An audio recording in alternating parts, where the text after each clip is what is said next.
In the land of fire, within the village of Mai, a bewildered little boy with golden hair and azure eyes stood beneath a grand tree.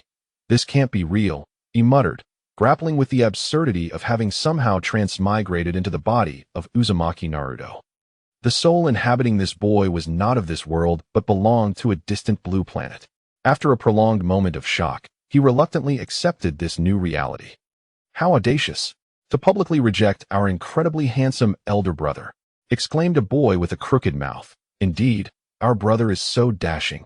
Being noticed by him is a stroke of fortune that few could hope for," another small passerby declared indignantly. Between the two, a chubby boy reveled in the flattery of his companions. "I recall she passes by here every evening after school," he said, a mischievous grin on his face. "We shall wait for her here.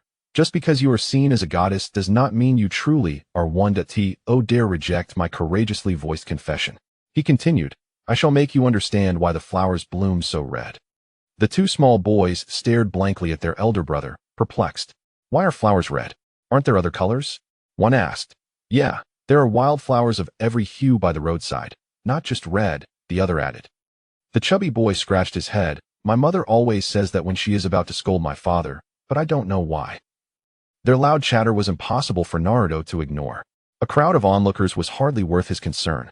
"Big brother, look, your goddess is coming," one of the small boys suddenly shouted with excitement. Following the direction of his finger, Naruto beheld a charming little girl with white eyes and shoulder-length lavender hair, her head bowed as she approached slowly. Naruto took a glance, and his composure shattered. "Holy moly, isn't that my future wife, Hinata Hyuga? Ding. Congratulations, host. You have bound the God-tier choice system." Task assigned. Option 1.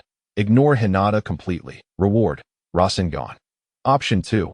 Assist Hinata in her predicament. Reward: Superhuman Taijutsu. Option 3. Help Hinata and teach those three little brats a lesson about the significance of red flowers. Reward: half of the Ninetales chakra sealed by Namikaze Minato before his demise. Note: the host will not incur any losses for not making a choice. How can I stand by while Hinata is bullied? I choose option 3. Naruto shouted internally. "Congratulations, host. Due to your prolonged diet of instant noodles leading to malnutrition, you lack strength. Thus, the rewards for this task will be granted in advance." A surge of immense power erupted from within him. In a darkened corner of a massive prison, the Ninetales, resting with eyes closed, suddenly opened its beastly gaze, agitated. "This familiar power, it was stripped from me. Namikaze Minato, I never imagined you had a backup plan. Answer me. Was this all you're doing? It's impossible. After casting the forbidden technique, my life was nearly extinguished. It cannot be him. What then is truly happening?" The three little boys surrounded Hinata. As a child, she was shy and timid, with a gentle disposition. As the heiress of the Hyuga clan, she was typically well protected. "Let me tell you, being noticed by our brother is a blessing. Be a good girl and become his girlfriend, or you'll regret it," one of the brats threatened. "Don't struggle uselessly. Very few pass by at this time. No one will come to your aid, no matter how loud you scream," the other two added menacingly. The chubby boy stood tall, his posture suggesting that she would regret her earlier rejection. I don't like you." Hinata's delicate shoulders trembled, her voice quivering as she spoke, yet her tone remained resolute. Before her companions, she once again mercilessly rejected him. The chubby boy's pride was wounded. "It seems a lesson is in order, for you truly do not understand your mistake." An Anbu ninja, observing from the shadows, contemplated intervening but was halted by a companion. "Our primary mission is to monitor the Jinchuriki of the Ninetales. We must not act unnecessarily. But that is the heiress of the Hyuga clan. Children's fights rarely result in fatalities. We cannot expose our presence." "Understood." Hinata closed her eyes tightly, her heart filled with a desperate hope that someone would come to her rescue. The guards her father had arranged for her had all been dismissed. The reason was almost comical. Little Hinata believed she had grown up enough to manage on her own, not anticipating such trouble. Naruto felt an overwhelming surge of strength coursing through him. "Remove your filthy hands. Anyone who dares to touch my friend shall face dire consequences." In a matter of moments, he had dashed in front of the three boys, lifting each by the scruff of their necks as if they were mere chicks, and slammed them onto the ground. "Ouch, that hurts. Who are you, you brat?" One whimpered. "What? My leg is hurt and bleeding." Another cried, reduced to tears. Ultimately, they were just children, and their minor injuries prompted exaggerated reactions. The chubby boy's face turned pale with fear as he stammered, I warn you, don't come any closer. My dad is a Chunin. If you don't want to die, you'd better scram. My dad is the Hokage, Naruto retorted, dismissing the boy's threats. Slap. He delivered a resounding slap to the chubby boy's plump face. Is being a Chunin so impressive? Naruto scoffed. The chubby boy was left stunned. He had never been struck by his parents. The humiliation was unbearable, especially in front of his companions. Tears streamed down his face as he realized he could no longer be a leader among them. Slap. Another fierce blow landed, leaving a clear imprint of 5 fingers on the boy's cheek. Naruto nodded in satisfaction. Not bad. This time the marks are more symmetrical. The chubby boy thought, is this demon really going to continue? Naruto frowned in contemplation. Wait, the handprints seem misaligned. The left one is slightly askew. The chubby boy was left utterly bewildered. Oh no, is this big shot really coming for me again? Well, please spare me. I realize my mistake, he pleaded, collapsing to the ground in fear. Chapter 2 The first encounter with Hinata Hanabi. Can you not be so disappointing? I have yet to reveal to you why the flowers are so red. Naruto remarked with a smile that was neither here nor there. In an instant, the 3 little brats appeared as if they had seen the devil himself, crying even louder. Woo-woo, help, help, he is going to kill us. I don't want to die yet, please don't kill me. We were wrong, we will never dare again. The most bothersome sound was that of the children's wailing. Impatiently, Naruto waved his hand. Scram, I do not wish to see you in her presence again. Otherwise, every time I see you, I will hit you. The 3 of them felt as if they had received a pardon. They suppressed the pain coursing through their bodies, climbed to their feet, and scampered away. Hinata's little face was flushed. She thought today was destined for bullying, with no one to save her. Yet Naruto appeared, just as he did back in their childhood. Perhaps he had long forgotten. However, for Hinata, the memory was as vivid as if it had happened yesterday. Are you hurt, Hinata? Naruto grinned. Bang! A cloud of white mist erupted from Hinata's head, making her resemble a boiled shrimp. No way. He actually remembers my name. No. Thank you for saving me once again, she murmured, her voice as faint as a whisper. Were it not for Naruto's half-Kyuubi chakra, he would not have been able to hear her at all. Observing the bashful Hinata, Naruto felt a mischievous urge to tease her. Hinata, your voice is so soft. I didn't hear you. Could you say it again? To emphasize his inability to hear, Naruto leaned closer to Hinata. Although there was no physical contact, the distance between them was already quite intimate. He could distinctly smell the unique fragrance emanating from her. Being close to someone she liked, Hinata did not mind the sensation. In fact, it stirred a slight fondness within her. Yet at that moment, her cheeks burned with embarrassment. Her beautiful eyes sparkled like incense rings ablaze. Her head felt dizzy. Too close. Huh? What do you mean? Naruto feigned ignorance, inching even closer. He maintained his composure, merely portraying himself as a serious individual. While little Hinata appeared adorably shy. Ahem, Naruto-kun, you're too close, Hinata stammered, her voice barely audible. My goodness, it smells wonderful. Oh, I'm sorry. I didn't realize. Naruto shifted back a little, creating some distance between them. A fleeting glimmer of disappointment crossed Hinata's eyes before it vanished. She concealed it well, but Naruto caught the subtle detail. Hinata, where is your home? If you don't mind, I can escort you back. Primarily to prevent those 3 little brats from bothering you again, Naruto said earnestly. You've scared them so badly. Would they dare return? Hinata couldn't help but giggle. Her smile sweet and promising. Without a doubt, she would grow into a great beauty. Naruto's words of concern warmed her heart, making her feel cherished. All right then.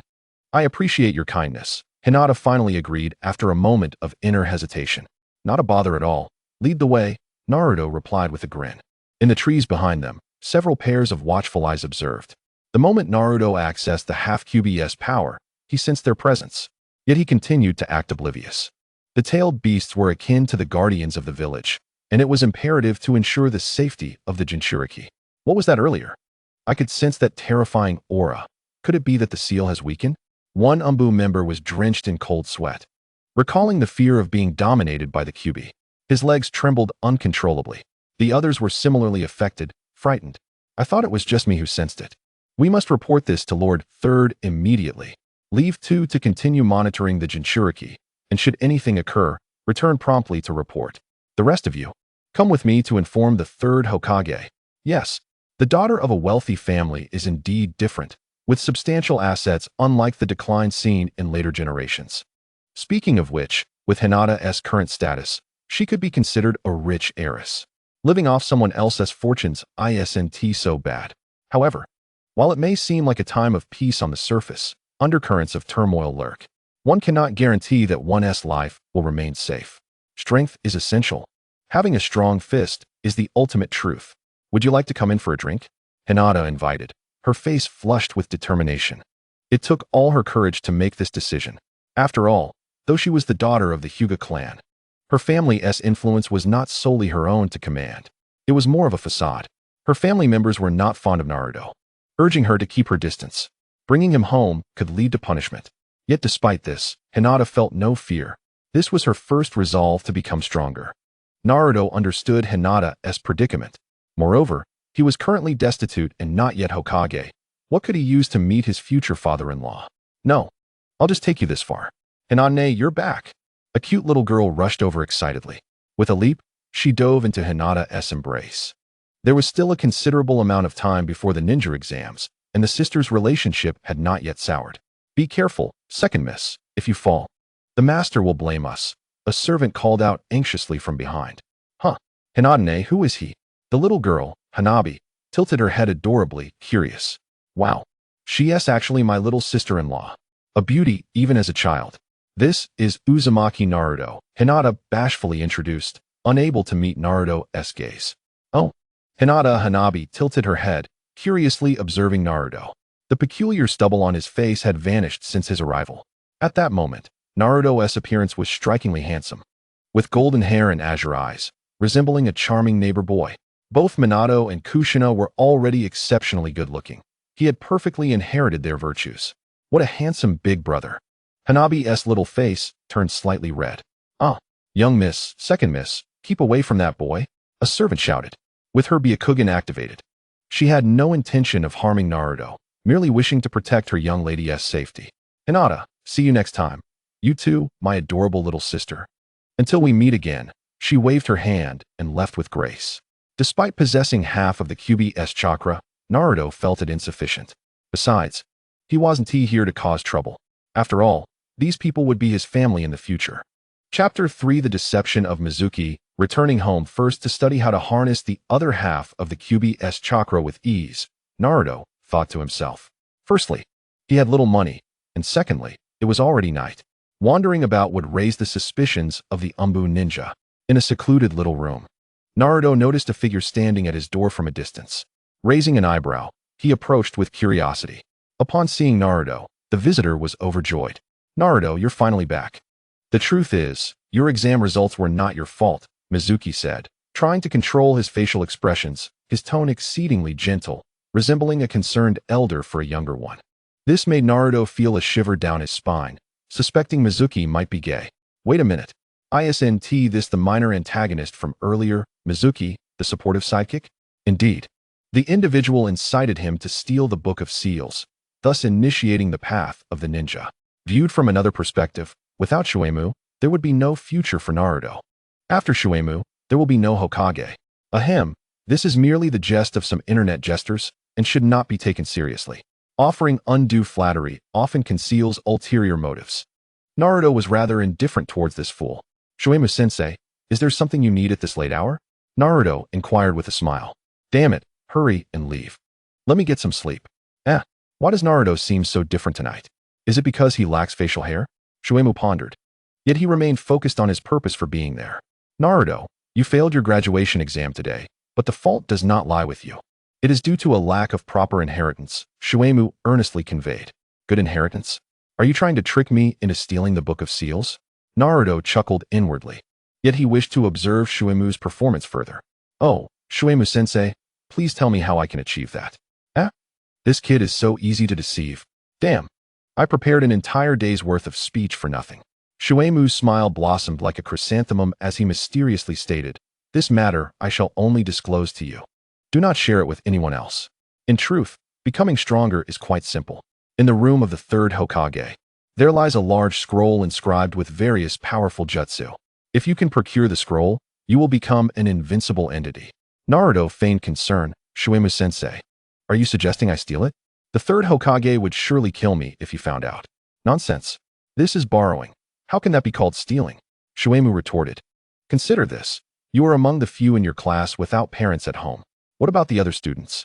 Their parents are present, and with their family inheritances, their progress is far swifter.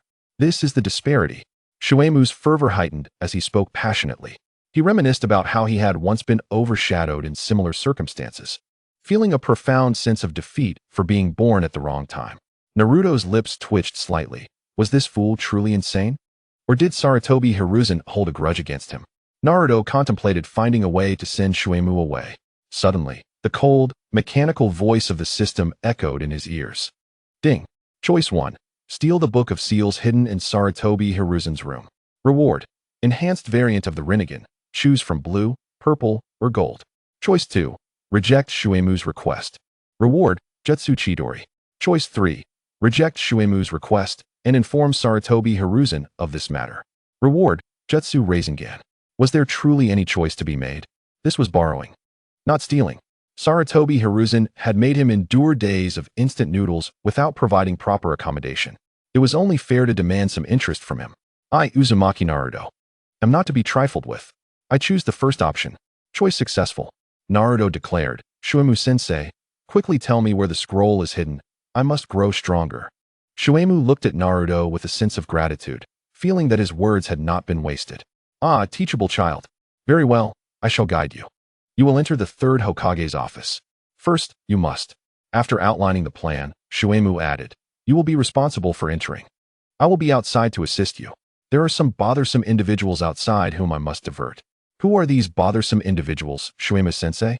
Naruto feigned curiosity. You need not concern yourself with that. Children should not know too much for now. Just focus on your task, Shuemu instructed. Are they not just those Anbu ninjas? If it were anyone else, they would have been done for long ago. Why so secretive and furtive?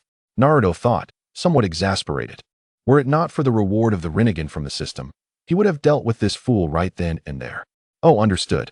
Shuemu felt a twinge of guilt, primarily worried that Naruto might falter midway. He added, knowing less now will benefit you. Do not blame your teacher for not informing you. When you reach the appropriate age, you will naturally come to understand some matters. Well, I shall proceed now, Naruto stated. Good. We shall split into 2 groups. You go ahead, and I will follow. We will rendezvous at the large forest to the east. You know the way, correct? I know. No time to lose. Let us depart.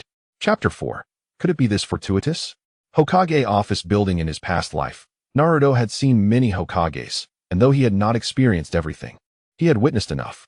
Entering the building, he followed Shuemu's instructions, utilizing the potent sensory abilities granted by half of the Kyuubi's chakra to easily evade the stationed Anbu members. What puzzled Naruto was the noticeably small number of Anbu present today, not exceeding 5 in total. He wondered where they had gone, or if it was merely due to his extraordinary luck that they had avoided him. He recalled a time when he lacked even half of the Kyuubi's chakra, yet by pure chance, he had managed to obtain the Book of Seals without any effort. Could it truly be this fortuitous? The corners of Naruto's mouth twitched. In this peaceful era, Konoha possessed few capable ninjas on the surface. Yet their hidden strength was still considerable. There was no way their defenses could be so vulnerable. Oh, are they intentionally allowing me to take it? Naruto seemed to have come to a realization. With Sarutobi Hiruzen's cunning and strength, how could a mere genin easily acquire the Book of Seals left behind by the second Hokage? It was utterly implausible. What scheme was this old man concocting? Never mind. Once I acquire the Rinnegan and elevate my power, I will be able to speak with authority. Since you are deliberately allowing me to retrieve the Book of Seals, I shall not hold back. Naruto grinned and quickened his pace, striding confidently inside. Remarkably, the Anbu members stationed in the corridor acted as if they had not seen him, turning away from their posts. Had Naruto not sensed their presence, he might have thought those areas were entirely unguarded.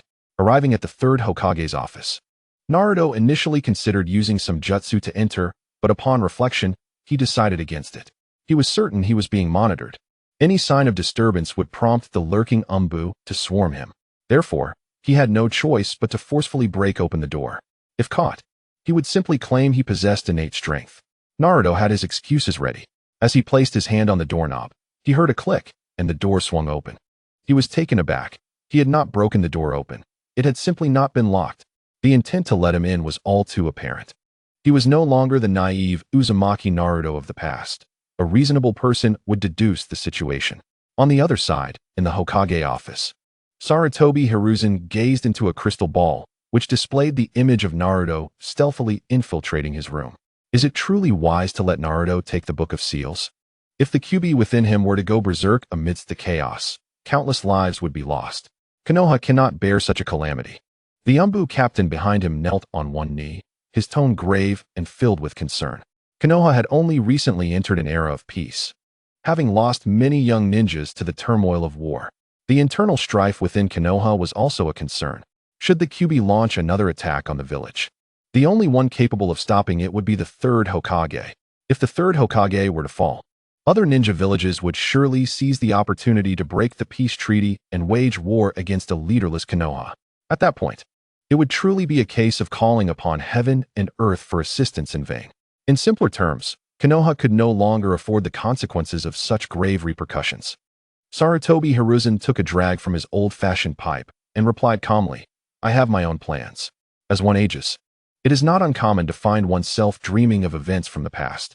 In those tumultuous days, the fourth Hokage, in a valiant effort to protect the village from the devastation wrought by the Nine Tails, sacrificed his life alongside his beloved. In their final moments, they entrusted the care of the young Naruto to me. The elderly and vulnerable, having lost their loved ones in that calamity, sought a means to vent their grief. The village, seemingly tranquil, was rife with internal strife and external threats. The conflicts of interest among the prominent clans were intensifying, forcing us to divert the populace's attention. The face of Sarutobi Hiruzen, weathered with age, bore an even deeper weariness as he glanced at the photograph of himself with the fourth Hokage, Namikaze Minato. A profound sense of guilt washed over him, and he took a draw from his pipe. The Book of Seals was temporarily placed in Naruto's hands. He trusted that no chaos would ensue. Should any trouble arise, he would bear the burden alone, his voice leaving no room for dissent. Indeed, there was no other course of action for the Anbu captain but to comply with the orders, for they owed a great deal to the fourth Hokage. Had he not stepped forward to sacrifice himself, the death toll in the village would have been far greater. Chapter 5. The Mutated Enhanced Rinnegan knock, knock, knock. Mizuki-sensei, is there something you need? Irika opened the door to find Mizuki standing at his doorstep, his expression gravely serious. Confusion clouded Irika's mind. This is bad. Naruto has stolen the Book of Seals. The situation outside is chaotic. Many of our colleagues are searching for him. Mizuki exclaimed urgently, though internally he was reveling in delight. By placing the blame on Naruto, he could seize the Book of Seals when the time was right, ensuring that no suspicion fell upon himself. Once, he had aspired to be a good person, but circumstances had left him with no choice. Why was it that everyone aided Irika while treating him so coldly? Was it merely because he had once taken the life of a comrade during a mission? Such a minor error, when viewed against the dark backdrop of Konoha, was trivial. Irika's neck flushed with indignation, and without further contemplation on the veracity of the situation, he exclaimed, Where is Naruto now? Take me to him. In class, Naruto was known for his mischievous antics, compounded by the fact that the Nine Tails had taken the lives of his parents, which did not endear him to Irika. However, the fourth Hokage and Naruto's parents had sacrificed their lives to save the village, leaving Naruto an orphan from birth, subjected to the scorn of many villagers. What wrong had he committed? What fault did he bear? None of this was of his choosing. I believe I saw him flee towards the eastern forest, Mizuki replied, a glimmer of derision in his eyes, urging Irika to confront Naruto. Ideally, he hoped they would clash upon meeting, allowing him to benefit from the fallout. Even if circumstances prevented a confrontation, he could step in to resolve the matter, confident that Irika was no match for him, let alone Naruto, who had yet to pass the Genin exam. Listen, you little rascal, do not act recklessly, Irika thought, racing toward the direction Mizuki had indicated, without pausing to acknowledge him. Naruto was his student, someone he had watched grow up. Despite their differences, Irika could not stand idly by. Deep down, his true animosity lay with the Nine Tails that had killed Naruto's parents, not with Naruto himself, who had been forced into the role of a Jinchuriki. Often, a person's thoughts hinge on a mere moment's difference. When perceptions shift, so too does one's attitude. Iruka firmly believed that Naruto must have compelling reasons for his actions, and he needed to find him before the situation escalated, to clarify matters and return both Naruto and the Book of Seals to the third Hokage, offering his apologies. In a dense forest, the trees stood tall and robust, far larger than the ordinary trees of Blue Planet. In a clearing, a handsome youth with golden hair and azure eyes sat cross-legged, clutching a scroll. Ding dong. Congratulations, host, you have completed the task. You have acquired the Mutated Enhanced Rinnegan. Please choose a color, blue, purple, gold. Without hesitation, he chose gold. The regal hue will complement my golden hair, resulting in a flawless golden gaze.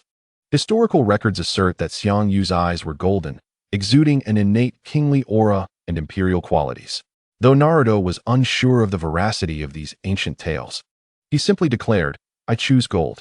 The reward was dispensed, and Naruto's azure pupils gradually transformed into a shimmering gold, emanating an indescribable aura of pressure. This sensation was a manifestation of spiritual dominance. If only there were a mirror in this desolate place, or even a puddle of water, Naruto mused, wishing to see his current appearance. Regrettably, he had yet to master any water release techniques. Otherwise, he could have conjured a great waterfall for a reflection. If others were to learn of this thought, they might be left speechless, for such an advanced technique was not to be trifled with. Mirror generation in progress. Complete. Please direct your gaze forward, the system's cold voice echoed. Before him materialized a translucent mirror visible only to Naruto. Golden hair, golden eyes, most notably, no facial hair. His brows exuded a commanding presence, conveying authority without rage. I, Uzumaki Naruto, am truly handsome. Yet, a familiar sensation washed over him. The Ninetales, having finally calmed down, suddenly opened its eyes wide in bewilderment. Its fox-like visage was etched with confusion, having previously sensed the emergence of a portion of its power within Naruto. This time, it was utterly flabbergasted. Rinnegan? Am I mad? Or is this world merely insane? With a resounding slap, the Ninetales struck its own face, confirming that after years of confinement, its mind remained intact. It had been alone all along, with no one to converse with. Even animals might lose their sanity in such isolation. A searing pain coursed through it, leaving red paw prints upon its visage. I must find a moment to pull this boy in for a chat and inquire about what transpired. The beast's eyes gleamed with determination. Were it not for Naruto's seal remaining strong, it would have already drawn Naruto in for a conversation. Naruto, you have been hiding here. You little rascal. I've been searching for you. Iruka's neck flushed crimson with fury. Having rushed to the location, his clothes were drenched in sweat. As Naruto's eyes returned to normal, he momentarily appeared dazed. That voice was so familiar. Following the sound, he saw Iruka, his face as red as a cooked liver, eyes blazing as he approached. At that moment, Naruto realized he had been betrayed by the traitor Mizuki. Not only that, but Mizuki seemed to have orchestrated a scheme against him. That scoundrel. Yet, he remained unfazed. If that traitor could sell him out, could he not do the same in return? Chapter 6. God-level puppet shadow clone Iruka-sensei, what brings you here? Naruto inquired with an innocent smile. It's because of you. Iruka exhaled sharply, his anger boiling over. Initially, he refrained from taking action against Naruto, knowing his student's nature. No matter how troublesome, it was merely a cry for attention from those around him. What have you done? Stealing the Book of Seals? Are you out of your mind? Iruka exclaimed in agitation. Naruto blinked innocently, adopting the demeanor of a victim. It was Master Shuei-mu who instructed me to undertake this task, claiming that it holds immense heritage. Once I master it, I will graduate from the Ninja Academy. My peers have parents who are alive, and they receive guidance at home, advancing far quicker than I do. As you know, teacher, I have been an orphan since childhood. I yearn to grow stronger, yet no one teaches me. Upon hearing this, Iruka felt a pang in his heart, and much of his anger dissipated. Your parents were heroes, sacrificing themselves valiantly for the village. The child of such great heroes should not be faring worse than an ordinary person. This is simply unacceptable. Very well, teacher understands. Moving forward on your path of cultivation, I will provide you with more guidance. For now, let us first hand over the Book of Seals. Then return together to apologize to the third Hokage. Iruka stated, preparing to retrieve the Book of Seals. Suddenly, a few sharp sounds pierced the air, directed towards Naruto. Danger! Iruka exclaimed, rushing forward to push Naruto out of harm's way. Naruto grinned, as if he had anticipated this moment. leaning back and pushing off forcefully.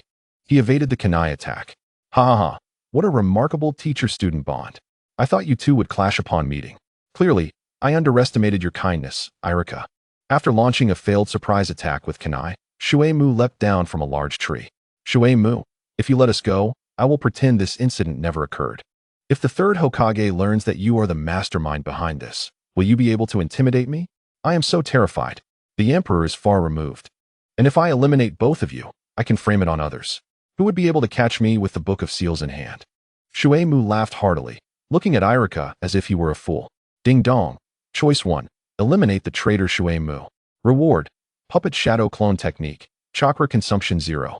The summoned shadow clones possess strength equal to that of the host. No hand seals required. Note: puppet shadow clones lack independent consciousness and thought. The host can control their actions at will, determining their fate with a mere thought. Puppet shadow clones must maintain a certain distance from the caster, otherwise, they will vanish due to excessive distance. A maximum of 10 puppet shadow clones can be controlled at once. Ding dong. Choice 2. Give the traitor Shuei-mu a thorough beating. Reward: ordinary shadow clone technique. The puppet version of the shadow clone technique doesn't require hand seals. That sounds quite impressive. The major drawback of the shadow clone technique is that the summoned clones have their own consciousness and thoughts. Sometimes they may not obey commands. After all, they possess equal strength, and none will yield to the other. However, the puppet shadow clone technique perfectly resolves this issue. Just envisioning an endless supply of free labor feels immensely satisfying. I choose option 1. The reward for the puppet shadow clone technique is being distributed. Reward distribution complete. Once Naruto finished speaking, he paused momentarily, and in an instant, vanished from his spot. When he reappeared, it was behind Shuei-mu. It wasn't that he disappeared. Rather, Naruto's speed was so remarkable that it created a visual illusion. Shuei-mu was bewildered. Initially, he only felt a rush of strong wind pass by, followed by a searing pain in his back. His heart was pierced directly. Catching him off guard, Naruto could freely utilize half of the Nine-Tails chakra power. Eliminating an ordinary ninja was as effortless as slaying a chicken. Irika was dumbfounded. Is this truly my student? When did Naruto acquire such abilities? How was I not aware? Moments ago, he seemed willing to sacrifice himself to buy time for Naruto's escape. Yet now, it appeared that such measures were unnecessary. As consciousness began to fade, the traitor Shuei-mu felt his eyelids grow unbearably heavy. In an instant, death approached. He had no idea how he met his end. Meanwhile, Naruto felt a new memory manifest in his mind. The usage method for the puppet shadow clone had perfectly integrated into his being.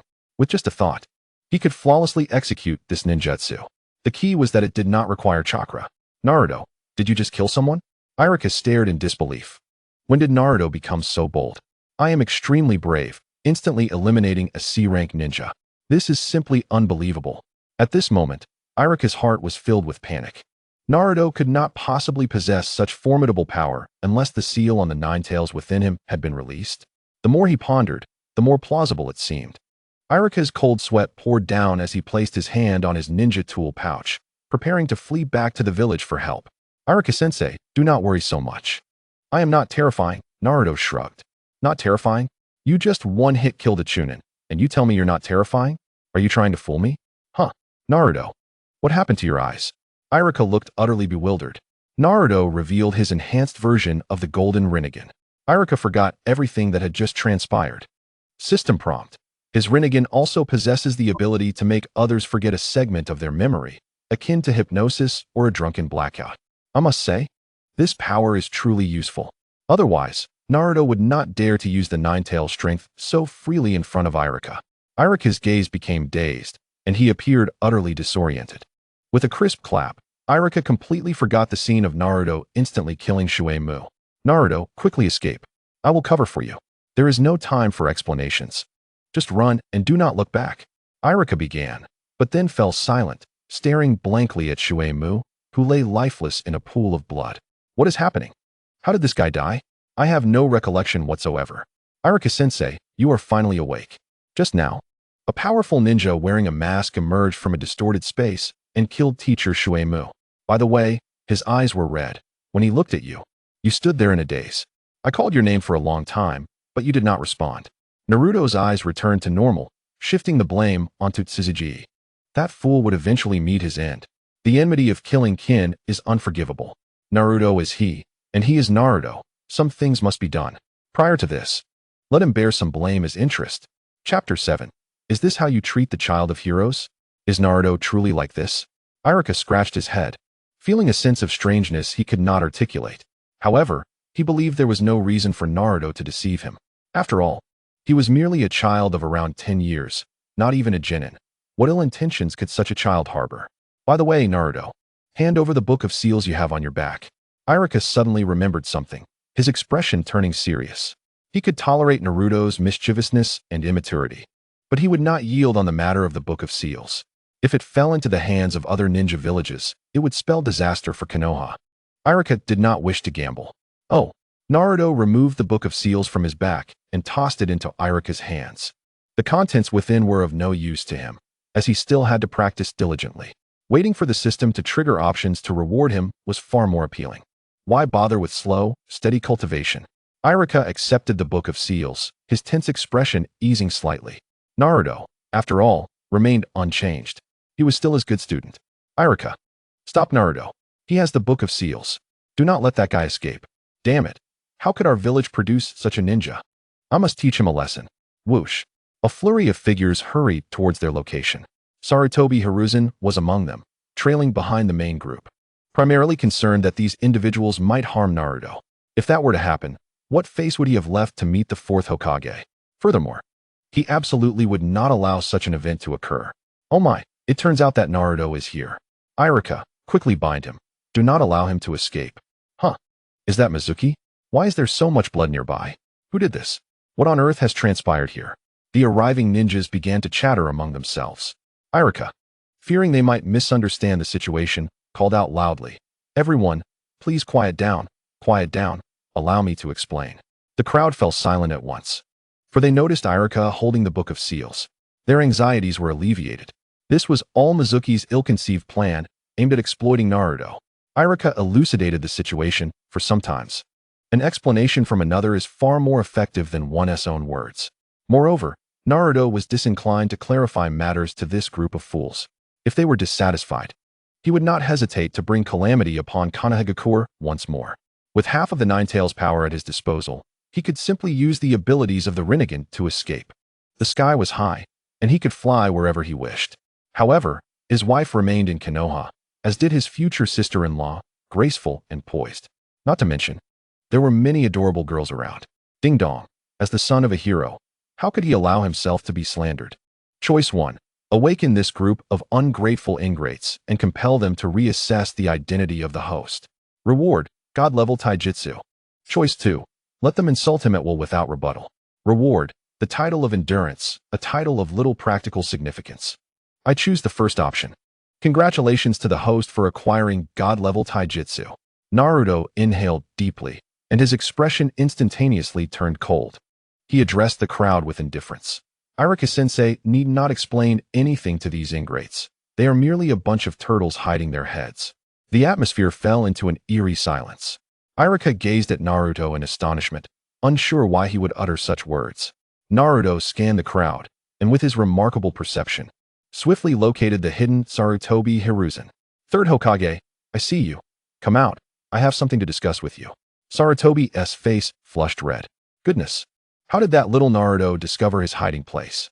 Awkwardness aside, he had been called out in public. The gazes of the surrounding ninjas fell upon him one after another. Sarutobi reluctantly stepped forward. Ahem, Naruto, what is it you wish to discuss? Since the book of seals has been found, let us all hurry back to the village. Sarutobi diverted the topic. He sensed that Naruto seemed different today. Remaining here might lead to unfortunate consequences. Indeed, Lord Third Hokage speaks wisely. Since the book of seals has been located, we should return quickly. In my view, Lord Third Hokage is rather merciful. Had it been me, I would have taken that mischievous little brat back and given him a good beating. Alas, he is not my child. Had he been, I would have done just that. Many in the crowd murmured in agreement. Naruto looked at them calmly, as though observing a performance by monkeys. His voice was neither too loud nor too soft, just sufficient for everyone present to hear. Is this how you treat the son of a hero? Instantly, the venue fell into a deep silence. Saratobi's previously placid gaze revealed a profound astonishment. The crowd was bewildered, their mouths instinctively closed. Even Irika felt cold sweat trickling down his forehead. What on earth? When did Naruto learn of this matter? This was a colossal secret. Only a select few elite jonin who participated back then, including himself, were aware of it. Saratobi had intentionally suppressed this affair, forbidding anyone from mentioning it in front of the younger generation. The reason was simple. During the Third Shinobi World War, the Fourth Hokage, Namikaze Minato, had eliminated many ninjas from other villages. In simple terms, he had numerous enemies. Naruto currently lacked the ability to protect himself. Revealing his identity could attract those enemies from back then, endangering his life. Even with powerful Anbu guarding him around the clock, what good would it do against formidable assassins? Any misstep could jeopardize Naruto's safety. Furthermore, Saratobi harbored a hidden agenda. He wished for Naruto to bear the blame for the Kyuubi's rampage. But how did Naruto uncover the truth? The crowd was filled with confusion. Naruto then dropped another bombshell, igniting their guilty consciences and catching them off guard. If I am not mistaken, my father is the fourth Hokage, right? He perished for the village, ultimately due to the Kyuubi's attack. My father is gone. My mother is also gone. Both of my parents died because they sealed the Kyuubi within me to prevent it from wreaking havoc on the village. He paused, his tone growing even colder. My parents sacrificed themselves so that you ungrateful people could live. And how do you treat me? Silence reigned. Silence, nothing but silence. The expressions on the faces of the crowd shifted from anger towards Naruto to sorrow and unease. Indeed, the horrific attack was not the fault of the fourth Hokage and his wife, but of the Kyuubi. What wrongs did the fourth Hokage and his wife commit? What fault did their son, Naruto, bear? Did he wish to live as a Jinchuriki? Whoever sought his opinion? No one. Not a single soul. They merely projected their incompetence and ugliness onto a child who had committed no crime, solely because this child bore the Kyuubi within him. The fault lay with the Kyuubi. What wrong had Uzumaki Naruto done? Wait, Naruto is actually the child of the fourth Hokage, Namikaze Minato. At this moment, everyone was stunned, their expressions a sight to behold. Chapter 8. Do you not feel any guilt? Saratobi Hiruzen reflected on the past, a hint of guilt crossing his face. Just as Naruto had said, they, the fortunate survivors, owed an immense debt to the fourth Hokage, Namikaze Minato. Not only did they fail to help the couple care for young Naruto, but some even viewed him as a monster, the destroyer of the village. Upon reflection, it was not Naruto who was despicable. Rather, it was they, the ninjas who looked upon him through tinted lenses. They were the most contemptible and shameless of all. Saratobi remained Saratobi. Experience had rendered him wise. He had witnessed the village's affairs countless times. After a tumultuous internal struggle, Saratobi suppressed his guilt and inquired, Naruto, who informed you that the fourth Hokage is your father? Indeed, compared to Naruto's tragic background, Saratobi was more concerned about this matter. He remembered issuing orders forbidding anyone in the village from mentioning this to Naruto. Yet, someone had violated that command. A transgression is a transgression. Rewards and punishments must be justly administered. Naruto replied, it was my own deduction. Upon hearing this, the crowd fell into disbelief once more. Are today's children so astute? No, the era of prodigious young ninjas like Uchiha Itachi has long passed. This is no wartime. Where could such a multitude of exceptionally gifted children have come from? Furthermore, Uchiha Itachi had the advantage of a nurturing family environment, while Naruto spent his days in mischief, devoid of parental guidance. How could he possibly grow so clever? The situation was exceedingly peculiar. The crowd consisted of 100 individuals who doubted the words of Naruto. You little child, can you deduce this on your own? Did no adult inform you? You must be joking. Upon hearing these remarks, Saratobi Hiruzen's expression suddenly turned grave. Although Naruto occasionally spoke untruths, this time was different.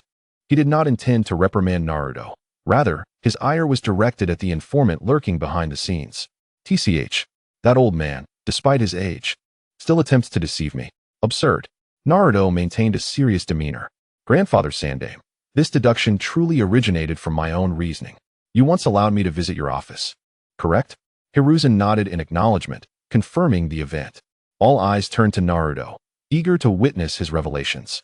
Naruto continued, very well, you have a group photo on your desk. Do you not? A striking man with golden hair, the Yondaime Hokage. I have observed the village for quite some time, and the only individual with golden hair is him. Of course, this alone does not prove everything. The time of the Kyuubi's rampage coincided precisely with my birth. How do you explain that? Coincidentally, my parents perished in that incident, and some of you have persistently called me Stinky Fox since my childhood. What is that all about? Don't these pieces of information connect to form a coherent picture? His tone was remarkably calm, as though recounting an ordinary matter. Yet, this was anything but ordinary. The crowd fell silent, rendered speechless by the logic of Naruto's assertions. He had nearly presented them with irrefutable evidence. Evidence? Huh. The Kyuubi sealed within Naruto's body served as ample proof. In that moment, Sarutobi Hiruzen appeared visibly aged and worn. Although he was indeed the Hokage of Konohagakure, the role was not one to be taken lightly. With age comes wisdom and the burden of countless experiences, both sweet and bitter. The death of the Yondaime Hokage during the Kyuubi incident left the village leaderless, compelling Hiruzen to return to the position of Hokage. The myriad affairs of the village demanded his attention, a taxing endeavor. When Naruto revealed the truth of his lineage, Hiruzen felt that perhaps it was time for him to step down from the role of Hokage, for he bore a heavy guilt towards Minato and Kushina. When they perished, how could he face them in the afterlife? You entrusted your child to my care, and this is how I've looked after him? Hiruzen often found himself plagued by nightmares. Naruto, what is it that you desire? Speak freely. Whatever can be done, Konoha will make every effort to compensate you.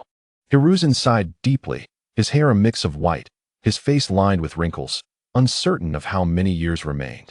While he was still alive, he wished to make amends for this child.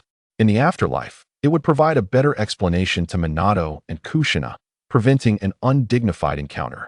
Naruto, unreserved, articulated his demands. Grandfather Sandaime, my living conditions are deplorable, and my meals are even worse. Due to my age, I have yet to become a genin and cannot accept missions. The monthly assistance I receive is pitifully meager. I often survive on instant noodles, sometimes even expired ones, leading to nutritional deficiencies and stunted growth. I wish for a better living space and to escape this life of inadequate nourishment. In essence, he sought a comfortable existence and material compensation that would satisfy him. After all, his father was a Hokage, and the lives of those present were saved by him. They owed him a debt of gratitude. Naruto possessed the capability to earn money. After all, in his previous life, entertainment was abundant. The individuals in this world primarily focused their energies on honing their ninja skills and completing missions. If he were to introduce elements of his past life here, he could profit immensely. At the very least, with his current strength, he could easily earn money through missions. However, he was displeased with the stinginess of these so-called allies, who often looked down upon him. Did they truly believe he was insignificant? Did they not fear his ability to obliterate them with a tailed beast bomb? Fortunately, his words struck a chord, and expressions of guilt emerged among the crowd as they glanced at Hiruzen. Someone in the crowd spoke up. So this is how poorly the son of a hero is treated? Who would dare become a hero in our village after this? Soon, whispers filled the air. When I return home, I must advise my son to pursue a different path. Serving the village leads to this fate. Indeed, it is terrifying. Who knows when one might perish on a mission? I have a wife and children at home. If the village fails to provide compensation, what good is it to risk my life for it? It is difficult to be a good person in this era. Hiruzen's expression darkened further. I am still alive. Can you not keep your voices down? Moreover, he had realized the gravity of the situation. Can I make amends? Ding dong. Due to the host's commendable performance, an additional skill, the Rinnegan, has been granted. The skill has been successfully distributed. Please check it at your convenience. Chapter 9. Overlooked Growth. Coughing, Hiruzen awkwardly cleared his throat. The room fell silent once more. Hiruzen felt satisfied. It appeared that the prestige he had cultivated over the years still held weight. Very well, upon your return, Naruto, I shall arrange for a new residence for you, or you may choose a location of your liking. Additionally, I will increase the amount of gold you may receive monthly. Konoha shall not neglect any child of a hero, Hiruzen stated with righteous fervor. Without some form of acknowledgement, the other ninjas around would undoubtedly feel disillusioned with the village, a scenario he wished to avoid. Before nurturing the next generation of successors, he did not want to witness further chaos in the village. It must be said that Hiruzen's actions had restored some semblance of trust among the populace. I knew that Lord Sandaime would not forsake us frontline ninjas. Naruto, are you free tonight? Come to my home for dinner. By the way, Naruto, don't you love Ichiraku ramen? I will treat you to a week's worth, using my salary. How about that? A week? You are being too stingy. Come to my place, and you can eat for a month. I'll cover the bill. After all, we owe your family. The crowd erupted with enthusiasm. At that moment, Naruto was no longer viewed as a fearsome Kyuubi, but as the son of the Yondaime Hokage, the village's hero. The son of a hero deserved to enjoy the privileges that came with such a title. Iruka looked at Naruto with a complicated expression. At some point, the rift in his heart had vanished without a trace. Just as he had previously thought, his hatred was directed at the Kyuubi that had taken his family, not at his innocent student, Uzumaki Naruto. All right, everyone, disperse and return to the village. Hiruzen commanded. The crowd reluctantly departed, their perceptions of Naruto having undergone a profound transformation that night. You all go retrieve the sealing scroll and place it back in my room. Hiruzen instructed several Anbu members nearby. Yes, Lord Sandaime. Iruka handed the sealing scroll to the Anbu members, who then vanished into the darkness with the scroll. Naruto, come here and let me take a look, Hiruzen said with a kind smile, his tone imbued with a subtle sense of guilt.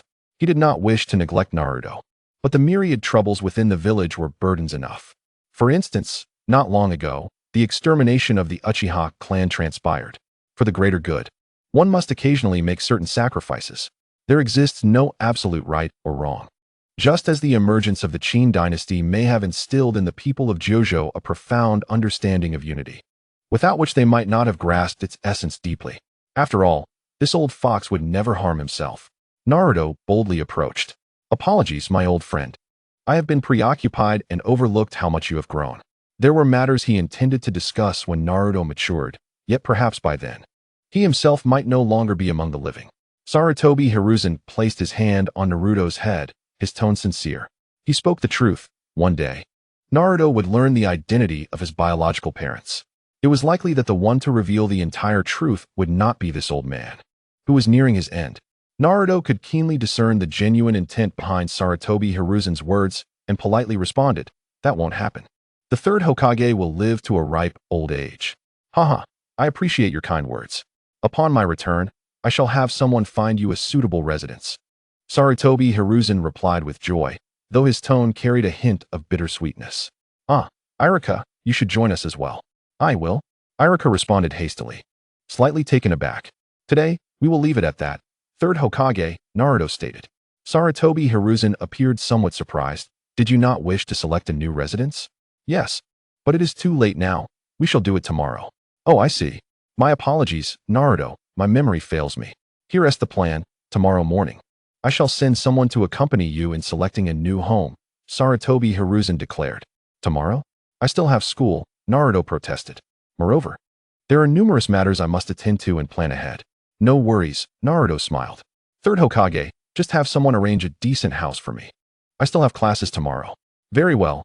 Focus on your studies. You need not worry about the house or other necessities. I shall handle everything. Sarutobi Hiruzen nodded.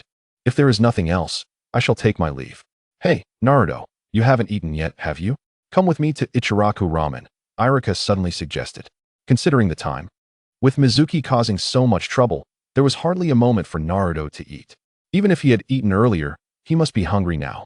It would be better to seize this opportunity to share a meal. Sure, why refuse a free meal?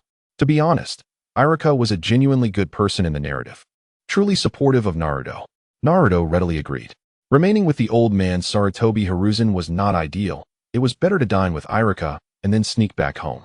By the way, third Hokage, would you like to join us? Ichiraku Ramen is delicious. No, you two go ahead, Sarutobi Hiruzen said, his smile somewhat strained. This child believes that such common fare is delightful. That's on me. Very well, esteemed third Hokage, we shall take our leave. Remember to bring Naruto home early after your meal. The night is drawing near. Yes. Watching Naruto and Iruka disappear from view, Sarutobi Hiruzen withdrew his gaze, his brow furrowing. He murmured, the Anbu have reported sensing the presence of the Nine Tails, indicating a potential weakening of the seal. Perhaps it was a misperception. Yet, the most pressing concern remains that masked man who unleashed the Nine Tails years ago. Damn it, after so much effort to attain peace, will we face turmoil once more? Chapter 10. The Uzumaki clan and the existence of Rinnegan? In the night, at Konoha village, Ichiraku Ramen. Reflecting on Naruto's past, Iruka scratched his head, feeling somewhat embarrassed. You need not worry about it, Naruto replied nonchalantly. Iruka had always treated him well, and they shared no deep-seated enmity. Cough, cough. Iruka's face flushed as he choked slightly, reflecting on his previous actions toward his student. By the way, Iruka-sensei, Naruto suddenly spoke. Iruka paused. What is it? Shadow clone technique. Naruto casually formed a hand sign, dismissing it. Who uses hand signs anymore? What kind of legitimate ninja does that? And then there were tools like kunai, no matter how accurately thrown. They were of little use. With a mere flick of his wrist, he could effortlessly deflect them. Suddenly, a fully controlled shadow clone appeared beside Naruto. He could even switch consciousness to control the clone's thoughts and actions, like changing modes. One must admit, the system's god-tier shadow clone was truly impressive. Iruka was left speechless. During the graduation test in the morning, the shadow clone Naruto created had no strength whatsoever, and that technique could hardly be called a shadow clone. But now, before Iruka could utter a word, 3 more shadow clones appeared behind Naruto. Iruka was utterly astonished. When did Naruto become this powerful? Summoning 4 shadow clones simultaneously? Even he, as a teacher, had to expend a fair amount of chakra to perform the shadow clone technique, and it was no small feat. Iruka-sensei, may I graduate now? Naruto asked. He had no desire to linger in the academy playing in the mud with little kids. If he didn't become a genin, how would he have the chance to meet his future wife, his adorable little sister-in-law, and other beautiful young ladies? Iruka's eyes widened as he swallowed hard, incredulously asking, Naruto, how did you learn the shadow clone? And to summon 4 at once? You must not have that much chakra. Naruto looked at him as if he were foolish and calmly reminded him, Iruka-sensei, have you forgotten? I am the Jinchuriki of the 9 tails. Oh, so that's it. Upon Naruto's prompt, Iruka suddenly understood. The chakra of the 9 tails was indeed immense, far beyond that of an ordinary ninja like himself. Iruka-sensei, you still haven't answered whether I can graduate. Yes, you've graduated. There's absolutely no problem. I will handle the paperwork for you tomorrow. Iruka regained his composure. Truly, you are the son of the 4th Hokage. Naruto's talent is remarkable. Why had it gone unnoticed before? Was it because he had always focused on the negatives? This preconceived notion must be revised upon returning. Thank you, Iruka-sensei. I'm full now, and I appreciate your hospitality. I shall head back. Do you need me to escort you? I am not a lost little child. In the eyes of a teacher, you are still a child. That is your own perspective. As Naruto gradually walked away, a relieved smile appeared on Iruka's face, reminiscent of a parent watching their mischievous child grow. You've finally grown up. Congratulations to the 4th Hokage for raising such a wonderful son. Click. The key turned, and Naruto opened the door, stepping into his room. He flicked on the lights. The state of the house was both strange and familiar. Instant noodle boxes were strewn about, a perfect depiction of a filthy and chaotic environment. Bang, bang, bang. Naruto summoned 3 shadow clones. You all, clean this place thoroughly. Organize yourselves and finish quickly. Yes, the clones, devoid of consciousness and bound to obey their summoner unconditionally, began their work. Naruto too was not idle. While the clones cleaned, he entered the bathroom for a shower. After more than 20 minutes, he emerged, and the room had transformed entirely. It was clean and tidy, devoid of any chaos. After the shadow clones accomplished the tasks assigned, they all dissipated on their own. I wanted to observe how the chakra of the Kyuubi could be perfectly utilized as a radiant glow gradually emanated from Naruto's body. A notification sounded, indicating that the Kyuubi within you was restless and desired to draw you into the ceiling realm for a conversation. Option 1. Compel the Kyuubi to submit unconditionally to you. Reward, Enhanced Susanoo, can be utilized as armor to envelop your Kyuubi mode. Option 2. Let it create chaos as it pleases, ignoring it. Reward, the title of Hidden Ninja, which offers no substantial benefits. Is the reward for option 2 akin to being a ninja turtle? Am I to be reduced to a mere turtle? Such a dream. Naruto now possessed the strength and resources to overpower the Kyuubi. Why should he fear a mere fox? I choose option 1. The reward is being distributed, and it has been successfully granted. Enhanced Susanoo acquired. In an instant, Naruto entered his inner world, the very place where the Kyuubi was sealed. A ferocious roar echoed, a sound so loud that it splashed the puddles on the ground to heights of 6 or 7 meters. Indeed, it was the Kyuubi's roar. Its intention was to assert dominance over Naruto. Though sealed in this place, unable to summon even a sliver of chakra, it still had not sealed its mouth. What does a child understand?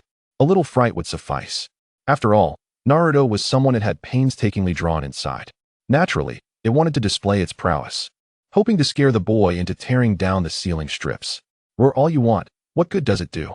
The golden Rinnegan shone forth. Naruto radiated a blazing golden flame. That power was all too familiar to the Kyuubi, like an old friend. My goodness, was that not the chakra it had been severed from?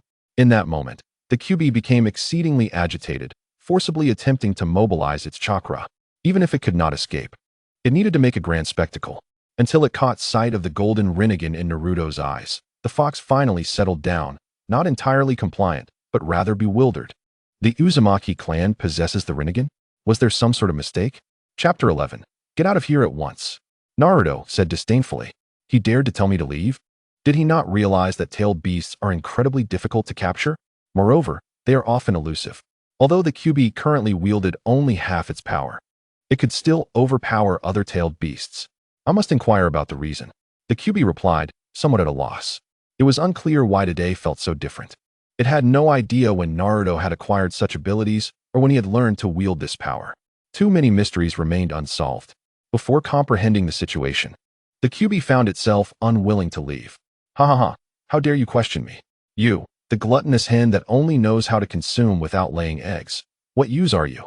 Naruto chuckled. The Kyuubi? What the hell? Did you just compare me to a hen? Please, respect my profession. I am a tailed beast. The formidable Kyuubi no Yoko. Others regard me as a treasure beyond comparison. How have I become a mere chick in your words? Am I truly so insignificant? Why do you say that? The Kyuubi suppressed its inner fury while feeling quite perplexed. Well, since you are unaware of your own worth, allow me to enlighten you. Consider this. To maintain the seal, do I not expend vast amounts of chakra daily? Without you, my cultivation would have advanced exponentially. Without you, I would have dominated the ninja world by now. Naruto shrugged. Yes, that statement holds merit. With my current strength, not just anyone can challenge me. Take the puppet shadow clones as an example. I can summon 10 puppet shadow clones, and then employ Susanoo or transform into a tailed beast. Or even utilize the tailed beast Susanoo as armor. That is truly impressive. As long as my original self is unharmed, I can exhaust my enemies with sheer numbers. Advance exponentially? Dominate the ninja world? Why not claim you can ascend to the heavens as well? Naruto was undeniably different now, a fact the Kyuubi had to acknowledge. However, claiming to dominate the ninja world was somewhat excessive. Do you even know who surpasses you? Are you aware of who the Sage of Six Paths is? Such arrogance from a young one. It is laughably naive not to have endured the harsh realities of the ninja society. Bang, bang, bang. Within the spacious ceiling chamber, 10 enormous golden giants clad in impenetrable armor wielded blades, emanating an aura of terror. A horde of giants surrounded the Kyuubi, confined just by a single barrier, creating a scene reminiscent of a chaotic brawl. The glinting blades shimmered ominously under the gaze of such formidable power. The Kyuubi swore that this was the most regrettable moment of its fox life. My goodness, what is happening? At this moment, the Kyuubi felt as though it were a fragile little creature being scrutinized by a multitude of giants, a wave of anxiety washing over it. Here, it would not affect the outside world, which emboldened Naruto to unreservedly display his terrifying prowess. This was merely a fraction of his abilities. If he were to reveal everything, the Kyuubi would likely be overwhelmed. Naruto grinned. And now, I surrender, utterly and completely. The Kyuubi felt a mix of frustration and helplessness, unable to articulate its grievances. When did Naruto become so formidable? I had no idea. The crucial question is, where did this power come from? It was utterly strange. Susanoo was one thing, but being able to summon so many at once? How much chakra does he possess? Is his chakra limitless? It sensed that what lay before it was not an illusion, nor was it a mere phantom. It was a tangible, singular life form. Just one would be challenging enough, let alone 10. The Kyuubi lowered its proud head, appearing as docile as a harmless little fox. Bang, bang, bang. The clones vanished. Without hesitation, Naruto tore down the ceiling strips. There was no hesitation whatsoever. Ridiculous. What use is a wretched fox? Feeling the power of the seal flood back into his body, the Kyuubi still dared not act recklessly. It resembled a well-behaved puppy, its head pressed firmly to the ground. If Naruto did not speak, it would maintain this humble posture indefinitely. What is it? Did you not yearn daily for the day when you could break the seal and regain your freedom? Now that the seal has been lifted, why do you not leave? Naruto said with amusement. The Kyuubi understood that this ninja world was fraught with dangers. A moment's carelessness could lead to dire consequences. Having endured several world-class wars, it learned that there are always greater powers beyond one's own. In the past, it possessed its full strength, but was still treated like a powerless creature, subject to the whims of more potent ninjas. Once its escape route was exposed, numerous powerful ninjas would come after it. The average ninja might be manageable, but encountering a shadow-level ninja would be daunting, especially 13 years ago. That cursed Uchiha masked man. It was the same everywhere. It was better to follow someone as formidable as Naruto, who left it utterly bewildered. So, this fellow's claim to dominate the ninja world was no jest. Kyuubi, please allow me to follow by your side, it said respectfully. Naruto raised an eyebrow. What did you just call me? Naruto, my master. Please allow me to follow you. The Nine-Tails, realizing its mistake, quickly corrected itself. At that moment, Naruto nodded in satisfaction. All right, if you wish to follow me, then surrender all your power to me. Do not harbor any ulterior motives, or I shall not hesitate to turn against you. As you command, master. The Nine-Tails did not believe that Naruto would need even a fraction of its insignificant power. Thus, it wholeheartedly transferred all of its chakra to Naruto without reservation. A series of explosive sounds erupted. Naruto fused the two streams of Nine-Tails chakra, having been separated for over a decade. The other half of the chakra had developed its own consciousness. Initially, it resisted the integration. However, under Naruto's careful control, the two forces merged perfectly into one. Feeling an unending flow of power within him, Naruto felt invigorated. What a delightful sensation. Chapter 12. You boys are truly immature. The next day at the Ninja Academy. This must be a joke. Am I seeing things? Wasn't Naruto at the bottom of the class? Just yesterday, he didn't even pass. And today his name is posted for admission. I'm just as puzzled. I asked the teachers, and they confirmed it was no mistake. Apparently, Naruto completed his shadow clone exam under Iruka-sensei's supervision. Iruka-sensei seems to have a good relationship with Naruto. Could he have possibly given him a pass through the back door? Well, it's not entirely impossible, considering what you said. How disgusting. I refuse to be in the same class as a cheater. Don't worry. I've heard they will be dividing teams today. I just hope I don't end up in a team with Naruto. Before class officially began, the classroom was buzzing with excitement. Naruto, who had stayed up late the previous night, was the last to arrive. He pushed open the classroom door, and all eyes turned to him.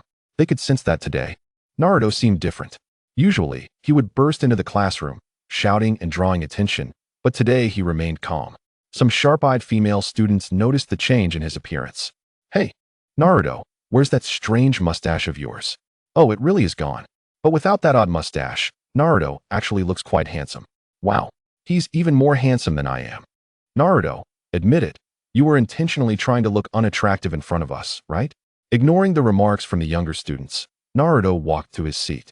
Hey, Naruto, you seem special today, but hurry up with that, or the teacher will come in, and it will be too late. Sitting beside him, Inuzuka Kiba took out an eraser. Usually, they would place it at the door, so when the teacher entered, it would fall and hit the teacher.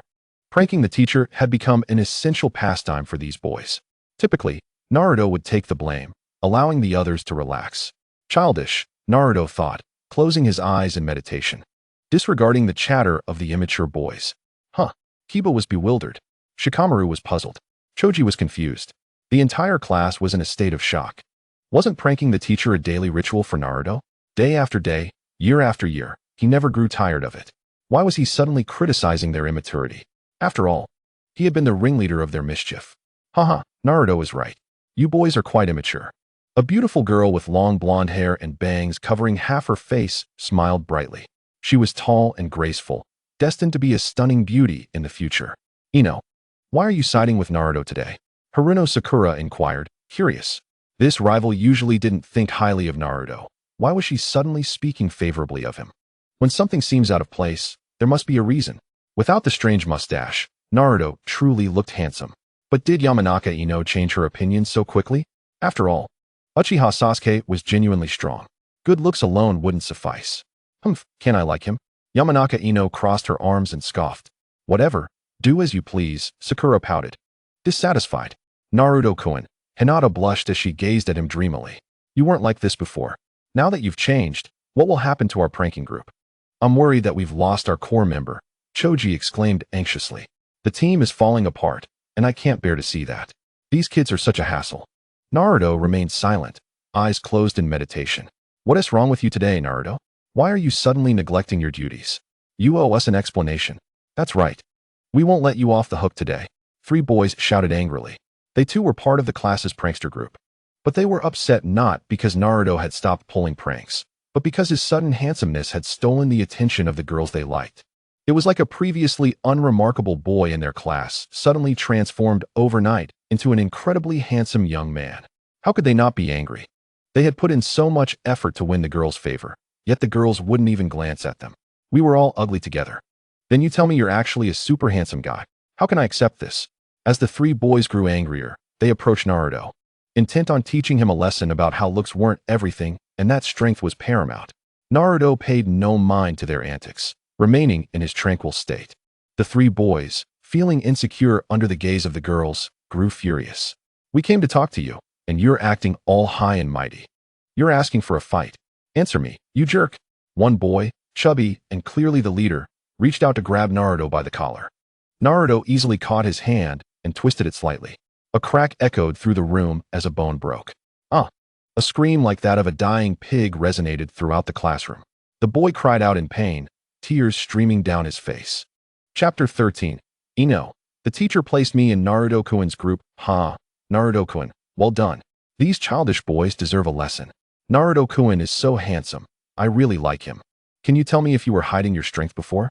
Naruto-kun, would you like to walk home together after school? I have many beautiful little dresses in my room that I can wear for you. Oh, don't boys usually prefer toys? How about you come to my house? My brother has plenty of toys. I can let him bring them out for you to play. Girls naturally admire strength and good looks, and now that Naruto possessed both, it was only natural for them to be drawn to him. Do you two want to test my limits? Naruto slightly lifted his eyelids, giving them just a glance. The 2 minions, startled, shook their heads vigorously. No, Brother Naruto, let us speak calmly. Please do not treat us like insignificant beings. Are you out of your mind? They couldn't even defeat the chubby kid, let alone challenge Naruto. Wouldn't that be inviting disaster? The atmosphere was lively today. Hey, Yushang, what happened to your hand? Irika, holding a roster, entered the classroom, somewhat perplexed. Yushang was the name of the chubby boy who was currently on the ground, writhing in agony due to a dislocated bone. Tears and mucus streaming down his face in a pitiful display. He delivered a vivid lesson on what it meant to be both inexperienced and playful. Finally, you are here. Irika-sensei. It was Naruto who struck first. The 2 little followers rushed back to report to the teacher. Yes, you must stand up for us. Irika placed the roster on the podium and hurried over to the chubby boy, squatting down to realign the misaligned bone. Crack-ah! Another shriek erupted, echoing painfully in the room. The chubby boy swore he never wanted to experience that again. Irika, with a stern expression, inquired, "What is the meaning of this, Naruto? While it is impressive that you could unleash 4 shadow clones yesterday, that does not justify bullying your classmates." From her seat, Yamanaka Ino raised her delicate hand. Teacher, it was Yushang who provoked Naruto-kun first. Today, Naruto-kun isn't even playing pranks. Yet, these childish boys still want to force him into mischief. Teacher, please judge for yourself. Are they in the right? Wait, what? Irika was taken aback. Today, Naruto was not engaging in pranks. No wonder he felt something was amiss when he entered. The usual chalk that would fall from the doorframe was absent. Fortunately, today was free from such interruptions. Otherwise, he would have fallen victim again. Irika had entered in high spirits, completely unprepared. Yes, teacher, the situation unfolded just as Yamanaka said, and I can attest to that. I can also confirm that it is your leniency that has emboldened these boys. They are becoming uncontrollable. Naruto-kun is innocent. We all witnessed it clearly. The girls jumped in to defend Naruto. Today, he was not at all unpleasant. In fact, they found him rather likable. They admired his handsome face devoid of odd facial hair, his unexpected strength, and the maturity he exuded. At this age, girls are particularly sensitive to boys who are constantly mischievous, and Naruto's demeanor was quite appealing to them. Irika awkwardly scratched his head. I see. I apologized, Naruto. I misjudged you. It's all right. I'm used to it, Naruto replied, flashing a bright, sunny smile. Wow. So handsome. Has Naruto-kun changed so much today? Shikamaru. Please slap me twice, Choji suggested. Why would you want that? Shikamaru replied. I just want to see if I'm dreaming. Naruto has become so popular. And I feel uneasy. How can we still enjoy playing in the mud together? Alright, I'm not pleased either, but let's accept reality. That is the most reasonable course of action. Iruka returned to the podium and clapped his hands for silence. Quiet down. I'm here to discuss team assignments. As Iruka's words settled, the classroom erupted in excitement. Teacher, I want to be in a group with Naruto-kun. Me too. Please, teacher, grant our wishes. Xiaoya, bold as ever, declared her desire to be with Naruto-kun. He truly is handsome now. Hinata blushed deeply, glancing shyly at Naruto, whispering, being in the same team as Naruto-kun seems delightful. I must seize this opportunity. Ino flipped her bangs and added, Teacher, please place me in Naruto-kun's group. Huh, Ino you. Haruno Sakura stuttered, bewildered. Was this the same rival who used to compete with her for Sasuke's attention? So quickly she had changed sides? Sakura acknowledged that Naruto was indeed handsome and masculine now, but his transformation was too sudden for her to adjust. After all, Naruto had once been her pursuer. If he were to persistently pursue her, it wouldn't be impossible for them to be together. Her cheeks flushed as she glanced at Naruto, then quickly averted her gaze, feeling guilty. Ino shrugged nonchalantly. Weren't you always irritated by my rivalry for Sasuke? Starting today, I'm pursuing Naruto-kun. Her tone was resolute. No, I want to be with Naruto too. Forget it. Forget it. Shallow women. No matter how good Naruto's physique is, he can't compare to Sasuke's mastery of ninjutsu and shuriken techniques. Just wait and see. You'll regret it. Sakura thought, feeling a twinge of jealousy. Chapter 14. Does he like me? What? When did Naruto become so popular? Iruka stared at Naruto in disbelief. Truly, he was the son of the fourth Hokage. Gold will always shine. Iruka cleared his throat awkwardly. The team assignments are based on everyone's abilities. This is the decision from above, and there is little I can do to change it. He shifted the responsibility to the higher-ups, caught off guard by the unexpected shift. He knew nothing and understood nothing. If there were questions, direct them to the higher-ups. Iruka silently praised his cleverness. Huh, there is such a method? I still want to team up with Naruto-kun. So do I. Iruka responded. All right, everyone, be quiet. I will now announce the team assignments. Listen carefully and do not mix them up. As Iruka read off the names, Naruto scanned the classroom for the girls and quickly spotted Hinata, one of his potential partners. Beside him, Sakura opened her mouth to speak, but upon seeing Naruto's disinterest, she chose to remain silent. She was filled with curiosity about the new Naruto, wondering what he was searching for. Following his gaze, she met Ino's eyes. Then, Naruto smiled charmingly, but it was aimed at Hinata, who sat behind Ino. From Sakura's awkward angle, it appeared as though Naruto was smiling at Ino. Girls' intuition often surpasses that of boys, a fact that cannot be denied. Shortly after Naruto's gaze landed on her, Ino instinctively glanced his way, only to find him smiling at her. Her heart raced, her little hands fidgeting with nowhere to go. Should she place them on the desk or beneath it? Naruto. He couldn't possibly like me, could he? But he had always pursued that violent girl. Has he finally recognized my charm? If he were to ask me out, should I play hard to get before accepting? Hinata, always shy, could hardly bear the weight of Naruto's direct gaze. Her face turned crimson, and steam seemed to rise from her head. Haruno Sakura felt as though her heart had been pierced by something, leaving her in considerable distress. Every day, she chased after a boy who fervently pleaded to be her boyfriend, only to suddenly shift his affections to other girls. This sensation of loss was somewhat sorrowful. Yet, she reassured herself, perhaps her feelings for Naruto were not as profound as she once believed. Given Naruto's heightened perception now, he could easily discern Sakura's actions nearby. Although Sakura was quite attractive, she paled in comparison to Tsunade. Initially, her development seemed steady, but ultimately, it fell short. Perhaps Sarada was simply too remarkable, after all. Children must prioritize a balanced diet from an early age. Moreover, Naruto was not solely fixated on Sakura anymore. What a ridiculous notion. He expected her to continue as a devoted admirer? After dividing the teams that morning, the arrangement mirrored Naruto's expectations. Iruka had prepared the roster well in advance, matching the trio configurations from the previous timeline storyline. Numerous female classmates, who were not placed in Naruto's group, protested vehemently, demanding Iruka to reorganize the teams. Iruka, feeling helpless, shifted the blame to his superiors, asserting that he was merely a worker following orders. He casually dismissed this batch of students, for they were about to graduate, leaving their guidance to other Jonin instructors. In the afternoon, during outdoor training, The first impression he garnered from them was rather poor. Ah, by the way, there's a mission tomorrow. The assembly point is by the small creek to the south of the village. It requires a full day of fasting, announced the masked Kakashi, instructing the lower ninjas. He had little interest in this task, had it not been for Sarutobi Hiruzen's insistence. He could have leisurely perused Jiraiya's best-selling novels anywhere in the village. Quite frankly, reading novels was far more enjoyable than teaching them. Though he harbored such thoughts, a degree of pressure loomed over him. One concern was Sasuke, the last remaining Uchiha ninja.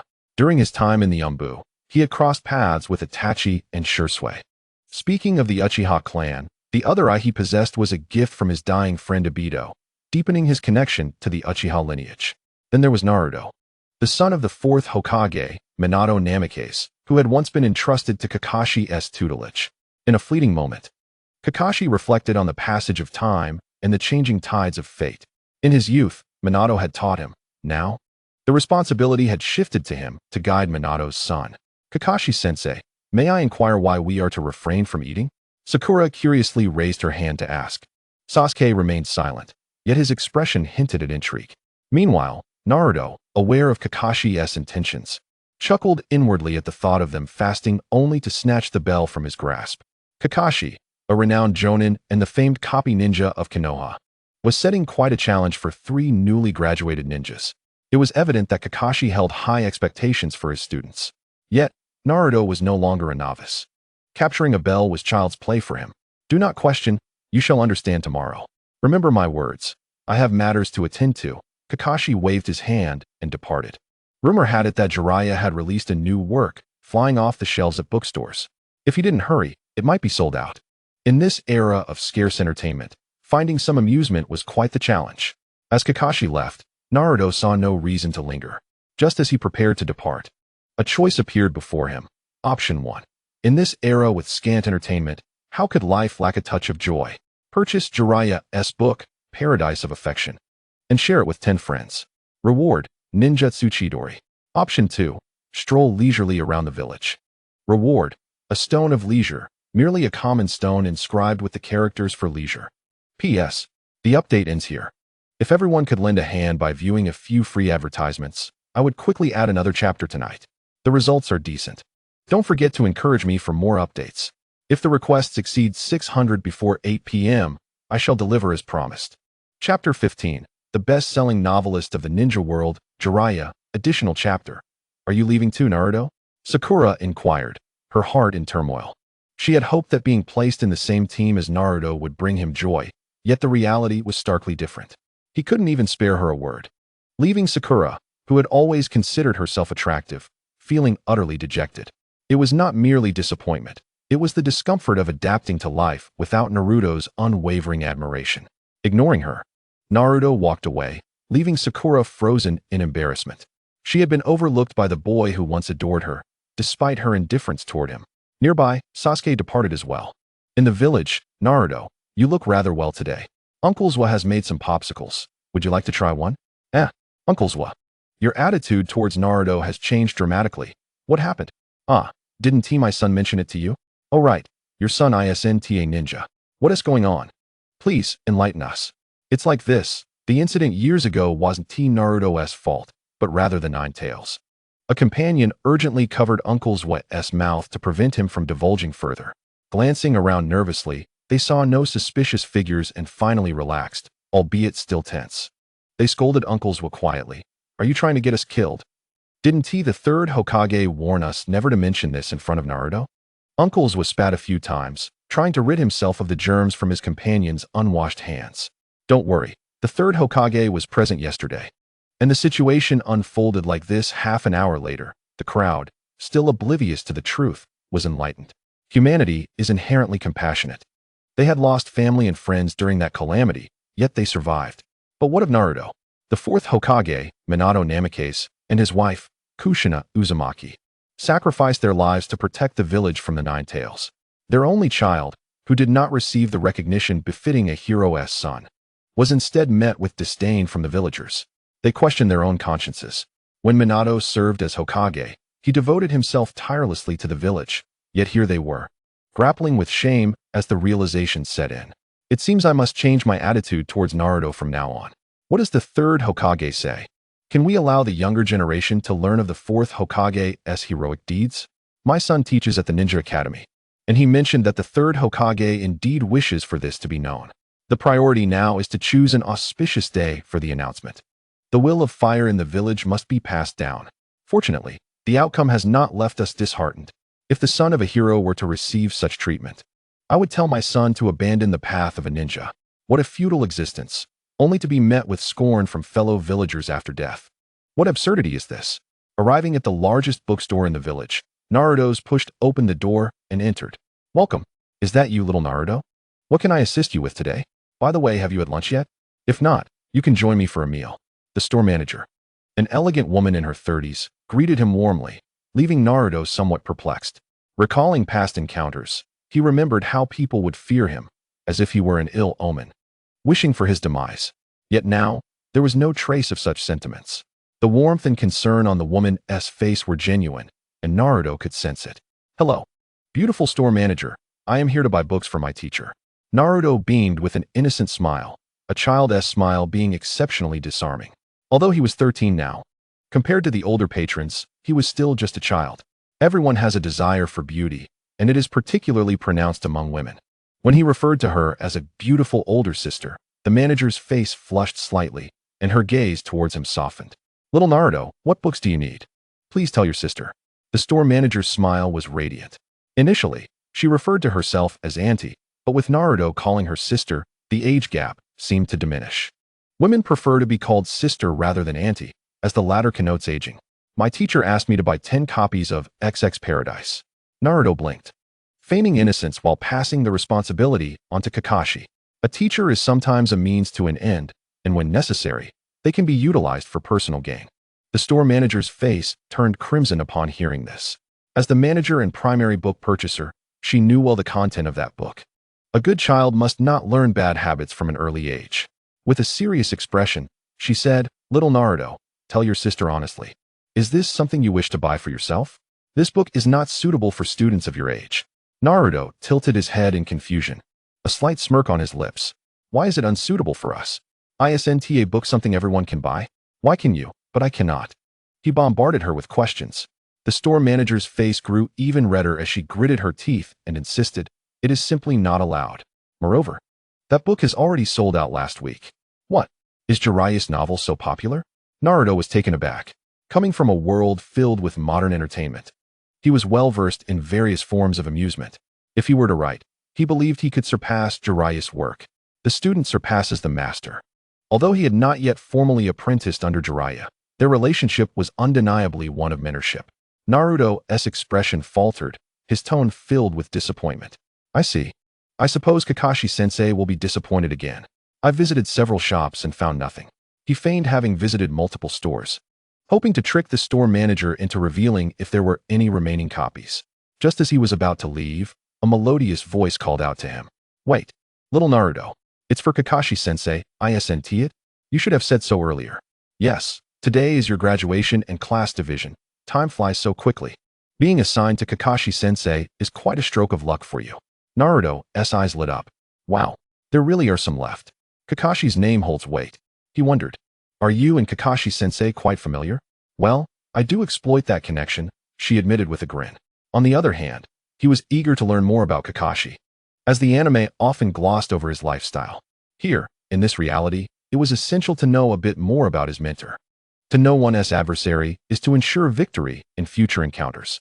The store manager nodded, acknowledging, indeed, whenever Lord Jiraiya releases a new work, Kakashi-sensei is always the first to purchase it from our store.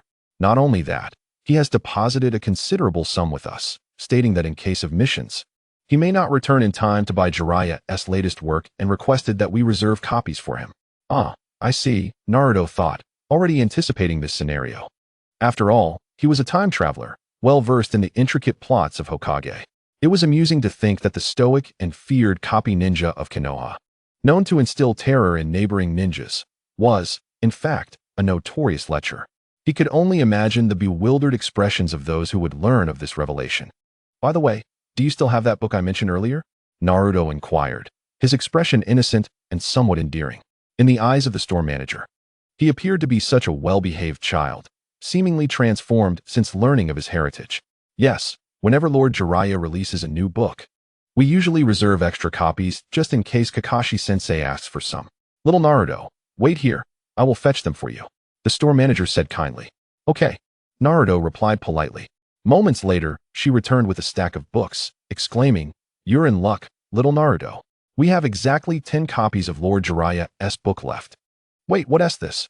The store manager's brows furrowed as she looked at the coins Naruto was offering, puzzled. This is the payment for the books, he explained. No, Kakashi-sensei has enough credit here to cover the cost, she replied truthfully. It was awkward, immensely so. Seizing the moment before his cover was blown, Naruto quickly pocketed the coins. I see. Then I will inform Kakashi-sensei about this. I apologize, Kakashi. Not only did I borrow your name to buy the books, but I also used your money for my purposes. I hope you won't hold it against me. This can be seen as a form of compensation for my childhood. As I prepared to hand the book over to Ming-run, the female shopkeeper paused, her hands momentarily still, and with a hint of concern, admonished me. You must ensure it reaches Mr. Kakashi properly. Do not sneak a peek at it along the way. Fear not, the enchanting and charming shopkeeper. I solemnly swear I shall not glance at it. But that was a lie. The moment I stepped outside, I tore open the packaging and began to read. Ming-run felt that he was not lying, but merely had more to say. Speaking appropriately is a matter of mutual respect. Once you leave, the other person's opinion no longer matters. After receiving another round of praise, the shopkeeper, feeling delighted, entrusted the book to Ming-run. Sweet-talking little Ming-run. Why had I not noticed your immense charm before? That is simply because we have yet to delve deeply into one another. Ming-run grinned, his smile innocent and pure. Ah, is that so? Well then, dear sister, I must take my leave now. You continue with your work. Run slowly, be careful not to trip. Oh, this child. Yet, viewed from another angle, the vitality of youth is not a bad thing. After exiting the bookstore, Ming-run sought a quiet spot to read. Yes, I, Ming-run, am indeed diligent and eager to learn. He ripped open the packaging, revealing a book with a pink cover. The saying goes, the pinker the cover, the more dubious the content. Ming-run opened the book, glanced at the preface, and then skimmed the table of contents. This seems quite intriguing. The content within piqued his curiosity. After reading intently for a while, time slipped away unnoticed. With a formidable mental capacity, Ming-run could read effortlessly, absorbing details with remarkable clarity. If asked to recite the contents later, he could even articulate the punctuation with precision. After finishing one of Jiraiya's masterpieces, he closed the book. Is this it? Just this? This book is indeed quite fascinating, with its vivid depiction of details. It encapsulates Jiraiya's lifelong experiences and sentiments. Some descriptions are nothing short of magical, especially the subtle beauty woven throughout, which serves as the piece de resistance. I, Ming-run, would gladly proclaim you the strongest in the industry. It is not that Ming-run's praise for Jiraiya is excessive, placed in modern times. This book might not achieve immense fame, but it would certainly garner a modest following. For certain enthusiasts, it is an indispensable companion for leisurely outings. A single book can conquer the world. Ah, is that not Ming-run? A somewhat juvenile voice called out nearby. Ming-run lifted his gaze in curiosity to see who it was. Before him stood a child of around 7 or 8, wearing goggles atop his head, with a scarf trailing on the ground. His clothing appeared somewhat tattered. This must be the grandson of Sarutobi Hiruzen, wherein my wand. Who else could it be? Ming-run himself was momentarily taken aback. Even though his grandfather is the Hokage, the material conditions of life are not abundant. Goodness, he is even poorer than I am. Upon seeing my wand, Ming-run grinned and teased. Hey, little rascal, who do you think you are? Come on, call me Big Brother. What? Do you know who I am? Calling you Big Brother is not impossible, but it might be a bit of an overreach for our family. My wand's expression was one of surprise. Today, my grandmother did not support me, so I will support you. Maiwan was aware of Ming-run's identity, for Ming-run was quite famous in the village. Just yesterday, he had heard his grandfather mention him. Good reputation, bad reputation. In the end, it is still reputation, right? Even tarnishing one's reputation is a skill in itself, is it not? Ming-run found it amusing. Overreaching your family. What an international joke. The key is that you, little Wan, are unable to handle the charms of Hanabi. Let the Big Brother guide you. Tell me the conditions. What must you achieve to be willing to call me Big Brother? You should at least master a formidable ninjutsu, right? If you cannot do anything and still wish to call me big brother, how shameless. Oh, ninjutsu you say? That is easy to arrange. Open your eyes wide and watch closely. Do not blink. Bang. Ming Rin immediately performed his signature ninjutsu, the S-rank induction technique that he was born with. Maiwan was still young, and it was essential to nurture him with positive knowledge. He should not be too intimate with girls and should engage more with boys. The single eye is a man's romance. Ahem, wrong scene. In any case, Ming Rin's goal was to cultivate Maiwan into a true man, so he would not have to worry about competing for Hanabi's affections in the future. A true man should not don women's clothing and then claim to be a man. Right, Maiwan? Chapter 17. You performed admirably. Your big brother has high hopes for you. Maiwan, who was not very knowledgeable about matters between men and women, widened his eyes in excitement, as if discovering a new world. Big brother, I want to learn this. Ming Rin nodded, seeing potential in him. However, mastering this will be challenging. Do you have the confidence and perseverance to persist? Report, big brother, I do. Speak louder. I cannot hear you. Report, big brother. I do. Louder. Have you not eaten? I do. Maiwan shouted with all his might. The Anbu members hiding in the shadows trembled in response. The grandson of the third Hokage, small in stature but with a voice that boomed. He nearly shattered their eardrums. Several Anbu members exchanged glances, pitying Ming Rin, who was closest to Maiwan, hoping his ears would remain unscathed. The subtle chakra blocking their ears dissipated. Ming Rin gave a thumbs up, smiling. You performed admirably. Your big brother has high hopes for you. He had anticipated this and controlled his chakra to temporarily block his hearing. Even if Maiwan shouted his lungs out, it would not harm him in the slightest. Big brother, when do we start training? Maiwan asked eagerly. That magnificent ninjutsu. He genuinely wished to learn it. Ming Rin even assigned him a fitting title, making Maiwan eager to become the chief disciple at Ming Rin's side. But that can wait. You have yet to tell me your name. Ming Rin waved his hand dismissively. At this point, they had not formally introduced themselves. Ming Rin was present here due to a shift in the timeline, while Maiwan had come out to clear his mind after feeling rejected by his peers. By coincidence, he encountered the diligent and proactive student, Ming Rin, engrossed in reading. Hehe, my name is Yuerin Maiwan.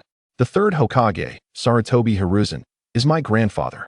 Speaking of that old man, while Maiwan outwardly denied it, he took great pride in being the grandson of Sarutobi Hiruzen. Having a Hokage as a grandfather is indeed an honor. However, every coin has two sides.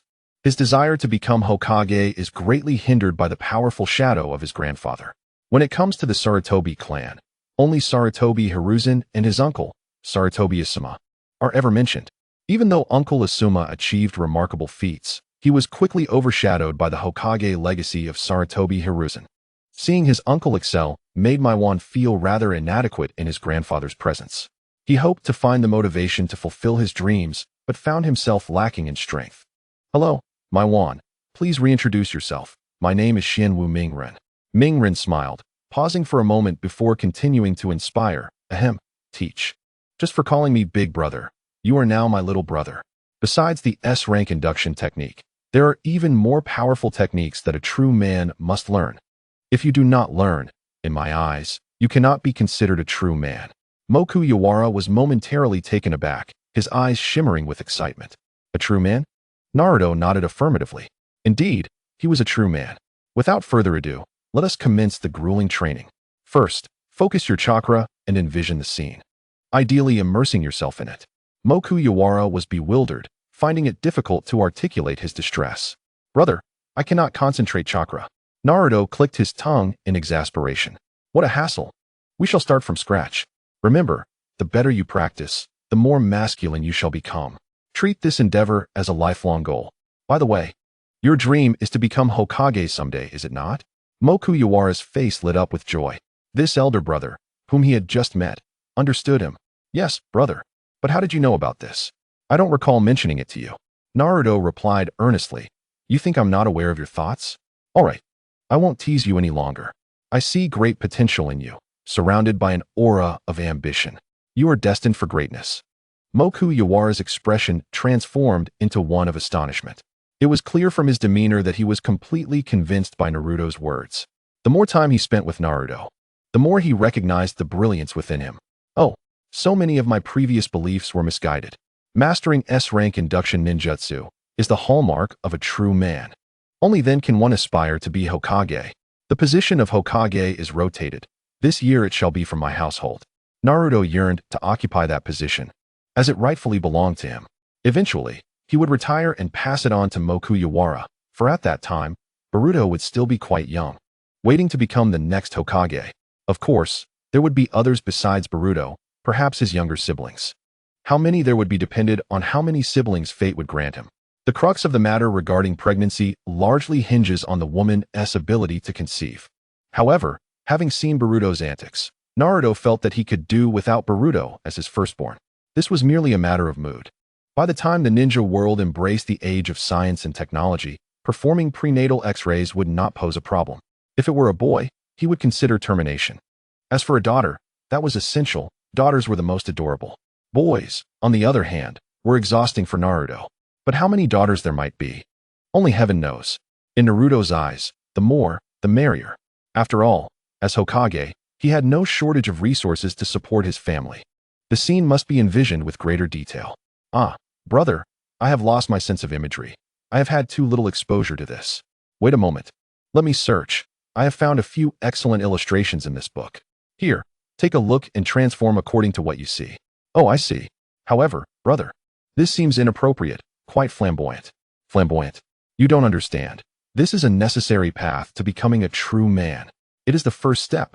With a swift motion, Naruto activated his puppet shadow clone technique, summoning 5 clones that he could manipulate at will. Isn't this ninjutsu impressive? Wow, brother, you are amazing. Mokuyiwara, who had yet to experience the application of ninjutsu, was left in awe. Naruto nodded in satisfaction.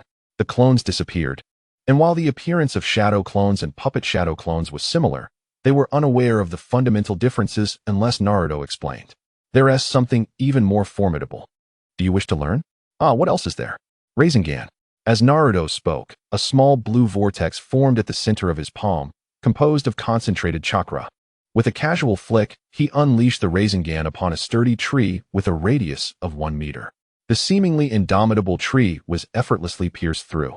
The massive tree fell with a resounding crash, raising a cloud of dust. Mokuyiwara was left dumbfounded. The onlooking Anbu agents shared his bewilderment. When did Naruto become this powerful? He could even execute such a technique without any hand signs. One of the team leaders among them was wide-eyed.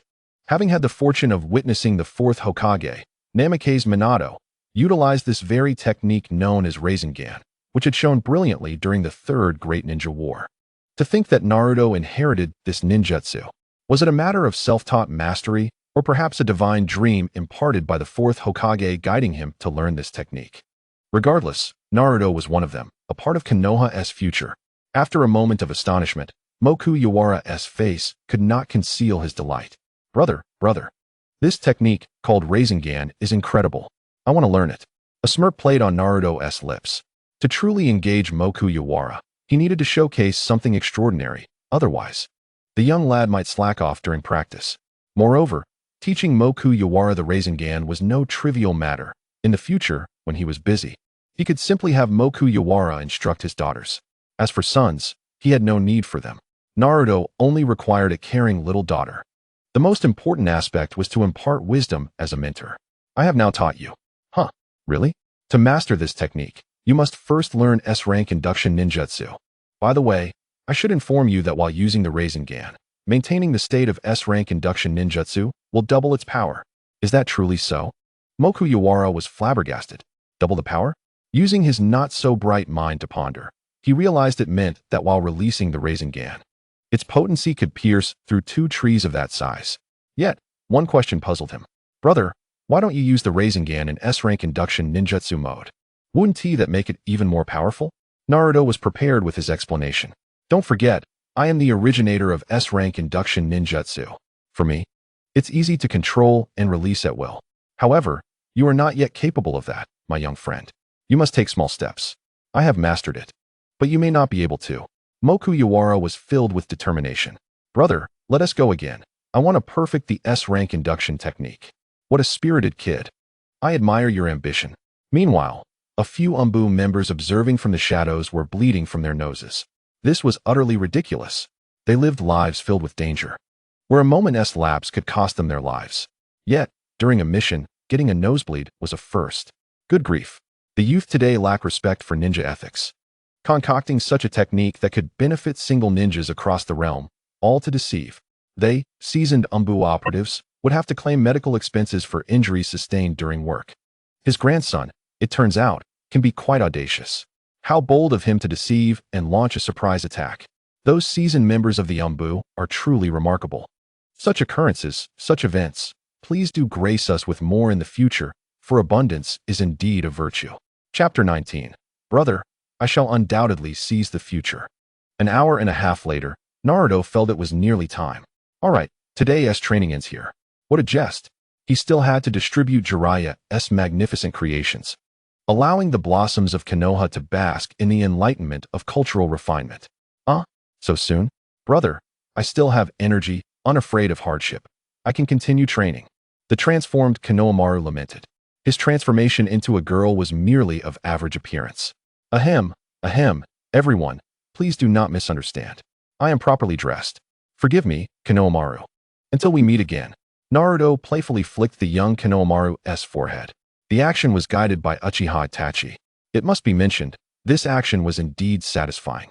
At the very least, the flick was quite delightful. By the way, take this, be sure to study it well. Naruto casually handed a book he had previously perused to Konohamaru. Konohamaru accepted it, puzzled, and inquired, Brother, what is the meaning of this? Could it possibly contain some formidable training techniques? To whom it is given matters not. The system never stated it must be given to peers.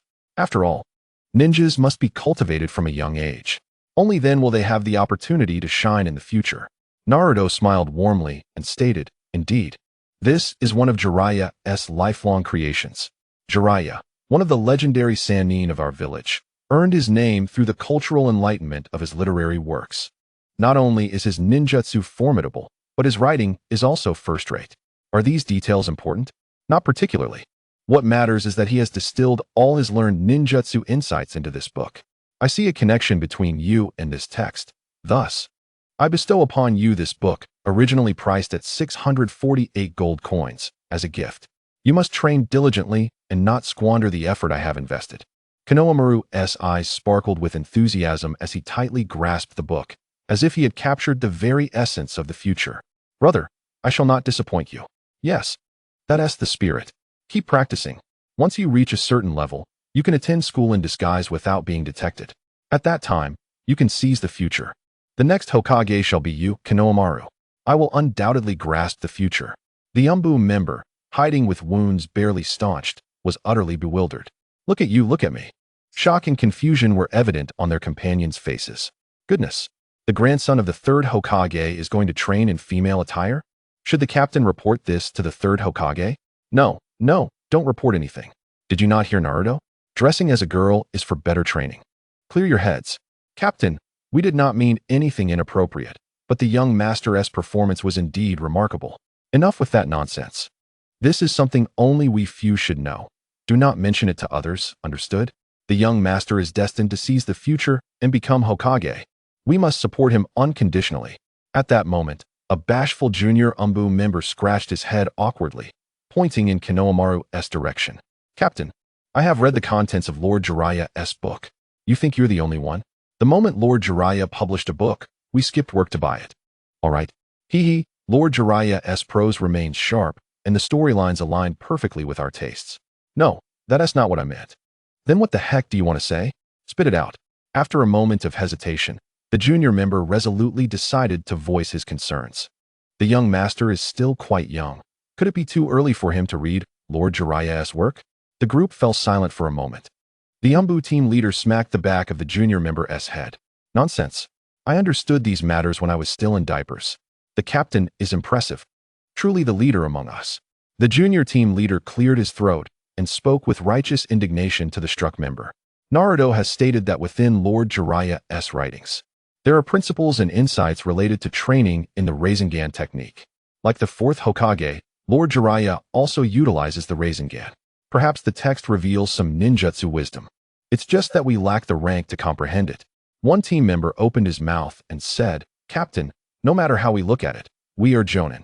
How did Naruto see it while we could not? Another team member retorted with annoyance. Are you an idiot? If Naruto couldn't discern it, how did he just use the Rinnegan? It's impossible to master without a teacher. Oh, that's true. Wait, after work, I must read that book carefully. My book was confiscated by my old man. Can I borrow yours first? No way. Are you dreaming? It contains the secrets of Rinnegan training. I'd be a fool to lend it to you. Hurry up and hand it over. No, please. Let me take a look. Chapter 20. Sasuke. Do you also wish to seize the future? In the streets of Konoha, Naruto was searching for the remaining 9 fortunate ones. Evening had already set in. The golden rays of the setting sun illuminated his handsome visage. At this hour, they must have all returned home for dinner. Rewards had been obtained, and there was no time limit for completion. It would be fine to hand them out tomorrow. Isn't that the Uchiha clan district? How did I end up here? Naruto was utterly perplexed. After Itachi Uchiha and Tobi had slain all the clan members, they fled to join Akatsuki, taking on the role of Konoha's surveillance tool against Akatsuki, primarily to protect the young Sasuke. The affairs of the Uchiha clan were beyond Naruto's concern, nor did he wish to meddle. What intrigued him now was the open gate leading to the Uchiha street. The seal had evidently been torn down by someone. It must have been Sasuke. Only he would continue to reside here. Alas, we are both lost souls in this vast world. Why must we have met? Such suffering. Sasuke, allow me to bring you some warmth. Naruto sighed, grasping the unopened book in his hand. Ding. Additional choice activated. Option. Gift one of Jiraiya's works to Sasuke, Indra. Feedback. Whenever Sasuke, Indra, grows stronger through training, he will reciprocate based on his current strength and soul intensity to the host. Naruto was momentarily taken aback. This additional task, though somewhat lackluster, was an opportunity that few could refuse, the chance to grow stronger for free. Moreover, this skill was intriguing in that as others grew stronger, he too would benefit without any impact on his own strength. A simple enhancement, unadorned yet beautiful. It aligned perfectly with Naruto's current aspirations. It seemed that Jiraiya's book was fated for Sasuke, and he reluctantly decided to gift it to him, without charge, despite its original price of 10 gold coins. Life was not easy for the young Sasuke either. Every bit of help mattered. Ahem. Fire style, great fireball technique. A blazing inferno erupted from Sasuke's mouth. The intensely heated fireball disrupted the previously tranquil surface of the lake. Bubbles began to rise from the depths of the water. The air grew oppressive and stifling. Sasuke's Sharingan gradually faded, as if his strength had been drained. Exhausted, he collapsed onto the wooden bridge, gasping for breath. Beads of sweat rolled down his forehead. Having executed the great fireball technique 3 times in succession had reached his limit. Compared to his peers, he felt overwhelmed. Sasuke can undoubtedly be regarded as a prodigy. Without comparison, one cannot truly perceive the degree of one's capabilities. His elder brother, Uchiha Itachi, was far more formidable at Sasuke's age.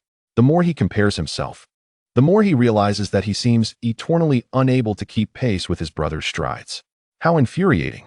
I shall take a moment to regroup. Sasuke gritted his teeth and declared fiercely, the bonds of brotherhood are sacred, and he is determined to personally slay Uchiha Itachi to avenge the heinous murder of his parents and the annihilation of his clan. He cannot allow minor setbacks to defeat him. Sasuke, do you wish to seize your future? Naruto's calm voice resonated, to startle the little brat. One must strike when least expected. Who? Sasuke turned in terror, only to find Naruto standing behind him. His tense heart began to relax slightly. Yet a chilling thought crept in. When did Naruto appear behind him? Why did he fail to sense his presence?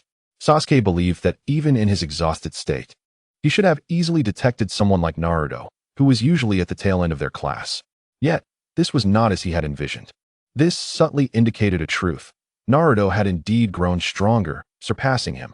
However, Sasuke preferred to believe otherwise, attributing his failure to notice Naruto's aura to his own fatigue. What brings you here? Leave at once. This is the territory of the Uchiha clan. Although it is no longer what it once was, not just anyone can enter. What sustains Sasuke's will to live, aside from his unwavering desire for revenge, is the utterly ridiculous remnants of the Uchiha's former glory. I am here to help you seize your future, Naruto grinned. Although the little brat could be rather arrogant, he was still a decent candidate for exploiting. Sasuke was momentarily taken aback. Seize my future? What future? Naruto returned to the point. You claim you wish for revenge. What does that have to do with me? Can you make me stronger? Indeed, Under Sasuke's astonished and expectant gaze, Naruto pivoted his response, stating, "No." Sasuke's expression shifted dramatically, changing from blue to red, then to green. A free performance of emotional transformation, prompting Naruto to exclaim in admiration, "It would be a shame not to train in the land of fire. Remaining here to be a mere ninja is pointless. A ninja must endure, but in the end, if one cannot surpass their adversaries, they are left utterly powerless. Unless you possess strength greater than that of your opponent, you can only endure, much like a turtle." At this moment, Naruto possessed such strength. Veins bulged on Sasuke's forehead. "What did you say? Get out this instant. Otherwise, do not blame me for being rude." He was desperate to grow stronger. Instead of providing what he sought, Naruto merely toyed with him. As Uchiha Sasuke, the second pillar of his village, his ultimate goal in life was to become stronger and exact revenge. From the elderly at the village entrance to the toddlers within, everyone understood why he had not succumbed to despair alongside his parents. "You, Naruto, cannot provide me with what I desire. Is it merely amusing to come here and meddle?" Naruto shrugged helplessly. "I cannot help you grow stronger, for strength comes only from one's own willingness and relentless practice. I am neither your father nor your guardian.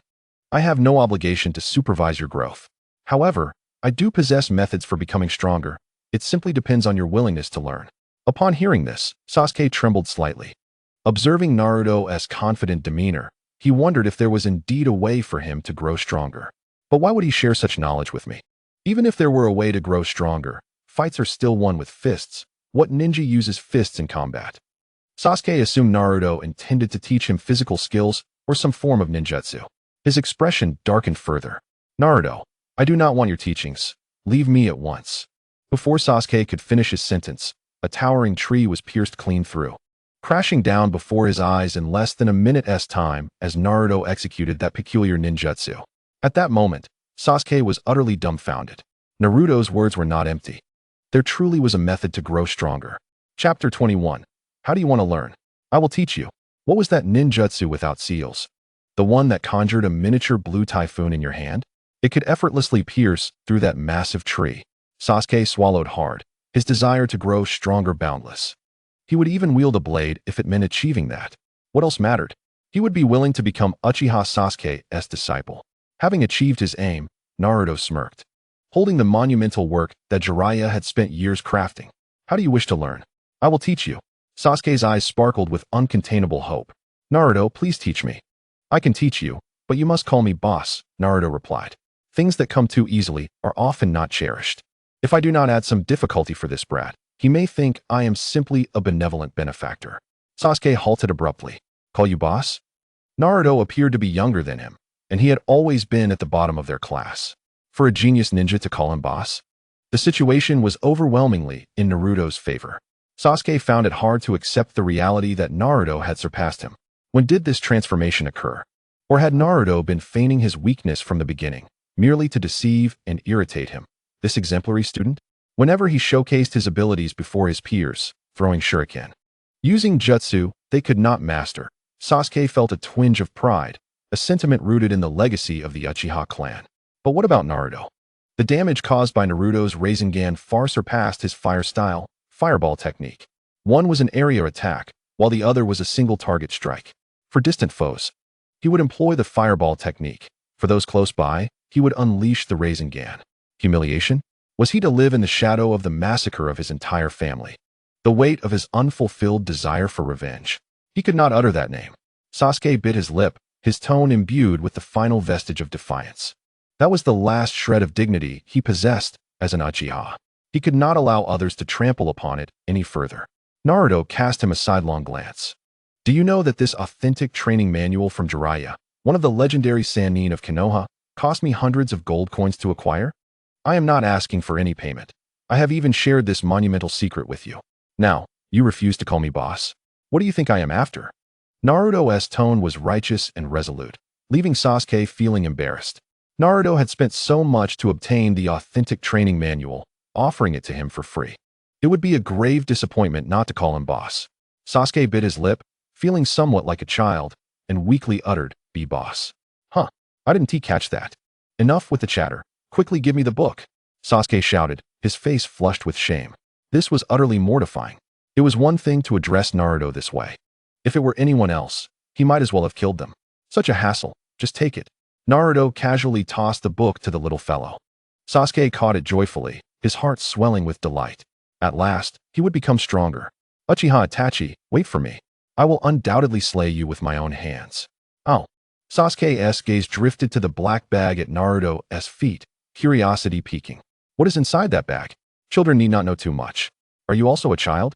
In appearance, perhaps, but my spirit is that of a seasoned man, one who has traversed the storms of life and seen through the world's intricacies. As Naruto spoke, he extended his foot to properly cover the cloth draped over the object. Sasuke blinked, glancing between the book in his hands and the black bag. For a fleeting moment, he glimpsed the contents within, which bore a striking resemblance to the training manuals he held. How absurd. Could it possibly contain Jiraiya's training manual as well? Naruto? Show me what lies within that bag. Sasuke insisted, summoning an unexpected strength to snatch it from Naruto's grasp. Yet, in his current feeble state, Sasuke was no match for Naruto. It would not be an exaggeration to say that Naruto could easily topple this little fellow with a mere finger. Enough of your prattle. A book worth hundreds of gold coins. My money does not come from the wind. Where would I find such wealth to buy it? Hurry and get back to training. I am leaving. Naruto kicked the bag up from the ground, holding it in his hand. With a graceful sidestep, he evaded the hungry lunge of the second pillar. You, with no skills, still aspire to learn the ways of a thief? Focus on your training. Show it to me now, or I shall cease my practice.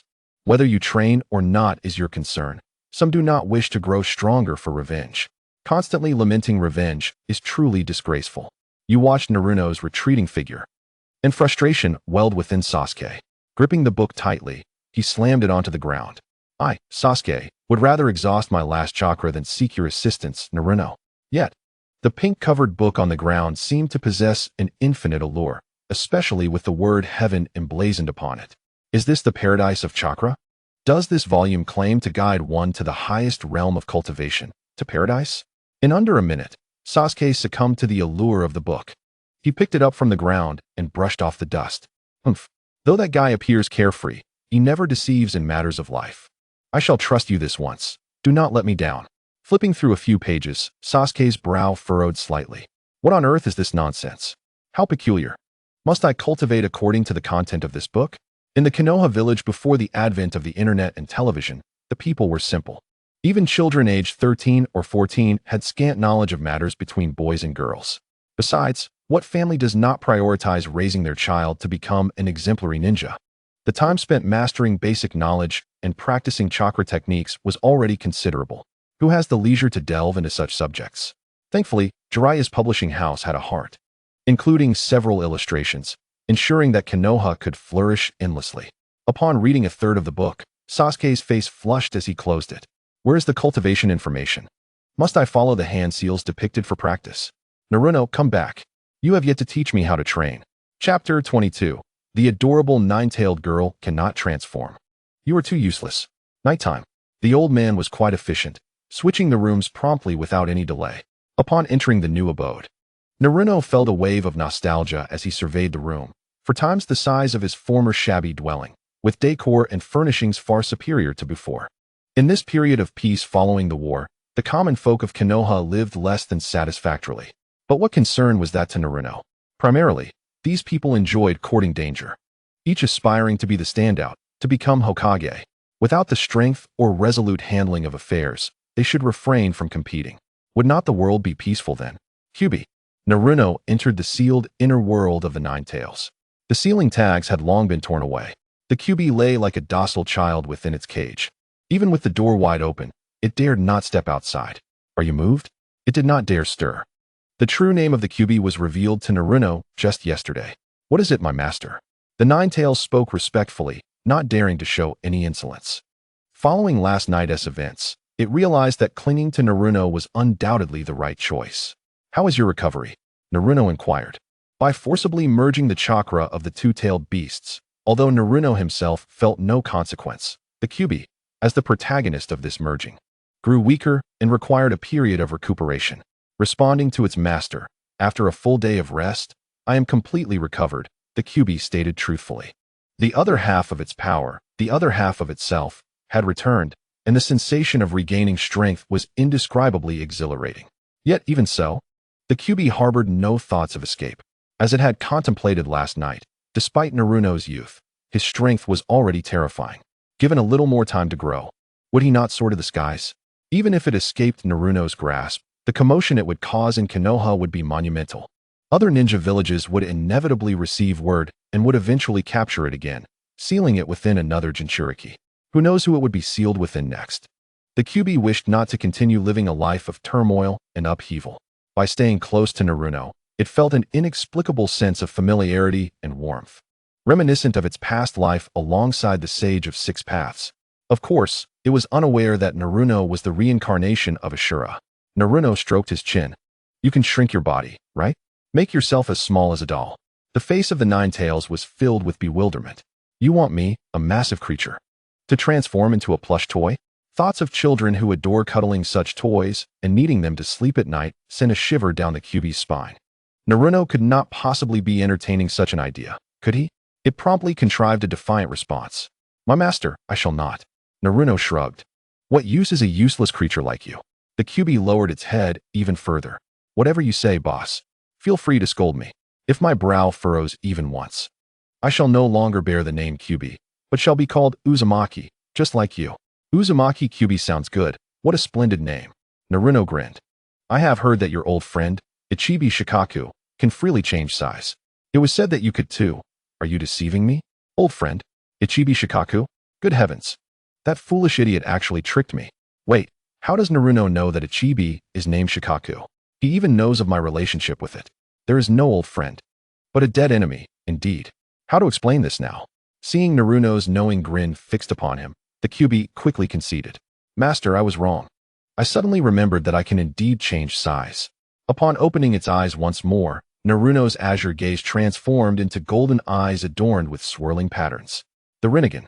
I know not when strange jutsu would emerge from my hands unbidden. A threat, a blatant threat. Even the Kyuubi had no spirit to retaliate. You are the master. Everything you say is correct. Master, I was wrong. I will change immediately. Oh, can you transform into an adorable girl? I belong to the beastly realm. What use is a mere waste of space? The adorable girl with 9 tails cannot transform. You are utterly useless. I am not human. Even if I could shrink, I cannot assume a human appearance. I have truly sinned in the past. Captured by that accursed masked man, wreaking havoc in Konoha. The masked man fled, leaving me captured. To be a Jinchuriki of such caliber is indeed a stroke of ill fortune. I had no choice before, but from now on, I only wish to be a quiet, good fox. Heaven, grant me a chance. I am immensely grateful for the generous support from all the esteemed patrons. I can see the contributions in the back end. Each little bit adding up to over 10 yuan, just enough for a bottle of Huiyuan juice. Thanks for the extra chapter tonight. Chapter 23. Do ninjas still need kunai and explosive tags? Boom. The 9 tails transformed into a miniature toy-like figure, appearing adorably in the real world. It is hard to believe this is the once mighty beast that struck terror into the hearts of countless ninjas. The aura it emanates can only be sensed by Naruto, while the rest is cleverly concealed. Indeed, in this form, you are quite effective. Naruto stroked his chin, offering a commendable assessment. It is a pity this wretched fox cannot become a fox girl. Reflecting on the beautiful Kyuubi in the game, and then looking at the colossal Kyuubi in the ninja world, it is simply absurd. One is a monster girl, the other a beast. The two are incomparable. Under Naruto's gaze, the 9 tails, fluffy and dejected, lamented, Master, I truly cannot transform. Understanding, Naruto replied, From now on, when I summon you, appear like this, understood? He raised his hands in a gesture of comprehension. That expression of disappointment ignited a flicker of hope in the nearly despondent 9 tails. Whatever you say, my lord. But transforming into a human is out of the question. It would be an utter disgrace to our kind. Yes, my master. Oh, 2 sinister auras are rapidly approaching us. What should we do? The 9 tails inquired politely. These 2 auras are extremely subtle, yet among ordinary ninjas, they are extraordinary. However, in the eyes of the 9 tails, they are nothing but weaklings, as easily swatted as flies. It believes Naruto has sensed this too. To demonstrate its remaining usefulness, the 9 tails decided to put on a show. Oh, it seems they are enemies of my dear father. Let us use them for practice, Naruto said, stretching his neck in preparation. As the fourth Hokage, Namikaze Minato, he had slain numerous elite ninjas from other villages during the Third Ninja World War, earning a formidable reputation. It is no wonder he occupies the Hokage seat in Konoha. Those who rise to such heights are invariably stained with blood. The families of those fallen elite ninjas cannot possibly rival Namikaze Minato. Could they not defeat a mere rookie? While attempting to eliminate Naruto, they also aimed to seize the 9 tails within him, killing 2 birds with 1 stone. Hence, many exceptionally talented ninjas volunteered to form a small team to assassinate Naruto. How amusing that they were intercepted by the Anbu. Though unseen, Naruto could feel 2 auras advancing towards him, halted just outside, unable to approach further. How dull. These weaklings are truly pathetic. They cannot even pass through the Anbu's defenses yet dare to attempt my assassination? Naruto grimaced in dissatisfaction, having hoped for some entertainment tonight. Who would have thought these weaklings would perish before even reaching me? Goodness. In this day and age, one should not venture forth without some strength lest they embarrass themselves. The 9 tails restrained its overwhelming urge to scoff. My master, the Konoha Anbu are no mere pushovers. They can easily intercept these small fry, the 9 tails thought. Yet, not long after, it was smacked in the face by reality. An exceptionally subtle aura evaded the Anbu's blockade and was swiftly approaching them. Oh, there is still some useful talent among them. They are not all useless. Naruto grinned, while the 9 tails' mouth twitched. Anger surged within it, not directed at Naruto, but at the scoundrel behind that subtle aura, nearly causing it to lose face. Sajo, I will deal with you. Stepping out to greet the guests. I do not wish to soil my new abode. Boom. A shadow clone appeared before him. Naruto closed his eyes, his consciousness directly linking to the clone. He can now control up to 10 such shadow clones simultaneously by himself. This method allows for better hands-on practice rather than merely issuing commands and letting them act on their own. The distinction lies here. The 9 tails was bewildered. Master, aren't you going out? You were just itching to stretch your limbs. How in the world did you send out your shadow clone? The clone rolled its eyes at the 9 tails, gazing at it as if it were a fool. Can you not aspire to greater things? Do I need to use my true form to deal with a weakling? The movements and demeanor of the clone were indistinguishable from Naruto's true self. Even more astonishing to the 9 tails was the chakra possessed by the clone, identical to that of Naruto's true form. Surely this cannot be real. Is this child a prodigy? The 9 tails had seen such chakra in Uchiha Madara. Even with abundant chakra, it could not compare to the original. Otherwise, many would not have perished in battle. If everyone could use shadow clones to fight while resting at home, it would be an obvious impossibility. Speaking of Uchiha Madara, he possessed such abilities, which did not surprise the 9 tails. However, Naruto, mastering such unheard-of techniques at such a young age, is indeed extraordinary. Pushing open the door, Master, wait for me. The 9 tails glanced between Naruto's true form and the clone, ultimately deciding to follow the shadow clone outside. The boss is leaving. How could the employees dare remain behind? As reported by the intelligence, is this indeed the room? A slender man with a subtle aura wiped the sweat from his forehead. His companions were responsible for a feigned attack to draw the attention of the Konoha Anbu, while he seized the opportunity to eliminate the now inconsequential Naruto. If one cannot defeat a mighty tiger, how could they not kill a mere tiger cub? You must be Uzumaki Naruto, right? Tonight, I will send you on your way to reunite with your parents, performing a noble deed for the country and its people, he mused, misjudging Naruto to be the universally despised rat. I admire your audacity. I appreciate this peculiar confidence of yours, the man said as he opened the door. Stepping out, Naruto overheard the man's monologue and raised an international gesture of goodwill. The man was suddenly struck by confusion. Who am I? Where am I? What am I doing? The target of the assassination appeared neither to hide nor flee, boldly emerging from the room. He raised a hand in a gesture whose meaning eluded him. Happiness arrived too swiftly, like a tornado. Unable to escape love, I found myself trapped. I could not flee. You little brat, to think you would come to me willingly. Don't blame me for being impolite. The man withdrew his hand to rest on the pouch of ninja tools at his waist. One hand grasped a kunai while the other held an explosive tag. Ha ha ha. Jiulama, where did you find this fool? Does a ninja really need kunai and explosive tags in a fight? Naruto laughed heartily. The 9 tails conceded that Naruto had a point. After all, it had first-hand experience with the ninjas who fought against it. They often threw a few kunai, which, while not damaging, merely tickled. What ninja in a brawl actually uses kunai? Do you? Because I certainly do not, the Ninetales chimed in. These country bumpkins have never seen the grand stage. Relying solely on these two tools. The man was taken aback. Could it be true? A mere doll could speak. Not only that, but it also mocked him as a country bumpkin. Wasn't it the basic operation of a ninja to use kunai and explosive tags in battle? To claim otherwise was a blatant insult. Furious, the man seethed. Damn it. I will make you pay, you little brat and foul-mouthed fox doll. Chapter 24. Why not just blow up the entire Konoha while you're at it? Huh. A mere minion dares to threaten us? Goodness. I am a tailed beast. The Ninetales glared with indignation. This foolish, weak ninja had provoked it. When a tailed beast was enraged, countless lives were at stake. Master, let me eliminate this blind fool, it insisted.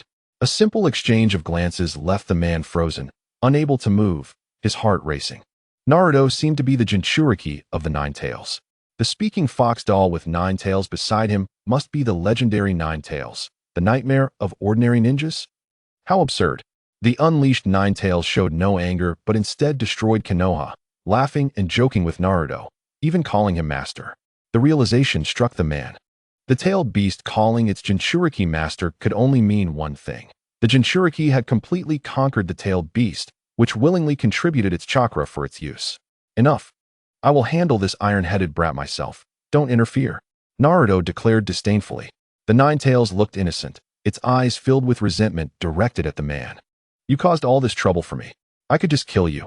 The man swallowed hard, just wanting to avoid a confrontation with the Ninetales. He was unsure how Naruto had managed to make the Ninetales submit willingly, but after all, he appeared to be just a child. Could he not overpower him? Perhaps fleeing was the better option. Rasengan.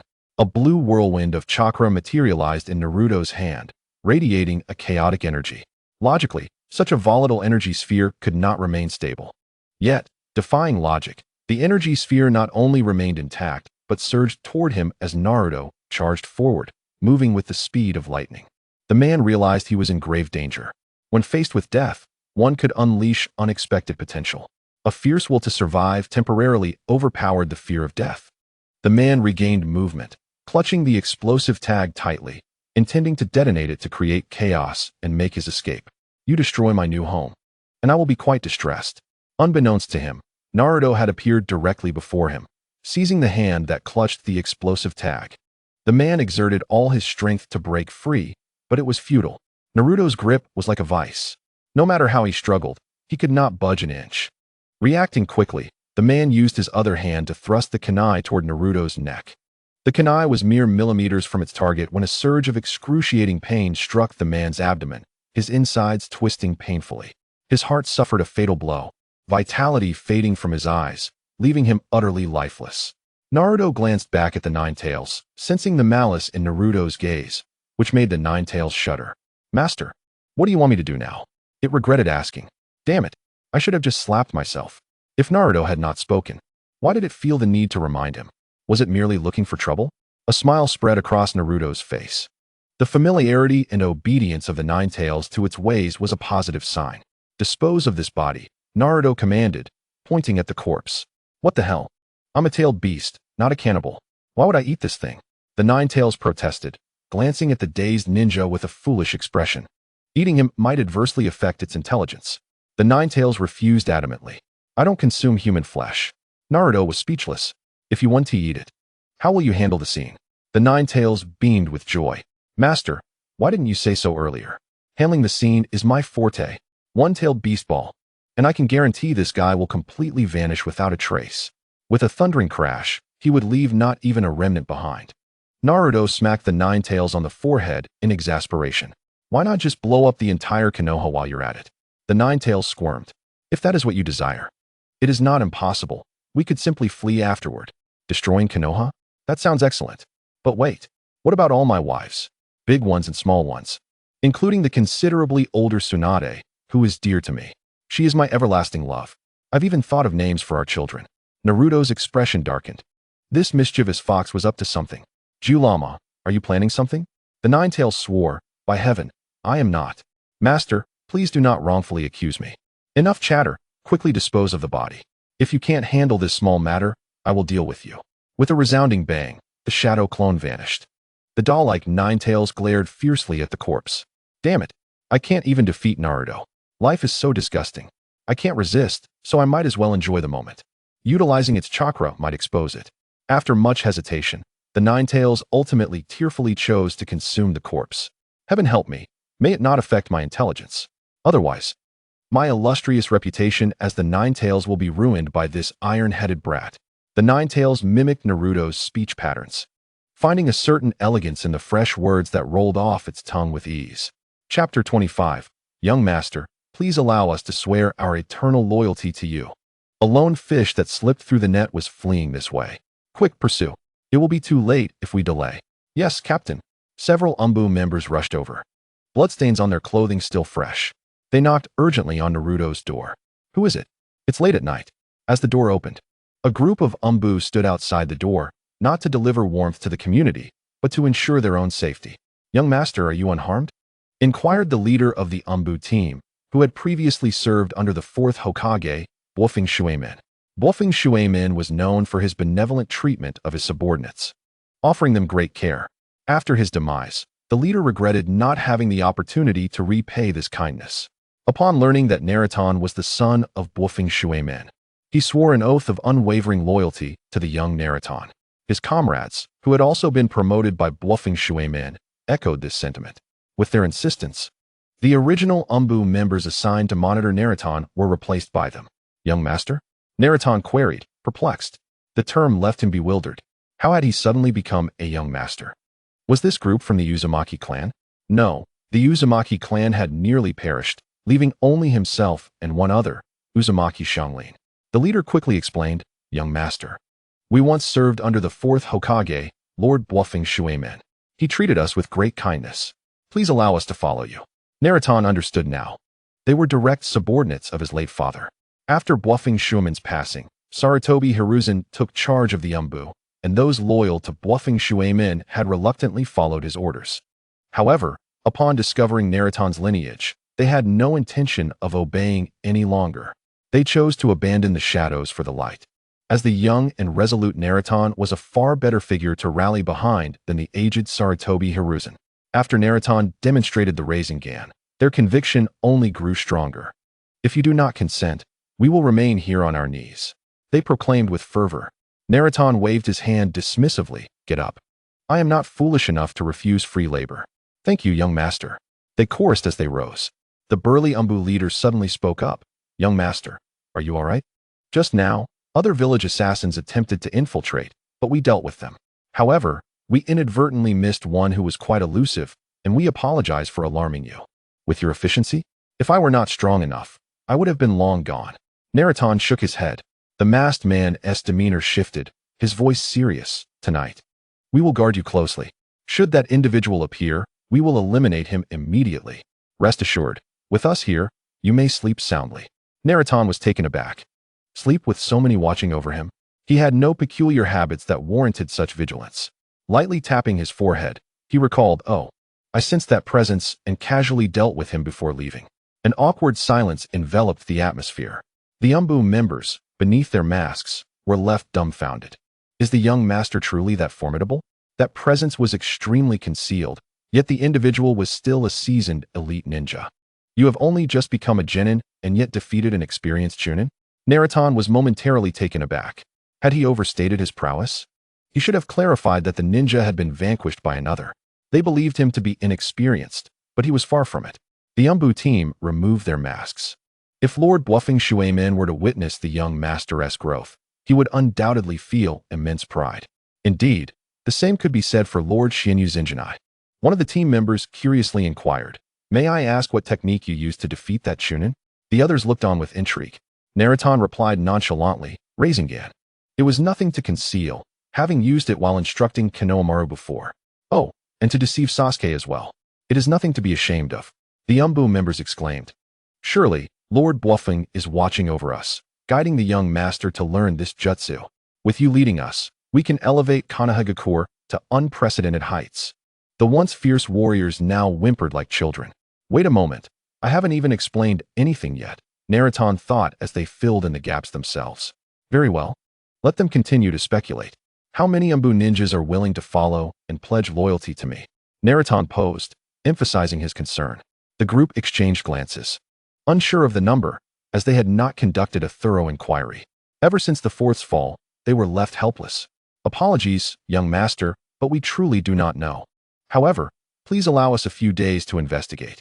Lord Bluffing treated us all excellently, and compared to the third Hokage, I believe they would be more willing to follow the son of the fourth, the hero of Konohagakure, having witnessed enough of the darker sides of the village. Many had grown disillusioned. Sarutobi Hiruzen's methods, though effective, were not admirable. Had the capable and powerful Bluffing Shuemin mediated, perhaps the Uchiha clan would not have had to perish, allowing for a harmonious coexistence within Konoha. In their eyes, Bluffing Shuemin held an exalted status, symbolizing hope. His son, Uzumaki Naruto, could fully inherit his father's aspirations, bringing brightness and a promising future to all of Konoha. Once your investigation is complete, do not let the third Hokage know of this matter, Naruto instructed. Yes, young master. They replied in unison. Oh, and you need not protect me from the shadows any longer. Return to your own homes. Naruto recalled the discomfort of being watched, especially under duress. It felt awkward, as if even a trip to the restroom required vigilance against sudden intrusions. Absolutely not. Young master, you are still young and in need of our protection, they implored earnestly. Indeed, this was the first wave of assassins targeting you. There will surely be more in the future. We urge you to reconsider. The group expressed their genuine concern. Naruto realized he could no longer hold back. With a Rinnegan in each hand, he demonstrated his power. Indeed, one in each hand, he affirmed, as two blue whirlwinds swirled ominously, radiating immense energy. The Anbu members stood astonished. Is this for real? Can you perform the Rinnegan without hand seals? It appeared he could. They had seen Bluffing Shuemin execute the technique without seals, but as the creator, he could maintain only one. Yet his son, Uzumaki Naruto, could conjure two simultaneously. The adage the student surpasses the master rang true. He was indeed prodigious. Although they could not utilize the Rinnegan, they understood its intricacies. Controlling such a volatile energy required immense chakra, and to wield two at once was exceedingly demanding. As he dismissed the Rinnegan, Naruto declared, I possess the ability to protect myself. Should you doubt me, you may continue your covert watch. However, from now on, do not refer to me as young master, who enjoys being constantly scrutinized. It is exceedingly bothersome. Whenever one attempts to accomplish a task, there is an unwelcome presence, and not just one. What is the point of this? A few individuals appear troubled. Why do they protect Naruto? Is it not because he lacks a certain level of self-defense capability? He is easily susceptible to assassination by other shinobi. Now, as Naruto showcases his abilities before them, it makes them feel superfluous. It is the young master. We shall take our leave now. Please take care. Should you require anything, use this to summon us. The team leader handed over a small device akin to a communicator. After completing these formalities, they did not linger, but departed promptly. Once Naruto sensed their presence had entirely vanished, he returned to his room. His adoptive father possesses considerable connections. I believe it is not impossible for me to take command of Konoha. Casually tossing the communicator onto the table, Naruto contemplated. This thought only lingered briefly before he dismissed it entirely. At his age, aspiring to be the village head seemed utterly ludicrous. Not for any other reason. But the daily affairs are overwhelming, and he cannot simply be a negligent overseer. Engaging in such tedious matters is tiresome. Moreover, at his age, he should be relishing the prime of his youth. Romance and companionship await him, with countless beautiful women both in and out of the village. It is preposterous to be preoccupied with matters suited for an elder.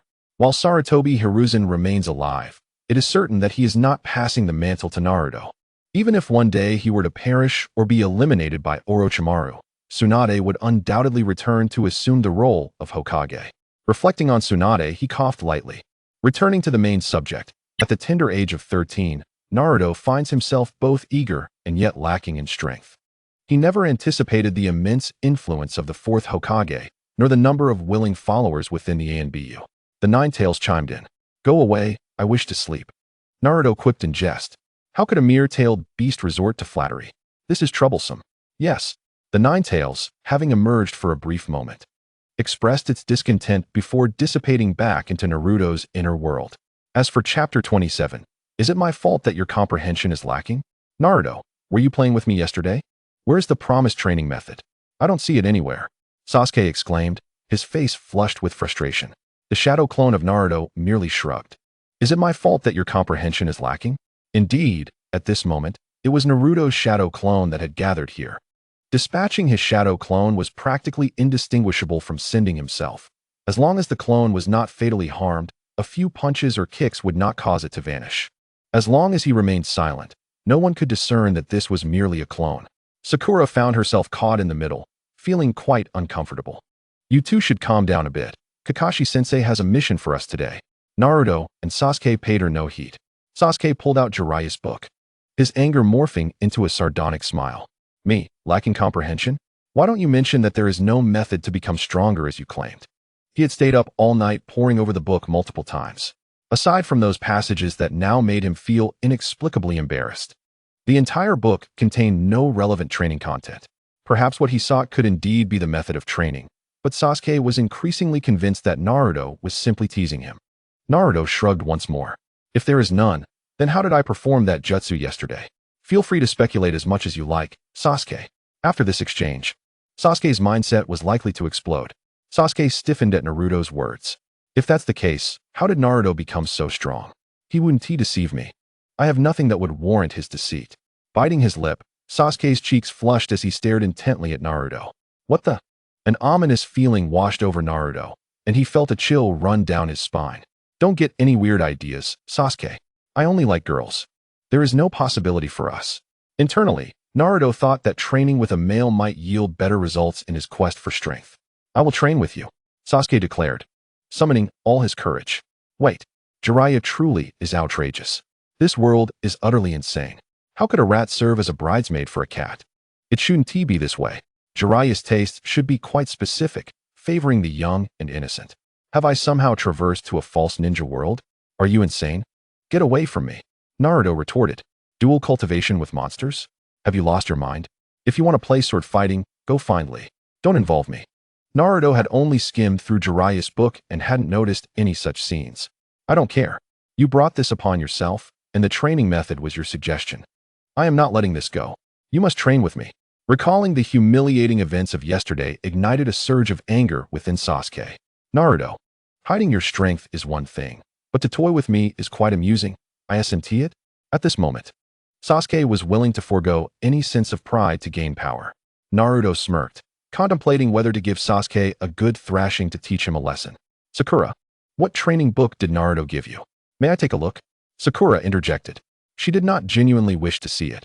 Being part of their trio, she felt somewhat excluded. Sakura, you too wish to seize the future? Naruto responded in surprise. If you want it, just say so. I have a few more books. Oh, I forgot. The other shadow clones are each carrying a book around the village searching for someone worthy. I am currently out of books. Sasuke tucked the book away. There's nothing worth looking at. Sakura cast a disappointed glance at Naruto, who could not be bothered to engage with her and simply ignored her. Well, you three are quite early today. You didn't forget yesterday's agreement, did you? Kakashi greeted them, hands tucked in his pockets.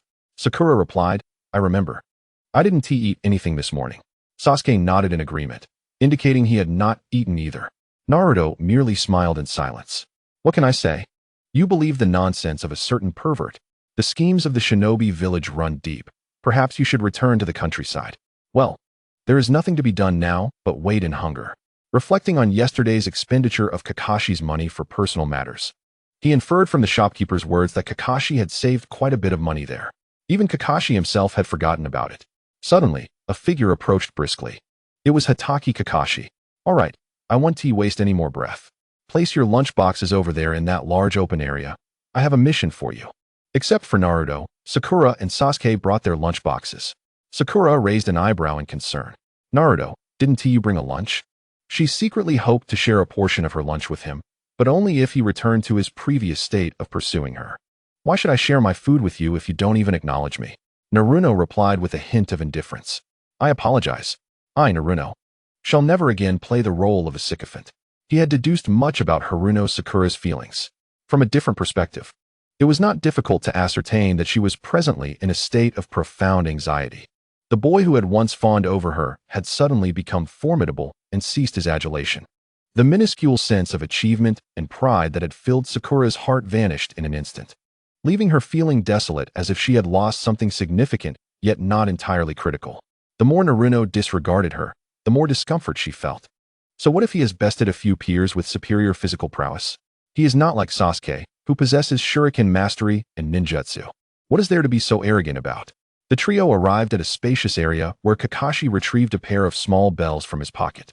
There are no limits to your methods. You may use shuriken or any ninjutsu you have learned. The goal is to employ every conceivable tactic to snatch the bells from my hands. Those who fail to seize the bells will forfeit lunch. Will those who manage to grab the bells be allowed to leave class early? Naruto inquired with a grin. Dividing my focus to control 10 puppet shadow clones is quite the challenge, though not excessively exhausting. However, maintaining such intensity over time is not advisable. It is paramount to resolve matters with Kakashi. Oh, you are quite confident, aren't you? Do not presume that being the son of the fourth Hokage grants you any special privileges, Kakashi remarked, raising an eyebrow. He refrained from revealing the fact that he had once been a student of Namikaze Minato, as he deemed it unnecessary for Naruto to know. Would you expect me to ease your training simply because your father once taught me? Absolutely not. Easing your training would be a grave disservice to you in actual combat. This line of thought would also evoke Kakashi's painful memories of losing his comrade Rin during a time of great suffering. Wait, Naruto is the son of the fourth Hokage? Sakura exclaimed, her eyes wide with disbelief. The news was utterly staggering. The Hokage of Konoha is a revered figure. A goal aspired to by countless ninjas from various villages. The Hokage not only embodies the will of fire, but also symbolizes hope and a bright future. Since the village's inception, there have only been 4 Hokages. Konoha has produced innumerable talented ninjas, yet only one can hold the title of Hokage.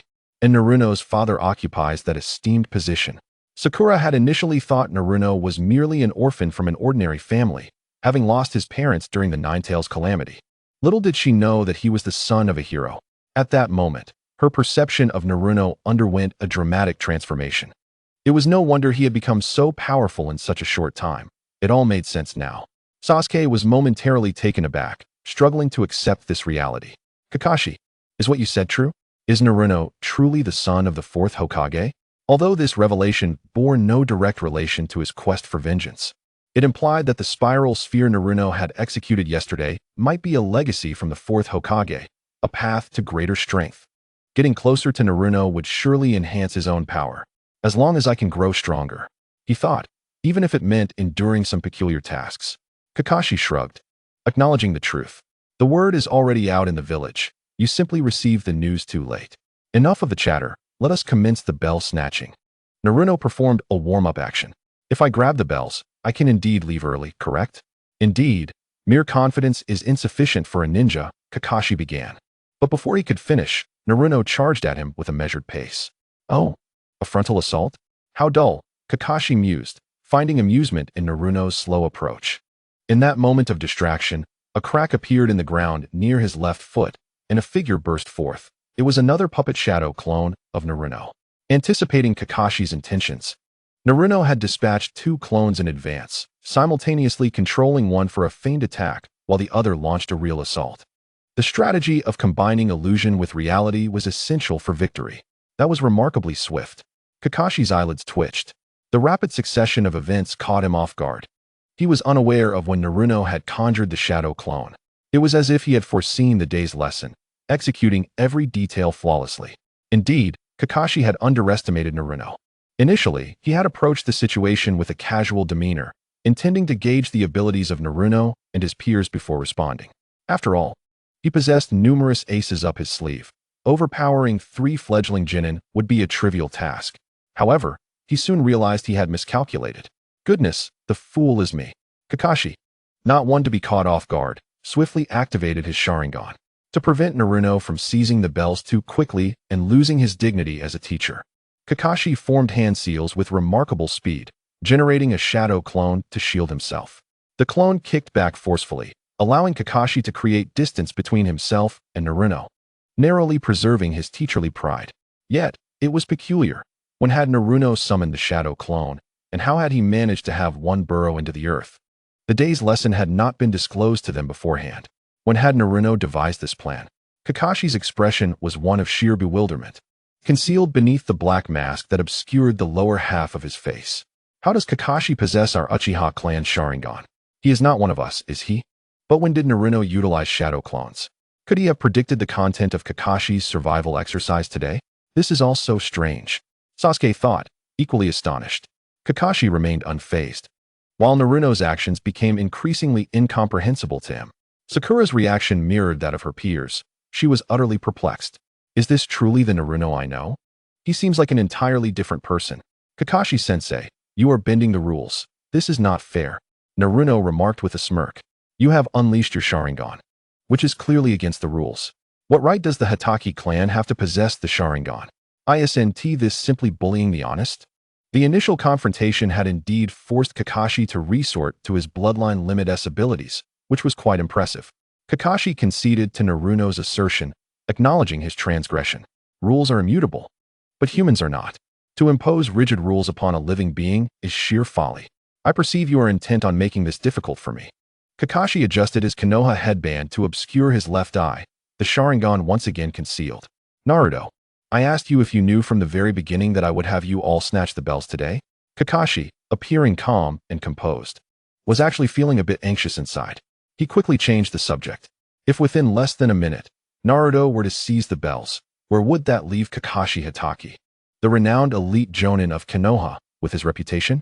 Naruto shrugged and replied, How would I know if you didn't say anything? Only a fool would admit it. Kakashi was momentarily speechless. Indeed, he had not disclosed his intentions.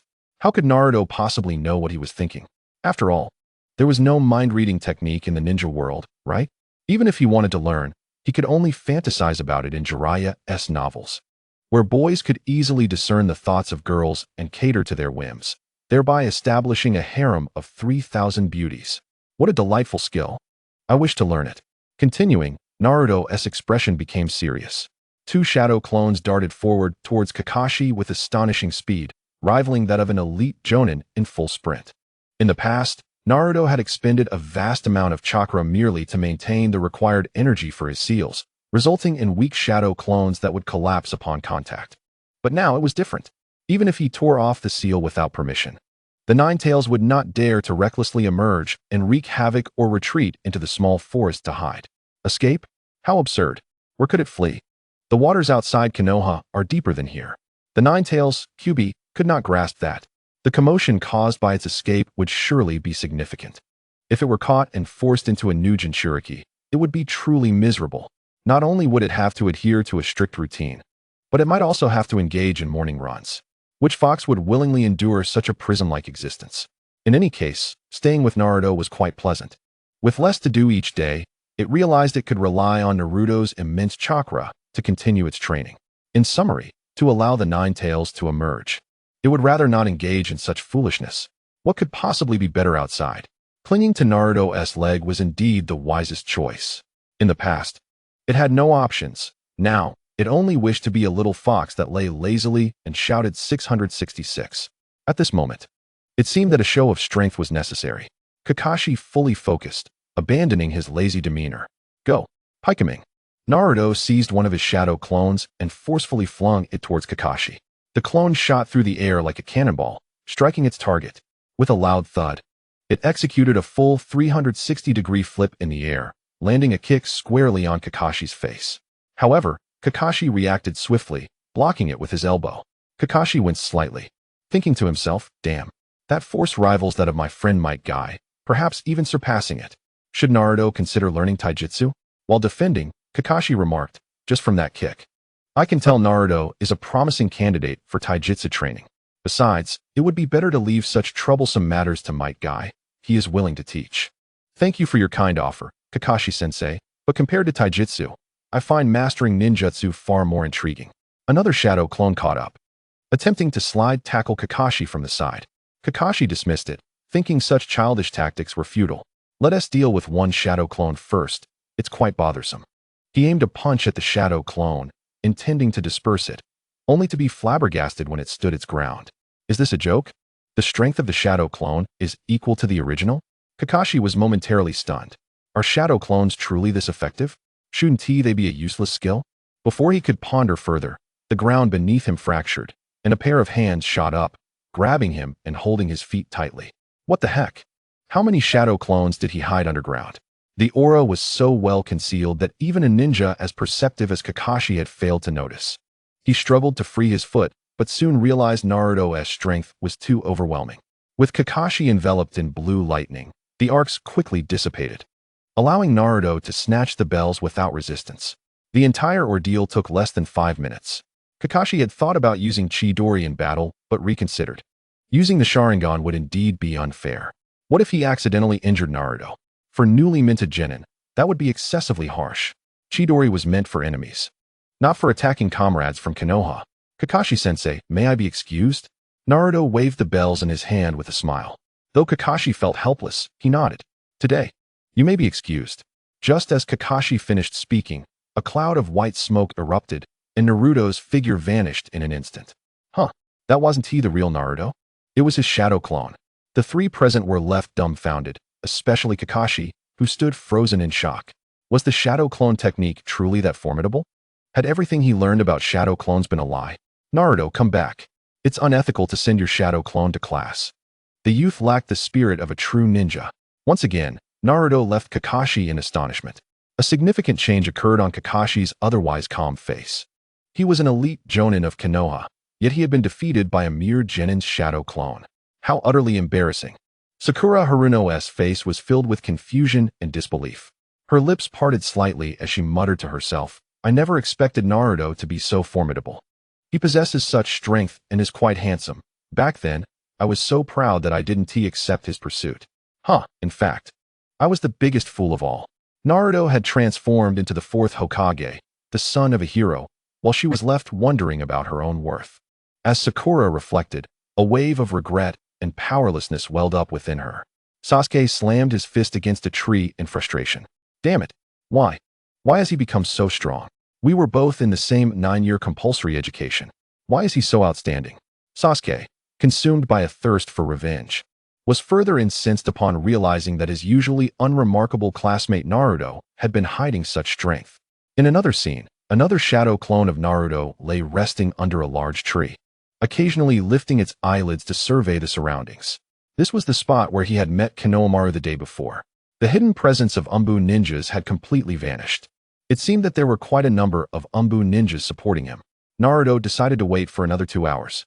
If Konohamaru did not appear, he would simply dismiss the shadow clone. Suddenly, a small child's whimper broke the silence. The newcomer was Konohamaru, who now bore bruises and a tearful expression.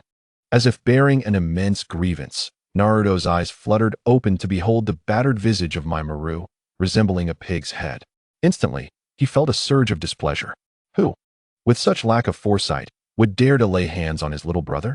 Rising from his position, Naruto approached Maru and inquired, Who has done this to you?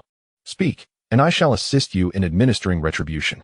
Tears streaming down his face, Maru stammered, It was my uncle Asuma. Naruto was momentarily taken aback.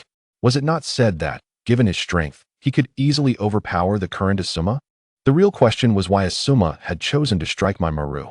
Can you elucidate the reason? Wiping his tears, Maru, with a pitiful expression, replied, It was because of the cultivation book you gave me yesterday, boss. Realization dawned upon Naruto.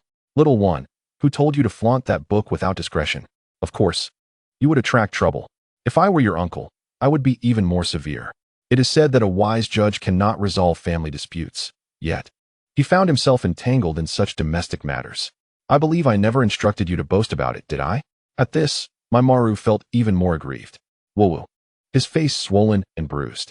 Naruto, curious, asked, You didn't give me away, did you? Maru shook his head vigorously, tears still glistening. No. I didn't reveal anything about you, boss. I said I found that book on my own. Chuckling heartily, Naruto encouraged, All right, now stop crying. Today, I shall impart some valuable knowledge to you. Though his laughter was somewhat unkind, the promise of teaching was genuine. Maru paused, his expression filled with anticipation. All right, show me the seductive technique you taught me yesterday, and follow the instructions in that book. Naruto produced a magazine he had casually purchased on the way, pointing to a provocative image of a woman clad in a white sailor outfit, her features exquisite and her form alluring. It is widely known to those familiar with the narrative of Hua-ing that the Rinnegan was a discovery of Maru himself, with Naruto merely introducing the concept. Subsequently, Maru embarked on a journey of research and self-discovery, ultimately mastering the technique. It is often said that two true geniuses of Hua-ing emerged, one teaching a fool the Rinnegan, while the other learned from that fool. Naruto was no longer the naive fool of the past. With the system at his disposal, he could now deliver the knowledge effortlessly, eliminating the need for arduous study. Ninjutsu, seduction technique. Maru formed a hand seal with both hands, and inexplicably, the technique Naruto had crafted felt inherently familiar to him. In no time, he became adept at it. With a resounding bang, Maru successfully cast the technique. Although it did not perfectly mirror the image, it bore a striking resemblance.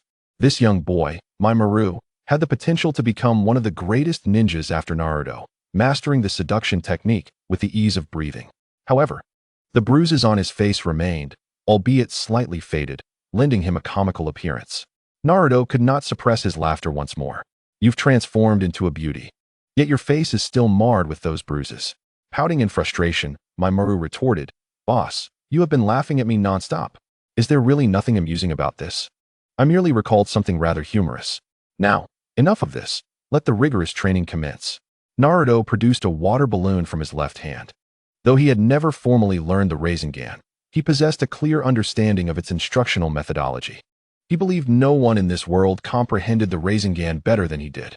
"Watch closely and do not blink," he instructed.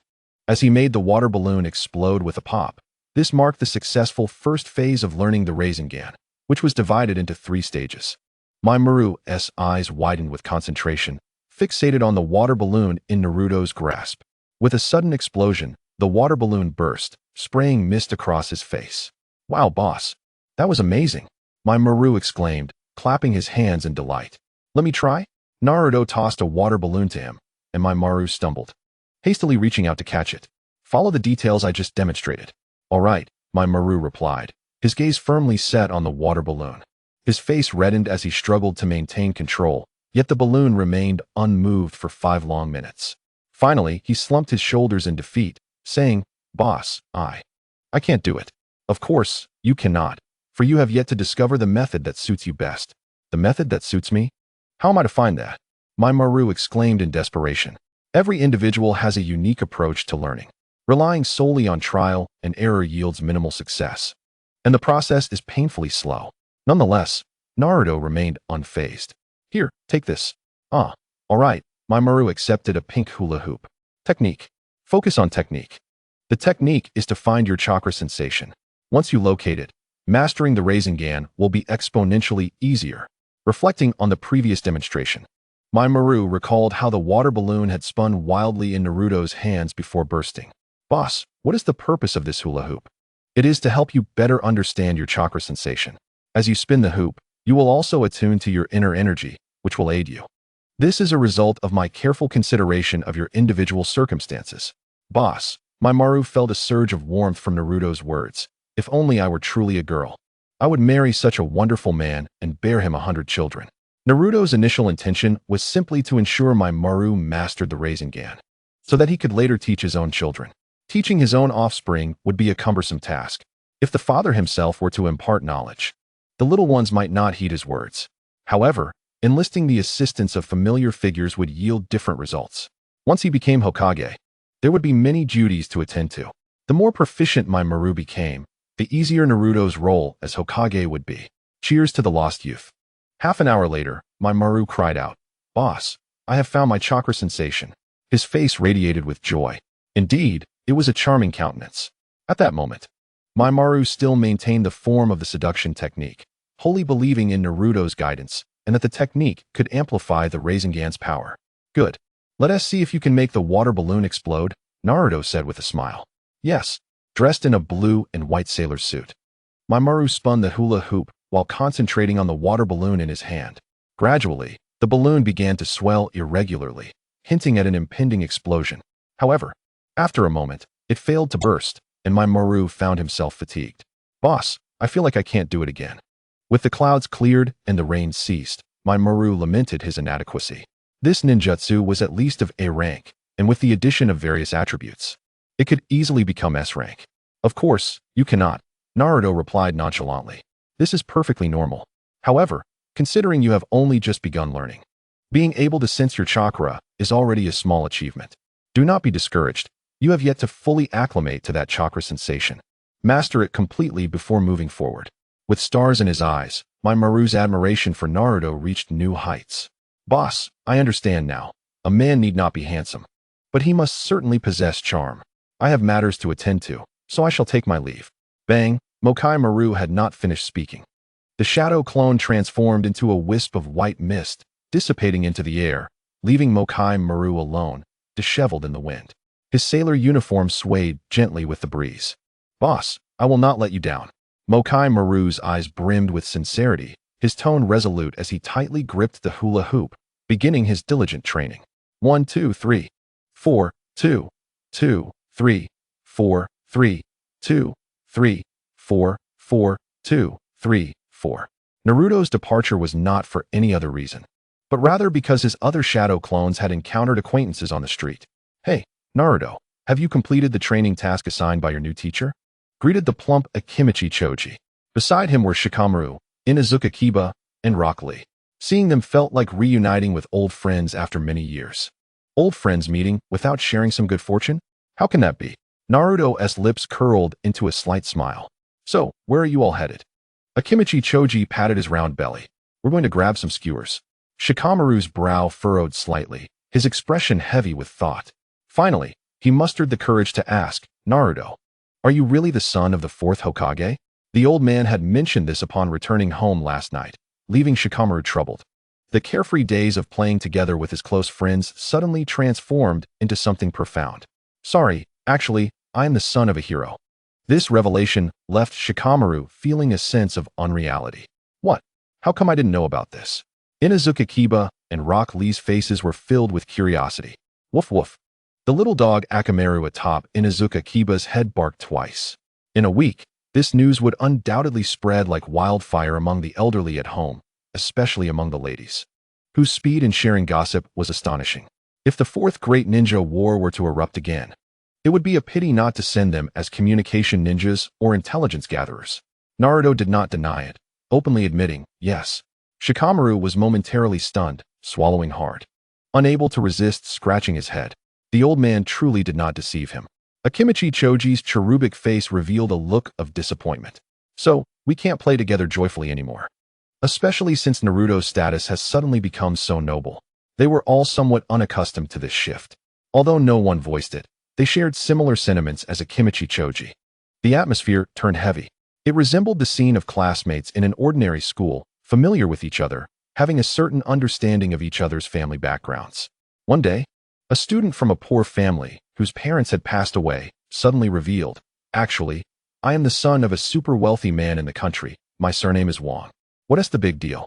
Nothing changes. It's all the same as before. Naruto smiled, waving his hand. These individuals were to be his capable subordinates in the future, especially Shikamaru, who would manage the village's affairs. With such powerful intellectuals at his disposal, why waste time overthinking? Let others ponder while he enjoys the beauty of other villages' lovely kunoichi. After all those years of training in ninjutsu, was it not time to enjoy life? The world of Hokage was fraught with conflict in its early stages, only achieving true peace and tranquility after the conclusion of the Fourth Great Ninja War. As previously stated, after fighting all his life, could one not take the time to enjoy? That was a conversation for another day. Naruto's demeanor evoked a sense of familiarity and warmth among them. Despite the change in his identity, Naruto remained the same Naruto they knew. Akimichi Choji extended an invitation. Naruto, do you want to join us for skewers? Today it's my treat. They looked at Naruto with eager anticipation, hoping for his affirmative response. Sure. Naruto had no reason to decline. When someone offers to treat, why not partake? This opportunity was perfect for promoting useful knowledge to the future blossoms of Konoha. No matter how impressive one's ninjutsu, it ultimately leads back to life. And he had several books on life guidance authored by Jiraiya, the esteemed educator of Konoha. At a large self-service barbecue restaurant, tables were laden with an array of exquisite dishes. Plates of finely prepared raw meat were placed on the table, sizzling on the grill, releasing a fragrant aroma. Pairing it with cold beer would be delightful, but alas, the manager refrained from selling alcohol to minors. Today, I'll toast to you with a drink instead. Akimichi Choji enthusiastically raised a glass of watermelon juice. So fast, we're graduating already. Time flies. Here's to our lost youth. Cheers. Chapter 32. Naruto, you are too kind to us, even gifting us training books. Whenever enjoying delicious food, people's spirits often lift, providing an excellent opportunity to educate the blooms of Konoha. As they engaged in lively conversation, Naruto suddenly asked, "Do you want to know why I suddenly became so strong?" Why? All eyes turned to Naruto, eager to uncover this mystery. However, Naruto remained silent, and they felt it inappropriate to press further. Each of them harbored secrets. Some meant to be shared, others best kept private. Since Naruto had broached the subject, they were more than willing to listen, even eagerly awaiting his words. In the ninja world, Kyuubi desired to grow stronger, to protect those they wished to safeguard and the village they cherished, while also impressing the ladies, who favored powerful ninjas. Thus, they should strive for strength. Hey, Shikamaru blinked in surprise. Are you really planning to share with us, Naruto? You don't have to if you don't want to. We'll still be good friends, and there won't be any misunderstandings between us. This was Shikamaru's heartfelt sentiment. They all had family legacies, but each family's inheritance was only applicable to their own kin. For instance, Shikamaru perfectly inherited his father's intelligence and perhaps his laziness. Akimichi Choji had his own, such as the expansion jutsu, which not every ninja could master.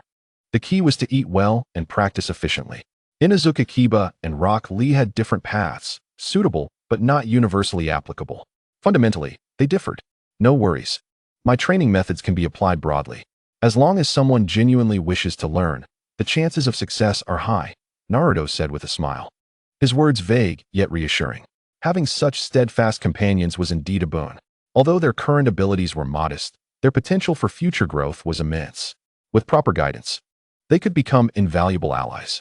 While solo endeavors could be exhilarating, Naruto preferred a more human-centered approach, utilizing the talents of the world around him.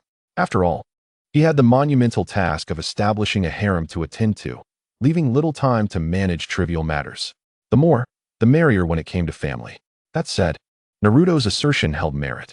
Jiraiya's educational novels possessed great practicality, and anyone willing to learn could undoubtedly succeed. This was beyond doubt. Inuzuka Kiba's eyes sparkled. Naruto, please teach me. Xiao Li's body trembled with excitement as he raised his hands and exclaimed, "Can Naruto teach me as well?" Shikamaru's face revealed a hint of anticipation. Perhaps the methods of the fourth Hokage truly are applicable to the masses. One can never be too sure. In any case, listening to them poses no harm. While new iron may present challenges, old iron remains steadfast, for it bears no faults. Akimichi Choji paused in his meat-eating endeavor. In that moment, Naruto's status in their hearts quietly ascended. No need to rush, no need to rush. Let us share, everyone gets a portion. Naruto produced Jiraiya's biography with a smile, distributing it to the future blossoms of Konoha. The crowd accepted the book, though they found the title rather peculiar. Paradise of Affection? The cover suggests it is anything but ordinary. Are you certain you haven't mistaken the book, Naruto? Shouldn't it be something like XX Training in Ninjutsu? This book seems to be a mismatch. Faced with their puzzled inquiries, Naruto shrugged. The reason for the title was to disarm the reader's vigilance, leading them to believe the content within was inconsequential. I assure you, within lies unexpected methods of cultivation. The more you read and learn, the less you should voice personal opinions. It will benefit your mental and physical well-being. This was not mere fabrication. The content was indeed useful, albeit unrelated to ninjutsu. Do you not require daily life beyond ninjutsu? Xiao Li's expression turned serious as he clutched the book tightly, raising his voice a few decibels. We promise to read diligently. We shall not disappoint your expectations. With Xiao Li's encouragement, the others similarly raised their books. Thank you, Naruto.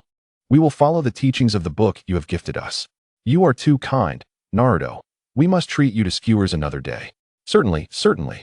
At this moment, Shikamaru found himself at a loss for words, feeling a sense of strangeness about the book's content, as if he were on a pirate ship. Nearby, a group of young women blushed, casting peculiar glances and whispering amongst themselves, their eyes fixated on their table. Each time Shikamaru slightly shifted the book in his hands, one girl would emit a small gasp, though muffled as she covered her mouth with both hands. Observing her flustered demeanor, Shikamaru furrowed his brow, contemplating the book. It was a gift from Naruto, and he hoped it would not lead to any trouble. Chapter 33. The Frustrated Kyuubi, Overstepping the Fox After a Satisfying Meal. Naruto suddenly recalled the bruised and battered Konohamaru. Konohamaru was rather honorable, vowing not to betray him. This was a win-win situation. However, upon returning home with the guidebook, his friends might face unfortunate circumstances if their parents discovered it. He could already predict the outcome. The uncertainty of whether they would sell him out was another matter altogether. To preemptively address this, Naruto deemed it necessary to give them a precautionary warning. Ahem. Naruto cleared his throat softly, his expression shifting to one of seriousness. The gazes of his companions shifted from their books to him. This cultivation book was painstakingly acquired. You can peruse the table of contents. It is the personal biography of Jiraiya, one of the legendary 3 of our village, detailing his insights and mastery of ninjutsu. I hope that if your parents discover it, you refrain from mentioning that I provided it to you. The group was taken aback. Why must it be this way? What is the matter? Isn't this just a simple instructional book? Akimichi Choji raised his chubby hand, inquiring curiously, Naruto, is this book not meant to be viewed in the presence of our parents? I wanted to ask them about anything I might not understand along the way. Oh, I appreciate children who ask questions. They often have good fortune. Choji's question echoed the concerns of the other companions present. Naruto admired this, realizing that theoretically, such books should indeed be read under parental supervision. He replied straightforwardly, yes, it should be read alongside your parents for maximum effectiveness. The group's eyes brightened. But Naruto quickly changed the subject. However, if you do so, you might end up facing some physical punishment. This book, while excellent for the general populace, may be too profound for your young minds. The content is quite deep, filled with many misleading terms, and I fear you may struggle to grasp it all. Too young? Struggling to grasp it? They exchanged glances, then looked back at Naruto. We are peers, after all. Why can you master it perfectly, while we cannot? Do we appear to be fools? Is our understanding inferior to yours? I refuse to accept this. Inuzuka Kiba defiantly questioned, what if our parents happen to see it? Or if we read it while they're present? Naruto shrugged. As I mentioned earlier, you might endure a bit of punishment, whether you believe it or not. I have other matters to attend to. After Naruto left, Akimichi Choji rubbed his round belly, pondering whether Naruto's words held any truth. Inuzuka Kiba flipped through the book nonchalantly, replying, we'll find out when we try it at home. Shaoli read the book earnestly, his thick eyebrows slightly furrowed in astonishment. So this is how ninja heart techniques can be cultivated? Shikamaru cast a casual glance at the book. Although he sensed something was amiss, he couldn't help but flip through it. Let us not overthink it. We simply need to heed Naruto's advice. What if our parents discover it? Should we throw Naruto under the bus? Kiba's words drew disdainful looks from the others. I never expected you to be this kind of person, willing to betray a friend. I misjudged you. I'm not. I didn't. Let me explain. Stay calm. If we get caught, we'll just take the blame ourselves. I'm not sure if I can withstand it. My father hits hard, and the ninja belts he has broken on me are numerous. You're quite something. My mom's feather duster is nearly worn out. Last time, she bought a dozen while shopping. Why buy so many? Isn't it just to hit me? She's afraid there won't be enough when the time comes. A chill ran down their spines as they imagined the unbearable scenes of being beaten without the ability to retaliate. Enough talk of blood and tears. Oh, has my wife finished class as well? It seems I should step out for a while. With the remaining biographies, Naruto dispatched his shadow clones to distribute them casually to his classmates. As long as the task was completed, that sufficed. He had urgent matters to attend to. Moments ago, one of his shadow clones spotted Hinata strolling down the street without any guards. The timing was perfect. Transformed into a doll, the Kyuubi lifted its eyelids, slightly bewildered. Oh, Master, are you going out? Yes, you just stay home and guard the house, Naruto replied with a smile. Why bring a light bulb on a date? The Kyuubi sighed inwardly, internally mocking. You're the first Jinchuriki in history to let a tailed beast guard the house. It's fine to protect important places, but in such a desolate area? Not to mention whether any elite ninjas would come here. There's nothing worth their while. Even a thief would shed tears at the sight of this place. And retreating 3 steps, if possible, I shall deter. In summary, I, Ju Lama, cannot be bothered to even glance. There is nothing of significant value to protect, is there? Why would I keep a powerful tailed beast at home? Just letting it gather dust? I am Kyuubi, the epitome among tailed beasts. I absolutely refuse to serve as a guardian. This is such an affront to my pride as a fox. Although I may call you my master, have you truly relegated me to the role of a mere watchdog? This is utterly unacceptable. If you expect me to guard your home, you might as well abandon that notion. Even if I were to leap from here and perish, I would not assist you. You should completely dismiss that thought. Kyuubi seethed internally. If word of this were to spread, would I retain my fox's dignity? Particularly if other-tailed beasts were to overhear. The legendary Kyuubi, a being whose combat prowess nearly touches the heavens, reduced to guarding a mere chunin in Konoha. How humiliating. Chapter 34, Naruto-kun, when did you arrive? Naruto grinned, seeing through Kyuubi's thoughts. You could take the opportunity to escape while I'm out, but the world is vast. And it is indeed time to explore. However, if you were caught again, you would have to obediently serve as their dog, doing whatever they commanded, living under constant restraint. Ah, and there is also the masked man with the Sharingan. That fellow seems capable of controlling you at will. Kyuubi felt the sting of truth in those words. Just as Naruto said, it had contemplated the same. Once it ventured out, capture was inevitable. Some ninjas, though weak, were numerous. While they might not exhaust it, they could still inflict suffering. If it encountered a formidable ninja, a tailed beast like itself would be rendered powerless. With this in mind, the outside world felt perilous. It was far more comfortable to remain with Naruto, free from the reckless skirmishes. As long as it refrained from egregious behavior and remained undetected by Konoha's Anbu. What could Kyuubi truly accomplish? The most dangerous place is, after all, the safest. Damn it, I, Kyuubi, shall not leave. As long as you do not abandon me. I vow to follow you to the ends of the earth. Kyuubi's tone was earnest. Well then, guard the house well, I shall be off. Naruto waved his hand and departed, leaving Kyuubi, a solitary fox, in disarray amidst the wind. How absurd. My master could have simply taken me along for some fun. Sigh. I suppose I must dutifully guard the house. Today, Hinata donned a white hoodie, with her Konoha forehead protector resting around her neck like a necklace.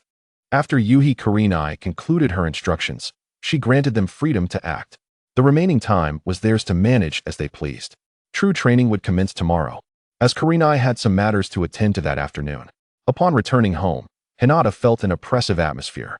Disliking the confinement, she decided to take a stroll to clear her mind. Mommy, cotton candy is so delicious. A tender child's voice rang out. It was a mother and daughter enjoying cotton candy.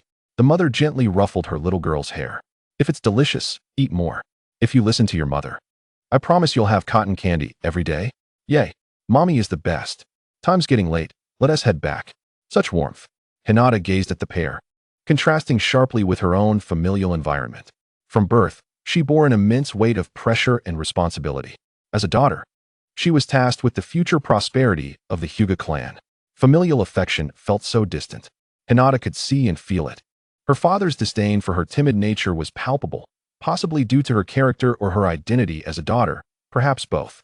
After all, the future leader of the Hyuga clan would be female.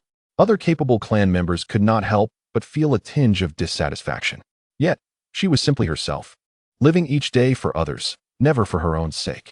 Such a life is utterly dull, akin to that of a puppet. Suddenly, she found herself yearning for cotton candy. A hint of envy flickered in her eyes as she spoke to herself, wishing she were born into an ordinary family, living joyfully and harmoniously with her parents, unburdened by the oppressive weight of expectations. This mundane existence had become a luxury in her eyes. At that moment, she wished fervently that she had not been born into the Hyuga family. I could eat whatever I please. A gentle voice reached her ears, causing Hinata to start slightly. Her pristine gaze followed the sound, and she saw a handsome blonde youth standing beside her, unbeknownst to her until now. Hinata's cheeks flushed as she averted her gaze, speaking in a timid voice. Naruto-kun, when did you arrive? I was just wandering around outside. What a coincidence to run into you. Is this fate? Naruto smiled faintly. Her heart raced at the sight of the boy she secretly admired smiling at her. 2 servings of cotton candy, please, Naruto requested. The vendor glanced at him, his eyes widening in surprise. Isn't this Naruto, my young friend? 2 large servings of cotton candy coming right up. Please wait a moment. In the past, Naruto often faced disdain from the vendors, but now it was different. Ever since his true identity was revealed in Konoha, the attitudes of those who recognized him had undergone a radical transformation. No longer did they regard him as a monster. The 4th Hokage and his wife sacrificed themselves for the village. Their orphaned son, a hero, deserved to be treated as such. Hinata was slightly taken aback. Previously, whenever Naruto passed by these stalls, he would inevitably receive contempt, even having stones thrown at him to drive him away. But now, It seemed everyone's attitude towards Naruto had drastically changed. Chapter 35. My dear, you were so shy as a child, but oh, how adorable. The 2 large servings of cotton candy were prepared. Please take care, the vendor said with a smile. Naruto accepted the oversized cotton candies, handing one to little Hinata. How much is it, uncle? Ha ha ha. The son of a hero patronizing our humble shop is an honor. No charge, consider it a small gesture from me. The vendor waved his hand dismissively. Hinata's expression was one of surprise. Son of a hero? Are they referring to Naruto-kun? But why would they address him in such a manner? A look of confusion adorned Hinata's delicate features. It was clear that the vendor was not speaking to anyone else, nor could it possibly be directed at her. Her father was still at home. Though he had indeed accomplished much, he had not performed deeds worthy of being called a hero of Konoha. Thus, the only son of a hero could only refer to Naruto. You should accept a proper payment. You all work hard under the sun to earn a living. Naruto insisted. Upon hearing this, the vendor's eyes brimmed with tears. Oh, how noble you are. Truly the son of the 4th Hokage, caring for us humble citizens. If the 4th Hokage were alive to see your kindness, he would surely be proud. These words were heartfelt. When Namikaze Minato was alive, he treated his subordinates well and was exceptionally good to the ordinary citizens. The burdensome and unreasonable tax issues were significantly alleviated for them. The funds collected from these taxes were primarily for the necessities of war, such as procuring a substantial amount of ninja tools and equipment. Following the ascendance of Bo Feng Shui men, he resolutely aimed to mediate the antagonistic relations both within and outside the village. With fewer wars, the populace found themselves more at ease, their financial situations improving, and their lives enhancing in quality. In simple terms, during Bo Feng Shui men's tenure as Hokage, he garnered immense popularity among the people. The son of the 4th Hokage? Hinata's mouth fell slightly agape. Upon learning this astonishing revelation, she felt a wave of confusion wash over her. She recalled the mysterious discussions among her clan members about the 4th Hokage the previous night. The distance had rendered her unable to grasp the details, thus she paid little heed. Now, as she reflected on it, she realized they were discussing this very matter. Initially, her face, a picture of shock, soon transformed into one of disappointment. She had intended to marry Naruto in the future, aspiring to alter the clan rules through her own efforts once she became a member of the Hyuga family. Surely, she would not treat him poorly. To outsiders, it might have appeared that Naruto was somewhat out of her league. But now, it turned out that Naruto was the orphaned heir of the 4th Hokage, the son of a hero. This presented a dilemma. Hinata, what's wrong? You seem down, Naruto inquired, curiosity evident in his voice. Ah, no, nothing, Hinata stammered, shaking her head vigorously. Try this, the cotton candy is really sweet, Naruto urged. Hinata nodded slightly, bashfully taking a small bite. The cotton candy melted in her mouth, transforming into sugary strands. Wow, it's so sweet. At first, Hinata managed to restrain herself, but soon her small mouth became uncontrollable as she devoured the fluffy treat. 1 bite, 2 bites, 3 bites. Before long, she had finished the entire large cotton candy. When she regained her composure, she found Naruto gazing at her with a warm smile. Their eyes met, and Hinata quickly averted her gaze, feeling shy and embarrassed. She felt a wave of shame wash over her for having lost control while eating in front of him. Would Naruto think poorly of her for eating so quickly? What if he disliked this aspect of her? Suddenly, a puff of white smoke erupted from the top of Hinata's head. Her mind seemed overwhelmed, akin to a computer crashing. I don't mind, Hinata. Just be yourself in front of me. There's no need to conceal your true nature. It's something you're not accustomed to, nor am I. I genuinely wish to see the real you. Naruto gently reassured her. What is there to hide? We will eventually be like an old married couple.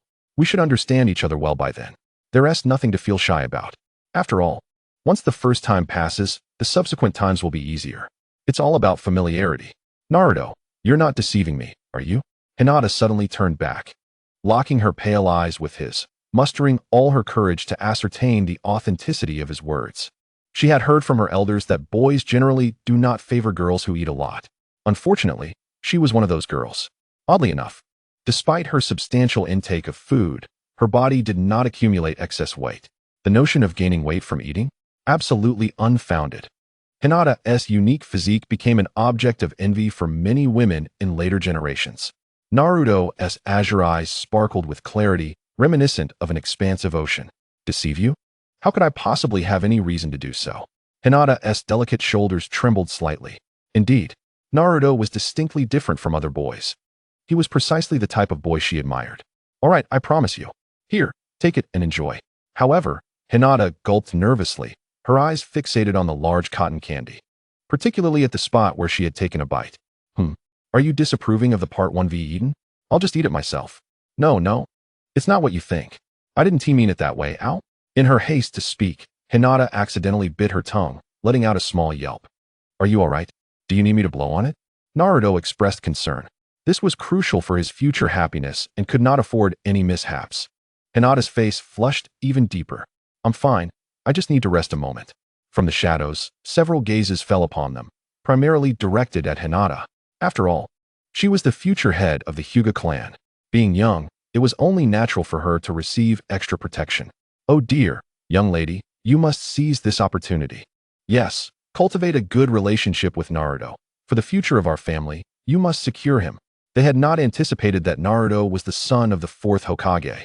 The more they observed, the more they felt that Naruto and their young lady were quite compatible. They needed to report this to the clan leader and solidify this union promptly. It was said that among the other prominent families, any suitable daughters were being offered to Naruto in hopes of a match. How shameless.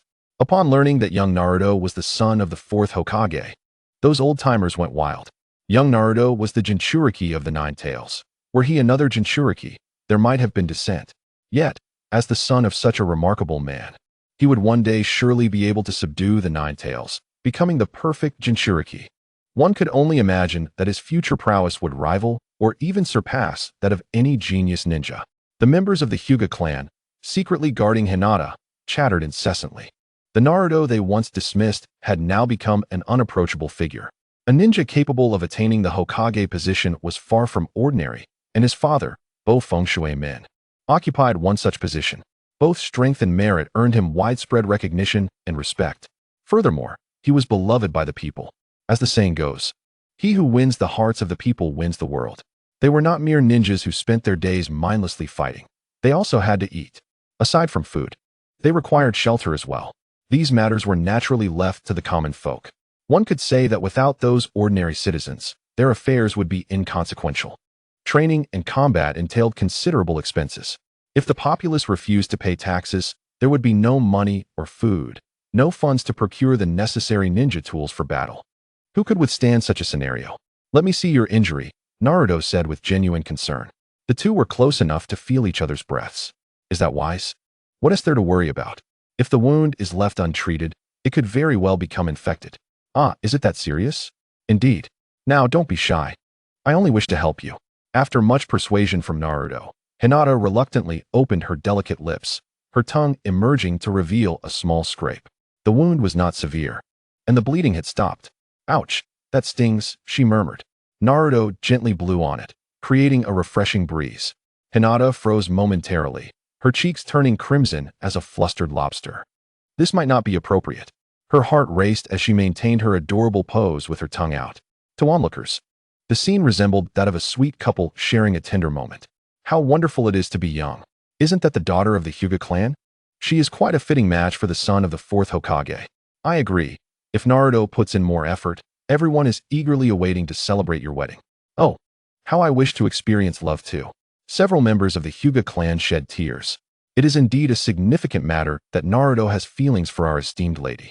With proximity comes opportunity. We must hurry back and urge the clan head to arrange this union. It is time for young men to marry and young women to wed. We cannot delay any longer. They are already 13, no longer children, and in a few years, they could marry. Given the favorable policies now, it would be best for the lady to bear several children, as the future prosperity of our Hyuga clan rests upon them. I recall the romance of the 4th Hokage and his wife, which was as enviable as that of our lady. They were truly made for each other. I shall promptly return home to inform the clan head.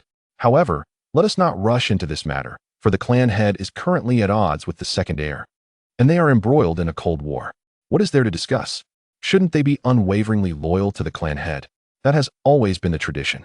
Alas, traditions are rigid, but people are alive. I wonder when this wretched custom will be abolished. I hope the lady can one day eliminate these unreasonable rules. They are utterly disheartening. I doubt relying on the lady will be effective. I place greater hope in the future son-in-law. After all, he is the son of that great man. If that man were still alive, our village would not have faced so many troubles. These guards are merely members of the branch family, unworthy of respect in the main family. They are seen merely as tools for protecting the main family. Their lives or deaths are entirely at the discretion of the main family. To put it bluntly, they are like dogs, expected to remain docile. After enduring this for so long, resentment is inevitable. Why should you be the main family while we cannot? Is it merely because you were born a few days earlier? What use is being born early? Your abilities are inferior to ours. Were it not for the cursed seal marked with the image of a caged bird upon their foreheads, which torments their minds and causes unbearable pain, they would have revolted long ago. This feeling of impotence, let those who wish to endure it, endure. Regardless, they are nearing their breaking point. Hence, they fervently desire someone to shatter this unjust situation. Merely relying on the high-ranking members within the Hyuga clan, the probability of accomplishing this is exceedingly slim. In their eyes, there is only self-interest. They care not for the lives of branch family members. Why change a system that provides them free, compliant labor? So, they place their hopes on powerful external ninjas, as that is the only possibility. How are you feeling now? Naruto's smile is as warm as a spring breeze. Hinata cannot meet Naruto's gaze. Her cheeks flushed, her voice barely a whisper. Much better. Chapter 37. Is this your girlfriend? How adorable. Here, have some cotton candy. It will make you feel better. Naruto offers the cotton candy. This time, Hinata does not hesitate, but chooses to accept it. Thank you. Her voice soft and melodious, a delight to the ears. One cannot help but wish to cradle it in their hands. Hinata takes small bites, savoring the sweetness of the cotton candy, which is both thoughtful and comforting. Although her eating pace is slow, she manages to consume a significant amount, giving the impression that she is eating quickly. When she reaches the part that Naruto has bitten, she hesitates slightly, stealing shy glances at him to gauge his reaction. As Hinata looks over, Naruto also turns to meet her gaze. What's wrong? Nothing at all. Hinata replies. She then dismisses her cluttered thoughts, reminding herself that wasting food is wrong. I didn't mean to eat where Naruto-kun has bitten. I just don't want to waste food. There is nothing wrong with that. Hinata reassures herself as she finishes the cotton candy in a few quick bites. The last morsel tastes sweeter than anything she has ever eaten. Perhaps it is just a psychological effect. It is time for lunch. Hinata, have you eaten yet? Naruto inquires. Hinata, nervously clutching her clothes, replies honestly, not yet. Perfect, let us go eat together. I'll treat you today. No. Hinata shakes her head vigorously. Why not? Naruto asks curiously. Hinata shyly turns her face away. Because I usually eat a lot, and I'm afraid Naruto-kun will distance himself from me. Plus, eating so much is expensive, and I don't want to burden you. You haven't eaten yet, right? Yes, that's right. Then that's settled. Let us go. We'll have Ichiraku ramen. By the way, do you prefer ramen or a feast? You can choose. Ichiraku ramen it is. Naruto-kun. Naruto grins and takes Hinata's hand without hesitation, leading her toward Ichiraku ramen. I must admit, Hinata's hand is as soft as silk, a delightful sensation. Her hand is lovely, as are her legs. Cough. Suddenly grasped by Naruto, Hinata's face flushes red, her mind swirling in confusion. Who am I? Where am I? What am I doing? As a barrage of questions floods her mind, she realizes Naruto-kun is actually holding her hand. Don't be nervous. Hinata Hyuga. Do not let Naruto-kun feel uncomfortable. I can't do it. Sweaty palms betray her anxiety, feeling the warmth from their clasped hands. Naruto recalls a fitting advertisement. Indulge in the silky smoothness of chocolate. After a while, they finally arrive at Ichiraku Ramen, a beloved establishment known for its generous portions and reasonable prices, adored by all. Today, the ramen shop is bustling, but fortunately, there are available seats. Ichiraku, the strongest ramen master in the ninja world, remained unscathed during the Fourth Great Ninja War. While others were worn out from battles, this establishment remained unharmed. Even during Pain's attack, Ichiraku Ramen continued to operate as if nothing had occurred. This clearly indicates that the true boss is Ichiraku. Ahem, that was merely Naruto's fanciful thinking, influenced by amusing videos he had watched. It is merely a joke, primarily serving as a backdrop for the protagonists to dine.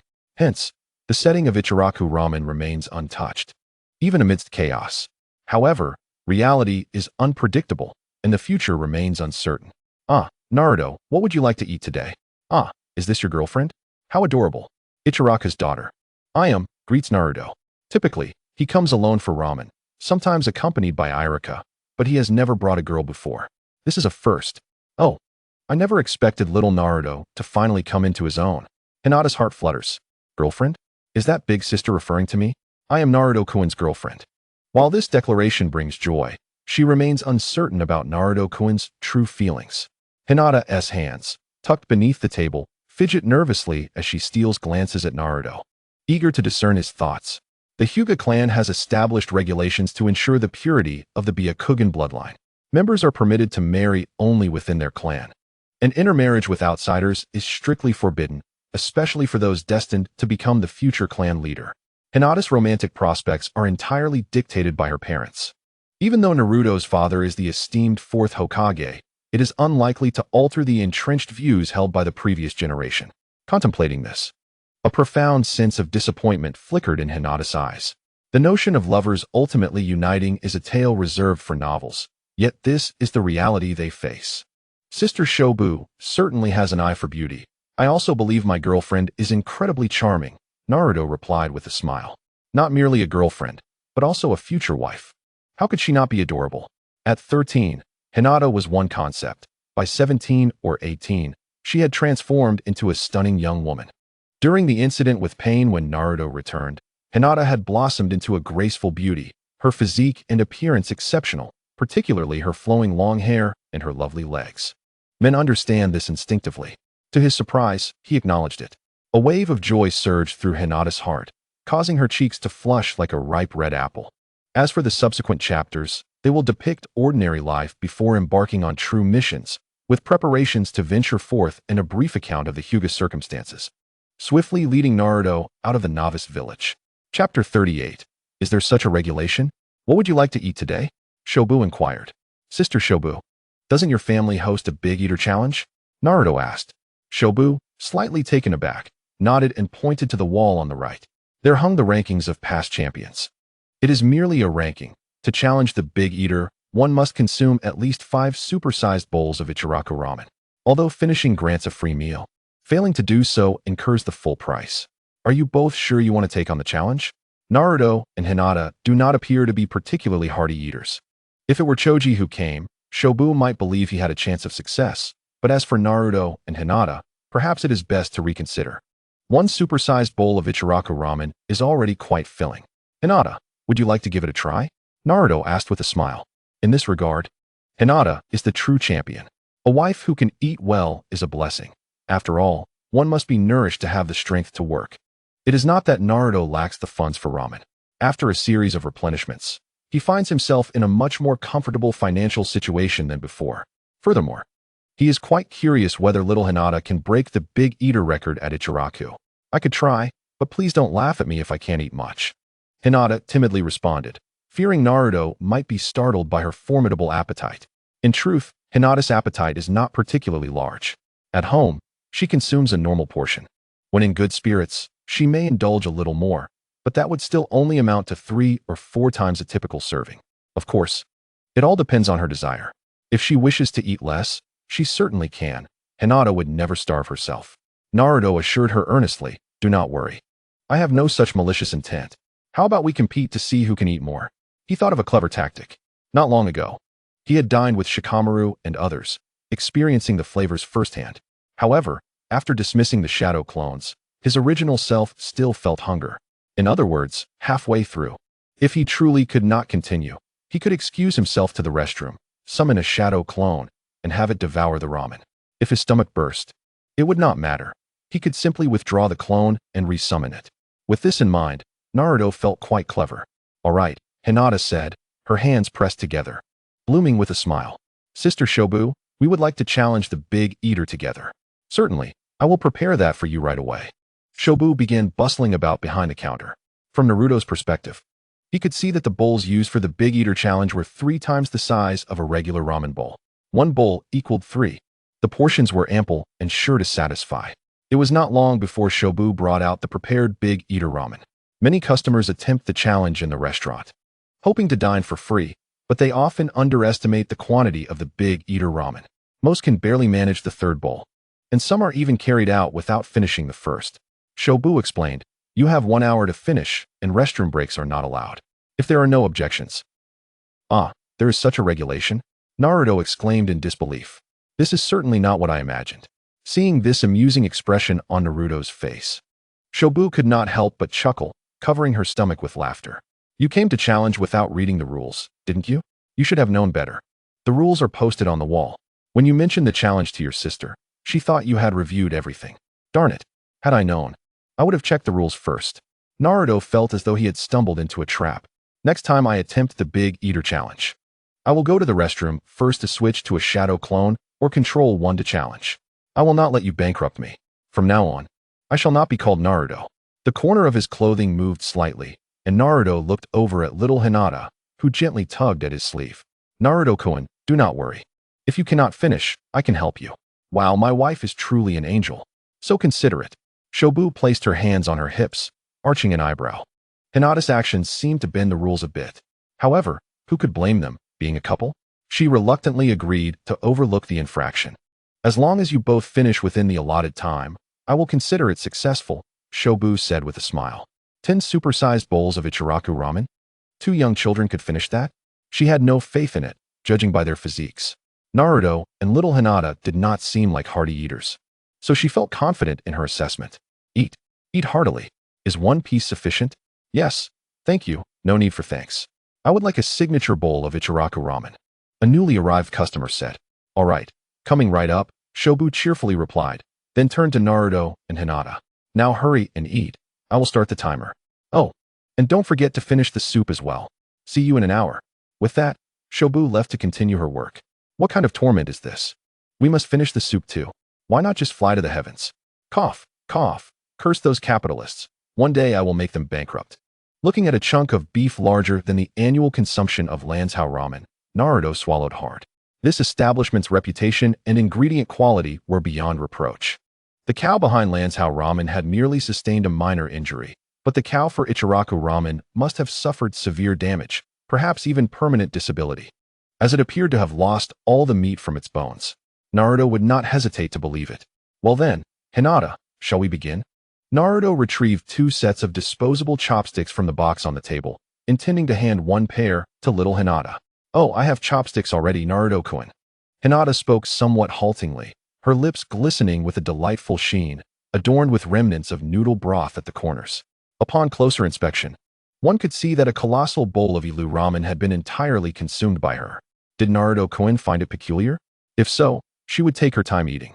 The sister from earlier had mentioned that they had only an hour to complete the challenge, thus she aimed to finish before time ran out. Hinata wore a nearly tearful expression, primarily fearing that Naruto might perceive her as a monster. She recalled her mother's words, warning her not to eat too much in front of boys she liked, lest she struggled to find a partner. After marriage, it was acceptable to indulge in secret or in places where he could not see. However, Hinata declared, no, I do not mind. To be able to eat is a blessing. Naruto, with his hands clasped in supplication, earnestly requested her support. Could this be deemed a trivial matter between spouses? It was merely a demonstration of mutual assistance and reliance. Naruto's sincerity resonated with Hinata, who sensed that he harbored no judgment about her eating habits.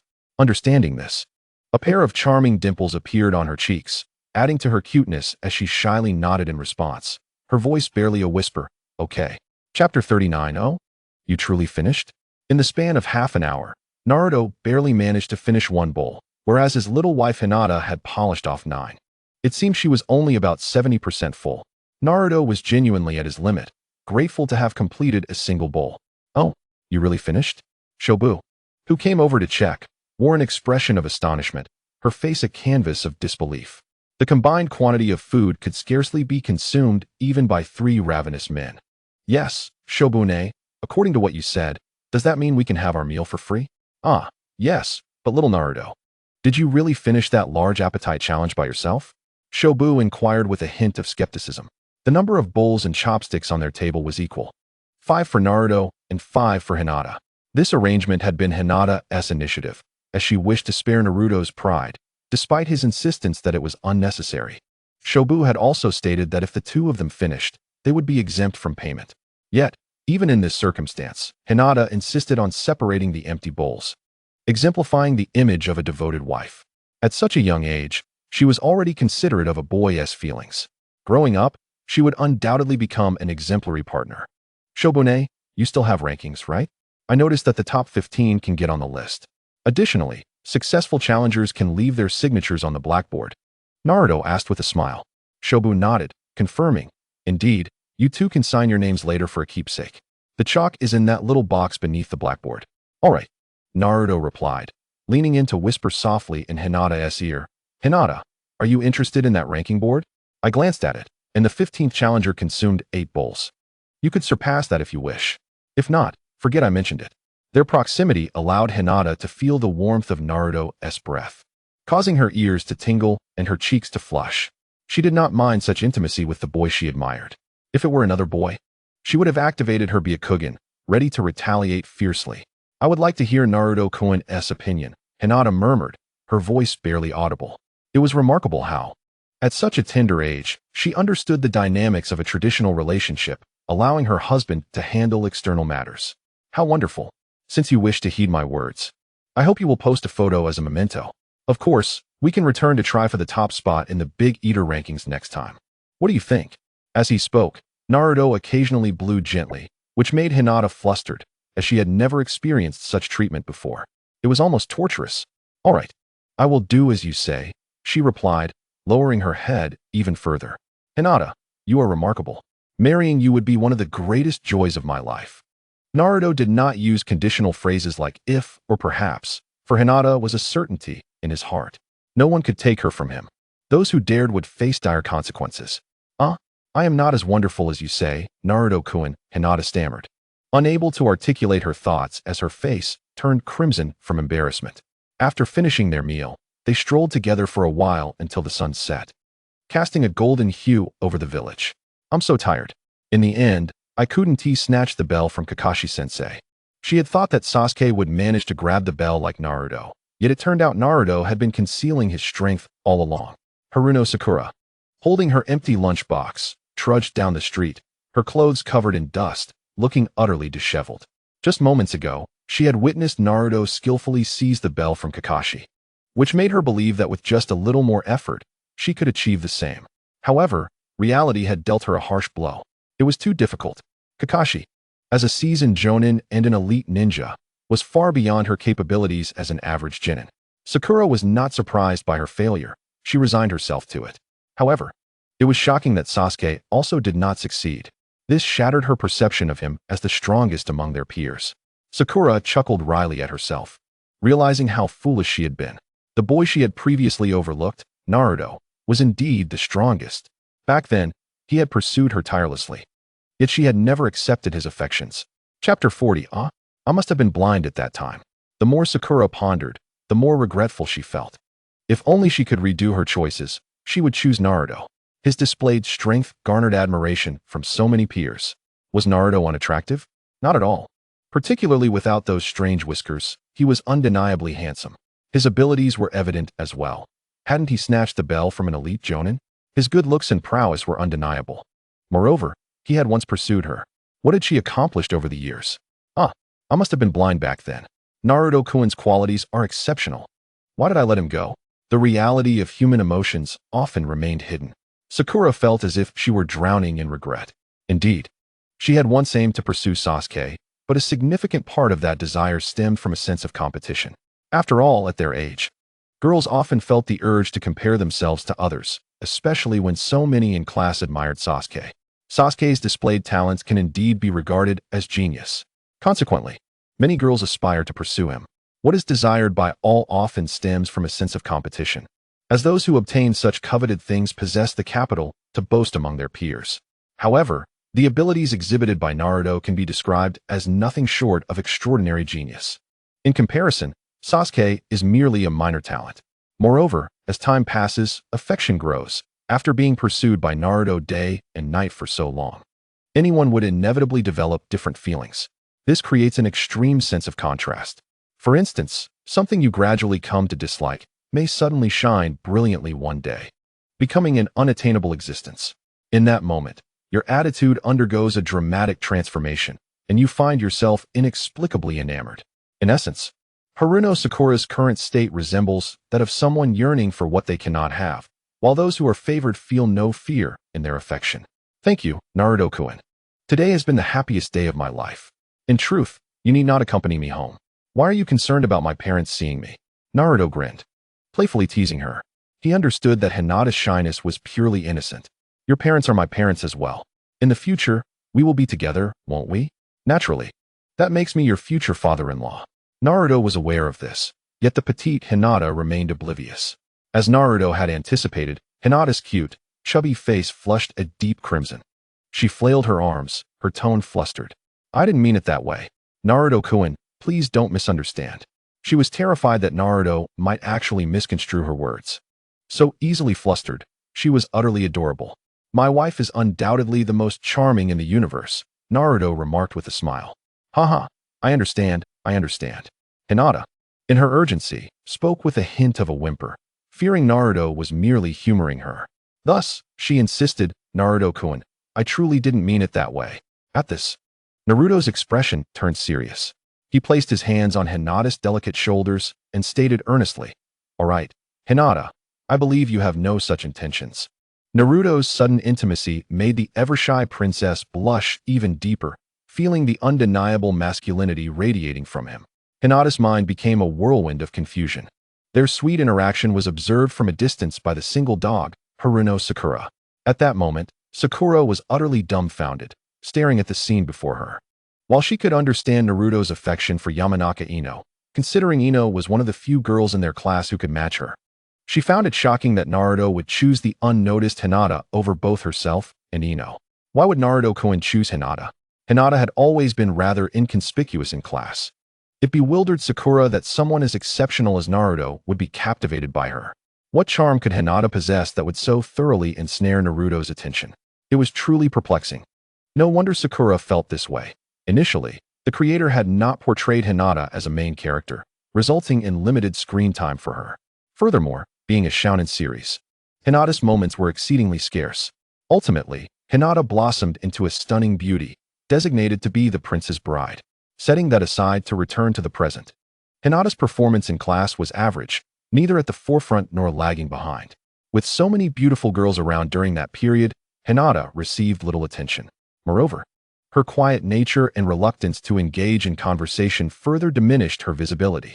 Hence, Sakura's confusion and resentment were only natural, stemming from a sense of loss over something cherished. Watching it being taken away right before her eyes. Chapter 41. The investigation of Hyuga Hisashi Haruno Sakura's feelings of discontent were palpable.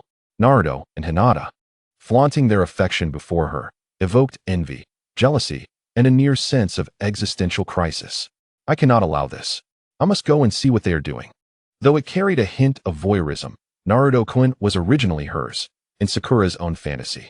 She merely sought to reclaim what belonged to her. Haruno Sakura was not the third wheel. Hinata was the interloper. With these chaotic thoughts in mind, Sakura stealthily followed them, believing she was well concealed. However, even her slight movements were keenly observed by Naruto. Hinata suddenly paused, tilting her head in confusion, glancing at the abruptly halted Naruto. Huh, what's wrong, Naruto-kun?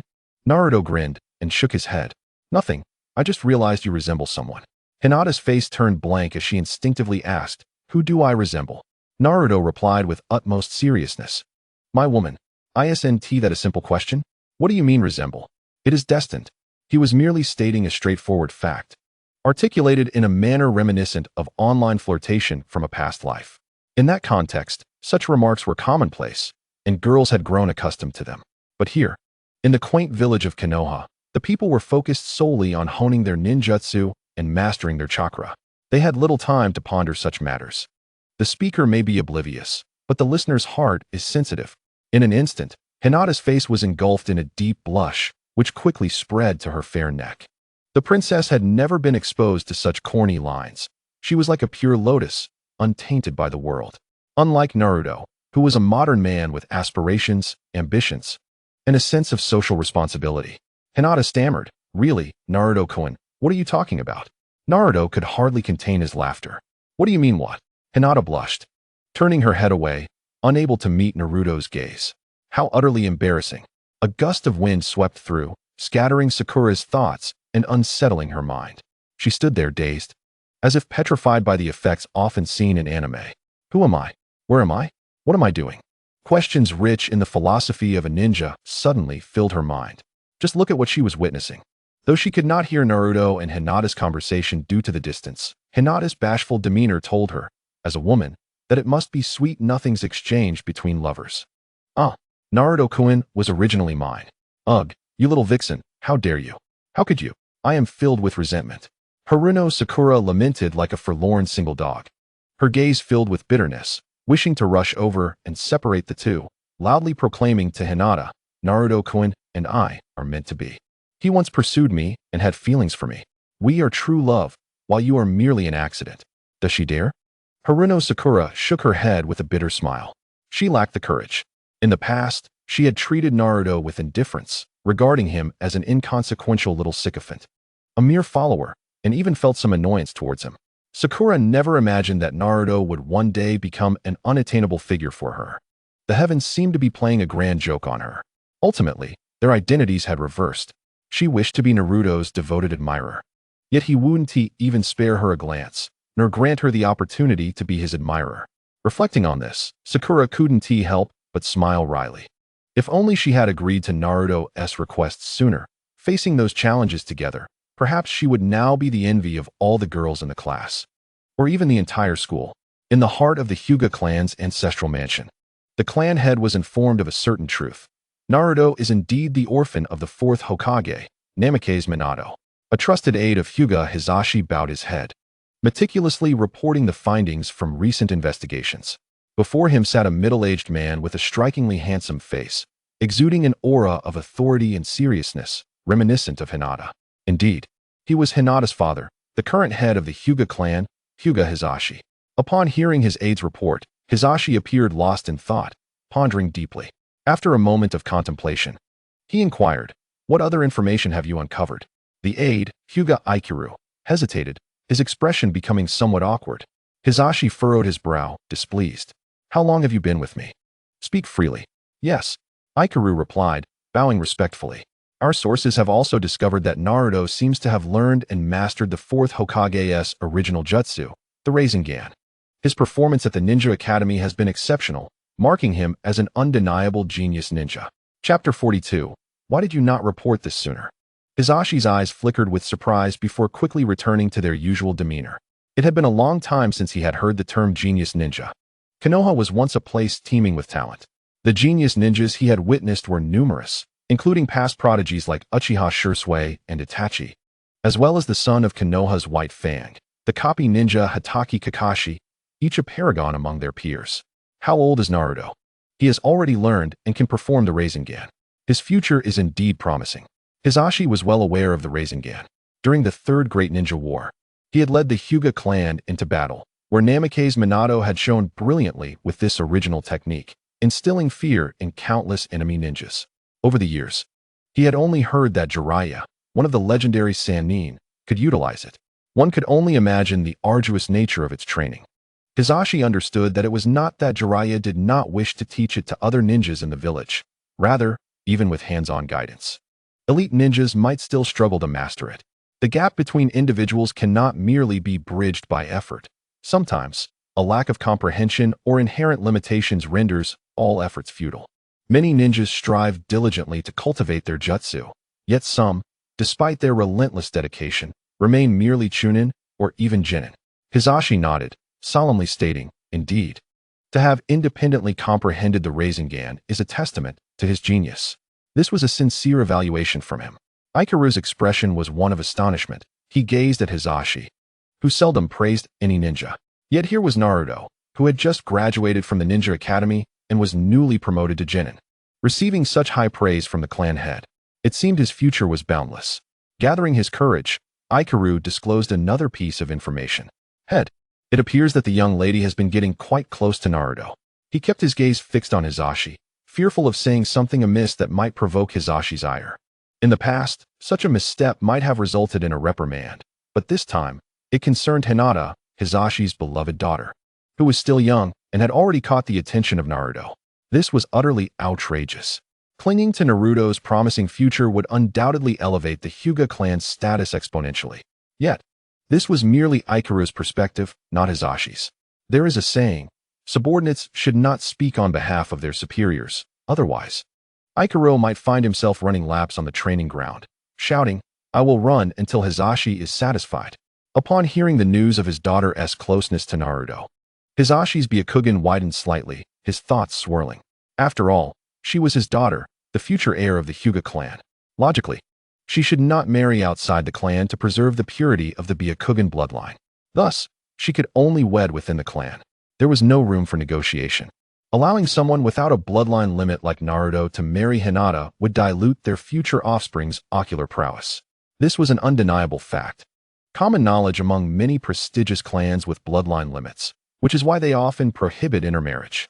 Hisashi's expression was inscrutable, revealing neither joy nor anger. Why was this matter not reported sooner? Ikaru was momentarily speechless. Very well, you may leave for now. Yes, head. As the wooden door gently closed, Hisashi found himself alone in the room. After a long pause, he slowly opened his eyes and murmured, "It is impossible to marry Hinata off."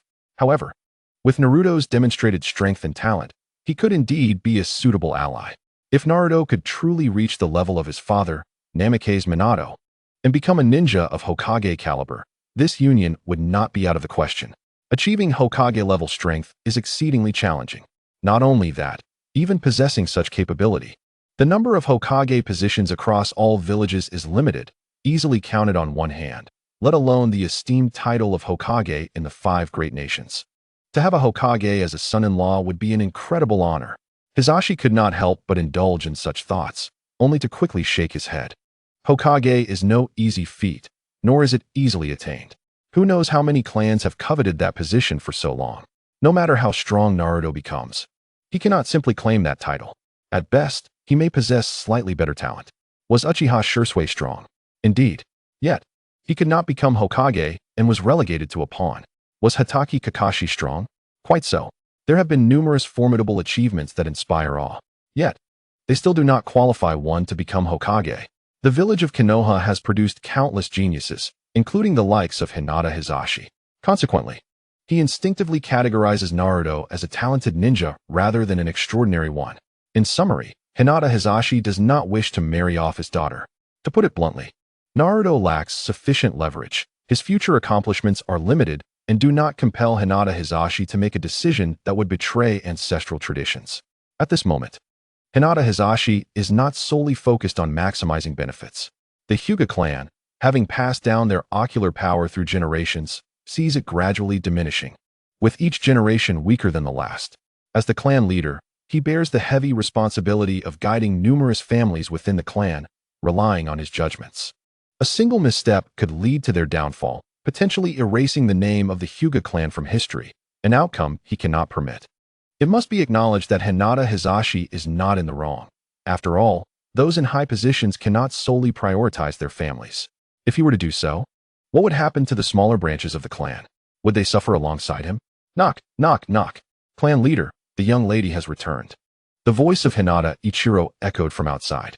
Hinata Hisashi furrowed his brow, responding in a calm, yet measured tone. So she has returned. Is there any need for such commotion? Must you report every trivial matter to me? Do you think my days are not busy enough? Hinata Ichiro, filled with trepidation and a hint of a quiver in his voice, replied, "No, clan leader, that was not my intention. It's just that the young lady has brought Naruto back with her. They arrived together, so I thought it necessary to inform you." The wooden door was swiftly pulled open. "What? Why did you not come to report this sooner?" With a sense of urgency, Hinata Hisashi declared, "Bring me to them at once. We cannot afford to delay." Following his command, the two exited the courtyard. Outside, they were met by a crowd of the branch family members, gathered in small groups, chatting and laughing, pointing and whispering. "I told you, our young lady and Naruto have a couple-s resemblance. I have always had high hopes for Naruto. I heard he has already learned and mastered the Rinnegan." The Rinnegan? ISNT that the jutsu created by the 4th Hokage? It is said to be exceedingly difficult to master, far more so than our own 8 trigrams 64 palms. My goodness, does this mean Naruto is a genius? Not just a genius. It seems he has grasped it without a teacher. The crowd began to regard Naruto with newfound admiration. Being members of the branch family, they had completed their tasks and now found leisure to gossip, lest they risk being treated as mere laborers. Their collective aim was to protect the Hyuga clan, yet for many years, the main family enjoyed a life of ease, while the branch family members bore the brunt of hardships without any share of the rewards. The grievances accumulated over the years cannot be resolved with mere words. The discord between the main and branch families is bound to intensify. The main family has long exercised control over the branch family, treating them like caged birds. Were it not for the restraint of the branch family leader, the situation could have led to mutual destruction, with neither side willing to yield. Why should you enjoy privileges simply because you were born earlier with lesser talents? We, who were born later, are not lacking in strength. Yet, this was not the final moment. The branch family members swallowed their discontent, silently yearning for someone to shatter the long-standing stalemate. If Naruto were to marry our young lady, how splendid it would be. Sho, are you out of your mind? Speak so loudly. The main family is nearby. What do we have to fear? I have long held a grudge against them. If our young lady truly marries out, the unreasonable traditions of the past will cease to exist.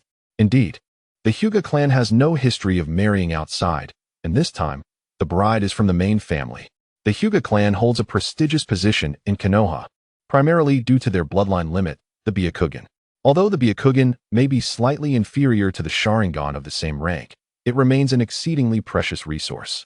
In times of war, to prevent this resource from falling into enemy hands, members of the Hyuga clan would willingly blind themselves or have their comrades do so. Of course, this occurs on the battlefield where such sacrifices cannot be avoided. Should circumstances allow, they would do everything possible to retrieve the Byakugan back to their clan. Hinata observed the gathering crowd and heard some rather embarrassing remarks.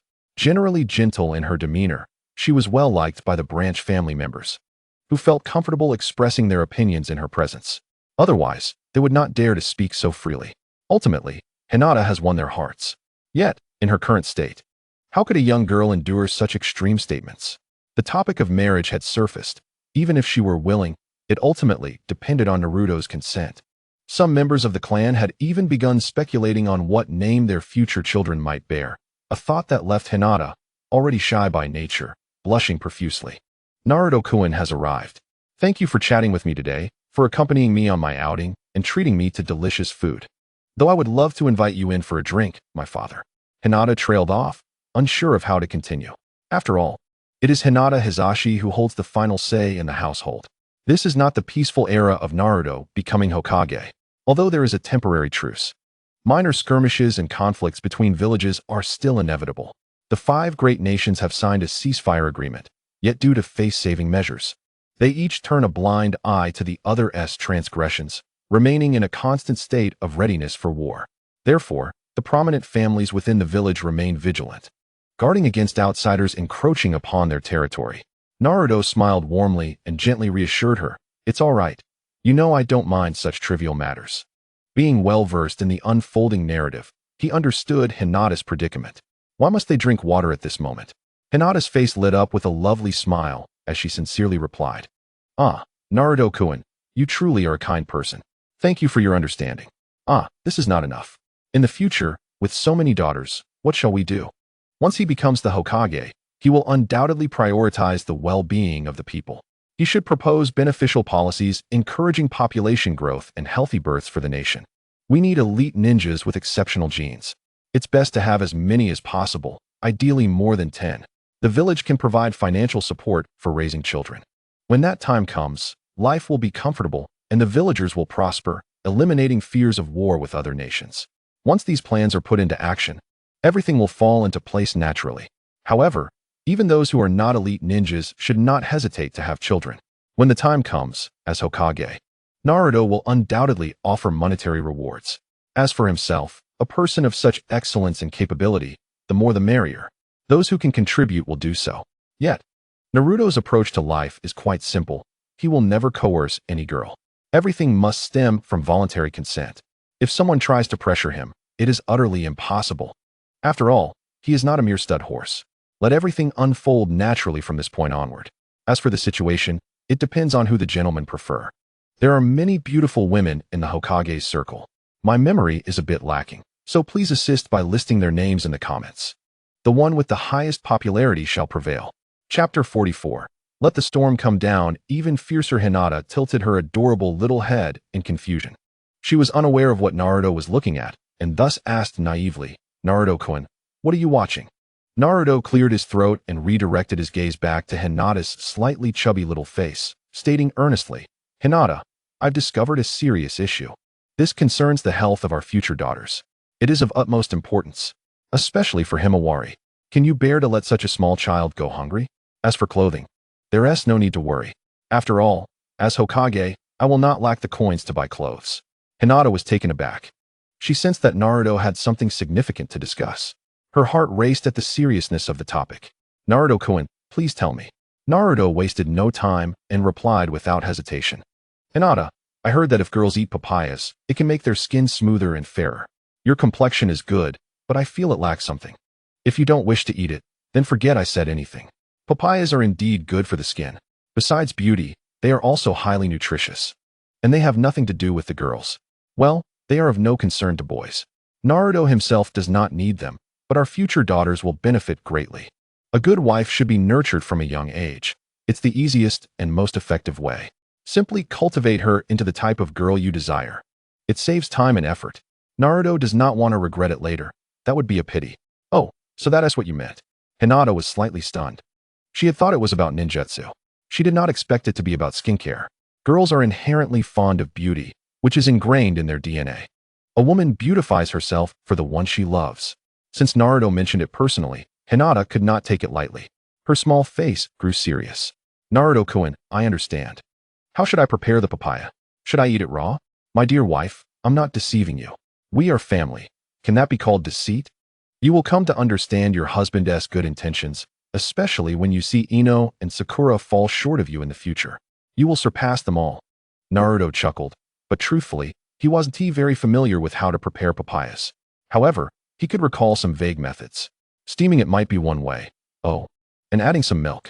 Yes, pouring some milk in will not only enhance beauty, but will also aid in refining one's chakra. It can whiten the skin and improve training. Where else could one find such benefits? As for how to enhance chakra later on, that was completely fabricated by Naruto. Well, perhaps not entirely. At least he believed there was some merit to it. Naruto spoke with such conviction that Hinata's bright, curious eyes sparkled with disbelief. Her mouth formed an A shape as she gasped, Naruto-kun, is it because you ate papayas that you became so strong? Naruto nearly choked. Good wife, you are indeed insightful. Yes, it is as you think. However, my digestion is twofold.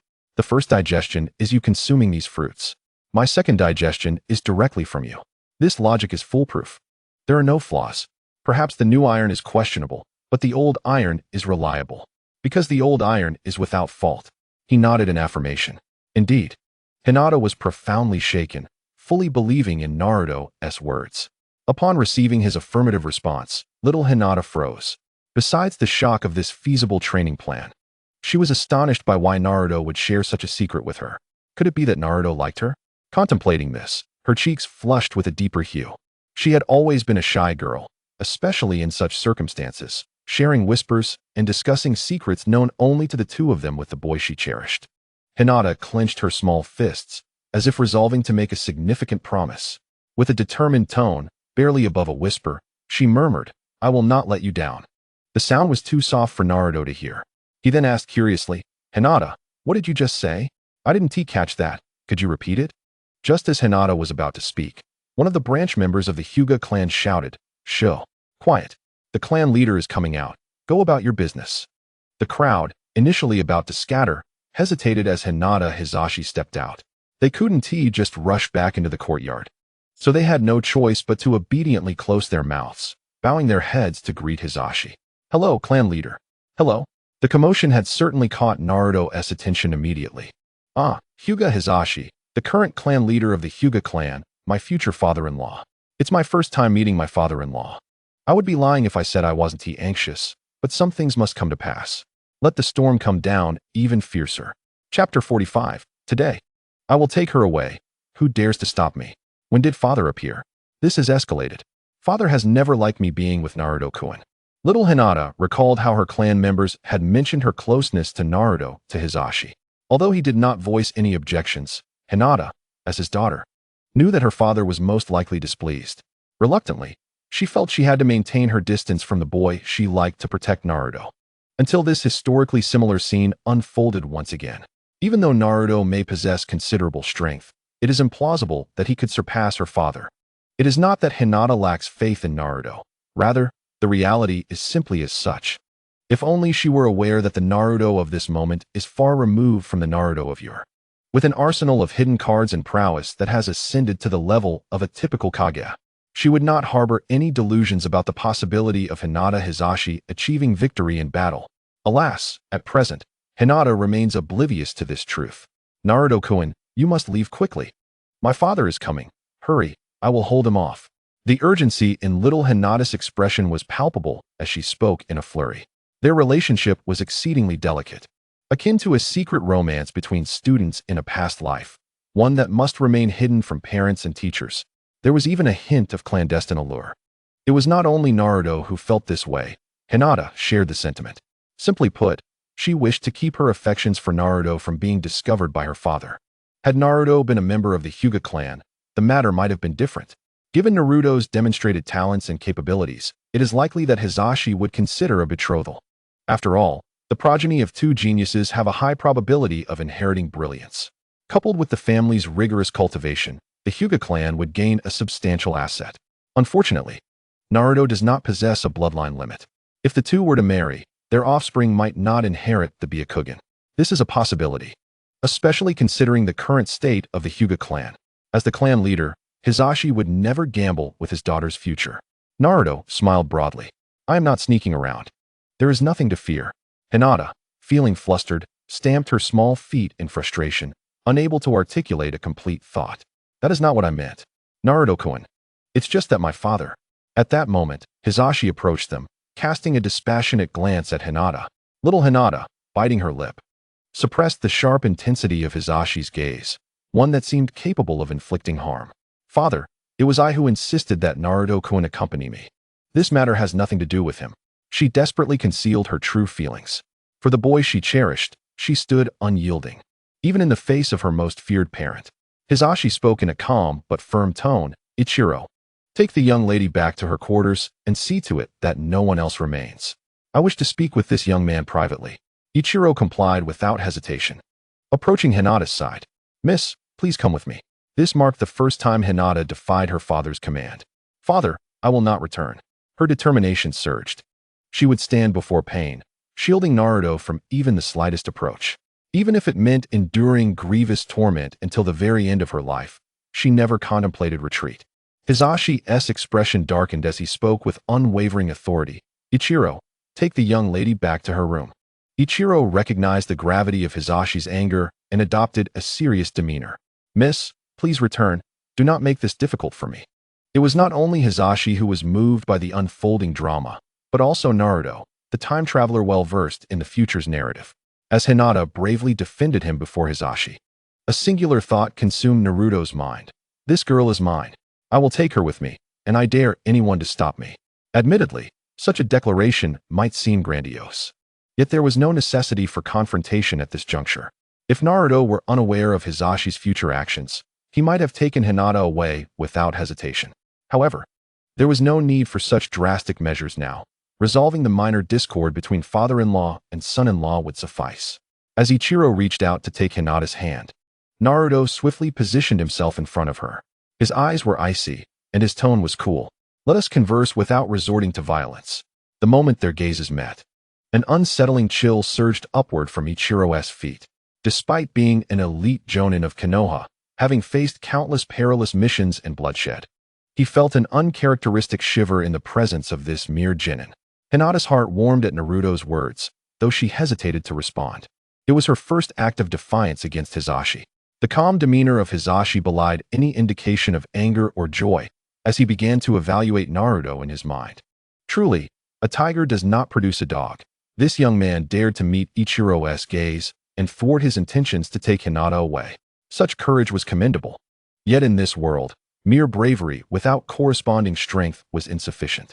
Hisashi remained unaware of Ichiro's unease, believing that Ichiro had subdued Naruto. Little did he know, It was Naruto who had turned the tables, leaving Ichiro, a favored subordinate, unnerved. Naruto smirked, having briefly exuded a murderous intent. He possessed numerous hidden capabilities and had tasted the reality of bloodshed. It would be no exaggeration to say that extinguishing Ichiro would be as simple as squashing an ant. Even without employing the powers of his Rinnegan, Naruto was confident in his ability to eliminate Ichiro swiftly. Furthermore, if he chose to refrain from engaging directly, he could summon the Nine Tails, who would undoubtedly relish the opportunity to demonstrate its worth before its master. With a soft sigh, Naruto dismissed his scattered thoughts, turning his back to Ichiro and smiling at Hinata. Hinata, you should return. Do not worry about me. However, upon witnessing the resolute glimmer in Naruto's eyes, Hinata paused for several seconds, her conflicted heart ultimately making a decision. She chose to trust Naruto. All right, Naruto-kun. For reasons she could not articulate, Naruto's words brought her an inexplicable sense of peace and security. This feeling was profoundly nuanced, and Hinata found herself unable to describe it. It was as if, regardless of what Naruto proclaimed, she would unconditionally choose to believe in him. This is a sense of trust that emanates from the deepest recesses of the soul. Having chosen to believe in Mingrun, Hinata did not linger, but instead made her way home directly. After a while, Hinata Hizashi could not help but raise an eyebrow and spoke in a low voice. Hinata Ikaru, what are you still doing here? Have you forgotten the task I entrusted you with? Hinata Ikaru, jolted from his stupor, inhaled deeply and replied, yes, head of the clan. Saying that, he was reluctant to tarry any longer and hurriedly departed, casting a lingering glance at Mingrun. Decades of experience on the battlefield had honed his instincts, warning him that if Mingrun wished, his life could be extinguished in an instant. This was no jest. Besides possessing the bloodline limit of Byakugan, Hinata Ikaru also possessed an acute sense of intuition, enabling him to foresee imminent danger and swiftly extricate himself or devise a countermeasure. This was one of the primary reasons he had survived the Second and Third Great Ninja Wars. Today, he was unexpectedly intimidated by a mere genin. Hinata Ikaru found himself at a loss for words. Once the crowd had dispersed, only two individuals remained on the expansive streets of the Hinata clan, Mingrun and the current clan leader, Hinata Hizashi, who would one day be his father-in-law. However, the future was something Hinata Hizashi could not fathom. After all, he was not a time traveler. Returning to the main topic, Mingrun and Hinata Hizashi stared at each other in silence, neither willing to speak first. In negotiations, the one who speaks first invariably loses the initiative, positioning themselves at a disadvantage. Mingrun understood this principle. To speak first could even imply a sense of guilt. Why explain oneself if one is not guilty? Mingrun was certainly not feeling guilty. Their innocent exchanges as a couple were perfectly legitimate, and even his father-in-law had no right to intrude upon their affairs. After a moment of silence, it was Hinata Hizashi who could no longer contain himself and spoke first. No wonder you are the son of Namikaze Minato. Your composure and courage in the face of danger far surpass those of your peers. He offered a candid assessment. Mingrun merely smiled faintly. You flatter me. Now in the prime of his life, Hinata Hizashi had yet to enter old age. His hair remained black. Are you aware of the Hinata clan's rules? He asked directly. Recognizing Mingrun's calm demeanor indicated his intelligence, he thought it unnecessary to engage in convoluted discussions. A straightforward approach would be more beneficial for both parties. After considering, Mingrun replied, Are you referring to the clan's prohibition against marrying outside? He chuckled. Come now, father-in-law, that's rather ungracious. We will soon be family. Why uphold such trivialities? Hinata Hizashi's eyes flashed with surprise, but quickly returned to normal as he nodded. I did not expect you to be so well informed. You must have done your research. Nonetheless, he conceded that this was not a closely guarded secret. Anyone interested could uncover it. Pausing briefly, he gestured towards the clan's iconic structure. Indeed, it is not just my daughter. No one within the clan is permitted to marry outside. This is to ensure the preservation of our noble bloodline and the continued inheritance of our bloodline limits.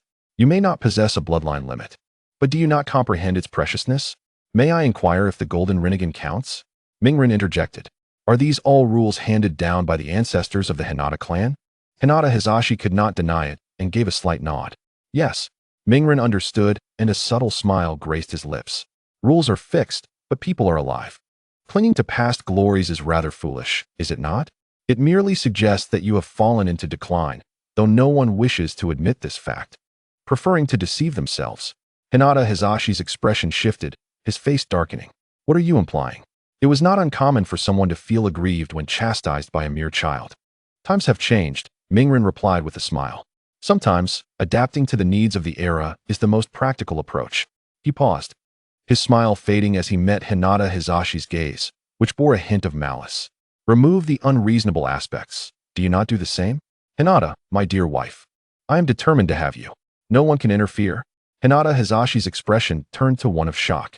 Can you imagine the experience of a mere genin demanding I contravene ancestral traditions? How audacious! While such words might be tolerated if spoken to others in the clan, to speak them to the clan leader, does that not challenge the very fabric of our rules? Hinata Hizashi's gaze grew colder. Oh, I am quite the traditionalist. The ancestral teachings of the clan cannot be altered. Mingren, with a sardonic smile, retorted, is it truly amusing to utter such self-deceiving words? In truth, you are the greatest violator of the Hinata clan's rules, are you not? How is it that according to your clan's customs, Hanabi must bear the mark of a caged bird, yet it has not been done? Suddenly, Hinata Hizashi's expression shifted dramatically, and he shouted, enough. Silence. In that moment, his eyes narrowed, and veins appeared around them as he activated his Byakugan. Waves of chakra began to swirl around his hands. Mingren's words had struck at the very core of his vulnerabilities. Indeed, he had been exposed by Mingren's incisive observations. With 2 daughters, he felt torn. Both were precious to him. The elder had a gentle disposition, while the younger, though stronger, was uncertain if she could shoulder the family's burdens. This reluctance to mark her with the caged bird seal stemmed from his selfishness. Everyone harbors selfish desires, and Hinata Hizashi was no exception. Yet, as the clan leader, he had managed to suppress this matter. Mingren shrugged helplessly. Honestly, I have no desire to resort to violence. That is the truth. There is truly no need for confrontation. What would it be like for a son-in-law to fight his father-in-law? It would be quite awkward at future meetings. Moreover, Mingren had no intention of engaging in such a conflict. However, Hinata Hizashi showed no sign of appreciation. Oh, so now you wish to admit your faults? I shall teach you a lesson on behalf of your parents. Before he could finish, Hinata Hizashi's expression changed once more. His white pupils widened in shock. In his Byakugan state, he could clearly see the chakra pathways within Mingren's body. What he did not expect was the sheer density of Mingren's chakra. His chakra channels were incredibly broad and resilient, a level of potential that even some jonin could not attain. Ah, Konoha has produced yet another genius ninja. Hinata Hizashi gasped. The density of chakra channels largely determines a ninja's potential. With continuous training, they may strengthen, but the extent of that enhancement is quite limited. The jonin of Konoha had all undergone relentless practice day and night. Ultimately, one may attain such a physique. In contrast, Naruto has already reached that state at his tender age. He mused inwardly. Could the Byakugan see through my concealed chakra prowess? Indeed, Naruto has kept some secrets. The system has assured him it can help mask his true chakra pathways. Even with the bloodline limit of Byakugan, the illusion of reality cannot be discerned. Naruto places his trust in the system. Judging by Hinata Hayashi's expression, should he reveal everything, it would surely astonish him even more. After all, Naruto is aware that his current strength has already reached the level of a Kage, with abilities surpassing those of the average Kage. Hinata Hayashi, having retracted his ocular prowess, acknowledged Naruto's strength. The clan rules undeniably possess unreasonable elements, and convincing the entire Hyuga clan solely on his merit would be a challenge. If he could become Hokage, instigating reform would be far easier, preventing bloodshed within the clan. The Hyuga clan cannot endure further turmoil. Chapter 48. Leaving the village, Team 7's first C-rank mission. After speaking, Hinata Hayashi ceased to elaborate further. With his hands tucked into the wide sleeves of his robe, he sauntered into the side courtyard. Today marked a rare occasion where he had spoken extensively. In his lifetime, this was perhaps the most he had ever articulated. As the leader of the Hyuga clan, he bears countless responsibilities. At times, it is impossible to attend to every detail. Today, he found it remarkable to converse so much with Naruto. He believes that Naruto, being an intelligent individual, would surely grasp the underlying implications of his words. Naruto gazed into the deepening sky, painted crimson by the setting sun. Has my father-in-law already outlined the conditions for marrying his daughter? He wishes for me to become Hokage. only to later utilize that authority to aid the Hyuga clan in reforming its internal systems. I wonder what prompted this shift in my father-in-law's mindset. Is it only after the Hyuga clan suffers significant losses that he would lower himself and contemplate such matters? He recalls from the storyline that Hinata Hayashi is currently in a position of power. His physicality remains unweathered by age, and undoubtedly, he is focused on how to better develop the Hyuga clan. To foster the clan's growth, those from the branch family may inevitably be sacrificed, becoming mere pawns. Hinata Hayashi is not one to dither. Why would he begin to consider the lives of his subordinates? Perhaps the death of his own brother has imparted some wisdom upon him? Naruto shook his head slightly, unable to comprehend, and chose to let it go. Ultimately, he fashioned a reasonable explanation for himself. Perhaps my arrival in this world has caused subtle changes? Yet, fundamentally, it remains largely unchanged. In a fleeting moment, Naruto smiled, placing his hands behind his head, leisurely departing. A fleeting silhouette instinctively attempted to flee. Sakura, I see you. Is there any point in escaping now? Haruno Sakura's heart fluttered, and she awkwardly turned around, forcing a smile. Ah, Naruto-kun, what a coincidence. What are you doing here? Such a flimsy excuse.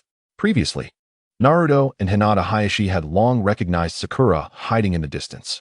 However, given Sakura's proximity, she could not hear their conversation. Thus, Naruto and his father-in-law shared a mutual understanding, choosing not to address her presence. Naruto shrugged and stated bluntly, I'm just seeing Hinata home, afraid she might not be safe walking alone. Sakura's heart felt a sharp pang, painful and distressing. These sentiments were once hers. If there's nothing else, I'll take my leave. I'll see you tomorrow, Naruto-kun. Sakura forced a smile on her charming face. It must be acknowledged that Sakura is indeed beautiful. Yet her past actions have left Naruto with little affection for her, to the extent that he even contemplated whether to remove her from his harem list. Perhaps she could serve as a maid for chores, as long as she remained docile. However, these thoughts pertain to the future. It is quite possible that Naruto may lose interest in her. Once Naruto vanished from Sakura's line of sight, she regained her composure, murmuring to herself. Naruto can maintain eye contact with the head of the Hyuga clan without a hint of trepidation. He has truly become formidable. Her tone was laced with both joy and profound disappointment. The joy stemmed from Naruto's growth and strength, while the disappointment arose from his indifferent attitude towards her. Suppressing her complex thoughts, Sakura walked home alone, feeling a void within her. The disparity in treatment. It is an immense difference. Why is it that Naruto can escort Hinata home, but not her? She too desired Naruto's company. Days passed, and during this time, Kakashi begrudgingly approved the formal establishment of Team 7. They undertook minor tasks, such as locating lost cats. The team performed commendably, with Naruto standing out as the most exceptional. Eventually, Kakashi felt that continuing with such trivial tasks was uninteresting. Team 7's strength warranted the undertaking of more challenging missions. Thus, today, he secured a C-rank escort mission. With an elite jonin like himself alongside Naruto's extraordinary abilities, taking on a C-rank task was merely a trivial endeavor, devoid of risk. It also presented an opportunity to expose them to the world. Kakashi-sensei, you're finally here. Please tell me today's task isn't just another cat or dog search. Sakura expressed with concern. She had endured that before. While it was entertaining, it lacked excitement. Moreover, these tasks offered little in terms of enhancing a ninja's training. Kakashi, appearing lethargic, lazily lifted one eyelid and replied, No, today we will embark on a C-rank mission, essentially serving as bodyguards. We are to protect an elderly gentleman and safely escort him back to the land of waves. Upon hearing this, Sasuke became intrigued.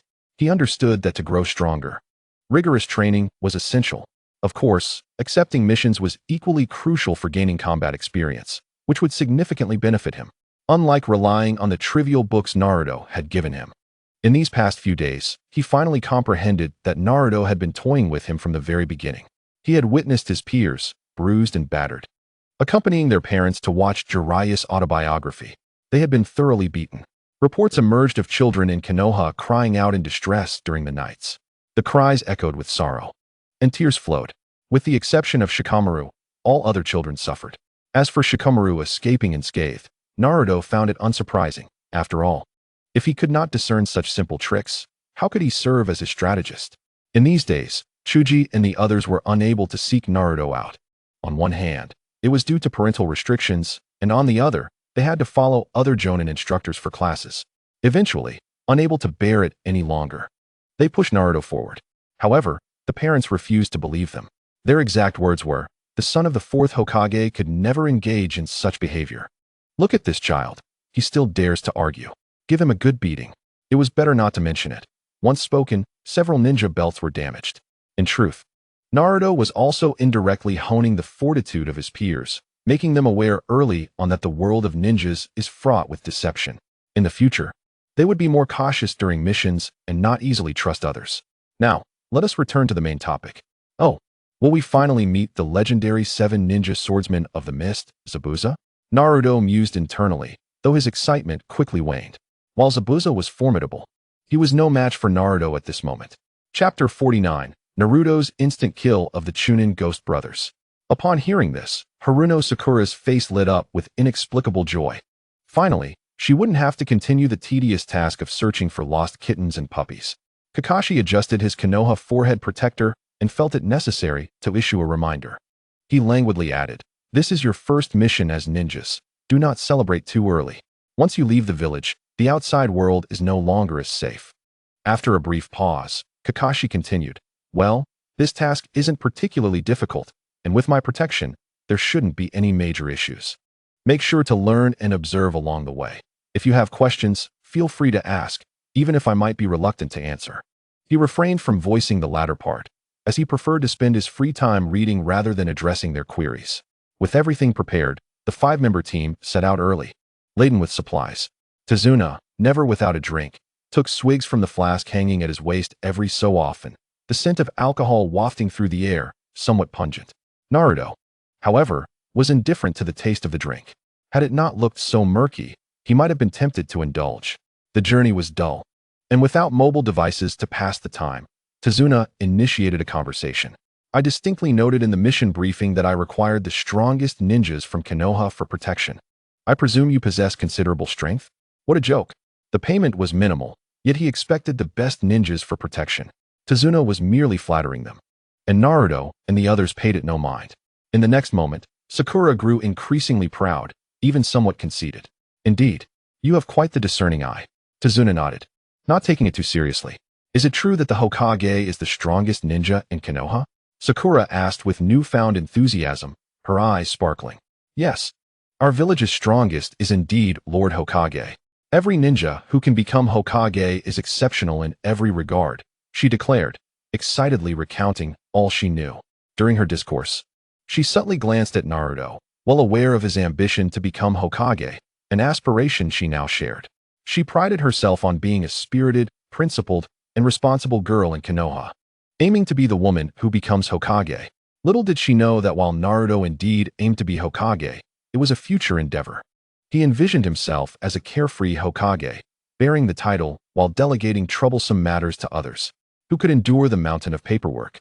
After Sakura finished her thoughts, she looked at Kakashi with satisfaction.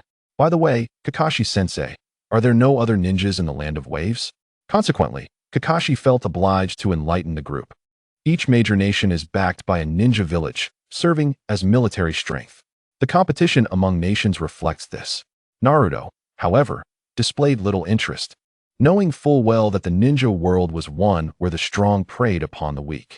Many smaller nations lacked the strength to establish ninja villages. Hence they had no ninjas. However, they could recruit ninjas by issuing missions, a method that proved convenient for both parties. After Kakashi's explanation, he lazily yawned. Sakura, still eager for more, found the allure of stories captivating. She had gained much knowledge today that she had previously lacked. "Master, take heed. Do you see those 2 puddles ahead? They harbor 2 chakra signatures. Within the Chunin range, the 9 tails within." Naruto cautioned, its tone respectful. Naruto had likely sensed them already. It merely wished to assert its relevance. A slight smile graced Naruto's lips as his gaze inadvertently fell upon Kakashi, who stood with his hands in his pockets, appearing relaxed, likely having sensed something amiss. Meanwhile, Sakura and Tsunade remained oblivious to the impending danger, still engaged in cheerful conversation. Just 2 inconsequential Chunin, the Ghost Brothers? Alas, I am no longer the person I once was, Naruto thought to himself.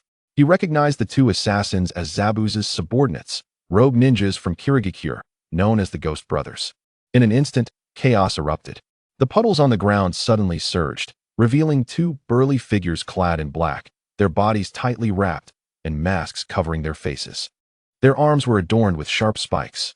Before anyone could react, they targeted Kakashi, whom they perceived as the greatest threat. First, the Ghost Brothers intoned ominously, akin to vengeful spirits. With a swift motion, they unleashed chains tipped with spikes, ensnaring Kakashi in an instant. Blood splattered as Kakashi was abruptly severed in two. A fatal blow delivered without hesitation. The jovial teacher, who had moments ago engaged in light banter, was now brutally slain. The horrifying scene compelled Sakura to scream in shock. Everything transpired too rapidly.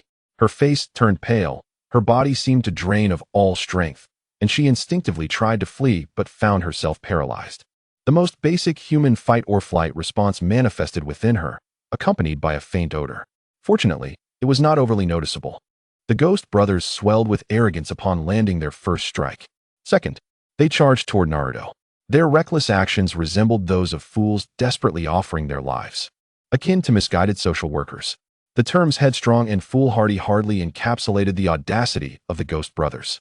The nine tails within Naruto couldn't help but smirk, amused by their audacity. When had Chunin become so bold? This one was a formidable foe. One must choose their opponents wisely. A visible whirlwind of blue chakra began to coalesce in Naruto's hands.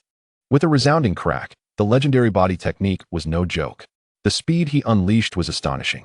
Two small whirlwinds of chakra surged forth, directly targeting the hearts of the Ghost Brothers, one for each. What was happening? The brothers' faces twisted in terror as their vitality swiftly waned. Their internal organs were pulverized, their garments torn and tattered. Though blood did not spurt forth, their insides were utterly destroyed. Within moments, their eyes glazed over, and they collapsed, lifeless. The Ghost Brothers perished without ever comprehending how a mere Konoha genin could wield such terrifying jutsu. Having lived in Konoha for over a decade, Sakura, one of the sheltered flowers of the village, bore witness to bloodshed once more. Her delicate frame trembled uncontrollably, hands clasped over her mouth, as waves of nausea washed over her. The crisis has been averted, yet Haruno Sakura's complexion remains pale, and she collapses onto the ground, kneeling in a manner reminiscent of a duck. Her gaze is vacant as she stares at Naruto, who has shockingly taken a life. Sasuke stands in disbelief, astonished by Naruto's overwhelming strength, having dispatched two competent Chunin in an instant. Witnessing Naruto's transformation over the past few days, a profound sense of inadequacy wells up within Sasuke, prompting him to seek Kakashi's guidance in mastering more formidable jutsu, specifically Chidori. However, this technique, being Kakashi's creation, is not easily acquired and requires considerable dedication. It is not uncommon for those lacking aptitude to falter midway. Yet, Sasuke possesses his own arsenal, including shuriken and fire release techniques, which, although he is a genin, are formidable enough to rival Chunin. Coupled with his Sharingan, he can safeguard himself against the likes of the Ghost Brothers, even if he cannot obliterate them. But Naruto has effortlessly annihilated two Chunin. Is this the chasm that separates true strength? This stark contrast leaves Sasuke feeling profoundly unsettled. He strikes a nearby tree with a fierce blow. How could this be the same Naruto I once knew? What other hidden strengths does he possess? At this moment, how far has his power ascended? Sakura's lips tremble as she gazes at Naruto, who has become the pillar of her heart, the unwavering support she relies upon. Although she hesitates to admit it, it is clear she has unconsciously acknowledged Naruto's significance in her life. Having witnessed blood for the first time, Sakura's voice quivers with emotion. Naruto-kun, have you gone too far? Naruto looks at her, bewildered, thinking how naive she is. Do women's minds always work in such peculiar ways? When one is under threat, how can they be concerned about the enemy's fate? Naruto remains silent, deeming her question too foolish to answer, unable to comprehend her thought process. However, Kakashi, descending from the treetops, responds to Sakura's inquiry. Naruto acted wisely. Once outside, encountering professional assassin ninjas, mercy is a luxury one cannot afford. It's either them or us. Only one side can survive. Sakura, you must learn more from Naruto in this regard. Naruto, upon seeing Kakashi, feels little surprise. The corpse that had fallen earlier was merely a substitution made from wood. After all, It would be absurd for an elite jonin of Konoha to fall to two weak, expendable ninjas. Sasuke, seemingly prepared for this outcome, merely raises an eyebrow at Kakashi's unscathed approach. Sakura, still on the ground, widens her eyes in astonishment. Kakashi-sensei, you're unhurt? After a moment, tears of joy well up in her eyes. I thought you were dead. Kakashi instinctively touches his nose. He had previously concealed himself to observe how the trio would react under sudden peril. One's true nature often reveals itself in life and death situations, leading to actions one would never consider in ordinary circumstances, such as abandoning comrades or betraying them mid-battle. Fortunately, the three have proven their character, and Kakashi feels a sense of relief while also eager to assess their combat capabilities. However, no one anticipated Naruto's decisive action in eliminating two competent chunin. Remarkable. He mirrors the prowess I exhibited during my time in the Anbu. Kakashi smiles gently at Sakura, ruffling her hair. I'm sorry for worrying you. I didn't mean to frighten you. He refrains from mentioning the others, for neither Naruto nor Sasuke appears to have been intimidated in the slightest.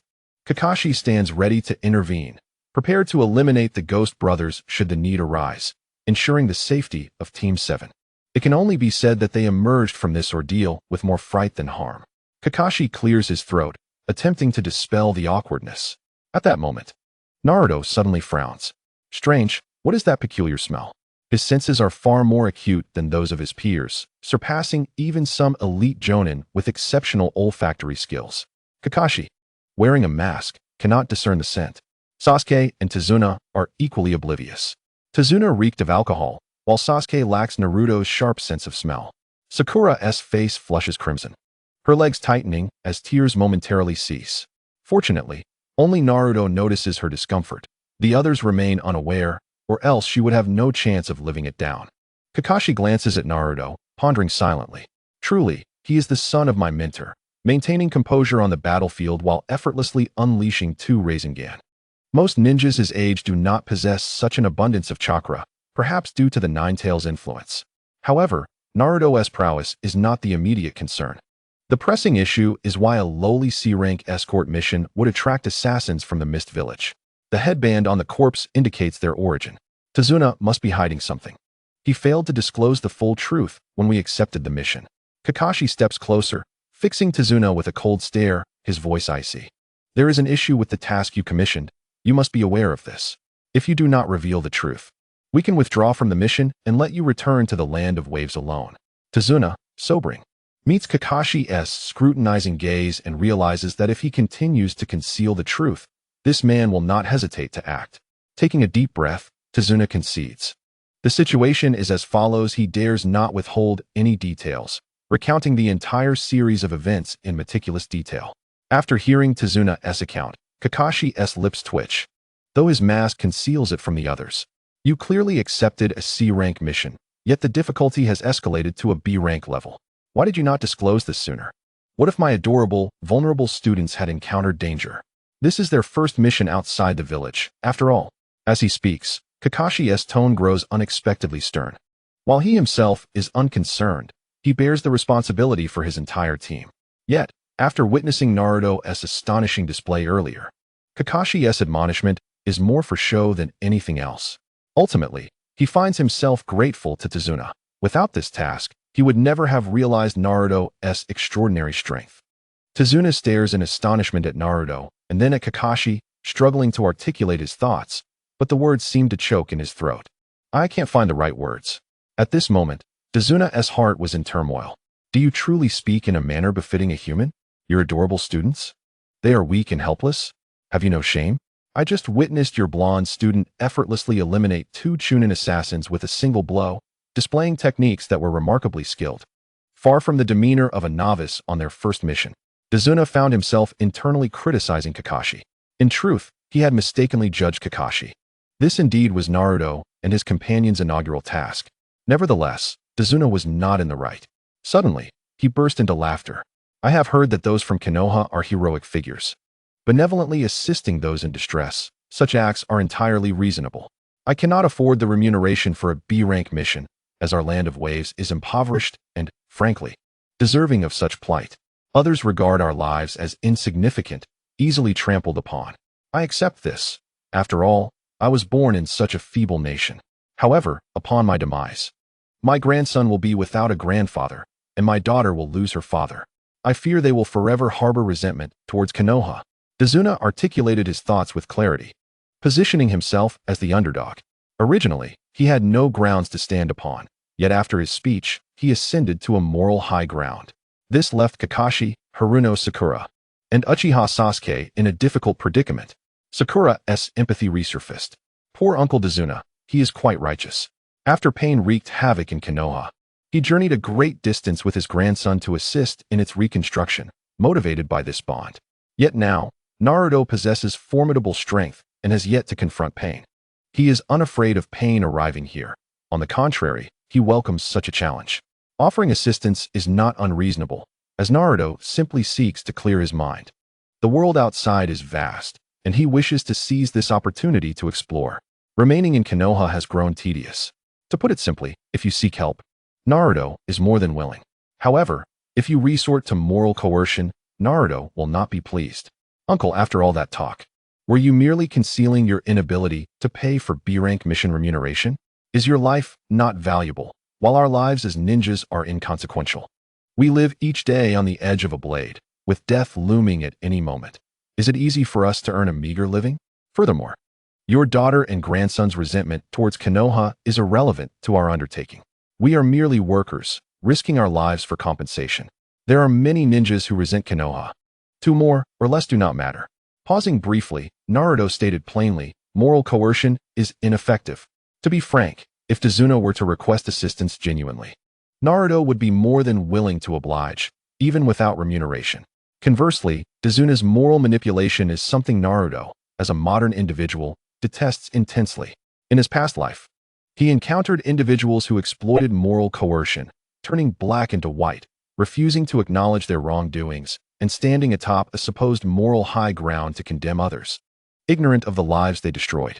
For instance, a small child might scratch a luxury car with a sharp object, believing the wealthy owner would not mind. When approached for a resolution, a simple apology could suffice. Yet, the child's parents would adopt a moralistic stance, claiming their child is too young, questioning why a wealthy individual should hold a middle-class family accountable, uttering phrases that undermine their right to live. Such incidents proliferate on the internet, garnering support from many netizens who collectively deem the affluent individual petty.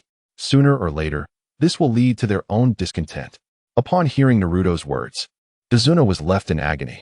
He had hoped to leverage his age and the dire situation of the Land of Waves to elicit sympathy from Kakashi's team. The weapon of morality is indeed powerful. Though Dazuna is stubborn and values loyalty, he seldom resorts to such tactics. Yet, when he does, it often proves effective. Who would have thought he would encounter someone so resolute? The youth before him was not easily swayed. Dazuna felt a flush of embarrassment, his lips twitching uncontrollably, contemplating the grimness of the situation. This young man, though youthful, was certainly not easily deceived. Dazuna, in despair, exclaimed, "I apologize. I should not have spoken so. It is just that I am utterly desperate. I have laid bare all my gold coins. I am aware this sum is far from sufficient to cover the remuneration for a B-rank mission." With a thud, Dazuna knelt before Naruto. He was unaware of what Naruto had referred to earlier regarding remuneration. Perhaps it was a currency from Konoha. "Esteemed ninjas, I recognize your assistance as a favor, while your refusal is simply your duty. You may leave if you wish, but I sincerely hope for your aid. Should there come a day when I am in need, I will undoubtedly offer my assistance without hesitation." He no longer dared to feign misery, articulating his genuine thoughts. Whether others choose to help him afterward was, as he stated, their prerogative. If they chose not to assist, it was simply their obligation. Chapter 52, Zabuza's Return, acquiring the advanced version of the Thunder Shield, Golden Chidori. After Dazuna's speech, silence enveloped the group once more, including Kakashi. Sakura furrowed her brow slightly, glancing at Naruto. "Naruto, please agree to help the uncle. He truly is pitiable." She did not consult Kakashi, the team leader, but instead sought Naruto's opinion. At some point, it seemed that in her mind, Naruto had become the de facto leader of Team 7, possessing the ultimate decision-making authority.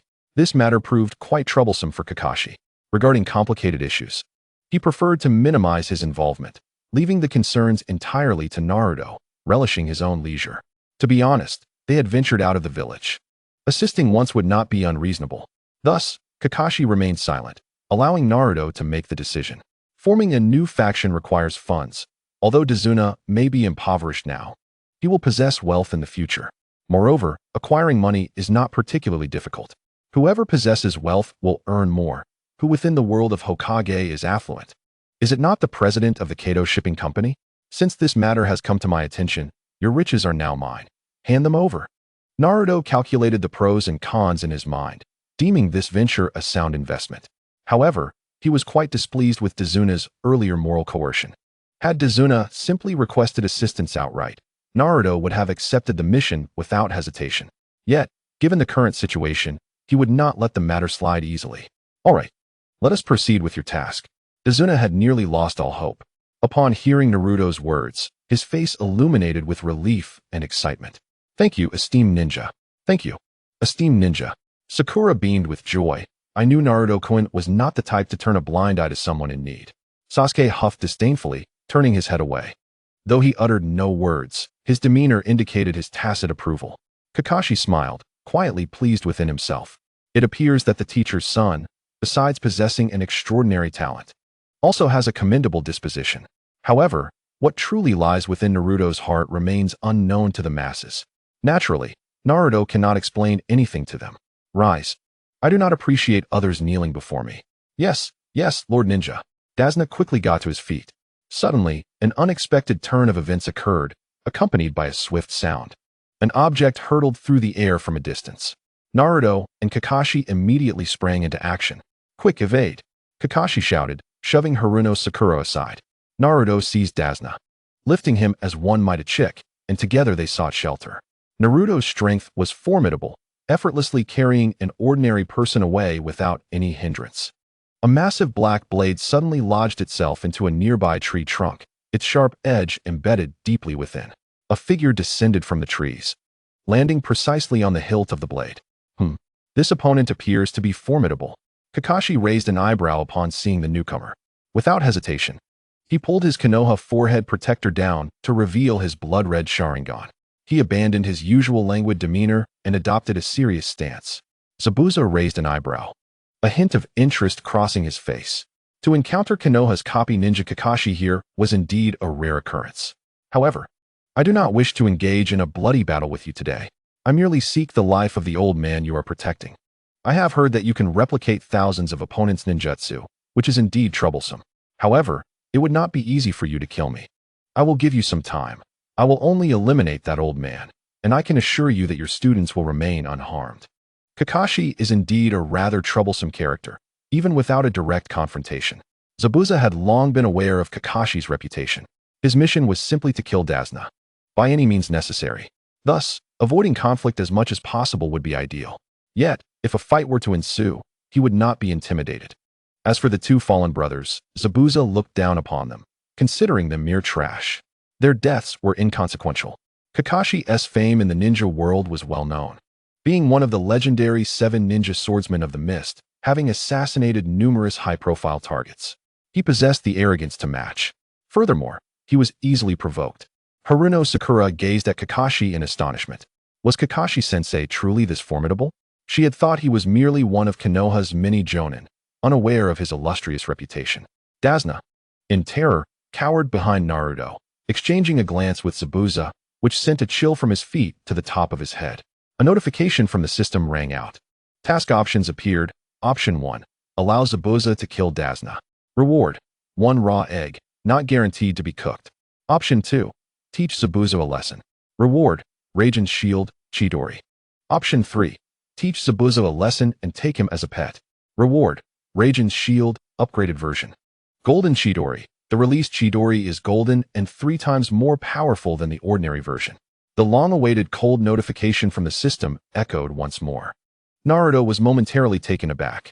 3 options lay before him. Dismissing the first, he contemplated the remaining 2. Licking his dry lips, he chuckled. Do I even have a choice? I choose 3. Choosing 3 is great. It's stylish. The golden Chidori paired with the golden Rinnegan is incredibly striking, don't you think? It paints a vivid picture.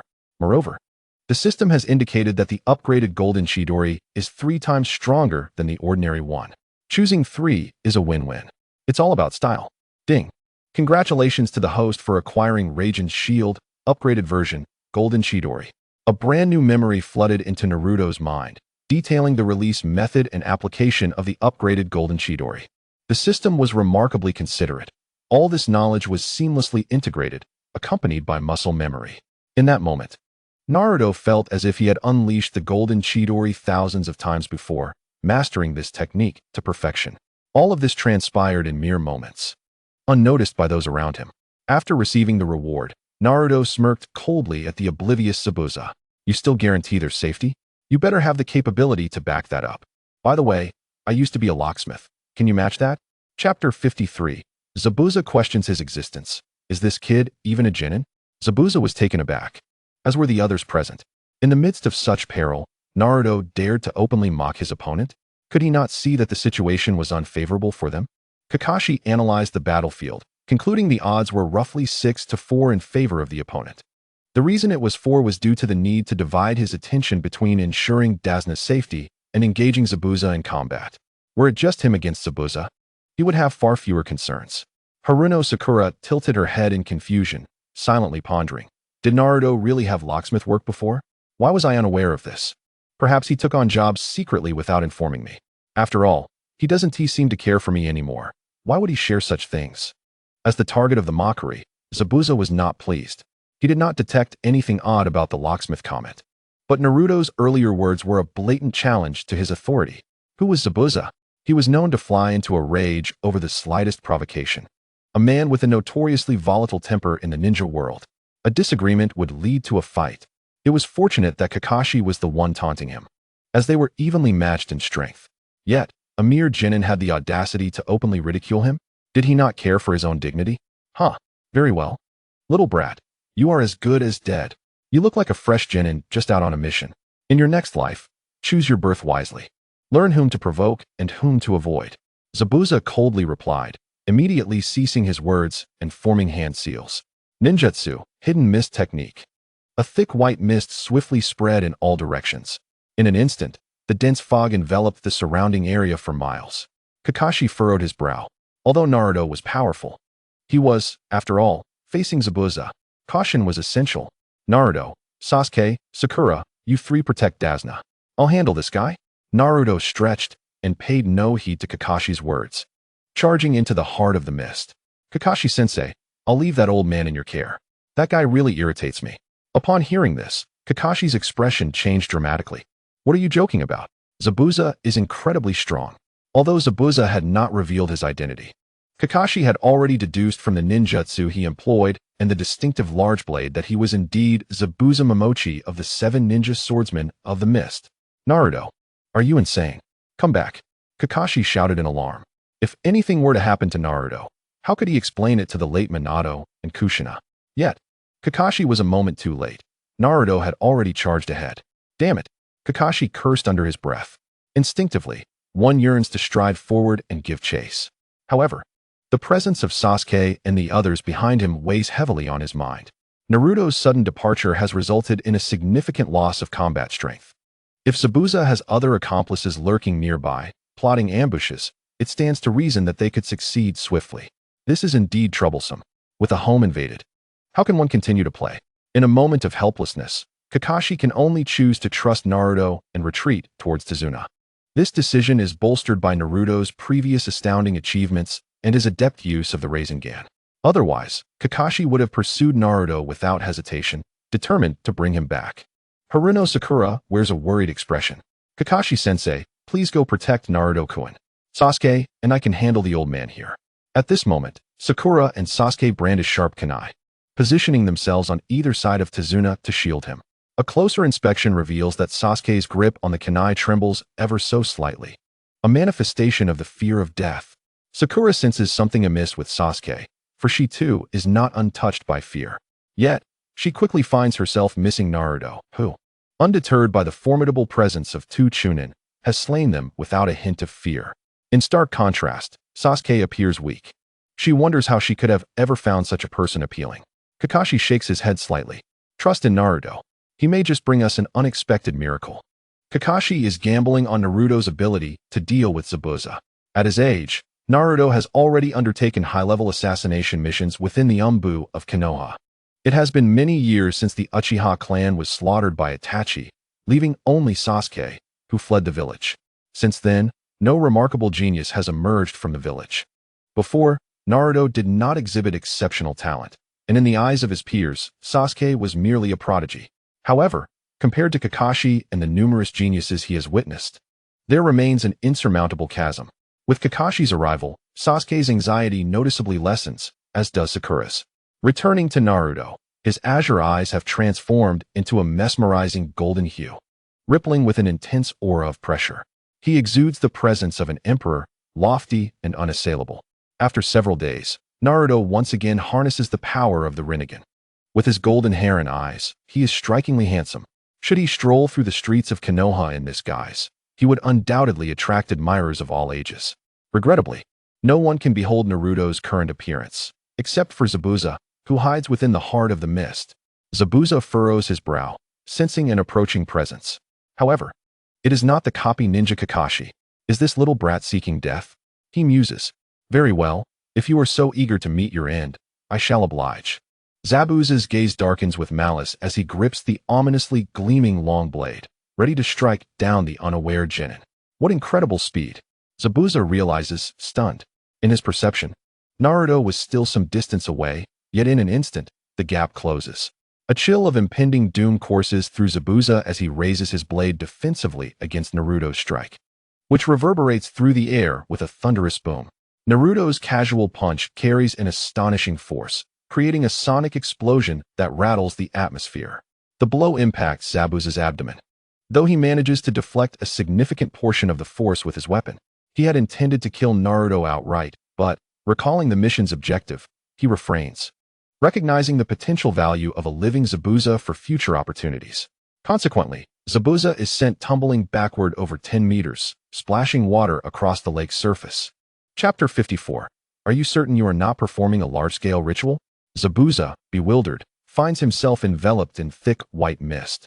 Although Naruto cannot see his facial expression, Zabuza's countenance unmistakably reflects a moment of existential doubt. The once indomitable blade in his grip now slightly bends inward. He cannot fathom the extent of power Naruto has wielded with that punch.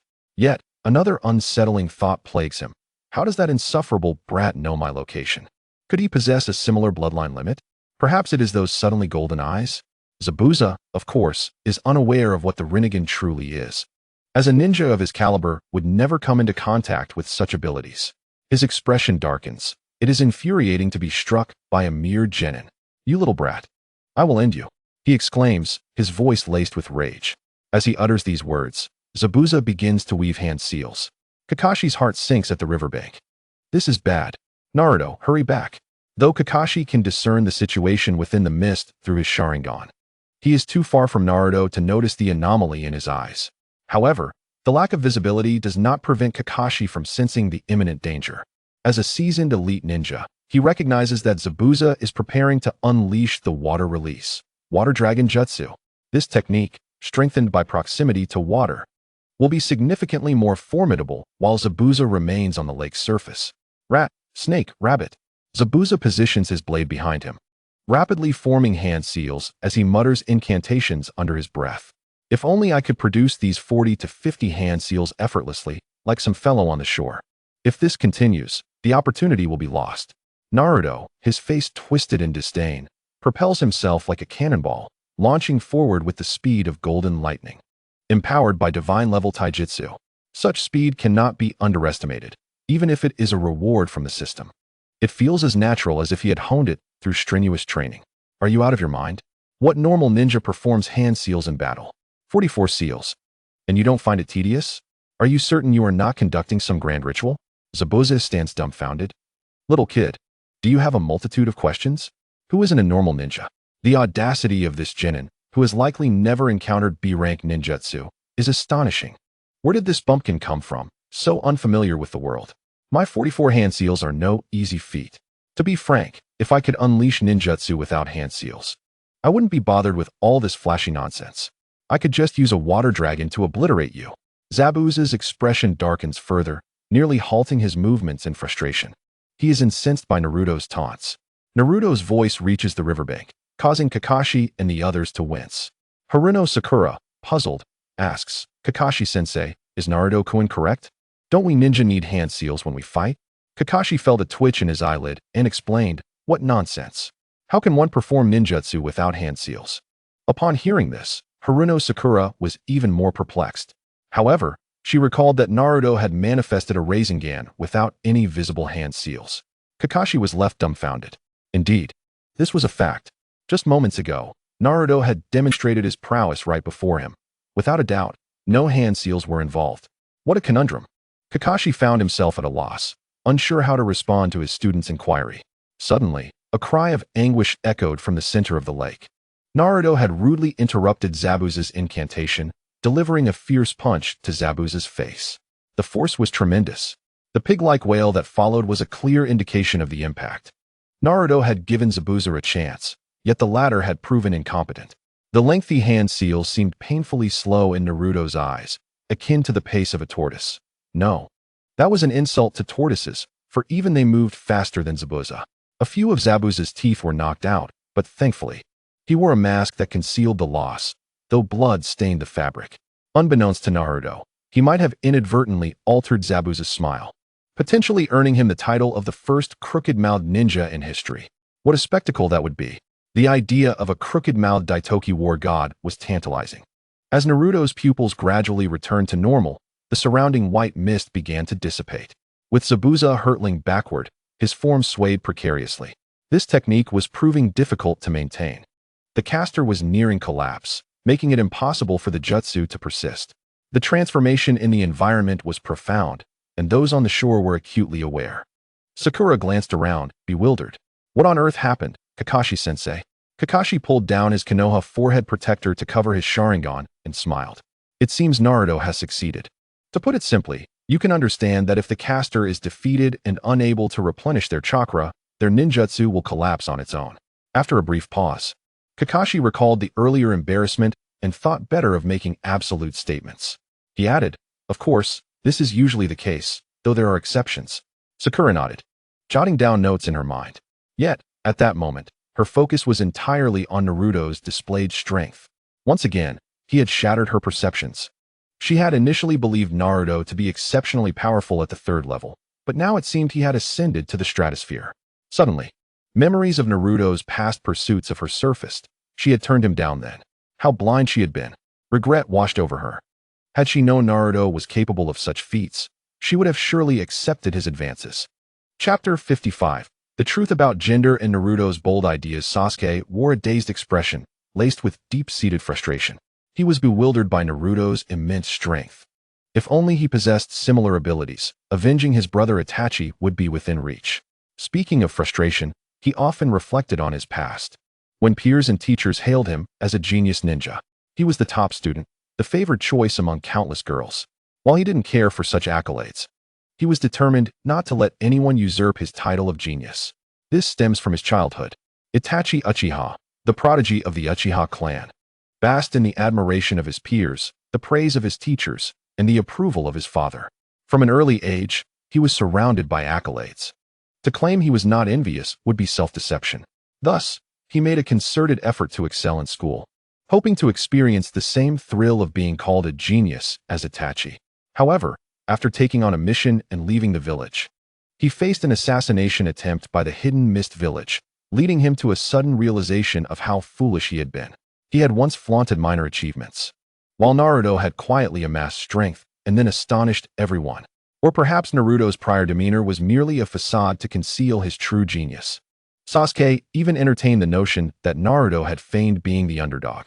Whenever someone praised Sasuke as the top genius in their grade, Naruto would secretly chuckle. With this thought, Sasuke's face flushed with anger, his teeth clenched, and fists tightened.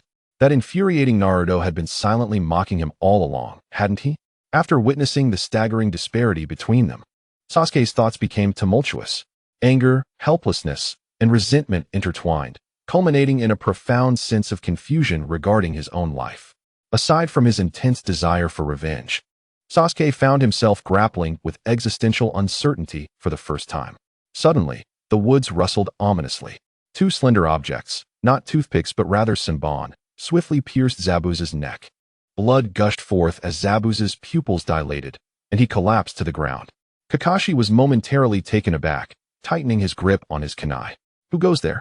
A slight figure approached from the distance, masked and of similar height to Naruto and his companions. A pursuing ninja from the Hidden Mist village? Kakashi quickly deduced it was none other than the notorious Old Glue. Though lacking in freestyle, his extensive experience proved invaluable.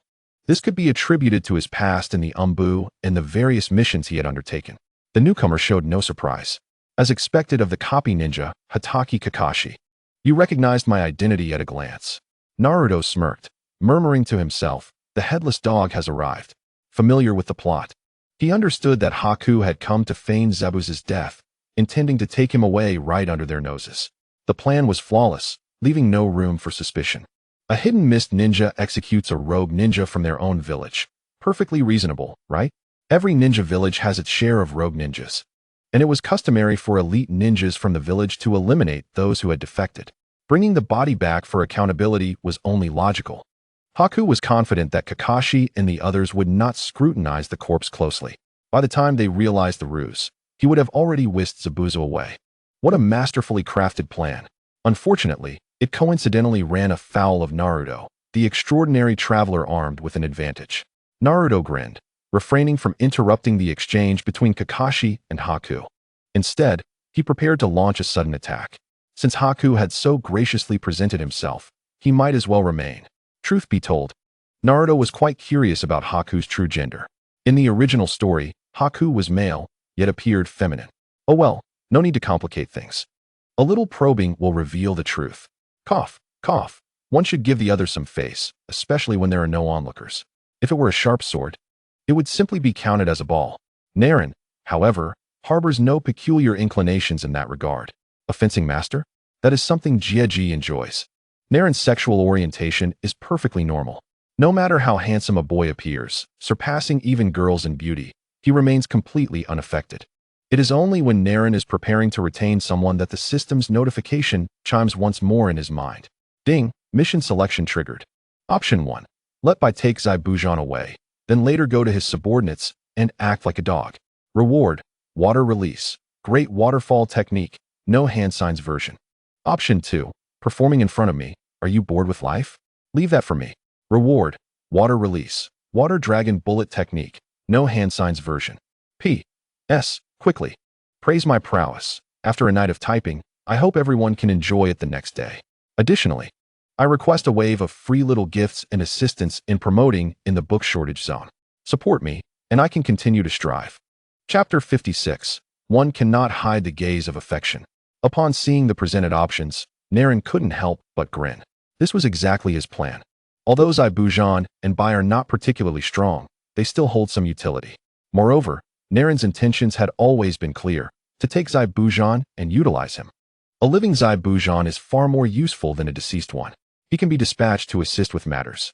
Naren remembers that when Zabujan was recuperating, Kato had specifically come to reprimand him for his inefficiency, leading to a conflict between the two. Naren's scheme is to reap the benefits of their struggle. He plans to eliminate Kato at the right moment. And as for making Zabujan obedient, that will be simple, using force to intimidate. If this fellow truly is a tough guy, then killing him would suffice. With that thought, Naren decisively chose option 1. Ding! Congratulations to the host for completing the selection. Reward, water release, great waterfall technique, no hand signs version. Just like the rewards received before, subtle changes occurred within Naren's entire being, changes only he could perceive. Meanwhile, Bai hoisted Zabujan's corpse onto his shoulder. Well then, I shall take my leave first. Bringing his body back to Mist Hidden, a whirlwind suddenly arose from the ground. Under the watchful eyes of many, Bai gradually disappeared with Zabujan from their sight. Kakashi, on the other hand, had no intention of intervening. Bai had briefly explained that he came to eliminate the rogue ninja and take his body back. Upon witnessing Zabujan being dealt the finishing blow, Kakashi did not ponder further. Had he known that Zabujan had feigned death and that Bai and Zabujan were in cahoots, he would not have allowed either to escape. However, Kakashi was unaware of all this. A yellow figure silently followed the direction Bai departed. To be precise, the moment Bai left, the figure sprang into action, maintaining a certain distance if one were to look closely. they would see that the yellow figure was none other than Xuanwen Naren. More accurately, it was a shadow clone released by Naren. At the time, Zai Bujan employed the mist-hidden technique, enveloping the surroundings in a white mist. Naren had concealed himself and released a shadow clone. This was executed with remarkable stealth, undetected even by Kakashi, who was employing his Sharingan. Kakashi cast a glance at Naren, generously offering his praise. Naren, you did exceptionally well. Indeed, it was far beyond mere excellence. It was astonishingly impressive. In Kakashi's eyes, to possess such remarkable talent at Naren's age is promising for the future. Even during his confrontation with Zai Bujan, Kakashi felt a degree of pressure. Nevertheless, defeating the opponent was not an insurmountable task. Yet, one must not forget that Kakashi is an elite jonin of Konohagakure. Such strength is not a peculiar thing. However, Naren had only recently been promoted to a genin, having been a ninja for less than half a month. Haruno Sakura eagerly dashed to Naren's side, her face alight with excitement and curiosity. Naren-kun, how were you able to stand on the surface of the lake without falling in just now? The moment the mist dissipated, Sakura had seen Naren standing on the water's surface. No one had ever explained the principle to her. Her curiosity was overwhelming. Furthermore, Sakura sought to seize this opportunity to draw closer to Naren. The masculinity exuded by him captivated her immensely. Females naturally admire strength. Who does not favor the strong? Especially those of high caliber, handsome, powerful, yet humble. When one develops affection for another, their eyes are filled with the other's virtues. Indeed, at this moment, Naren possesses no discernible flaws. He appears remarkably mature and composed. The gaze of someone in love is impossible to conceal. Sasuke could not help but edge closer to Naren. He was eager to understand how Naren had become so formidable. After all, he had previously been at the bottom of their class. The more he wished to know, the more he yearned to uncover all of Naren's secrets. Naren, disinterested in their inquiries, remained aloof. Meanwhile, Kakashi, in good spirits, smiled. Sakura, this pertains to the utilization of chakra. Walking on water differs fundamentally from traversing solid ground. In simple terms, the principles of climbing mountains or trees on land are not the same as walking on water.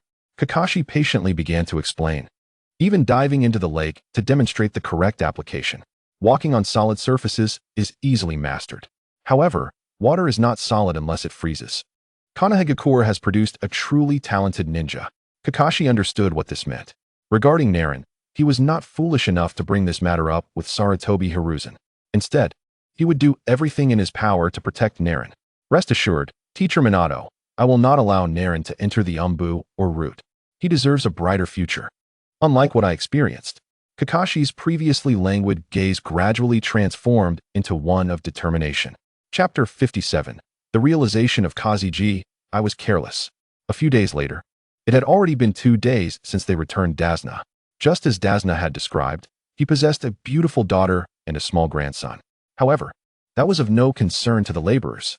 Returning to Kakashi's side, since encountering the assassination ninja from another village on the road, he had witnessed the disparity between them.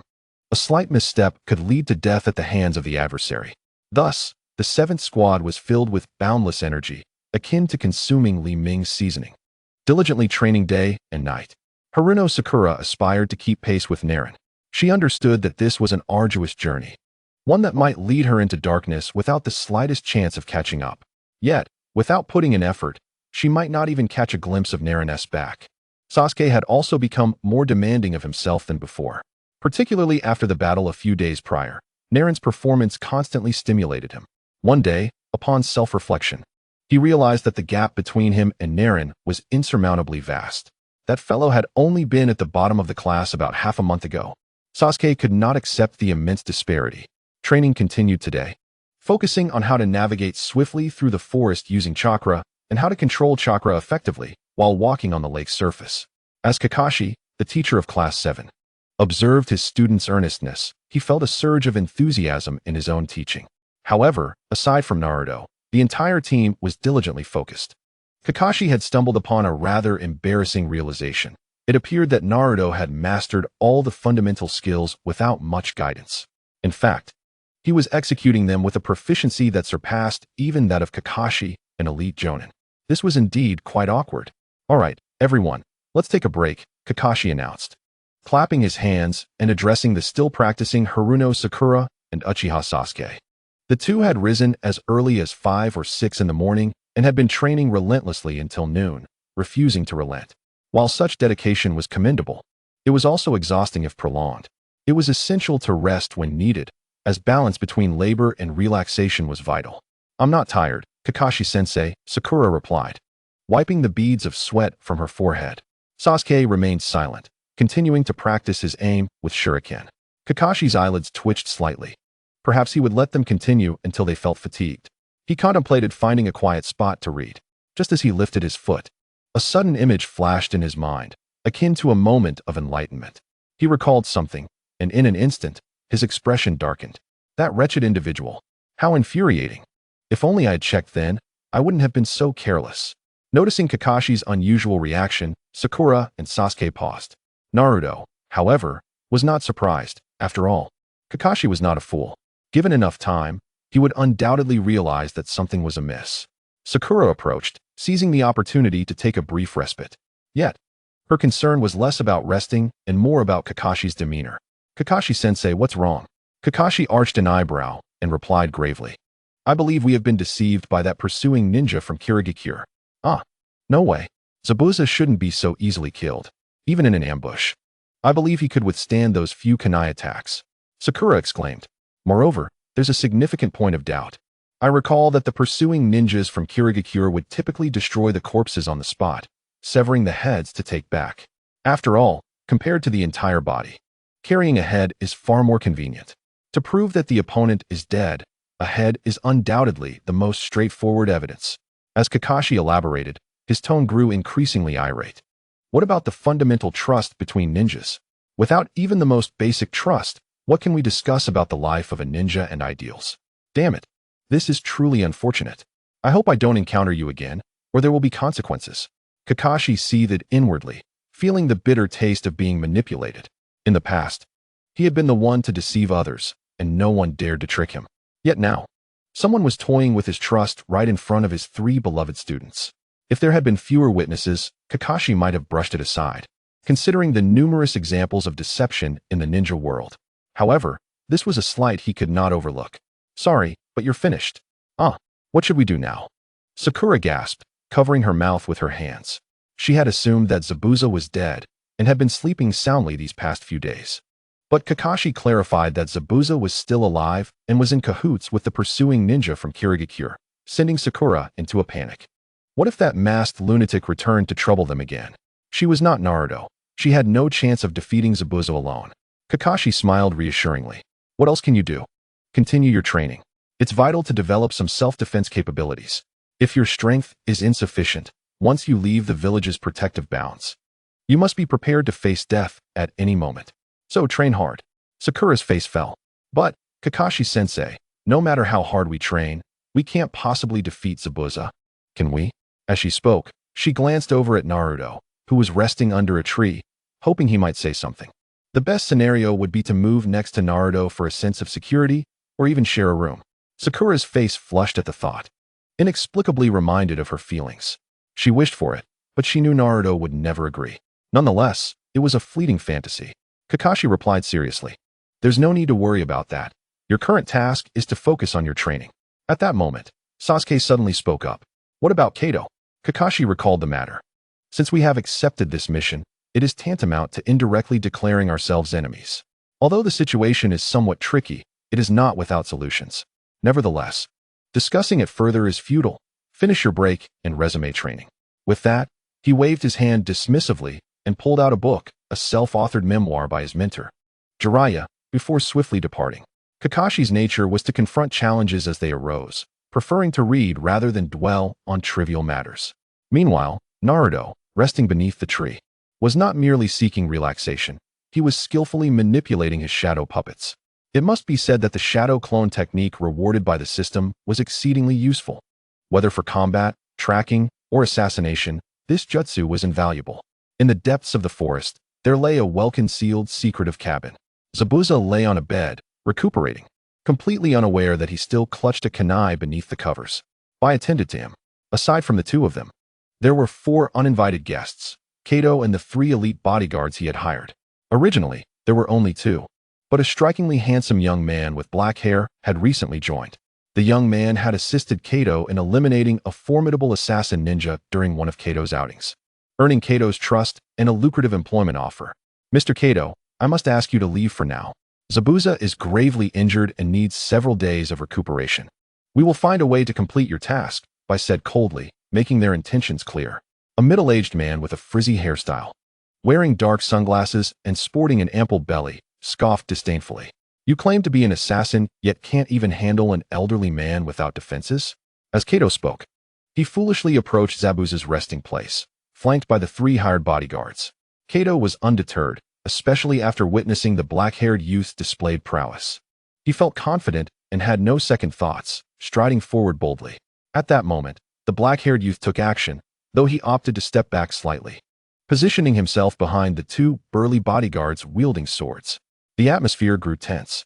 No one paid heed to the inconspicuous black-haired boy. Were the ninjas from Kirigakure truly so inept? How could they still claim such a fearsome title? Kato muttered, intending to reach out and poke at Zabuza on the bed. However, a pale hand emerged to intercept him. He firmly seized Kawa's hand and pressed down with great force. "Damn it, it's broken, it's broken.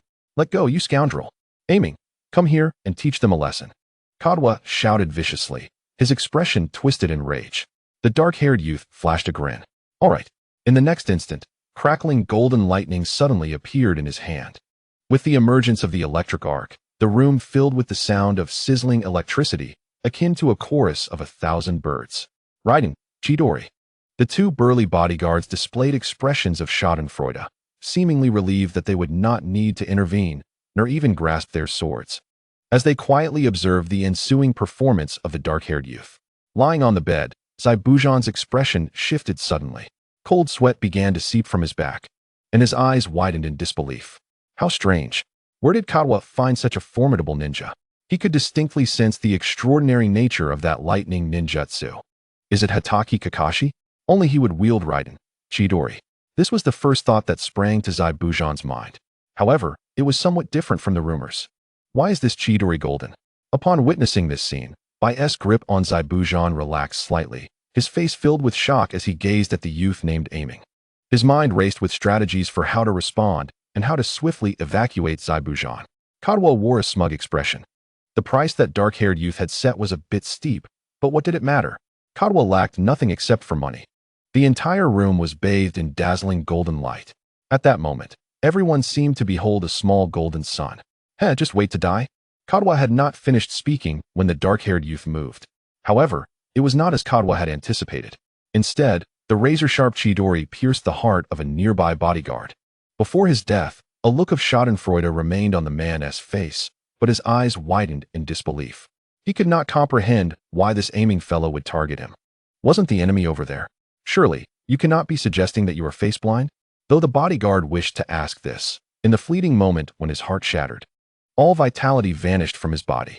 His gaze dimmed rapidly, and he died instantly. Bastard. The other bodyguard drew his katana and swung it at the dark-haired youth, seemingly intent on cleaving him in 2 to relieve his pent-up rage. A cold smile appeared at the corner of the youth's mouth as he lightly remarked, "This is the world of ninjas, not a martial arts world." He exhibited no fear at all. The terrifying energy of lightning transformed into a blade in his palm. As he clashed his lightning-infused hand against the incoming katana, a resounding metallic clang echoed. Ultimately, the katana could not match the sharpness of the Chidori blade. Shattering into 2 pieces, the youth showed no intention of halting his movements. He advanced, using the lightning-infused blade to slay the bodyguard. After all, that man was a martial artist. It was normal for him to be unable to compete against ninjutsu. Everything transpired too quickly. From the moment the dark-haired youth unleashed that formidable ninjutsu to the complete slaughter of the 2 burly bodyguards, it was merely a matter of a few breaths. The dark-haired youth flicked the blood from his hand, his gaze indifferent, as if the one who had just killed was not him. He then turned his attention to the remaining 3 individuals in the room. Zabuza felt thunder strike his mind. "What do you mean we meet again? I do not even know you. I have never seen you before. Please do not make unfounded connections. Wait, could it be that I encountered you during a past assassination mission?" Zabuza had undertaken numerous assassination tasks and had killed many people, accumulating many enemies. Upon reflection, It was not too surprising. Perhaps someone had paid to hire a killer to eliminate him. However, he could not recall having offended anyone recently. After all the targets of his previous assassination missions had been eradicated. Zai Bujan did not connect this matter to Naruto, for he believed Naruto was already formidable enough. If someone wished to kill him, they would come personally. There was no need to hire a killer. Furthermore, even if they did, how could they know his current location? Kadwa panicked. The bodyguards he had hired just days ago were actually in cahoots with Zai Bujan.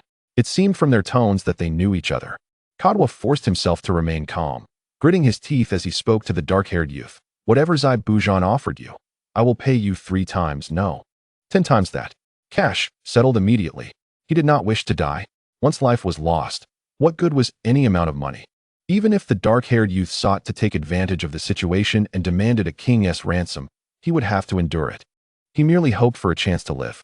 Once he returned, he would surely hire more assassins to take out this dark-haired youth. Damn it. I thought I had struck gold, that I could simply spend a little money to have the dark-haired youth work for me as a facade and muscle. Who would have thought I would encounter a black-eat-black situation? How could Kawa not be furious? Chapter 59. What kind of robber logic is this? Zai Bujan felt an urge to spit blood. I do not even know him. If such a powerful ninja could be dissuaded from assassination with money, I would pay any price. Mr. Kadwa, I believe you have misunderstood something. You offer me money? Once I kill you, all your wealth will belong to me. The dark-haired youth replied with a light smile, his gaze akin to that of someone looking at a fool. His words left the 3 present momentarily stunned. What brilliant logic. Indeed, if Kadwa were eliminated, all his current wealth would be his. Why wait for him to hand over even a little bit of money? Kadwa's expression was one of shock. Good heavens, what kind of robber logic is this? However, he surmised that the youth before him was likely a great miser. In order to save his own life, Kadwa gritted his teeth and said, "Do not kill me. Besides my visible wealth, I have hidden treasures.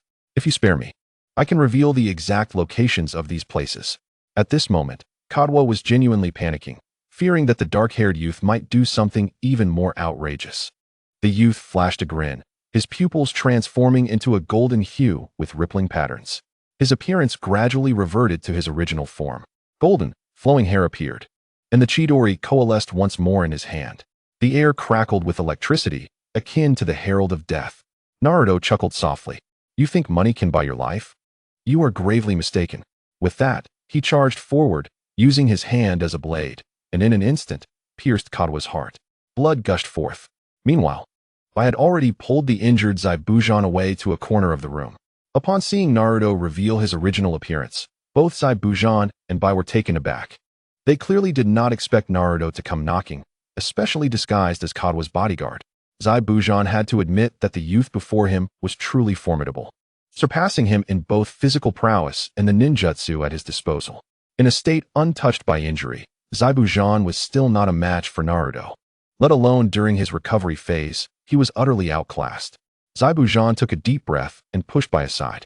This matter does not concern you. If you wish to kill someone, then let it be me. Bai, who had been pushed away, was momentarily taken aback. After a moment of hesitation, he gritted his teeth and summoned 1,000 blades, positioning them before Zai Bujan. Mr. Zai Bujan, I will not leave your side. Witnessing this scene, Zai Bujan felt a twinge of emotion within him, but this was not the time for such sentiments. He shouted, "Get away! Are you ignoring my words?" He attempted to forcibly pull Bai away, yet Bai stood resolutely, unmoving. Clap, clap, clap. Naruto applauded, remarking, "What a dramatic display of emotions. Should I commend your bravery or question your fear of death?" His nonchalant words cast a heavy atmosphere in the room. Of course, such verbal threats bore little weight in the absence of absolute power to enforce them. The strength Naruto had just exhibited was sufficient to subdue both of them. Additionally, he was currently in the state of Rinnegan, delivering his remarks with an indifferent glance. The moment their eyes met, Zai Bujan was reminded of the fear he had experienced days earlier under the gaze of those peculiar eyes. Just a fleeting glance instilled a sensation of inevitable defeat. For Bai, it was his first encounter with the Rinnegan, and he was not much better off than Zai Bujan. His hands, gripping the 1,000 blades, trembled uncontrollably. "What do you want? Can you spare me and Mr. Zai Bujan? I promise we will not appear before you again." Despite the immense pressure, Bai remained steadfast, unwilling to budge from in front of Zai Bujan, ready to sacrifice himself for his companion. Naruto scrutinized the youth before him, who bore an uncanny resemblance to a girl, and muttered to himself. His voice is quite feminine, and his appearance. Could he possibly be a boy? There's a tale of Mulan disguising as a man to take her father's place in the army. Is there a female ninja masquerading as a male in our midst? Naturally, curiosity was a common trait shared by all, including Naruto. In the tense atmosphere, he suddenly posed a question to Bai. Are you male or female? Zaibujan was taken aback, and so was Bai. What sort of inquiry was this? He had expected Naruto to ask something more relevant. Never anticipating such an insulting question, Bai felt a surge of offense. Had it not been for the injured Zaibujan behind him, he might have lunged at Naruto in fury. If you have no questions worth posing, then refrain from asking. Is silence a crime? Naruto was indeed powerful, and the disparity in their strengths left Bai with no choice but to endure. With a fluctuating expression, he finally responded, I am a boy. Instantly, the interest in Naruto's eyes waned, replaced by a look of disdain. He curled his lip. After all this time, it turns out you've merely been a trainee for 2.5 years. It seems the rumors from the Naruto fan community are unreliable. Naruto's voice was neither loud nor soft, perfectly audible to both Bai and Zaibujan. Bai's lips twitched. Despite some minor conflicts in the ninja world in recent years, the populace remained innocent. They had never even heard of a trainee. However, since this lower-ranking ninja had granted them time, Bai began contemplating an escape plan. Naruto, having seen through his thoughts, decided against further idle chatter and got straight to the point. Kato is dead, and as you two are rogue ninjas from the Mist Village, you are now like homeless strays. You have 2 choices before you. 1. Submit wholeheartedly to me, and I can ensure you live a stable life from here on out. 2. I can break your limbs and leave you in a state of misery, making your existence unbearable. Oh, and Bai, I might just strip you of your abilities and toss you into a brothel for the amusement of some eccentric customers. Naruto's tone was unyielding. Bai and Zaibujan were unfamiliar with the term brothel, but the latter part of Naruto's statement suggested it was not a respectable establishment. Who would patronize such a place? At the thought, Bai felt a chill run down his legs, instinctively bringing them together. Zaibujan, summoning his courage, met Naruto's unnerving gaze and spoke. Since you wish for our submission, it seems our lives still hold some value to you. Otherwise, you would have killed us at the outset. As he spoke, Zaibujan was unsure where his newfound bravery originated, but it certainly was not from Miss Liang. It felt as though he had deduced that Naruto was reluctant to kill him. Upon hearing this, Bai felt a slight easing of his tension, though he remained vigilant, ready to sacrifice himself to buy time for Zaibujan. Naruto laughed heartily. You think I wouldn't dare to kill you? You are merely a nuisance. It would be far more troublesome to find someone else to oversee Kato's affairs. Although Zaibujan was no match for Naruto, his reputation as a rogue had some intimidation factor, at least enough to assist Bai in managing Kato's operations. Naruto's sudden laughter caused several dark lines to appear on Zaibujan's forehead. What are you laughing at? Am I wrong? He felt disrespected, even as a prisoner of war. Shouldn't Naruto be a bit more courteous, given that he needed something from him? Naruto's expression turned cold, emanating a palpable aura of menace. Bai's countenance shifted, and he took a fighting stance with his 1,000 blades raised. With a crackle, Naruto summoned Chidori in his left hand and a blue Rasengan in his right, both swirling with violent energy. Strangely, these 2 chakra formations did not interfere with one another. Logically, a ninja could not unleash 2 highly lethal techniques simultaneously. This was a consensus in the ninja world. Even the elite jonin of the Mist Village, or even the Mizuki, could not achieve such a feat. How was this young man before them capable of such a thing? He transcended the definition of genius. He was a prodigy, a natural-born aberration. Naruto narrowed his eyes, his tone frigid. I merely find it bothersome to seek someone else to manage Mr. Kato's assets. Do you truly believe I hesitate to kill you? I have already shown you mercy. Yet if you remain ungrateful, I would not hesitate to send you on your way. Even if I know that Bai will fight me to the death after Zaibujan's demise, what concern is that of mine? Whether Bai is male or female makes no difference. I would kill without hesitation. I have never been one to vacillate. If, a few days prior, Naruto had not been a traveler and had not bound himself to a system, it is quite possible that he would have met his demise. In the shinobi world, the principle of survival of the fittest reigns supreme. To put it plainly, it is the one with the mightiest fist who holds sway. Zabuza felt a tempest roaring within him. Yet again, the silent ninjutsu was unleashed. Perhaps it could have been a single hand seal. But such nuances were evidently of little consequence now. After all, the current Naruto possessed the capability to eliminate him at any moment. Zabuza harbored a firm belief that Naruto would indeed act upon his words, much like how he had previously dispatched Kato and his companions without a flicker of hesitation. With this thought, Zabuza inhaled deeply. I can pledge my allegiance to you. I acknowledge your strength, which far surpasses that of both myself and Haku. However, your claim of ensuring our future lives will be stable is somewhat presumptuous. Our village, Kirigakure, is under the protection of the fourth Mizuki, Yagura, who commands the three tails. He is also a perfect Jinchuriki capable of controlling tailed beasts. Should he desire to pursue us, no matter how far we flee, we would not escape his grasp. Zabuza's words were clear. He recognized Naruto's prowess, yet it was merely superior to theirs. If they were to encounter someone stronger, they would be utterly defenseless. What assurance can be given of a secure future? Yagura, as a Mizuki endowed with the strength of a tailed beast, could very well overpower Naruto. Haku remained silent, yet his expression conveyed agreement with Zabuza's sentiments. Naruto found amusement in the duo's ignorance, realizing that the means of information dissemination in this era were still woefully underdeveloped. Zabuza and Haku, lacking in perspective, were understandable in their apprehension. Kyuubi, he softly called. In an instant, a puff of white smoke erupted, revealing a plush fox doll with 9 fluffy tails. An overwhelming aura radiated from the doll, enveloping the surroundings and nearly suffocating Zabuza and Haku. Despite merely being a clone of the Kyuubi, the terrifying presence it exuded was undeniable. Furthermore, the Kyuubi sensed that this shadow clone differed from the usual. It could unleash up to 80% of its true power, a feat unattainable by ordinary shadow clones. Thus, the Kyuubi developed a deeper admiration for its master, Naruto. The expressions on Zabuza and Haku's faces resembled that of encountering a ghost. How could such an innocuous-looking doll possess such formidable strength? Wait, what did that golden-haired brat call it? Kyuubi? A thunderclap of realization struck Zabuza's mind. His eyes brimmed with disbelief. Haku, overwhelmed by the Kyuubi's aura, knelt on one knee, unable to lift his head. This was only a third of the Kyuubi's full power. Had it wished to avoid causing a scene and attracting unnecessary trouble for Naruto, it could have unleashed its entire might.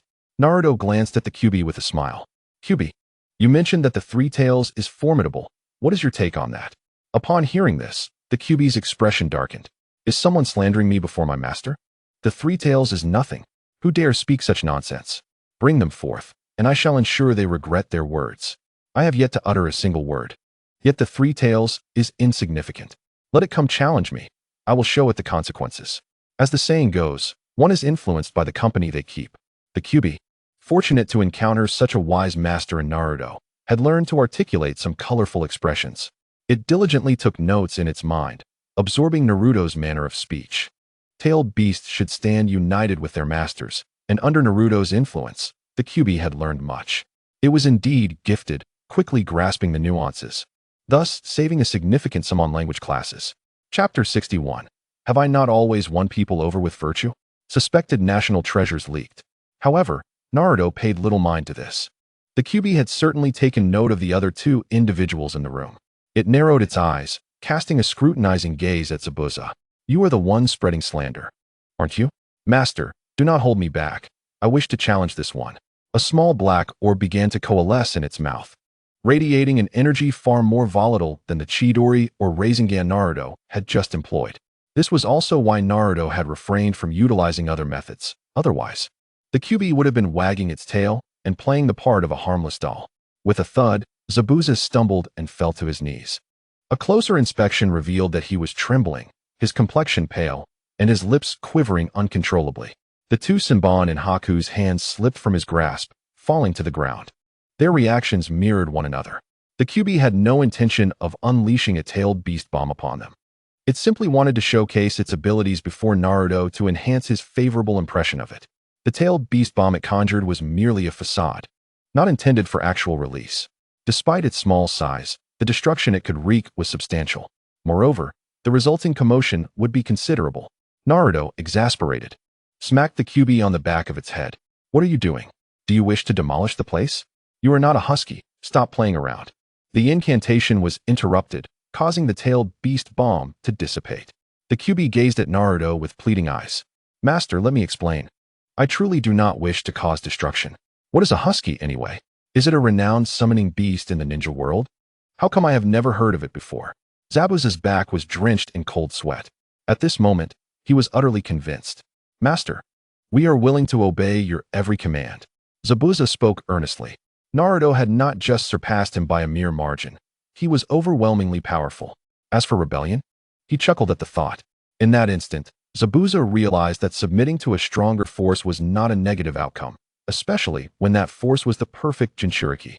The name of the Kyuubi resonated in Zabuza's ears. He had never been close to such power before. Just a glimpse of its strength had been enough to threaten their lives with ease. With Zabuza bowing in submission, Haku followed suit. Naruto shrugged. You should have done this sooner. I did not force you. It was your own decision. Naruto prided himself on being a virtuous person, unwilling to coerce others. Zabuza and Haku, momentarily taken aback, quickly nodded in agreement. Yes, what the master says is true. Indeed, master, you are formidable. We are truly here of our own volition. You have not coerced us. How can you not have a shred of dignity? You repeatedly claim we are not being forced. You should promptly put away the Kyuubi. It is quite intimidating, you know? If this continues, I will be utterly distressed, drenched in cold sweat from my clothes. I wish to say something, but a mere glance from the Kyuubi silences us both. Naruto ponders, tapping his chin. Why does the atmosphere feel so off? Their tones are laced with a veneer of righteousness. Have I not always relied on virtue to persuade others? Naruto posed a question to the Kyuubi, which caused the latter's eyelids to twitch violently. Can you not possess even a modicum of dignity? Persuasion through virtue? I believe it is more akin to submission through strength. However, after enjoying the benefits of being near Naruto these days, the Kyuubi, this time, sincerely remarked, Master, you speak the truth. I believe they are simply disobedient. Lacking strength and skill, they waste resources and air. I propose you unleash a tailed beast bomb and obliterate them. Naruto noticed some of his national essence leaking out. I must say, the Kyuubi learns remarkably quickly. In the past life, it could have been the top player in the national server. The Kyuubi's words left no room for argument from Zabuza and Haku. That accursed fox is correct. A single small cannonball could indeed reduce them to ashes. Thus, both of them shivered involuntarily. Naruto set aside his playful thoughts and gave the Kyuubi a light slap. Enough with the nonsense. Return. I still have serious matters to discuss. The small Kyuubi, in a toy-like state, performed a few somersaults in midair, wearing an innocent expression. Why are you hitting me again, master? Is it because of these two fools? What a stroke of bad luck. Relationships among people are indeed complex. Unlike us tailed beasts, when someone is dissatisfied, we simply engage in a battle to resolve it. If you cannot win, it proves your skills are lacking.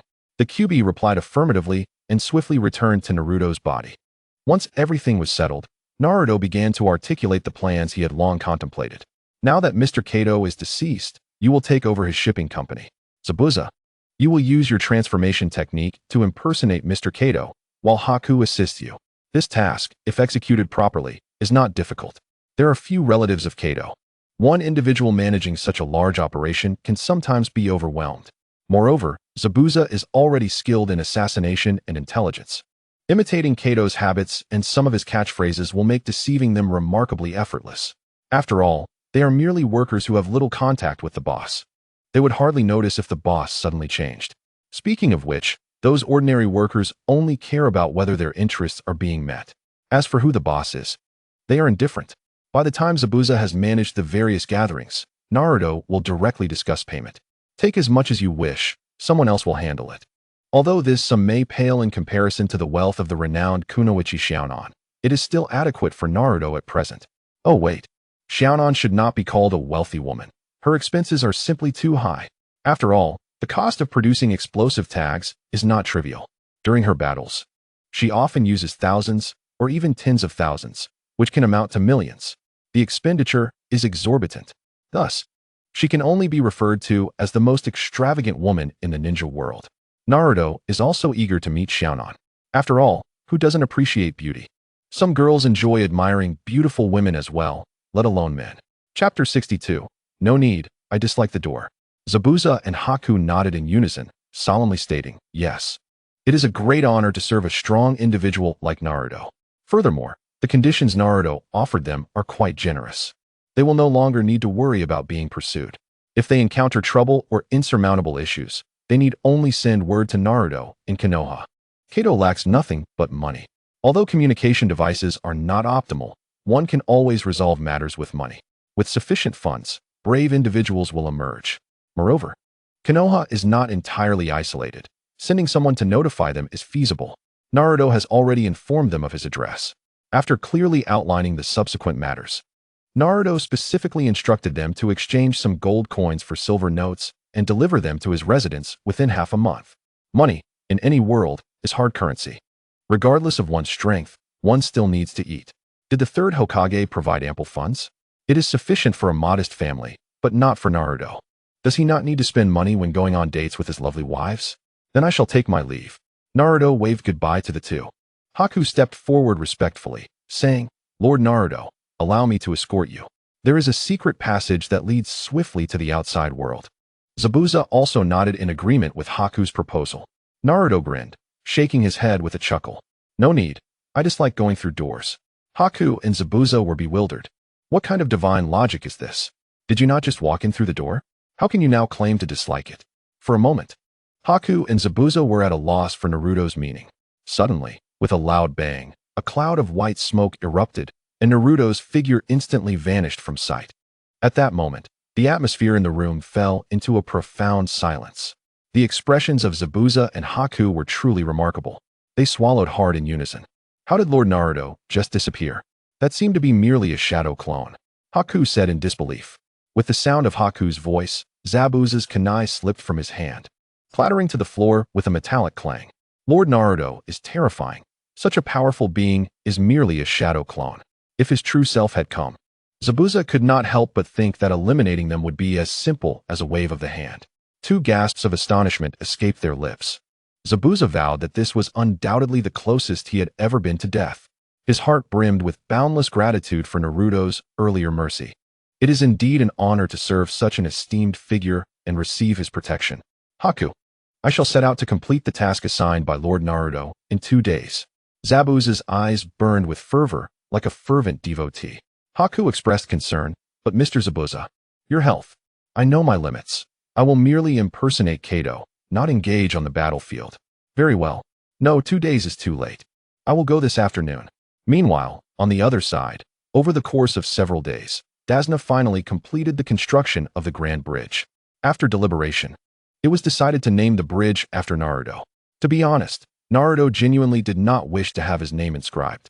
A team may lose, but the bridge must endure. What a stroke of misfortune. Alternatively, he could consider the bridge as a bride. Of course, he harbors no peculiar fetishes. He merely refers to the Grand Bridge from the Three Kingdoms. In these past few days, many events have indeed transpired. A few days ago, Sasuke, driven by love, turned to hatred, questioned the promise of remaining in the shadows forever. He wondered how it could be that he, the so-called genius, had awakened from his dream only to realize that fairy tales are deceitful.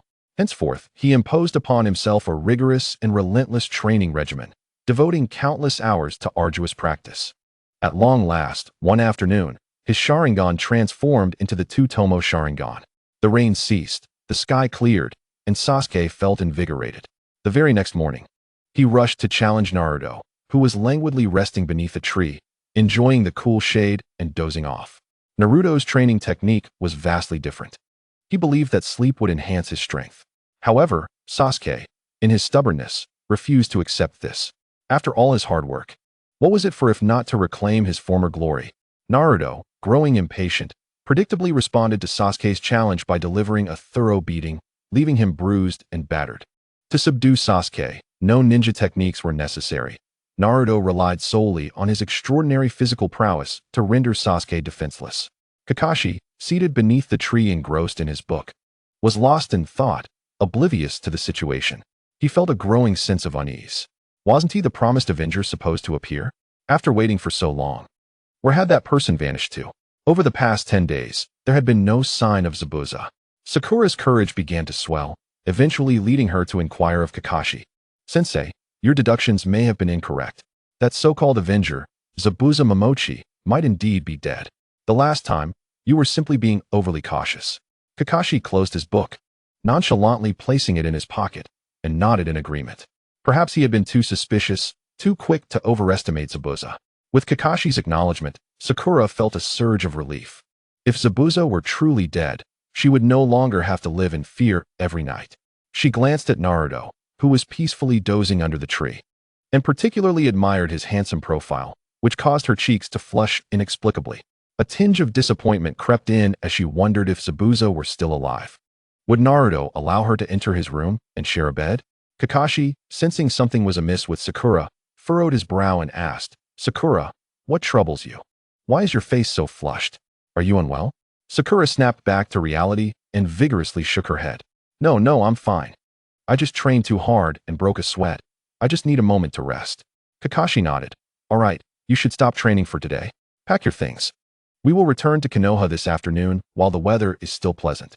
As night fell, the group returned to Konoha.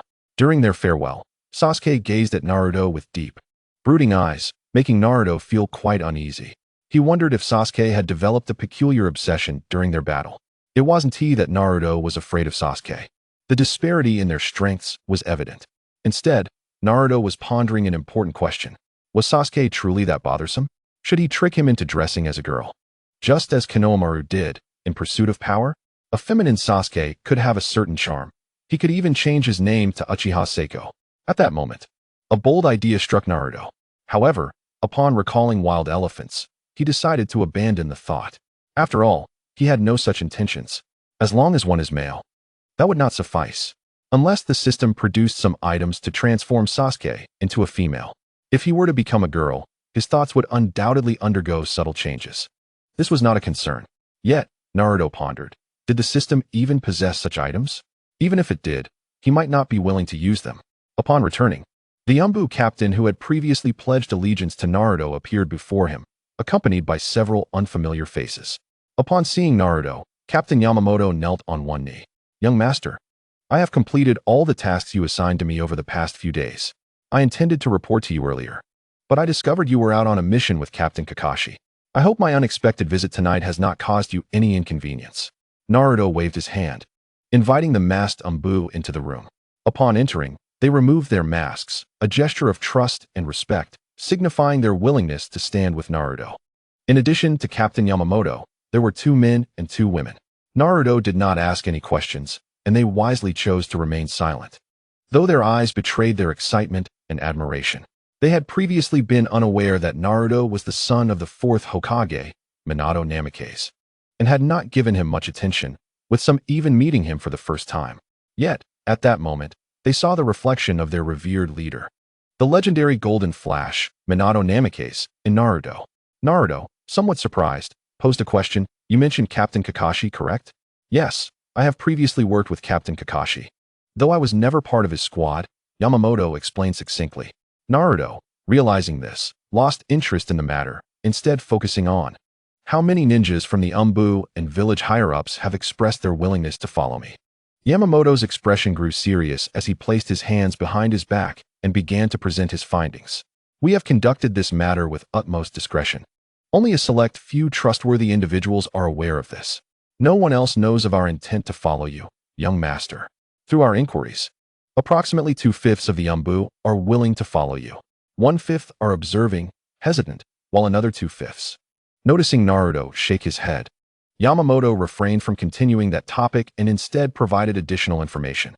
"As for the village leadership, some are willing to follow you as well. Others remain cautious until they have witnessed your true strength." He paused, his gaze hardening as he coldly remarked, "They are deserving of death.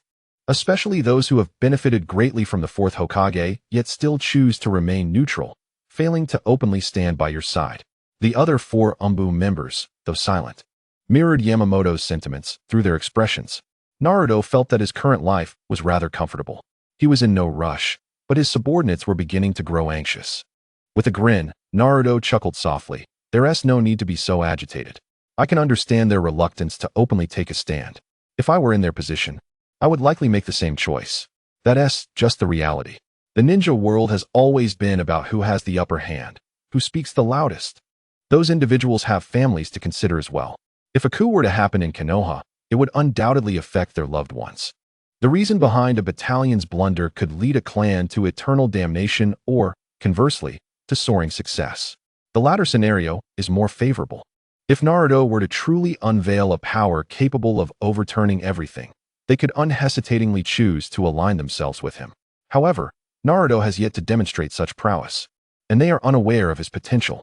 Moreover, Naruto has his own plans in motion. Take the maritime company of Kato as an example. Developing requires not only strength, but also financial resources. That said, even if Naruto were to seize power, what would be the purpose? His inherently laid-back demeanor would render him indifferent to the mountain of bureaucratic paperwork. He would hardly glance at it, let alone review it thoroughly. Soon, the Chunin exams will commence, and Iai Luo's elder sister, Temari, will also participate. However, this is merely a formality. While it is true that Shikamaru is destined to become his chief strategist, he and Temari are complete strangers at this moment. Despite being mere passers-by, they lack any spark of connection. Thus, one might question the notion of betrayal or the idea of a friend's spouse. It is absurd. Furthermore, with the recent upheavals in Konoha, the village will find itself vulnerable, inviting the other 4 great shinobi villages to conspire against it. What Naruto truly requires is a robust Konoha, a place where he can indulge in a leisurely life, appreciating beauty and nurturing his spirit. Additionally, the plans concerning the Hyuga clan have yet to commence. While Hyuga Hisashi is determined to reform the clan, Naruto is acutely aware that the higher-ups, who have long enjoyed the comforts of their gilded cage, will vehemently oppose such absurd notions. This could incite internal dissent among the clan's members, leading to mutual destruction. What then would become of Naruto?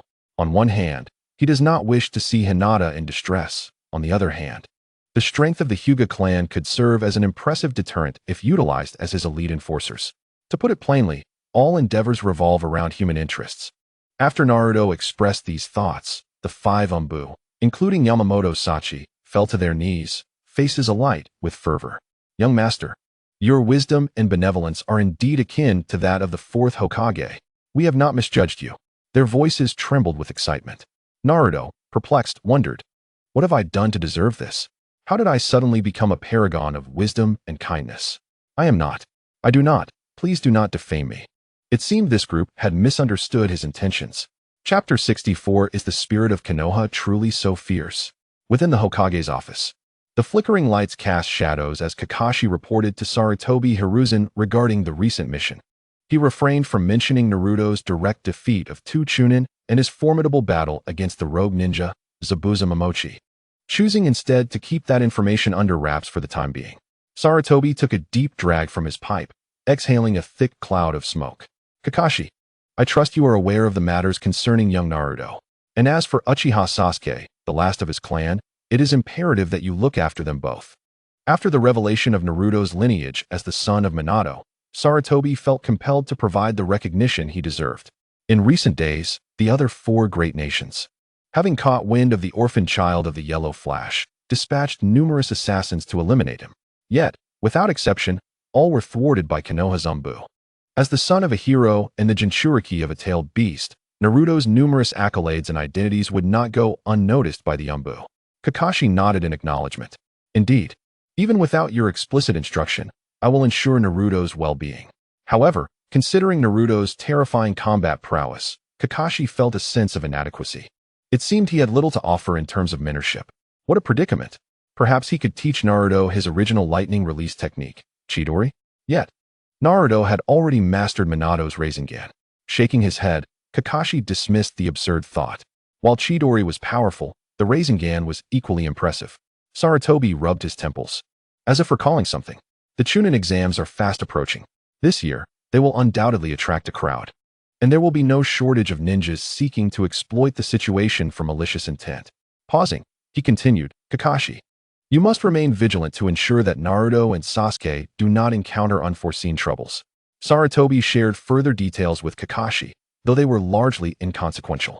As for defeating Zabuza, Sarutobi believed it was merely a trivial matter for Kakashi, well aware of his true capabilities. Returning to Naruto, he observed the Anbu ninjas still kneeling before him, unable to suppress a twitch at the corners of his mouth. He did not consider himself an exceptionally good person, nor was he the villain they painted him to be. He truly was not as benevolent and wise as they claimed. Compliments were welcome, but excessive flattery was unwarranted. His cheeks flushed with embarrassment at their praise. I am truly not as magnificent as you perceive. Stand up, all of you. I prefer not to be knelt before. This was indeed true, at heart. He was a true citizen of the land of the rising sun. It was peculiar for others to kneel before him. The Anbu exchanged glances, hesitating before finally rising. Young master, what are your orders? Yamamoto Sachi inquired, eager to serve.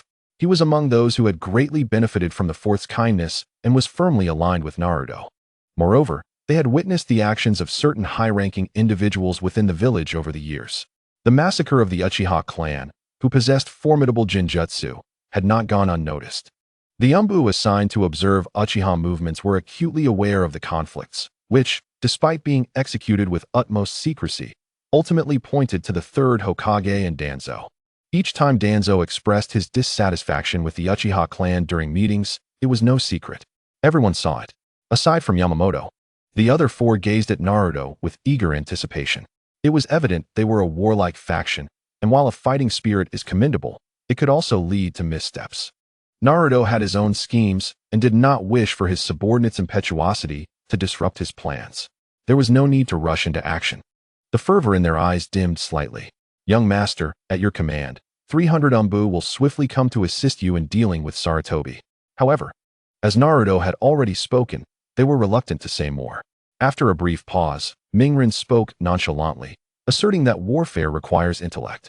Who would spend their days incessantly fixating on conflict? True power lies in one's own strength, ample preparation, and the ability to strike unexpectedly, seizing power when least anticipated. The eyes of the onlookers sparkled with renewed vigor. The young master is indeed formidable. Within their worldview, they possessed a wealth of intelligence. The remaining tasks were mere formalities.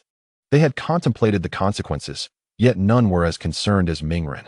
Of course, some members maintained a more composed demeanor, though the majority were absent.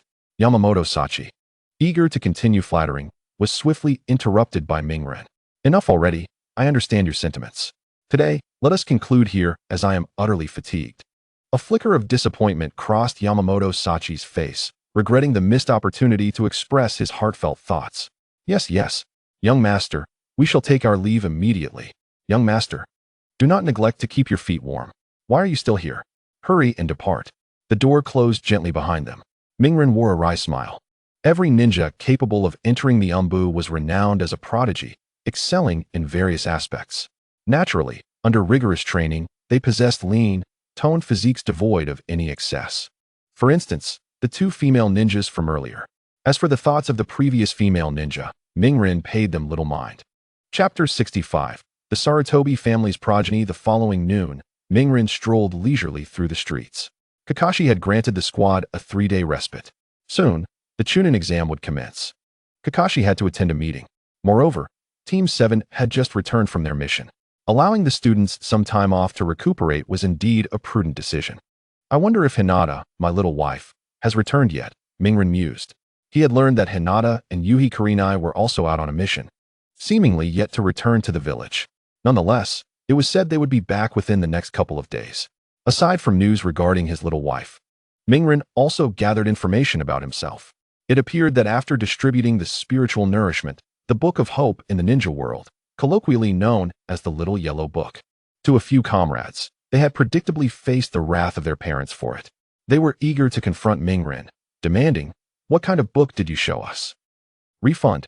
Mingren shrugged, effortlessly persuading them with a few words. He reminded them that he had previously advised them to read it alone. Since they chose to peruse it in the company of their parents, he felt no responsibility. If they refused to heed his warning, could he be blamed? Boss. A striking figure dashed towards him, her voice melodious and enchanting. The girl, with hair cascading to her waist, possessed snow-white skin and a lithe, graceful form. Her delicate features exuded a quintessential beauty characteristic of Eastern women. As she hurried towards Mingren, many passers-by turned to admire her, marveling at her beauty. Wow, which noble family does that girl belong to? She is stunning. I don't know. Perhaps she's here for the upcoming Chunin exam. She might be from another village. The crowd buzzed with speculation. However, they found it perplexing that the girl did not wear the village's headband as identification. Mingren furrowed his brow, unable to recall having met the girl before. Who are you? Upon seeing Mingren's puzzled expression, the girl giggled, her laughter resonating like the tinkling of bells. Boss, it's me. It's me, Moku Yawara. Moku Yawara beamed, seemingly relishing the moment she had successfully tricked Mingren, who felt a surge of pride. Boss, you two have your moments? Haha, you fell for my ruse. Mingren's confusion was not born of any particular feeling towards the girl. However, the bystanders reacted quite differently. Moku Yawara had no intention of concealing her identity. The crowd was utterly flabbergasted. In an instant, they felt an overwhelming sense of disdain from the universe. You stripped down and told us this? Go perish. Let it all be destroyed. Just obliterate everything. I'm exhausted. Some boys, in that brief span of time, even envisioned spending a lifetime with that beautiful, dark-haired girl, growing old together. Little did they know, she was merely Moku Yawara in disguise. This was too much. Mingren chuckled and inquired, isn't the seductive technique only employed during training? Why do you maintain that state at all times? Moku Yawara, upon hearing this, stood proudly, puffing out her chest. If only she could receive more of Jiraiya's teachings, she would surely become a towering presence. But that was not the crux of the matter. Boss, you were absolutely correct last time. Maintaining this state is indeed beneficial for training. I've discovered that every day is fulfilling and meaningful. Moku Yawara rambled on, her exterior resembling a girl, yet her essence remained that of a boy, presenting a rather incongruous image. A gentle-looking girl, yet her words, actions, and demeanor were decidedly masculine. How jarring. It was incredibly difficult to suppress a laugh. Ultimately, Mingren could not hold back any longer and erupted into laughter. Mid-sentence, Moku Yawara paused, bewildered. Boss, what are you laughing at? Mingren waved his hand dismissively. Oh, nothing. I simply recalled something joyous. Do you behave like this at home? At this, Moku Yawara nodded vigorously, her face alight with joy. Yes, at home, daily life, and even bathing are all like this. Procreating? The Sarutobi family now boasts a darling daughter. What wonderful news. If not for Mingren's inability to locate where fireworks were sold in the village, he would have undoubtedly returned with a cartload to celebrate Moku Yawara. Today was a splendid day. If things continued on this trajectory, it seemed that the little flower was all but assured. Moku Yawara, I cannot entrust my sister's happiness to you. Therefore, I remain apprehensive about handing her over. Advanced ninjutsu is a mere illusion. You cannot grasp it. Unless you transform into a girl, it would be more conducive to your mastery and training. Thus, to gain something, it is quite normal to relinquish something else, isn't it? Mingren chuckled, suddenly recalling another matter. How do your family members feel about your current state? Are they not angry? Oh, they were furious at first. Even my uncle chased me down. I sprinted through several streets before managing to shake him off. He threatened to withhold my meals unless I reverted back. But I refused. I explained to them that this benefits my ninja training. Gradually, when they realized they could not change me, they relented. However, I did explain it to them. Moku Yawara said innocently. Now appearing as a beautiful girl, her demeanor evoked sympathy and concern among the boys who beheld her. Just as Mingren assumed Moku Yawara had finished speaking, she seemed to recall something. In an instant, she produced a small water balloon, cradling it in her palm. Boss, I have attained enlightenment. All the benefits stem from practicing the seductive technique. Don't believe me? Look, the water balloon bulged irregularly. Then, with a sudden pop, it burst. What had once been an intact water balloon shattered into countless pieces in an instant. Some droplets splashed onto Moku Yamaru's face. Perhaps it was due to the effects of the illusion technique, which had altered his physique. The water was icy cold, causing Moku Yamaru's cheeks to flush slightly as he exclaimed, "Oh, how cold." In Chapter 66, Naruto wondered about the identity of the beautiful girl beside him. Witnessing this scene, Naruto could only think of one word: impressive. Truly, a genius capable of mastering the potential of the Rasengan. What a clever little rascal. Naturally, Naruto was not overly surprised that Moku Yamaru could learn and apply the Rasengan. After all, he was destined to become the 8th Hokage of Konoha. Or perhaps, now, a woman. Regardless, he was destined for greatness. With the water balloon successfully dealt with, the next challenge was a significantly more difficult task: a small leather ball. 100 times sturdier than a balloon. Naruto then produced a bronze-hued small leather ball and tossed it to Moku Yamaru. Moku Yamaru hurriedly reached out to catch it, managing to secure it in his arms. His actions and expressions were undeniably adorable. With his big, cute eyes blinking in confusion, Moku Yamaru asked, "Boss, what is this?" Naruto replied, "This is the third step of the training to unleash the Rasengan. The thickness of this small leather ball is 100 times that of a balloon. Just like bursting a balloon, once you manage to break this small leather ball, you will be ready for the final step. Moku Yamaru was taken aback, staring blankly at the small leather ball, his lips trembling. His pretty face was filled with disbelief. What? 100 times? Ah, spare me. Moku Yamaru slumped, his shoulders drooping like a deflated balloon. Having only just managed to burst a balloon, now he was expected to destroy a leather ball 100 times thicker. He might as well be killed. Naruto shrugged. If you want to achieve something, you must be willing to put in the effort, right? The ninja world is not short of talented geniuses, but even geniuses require diligent practice over time to attain their current accomplishments. Opportunities do not simply fall from the sky. After a pause, Naruto added with newfound seriousness, moreover, in my eyes, your talent is not lacking. You could truly be considered a genius. Learning the A-rank ninjutsu Rasengan from a fool and being able to master it directly, doesn't that indicate your high aptitude? While Naruto was genuinely teaching, thus significantly shortening Moku Yamaru's time to master the Rasengan, he believed that given enough time, Moku Yamaru would eventually learn it as well. Upon hearing this, Moku Yamaru trembled, his face flushed with a sweet blush, his gaze evasive and hesitant. He couldn't bear to look directly at Naruto's handsome face. Boss, do you really think so? You're not just trying to please me, are you? His tone was soft, a stark contrast to his earlier bold demeanor, as if the girl from just moments ago was not himself. Naruto's expression turned strange, a storm brewing within him. What the heck? Why are you blushing? I'm discussing serious matters. And please refrain from assuming I'm trying to please you. Suddenly, an odd song echoed in his mind. Little brother has fallen for the big boss. On a night of training the Rasengan. Ah no, beauty is not the issue here. Naruto, who was oblivious to such matters, deemed this a matter of principle. He cleared his throat and stated earnestly, you're overthinking it. I am merely assessing from an objective perspective. You indeed possess the potential to be called a genius.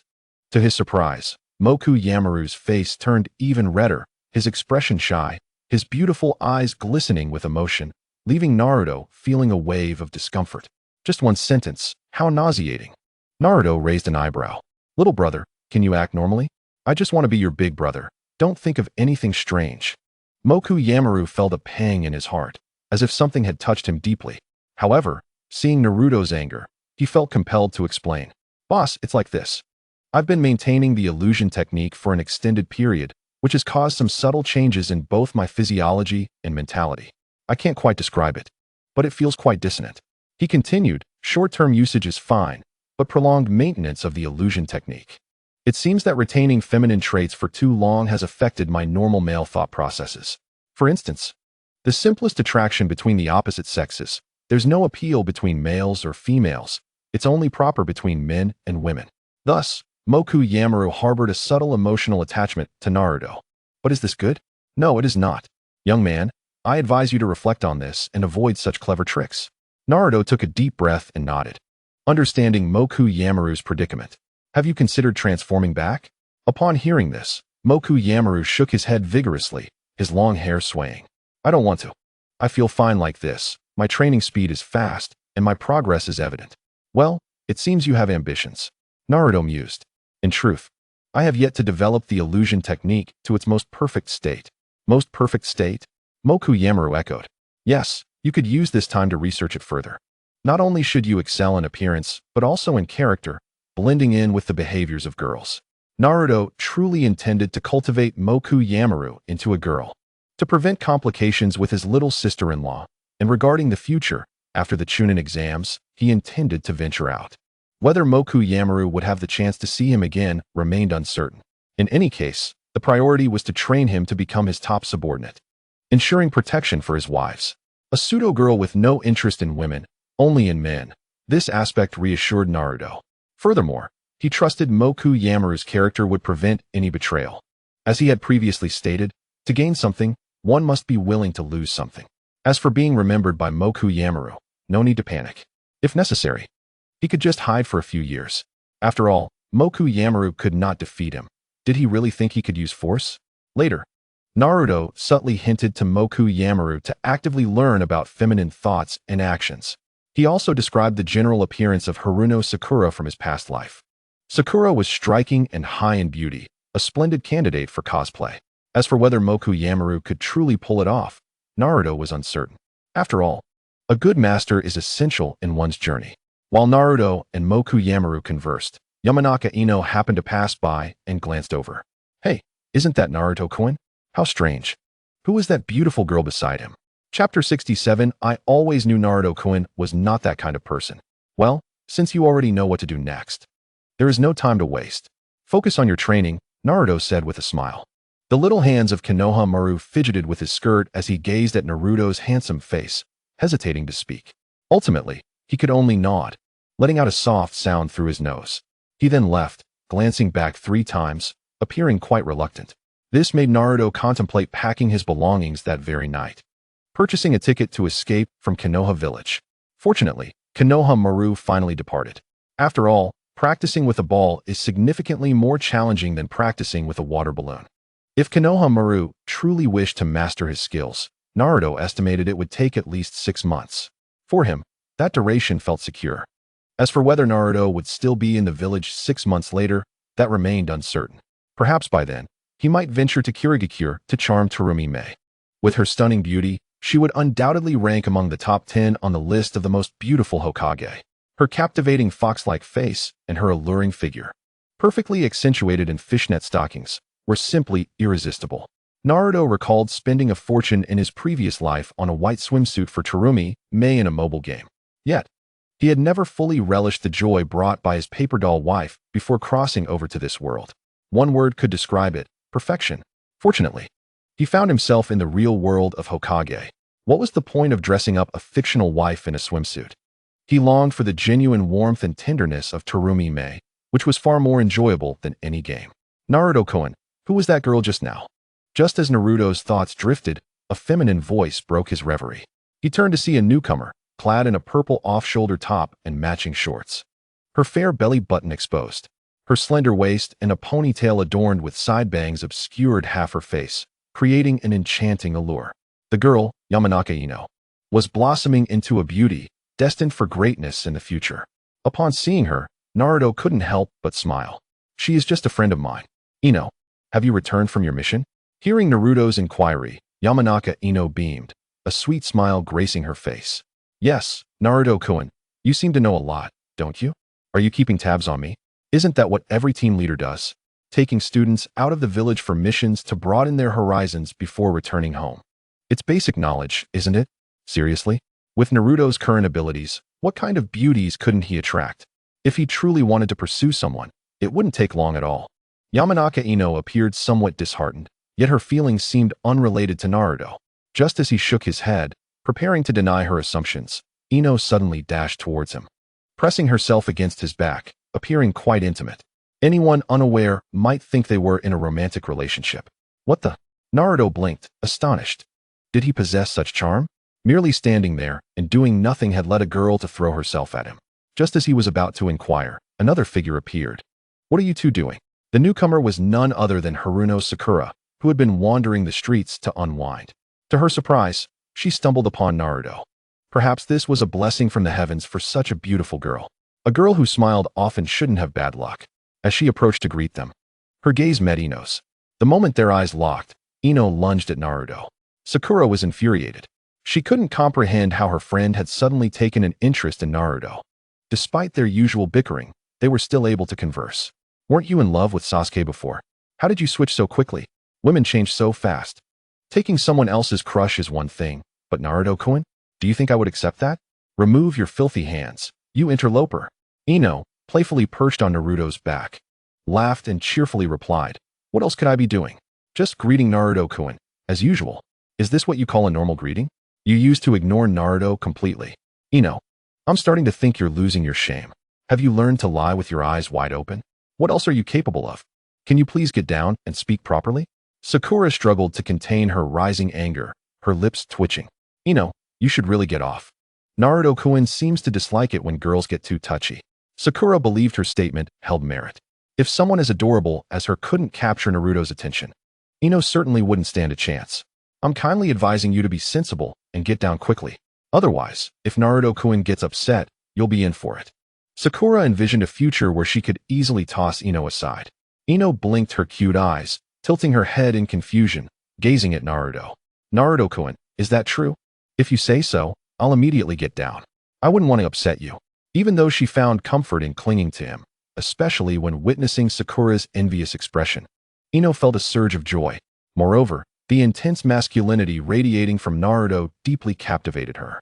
Being by his side made her feel secure, as if she could weather any unimaginable disaster while remaining unharmed. Simply put, being near Naruto offered her an unprecedented sense of safety. Naruto shook his head decisively. No, I don't mind. What are you talking about? I don't like girls being overly touchy with me. Well, that's true, but if I were interested in someone. He paused, considering that Ino still had much room for growth. She was already a budding beauty. By the time she reached 16 or 17, she would undoubtedly blossom into a striking young woman. Upon hearing this, Ino's smile broadened, her hands wrapping around Naruto's neck, her tone filled with delight. Haha, I always knew Naruto-kun wasn't that kind of person. Sakura was utterly bewildered, her eyelids twitching furiously. That's not how you treated me. Naruto-kun, you're being unfair. What makes me less appealing than Ino? Can I improve? P.S. I'm a single dog, no girlfriend. On this Chishi festival, I'll be working hard on my writing, using the power of beautiful words to guard you all. Chapter 68. A visitor from Tsunade. The old Baichi, Kinjiolang Naruto. Is that you? Damn it. We've searched high and low for you these past few days. A boy exclaimed excitedly, accompanied by a small dog. Thus, the duo rushed towards Naruto. Naruto, why was I punished for merely perusing that book in the presence of my parents? Pray enlighten me. A chubby little boy followed closely behind. The newcomers were none other than Inuzuka Kiba and Akimichi Choji. Naruto twitched his lips. Was this not an incident from years past? What were you all up to? Settling old scores? Ahem. Upon seeing the newcomers, Yamanaka Ino leaped down from Naruto's back. Despite her bold and open demeanor, she was still a girl. Though she often appeared carefree, in moments like these, Yamanaka Ino found herself easily embarrassed. Confronting Naruto, Inuzuka Kiba exclaimed, "What on earth is the matter with that book of yours? I merely flipped through a few pages before my parents chased me down and punished me. These past few days have been torturous. I've passed by my own home several times without daring to enter." Woof. Akamaru barked beside him, embodying the phrase a dog relies on its master. Akimichi Choji nodded in agreement. Indeed, Naruto, you must provide us an explanation.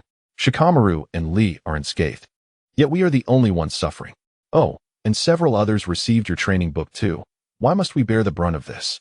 At that moment, both of them bore visible bruises. Kiba's face was a patchwork of green and purple. Despite their lightness, it was evident that his parents had truly struck him with considerable force. Choji was similarly battered.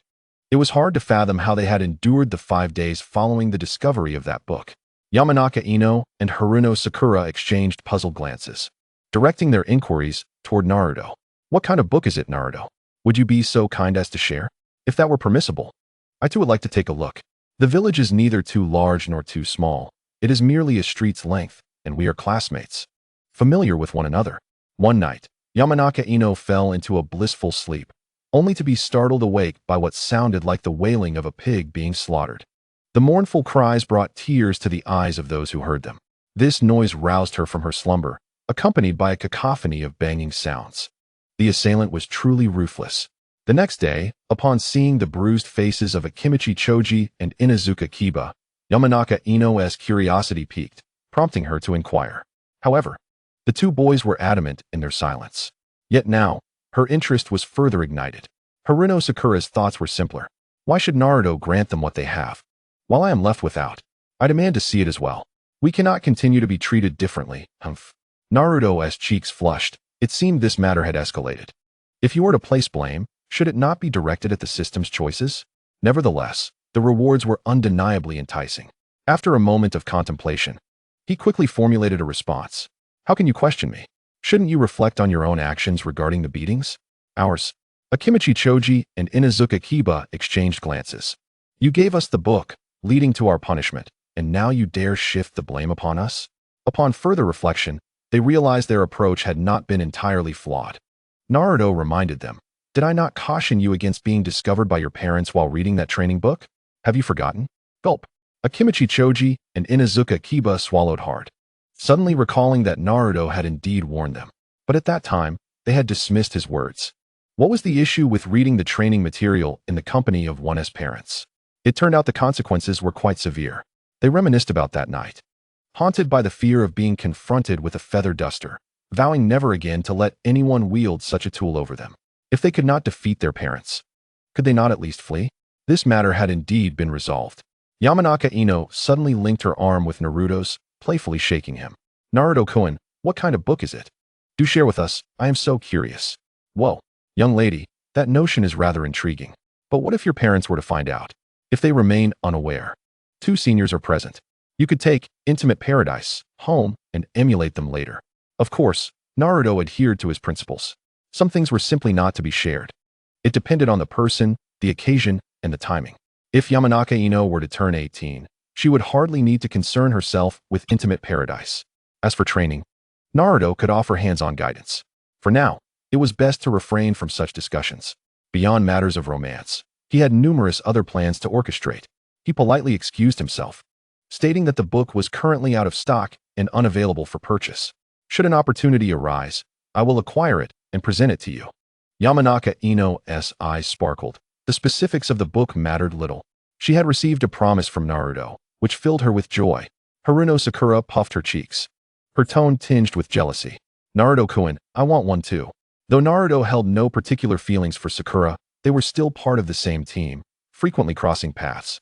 A book was not worth much. Whether he gave one or two, it was inconsequential. Naruto nodded in agreement. Upon hearing his acceptance, Sakura's expression shifted from disbelief to a radiant smile. It seemed that Naruto-kun truly cared for her. Was this what it meant to be a genin of Konoha? Just chasing after girls, how infuriating. An abrupt and inappropriate voice cut through the air as a boy, similar in age to the others, with deep purple tattoos adorning his face, interjected. Beside him stood a tall, alluring girl, whose slender waist was adorned with a red silk sash tied to a fan nearly her height. They were not there for the Konoha exams. They were none other than Tsunade's Kankuro and Temari. Seeing them, Naruto's lips curled into a slight smile. It appeared that the Chunin exams were soon to commence. Hey, brats, you are all genin from Konoha, right? You all look rather feeble. It seems Konoha has truly fallen on hard times these past few years, Kankuro mocked. Perhaps due to his overwhelming confidence in his own abilities, he believed himself invincible within his rank, even capable of challenging those above him. His words provoked irritation among Inuzuka Kiba and Akimichi Choji. Yamanaka Ino and Haruno Sakura frowned in unison. The air crackled with tension, as if the slightest spark could ignite an explosion. Chapter 69. Should we take Kankuro's crow down? Before Naruto could respond, Inuzuka Kiba lost his composure, shouting at Kankuro. Who do you think you are? Just because you're a ninja from another village, you think you can act arrogantly? Do you believe I won't knock your teeth out? Woof. Akamaru bared his teeth, growling fiercely. Kankuro looked on with disdain. Heh, you lack any real skill, yet speak with such bravado. I'll take on any brat like you. With a crash, Akamaru transformed into Inuzuka Kiba's likeness. Kiba squinted, rolling up his sleeves. If you don't receive a lesson today, you truly will become insufferable. Kiba, calm down. This ninja from Suna is no weakling. Don't let your guard down. Aburame Shino interjected coolly, having appeared beside them without warning. Naruto promptly took notice of the situation. As for whether the others were aware, that remained uncertain. Inuzuka Kiba, upon seeing Yamanaka Shino approach, felt a shiver run down his spine.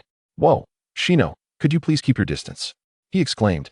Fear not, unless I command them. The insects on me won't venture out on their own, Shino replied nonchalantly.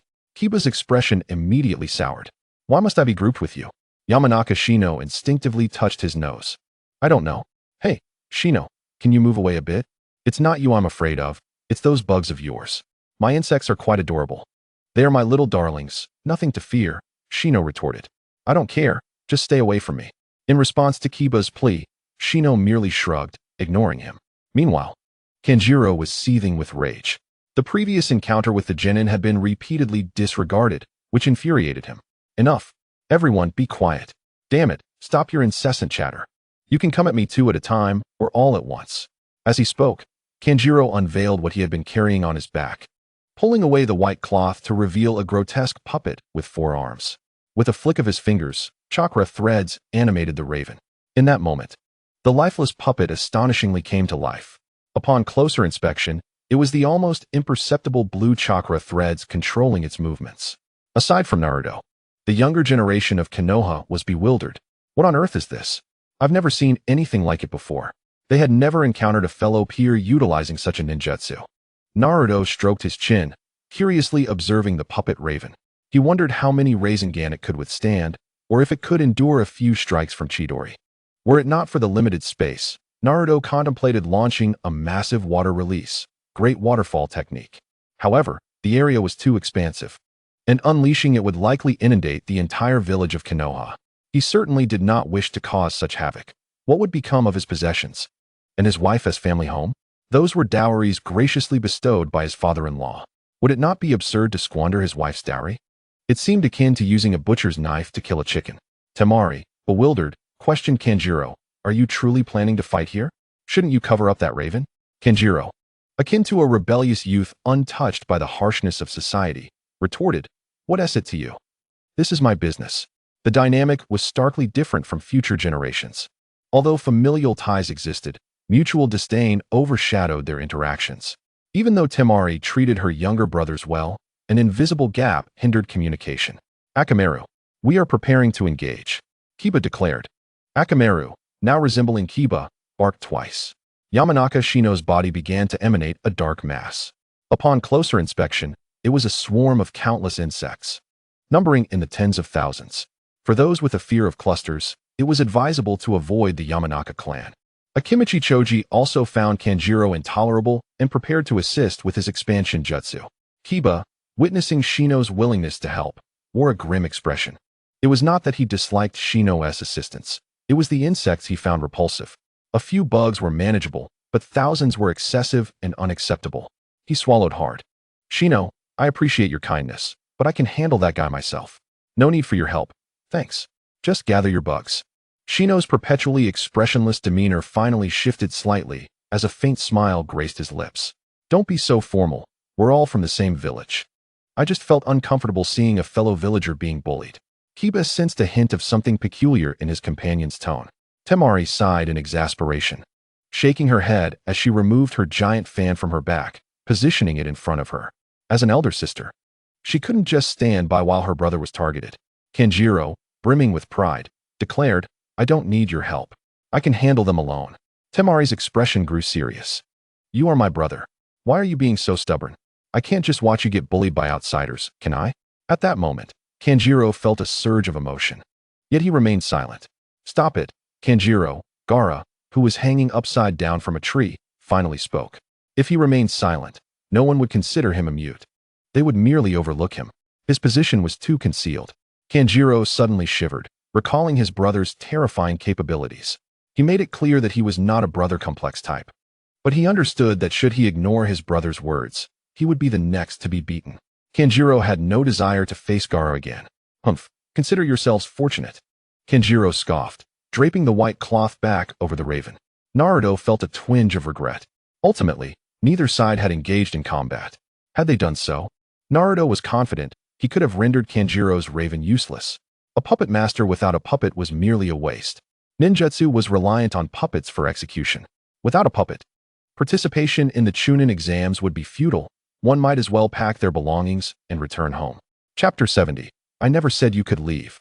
Naruto grinned, reflecting on the earlier remarks made by Kanjiro, which included him. He couldn't simply pretend he hadn't heard. Furthermore, Naruto would never allow anyone to flaunt in front of him and depart unscathed. "You won't really believe you can just walk away, will you?" Naruto called out to the three who were attempting to leave. Their steps faltered.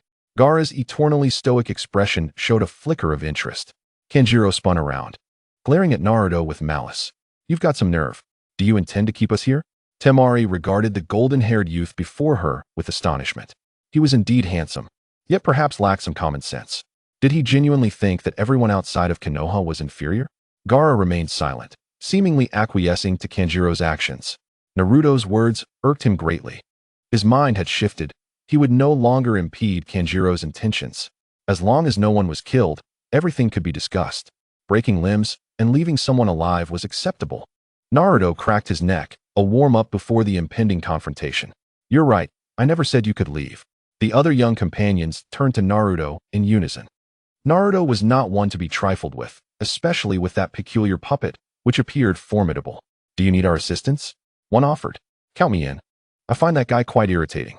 Sasuke, hidden behind a tree trunk, observed all that transpired. He chose not to intervene immediately, instead opting to quietly watch, eager to gauge Naruto's current strength. Ding! Congratulations to the host for triggering a selection task. Option 1.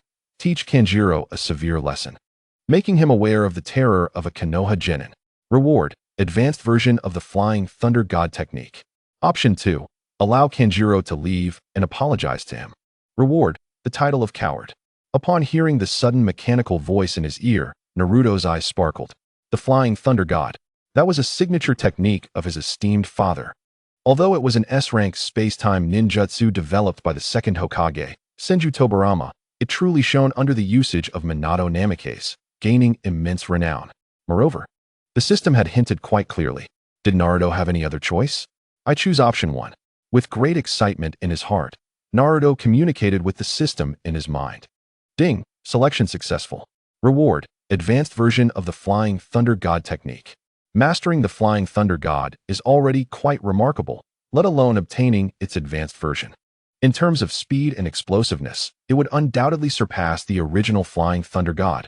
After all, products of the system are guaranteed to be of the highest quality.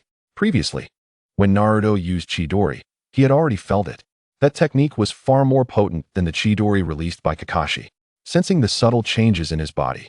In an instant, Naruto grasped and comprehended the essence of the Flying Thunder God. Even within that brief moment, he felt as though he had utilized the Flying Thunder God in battle thousands of times. It was simply too familiar. The secrets and key points of the entire ninjutsu were deeply imprinted in his mind, as if it were an innate skill. Little brat, you are courting death. Don't blame me if your hands and feet get broken later. Kanjiro was enraged, pulling back the white cloth once more. The 5-finger chakra threads swiftly connected to the crow. The clattering sound of the puppet's bones echoed. At this moment, this lifeless object seemed to come back to life. The crow's beak widened to the ears, launching a barrage of exceptionally sharp kunai toward Naruto's direction, as if intending to pierce them like a hedgehog.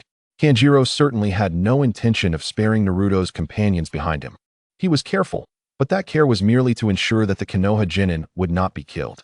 However, injuring them severely was beyond his concern. If they were to be blamed, it would be for angering him earlier. How infuriating.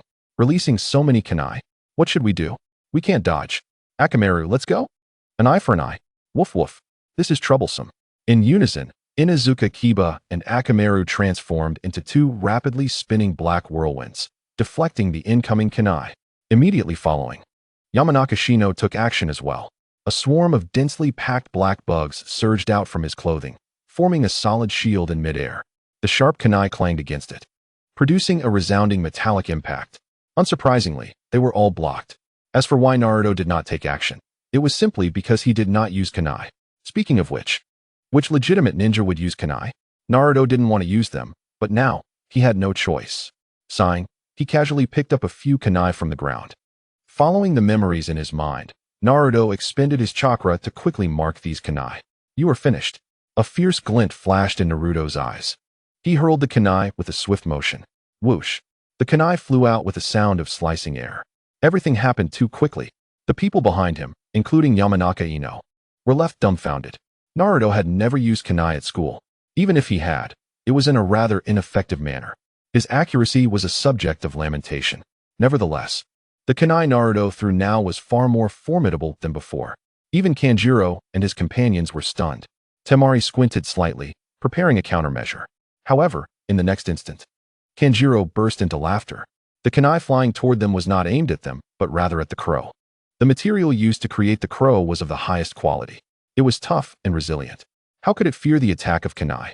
However, shortly after, Kanjiro's laughter ceased, replaced by astonishment.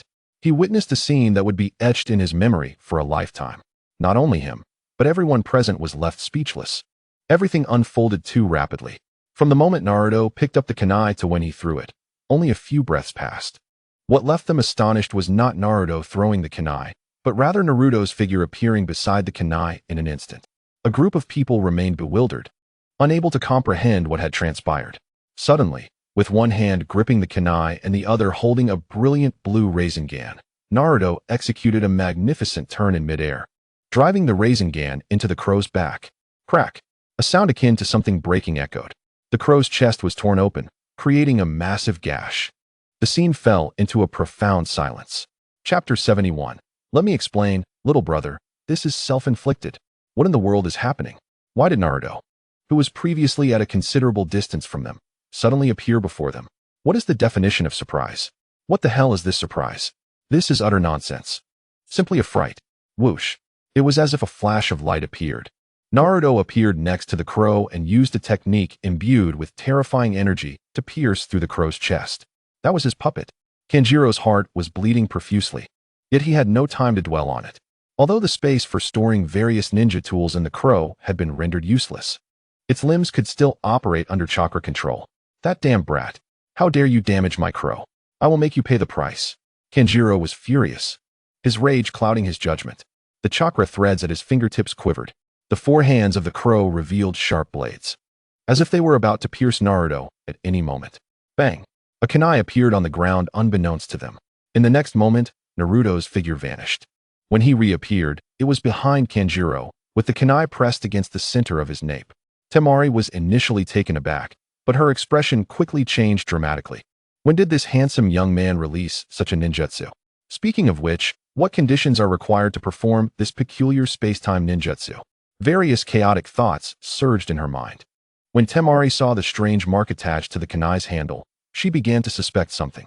Yet, the current situation left no room for her to ponder further. You better let him go, Temari shouted angrily, assuming an attack stance. However, she dared not act rashly. Naruto, with a look of helplessness, remarked, "Why didn't you stop your brother when he was insulting my friend?" Temari was momentarily speechless. My little brother is just like that. He is not a bad person. He is just a bit proud.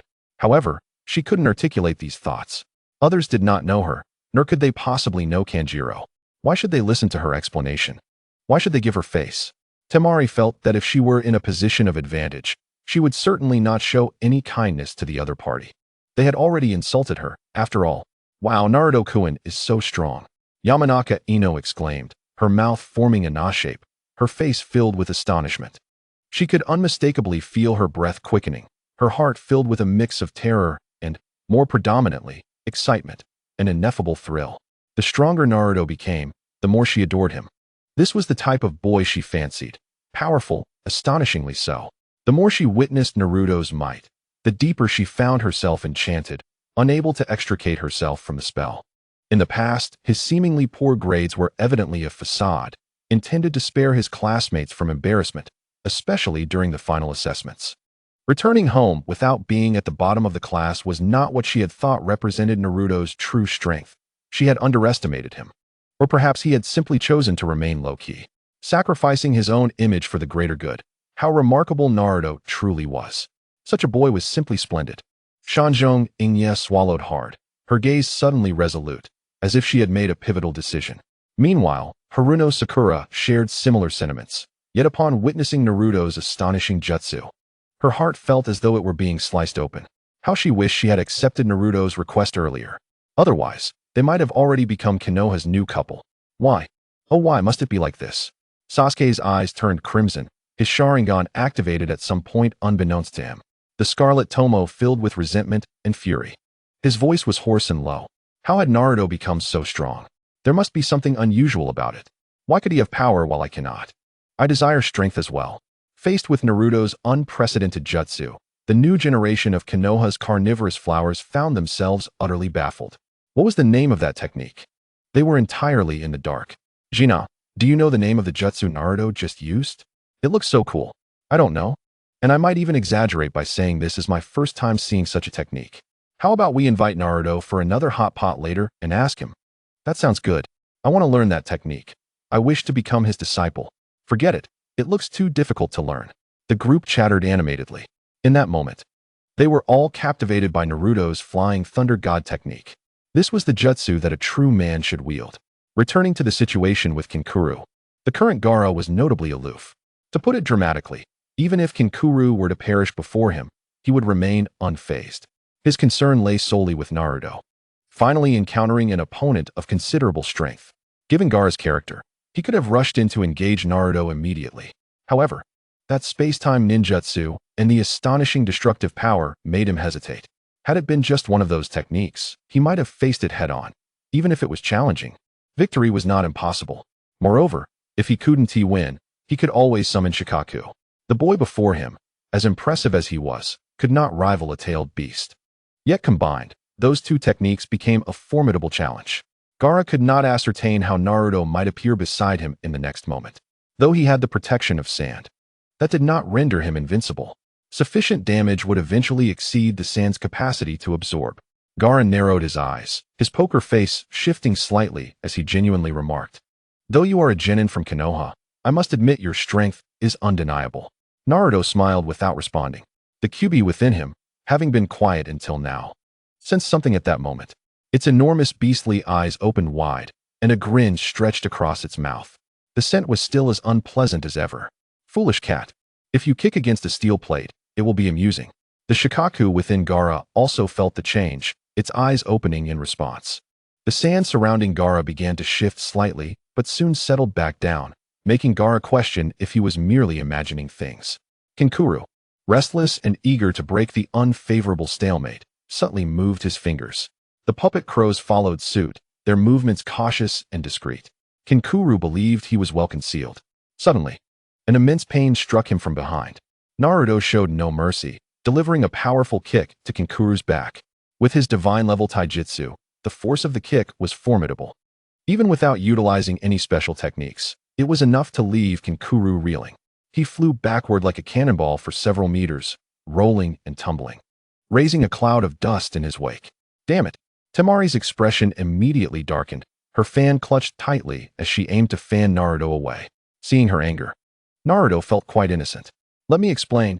Your brother brought this upon himself. Don't be upset, dear. It's best for family to spar with family. If outsiders were to intervene, your brother might end up seriously injured. Is that not logical, Temari?" Chapter 72. The Chunin exams commence. Peculiar test paper content. Naruto shrugged, his tone indifferent. "I already mentioned that your brother spoke out of turn, and you did not discipline him. Thus, I had to step in. Otherwise, I cannot guarantee that someone else might not accidentally kill your brother." Naruto spoke as if it were trivial. Just as he had said, Kinkuru's nature led him to remain unrestrained. Eventually, he would offend someone formidable, and his life would be short-lived. This was not like the anime, where characters had plot armor that ensured their survival. This was a genuine reality. Temari's beautiful eyes seemed to blaze with fire as she opened her enormous fan, intent on directly blowing Naruto away. Yet at that critical moment, Gaara intervened. Temari, puzzled, could not understand why Gaara would stop her. Did he fear she would kill Naruto? Gaara calmly stated, "You are indeed strong, but I do not wish to fight you here, as it would create too much noise and attract other Konoha ninjas." He paused, devoid of emotion, continuing, "I hope to face you during the Chunin exams. That way, I can rightfully end your life." Temari was stunned, not expecting her brother to harbor such intentions. She had no desire to impede him, especially after witnessing Naruto's brutal handling of Kinkuru. As an elder sister, how could she not feel anger? Gaara remained unchanged, and to be precise, he had yet to become Kazekage. He bore no such concerns. He was merely an emotionless killing machine. His decisiveness was palpable. Had it not been for his subsequent words, Naruto might have mistakenly believed this boy had undergone a transformation. Naruto chuckled lightly. "All right, I look forward to it. After all, Tsunade is rather small, and there aren't many worthy ninjas to serve as your opponents. You." Temari furrowed her brows, glaring fiercely at Naruto. His words were an affront to all the ninjas of Tsunade. She could not pretend she hadn't heard. However, Gaara was unfazed. "Let us go check if Kinkuru is dead. If he is, we'll have someone transport his body back to Tsunade." Temari wanted to settle the score with Naruto directly. However, recalling Naruto's terrifying teleportation jutsu, it is prudent to refrain from acting recklessly until there is a clear understanding of how to counter that technique. After all, she is not a fool. Knowing full well that she stands no chance, engaging in combat would be either foolish or senseless. Before departing, Shizen cast a glare at Naruto, as if to say, "You better watch out." Although Kanjiro survived, he was not unscathed. With 2 broken ribs and a grimy visage, he appeared utterly disheveled. The puppet crow also sustained significant damage, necessitating the collection of materials for repairs. a rather troublesome task. Gaara would not extend a hand to assist Kanjiro, merely casting an indifferent glance at him on the ground. The enormous gourd behind him opened, and fine golden sand began to pour forth, shaped by chakra into a supportive structure that lifted Kanjiro off the ground. Gaara, while indifferent to Kanjiro's fate, felt a sense of obligation as they belonged to the same village. Though he lacked a profound sense of belonging to Suna, he was unwilling to allow the ninjas of Suna to be easily bullied elsewhere. There were other reasons as well. He did not wish to witness Shizune struggling to support Kanjiro while also carrying the crow. Such movements would be too slow.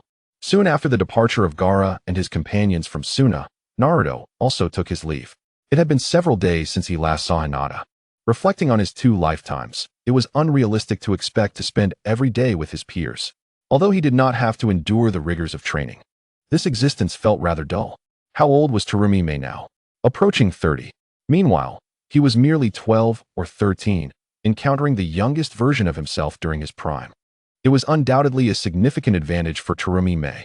Of course, Naruto would only contemplate such matters after he turned 17 or 18, as this age felt somewhat awkward.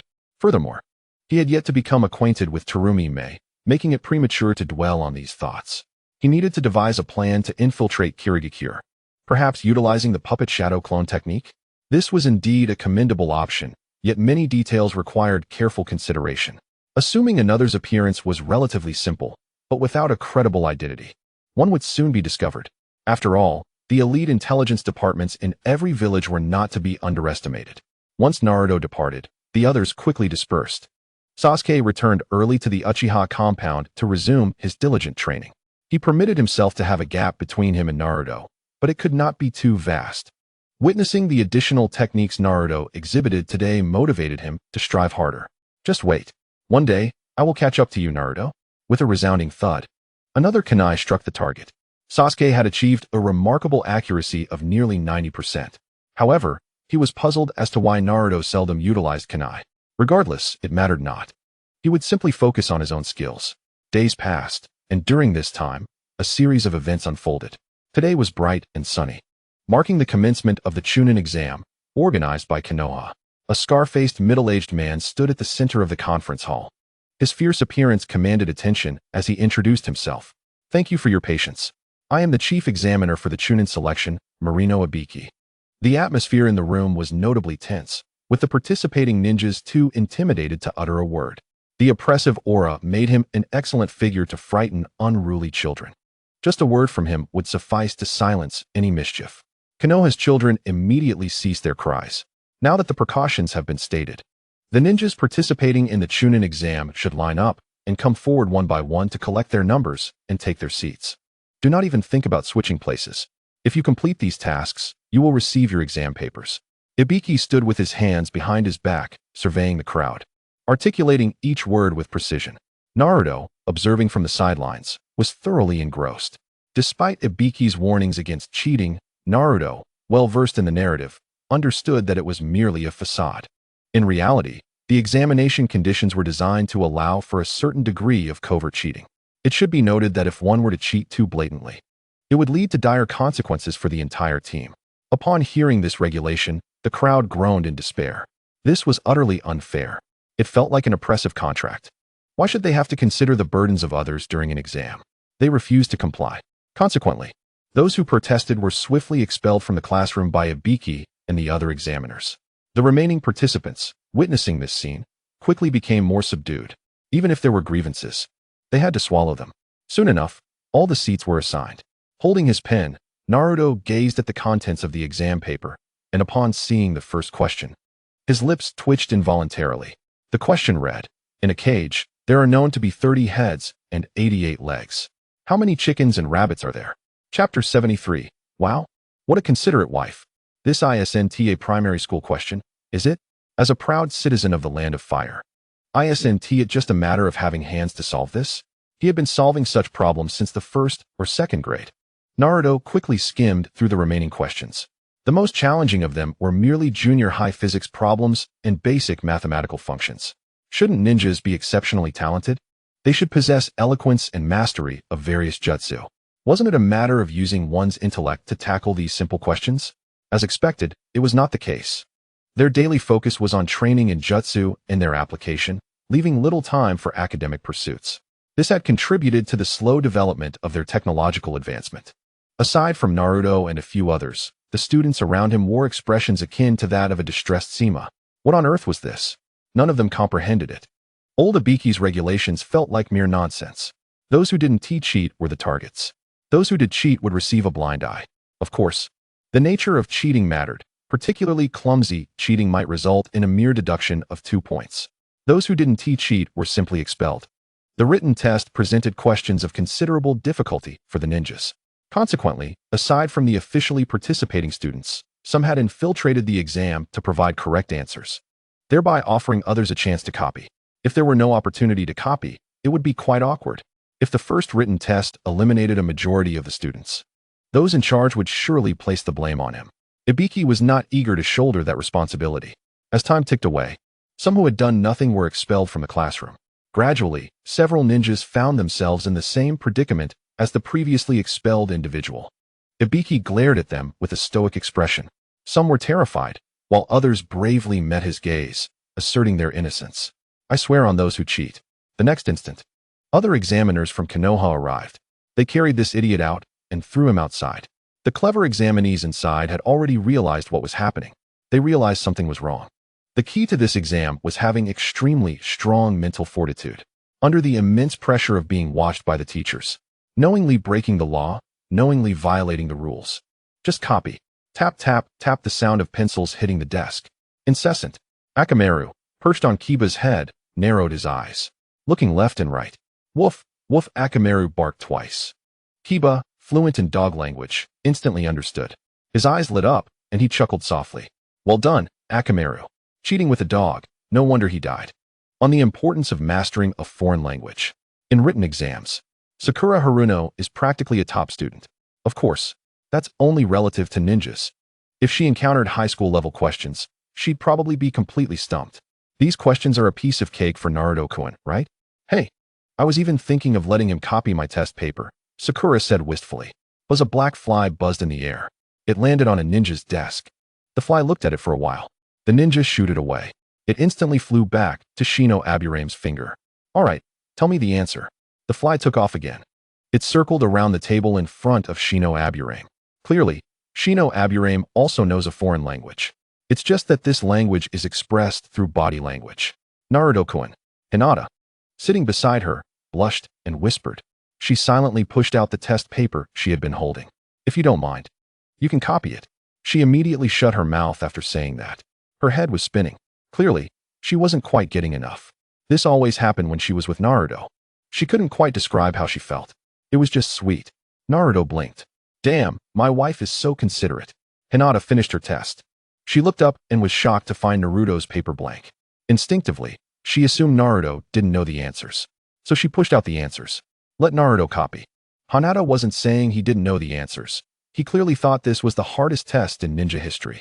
It was an insult to his intelligence.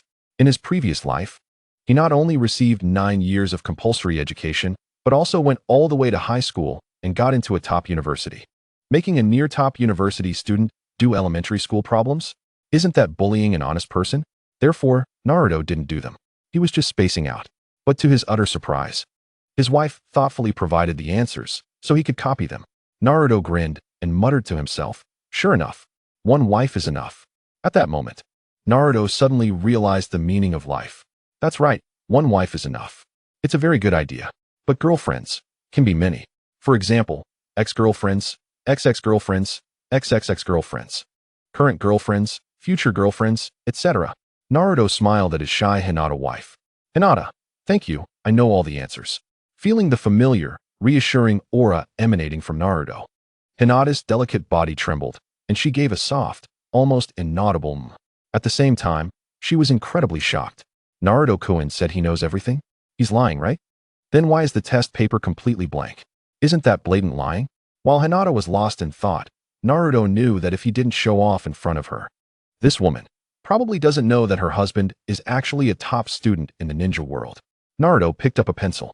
Tap, tap, tap, the pencil spun rapidly, without stopping. Despite the speed, the characters he wrote were neat and tidy. A pleasure to read. He couldn't help it. He practiced a lot when he was young. Hinata blinked her cute big eyes, speechless as she took it all in. Naruto-kun really can write. He's not lying to me. That was the first thought that popped into Hinata's mind. But it could also be a boy. To show off. He might not want to accept a girl's help. After all, it involves pride. Thinking of this, Hinata was filled with remorse. She shouldn't have been so direct with Naruto, letting him copy her test paper. She should have been more tactful. But it was too late now. Hinata finally mustered the courage to investigate and see if Naruto was just scribbling. So the little girl mustered all her courage. She peeked over. The next moment, she froze, dumbfounded.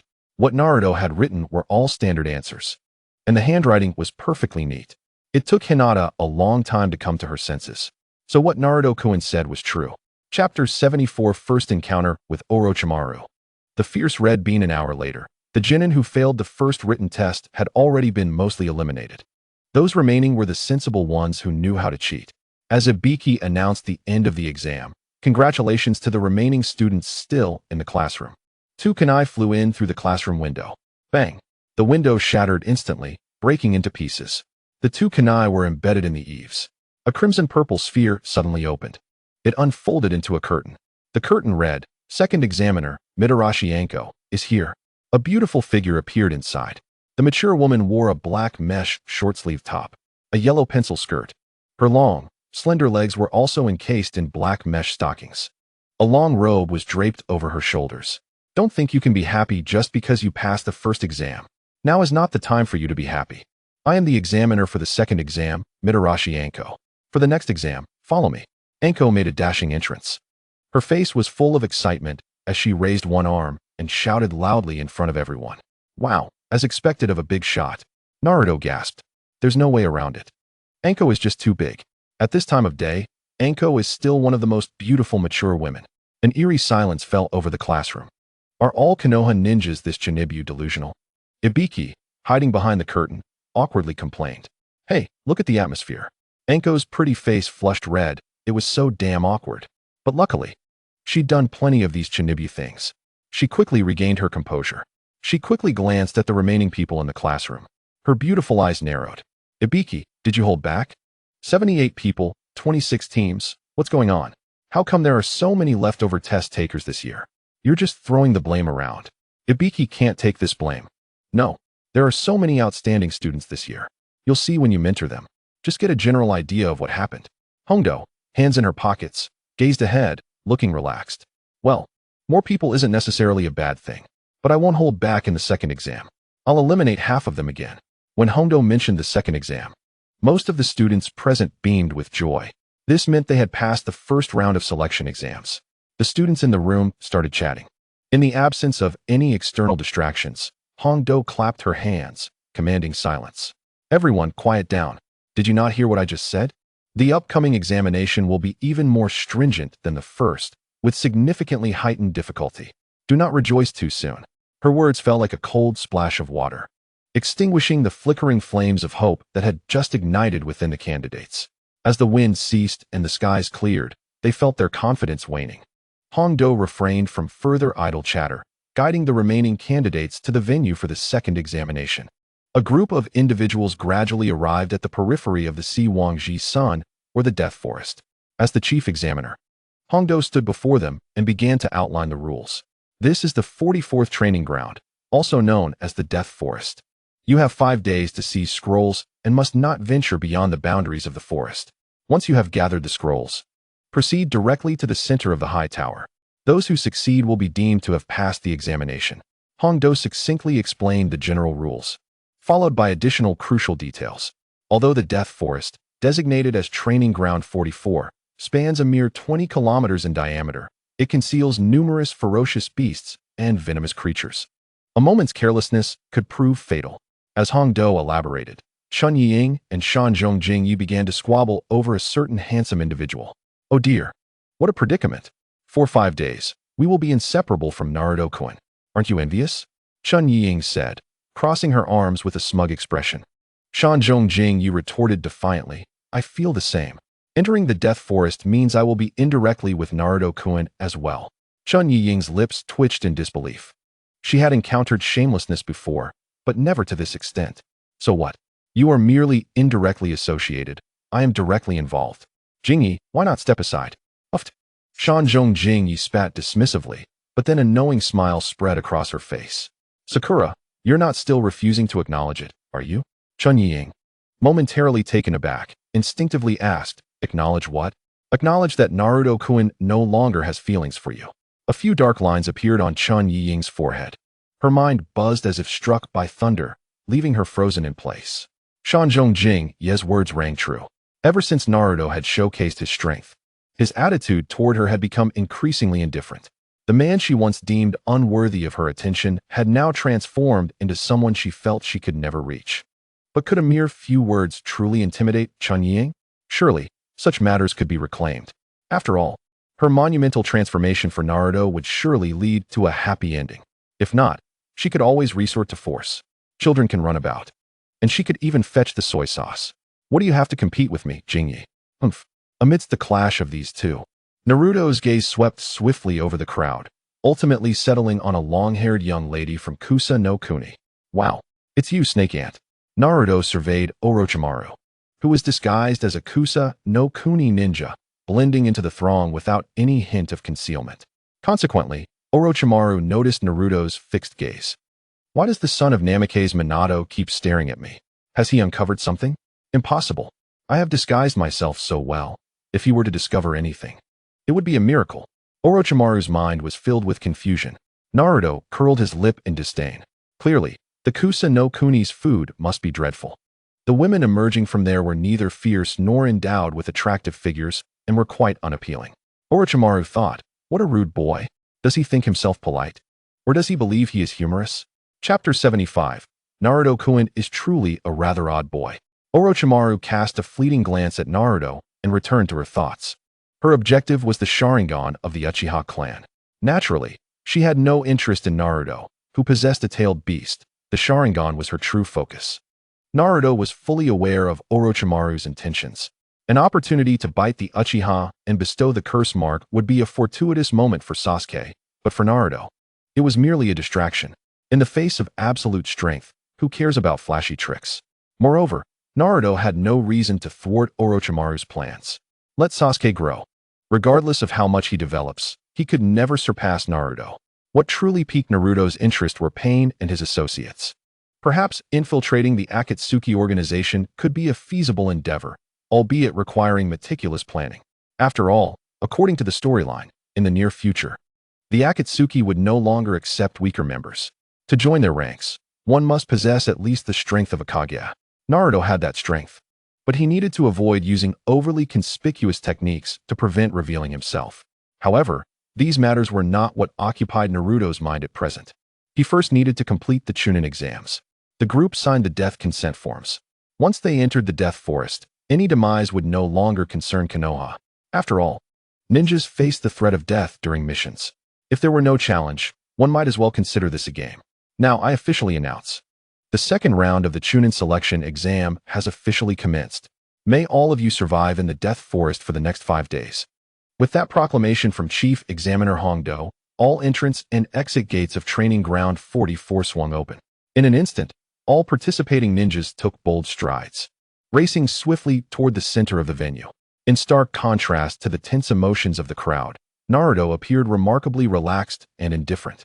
Even when considering the collective strength of all present ninjas, Naruto was utterly confident in his ability to dominate. Even Orochimaru would be of no consequence. Although he might not be able to eliminate her entirely, he could certainly dispatch her several clones, depleting her resources. While it would require effort, it offered a modicum of challenge, did it not? Upon entering the 44th training ground, they were surrounded by towering trees that obscured the sun. The trunks were so thick that several adult men could scarcely encircle one. As they ventured deeper, terrifying beasts and venomous insects became increasingly prevalent. Not long after, a blood-curdling scream echoed through the forest, startling the birds from their perches. Without needing to guess, it was clear that someone had fallen victim to the dangers within. They had barely entered the Death Forest, and already, someone was injured. It seemed that they hadn't even reached the depths yet. If they did, more would surely be eliminated. This scream served as an alarm for all the candidates present. Naruto-kun, that was terrifying. Chun Ying glanced anxiously at Naruto, as if only he could provide her with a sense of safety. At that moment, Naruto appeared carefree, as though he were on an outdoor excursion rather than an examination. Is the sound of a person's scream truly frightening? He chuckled. Haruno Sakura's small hands were at a loss, fidgeting with her skirt as she gently nodded. It was rare for Naruto to engage her in conversation. A sunny smile graced Naruto's face, reassuring her that with his presence, there would be no unexpected troubles. After all, Haruno Sakura was a member of their small team. While she may have been irritable in the beginning, she had come to accept him over time. Reflecting on the fact that even ninjas needed to eat, she realized that one day they too might find themselves burdened by mortgages, gasping for breath under pressure. Thus, Naruto began to devise a grand plan. Seizing the opportunity presented by the low housing prices in Konoha, he intended to have Zabuza transport a substantial amount of gold to secure land. In 20 years, when prices soared, they would reap substantial profits. It was indeed a splendid plan. Sasuke remained silent, turning his head away in his usual proud manner. Even if Naruto's words held truth and he possessed the strength to execute such a plan, Sasuke could not shake off his displeasure for some unknown reason. How wonderful! Naruto-kun truly was quite the character. Haruno Sakura let out a sigh of relief, as she had been troubled by the matter of signing the consent form. The terms were clearly written in black and white. Any means could be employed, even to the point of death, with no relation to Konoha. If blame were to be assigned, it could only fall on her own lack of strength. Alternatively, she should never have signed the consent form in the first place. Suddenly, Naruto let out a quiet chuckle. "Excuse me, I drank too much water on my way out. I need to relieve myself." Haruno Sakura was taken aback. "Ah, Naruto-kun, don't leave me here alone." In a moment of impulsiveness, she added, "I'll go with you." Her cheeks flushed with embarrassment as her thoughts strayed. She truly felt terrified. The last time she had gone on a mission outside the village with Kakashi, she had watched helplessly as he was killed, blood spurting forth in a scene that haunted her dreams. Until her strength grew, clinging to others was not a bad strategy. Besides, being cautious was not shameful. Did anyone ever feel embarrassed for wanting to survive? Of course, Haruno Sakura was unaware of the tales of Obito. Well then, if that is the case, I'll accompany you. She finally voiced her thoughts. Upon seeing the strange looks from Sasuke and Naruto, she instinctively grew anxious, her small hands flailing in the air. "No, I didn't mean it like that. I just feared that Naruto-kun might get lost and not find his way back. I didn't mean to eavesdrop." After her hasty words, Haruno Sakura felt as if she had turned into a cooked shrimp, realizing how poor her excuse was. Thankfully, Naruto merely chuckled, "No need. I know the way. Besides, it's not convenient for you to come." With that, he left without hesitation. Once Naruto was gone, Haruno Sakura felt less awkward. To be honest, for a fleeting moment, Sasuke had also considered following Naruto to relieve himself. Was this truly about relieving oneself? Being near Naruto provided a sense of security. Yet, it was merely a passing thought that was quickly cast aside, transforming into a disdainful snort from Sasuke. Humph, what an unreliable guy. Indeed, Naruto had consumed too much water, but on another note, he had pressing matters to attend to. The sound of rushing water echoed loudly, leading one to believe there was a waterfall nearby. While addressing his personal matters, Naruto simultaneously released a shadow clone. He instructed the clone to take on the appearance of another person and to discreetly protect Hinata. This was the real world, and Naruto could not afford to gamble. No one could guarantee what might happen in the next moment. Just then, a swishing sound pierced the air. Someone had seized the opportunity to launch a surprise attack. In an instant, the Konoha Genin found himself dodging a kunai, thanks to Naruto's mastery of the Flying Thunder God technique. The reasoning behind Naruto's use of this technique was simple. Now that he had learned it, why not utilize it? Moreover, there was a more pressing reason. Anyone who witnessed him using this technique from now on must die. Where did that Konoha brat go? The assailant, a rain ninja, was momentarily dumbfounded. This is strange. Could that kid truly be a ghost? Chapter 76. Which one of you is real? Since you chose to strike at me, you must be prepared to face the consequences. Naruto's indifferent voice echoed. The burly rain ninja, wearing an oxygen mask, shuddered. What? Is that Konoha brat human or ghost? Following the source of the voice, the rain ninja discovered Naruto perched on a tree several meters away, brandishing a kunai. How had he accomplished that? Just a mere genin. How could he perform such feats? The rain ninja racked his brains, but could not fathom it. However, analyzing Naruto's displayed abilities, he realized the boy was terrifyingly formidable. Suddenly, The Rain Ninja grasped something, his face reflecting sheer horror. Was this a form of space-time ninjutsu? Yet, space-time ninjutsu was typically of S rank and exceedingly difficult to master. How could a mere Genin wield such a dreadful technique? With a smile, Naruto replied, "Bingo. I didn't expect you to guess correctly. Congratulations. Everyone who makes a correct guess receives a reward." Pausing, he narrowed his eyes. "As a reward, I grant you a swift death." With a flourish, Naruto twirled the kunai in his hand, exuding an air of nonchalance. Hearing this, the Rain Ninja cursed his luck. He had merely come to snatch a scroll. If he couldn't get it, he would have fled. Never had he anticipated that he might lose his life here. Anyone capable of employing S-rank ninjutsu was undoubtedly not simple. A modicum of common sense would dictate that escaping was the correct choice at this moment. This was reality. If one could not fight back, continuing to engage would be either foolish or insane. In an instant, the Rain Ninja spun on his heel, intending to flee. A whoosh echoed as a kunai sliced through the air towards him. The Rain Ninja wore a disdainful smile. Is that all? Just a missed throw. Even if he didn't evade, the kunai would land harmlessly in front of him. It was evident that the kunai skills of Konoha's Genin were quite lacking. Whether it hit or missed, he should practice for another 8 to 10 years. As these thoughts swirled through the Rain Ninja's mind, Naruto smirked slightly, spreading his arms wide. Flying Thunder God technique. In an instant, he vanished from his original position, reappearing mere feet from the Rain Ninja. At this distance, Naruto was invincible. Even if he were 800 miles away, a tailed beast bomb could still deliver a devastating blow to his adversary. The Rain Ninja's confidence began to waver. This Genin was a force to be reckoned with. "Ah, how did you get here? You little brat, baka." The response from Naruto was the spiraling sphere forming at the center of his right palm. Yurin could never have anticipated that a man could act with such swiftness, offering him no time to contemplate or respond. If it had been a seasoned, elite jonin with battlefield experience, they would certainly have been able to devise a corresponding strategy in such a brief span, relying on muscle memory. Yet, he was merely a lowly chunin from Yurin village. The Rinnegan unceremoniously slammed into his chest, a terrifying energy forged from chakra, instantly obliterating everything it touched. His internal organs twisted into chaos, and his pupils rapidly dimmed, extinguishing his life. In his final moments, the thought that crossed this Yurin shinobi's mind was a lament. Why was the gap between chunin so vast? Gazing at the cold corpse on the ground, he had died beyond any hope of revival. Naruto had no intention of searching the body. After all, if he had brought a scroll, he would not have personally ventured out to hunt down solitary examinees. He would have concealed himself, awaiting the return of his companions from the hunt. A powerful chakra was swiftly approaching, as the Kyuubi respectfully spoke up.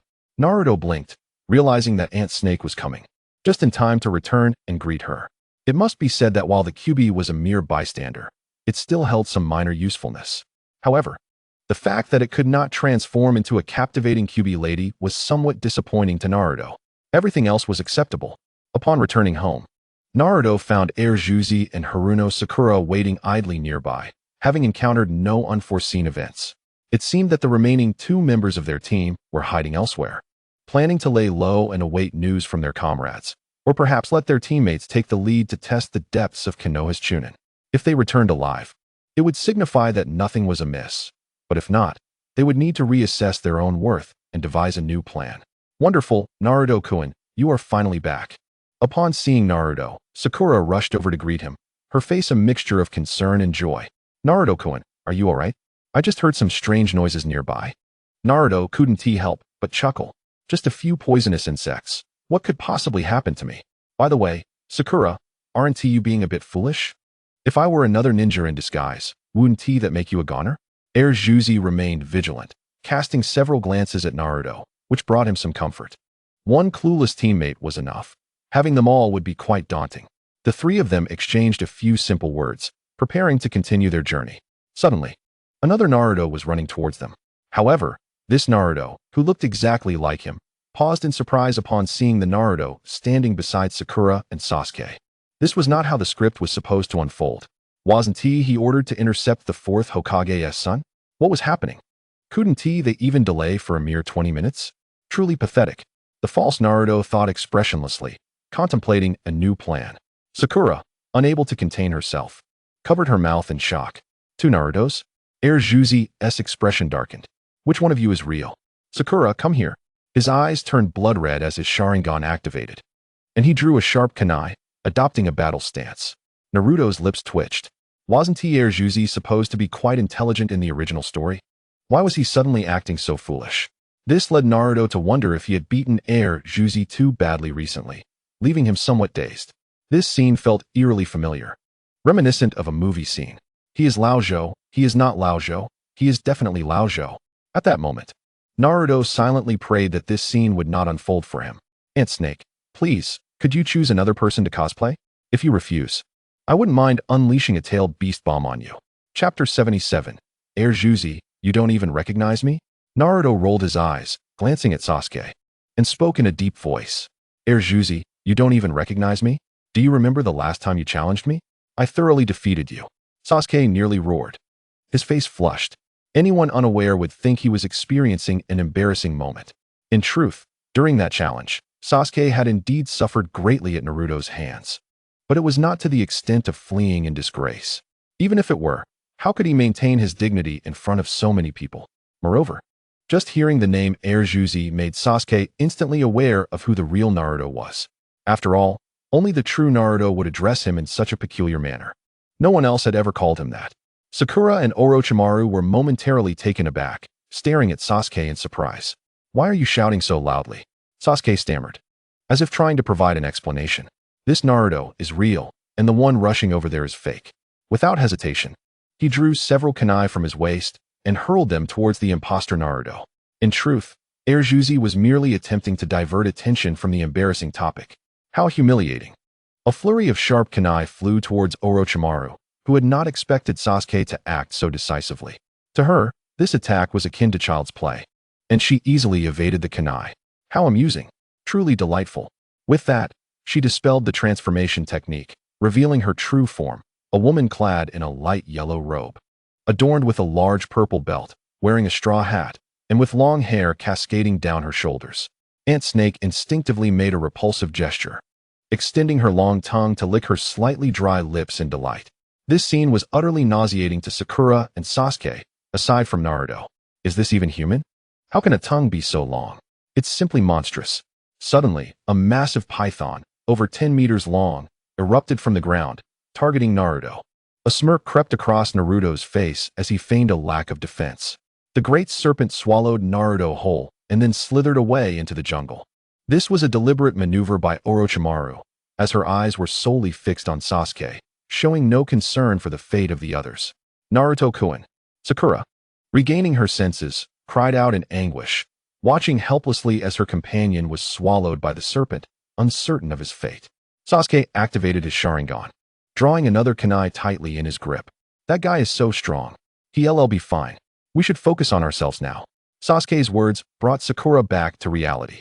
Yes, that must be it. Sakura also drew a kunai, and the two adopted a combat stance. When she encountered the mesmerizing Sharingan that haunted her sleepless nights, her heart raced with fervor. It was a manifestation of her insatiable greed, indeed. The excitement bubbled within Orochimaru as he murmured to himself. How audacious for two mere genin to dare draw blades against a seasoned member of the legendary Three of Konoha. Such insolence was inconceivable. With a tilt of his head, a murderous intent radiated from his eyes. The hearts of Sasuke and Haruno Sakura pounded like thunderous drums, reverberating loudly. If glares could kill, this would surely be the scenario. Both found themselves trembling uncontrollably before her overwhelming presence. Even the simplest glance from her instilled a paralyzing fear within them. This was not merely a display of prowess, but a profound disparity in experience. Witnessing their fear, particularly as Sasuke struggled to maintain his footing, she quickly lost interest. Despite sharing the same lineage, there existed a stark difference between them. She muttered softly to herself before slowly advancing towards Sasuke, resembling a ferocious beast toying with its dying prey. This was not just about inflicting agonizing torment upon the quarry, but also about shattering its very nerves. This was what they called a cruel game. With a swift motion, Sasuke hurled several kunai at Sigh. This time, she was genuinely angered.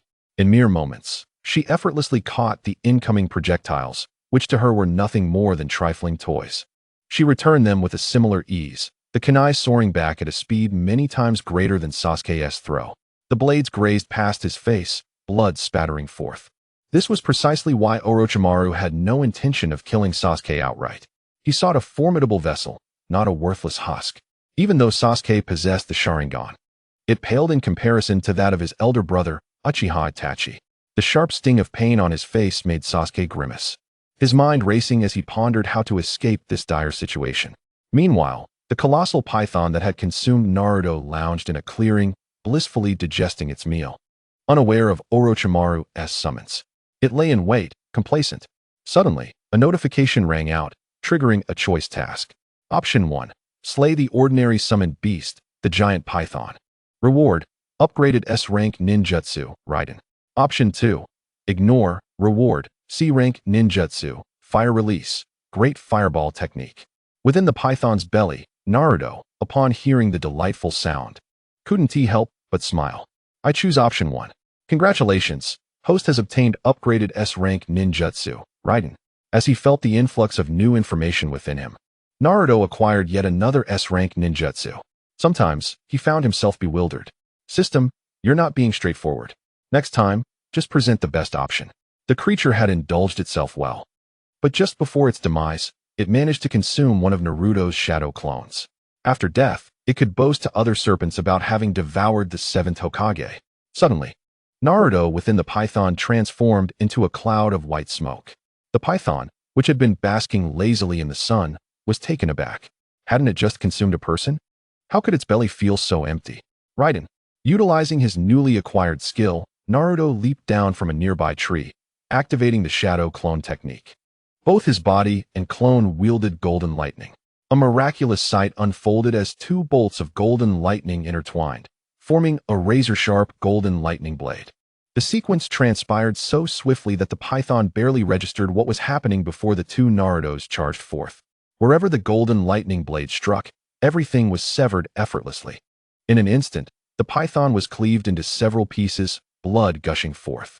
Naruto, now searching the remains of the python, wondered where the snake broth was. With such a large serpent, the broth should also be substantial. However, upon catching a whiff of the foul stench, he promptly abandoned the culinary idea and hurriedly vacated the scene. It was horrendously revolting. Indeed, the Naruto returning to find Sasuke was not his true self, but rather a shadow clone. The system's shadow clone proved remarkably useful, indistinguishable from reality. Furthermore, Naruto's initial intention was to have Sigh bite Sasuke, imparting some power to him. Otherwise, how long would Sasuke have to wait to actualize his grand revenge plan? What? You wonder why he didn't return in person? Naruto was not foolish enough to willingly experience the agony of being consumed by a giant python. This was no Banyang-Zi or Shao-Qing. What he desired was to engage with a snake sage, akin to Banyang-Zi or Shao-Qing. But this was merely a wretched serpent, utterly incomparable.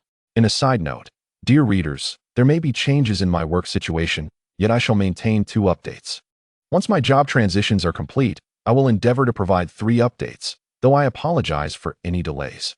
I noticed in the comments that some inquired why Orochimaru is referred to as Sigh. At this moment, Orochimaru is indeed manifesting in a feminine form. What else could one call her? That is all. May everyone have a restful slumber. Chapter 78. A serious ninja who trains slowly. Hiss, hiss, hiss. Sigh flicked her tongue, her lower body transforming into that of a serpent. She moved with astonishing speed, darting from one tree to another in the blink of an eye. Sakura, run! Sasuke shouted. The two began to flee, but no matter how swiftly they ran, they could not match the speed of a serpent. Moreover, Shi's primary target remained Sasuke. No matter where he fled, it was futile. After all, the current Sasuke was still undeveloped. Confronting a weak genin was not merely a matter of having hands. Recognizing he could not escape, Sasuke halted, turning to face his fears. At the moment he ceased his flight, Sigh also paused, her serpentine form intrigued by her prey. Why have you stopped running? Ignoring her taunts, Sasuke took a deep breath and retrieved several kunai from his waist, launching them at Sigh. Why can't you learn? Orochimaru deftly maneuvered, easily evading the kunai. Just when it seemed that was the end, Sasuke surged forward, leaping high, using his momentum to kick Sigh squarely in the head. Orochimaru raised his arms, blocking the attack with his elbows, a slight smirk gracing his lips. If Sasuke had continued to flee mindlessly, he would have underestimated this vessel. Fortunately, He did not run away, but instead returned to counterattack. Orochimaru seized this opportunity to assess the new vessel's capabilities. Upon landing a hit, Sasuke executed a series of aerial flips, distancing himself from Orochimaru, not allowing him respite. It was time for Sigh to retaliate. In an instant, the two began to exchange blows, the fight becoming increasingly intense, primarily due to Orochimaru holding back and Sasuke's Sharingan, which allowed him to perceive attacks at a significantly slower pace. With a swift thought, Sigh decided to escalate the challenge. She sought to test the limits of Sasuke's Sharingan. In a swift motion, she circled around the air Juzi, leaving behind only an afterimage in the blink of an eye. The speed was so astonishing that it was nearly impossible to discern. As she passed by, clouds of dust were stirred up. Utilizing her serpentine agility, beads of cold sweat formed on Sasuke's forehead as he concentrated, bracing himself for a formidable adversary. Fortunately, his bloodline limit proved sufficiently powerful. He could see her. Without hesitation, he retreated several meters, witnessing the spot he had just occupied being pierced through by the serpent lady. Her lengthy tail, spanning over 10 meters, instilled a sense of dread. While retreating, Sasuke formed hand seals, placing his hands in front of him. His chest swelled, and his jaw tightened as several fiery red fireballs erupted from his mouth, hurtling directly towards the serpent lady. The fireball struck her with a resounding explosion, unleashing a massive wave of flames that caused the surrounding air to heat up instantly. The fiery blast generated a scorching wind. The battle between the fiery youth and the serpent demon was far from over. Sasuke gathered his strength once more, unleashing an unrelenting torrent of flames. The searing heat surged forth. The serpent lady, engulfed in flames, smirked slightly, guarding her head with her hands, seemingly unfazed. Naturally, Orochimaru's power had long surpassed that of a Kage. How much damage could a fire technique from a mere genin inflict upon her? Of course, the serpent lady was not one to simply endure blows without retaliating. In the next moment, the inferno dissipated and gusts of wind swept through, stirring up thick clouds of smoke as they rushed towards Sasuke. Sasuke appeared to have anticipated this, retreating repeatedly. Behind him, the winds had torn open a massive gap. Meanwhile, the numerous Konoha proctors outside discovered 3 fallen grass ninjas. Realizing the gravity of the situation, the Konoha examiners sprang into action, intending to alert the 3rd Hokage about the infiltration into the exam site. Normally, proctors were not permitted to enter the arena, but circumstances had changed. Returning to Air Juzi, he observed Sasuke cornered with nowhere to escape. Orochimaru had lost interest, realizing that Sasuke truly bore the weight of the Uchiha name. Just as he finished speaking, explosive tags, unbeknownst to him, were affixed to his back, detonating in an instant. The force of the explosion propelled Orochimaru forward involuntarily. Swiftly, several threads of resilient silver wire shot forth. Sasuke silently celebrated his success, though his face betrayed no hint of triumph. In no time, these wires ensnared Orochimaru tightly. What technique is this? The serpent lady looked astonished. To be honest, this display from Air Juzi was enough to alter her perception of him in an instant. Controlling the wind with the Sharingan, he wielded 3 blades. Once the wires were fully wrapped around Orochimaru, he was pinned against a towering tree, immobile, with a grim expression. Sasuke held a wire in his mouth, forming hand seals. Fire release, dragon fire technique. In an instant, a dragon of flames spiraled forth, racing towards Orochimaru, bound by the wires. The flames obscured the sun, creating an illusion of daylight. This time, the fire dragon's ferocity was amplified threefold, piercing through the robust tree. Not only that, the entire tree was swiftly reduced to char. A piercing scream echoed. The intensity of the battle and rapid depletion of his chakra left Sasuke drenched in sweat, gasping for breath. Meanwhile, Haruno Sakura, hiding nearby, hurried over. "Sasuke, are you alright?" To be honest, after lingering in the shadows for so long, witnessing the dawn of victory, it was unacceptable to remain idle any longer. Moreover, Sasuke had stayed behind specifically to shield her from Orochimaru's assault. In truth, Orochimaru's initial target had been Sasuke, with Sakura merely caught in the crossfire. How could I possibly be in danger? Can Naruto replicate this maneuver? It still showcases my prowess. Just as Air Juzi thought this arrogantly, the wires ensnaring the serpent lady snapped. She remained unharmed, though half of her human mask was incinerated, revealing a terrifying visage beneath. Her eyes glinted like venomous serpents. instilling fear with a single glance, making it unbearable to meet her gaze. How is this possible? Sasuke panicked. However, Orochimaru afforded him no time to ponder. Her neck elongated unnaturally, a feat that might seem insurmountable to others, but for Orochimaru, it was trivial. Sakura, startled, forgot to counterattack, while Sasuke, drained of energy, could only stand there, helplessly awaiting his fate. Orochimaru bit into his neck, lingered for a moment, then withdrew, leaving no further action. Yet, in that fleeting moment, Sasuke distinctly felt a surge of power within him. This sensation was extraordinary. It felt invigorating. All of this was witnessed by Naruto, who lurked in the shadows. Indeed, the Serpent Lady won't kill him, but will grant him the Heaven's Curse seal? That's fine. The young man should harness this power. Only with such enhancements does he have a future. What legitimate ninja takes the time to train slowly? Naruto mused with a grin. The winds calmed, the skies cleared, and Air Juzi was ready to proceed once more. Chapter 79. What kind of man are you? Regarding Air Juzi's recent performance, Orochimaru expressed satisfaction and chattered away with him, casually tossing out the scrolls from the Chunin exam. After discarding her equipment, she swiftly sank into the earth. Hey, don't leave. Seeing Orochimaru attempt to escape, Naruto dashed out immediately. The Serpent Lady is up to no good. Give Sakura a taste.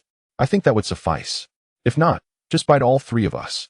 Though a fleeting thought, Naruto recognized that while this power-up was beneficial, the Heaven's Curse seal merely offered a minor boost, whereas he was currently harnessing a significant enhancement. Upon Naruto's return, Sakura's face brightened, though her gaze fell upon the exhausted Sasuke, causing her to freeze momentarily. Great, Naruto-kun, you're back. But what will happen to Sasuke? Naruto chuckled lightly. He'll be fine. He just needs to rest. At that moment, Air Juzi had just acquired a new power, yet there was some resistance within him. Curled up on the ground, Sakura wished to say more, but seeing Naruto's calm demeanor, she ultimately chose to trust him unconditionally. After all, Naruto had returned, and he was the backbone of their team. Subsequently, Naruto and Sakura moved Sasuke to a safer location. As night fell, with Naruto present, there was no need for Sakura to assist in hunting. However, when it came to cooking meat, Naruto entrusted that task to Sakura, who was evidently more than willing. She patted her barren expanse and assured Naruto, though I may not be as skilled in fighting or hunting as you, Naruto-kun, I have confidence in my cooking. This instilled an ominous premonition in Naruto. As expected, after a while, the meat grilled by Haruno Sakura could hardly be called barbecued. It resembled a lump of charred coal. Even a dog would likely weep at the sight of it. Ultimately, with no other option, Naruto had to take matters into his own hands. Meanwhile, Haruno Sakura sat beside him, her face flushed, quietly observing. She had intended to impress Naruto with her culinary skills, but now it had turned into an embarrassing situation. Once everything was prepared, Naruto demonstrated his admirable cooking skills. As if anticipating this moment, he had brought along an array of seasonings, cumin, chili powder, and salt, among others. While others faced life-threatening challenges in the Chunin exams, Naruto seemed to be on a leisurely trip, completely unperturbed. He even came equipped with these ingredients. It was a pity that his teammate, Tenten, was not present. She was the epitome of convenience, a walking treasure trove. The two savored the skewered meat, each bite releasing a delightful aroma. The fragrance of grilled meat wafted through the air. Meanwhile, lying on the ground, the unconscious Sasuke caught a whiff of the scent, making his expression even more pained. He rolled over several times, struggling to rise, and pointed at the two, vociferously cursing. Do you think this is fair to me? Can't you at least consider the feelings of the injured? Please stop tantalizing me from the sidelines. Don't you wish for my early demise? Alas, regardless of the circumstances, Sasuke would remain unconscious for the entire night. The following morning, as dawn broke, Naruto yawned. He had slept soundly the previous night, thanks to his shadow clones standing guard. He had been resting peacefully, but in the middle of the night, something had suddenly intruded upon his slumber. At that moment, he was too groggy to pay it any mind. Upon awakening, he discovered it was Haruno Sakura, nestled in his embrace, her long eyelashes fluttering gently, seemingly lost in a pleasant dream. Truth be told, witnessing this scene upon awakening instantly soured Naruto's mood. While this girl carried a delightful fragrance, he was not fond of it. Without a moment's hesitation, he pushed the slumbering Sakura away. Ugh, women only hinder my training speed. Move aside. Sakura, abruptly awakened, was still lingering in the remnants of her dream. In her dream, Naruto was the one who cherished her deeply, and they were on the verge of entering the sacred bond of marriage. But now, she was jolted back to reality. How frustrating. They were so close to that final step. Who was the culprit behind this? With a glistening strand of drool adorning her lips, she appeared quite tempting. Yet Naruto did not spare her a glance. Get ready. Once Sasuke recovers, we shall set off immediately. Sakura, momentarily taken aback, replied, "Ah, okay." Her face flushed as red as a ripe peach. She recalled how she couldn't sleep alone last night, watching Naruto sleep soundly. Sakura believed that only by being near Naruto could she feel secure, so she unconsciously inched closer. Now, remembering the previous night's events, she felt too timid to even meet Naruto's gaze. Observing Sasuke lying on the ground, Naruto had noted that the fever had broken. He would likely awaken soon. It was uncertain how Sasuke had endured the previous night. It must be noted that while Zai was admirable, Naruto was certainly not Zai. Sakura and Sasuke had yet to become a couple, so what qualifications did he have to be compared to Zai? Please refrain from slandering him. Moreover, he had lost all romantic interest in Sakura. Otherwise, he would not have pushed her away upon waking. On another front, several teams had completed their tasks. The second place was occupied by Gaara's team. Even though Kankuro had suffered a broken rib from Naruto's kick a few days prior, he was gradually recovering. Besides, Kankuro was not the core output of Gaara's team. That role belonged to Gaara himself. As for the first place, it was Hinata's team. Naruto had not been idle yesterday. He had manipulated his shadow clones to assist in the fray. The challenges of the Chunin exams were as simple to him as child's play. Yet for Hinata and her team, it was far from easy. With Inuzuka Kiba and Yamanaka Shino providing protection, Naruto felt uneasy and decided to lend a hand. Other teams had also reached their destination, completing their tasks successfully. After all, a man who neglects his own wife is hardly a man at all. Meanwhile, Sasuke coughed violently a couple of times and groggily awoke, his head pounding. Upon seeing Naruto, he gradually calmed down, and the wary expression on his face dissipated. Haruno Sakura joyfully exclaimed, "Sasuke, you finally woke up. Would you like some water?" Naruto smiled as well. It was a relief that Sasuke had awakened. He had been worried that Sasuke might not come to. Thankfully, the situation was not far from the script. Sasuke had pulled through. As Sasuke gulped down water from the canteen, he truly felt alive again. "Naruto, when did you return?" Before losing consciousness, he had heard Naruto's voice and instinctively assumed that Orochimaru had been driven away by Naruto, as only he possessed such formidable strength. This feeling of being protected was not entirely unwelcome, reminding him of the good times spent with Itachi. However, recalling Itachi's massacre of their clan immediately dispelled such illusions. Ultimately, possessing power was the only reliable assurance. Relying on others was futile. "What do you think, Naruto?" he asked, raising an eyebrow. Naruto grinned, resting his hands behind his head. "Guess what? Can you guess?" His words carried an ambiguous undertone, heating the air around them. Just as Sasuke was about to become indignant, a loud growl interrupted him, his stomach protesting in hunger. After all, since yesterday afternoon, he had not consumed a single grain of rice. Meanwhile, the game meat from yesterday's hunt had been devoured. Naruto suggested, "You two stay here. I'll go catch some food and bring it back for a feast. Anything left over can be made into jerky." Sasuke, turning a shade of crimson, retorted, "I don't need your help. I'd rather starve." Before he could finish, his stomach let out a thunderous growl, even louder than before. Haruno Sakura couldn't help but chuckle. Sasuke glared at her. "What are you laughing at?" "Oh, nothing. I was just reminded of something cheerful." Naruto is kind. He wouldn't scold me, she thought to herself. Naruto himself was feeling hungry, regardless of whether Sasuke wanted to eat. He had to have a meal. Besides, judging by Sasuke's current state, would he have the strength to continue their journey later? Sakura Haruno raised her small hand and exclaimed, "Naruto-kun, I want to eat too." Their playful banter echoed in the air.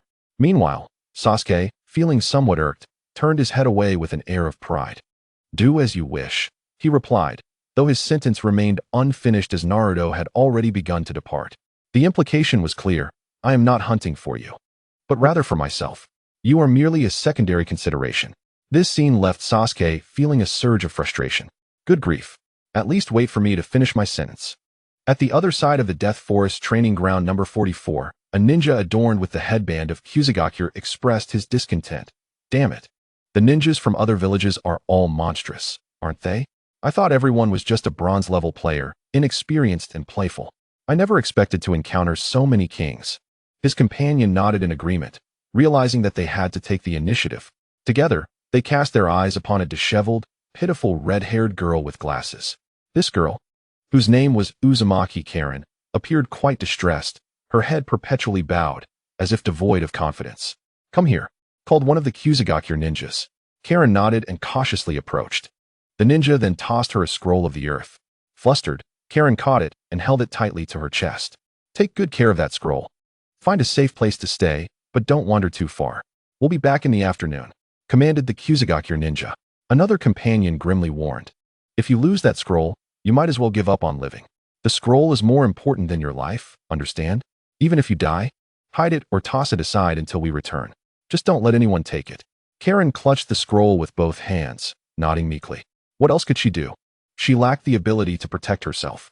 After issuing their commands, the two companions departed, leaving Karen alone. As they left, she sought a place to hide. However, in the next instant, calamity struck. A ferocious roar echoed through the forest, startling the birds from their perches. A colossal black bear, as large as a small mountain, emerged from the underbrush, its nose twitching as if it had caught a whiff of something delectable. Upon hearing the commotion, Karen's face blanched in terror. Her strength seemingly drained away. Instinctively, she knew that if she did not flee, death awaited her. With the scroll clutched tightly, Karen hastily ran in a different direction. Simultaneously, the enormous bear had also taken note of its prey. Despite its massive size, it moved swiftly, closing the distance between them. Cornered, Karen felt panic grip her as she realized she was being pursued by a giant black bear. Its head was as large as her body. With a deafening roar, the bear bared its sharp, menacing teeth, drool dripping from its maw. As it advanced, Karen could even smell the foul stench emanating from its mouth. The bear's jaws opened wide, aiming to snap at her. Fortunately, Karen managed to dodge just in time. "Someone please help me," she cried out as she ran, the bear relentlessly pursuing her. In the next moment, Karen stumbled over a tree root and fell, the scroll rolling away from her grasp. Seeing its prey downed, the bear's eyes gleamed with hunger, instinctively slowing its pace, for in its eyes, Karen was already a dying target, soon to become its meal. "Where is everyone? Is there anyone who can save me? I don't want to die," Karen whimpered, lying on the ground, clutching her head with her hands. Feeling acute pain in her legs, she desperately wished to live. Her life had only just begun, and she didn't want it to end like this. Meanwhile, Naruto, rushing to the scene, thought to himself, "The Ninetales is doing well. I could have some bear paws today. Hopefully, it's a male bear. And I might even get some bear gallbladder too." The Ninetales within him beamed with pride, finally proving to be useful by acting as a radar, detecting nearby creatures and guiding Naruto's direction. "Wait, isn't that Karen?" he exclaimed, noticing the girl sprawled on the ground as the massive bear closed in. In the next moment, Naruto sprang into action, propelling himself with a force comparable to a seasoned jonin, leaping over 20 meters. With a well-aimed kick, he struck the bear squarely on the head. The bear had not anticipated the impending doom. It was still contemplating how delicious Karen would taste. With a sickening crunch, the bear's bones broke as Naruto delivered a precise kick to its forehead. In its final moments, the bear glimpsed a golden-haired youth before succumbing to darkness. With a resounding crash, its great bulk collapsed to the ground, stirring up a cloud of dust. Naruto leapt off the fallen bear, and Karen, still flustered, crawled forward to retrieve her glasses from the ground. As she put them on, her sole thought was that she had been saved. However, she was also keenly aware of the identity of her savior. Her gaze fell upon the handsome face of Naruto, who flashed her a broad smile. Her heart raced wildly. Excuse me, what is your name?" she stammered, her head bowed as she glanced at the earth scroll that had rolled away. Panic washed over her as she regarded Naruto warily. If he and his team possessed the Heaven Scroll, wouldn't she be placing herself in jeopardy once more? Yet, recalling how Naruto had stepped forward to protect her in her moment of peril, she found herself torn between conflicting thoughts. Unlike her so-called companions, who viewed her merely as a tool for recovery and showed no concern for her well-being, Naruto had defended her. In that moment, she felt a paradox within her. On one hand, she was reluctant to relinquish the Earth Scroll to the handsome savior before her, fearing the consequences when her companions returned. On the other hand, she believed that even if she handed it over, she could always concoct an excuse later or feign death to escape detection. But once she fled, What then? Where could there possibly be a refuge? If discovered and captured by the other ninjas of Kusa no Kuni, one can easily imagine the dire consequences. Naruto smiled faintly.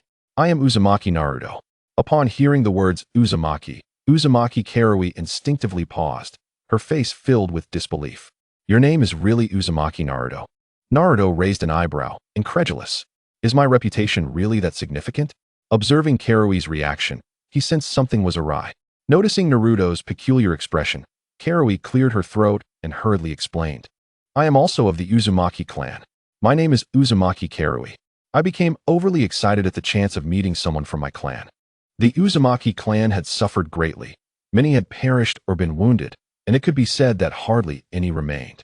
The ravages of war had decimated the clan, and those with unique abilities were coveted by the upper echelons of Kusa no Kuni, leading to their confinement. Later, in an effort to assess the strength of lower-ranking ninjas from other villages, she was assigned tasks and dispatched to participate in the Chunin exams. It could be said that she had endured considerable hardship along the way. The corners of Naruto's mouth curled slightly. Of course, I know who you are. So, does this mean you are also of the Uzumaki clan? Karui nodded her head vigorously. Yes, but your hair, she hinted subtly. Aren't you from the Uzumaki clan? Why isn't your hair red? Why is it golden? Though, I must admit, the golden hair looks quite handsome. Naruto chuckled and stepped closer to Karui. I inherited my hair color from my father. My mother is from the Uzumaki clan. After all, sharing such details with Karui was harmless, especially since she wasn't from Konoha. It mattered even less now that she had become a woman of Konoha. Knowing the appearance of her in-laws was quite normal, right? Isn't that so, Karui, my little girlfriend? Realizing this, Karui's expression brightened, but then quickly dimmed as she pondered why Naruto had saved her. May I inquire as to why you rescued me? It was merely a matter of righteousness. I helped when I saw injustice. A chance encounter, Naruto replied casually, embodying the demeanor of a sage. Had he not bent down to pick up the earth scroll from the ground and tucked it away, Karui might have believed his words entirely. Wait, wasn't this supposed to be a chance encounter, a cry for justice? We are fellow clansmen, why all the pretense? If you want me to, I will certainly give it to you, Karui said, her lips twitching, uncertain of how to respond. Fight. As a fragile girl, she was powerless against Naruto. Holding the earth scroll, Naruto understood her thoughts and smiled, saying, I cannot simply take your earth scroll without compensation. You are not a native ninja of Kusa no Kuni. Are you? Karui nodded in acknowledgement, her expression non-committal. After a pause, Naruto continued, how about this? I run a large company in the maritime trade. You could report there and tell Kato that Uzumaki Naruto sent you. Request a position as a high-level department supervisor. Those are merely idle positions. Kato, of course, has transformed since then, and he would not dare refuse my orders. However, this does carry a hint of keeping a mistress. He cleared his throat, in truth. It's not that serious. I, Naruto, am still single. Karui's eyes initially sparkled before dimming again, her expression conflicted and hesitant. The conditions Naruto offered were indeed tempting, but she feared that if the people of Kusa no Kuni discovered her whereabouts, they would not let her off easily. Naruto sensed her apprehension. Are you worried about your companions finding out? Noticing Karui's silence, he continued, is it those two who wear masks and carry ninja swords? I saw them on my way out. They attempted to attack me, and I ended up killing them. Speaking of those two, Naruto felt exasperated. They had hidden in the shadows, likely thinking him easy prey, but they had not anticipated their failure. Naruto spoke lightly. But Karui knew all too well the capabilities of her two companions. While they might not compare to other ninjas participating in the Chunin exams, they were not easily dispatched. The golden-haired youth before her had effortlessly killed them. How impressive. They were of the same clan, and having just been saved by Naruto. She truly wished to avoid returning to that dreadful place. With newfound resolve, she replied firmly, all right. Chapter 82. The second pillar is back in action.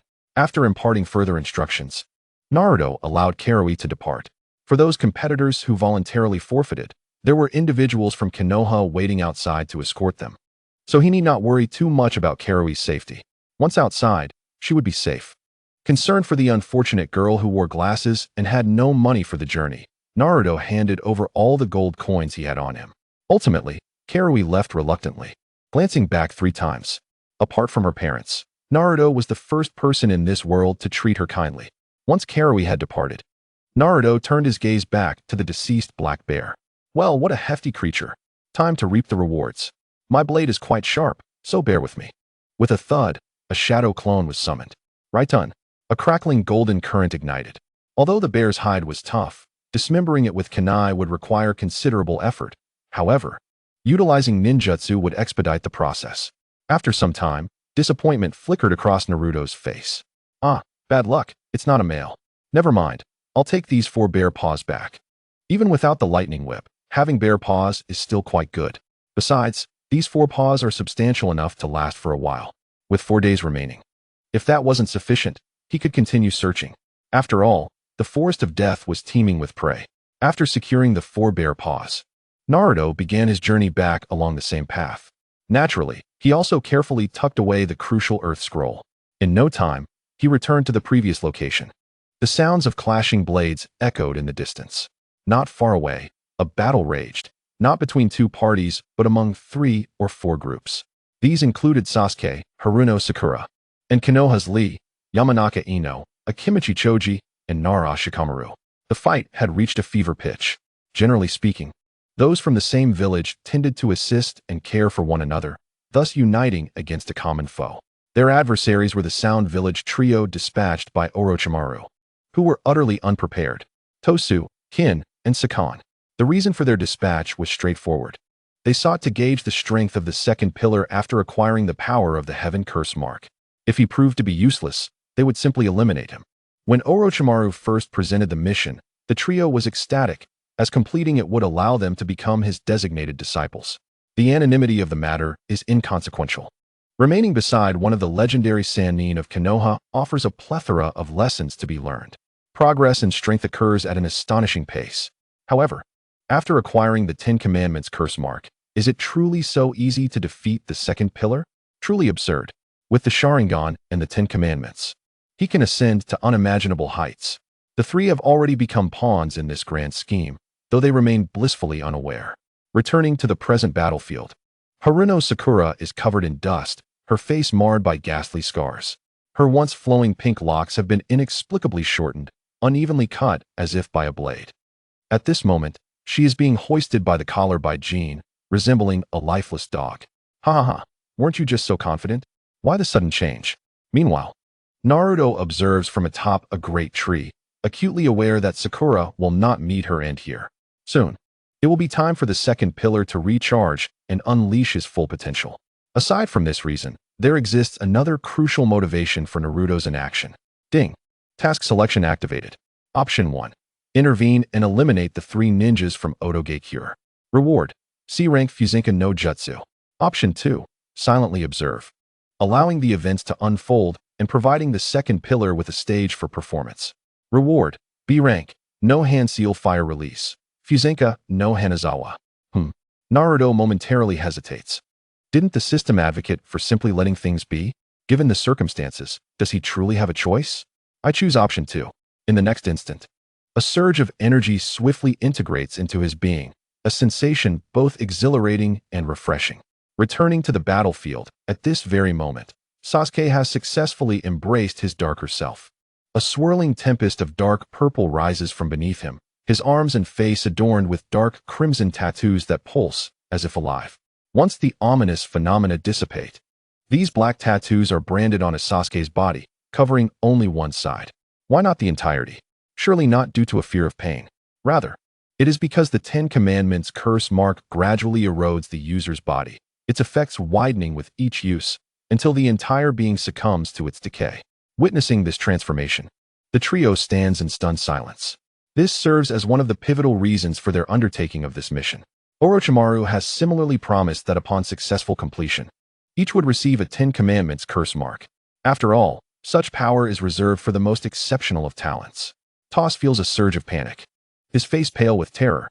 No matter the circumstances, having reached this level, merely sensing this overwhelming chakra is enough to instill profound dread.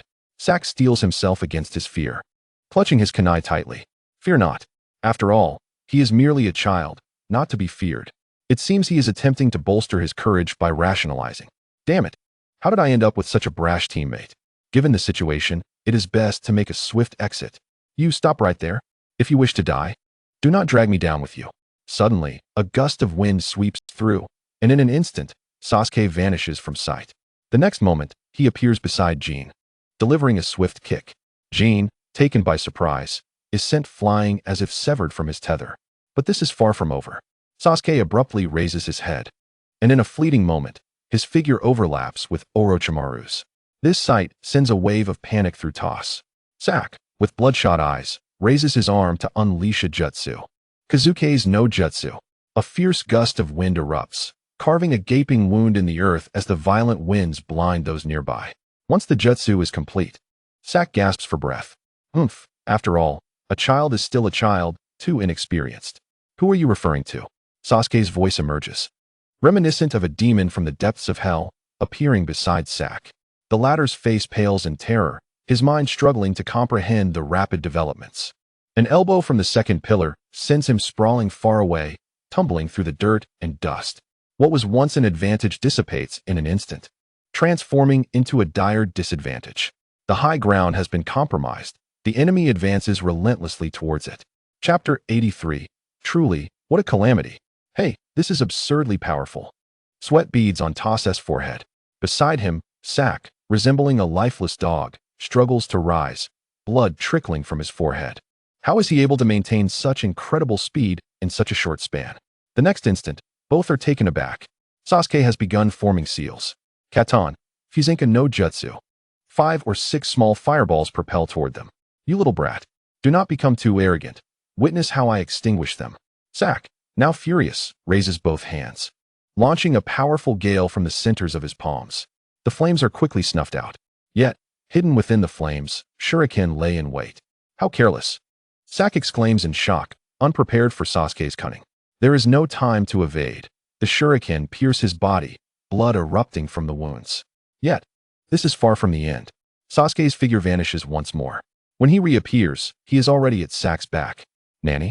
Sakura is left in a state of confusion. Before he can grasp what is happening, his wrist is seized and twisted behind him. With a brutal kick aimed at his joint, an intense pain courses through him, forcing Sakura to kneel. Sasuke's other foot presses against his back. This chakra feels entirely different. Haruno Sakura gazes at Sasuke in disbelief, as do his other companions, all rendered speechless by his transformation. The sound of cracking bones fills the air. Sakura! Accompanied by a heart-wrenching scream, Sakura's arms dislocate, blood streaming from his eyes. He collapses to the ground, his body convulsing in agony. Sasuke casts a sidelong glance at Toss. Well, now it is just you left. Toss stands alone, trembling in the wind. This is what happens when one is granted such power. Do not approach. As Sasuke strides forward, his movements slow and deliberate. He resembles a demon from the underworld. Toss, pale with fear, is paralyzed, unable to move. At this moment, Sakura panics. As a comrade, she cannot bear to witness Sasuke's descent into darkness. If only Naruto were here. But she realizes it is a futile thought. If Naruto were present, would there be the need for all that is yet to unfold? Rising to her feet, her intuition as a girl compels her to act. She must stop Sasuke. If left unchecked, he may become a bloodthirsty monster. Naruto, please return. Sakura cries out, attempting to rush forward to halt Sasuke. The other companions, hidden nearby, are left in stunned silence, especially Ino Yamanaka, who shouts at Sakura. Sakura, are you crazy? Come back. The second pillar is no longer the same. You would be courting death. Maru also had a pained expression. Would using the shadow bind technique work? Probably not, as Sasuke was currently in a berserk state. It was likely that this would not last long. Chiou Dao Ding Sigh held his head, turning away while trembling. Suddenly, a striking golden figure appeared. The boy, renowned as the Yellow Flash, had returned.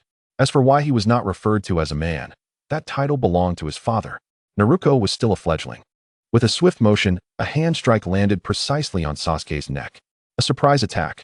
In the next instant, Sasuke fell unconscious. Of course, Naruto did not resort to the Flying Thunder God technique. If he needed to use that for such a short distance, he would truly feel unworthy of the title of one among countless traversers. Not to mention, his divine physique alone could easily surpass the heavenly curse seal. Both sides needed to exhibit their explosive potential.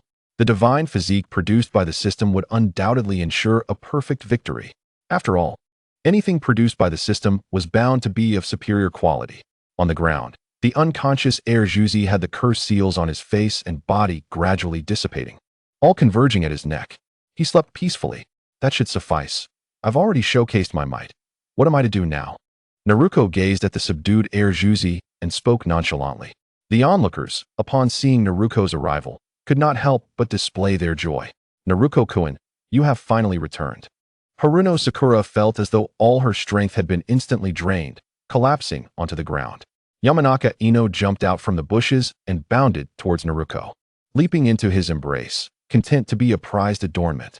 Hee, with Naruto-kun here, everything feels different. Lu Maru and Chiu Daoding Sigh exchanged glances, feeling somewhat awkward.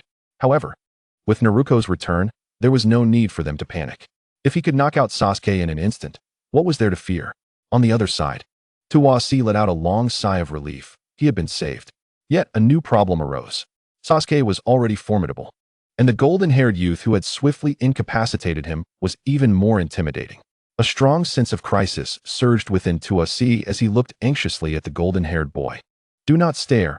I have no interest in trash, Naruto said impatiently, waving his hand. This was indeed the truth. However, Tsunade found the remark rather displeasing. Nonetheless, it was clear that the youth intended to spare him. Tsunade hurriedly bent down to help the half-conscious Sakura up. We will have another chance to encounter you after this Chunin exam. We will not evade. Naruto narrowed his eyes, an overwhelming sense of pressure enveloping him. This aura was unmistakably at the captain level. Cough, cough. The pressure was not due to spiritual pressure. It was merely a gaze. Tsunade felt as though he were being scrutinized by some primordial beast, cold sweat trickling down his back. If this continued, he would undoubtedly meet his demise. Why is it that villains always leave with a parting threat? Is it not simply for the sake of preserving their dignity? To leave with some semblance of grace? Yet Naruto did not grant him such an opportunity. Tsunade steadied himself with Sakura and hastily turned to leave, stumbling and flustered. I will definitely return. This declaration took all the courage he could muster. Moreover, as he spoke, he dared not look at Naruto. What if Naruto suddenly changed his mind? Wait. Naruto spoke again. Thunder rumbled in Tsunade's head. His body was covered in goosebumps, his expression frozen. The situation was more powerful than he was. He could not afford to ignore Naruto's words. Just from that fright, he instinctively loosened his grip, causing the injured Sakura to fall to the ground unexpectedly. Having already suffered enough with his hands incapacitated, it was truly an unfortunate turn of events. Chapter 84. Is he not tempting fate? Tsunade stiffly turned around. Is there anything else? He asked meekly, lacking the earlier arrogance. Naruto pointed to the still unconscious Jean lying nearby. Take her with you. Tsunade was startled, initially thinking Naruto was about to continue troubling him. To his relief, it was merely this matter. That's easy to handle, Tsunade replied awkwardly. I'll get right on it. Once the trio had genuinely departed, Naruto turned towards the others. Have you all eaten? This question nearly left everyone bewildered. Was this really the moment to discuss meals? Yamanaka Ino, who had been perched on Naruto's back, raised her hand cheerfully. Not yet. What delicious food will Naruto-kun treat us to? In an instant, Haruno Sakura's face flushed with anger as she rushed over to the two. Ino, what are you doing? Get down this instant. Yamanaka Ino made a face at Sakura, cheerfully retorting, no way. The two women resembled a powder keg, ready to explode at any moment. However, the truth was that Naruto was indeed hungry. After all this time, he had yet to eat. Ino, come down. I need something to eat as well. Upon hearing this, Yamanaka Ino reluctantly hopped down. Lu Maru and Chiu Daoding Sigh went to check on Rock Lee's injuries. Lee had just stepped forward to protect everyone and had sustained some wounds, but fortunately, they were not life-threatening. Someone had come to spectate, Hinata, who had been hiding in the branches like Naruto throughout the ordeal. In the original storyline, Hinata was quite a formidable character, a genius without a doubt. It was just unfortunate that he encountered the current Naruto. 1 to 9, Naruto 1, the opponent 9.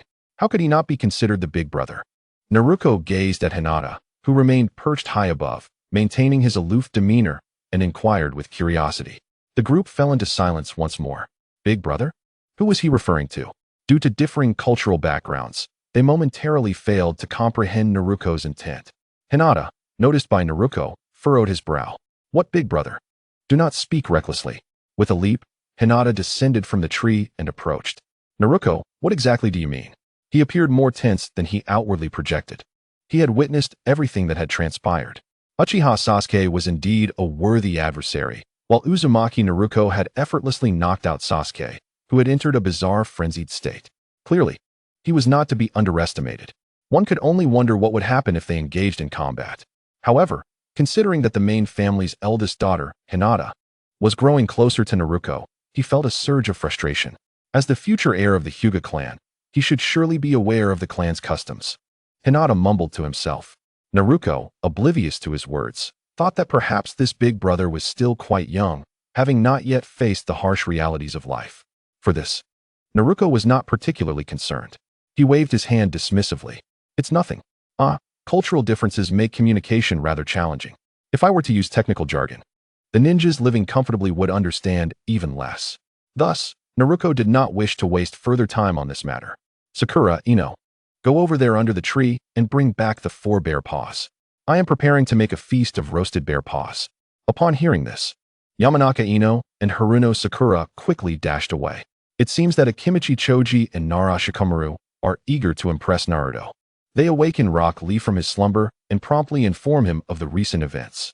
Rock Lee is taken aback to discover Naruto's remarkable prowess. A spark of passion igniting within him.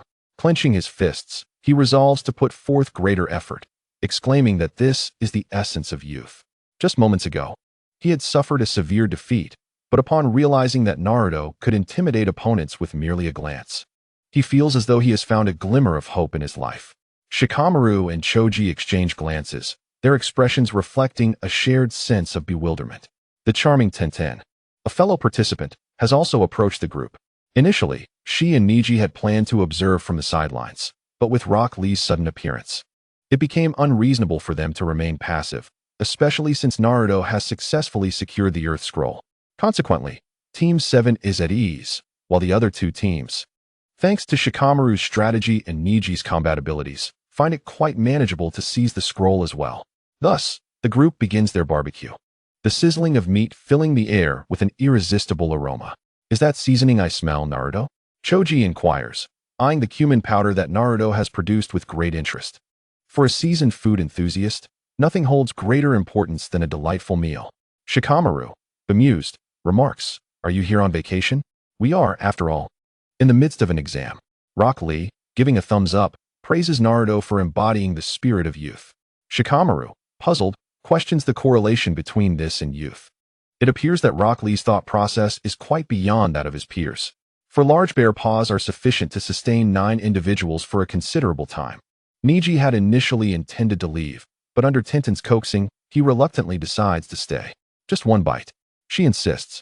When Naruto unveils his homemade Li Minghua seasoning and sprinkles it atop the bear paws, the dish transforms into an exquisite culinary delight, emanating a mouth-watering scent that is impossible to resist.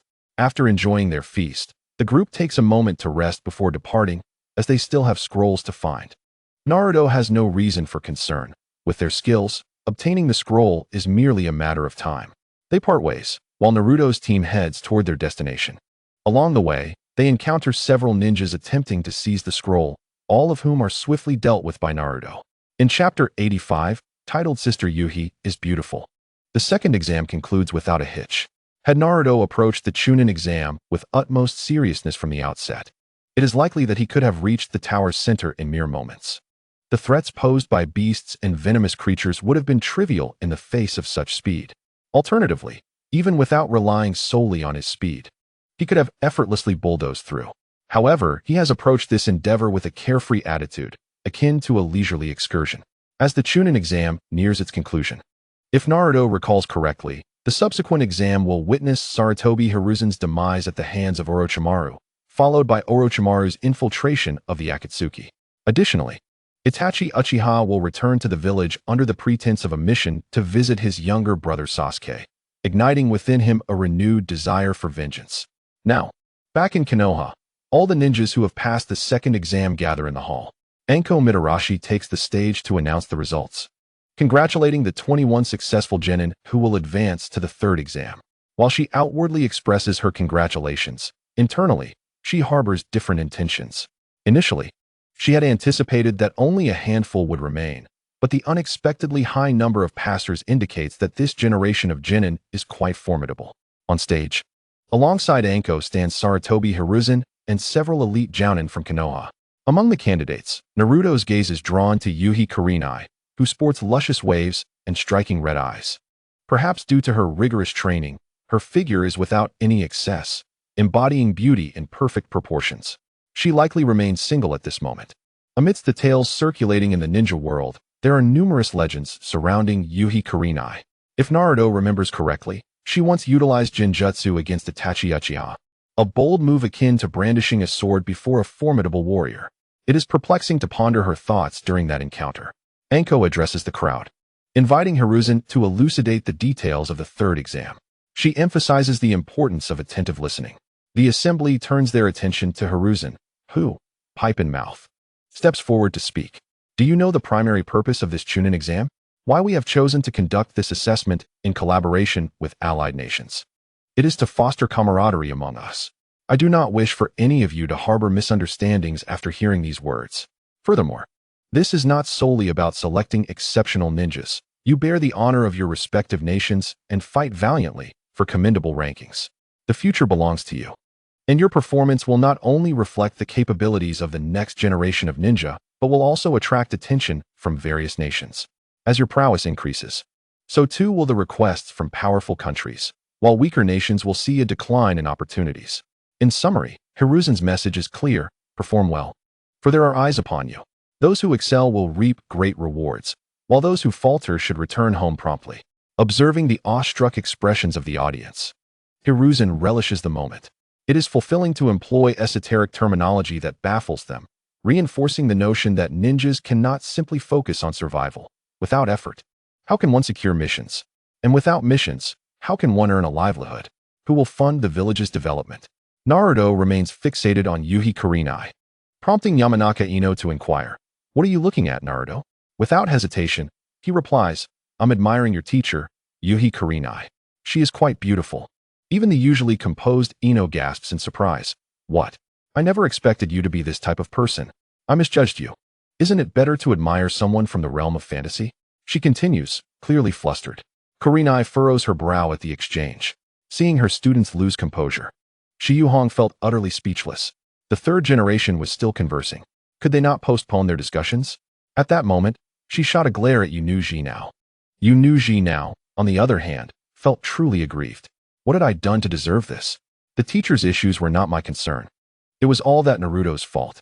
Sarutobi Hiruzen hesitated, and upon noticing the lack of response from the crowd, he continued speaking. "All right, regarding the content of the third exam." Clearing his throat, Sarutobi Hiruzen was interrupted as a figure suddenly materialized before him, kneeling on one knee. "Is that Moonlight Gale?" To be honest, Naruto was momentarily taken aback. What a majestic name. The Gale from Shippuden was named after him, yet unfortunately, he was not the protagonist, and the story bore no relation to him. Moonlight Gale cast a surprised glance at Naruto. How does the son of the fourth know me? Could it be that my reputation resonates within Konoha? A myriad of questions flooded his mind. However, upon being glared at by Sarutobi Hiruzen, Moonlight Gale recalled the matter at hand. "Ahem, everyone, before the third exam," he stammered, coughing intermittently. Dark circles had formed under his eyes. It was unclear how he had managed to reduce himself to such a state. Konoha was vast. Surely there were places of revelry. Did Moonlight Gale perhaps indulge in the peculiar preferences of a debauched youth? Or was he simply different from the norm? Naruto thought to himself, while the other foreign participants in the exam couldn't help but smirk, particularly the outsiders. Did Konoha truly lack other elite ninjas? How could they send out such a frail figure to announce the exam details? It was utterly ridiculous. However, prior to this, we have arranged a preliminary round. What? What sort of preliminary round? Why had they not mentioned it at the start? The crowd felt a strong aversion to this sudden arrangement. Were they treating us like fools? Why had such a meaningless contest out of nowhere? We want to withdraw. With the crowd's confusion growing, Moonlight Gale hurriedly added, "You see, the first and second exams may have been too easy for some of you, resulting in many candidates still remaining. But fret not. Various great nations will be sending their daimyos to observe this match. Those who perform exceptionally may attract their attention. Additionally, this exam serves to eliminate some participants." As soon as Moonlight Gale finished speaking, The audience erupted in an uproar. You think the first 2 rounds were easy? How dare you? We nearly lost our lives in there. Do you even remember what you were like back then? Of course, not all ninjas present were exceptionally strong. Some relied solely on their abilities, while others depended on luck. To announce an additional contest now was sheer madness. Why didn't you mention it earlier? This is manipulating our mindset. Finally reaching the 3rd test, and now you've suddenly added a preliminary round. How disgusting. Historically, Konoha's Chunin exams had never been like this. You are truly a disgrace. Whether we rely on luck or possess some inherent strength, we do not wish to participate in this contest. We want to enter the 3rd assessment. The crowd grumbled. However, the Konoha higher-ups were indifferent. Regardless of how formidable the ninjas were, they were still reliant on the support of the daimyos. When the daimyos demanded an increase in matches, they had to comply unconditionally. There was no way around it. Their generosity was simply too great. Moonlight Gale observed the crowd with indifference and calmly stated, "If you have objections, you may simply choose not to participate in this preliminary round.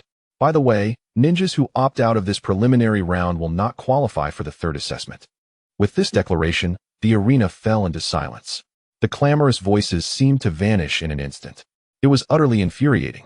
The situation was beyond their control, and they could only express their anger in silence. Sarutobi Hiruzen surveyed the surroundings, nodding in satisfaction. If you don't understand the struggle of being in charge, you'll never grasp the pain of not having resources. Without support, even the most talented individuals are rendered powerless. They couldn't simply think about fighting and training all day long, could they? The arena remained silent for a moment before returning to noise, but this time, no one dared to criticize the preliminary round. Instead, they discussed how to prepare for the match.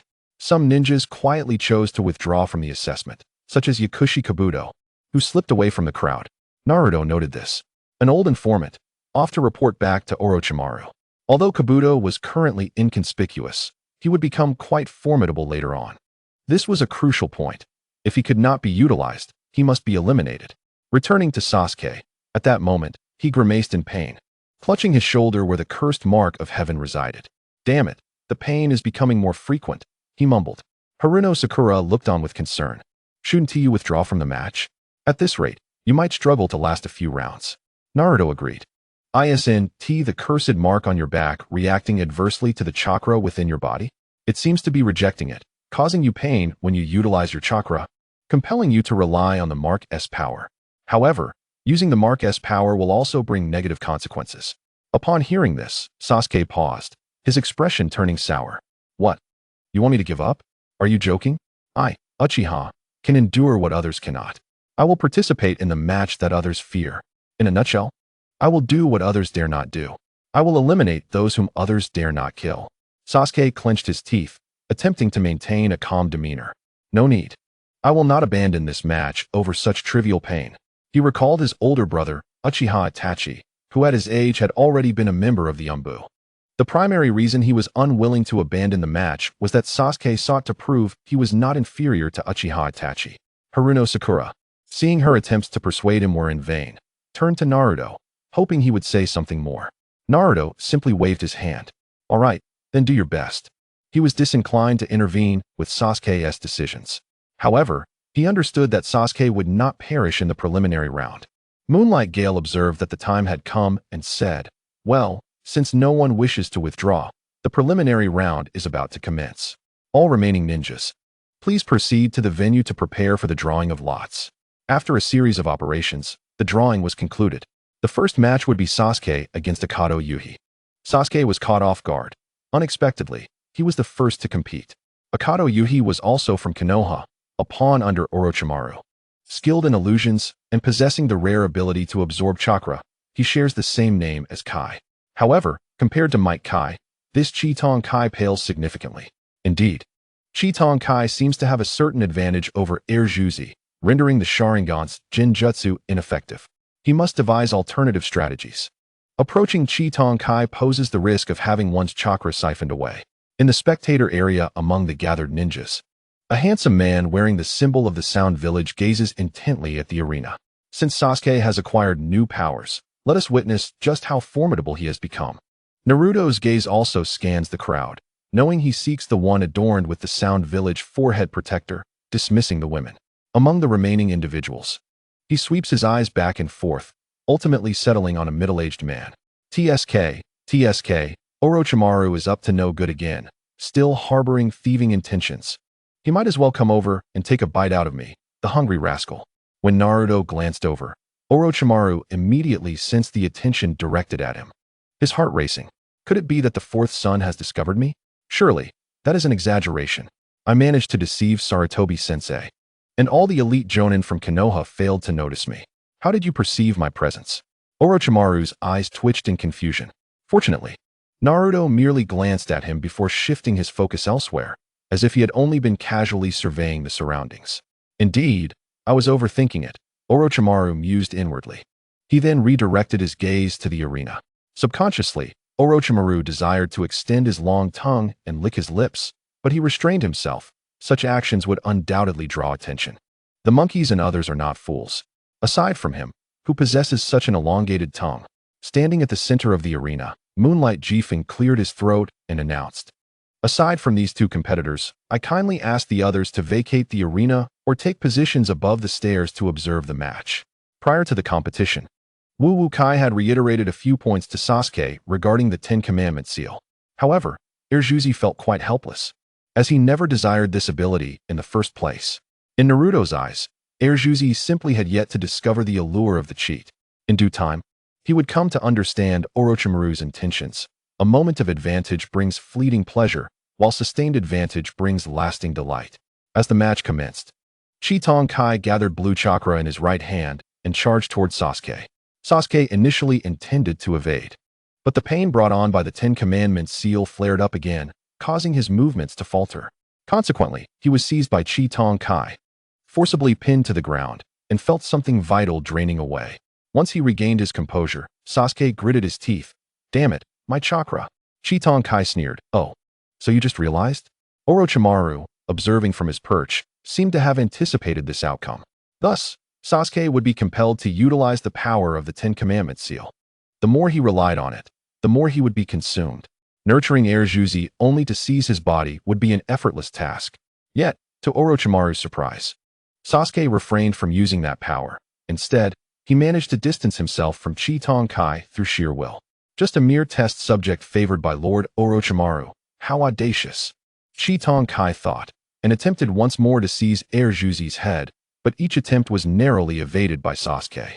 From the spectator's viewpoint, Sasuke, unable to utilize his chakra, was merely being beaten without any spectacle to behold. Gaara quickly lost interest, having heard tales of the Uchiha clan's exceptional abilities, only to find them lacking in reality. As time passed, Sasuke seized an opportunity to counterattack, delivering a brutal blow to Chitong Kai. He aimed to unleash his self-created technique, the lion's bullet. Suddenly, an unexpected change occurred. The Ten Commandments seal on Sasuke's back began to uncontrollably spread, revealing peculiar markings across much of his body. Orochimaru, suppressing his excitement, watched closely, while Sasuke's Konoha companions felt a chill of anxiety. After all, the spoils of victory should not go to outsiders. They were familiar with Erjuzi, unlike that Chitong Kai, who, although from the same village, was not a childhood companion. Naruto yawned, appearing the most relaxed among the crowd. This troublesome curse seal, if not properly managed, was unworthy of a supporting role. In the arena's next moment, Sasuke, through sheer determination, managed to retract the Ten Commandments seal. This astonishing scene left everyone, even Orochimaru, dumbfounded. Having accomplished this feat, Sasuke exhaled a sigh of relief, a smile creeping onto his lips. With a swift maneuver, he turned and struck Chitong Kai's heart with his elbow. Chitong Kai coughed up blood, but it did not end there. While suspended in midair, Sasuke unleashed a relentless kick, causing Chitong Kai to spew forth more blood. What have I done to deserve this? At last, after executing a series of attacks, Chitong Kai crashed violently to the ground, creating a massive crater. Nearby tiles shattered under the impact, fracturing like spider webs. In this moment, Sasuke had exhausted all his strength. As Moonlight Jifen declared him the victor of the match, his body involuntarily fell backward. In an instant, Kakashi appeared, effortlessly supporting the nearly toppled Erjuzi with his knee. Well done. Unbeknownst to them, Orochimaru had slipped away from the crowd, his insatiable greed unmistakable in his eyes. Kakashi escorted Sasuke from the arena. intending to place a sealing technique on the Ten Commandments seal. Naruto contemplated intervening, but held back. Juzi, do you wish to dance as well? If so, do not allow Kakashi to seal your power. What joy it is to have an advantage.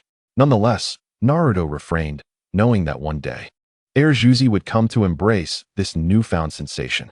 Initially, people instinctively resist unfamiliar powers, but with time, they grow accustomed to them. Sasuke's departure did not signal the end of the preliminaries. The competition continued. The second match featured Yoshino against Saku. After witnessing the excitement of Sasuke's match, the crowd was still reeling. In truth, Yoshino's battle would prove equally compelling, and he would undoubtedly emerge victorious. After all, Naruto, who was outside, occasionally glanced inside. Each time he looked over, he did not intend to target anyone specifically. However, Sak felt as if he were being watched by a terrifying beast, sending shivers down his spine. Sak wanted to tell the referee, Yuegwang Jifeng, that the golden-haired boy across the way was committing a foul and was staring at him. He wished for the referee to call him away, but thankfully he refrained from saying so. Otherwise, he would undoubtedly be labeled as insane. In the third match, Shikamaru faced off against Jin, and the strategist emerged victorious. As time passed and several matches went by, it ultimately came to Naruto's turn. This time, his opponent was still Inuzuka Kiba. Why do I say still? Others might not understand, but as a time traveler familiar with the plot, how could Naruto not know? One could only say that Kiba was simply born at the wrong time. Sakura-chan, cheer for Naruto. Sakura smiled as she spoke before leaving. Naruto merely waved his hand slightly, but his gaze fell upon the petite Hinata nearby. At that moment, Hinata had her small hands clasped over her chest, her eyes occasionally glancing over. She wanted to cheer for Naruto, but since Kiba was her teammate, it felt inappropriate to say so directly. Thus, the young girl was quite conflicted. Naruto flashed her a smile, saying nothing further, and walked toward the arena. Woof woof. The spirited Akamaru immediately barked at Naruto, as if attempting to intimidate him. Kiba wiped the cold sweat from his forehead and thought, Naruto, I admit you are strong, but I am not weak either. Having witnessed some of Naruto's techniques, Kiba felt somewhat lacking in confidence while saying this. However, he also aspired to become Hokage one day. How could he choose to give up due to a minor challenge? Naruto shrugged, thinking, just a kid. Before a fight, it was common to exchange harsh words, regardless of the outcome. After all, it was somewhat about face, wasn't it? Suddenly, a voice echoed in Naruto's ear. Ding. Task selection activated. Option 1. Defeat Inuzuka Kiba. Reward. S-rank ninjutsu. Purple gold lightning. The released lightning will be purple gold, significantly enhancing the power of lightning techniques. Option 2. Be defeated by Inuzuka Kiba. Reward. A title of Turtle King. Upon wearing, rewards a small green turtle. What the hell? Option 2 is just meant to be disgusting, right? Naruto's lips twitched. As for option 1, the thunderstorm, a celestial skill that could shake the heavens and the earth, shouldn't just be about the color purple gold. At least send a hammer over, right? However, purple gold lightning does carry a certain prestige. If Naruto remembered correctly, in the later stages, Kakashi used his Sharingan to release a lightning technique that was purple and stunningly beautiful. The visual impact of purple gold would undoubtedly surpass plain purple by a significant margin. Be defeated by Kiba? What a joke. Naruto grinned inwardly, thinking, I choose option 1. Ding. Congratulations, host. Selection successful. You have obtained S-rank ninjutsu, purple gold. Go for it. Naruto-kun. Sakura shouted from the high platform. Injured, Yamanaka Ino did not choose to leave the arena immediately, but remained to watch. As for Hinata, she wished to cheer for Naruto, but could not express it directly, partly due to shyness and partly because Kiba was her teammate. She could only silently root for Naruto in her heart. Yuhi Kurenai was also observing from the sidelines. Thus Hinata could only cheer for Naruto quietly in her thoughts. Looks like I have to use this move, Kiba thought, reaching into his pocket and pulling out a small black pill, squeezing it in his hand. Naruto curiously pointed at the black pill in Kiba's hand. Kiba, is that the stretch leg and stare pill? At this, everyone present nearly fell over. What kind of name is that for a pill? Is there really such a thing in the ninja world? Kiba's face darkened, feeling that Naruto's words, stretch leg and stare, seemed to insult him. What a ridiculous name. Returning to watch his adorable students compete, Kakashi immediately recognized the item. That's called a Bingliang pill. It's harmless to hold one before the match begins. Naruto suddenly realized something. It seems he came prepared. Kiba is not being honest. Is he really that afraid of me? Should I just jump straight to a big move? He thought. I won't bully the honest ones. Since you can unleash a big move, it would only be fair for me to do the same. He decided to summon his pet fox and unleash a tailed beast bomb, the larger version. 1 for 1. That seems fair, right? Sakura tilted her head, looking at Kakashi. What is the Bingliang pill's function? The knowledgeable Kakashi replied. It helps maintain the body in peak condition. Seeing that it was about time, Yueguang Jifeng waved his hand. All right, the match begins. With that, he exited the arena. Kiba grinned. Akamaru, let us go. Woof woof. Akamaru bared its teeth and barked fiercely at Naruto. Suddenly, with a bang, Akamaru's white fur transformed into a reddish-brown color. A dog transformed. This scene left the Konoha companions in awe. What? Akamaru can dye its fur automatically? Naruto instinctively raised a hand to wipe his mouth. Kiba, are you selling Akamaru? Kiba was taken aback. What do you want? I haven't eaten dog meat in a while. Cough cough. I mean, dogs are humanity's most loyal companions, the best friends. I want to adopt one. Maybe one day I'll come over to pick a ninja dog from you. Naruto's bold words left Kiba and Akamaru shivering. You really dare to think that? What do you mean dogs are humanity's best friends? Your true intention is to eat dog meat, right? It must be.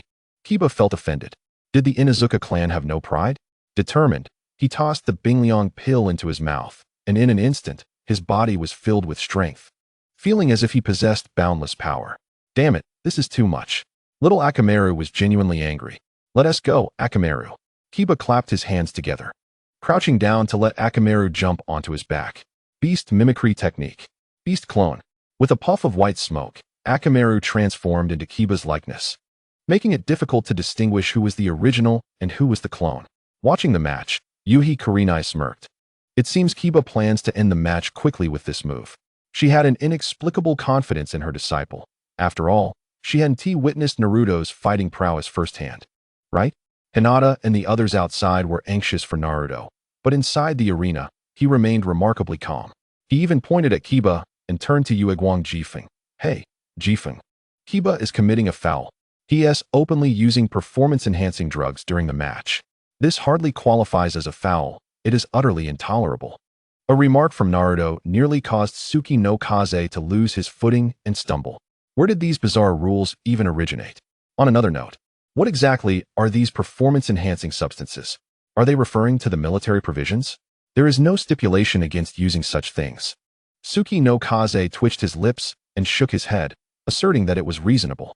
Naruto furrowed his brow and muttered to himself, the judges are stubborn and biased. Though his voice was low, Suki no Kaze, being directly involved, heard him. Moreover, the elite jonin present also caught his words. What? Stubborn and biased? Suki no Kaze coughed. Indeed, the judge's issues stemmed from bloodline limits, which posed physical challenges. However, one ought not to voice such things in front of them. How infuriating. Inuzuka Kiba was incensed. At that moment, 2 Inuzuka Kiba crouched on the ground, their sharp claws bared, charging toward Naruto in a beast-like sprint. They approached rapidly. One on the left and one on the right. 4-legged technique. They leaped, aiming to pierce Naruto's body with their claws. Their speed was astonishing, stirring up clouds of dust in their wake. Yet, to Naruto, these movements were utterly insufficient. They were far too slow. Now, Naruto possessed a plethora of techniques. After returning from military training, he would not reveal his prowess in front of everyone during the Chunin exam. Such a notion was absurd. Naruto had no desire to show off, and furthermore, if he truly unleashed his abilities, it would likely cost Inuzuka Kiba his life. He recalled that in the future, Inuzuka Kiba became a solitary bachelor, while Akamaru had already sired offspring. Thus, Naruto harbored no intent to kill. Moreover, why would he harm a comrade? Wouldn't it be better to have them assist him as Hokage in the future? Naruto grinned. The optimal way to counter close combat was to respond with close combat. He sidestepped deftly, evading one Inuzuka Kiba's attack. The other, seeing an opportunity, extended its claws to grasp Naruto's neck. However, in the next instant, a searing pain surged through its abdomen. By the time it realized, Naruto's foot had struck with an unseen ferocity. This kick, honed over 20 years, was not to be underestimated. The enhancement from his godly taijutsu was terrifying. Coupled with the amplification from ninjutsu, it was akin to being struck by a shadow-level powerhouse. As for Inuzuka Kiba, he was but a child, a mere genin. At this age, enduring such pain was unthinkable. The boy was sent flying, tumbling several times before crashing against the wall, barely managing to regain his footing. The wall bore a deep dent from the impact, a sight to behold. The other Inuzuka, Kiba's lips twitched. What manner of creature is this? As a fierce gust of wind from Naruto's punch approached his face, he shouted, "I want to withdraw." The massive fist was mere millimeters from his face. Fortunately, he spoke quickly. Otherwise, he might have become the ninja world's first crooked-mouthed ninja. The earlier struck Inuzuka Kiba, now back to his original form, was the pitiful Akamaru. Naruto understood the force behind his strike. It was not lethal, but sufficient to knock someone unconscious. As for the ninja dogs, they could withstand a bit more punishment, and a brief fainting spell would suffice. Ideally, some medicinal oil should be applied for quicker recovery. Naruto's display rendered the arena silent, the atmosphere growing decidedly strange. They were all left in a state of shock. Is that really Naruto? His strength is absurd. Indeed. With just one blow, he forced Inuzuka Kiba to surrender. What the heck? Wasn't he supposed to be the underdog? Goodness, this world feels like a deception. I'm exhausted. Let it all be destroyed. Perhaps Inuzuka Kiba was indeed too weak, giving up mid-fight. He was truly a spineless individual. I believe I would have lasted longer. I wouldn't have surrendered so easily. The crowd buzzed with chatter. Inuzuka Kiba, who had just been relieved to have survived, was now seething with anger. You all speak so lightly, as if it were no big deal. If that's the case, I could aspire to be Hokage too. If I like a flower, should I just pluck it? If I fancy a cloud, should I order it to come down for a sniff? Is that acceptable? And to the one who claimed he could face Naruto, come out. You think you're so impressive, always causing a fuss. If you're that capable, why not fly up to the sky? These thoughts were not merely Kiba's, but also reflected Naruto's own sentiments. Some individuals are utterly incompetent yet excel at empty rhetoric. Honestly, he was irked, but it was only a fleeting annoyance. He quickly returned his focus to Suki no Kaze, who appeared dazed. Brother Suki no Kaze, can you announce the victor of this match? Naruto's words jolted Suki no Kaze back to reality. He gulped and proclaimed loudly. The winner of this preliminary match is Uzumaki Naruto. For Yuhi Kurenai, witnessing her student's dismal defeat was a shocking experience, though she masked her emotions. Losing was one thing, at least he was uninjured. However, what astonished her was that throughout the match, Naruto had not employed any ninjutsu, but relied solely on his raw physical strength to send Akamaru flying. This was a genuine battlefield, devoid of any embellishments. It was a clear testament to Naruto's extraordinary physical capabilities. Kakashi, observing the situation, remarked, "Your new disciple is formidable. I hear he is the orphan of the fourth Hokage?" Kakashi nodded, acknowledging the truth. Indeed, he is the son of Minato sensei. During their conversation, Kakashi's gaze inadvertently drifted towards Sarutobi Hiruzen. Seeing the old monkey, he felt a wave of relief at the lack of astonishment on his face. Honestly, both emotionally and rationally, Kakashi was reluctant to entrust Naruto to Sarutobi Hiruzen's tutelage. A careless mistake could land him in the ANBU, and that would be disastrous. However, that was not an immediate concern. After all, the 5 great nations were currently in a state of peace, requiring fewer personnel. Yuhi Kurenai's expression turned one of intrigue, yet it was tinged with the warmth of an elder's care for a junior. To be fair, when Inuzuka Kiba declared his surrender, Naruto refrained from further aggression. This alone garnered Kurenai's approval. Coupled with the fact that Naruto was the son of Namikaze Minato, her fondness for him deepened. It was not merely because Minato was the 4th Hokage. The couple enjoyed a stellar reputation within the village. Naruto's mother, Uzumaki Kushina, was a gentle and kind-hearted elder sister who had once aided Kurenai. All these factors intertwined, leading Kurenai to feel no anger over her student's defeat. After returning to the audience, Naruto did not linger but proceeded towards Hinata. Unbeknownst to him, Haruno Sakura's face brightened with a smile upon seeing him. "Naruto-kun, congratulations on your victory." Naruto merely nodded slightly. His immediate priority was to reach his wife. If memory served correctly, the competition with the elder brother-in-law is about to commence. My wife has suffered greatly. What kind of nonsense is this? Hitting one's own wife? Naruto certainly would not condone such actions. If he cannot prevent it, he would not hesitate to teach the elder brother-in-law a lesson. Despite being the elder brother-in-law, rules must be followed. After all, one cannot strike their own spouse. If he were to dislocate the elder brother-in-law's shoulder today, it would surely lead to a grim countenance at the wedding. There is concern about whether he might make things difficult for me, which should not be overlooked. One must harbor no ill will towards their in-laws, yet remain vigilant.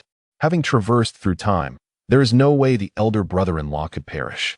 After all, the grand plan of Tachiko is still an unknown. Naruto intends to complete the Chunin exam before venturing out. For now, he must persuade his wife not to engage in conflict within the family over a mere surrender in the Chunin exam. After reaching the level of the 6 paths, one becomes a Konoha Genin. Just look at how impressive that is. Is it worth risking everything for such elusive glory? What? You say there is no money? Even better. I will manage a company at sea to support you. As Naruto arrived, everyone instinctively turned their gaze towards him. Xiahou Tian's face flushed immediately, unsure of how to react. Why has Naruto come? She could not fathom.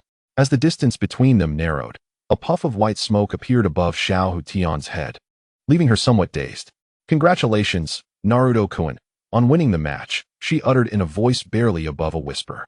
The bashful demeanor of his wife exuded an irresistible charm. This woman shall be mine. Even the arrival of Jesus would not change that. Naruto grinned and said, Xiahou Tian, how about we forego the preliminary round? Although he spoke with a smile, his tone was resolute. Xiahou Tian was bewildered. She had not even begun the draw yet, and she had no idea who her opponent would be. Suddenly, the large screen in the arena illuminated, revealing that her opponent was also from the Hyuga clan, Hyuga Neji, acclaimed as the genius of the Hyuga family. Xiahou Tian's lovely face displayed a look of confusion. She did not understand why Naruto would want her to give up. This was the Chunin exam. If she were to pass, it would solidify her position of power within the Hyuga clan. Much like gaining admission to a prestigious university, an emblem of strength. Xiahou Tian's participation in the Chunin selection was driven by her own aspirations. She wished to marry Naruto into the Hyuga clan, thereby reducing any potential obstacles. However, these were secrets she kept close to her heart, not something she could share openly. Yuhi Kurenai raised an eyebrow, her expression revealing her displeasure. What does Kakashi's student mean by wanting my student to forfeit the competition simply because he won? On what grounds? Even if the draw was unfortunate, resulting in 2 Hyuga clan ninjas facing each other, similar occurrences have happened in the past. I refuse to believe my student is inadequate, as they have not even begun to fight yet. With her arms crossed, Yuhi Kurenai presented an air of determination, signaling that she would not relent without a satisfactory explanation. It must be said that Kakashi was in the wrong. How could his student urge others to forfeit the Chunin selection? It is utterly unreasonable. If he truly wished for someone to withdraw, why not set an example himself? Another gaze fell upon them, that of Asuma. Kakashi's lips twitched. Asuma had harbored feelings for Yuhi Kurenai since their school days. If the two were to confront him together, even if he had means to deal with it, it would still be a troublesome situation to navigate. Thus, Kakashi put away his reading material and quickly approached. Naruto, stop messing around. This is a serious ninja exam. No one wishes to remain a Konoha Genin for life, do they? Genin? What a trivial title. The lowest tier of ninjas in the shinobi world, a source of shame. As for those unfit to be ninjas, they are not worth discussing. However, once one truly enters the ninja profession, how many genuinely wish to remain a genin forever? Ignoring those with talent who cannot advance, you, the new generation, should not disrupt the process. It is time to advance, and if you are meant to become Chunin, then embrace that destiny. Do not linger in the genin position. Many lucrative missions and a brilliant future await you. In summary, rise up, young ones. The other village ninjas began to murmur among themselves. What? How could someone who won the competition suggest that others forfeit? This is too much. Would you be willing to forfeit if we asked you? Although they thought this, they hesitated to voice it openly, given their familiarity with Naruto. Naruto grinned and declared, sure. This Chunin exam is dull. I shall forfeit. He spoke sincerely, as later events would transpire to prevent the continuation of the exam. Even if it could be forced to proceed, the title of Chunin held no significance for him. What purpose does acquiring the title serve? To show off? Of course. There is some benefit in being able to undertake higher-level missions that yield greater rewards. In the shinobi world, currency is only exchanged in silver notes and gold coins. In essence, it comes down to the same thing. Does Naruto lack money? Certainly not. If he were in need, he could consider selling counterfeit liquor or homemade seasonings. People in this world place too much emphasis on training, resulting in a scarcity of seasonings. The hot pot base is virtually unknown. The last time Naruto dined with a kimchi choji, They had only a clear broth. To enjoy spicy hot pot, one must add their own chili. Yet it never compares to a well-crafted hot pot base. If Naruto set his mind to making money, he would surpass everyone else in no time. His seasoning, aiming seasoning, is spicy and fragrant. Just a small spoonful in hot pot elevates the flavor immensely. Let there be no misunderstanding. This is genuine quality, not mere pretense. Moreover, the people in this world are not adept at advertising. As a well-informed modern gentleman, with a slight application of advertising power, I believe that within half a year, Naruto could dominate the entire shinobi world with his seasonings. Isn't there a fixed income for ninjas? Why not work in a seasoning factory? Handle a seasoning factory, a lingerie factory, a clothing and shoe factory, or a beverage factory, and sign agreements with Tsunade to focus on scientific research and develop computers. Soon, the internet era would sweep through the entire shinobi world, with everyone equipped with a smartphone. Who would need to implement the Moon Eye plan? The idea of engaging in combat is simply uninteresting. Yet, he is currently too lazy to pursue this. Back in the arena, his proclamation caused a stir among the crowd. What? After all the effort to reach this point, with the end in sight, someone is willing to voluntarily forfeit the competition. Brother, are you truly giving up on the Chunin exam? Don't offer it to me. Since the referee has declared your withdrawal, can I not be directly advanced? Get lost. It's first come, first served. Go to the back of the line. If anyone is to advance, it should be me. How dare you challenge me? Come and face me one-on-one. A duel is a duel. Am I afraid of you? Strike me if you dare. In my life, I've never supported anyone but you. Konoha's Naruto. In this day and age, to be handed a Chunin title and not wanted is truly remarkable. Those who failed the preliminary examination are filled with envy. They are even hoping that Naruto will hastily make way for them. Kakashi's eyelids twitched. Come on, don't stir up trouble. Do you realize that at your age, obtaining the Chunin title is a feat worth boasting about? Moreover, I, your teacher, share the same glory. Though, truth be told, I don't place too much value on this title. Coughing, Kakashi urged Naruto to cease his antics, slightly embarrassed beneath his mask. Naruto, with unwavering resolve, shook his head gently, saying, I mean it, Kakashi-sensei. Ignoring Kakashi, he turned his gaze to Hinata. Hinata, life is long. There's no need to make a fuss over an insignificant title. After a pause, Naruto abandoned his usual nonchalance and spoke earnestly. If you're worried about finances, I'll support you. The entire venue fell into a profound silence. The sound of a pin dropping could be heard. The expressions on everyone's faces were nothing short of spectacular. Chapter 91. Kakashi's foresight. Sakura's eyes widened in disbelief.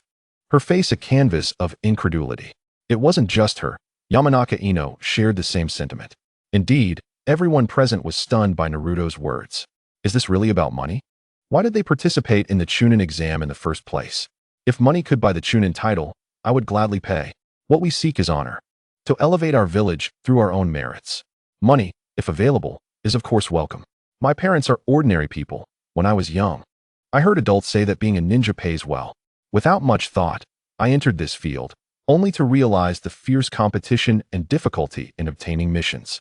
Had I known it would be so challenging, I would have pursued construction instead. I've heard from friends that working with bricks earns more than being a ninja, and without the worry of life and death. Indeed, it's truly unfortunate. Had I known earlier, I wouldn't have believed their nonsense about becoming a ninja.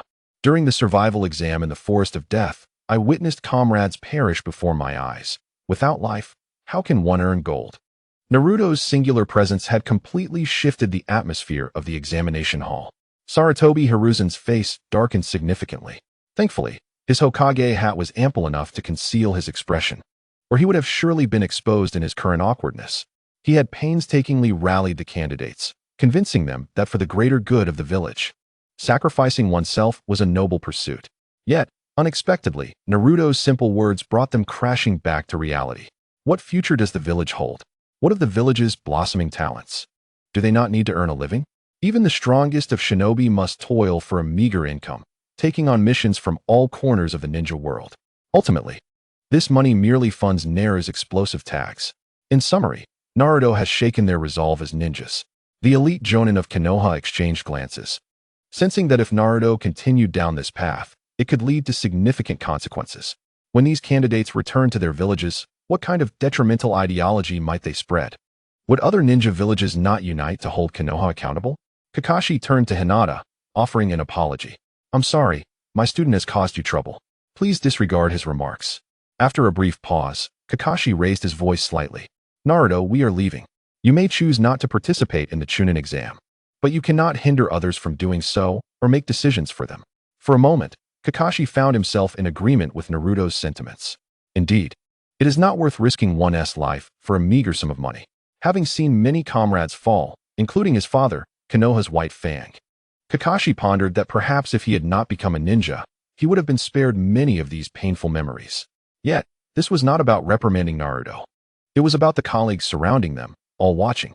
If Naruto did not leave soon, the situation could escalate. Naruto sensed Kakashi's dilemma. This was a matter of face for Kakashi. Taking a deep breath, he nodded, and before departing, exchanged a meaningful glance with his beloved. Often, true love is conveyed not through words, but through a shared gaze.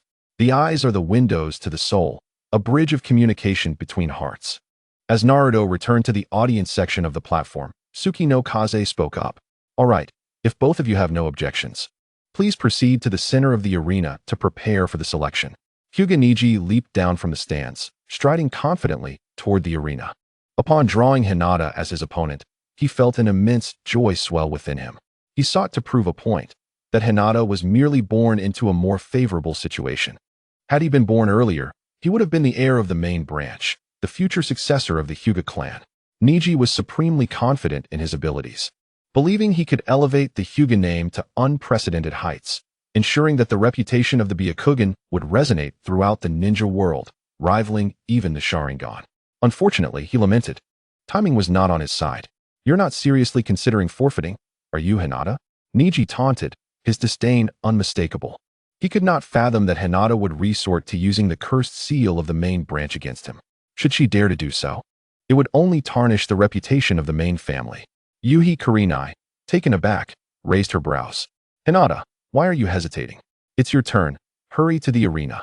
All eyes turned to Hinata, who gripped her delicate hands to her chest, as if contemplating a momentous decision. With a thunderous rumble in her mind, Kurenai felt as though a storm were brewing. Could it be? Was her student truly planning to give up? After coming this far, even in failure, attempting was better than doing nothing at all.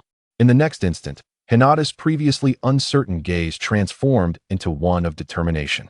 I voluntarily withdraw from this competition. The decision was not made lightly. Hinata had wrestled with her inner turmoil for a long time. Ultimately, it was the look Naruto had given her, a silent promise of support that resonated within her. You can rest assured, I will be there for you in the future.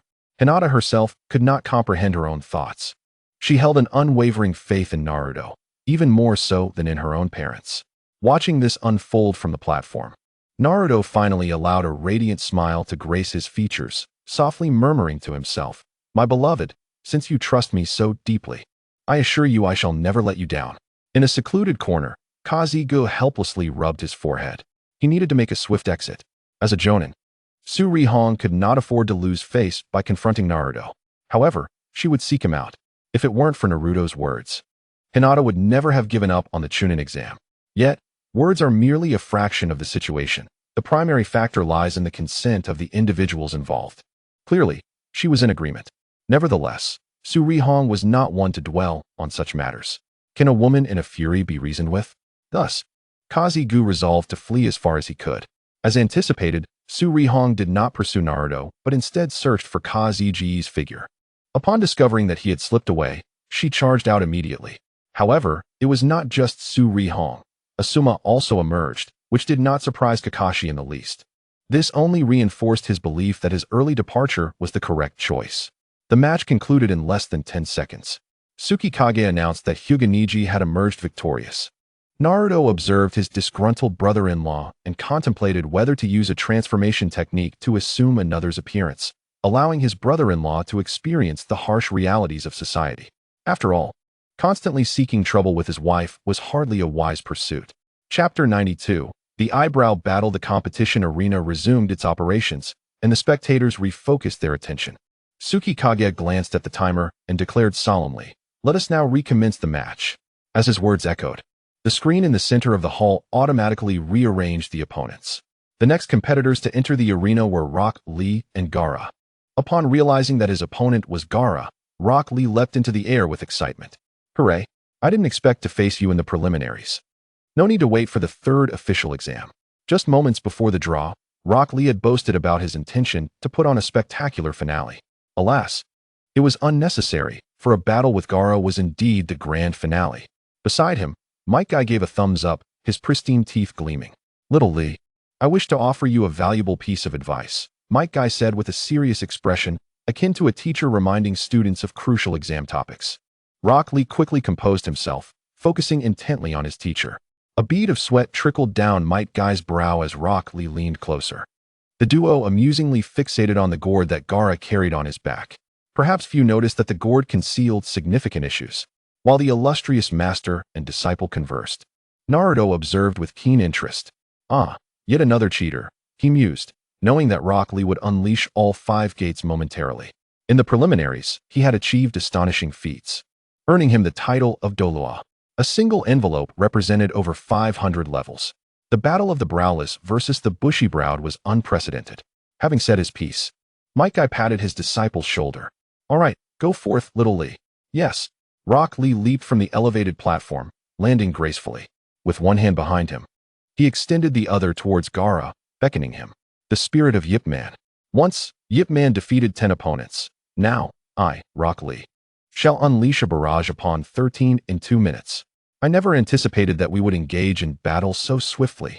To be honest, I am quite thrilled. Gaara, however, remained indifferent, uttering not a single word. Tsuki Kage observed the competitors in position and waved to formally commence the match. A gust of wind sent the cork from Gaara's gourd hurtling toward Rock Lee. He effortlessly caught it. Don't be in such a hurry.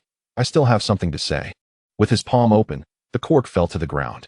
Not far ahead, the gourd on Gaara's back had opened, revealing a swirling cloud of fine sand, reminiscent of mist, yet less dense. Might Guy murmured, "Be cautious, little Lee. Your opponent is not easily dealt with." Fellow villagers anxiously watched, aware of Gaara's formidable prowess.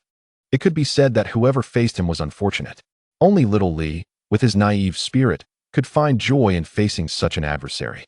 Naturally, Naruto harbored no concerns for Rock Lee's safety, knowing he would soon unleash his full potential. As the saying goes, a cheat for an hour. A title for 500 levels. Fortunately, this was reality. Even after unleashing his potential, they would still witness the outcome. In a flash, Rock Lee analyzed the strengths and weaknesses of both sides. His advantage lay solely in close combat, while Gaara commanded sand for long-range attacks. Engaging in a protracted battle was futile. Therefore, he resolved to take the initiative and close the distance quickly. With this thought, Rock Lee accelerated toward Gaara. As he did, sand continuously erupted from the gourd's spout behind Gaara. Rock Lee aimed a kick at Gaara's face, but the flying sand thwarted his attack. Undeterred, Rock Lee pressed on. But no matter how he attacked, the sand seemed to possess a will of its own, nullifying his every move. Is this sand defending him? After numerous failed attempts, Rock Lee's mind raced for alternative strategies. However, it was now Gaara's turn to retaliate.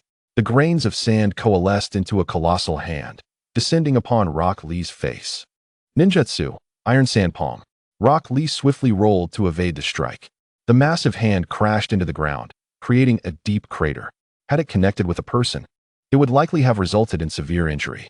Unless one possessed exceptional physical resilience, enduring such an attack was near impossible. Rock Lee's gaze sharpened. His speed and strength doubled, significantly quicker than before. In the blink of an eye, he closed the distance to Gaara once more. This time, he skillfully dodged the sand defenses. A punch, a palm strike, and even a flying kick to Gaara's head landed solidly, sending Gaara flying. This spectacle left the spectators astonished, particularly Might Guy, who beamed with pride at his disciple. This was the essence of what he expected from little Lee. The most shocking reaction, however, came from Temari and Kankuro, who were acutely aware of Gaara's strength. A mere genin from Konoha had injured Gaara. They could scarcely believe it. Temari's eyes widened in disbelief, her delicate features etched with astonishment. Even though she recognized that Gaara had only sustained a minor injury, it was still a monumental event for her prodigious brother. As the sand danced in the air, Rock Lee adeptly evaded and seized another opportunity, delivering a powerful punch to Gaara's face. 2 minutes to defeat 13 opponents was no trivial feat. Caught off guard, Gaara was propelled backward due to inertia. Fortunately, the summoned sand caught him. preventing him from hitting the ground. Throughout the encounter, Gaara remained silent, even as Rock Lee pummeled him mercilessly. Of course, to the onlookers, it appeared that way. However, as the party involved, Iai Luo was acutely aware that while these injuries appeared to be painful, they were far from fatal. It had been a long time since he had savored the sensation of being wounded. Moreover, after enduring so many blows without retaliation, it was high time for him to strike back. "It's my turn," Iai Luo stated nonchalantly, his visage contorted into a terrifying grimace. The sand beneath his feet rose like a vortex, automatically converging upon his wounded areas. His entire body was enveloped in sand, which hardened into a formidable armor. From this moment forth, this place would be known as Iai Luo Plaza. Rock Lee swallowed hard, bracing himself for the confrontation. Yet, despite the gravity of the situation, there was no sign of retreat on his face. The greater the strength of his opponent, the more exhilarated he felt. Such was the essence of youth. Upon witnessing her brother's condition, Temari could not help but smile. At this juncture, there was no way he could defeat Iai Luo. This was her unwavering confidence in her brother. Kankuro shared similar thoughts. In fact, it was not just the two of them. Others also harbored a sense of foreboding. Rock Lee exhaled deeply, unwrapping the white bandages that encircled his hands. Since his opponent refused to show any restraint or reflection, he felt no need to engage in further dialogue. "Very well, let us all unleash our full potential." Rock Lee removed half of the bandages, leaving them partially intact. In the next moment, he charged towards Iai Luo with astonishing speed, so swift that it was nearly imperceptible to the naked eye. As he traversed the ground, clouds of dust billowed in his wake. Standing at the center, Iai Luo calmly observed the unfolding events, arms crossed. Rock Lee intended to utilize an ultra-high rotation to leverage his momentum and deliver a kick that would shatter Iai Luo's sand defense. Iai Luo, displaying a hint of impatience, beckoned him to come at him directly. With a smirk, Rock Lee complied. Suddenly, he halted his steps, closing the distance in an instant, and launched a devastating kick aimed at Iai Luo's chin. Iai Luo was sent flying once more, seemingly unguarded by choice. Naturally, Rock Lee would not squander this opportunity to unleash a barrage of attacks. He propelled himself off the ground with his hands and delivered another kick, this time targeting Iai Luo's heart. The two combatants soared from the ground into the air. Simultaneously, the sand below surged upwards, but unfortunately for Rock Lee, his movements outpaced the sand by a considerable margin. The white bandages in his hands, guided by chakra, ensnared Iai Luo, binding him like a zongzi, or more fittingly, like a mummy. With their heads oriented downward, Rock Lee placed his hands on the white bandages wrapped around Iai Luo and initiated a 360-degree spin. Newton would have wept at the sight. The affairs of the ninja world were not my concern. There were also the 9 provinces to consider. Please enlighten me. Biao Lianhua. As they spun at high velocity, the two transformed into a spinning top. With a thunderous crash, they struck the ground, creating a massive crater. Countless fragments of stone shot out in every direction, accompanied by a thick cloud of dust that obscured the center of the arena, leaving spectators in suspense about the current state of affairs. Newton, in his dismay, could only shed tears. When the dust settled, Iai Luo lay amidst the rubble, his body riddled with cracks, his expression one of astonishment as he gazed at the ceiling. Meanwhile, Rock Lee wiped the sweat from his brow. Just as the crowd erupted in cheers, believing Rock Lee had secured victory, Iai Luo's form disintegrated into a cascade of sand. How could this be? When did he free himself? Now it was Rock Lee's turn to be astonished. He had missed his opportunity.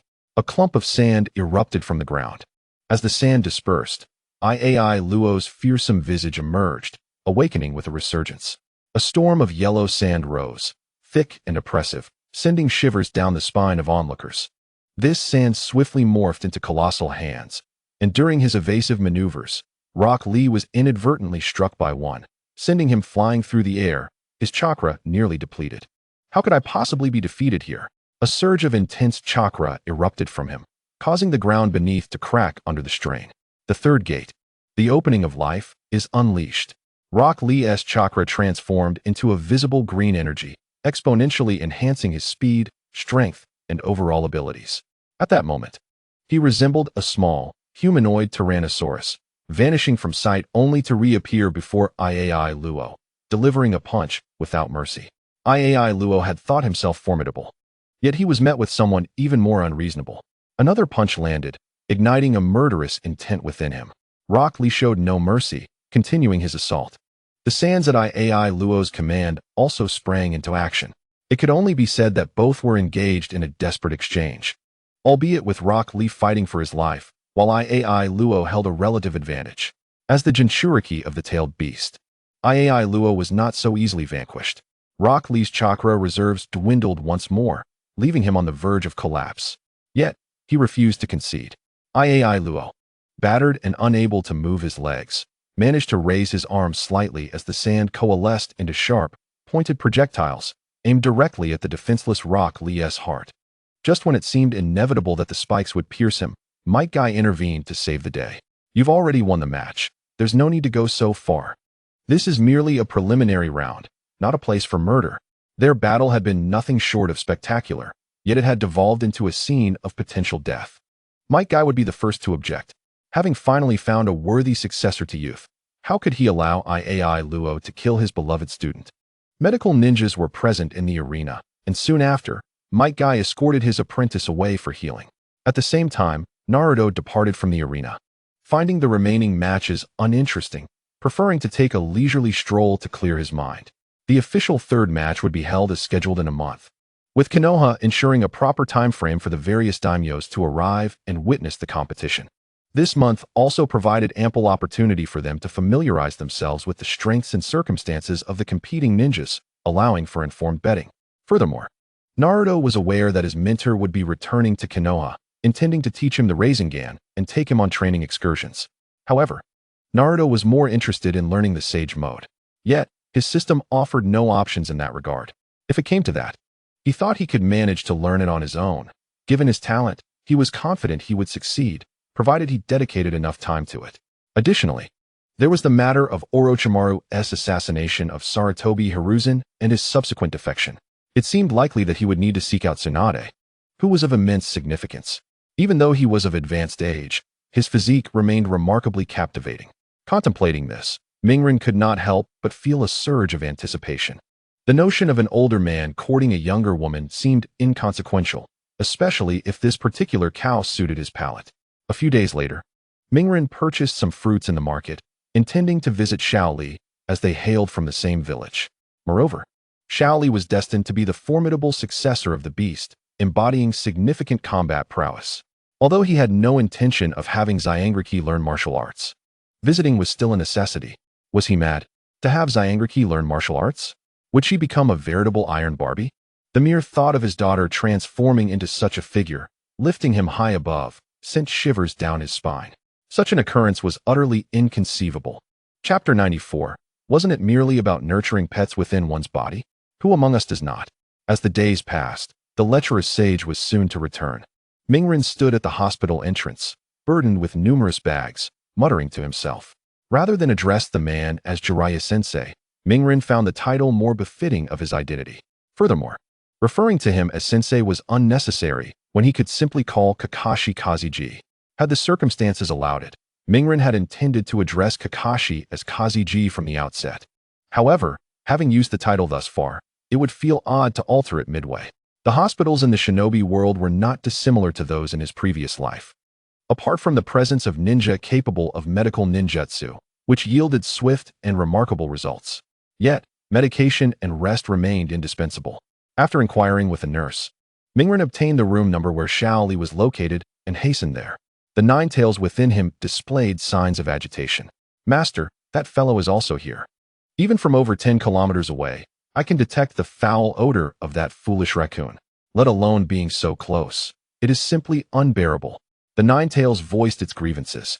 Throughout these days, it had come to realize that while Mingren was excessively powerful, he was not an unpleasant person to engage with, provided one did not cross his boundaries. Gaara, my little brother? Mingren paused, a smile gracing his face. Gaara, the future Kazekage, the new leader of Tsunade, and a prospective partner in various endeavors. Although Tsunade may lack wealth, it could profit by selling sand throughout the shinobi world. After all, isn't sand essential for mixing concrete? Once matters with Temari were settled, the ties of camaraderie would deepen, and surely, A slight discount on the sand would not be unreasonable, would it? Speaking of the Chunin exams, Mingren had indeed expressed his voluntary withdrawal, but Kakashi would never permit that. Having evaded the pursuits of Yuhi Kurenai and Asuma, Kakashi rushed back, grasping the Moonlight Gale. Stating with authority, "You cannot be serious."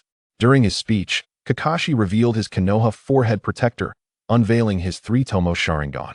The implication was clear: if you dare to disqualify my student, just watch what I will do. Having barely advanced to the 3rd round, Kakashi would not allow Mingren to act so recklessly. In the end, Moonlight Gale, feeling quite helpless, suggested that Kakashi consult the Hokage to see if he would agree. Thus, Kakashi took the innocent Moonlight Gale along with him. After some deliberation, Mingren regained his eligibility for the 3rd round. When Kakashi informed Mingren, he found the situation rather amusing. The title of Chunin was something he truly wished to avoid, as others toiled tirelessly for it, while he desperately sought to rid himself of it. Akin to discarding an unwelcome burden. If those who had failed the exam were to learn of this, they would surely be infuriated. Knock, knock, knock. Mingren rapped on the door. Almost immediately, a voice called out, "Come in." However, it was a feminine voice. Without a second thought, Mingren opened the door. His eyes fell upon Rock Lee, lying motionless on the hospital bed, with Hyuga and Ten seated beside him. The voice had likely belonged to Ten. Upon seeing Mingren arrive with bags in hand, Ten greeted him with a gentle smile. "Mingren-kun, you are here to visit Shaoli, right?" Mingren replied with a smile. "Indeed. By the way, where can I place these?" He lifted the bulging plastic bag filled with fruits, snacks, and drinks of various kinds. Ten stood up and quickly approached to take the items. "Just hand them over to me. Niji, could you please fetch that empty chair over there for Mingren-kun?" Niji's face displayed signs of displeasure, yet he refrained from voicing any complaints, obediently rising to retrieve the chair. On one hand, Shaoli was his comrade, incapacitated and in need of support from a fellow villager. It would be rather rude to deny assistance when a companion was unwell. On the other hand, he held some resentment towards the main branch of the Hyuga clan, which did not pertain to Mingren. Of course, it was also true that Hinata was somewhat related to him, being his cousin. Niji harbored reluctance regarding Hinata's marriage to someone outside the Hyuga clan. Seeing that Rock Lee was still asleep, Mingren had no desire to take a seat. Noticing this, Ten awkwardly explained, "I apologize. The doctor just changed Xiao Li's bandages. He had a painful night and did not sleep well. Should I wake him?" Mingren chuckled and shook his head. "No need. I suppose my timing is simply unfortunate. I will take my leave now." "Wait a moment." Ten called after him, but Mingren had already exited the room. Based on the Ninetales information, Gaara was lingering nearby, potentially seeking an opportunity for a sneak attack. Mingren knew he was not petty enough to act in such a way, but who could guarantee that he would not? Since childhood, Gaara had been subjected to various assassination attempts orchestrated by his father, the Kazekage. In truth, his father had his own struggles, striving to enhance Tsunade's military power, and regrettably transforming Gaara, the Jinchuriki, into a weapon of war. Ultimately, even those closest to him began to conspire against him. Growing up in such an environment, it was hardly surprising that one might develop mental afflictions. With the Ninetales radar guiding him, Mingren effortlessly located Gaara on the hospital rooftop, lost in thought. However, the bloodshot eyes and the menacing expression on his face suggested he was planning to strike when no one was watching over Rock Lee. To assassinate the critically injured youth of Konoha, the heir of the mighty beast. Mingren mused. Tut, your expression is rather unsettling, young brother. Have you encountered some displeasure? Speak of it, and let us find some joy in it together. Gaara glared at Mingren, his expression fierce. What do you mean? While others might feel apprehensive in Gaara's presence, Mingren remained unperturbed, maintaining eye contact without flinching. Mingren grinned. Do not assume you are the only unique individual in the entire shinobi world. Is it not merely about harboring a pet within your body? Who does not possess one? Ninetales, Master, I must express my gratitude. To compare the tailed beast to a pet is an honor beyond measure. Chapter 95. Are you perhaps curious as to how I learned about the 10 tails? Gaara's body stiffened, his eyes narrowing slightly as he spoke with an unkind tone. Are you deliberately seeking trouble? I acknowledge that certain information can be gleaned from my surface demeanor, yet after a brief pause, Iai Luo's tone turned decidedly frigid. Do you believe you can comprehend me? Suddenly, yellow sand swirled around him, as he contemplated making a direct move in the hospital. Should he truly engage? Naruto would undoubtedly stand his ground, even if it meant facing a reprimand later. However, if a conflict were to arise with Iai Luo, their families would become intertwined, and one could not rule out the possibility of this individual finding an opportunity to sow discord.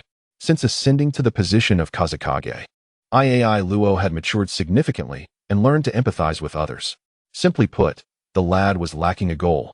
Grant him one, and he could restore tranquility to Tsunade. Naruto smirked, recalling that Iai Luo had begun taking lives at the tender age of 6. Was that truly impressive? With an air of nonchalance, he accurately stated Iai Luo's age. This revelation momentarily stunned Iai Luo, causing the surrounding sand to retreat into the gourd. He steadied his mind. What else do you know? Observing Iai Luo's reluctance to continue his offensive, Naruto chuckled. Good boy. Choosing not to engage in combat was a wise decision. You do not wish to harm others. It is merely the sand enveloping you that instinctively protects you. In your youth, you were perpetually in a state of assassination attempts. The people of your village misunderstood you, believing you to be a bloodthirsty maniac. Yet, the truth is quite the opposite. You yearn for companionship and seek the warmth of others, but you simply do not know how to convey that. Each word struck a chord deep within Iai Luo. The boy before him erupted in frustration, shouting, "Enough! Silence yourself. My secret arts are beyond your comprehension." Had he been confronted by a peer, they might have been paralyzed by fear, but Naruto remained unfazed. Calm down, Iai Luo. Consider this. You have an older brother who performs tricks and a lovely sister who cares for you. You should feel fortunate. What does that mean? Iai Luo was taken aback, pondering the implications of the boy's words. Did he wish to court my sister? Yet, such thoughts were fleeting. At this moment, Iai Luo felt indifferent towards familial bonds. Iai Luo was unaware of the true meaning behind Naruto's words, but his instincts warned him that it was not complimentary. In an instant, his expression darkened, and he glared menacingly at Naruto. Naruto, unable to suppress a chuckle, thought to himself how youthful ignorance often overlooks the blessings of having a sister. Those with sisters are akin to treasures, engaging with sand, tossing a ball. Had it not been for the similarities in their experiences, he would have had no interest in Iai Luo. Your father is the 4th Kazekage, and my father is the 4th Hokage. You are a Jinchuriki, and so am I. Iai Luo furrowed his brow. Well, he had no brows. Naruto's words resonated within him. Did your father also send assassins after you? Naruto shook his head slightly, a bittersweet smile gracing his face. My father perished in battle while attempting to quell the chaos wrought by the tailed beasts at my birth. Oh, before he died, he sealed that entity within me. He pointed to his abdomen. In an instant, Iai Luo's sand began to float uncontrollably. The Shikaku within him stirred restlessly. Old friends meeting can ignite strong emotions. Iai Luo channeled his chakra to calm Shikaku. He was uncertain whether Naruto's father was indeed the 4th Hokage, but one thing was clear. Naruto was also a Jinchuriki. Perhaps it was their shared experiences that touched something deep within Iai Luo. I will spare your companion with the prominent brows and eyes. I shall not take his life. After uttering this, Iai Luo brushed past Naruto and descended the staircase. I had thought a confrontation was imminent. Just as well. I had long harbored disdain for that foolish raccoon. The 9 tails within Naruto began to voice its grievances once more. Truth be told, at that moment, the Shikaku within Iai Luo had also desired to break free and engage in a battle with the 9 tails. However, Naruto's silence quelled its impulses. Naruto, feeling exasperated, remarked, "Can you refrain from boasting? You claim to be the strongest among the tailed beasts." Upon hearing this, the 9 tails' eyes gleamed, and it asserted, "Indeed, my master, without exaggeration, I am unquestionably the mightiest of the tailed beasts." The simplest proof lies in the fact that ninjas assess a tailed beast's strength based on the number of tails it possesses, correct? I possess 9 tails. The 9 tails is not named without reason. In that moment, the 9 tails felt a surge of pride, its tone laced with mockery towards Naruto's naivety. Despite Naruto's prowess, he remained inexperienced in the ninja world, unaware of the vast knowledge that eluded him. Thus, the 9 tails felt justified in its audacious claims. Yet, a smile crept onto Naruto's face. You do have a way with words, don't you? Though your abilities may be modest, your bravado is considerable. Do you not feel any guilt claiming to be the strongest among the tailed beasts? As it happens, if we exclude that fellow, I am indeed the strongest. Yes, my master, this is substantiated. As ninjas, we must adhere to evidence and benevolence. What are the 10 tails? Do not jest. Where does this 10 tails even come from? The 9 tails tone faltered as it uttered this, its expression reflecting shock and confusion. What in the world? How on earth do you know about the 10 tails? I nearly forgot about that dreadful creature. Good heavens. You cannot possibly be the reincarnation of the Sage of Six Paths, can you? The 9 tails mind raced with various thoughts, leaving it speechless for the moment. Setting aside how Naruto came to know about the 10 tails, in terms of sheer power, it felt utterly powerless before it. Despite its reluctance to admit it, the truth was clear. The parent was besting the child. The 9 tails, once so arrogant, now fell silent before Naruto. Once again, a smile graced Naruto's face. Have you overstepped your bounds? Are you curious about how I learned of the 10 tails? Indeed, the 9 tails nodded vigorously, its anxiety palpable, as it felt completely exposed before Naruto. This sensation was anything but pleasant. You wish to inquire, yet I choose not to divulge. Huh? The 9 tails thought, brother, you might as well just kill me. I have never been flustered even when facing the mighty Senju Buddha, yet here I am, living in constant fear and trepidation. Do you have any idea how I have endured these days? Chapter 96. The emergence of the reserved youth following the selection of the preliminary rounds. The ninjas who successfully advanced to the third match engaged in fervent training, while Naruto remained notably leisurely. At that moment, Naruto strolled through the streets, a carefree wanderer. While others toiled tirelessly in their training, Naruto enjoyed a sense of ease. The gold coins sent over from Zabuza were ample to last him for quite some time. It could be said that he was financially secure. Moreover, apart from Konohagakure, Naruto contemplated expanding his influence beyond the village, as the same few individuals frequented his surroundings. Behold, the esteemed Nara clan's Shikamaru is destined to become the first strategist under my command. Each individual among them is poised to emerge as the patriarch of their respective families, or perhaps as a figure of significant importance. Therefore, it is essential to periodically bestow favors and cultivate amicable relations, instilling within them a fundamental truth: to follow me, Naruto, guarantees a bountiful sustenance. Ah, who is that brooding figure? In the distance, Naruto glimpsed a silhouette clad in black garments, adorned with a black headscarf and perpetually donning sunglasses. One might mistakenly perceive him as the renowned blind man of Konoha.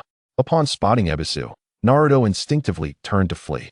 Ebisu, having recognized Naruto amidst the crowd, felt overwhelmed by recent developments concerning Konohamaru. Seeing the golden-haired spark of opportunity approaching, he could not let the chance slip away. Hey, are you Naruto? Wait a moment. I have something to discuss with you. Ebisu hastily pursued him. The harder he chased, the faster Naruto ran. Damn it. Naruto rifled through his memories, recalling neither his past incarnation nor his present self had ever employed the art of seduction in front of this individual. Why was he suddenly fixated on him? It was not that Naruto could not defeat Ebisu. In truth, he could easily eliminate him if he wished. Yet, Naruto was not a cold-blooded killer. What reason had he to harm a fellow villager? Gasping for breath, Ebisu shouted, "Why are you running? I just want to inquire about Konohamaru." Good grief. Even the young ones are not spared. What a pest. Naruto thought, quickening his pace. I genuinely have something to discuss with you. How about this? I'll cover all your expenses today. Ebisu, now devoid of hope, hunched over and gasped for air. He merely wished to ask why Konohamaru had recently taken a liking to transformation techniques. To his surprise, Naruto returned. Money? Did he lack it? Not at all. He simply saw no reason to decline an invitation. Besides, he had not seen Konohamaru in a while and was curious about his progress in training. As a mentor, it was crucial to ensure that the individual was practicing the correct techniques, was it not? Ebisu, still panting, could not help but grimace upon seeing Naruto approach. Oh, so you wanted me to treat you. If you had mentioned it earlier, I wouldn't have had to chase you for so long. Is that offer still valid? Naruto flashed a grin. Today, I will ensure that you spend your entire month's salary. Ebisu exhaled with relief, nodding vigorously. Yes, yes. Whatever you wish to eat or buy. I shall cover it all. After saying this, a chill ran down his spine. It seemed he was about to be bamboozled. In truth, under normal circumstances, this was merely a temporary arrangement for Ebisu to mentor Naruto. But did Naruto truly require guidance in his current state? With a mere flick of his wrist, he could end the encounter. Poor Akamaru was likely still recuperating at the veterinary clinic. All right, brooding man, you have my word, Naruto said with a thumbs up of approval. Wait, What did you just call me? Ebisu exclaimed in shock. Brooding man? What is wrong with that? Naruto blinked innocently. In the next moment, Ebisu became flustered, anxiously glancing around to ensure no one was watching. Only when he confirmed he was not the center of attention did he relax. He leaned closer and warned. I don't know how you got that nickname. It's not true. Don't spread such rumors. Be careful. I might report you to Lord Third for slander. Ebisu was frantic. How could he admit to something he had never done? Such nonsense. Even if it were true, he would never confess. Clearing his throat, Naruto remarked that he had not slandered Ebisu, but merely exposed the truth that the individual was reluctant to acknowledge. To avoid wasting time, Naruto cut to the chase. You mentioned wanting to ask me about Konohamaru. What is the matter with him? Ebisu recalled the situation and hurriedly relayed Konohamaru's recent antics, including nearly transforming into a girl, which he had kept secret. Once Ebisu finished, Naruto shrugged and explained, it's a basic occurrence. There's no need for alarm. Ebisu's eyelids twitched. Is that what you call normal? The young master has recently started painting his nails, buying lipstick, and learning cosmetics. How can that be deemed normal? I knew you wouldn't believe it. Didn't he mention he was practicing the Rinnegan? As Naruto conjured a blue spiral ball of energy, Ebisu was taken aback. Indeed. But what does cross-dressing have to do with mastering the Rinnegan? They are entirely different matters. Naruto continued, cross-dressing aids in refining the Rinnegan. Don't look at me like that. Everyone has different circumstances. I'm merely teaching according to their needs. This jutsu was created by my father and is quite challenging to master. Ebisu pondered this revelation and realized he had misjudged the young master. I apologize. I didn't realize you were working so hard. I truly misjudged you. As Ebisu reflected, Naruto extended his hand. What is this for? What else could it be? Money. Coughing. Ebisu replied, I'll take you out to eat. Whatever you want, I'll pay. Very well then. I'll have the ultra-luxurious single barbecue set and the extravagant Ichiraku ramen, Naruto declared in one breath. Ebisu's expression twisted in discomfort. Are you a bottomless pit? What ill intentions could the child of the fourth have? Bah, that is utterly absurd. He realized too late that he had been deceived. In the Hyuga clan's main house, a series of thuds echoed from a sturdy tree as a young girl practiced her martial arts against its trunk. This girl was none other than Hyuga Hinata.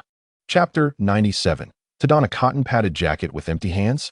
Let him first become Hokage. Hinata voluntarily forfeited in the preliminary rounds, partly due to Naruto, but more so because she felt her strength was insufficient.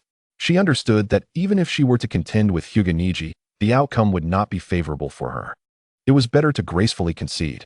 Moreover, as members of the Hyuga clan, if Neji were to succeed in becoming a Chunin, it would reflect positively on the family. However, that was in the past. The priority now was to diligently enhance her training, especially after witnessing Naruto's displayed prowess. He had not even needed ninjutsu. With sheer strength, he had forced Inuzuka Kiba to surrender. If she failed to improve, she might never again catch a glimpse of Naruto's back. Are you not going to take a break? Hyuga Hayashi, with his hands tucked within his sleeves, approached slowly. Hinata has been diligently training for several consecutive days, often forgetting to eat. Hinata Hizashi is not inherently a cold-hearted person, but after becoming the head of the clan, he has had to make many difficult decisions. Father. Hinata paused, raising her small hand to wipe the beads of sweat from her forehead. With a resolute tone, she resumed her practice. I cannot afford to rest. Acknowledging this, Hinata Hizashi chose not to say much further. Instead, he sat on the wooden floor beside his daughter and engaged her in conversation. I am aware of the preliminary matches. You have your own choices, and I respect that. After all, you have grown up. Hinata Hizashi felt a slight lump in his throat as he spoke those last words, a sensation he could not quite understand. Hinata halted her training, gazing at her father in disbelief. Father. A faint smile appeared on Hinata Hizashi's face. I've been thinking a lot these days. Sometimes, having high expectations for you is not a good thing. I cannot impose my unfulfilled aspirations onto you and your sister. You both deserve to live your own lives. For the sake of his daughter, he willingly sacrificed his life. What worth do all those honors hold if they are merely hollow titles? Just like the Uchiha clan, which has already been annihilated. How formidable they once were. The mere mention of their name struck fear into the hearts of other villages. Yet, what has become of them now?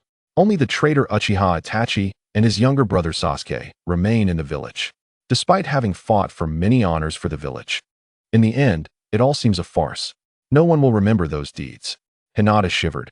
recalling her father as a stern figure. Today, for the first time in her life, she witnessed Hinata Hisashi revealing such a vulnerable side to her. Taking a deep breath, she felt a wave of anxiety wash over her. Father, have I disappointed you with my performance?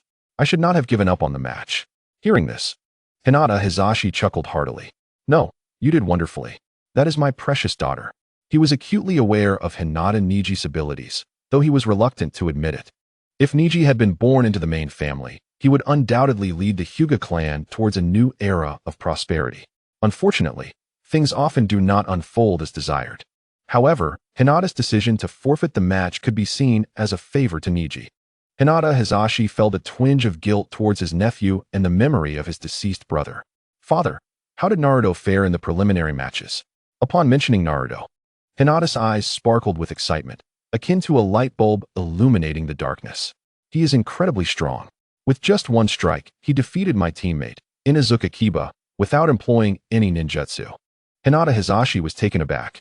Although he had heard whispers of such feats, hearing them directly from his daughter made them all the more tangible.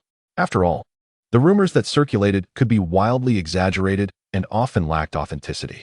Raising an eyebrow, Hinata Hisashi muttered, "Perhaps he truly possesses the ability to help me reform the clan's regulations. It is not entirely impossible." Father, what ability do you speak of? Hinata tilted her adorable little head, her face a canvas of confusion.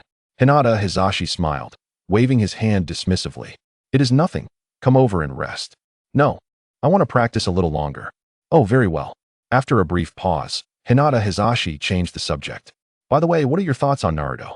Instantly, Hinata's cheeks flushed crimson, not connecting the question to anything romantic, but believing her father simply inquired about Naruto's character. "He is a very good boy, responsible, and quite gentle." Hinata Hisashi felt as though he had been struck by lightning, his mind reeling from the implications of her words. It seemed his little girl was growing up too fast. Ahem, he cleared his throat, suddenly asking, "Do you like him?"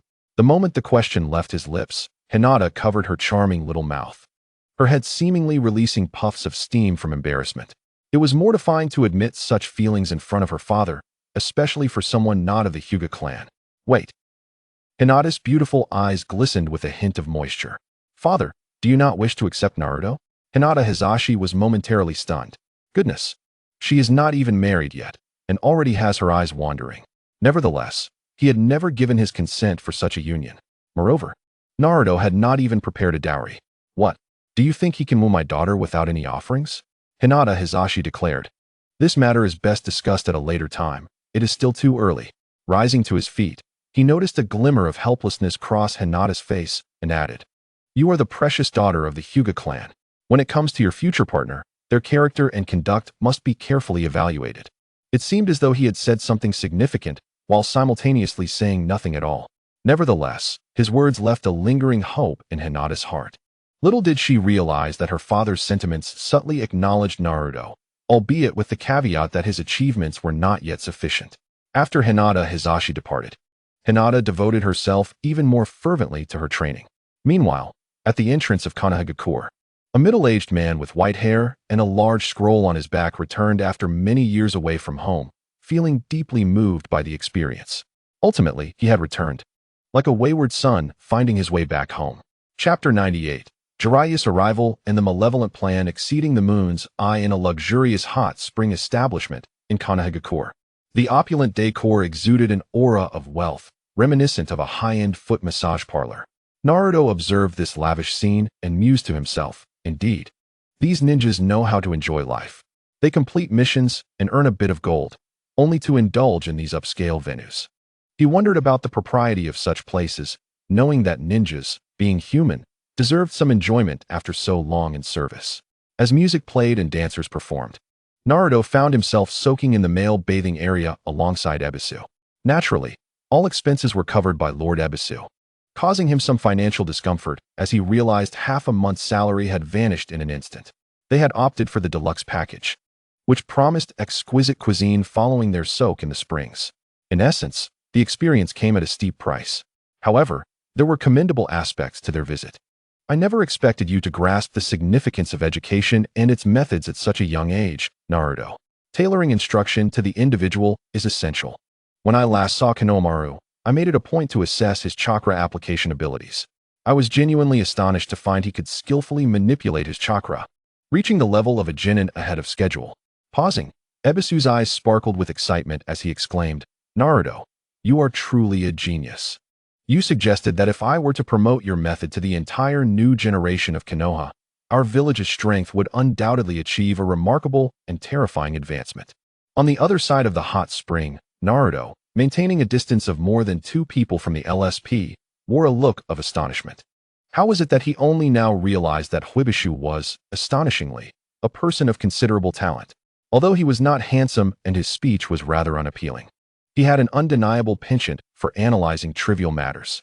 If this were truly implemented, it was likely that in 2 or 3 decades, Konoha would be entirely populated by so-called trap ninjas, who would even find joy in the most mundane of activities. There would be no need for other villages to invade. The very nature of their orientations would shift, leading to a collapse without any external forces. Is this truly leading Konoha toward prosperity? It is evidently steering Konoha toward destruction. If Naruto were not inclined to become the village leader and sought revenge instead, he could adopt a strategy of absolute power to crush his foes, or, as Huibishu suggested, let the carnivorous flowers of Konoha partake in the pleasures of life. At that point, gender would become irrelevant. This would inflict far greater suffering than a direct confrontation. However, Naruto aspired to be the leader of the village. He desired a robust Konoha, allowing him to delegate responsibilities and stride confidently across the ninja world. Contemplating this, Naruto could not help but gasp. Huibishu's casually mentioned plan was far more sinister than the Moon Eye plan. What a pity he was not the leader of Akatsuki. With a thumbs up directed at Huibishu, Naruto acknowledged his idea, which filled Huibishu with delight. Next, they would seek out the 3rd Hokage to discuss the implementation of their plans, using Konohamaru as an exemplary model. At that point, they would not fear any gossip from others. The era of the A-rank ninjutsu, the spiraling sphere, created by the 4th Hokage, was upon them. Just imagine, if every ninja possessed a spiraling sphere, the village's overall combat prowess would skyrocket overnight. Yet, Naruto's next statement shattered Huibishu's dreams. "You just mentioned that I tailor my teachings to individual needs. This is specifically for Konohamaru and may not apply to others." Huibishu's spirits plummeted. Alas, one should not dream too grandly. If such favorable circumstances existed, ninjas would not need to train so diligently. Suddenly, a robust middle-aged man with long white hair and a serious expression entered the scene. Upon stepping into the center of the men's bath, his demeanor quickly changed to one of lecherous delight as he spotted the thick walls separating the men's and women's baths. He grinned wickedly, as if grasping at something in the air. Familiar scents and familiar formulas. Having seen countless wildflowers, he preferred the homegrown variety. It appeared he had come to gather materials, and he was in just the right place. Ignoring Naruto, Huibishu, and the other patrons enjoying the hot spring, he began to scale the wall with remarkable ease, as if he possessed spider-like abilities. Naruto was momentarily taken aback, but had no intention of intervening. The man was merely admiring someone else's wife. It was none of his concern. However, Huibishu, sensing a surge of justice, erupted from the hot spring. Pointing at Jiraiya, he shouted, "What do you think you're doing? Stop this at once. It's quite disturbing." Caught off guard, Naruto glanced at the blushing tomato-colored light. Goodness, how could someone so much older than him still be so immature? Turning his gaze, he observed Jiraiya, unfazed by the commotion, accustomed to such occurrences. Even if the King of Heaven appeared, it would not interrupt his gathering of materials. The books he authored were meant to rescue countless lonely souls. Such a sacred and mission-driven endeavor could not be disrupted by a mere child. "Are you planning to continue?" Huibishu exclaimed, rising from the water, chakra surging as he stood atop the hot spring-'s surface. With hands behind his back, he charged at Jiraiya. He had only seen Jiraiya's back and mistook him for a peeping LSP. If he captured him, he would take him to prison. "Are you serious, Huibishu?" Naruto thought of intervening, urging them to stop, but Huibishu had already leapt toward Jiraiya. Consequently, Naruto swallowed the words he wished to speak. Sensing the approaching figure behind him, Jiraiya quickly formed a single hand seal, leaping down to the ground. With a puff of white smoke, a frog over 2 meters tall appeared beneath him. The frog extended its long tongue, striking Huibishu directly and binding him like a zongzi, rendering him immobile. Witnessing this scene, Naruto felt little surprise. Look at this Huibishu. He truly is pathetic. His attempts to show off backfired spectacularly. The frog's tongue was no trivial matter. It was sticky and troublesome. Overcome by the experience, Huibishu lost consciousness, his eyes wide open and devoid of awareness. Damn it, that was supposed to be my first kiss, he lamented, feeling utterly disgraced. Naruto had no intention of checking on him, but instead turned his attention to the uniquely clad Jiraiya, whose hair was styled like a hedgehog, and his forehead protector bore a large oil character. Upon seeing Naruto, Jiraiya felt a pang of nostalgia, as if recalling something significant. Naruto pondered whether he should refer to his father's master as Shurgong. With a flourish, Jiraiya introduced himself, declaring, "I am the sage of Mount Myaboku, the great toad sage." The atmosphere was charged with excitement. His pose was quite impressive. However, Naruto's subsequent comment nearly caused Jiraiya to falter. "Did you say Kuka sage?" Jiraiya coughed, quickly correcting Naruto's error. "It's the great toad sage, not the cuckoo sage." Naruto nodded, indicating his understanding, and gestured toward Huibishu, now lifeless on the ground. "What will happen to him? You're not from Konoha, and you've harmed someone from Konoha. Moreover, you've been spying. We'll have to settle both old and new scores, which means you could face 3 years in prison, working tirelessly until you're released." "What on earth is this?" Jiraiya protested. "I may not wear the Konoha forehead protector, but I am indeed a part of Konoha. I am one of the legendary sanin." "Do you understand what that means? Legendary sanin? What does that even mean?" Huibishu interjected, seemingly confused. "I did not. This is a misunderstanding." Jiraiya quickly denied, pausing before adding. He initiated the sneak attack first. Young people should learn better. They must reflect on their actions. This is not voyeurism. It's legitimate research. As an author, I cannot present my readers with poorly structured drafts. Naruto nearly believed him for a moment. "You're Jiraiya, right? I've read your books. I'm not exaggerating when I say I'm a fan of your work." In this regard, Naruto spoke the truth. Jiraiya's writing is skillful, capturing the intellectual beauty of women with a subtle, understated charm. Naruto plans to learn from Jiraiya. Then he'll seduce all the beauties in the ninja world. When he's the same age as Jiraiya, he'll travel again, find a place to write his own biography, a little lewd. He'll call it Hokage, starting today. I'm a pervert. No, that's too direct, too explicit. My 2 or 3 things in Konoha. Literary, but not explicitly stating the central theme. A veteran of the Konoha Flower Garden. The personal bodyguard of beautiful ninjas. Upon hearing the word book lover, Jiraiya's face immediately lit up with a smile. And he asked curiously, "I didn't expect my reputation to be so great. Even kids are reading my books. Not bad, not bad. By the way, which one are you reading?" Jiraiya has published several novels. Of course, the best-selling ones are the ones that all perverts understand. Even a proper ninja doesn't have enough time for their own training. Who would read a book describing someone else's training? Naruto grinned, speaking innocently. "Make Out Paradise." "Ah, so it's Make Out Paradise. That book's pretty popular. Wait, what's with the paradise part?" Jiraiya realized. His expression turned ashen, as if he'd been humiliated. He stared at Naruto in disbelief. Naruto's smile remained harmless. "Make Out Paradise. Why didn't you write that book?" Narcissistic Jiraiya looked surprised. "I did write it. But isn't it not sold to minors? It's only for adults 18 or older. Don't tell me you're an adult." Naruto wasn't stupid enough to say he was a little adult.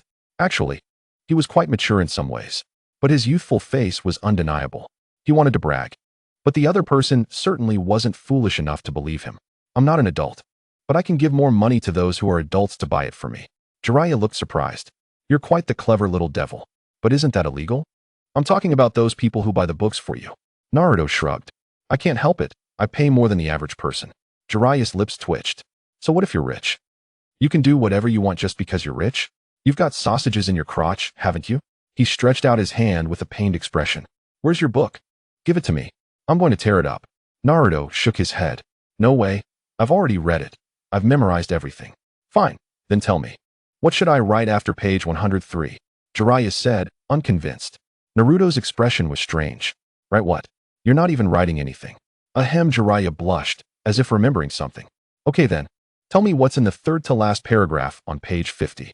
The alluring, hot-bodied ninja Ri, with seductive eyes, coquettishly asked a young man from the neighboring village training in taijutsu to come to her house to help kill cockroaches. The main problem is that Ri's husband is often away on missions and can't come home on time, so a lot of wild cockroaches have gotten into their kitchen. Upon arriving at the kitchen, Ri followed. The young man grabbed his shoe sole and, testing it on Ri, aimed and shot. Smack, smack. He killed quite a few cockroaches. But unfortunately, he missed them all. However, a woman's coquettish, surprised, and delighted voice came from the kitchen. Naruto hadn't finished speaking. Jiraiya immediately rushed over. Please, shut up. I only asked you to say a short paragraph, not the entire page. Oh my god. Naruto is still a child. He's the orphan of his disciple. Is it really okay to be exposed to this kind of thing so early? What will he do when he gets to the underworld? How will he face Naruto's parents? It's just outrageous. To be honest, Naruto saw the scene of swatting cockroaches. He has to admire Jiraiya's talent. His cheap master disciple does have some redeeming qualities. Seeing that Naruto wouldn't say anything more shocking, Jiraiya finally breathed a sigh of relief. It was so damn embarrassing. At the same time, a cold, mechanical voice from the system suddenly popped into Naruto's mind. Ding dong, a choice mission triggered. Option 1. Complete a pleasant spying session with your master disciple. Reward, upgraded golden lightning release Kirin. Option 2. Refuse all of this and criticize your master disciple Jiraiya. Reward, a hypocrite title. Naruto's eyelids twitched involuntarily. Option 2 was deliberately designed to annoy me, right? Option 1 is much better. After all, it's lightning release. Kirin, isn't the choice between them already clear? Chapter 100. The blame-making Danzo, I choose one. Naruto said directly. Ding dong, congratulations to the host for completing the selection. Reward, upgraded golden lightning release. Kirin. Subsequently, his body and muscle memory underwent subtle changes. This is one of Sasuke's signature techniques. Now it's his to use. Take it, you. At that moment, Jiraiya sensed that Naruto was different, but he couldn't quite put his finger on what was different. This feeling was subtle and strange. While Jiraiya was wondering, Naruto's lips slightly parted, and two thin wind blades shot out from them towards him. Wind release isn't a difficult ninjutsu to master, as long as it's not one of those abnormal ninjutsu. The most basic usage. Naruto knew it. After Jiraiya's outburst, the men's hot spring guests all fled. Especially after seeing that giant toad. They were all ordinary people. Why would they want to stay any longer? Bang, bang. Two small cracks were cut into the thick wall. Jiraiya glanced at Naruto suspiciously, then looked at the cracks. In an instant, as if he understood something, his mouth almost stretched to his ears. He smiled at Naruto and said, I didn't expect you to be so quick-witted. Not bad, not bad, a quick learner. After saying that, Jiraiya strode over to the wall to carry out his great research. Then, as if he had seen something good, his expression turned lewd. Drool dripped from his mouth. He just stood there grinning foolishly. Naruto frowned. Was it really that smooth? At the same time, a commotion erupted. He also emerged from the hot spring. He arrived at another spot where wind blades had cut through the water. He glanced in casually. What he saw almost sent him flying. Holy crap. Isn't this supposed to be someone like Swimsuit Chio? He didn't recognize a single one. But there were plenty of middle-aged women. Seeing young girls was definitely a pipe dream. Naruto pulled his head back, looking strangely at Jiraiya, who was watching intently. He thought, no wonder he's the man who wrote Make Out Paradise. His tastes are really different from ordinary people. He can actually stand looking at this. It's an eyesore. Naruto made up his mind. He would forge a different path from Jiraiya. He would follow the path of young, still attractive women, not these eyesore middle-aged women. After a while, Jiraiya reluctantly turned his gaze away. Then he looked at Naruto. Holy crap, that's huge. What the hell did you eat? Cough cough. Jiraiya coughed awkwardly, realizing the awkwardness of the situation. His face flushed red. He quickly changed the subject, saying, don't go around telling everyone about what happened here. Due to this, it compromises my integrity, and I do not wish for others to misinterpret my noble character. Ah, this is indeed reminiscent of the prose found in less reputable literature. Speaking in such a manner, with eloquence and flair, if it were not for Naruto being a time traveler, he might have been easily deceived by Jiraiya before him. What a farce of noble character. How absurd. Liang Fifan. Naruto rubbed his thumb and index finger together, gesturing for money. The famed perverted sage. I have long heard of your reputation, yet I have one flaw. Upon encountering close friends, I may inadvertently divulge your heroic feats, which would not bode well. You little rascal. Are you trying to take advantage of the situation? Jiraiya's mouth twitched as he rummaged through his clothes and pulled out a glimmering piece of currency. Oh, how unfortunate for you. To be fair, Naruto is somewhat connected to me. Upon seeing his student-esque child, shouldn't there be some form of acknowledgement? How impoverished indeed. Upon receiving the golden note, Naruto glanced at the amount and couldn't help but make a remark. This nearly infuriated Jiraiya. If you despise it, just return it to me. I'm leaving. I'm leaving. Jiraiya left Naruto with a dashing silhouette, waving his hand. Instantly, a smile returned to Naruto's face. Suddenly, he remarked, "Oh, the illustrious sanin of Konoha, my father bluffing Shumen's master. The perverted sage is departing just like this?" Jiraiya stumbled, nearly losing his balance and falling. What the hell? I had intended to take advantage of the child's ignorance to put on a show before quickly escaping. Who could have anticipated that Naruto understood everything? Jiraiya returned, his expression somewhat displeased. Who informed you of these matters? Honestly, Jiraiya felt a fleeting moment of anger. Damn it, if I find out who it is, I'll smash their head in. To make me embarrassed before my studentess child? Is it amusing? Jiraiya sensed that his expression was somewhat off. He quickly composed himself. Now, tell me, and then I will share with you the content of my new book. Since Naruto is openly admitting to being a fan, he should comply when I mention the second Hokage's paradise, right? However, to his surprise, Naruto shook his head, saying no, that person said they could not tell you. Jiraiya felt an urge to curse, but restrained himself. He continued to coax. Rules are rigid, yet people are adaptable. What is there that cannot be disclosed? Naruto remained silent. This left Jiraiya in a predicament. Damn it, are you forcing me to reveal my ultimate technique? Jiraiya dug into his clothing again and soon produced another golden note, handing it to Naruto with a broad smile. Now can you speak? Upon seeing Naruto extend his hand to accept it without refusal, Jiraiya's grin widened. This matter is secured. Yet, Naruto shook his head again, stating it was insufficient. What the heck? Are you a vampire, little brat? I carried you when you were a child. Can't you give me a discount? My name is Naruto. Very well, Naruto. Not only should you consider our relationship as master and disciple, but also your father's. Jiraiya invoked their connections. Since Naruto is already aware, there's no need for subtleties. Naruto's expression was somewhat troubled. Jiraiya muttered a soft curse and then rummaged through his belongings, stuffing all the golden notes into Naruto's hands. He had come back partly to collect money from Konoha Publishing, having earned a considerable sum from book sales. Giving all of this to Naruto was of little consequence. Naruto silently accepted the money, a smile emerging on his face. It is Lord Shimura Danzo. The old monkey has had enough misfortune, but he was killed not long after. As a good friend, shouldn't the old coin Shimura Danzo take on some of the blame? Chapter 101. Why is little Jiraiya summoning us? Shimura Danzo? Jiraiya furrowed his brows, momentarily taken aback upon hearing the name of the old coin. Although Naruto's words cannot be fully trusted, he does know a bit about the character of old Shimura. Even without any open hostility, he could not claim to hold him in high regard. Jiraiya pondered for a moment, realizing he needed to devise a strategy to regain control. Naruto was unconcerned with Jiraiya's beliefs. He had already received the money and began to dress as he prepared to leave the hot springs alongside Jiraiya. Jiraiya was momentarily stunned.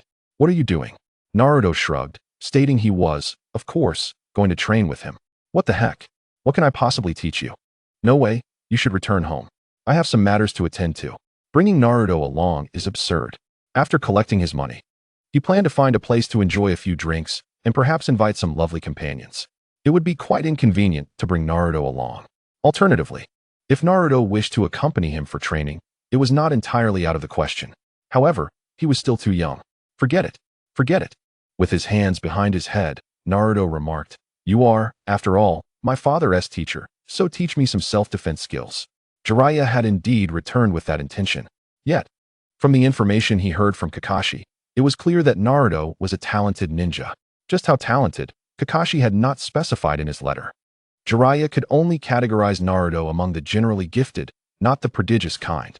Perhaps there were other reasons. After all, Kakashi was a disciple of bluffing Shuemen, and Naruto was Kakashi's student. It is understandable for a master to speak well of his pupil and consider the reputation of his disciple.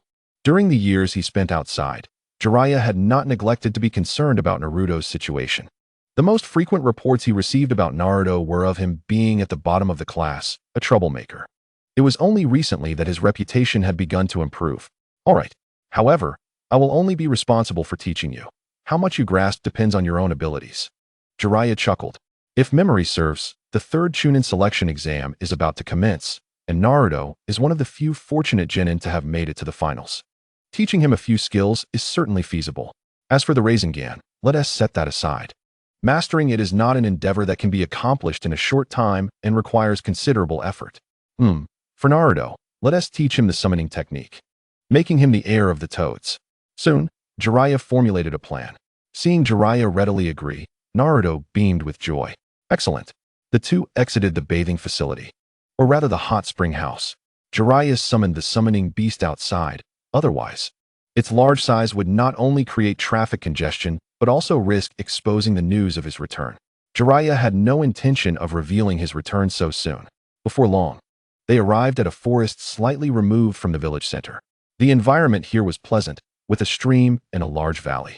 Jiraiya chose this location also because if Naruto failed to summon successfully, he could simply drop him in the stimulating environment to push him. With the nine tails residing within him, his chakra would surely suffice. Sometimes, people need a little push to realize their true potential. Alright, this shall be the spot. Jiraiya took out an umbrella from who knows where and planted it into the ground, then turned to Naruto and said, "Come closer and observe carefully the hand seals I am performing. First like this, then like this, and finally like this," Jiraiya said while demonstrating beside him. Naruto was tempted to give him a couple of slaps. If it were anyone else, they would have acted long ago. After all, this situation is akin to a billionaire recounting their journey to wealth, saying they were once poor, then rich, doing various things before attaining success. Such trivialities are hardly enlightening. However, Naruto's focus was not on that. It was on Jiraiya's hand seals. Surely, anyone else would have lost patience by now, yet he continued to watch attentively. Just one glance was enough for him to memorize the sequence. Jiraiya initially intended to tease Naruto, especially since he had just been tricked into losing so many Ryo. But seeing Naruto so earnestly focused, he too became serious. The hand seals were conveyed correctly, and the teachings were adjusted accordingly. After articulating all the key points, Jiraiya bit down on his thumb and, with a well-practiced single seal, struck the ground. With a thud, a cloud of white smoke erupted, revealing a toad beneath his feet. The toad wore a necklace with a round bead inscribed with the character for loyalty. It extended its long tongue, which coiled around a scroll. Jiraiya explained that this was the contract for summoning the toad. Naruto's heart raced with excitement. This was his first time summoning without relying on external aids. Occasionally taking the path of normal training felt rather refreshing, didn't it? Who would refuse an increase in strength? Soon, Naruto swiftly perused the contents of the contract. It was effortless for him to recall every detail. It is no exaggeration to say that even if Jiraiya were to reclaim the scroll now, Naruto would still remember its contents. Have you finished reading? If so, give it a try, Jiraiya said with a smile. To be honest, if Kakashi hadn't mentioned Naruto's talent, Jiraiya would have had him exhaust his chakra first before drawing upon the Nine-Tails chakra to summon the toad. Naruto replied, adeptly performing the hand seals as instructed. Jiraiya watched this scene, nodding in approval, internally praising Naruto's ability to learn. Not bad, he thought. He was quite talented at mimicking techniques. Yet, it was evident that his chakra was insufficient to summon a formidable spirit. Jiraiya could almost foresee the future. However, with a sudden thud, another cloud of white smoke billowed forth. As the smoke dissipated, two slightly shorter old toads appeared in the arena. Upon seeing Jiraiya, they expressed confusion. Why did you summon us, little Jiraiya? Yes, we were just about to have dinner. Would you like to join us? Jiraiya's expression was a sight to behold, filled with incredulity. Could it be? Is Naruto's chakra truly so formidable? He summoned Sanin Jiraiya and Sanin Shimizu on his very first attempt. How unbelievable! At that moment, Jiraiya's mind was in a state of bewilderment. Just moments ago, he had observed Naruto's slight inexperience. If he were to master it fully, would he not summon the Sage of Toads directly? The thought made Jiraiya break out in a cold sweat. Not only was he stunned, but even the typically stoic Toad Fu, at that moment, displayed a look of astonishment. Chapter 102. Naruto, would rather starve than consume anything from Moki Mountain. The atmosphere in the arena grew exceedingly strange. Everyone stared at one another in disbelief. Sanin Jiraiya and Sanin Shimizu looked questioningly at Jiraiya, who sat atop Toad Fu. Meanwhile, Jiraiya wore an expression of shock as he and Toad Fu regarded Naruto. Naruto glanced at his own hands, realizing he had not utilized all of his chakra. What if he had? Would he have summoned the Sage of Toads in an instant? He muttered to himself. Noticing that Jiraiya remained silent, Sanin Shimizu, who was eager to return home for dinner, spoke up. Little Jiraiya, if you summoned us for a reason, please state it. We have dinner waiting for us. Sanin Jiraiya nodded in agreement. What he said is true. After a pause, Sanin Jiraiya's face broke into a smile. Little Jiraiya, how about this? You join us for dinner. Toadfu was just about to call for you. Oh, and this golden-haired handsome young man. You must have a good relationship with little Jiraiya, right? Come along for dinner. When it came to food, Toadfu was quite enthusiastic. However, the thought of the wriggling, squirming little worms made Jiraiya's face pale. He had definitely eaten that once and had no desire for a second helping. Naruto pondered whether he should trick this kid a little. Considering how he had shown off in front of him, Jiraiya thought to himself, but he quickly shook off those errant thoughts. He jumped down from Toadfu's back and addressed the two sage-level toads. It was not I who summoned you, but him. Jiraiya scratched his head awkwardly. Sanin Jiraiya and Sanin Shimizu looked on in disbelief, then turned to follow Jiraiya's gaze towards Naruto. The expressions on the faces of the two sages were nothing short of spectacular, rivaling that of Jiraiya and Toadfu. Their expressions mirrored a profound shock, as if they had encountered something beyond comprehension. Sanin Jiraiya, taken aback for a moment as if recalling something, soon chuckled. If little Jiraiya does not wish to join us for dinner, he could simply say so instead of making such jokes. Sanin Shimizu nodded in agreement. Indeed, we do not wish to impose. This jest was hardly amusing. Upon seeing Naruto, the two sages understood something. After all, they could sense the familiar chakra within Naruto, along with the fluctuations of the Nine-Tails chakra. They realized this was the son of Bluffing Shuemen. Even Bluffing Shuemen, a super genius, had not summoned them on his first attempt. How could his son be more impressive? The student surpassing the master? What a farce. Toadfu spoke gravely. This is indeed the truth. What? The two sages' jaws nearly dropped in astonishment. Although Jiraiya occasionally joked with them, they understood. However, the honest Toadfu would never jest. Conversely, this serious toad would speak only truth. Hence, the more attractive female toads from Mizuki Mountain preferred to avoid Toadfu altogether. Even ordinary female toads would take a detour upon seeing Toadfu, sparing the two sages any worry. Yet upon hearing this shocking revelation, both sages swallowed hard. They then leapt into the air, approaching Naruto. They circled around him, beginning to scrutinize him anew. Little Jiraiya, who is this? Where did you find this new disciple? Sanin Jiraiya grew increasingly fond of him. It seems that Mizuki Mountain has a promising ninja in training. Shinzua Xianren concurred, exclaiming, Indeed. Young one, come train with me. I perceive your remarkable physique. You are a prodigious talent destined for the mastery of Zainjutsu. In that moment, the two toad sages eagerly expressed their praises, fearful that Naruto might flee. After all, aside from their Miyamu Mountain, there existed numerous formidable summoning beasts elsewhere capable of cultivating Shinfa. Should Naruto be lured away by another, it would be a significant loss. Even though it was their first encounter, the two toad sages recognized Naruto. For Jiraiya frequently visited them to discuss matters and summoned Toad Bunta, whose conversations were also shared back at Miyamu Mountain. Naruto felt an involuntary chill run down his spine. He was acutely aware of the identities of the two before him. However, their mention of dining evoked memories of a storyline he'd previously encountered. Was that food intended for humans? It was meant for toads. The thought of worm sashimi would bring tears to the eyes of even Inuzuka's dogs. How could such a thing be consumed by a human? Thus, Naruto resolutely declared that he would not accompany them to dine. While he was willing to practice Shinfa, he would not entertain the thought of dining at Miyamu Mountain. He, Naruto, would rather leap from here to his demise than partake in anything from their mountain. This meal ultimately did not materialize. During this time, the restless Jiraiya incessantly extolled the virtues of Miyamu Mountain's cuisine to Naruto, claiming the taste was unparalleled. With a touch of special seasoning, even seemingly decent food could be transformed into something extraordinary. At that moment, Naruto wore an expression of skepticism, fully aware that Jiraiya was attempting to ensnare him. Yet, he was taken aback by Jiraiya's fervent pitch. Was he akin to Li Zihua of the shinobi world? Before Naruto could even contemplate the seasoning, Jiraiya was already harboring such thoughts. Truly impressive. After bidding farewell to the two toad sages, Jiraiya felt there was little left to teach. It was not that he lacked knowledge. Rather, he was disinclined to impart it. How could he, as a mentor, allow Naruto to showcase his skills before him? What was there left to teach? The Rinnegan? That could wait for another time. For now, he intended to temper Naruto's exuberance. If he grew too arrogant, Jiraiya, as his master, would undoubtedly face considerable headaches. Days passed, and during this time, Naruhodo had not caught sight of Jiraiya. He was uncertain where the lecherous sage had wandered off to, perhaps in some hotel wooing women or visiting Sarutobi Hiruzen. In any case, it was of little concern to him. For today marked the final exam for the Chunin selection. The venue was filled to the brim with spectators, a cacophony of voices resonating throughout. Even prominent figures had gathered to witness the event. The Konoha tournament arena was bustling with excitement.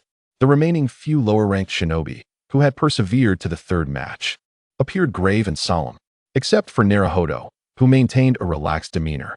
Soon, he mused, Uncle Snake would take action, and before long, he would reunite with Tsunade. The mere thought of Tsunade allowed Naruhodo to envision himself using his youthful charm to leap into her embrace, indulging in her renowned skincare products. Those who had used them spoke highly of their effectiveness, and he was confident that his experience would be equally delightful. Nearby, Aburame Shino noticed the absence of one Uchiha Sasuke and inquired curiously, Naruhodo, has Sasuke not arrived yet? Of course, he had not. In the past few days, Sasuke had been training with fervor, as if fueled by adrenaline. Shino's question wasn't born out of concern for Sasuke. Rather, it was a matter of fewer adversaries leading to an easier path for advancement. Naruhodo shook his head with a smile. I don't know. I haven't seen him in days. This was indeed the truth. Shino fell silent, choosing not to pursue the topic further. Meanwhile, the proctor retrieved the match list and addressed the remaining participants, stating, This is the competition roster. The first match will feature Uzumaki Naruhodo against Hyuga Neji. The others should rest and observe from the sidelines. Inoharu Ginma, holding a blade of grass between his teeth, gestured for them to depart, his expression stoic. Year after year, the Chunin exams unfolded in this manner, and he had grown accustomed to it. However, this time, the presence of Orochimaru, an unpredictable variable, caused concern among the Konoha Jonin. In previous matches, he had intervened. It was unreasonable to expect him to refrain from meddling in the final match. In the audience, the lovely Hinata Hyuga had arrived early with her elder brother, Hisashi, to watch the competition, accompanied by her younger sister, Hanabi. Both sisters were strikingly beautiful, their allure growing with age. Go, Naruhodo-kun, Hinata cheered softly, her pale fists clenching and releasing, her gaze unwaveringly fixed on Naruhodo within the arena. Hanabi's eyes widened with curiosity and excitement, frequently glancing around. She too had noticed Naruhodo in the arena and broke into a sweet smile, gently tugging at Hinata's sleeve. Sister, Naruhodo Nizen is also here. Yes, I see him, Hinata replied, her cheeks flushing as she spoke in a whisper. Hisashi, seated beside them, crossed his arms and commanded, Everyone, quiet down. Hanabi was momentarily startled by her father's authoritative tone, falling silent. Yet, her large, expressive eyes revealed her dissatisfaction with Hisashi's demand. Why should they be silent? What was more frustrating was that she could not cheer for Naruhodo and Aizen. Hanabi's pout could have held a bag upon it. Hinata merely smiled, not reacting as dramatically as her younger sister. In another section of the audience, Yamanaka Ino and Haruno Sakura sat side by side, leaning against one another. Ino, brimming with excitement, cheered for Naruhodo, reveling in the thought of her husband winning the match. Sakura also supported Naruhodo, but upon realizing Sasuke's absence, her brow furrowed. Ino, where is Sasuke? Ino, wiping the beads of sweat from her forehead with her fair hand, casually replied, He's been training rigorously with Kakashi-sensei lately. He should arrive shortly. At that moment, the competition was underway. Naruhodo had waited long for this moment. Hyuga Neji, arms crossed, assumed a defensive stance, acknowledging Naruhodo's strength. However, he understood that defeating a prodigy of the Hyuga clan would not be an easy feat in truth. If Neji were to witness Naruhodo exerting his full strength, he would think twice about his bravado. Unfortunately, he did not have that opportunity. Naruhodo's focus was elsewhere, fixated on two mice lurking among the spectators. If his memory served him correctly, those two ninjas from Kyuubi planned to make a move against his beloved wife. Kidnapping? They were courting death. As for the Chunin exam, Naruhodo had little interest. Was it not uncomfortable to be the strongest lower-ranked shinobi of Konoha?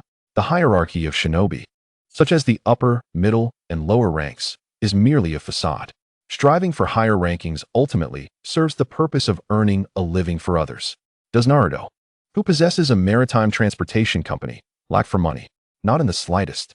Furthermore, He has plans to have Zabuza transfer funds to establish real estate developments in Konoha and the 4 major ninja villages, aspiring to become the largest developer in the shinobi world, while his peers toiled diligently in training, hoping to ascend to greater heights and secure lucrative positions. Naruto can simply recruit them directly. Coughing lightly, Hinata Niji, noticing Naruto's dazed expression, felt utterly insulted by the blatant disregard. The other party was completely ignoring him, not even acknowledging his presence.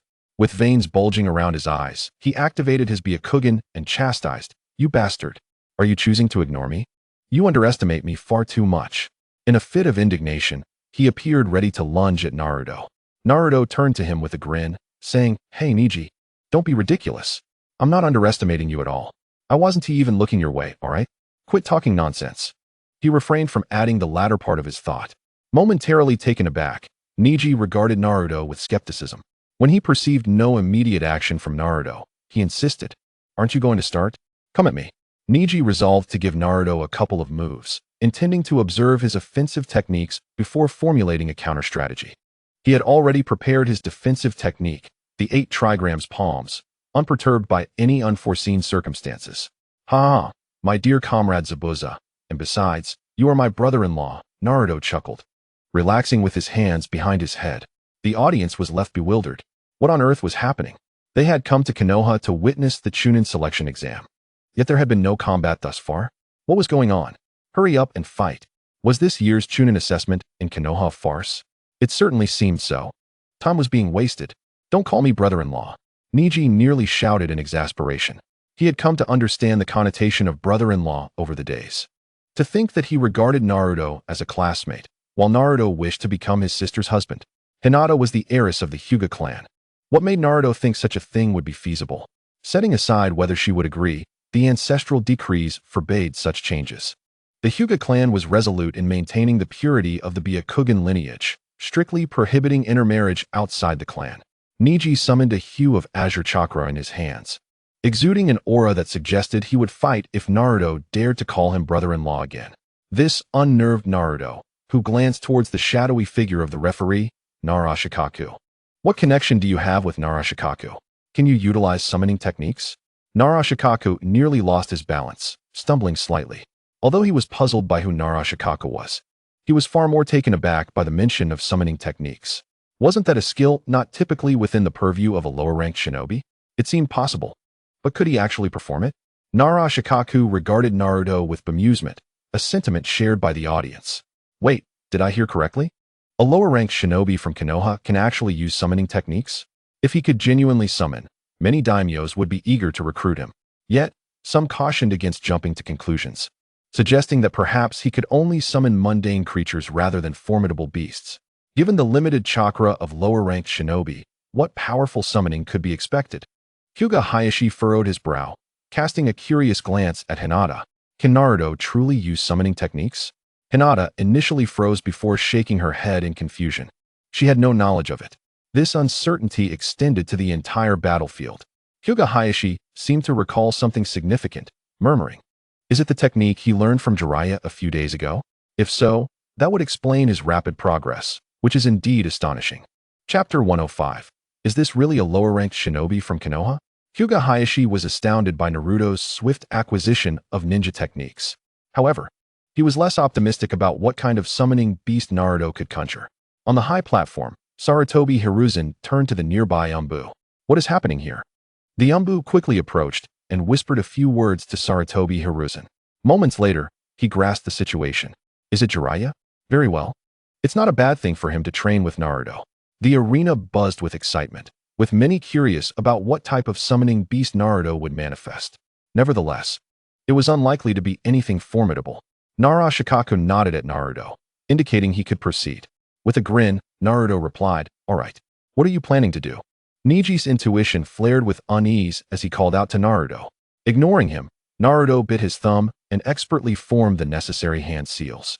This time, he controlled his chakra effectively, ensuring he would not release an excess amount in his summoning. With a resounding poof, a dense cloud of white smoke enveloped the arena. For a fleeting moment, the audience fell silent. The pressure in the air was palpable. Niji shielded himself with his hands. Others could not see, but through his Byakugan, he observed a colossal figure, reminiscent of a small mountain, standing before him. It bore a katana at its waist and a pipe in its mouth, exuding a formidable aura that radiated outward. Sensing a familiar presence, Sarutobi Hiruzen's expression shifted. "Nanny?" The Kazekage beside him wore an intrigued expression, remarking, "I didn't expect Konoha to harbor such a talented ninja." Sarutobi Hiruzen ignored him, instead focusing on the unfolding scene. The massive form dominated the arena. As the smoke dissipated, the figure of Gamabunta emerged. "Jiraiya, why did you summon me?" Gamabunta halted mid-sentence, realizing that the individual standing on his head was neither Jiraiya nor a familiar face, but rather a stranger who bore an uncanny resemblance to a golden figure from the past. "Who are you?" Gamabunta spoke gravely. Not just anyone could stand upon his head, especially not without his approval. "Uzumaki Naruto, Uzumaki Naruto," Naruto replied with a smile, gently patting Gamabunta's forehead. The toad paused, taken aback. Was this the lower-ranked shinobi from Konoha who had summoned him and his parents? This news had spread throughout Mount Myaboku. As the eldest son, Gamabunta was well aware of such matters. Just this alone could eliminate numerous contenders. If it weren't for the relationship with Namikaze Minato, Gamabunta might have recognized Naruto on his own. However, there was now an additional layer of connection, especially given the admonitions from Fukasaku and Shima that if summoned, he must not cause any trouble. To cultivate a favorable relationship with Mingren, one must strive to win his heart entirely over to Miyamu Mountain. Such a promising talent is indeed coveted by summoning beasts. "Ah, you must be the little brat the old man spoke of." The toad went to suppress the urge to cast Mingren aside and replied, if his parents were to learn of his actions, he would undoubtedly face a mixed reprimand upon returning to Miyamu Mountain. Those two sages? Mingren recalled something and remarked that it was no wonder Wenta was so obedient. Apparently, his own exploits had spread throughout Miyamu Mountain. After all, it was the first time he had employed summoning techniques to call forth such formidable combat prowess. Who could fail to be astonished? As Mingren engaged in casual conversation with Wenta, Hinata Niji's body trembled uncontrollably, paralyzed with fear as he beheld the spectacle before him. The kunai he held slipped from his grasp. This is madness. How does one even contend with such a colossal being? A single slap could send him flying. Niji had no doubts that he would not survive 5 exchanges. Even employing the 8 trigrams palm would prove futile against this gigantic summoning beast, which could effortlessly breach his defenses. It was more excessive than a father overpowering his son. Indeed, Wenta possessed strength at the level of a shadow, and he was among the elite. A mere genin challenging a shadow? What nonsense! However, the outcome would depend on the specific genin confronting the shadow. The arena erupted with excitement, cheers echoing incessantly. No one had anticipated that Mingren would summon such a gargantuan creature. Of course, the chakra expenditure was substantial. Yet Mingren appeared unfazed, nonchalantly engaged in conversation, exuding vitality that left many questioning whether he was truly a Konoha genin. The prowess of Konoha's genin was indeed formidable. Chapter 106. Is summoning a beast of such caliber considered cheating? Wenta? Sarutobi Hiruzen gazed in bewilderment at the unfolding scene. Jiraiya's summoning technique class was being applied in real time? One could not say it was entirely improvised.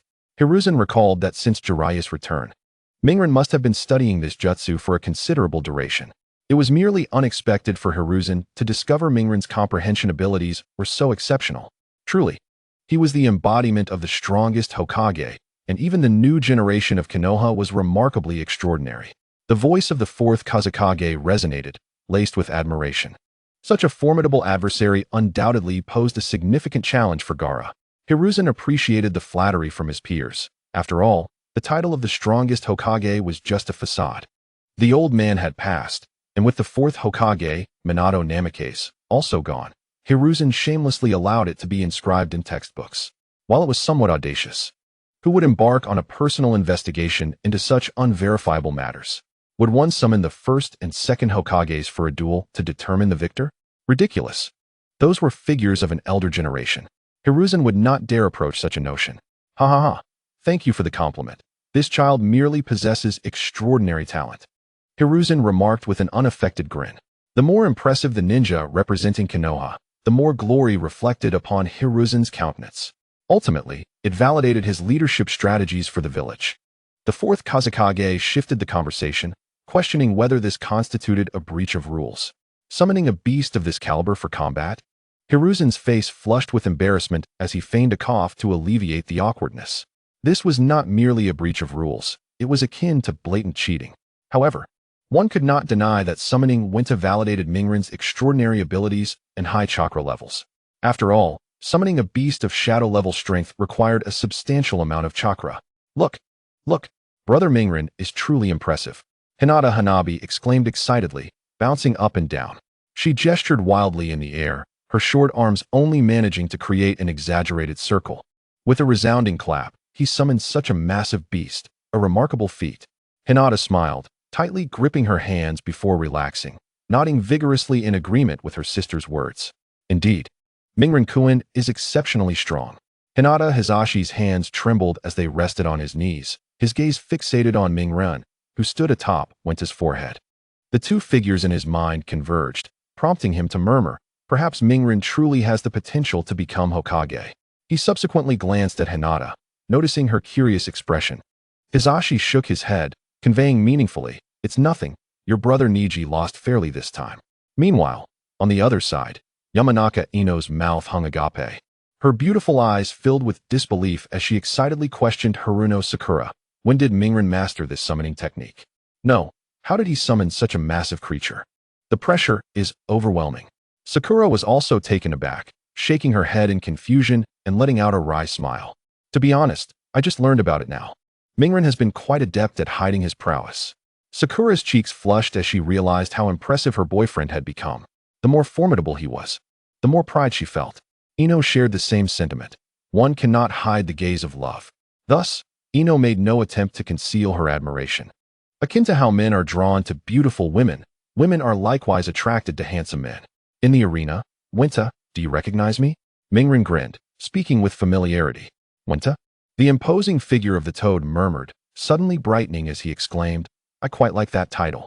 Indeed, within his home, aside from his parents, he was the eldest among his siblings. Hearing Mingren refer to him as Old Man-made, Winta found him rather agreeable, deciding not to cast him aside. Hey Mingren, you're breaking the rules. Nara Shikamaru, at Sarutobi Hiruzen's signal, shouted towards Mingren atop Winta's forehead. What nonsense is this? Summoning a beast based on one's abilities is considered rule-breaking? Chapter 107. What rules have been broken? What is that little brat saying? Upon hearing this, Niji let out a sigh of relief. If Mingren could send that giant back, then he would no longer need to worry excessively. The oppressive presence of Winta was formidable. He truly felt that his fists were no match for a 40-meter blade. A single strike would breach his defenses. Winta, bewildered, questioned, what rule is being broken? What is that little brat talking about? I summoned him through my skills during the Chunin exam. If they claim I broke the rules, what can I do? Mingren shrugged his shoulders, his expression one of resignation. Below, Nara Shikamaru's lips twitched. Mingren, you hold quite a significant position. Summoning a beast of shadow-level strength to battle Konoha's new generation of genin. Do you think everyone can do what you do? Winta burst into laughter, finding the situation amusing. This is quite interesting. It seems I must return to ensure your Chunin exam proceeds smoothly. But wait. After a brief pause, Mingren added, Old Toad. Grant me some time to resolve a minor issue before I return. His parents mentioned that Mingren might be the future heir of Jiraiya, possessing the aptitude to train in sage mode. He must be treated with utmost care and respect. In a fleeting moment, the silhouette of Bo Feng Shui Min overlapped with that of the young boy on his forehead. Toad Winta was momentarily taken aback, then agreed. All right, I will wait a while longer. Observing that Toad Winta had not yet departed, Jihua Xianjian became genuinely anxious and exclaimed, Mingren, what are you doing? Why haven't you called back the summoning beast? Among the elite jonin of Konoha, Toad Winta was exceedingly familiar to them. Wasn't he the summoning beast of the esteemed fourth Hokage, Bo Feng Shui Min? Not only that, but Jiraiya, one of the legendary sanin, was also involved. Now, summoned by Mingren, it signified that Mount Mayaboku had acknowledged his strength. Setting aside these matters, the mere presence of Toad Winta, a being of shadow-level prowess, imposed considerable pressure on Jihua Xianjian. Silence. Toad Winta interrupted, his massive palm striking the ground with a thundering force, creating a deep crater. If that palm were to strike a person, it would undoubtedly reduce them to a mere pulp. Jihua Xianjian obediently closed his mouth. feeling a chill run down his spine as cold sweat broke out on his forehead. His trembling legs revealed his urge to flee, yet with so many eyes upon him, particularly those of his peers, he refrained from bolting. He was convinced that Sarutobi Hiruzen, the strongest Hokage, would not abandon him in his time of need. At that moment, with a swift motion, Mingren leaped down from Toad Wenta's forehead and approached Hinata Niji step by step. "What are you planning?" Niji inquired, his demeanor suddenly tense, as the pride he previously felt as a genius dissipated rapidly before Mingren. In the presence of Mingren, he felt insignificant. The ability to summon Toad Wenta indicated that Mingren possessed an extraordinary chakra reserve. Niji knew that if he were in Mingren's position, even exhausting all of his chakra would not guarantee him the summoning of Toad Wenta. Even if he succeeded, there was no assurance the beast would obey him, as some summoning beasts were quite powerful and could disregard or even attack their summoner if not properly acknowledged. "There's no need to be anxious. I am not here to harm you," Mingren remarked, finding humor in Niji's fear, as he looked at him as though he were a specter. "You really do look ridiculous in your fright." Niji dared not relax, insisting, "Then send the summoning beast back. If this continues, you will lose your qualification for the match." Understandably, Mingren had already received a yellow card warning from Zhihua Xianjian, who was living comfortably. However, he took little heed of it, even chuckling, "Huh? Do you think I care about such trivialities? I could forfeit this match and let you win if I so desired." A glimmer of hope flickered in Niji's eyes. He could hardly believe that Mingren would willingly abandon the competition. It was astonishing. He had initially thought this would be the final showdown. Even if he could not win, he intended to ensure Mingren faced dire consequences. "Do you think I would fall for your trickery?" Niji retorted skeptically. Mingren smiled, unconcerned, and shifted the conversation. "Do you know why your father perished? It was due to that wretched caged bird seal. If it weren't for that seal, my father would still be alive." Niji's expression shifted, almost a roar escaping him. Mingren shook his head. These were merely superficial matters. His true aim was to safeguard the future generation of the Hyuga clan. He needed to fundamentally alter Niji's perspective. After all, a mere beating would only address the symptoms, not the root cause, and would only amplify his resentment, which was not Mingren's desired outcome. Niji calmed down, his brow furrowed as he pondered. Chapter 108. Mingren, do not act recklessly. Do not do anything foolish. Mingren's words held merit. Niji recalled the smile on his father's face, as well as his demeanor before his demise, which seemed devoid of coercion and rather voluntary. "Mingren, hurry," Zhihua Xianjian murmured anxiously. It was indeed uncomfortable to be under the gaze of such a colossal being. Toad Wenta placed his hand on the massive sword, glaring fiercely. A single glance was enough to terrify Zhihua Xianjian. At that moment, Mingren pointed in a direction. "Old Toad, please help me capture those two ninjas over there." The commotion caused by Mingren had drawn everyone's attention. Meanwhile, on the high platform, Hinata and her companions remained blissfully unaware of the impending danger. The two stealthy ninjas from the hidden cloud village approached them quietly. Whether they intended to abduct Hinata or Haruka, they planned to take at least one of them and negotiate with Hinata Hisashi. This was an opportune moment for Mingren to facilitate their kidnapping. Initially, they intended to wait for a more chaotic moment to seize their targets. However, seeing the current situation, they realized it was unnecessary. Mingren had already created enough noise. They could simply proceed to capture them. This task feels remarkably easy.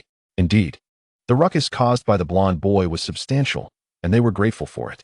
The leader of the hidden cloud village chuckled before his expression turned grave. "Enough with the chatter. Let us swiftly secure the targets and move to safety." The younger ninja mumbled, questioning the need for such urgency. To him, capturing the targets seemed a foregone conclusion.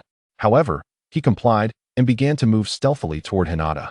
Just as they were nearing their objective, a tongue, longer than that of Orochimaru's by hundreds of times, shot forth with a swift motion. The two hidden cloud ninjas, on the verge of success, were suddenly ensnared by a rope. What the hell is this rope? Upon closer inspection, they realized it was Toad Wenta's tongue. What the hell? This is absurd. Let me down. Let me down. The two ninjas struggled, bewildered by the turn of events. What is happening? Are the spectators now attacking too? Is this a joke? The scene caused a stir among the crowd. The Wind Shadow, seated in the prime viewing position, burst into laughter. "Ha! You Konoha youngsters are truly entertaining. Even the audience is being attacked. Truly worthy of the strongest Hokage in history." What began as praise quickly turned to ridicule. Sarutobi Hiruzen's expression darkened at the remarks. In no time, two Anbu members swiftly appeared behind Sarutobi Hiruzen. Go check on what little Mingren is up to, quickly. Understood. Upon receiving the command, the Anbu members sprang into action. Meanwhile, Mingren had already subdued the two intruders, his gaze ever watchful of the surrounding situation. Explaining the circumstances would be quite troublesome. It is possible that they will be detained and interrogated for several days, and then the process will be followed accordingly. The worst-case scenario would be if the higher-ups from Yunin Village come to negotiate for their release. Would Naruto grant them that opportunity? Moreover, in the shinobi world, power is the ultimate authority. What are you doing? We are not participants in this competition. Let us go.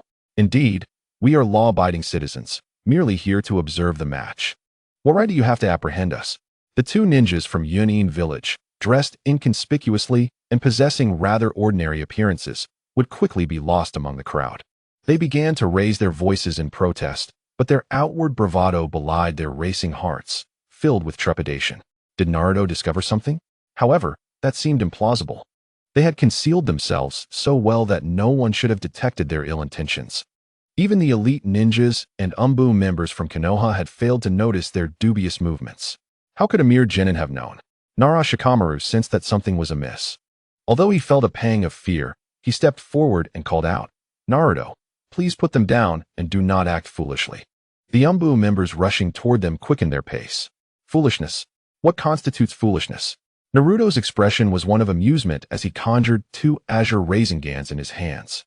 The two Yunin ninjas were filled with dread. What on earth was he planning?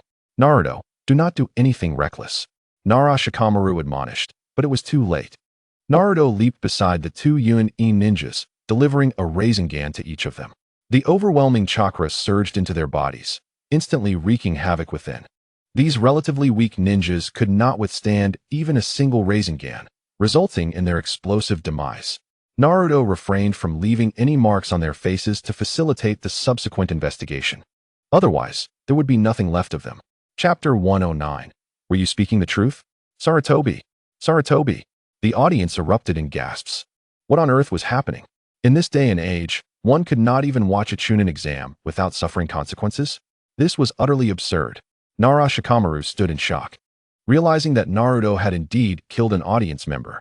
This was a colossal blunder. How amusing. Is this truly the kind of ninja Konoha produces?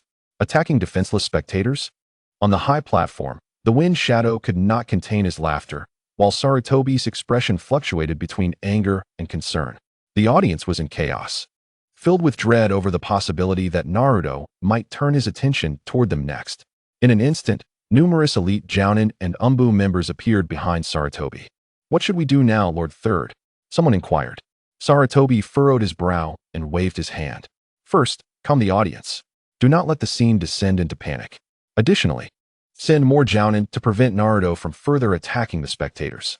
Yes, in a heartbeat, the ninjas and Anbu members dispersed in all directions to restore order. Among them, some Anbu members sided with Naruto.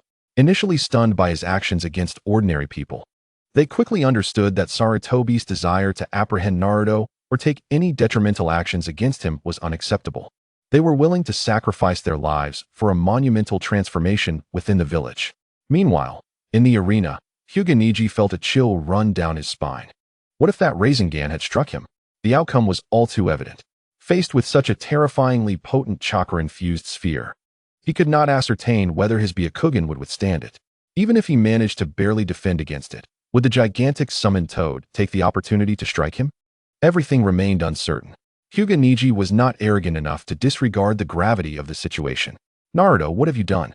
Two Anbu members rushed over, their tones laced with disbelief. Naruto smiled at the toad. Gamabunta.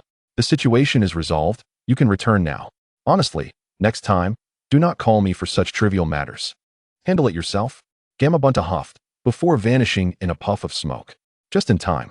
Take care of these two. They are spies from another village.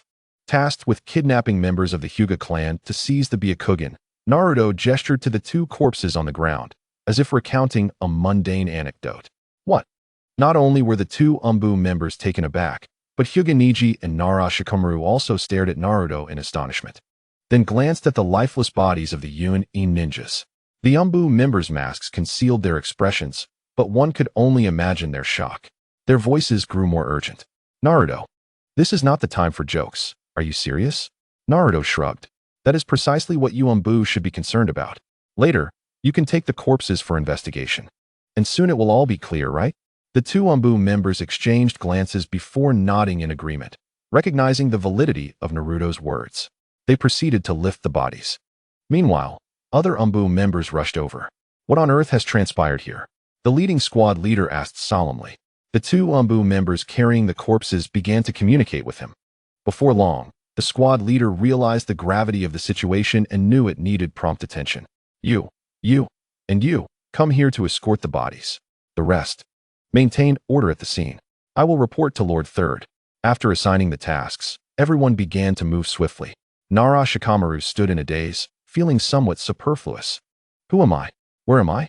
What is happening here?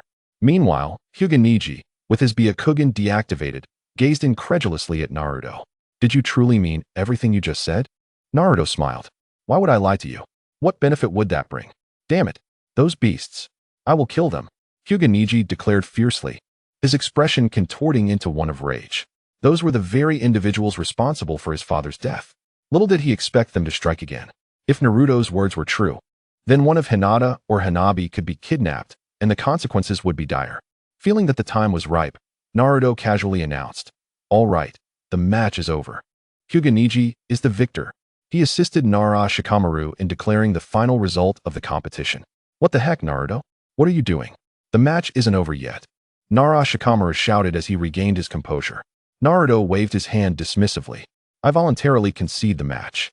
Isn't it just Niji winning? To be honest, Naruto held no respect for the title of Chunin. What good was it to obtain the title of Chunin? He would still be working for others. In essence, he would merely become a more powerful laborer, toiling under the whims of the capitalists and lords. Ugh, what a nuisance. I truly cannot comprehend the purpose of striving so hard for such a title. Or perhaps Sarutobi's persuasive abilities were simply too formidable, leading the new generation of blossoms astray. I sincerely apologize to everyone for the abrupt halt in updates last time.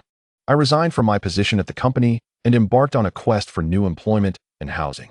Additionally, I have relocated to a new city, and thus, my life is beginning anew. I will be occupied until October, but regular updates will resume then.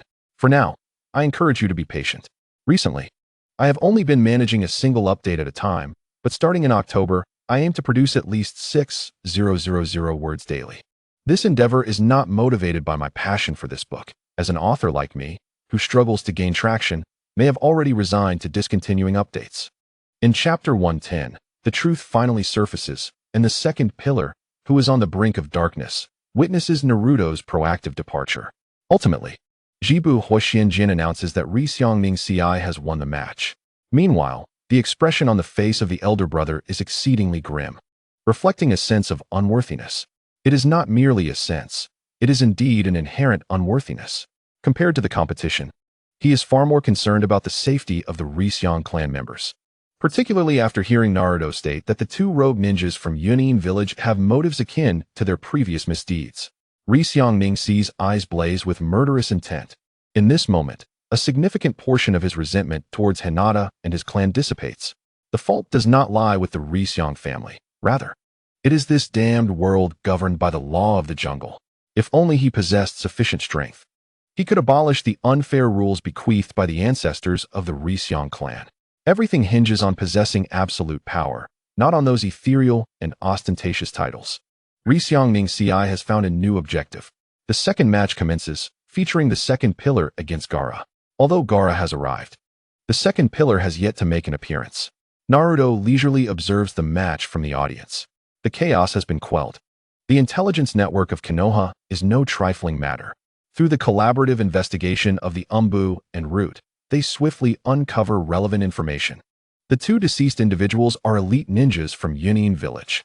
The Anbu members investigating the matter promptly spit on the faces of the corpses. How dare they call themselves elite ninjas? It is laughable. To dare cast their eyes on the young master's wife is to court death. This news reaches Sarutobi Hiruzen, who nearly splits his sides laughing, with a pipe in hand, feeling a rush of exhilaration. Sarutobi Hiruzen exhales a puff of smoke, chuckling to himself. Knowing that Naruto would not act recklessly, nearly leading him to wrongfully accuse an innocent. This analytical ability is remarkable. Sarutobi Hiruzen boasts about it. Indeed, Naruto possesses strength and decisiveness. Observing all this from the sidelines, the fourth Kazekage's expression darkens. He had expected to encounter a mere troublemaker, but instead faces a true genius. He wonders who would prevail in a battle between Naruto's summoned toad, Winta, and Gaara's Shikaku. Regrettably, it seems he may never witness this clash, as Naruto has already been eliminated. In the audience, due to the recent incident, Riseong Riji feels a wave of apprehension, accompanied by intense anger. He departs early with Hinata and Xiaohuahua, returning to the Riseong clan's territory. Sarutobi Hiruzen continues to send people to investigate, striving to provide Riseong Riji with an explanation. Back at the arena, some audience members leave early due to the preceding chaos, while others choose to remain and watch the match. However, the majority decide to stay. Naruto finds a spot to sit, specifically between Haruno Sakura and Yamanaka Ino, who have saved him a seat. Yamanaka Ino blushes, her delicate visage adorned with a rosy hue as she gazes at Naruto with starry eyes. Her sensuous, plump lips part slightly, and her fair hands gesture a large circle. Naruto-kun, how did you summon a spirit beast as large as a small mountain? That's incredible.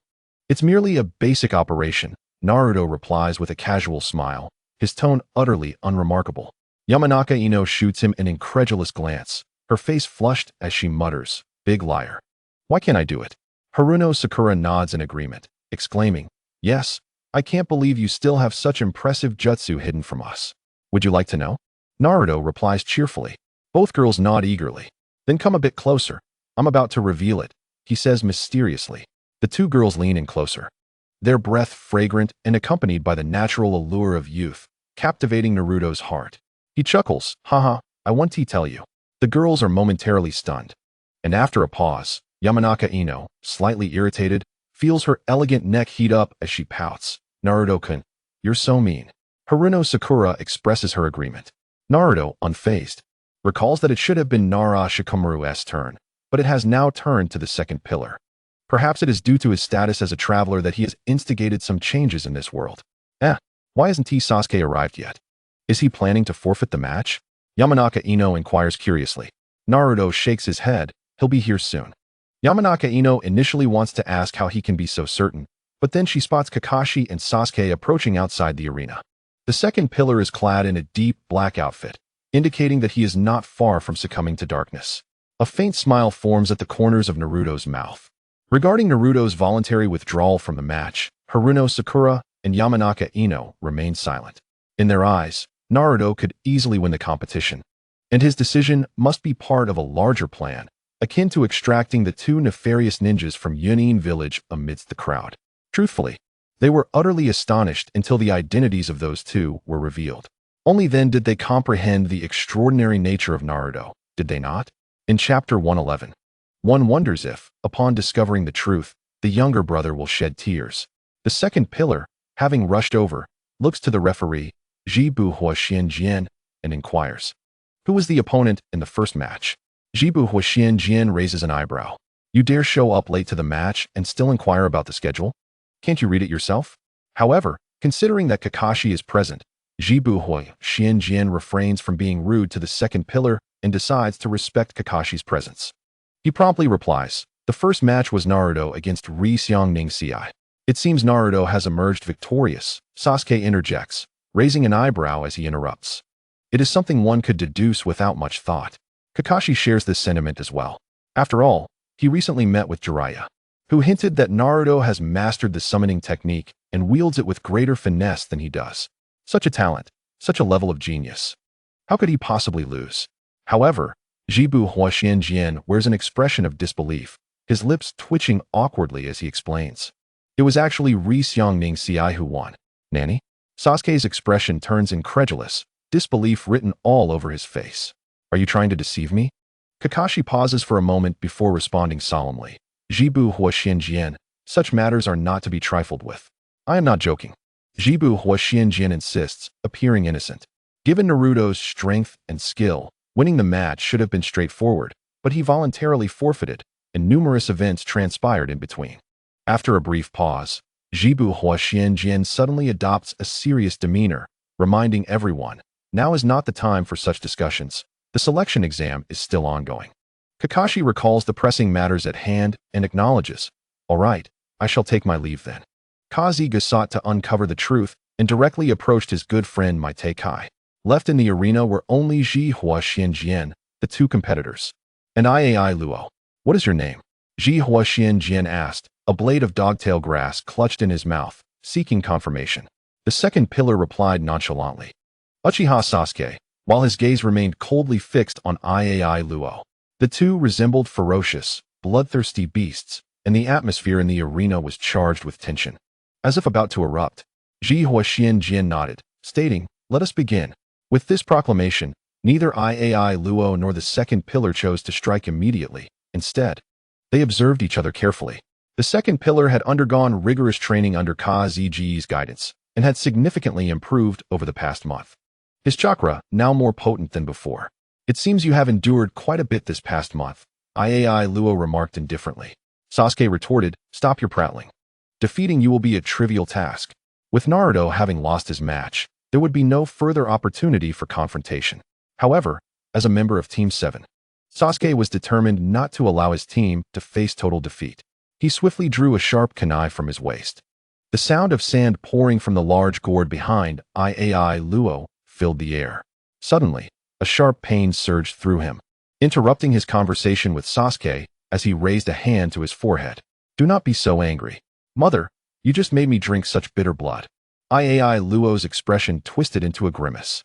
Sasuke, who had been assessing the sand, instinctively stepped back, creating distance between himself and Iai Luo. What is wrong with him? Sasuke pondered, unaware of the term split personality. Meanwhile, Naruto, observing the match, recognized the signs.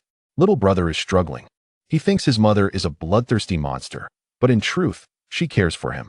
I wonder if he'll shed tears upon discovering the truth? Naruto muttered. From his observations, he noted that the second pillar had indeed grown stronger, yet it was nothing extraordinary. However, Iai Luo's demeanor suggested he was on the verge of an outburst. With a swift decision, Sasuke initiated the attack, quickly drawing several shurikens from his pouch and hurling them toward Iai Luo. The sand behind him coalesced into a perfect clone that intercepted the incoming shurikens. TCH. Sasuke clicked his tongue, realizing that long-range attacks were not his forte. He needed to engage in close combat. With remarkable speed, he charged toward Iai Luo. The sand clone sprang into action, but Sasuke's punch struck the clone's neck, his fist sinking into the sand without dispersing it. His gaze sharpened as he channeled chakra to enhance his physical power. With a swift motion, he transformed his hand into a fist and struck the clone on the forehead, obliterating it into dust. Seizing the opportunity as the sand clone dissipated, Sasuke directed a punch toward Iai Luo's actual forehead. The sand quickly reformed into a barrier, shielding Iai Luo. "Is this all you've got?" Iai Luo's expression remained impassive, devoid of any emotional fluctuation. It was clear that he still required Naruto's healing. Sasuke, unable to grasp the situation, was merely an outsider, lacking the closeness of familial ties. Chapter 112. The Thunder King. The second pillar. "I see you are seeking death." Sasuke smirked, his lips curling into a sinister smile as his eyes transformed into a blood-red hue. The two-tomo of the Sharingan activated. His strength and speed surged dramatically. In an instant, he dashed past Iai Luo, delivering a solid punch to Iai Luo's face, sending him flying. Iai Luo rose from the ground, his expression increasingly twisted with rage. The sand floating in the air converged from all directions, enveloping him in a massive eggshell-like structure, providing him with protection. Sasuke, witnessing this, was momentarily taken aback. "Isn't that a bit unfair? Are you trying to be a turtle?"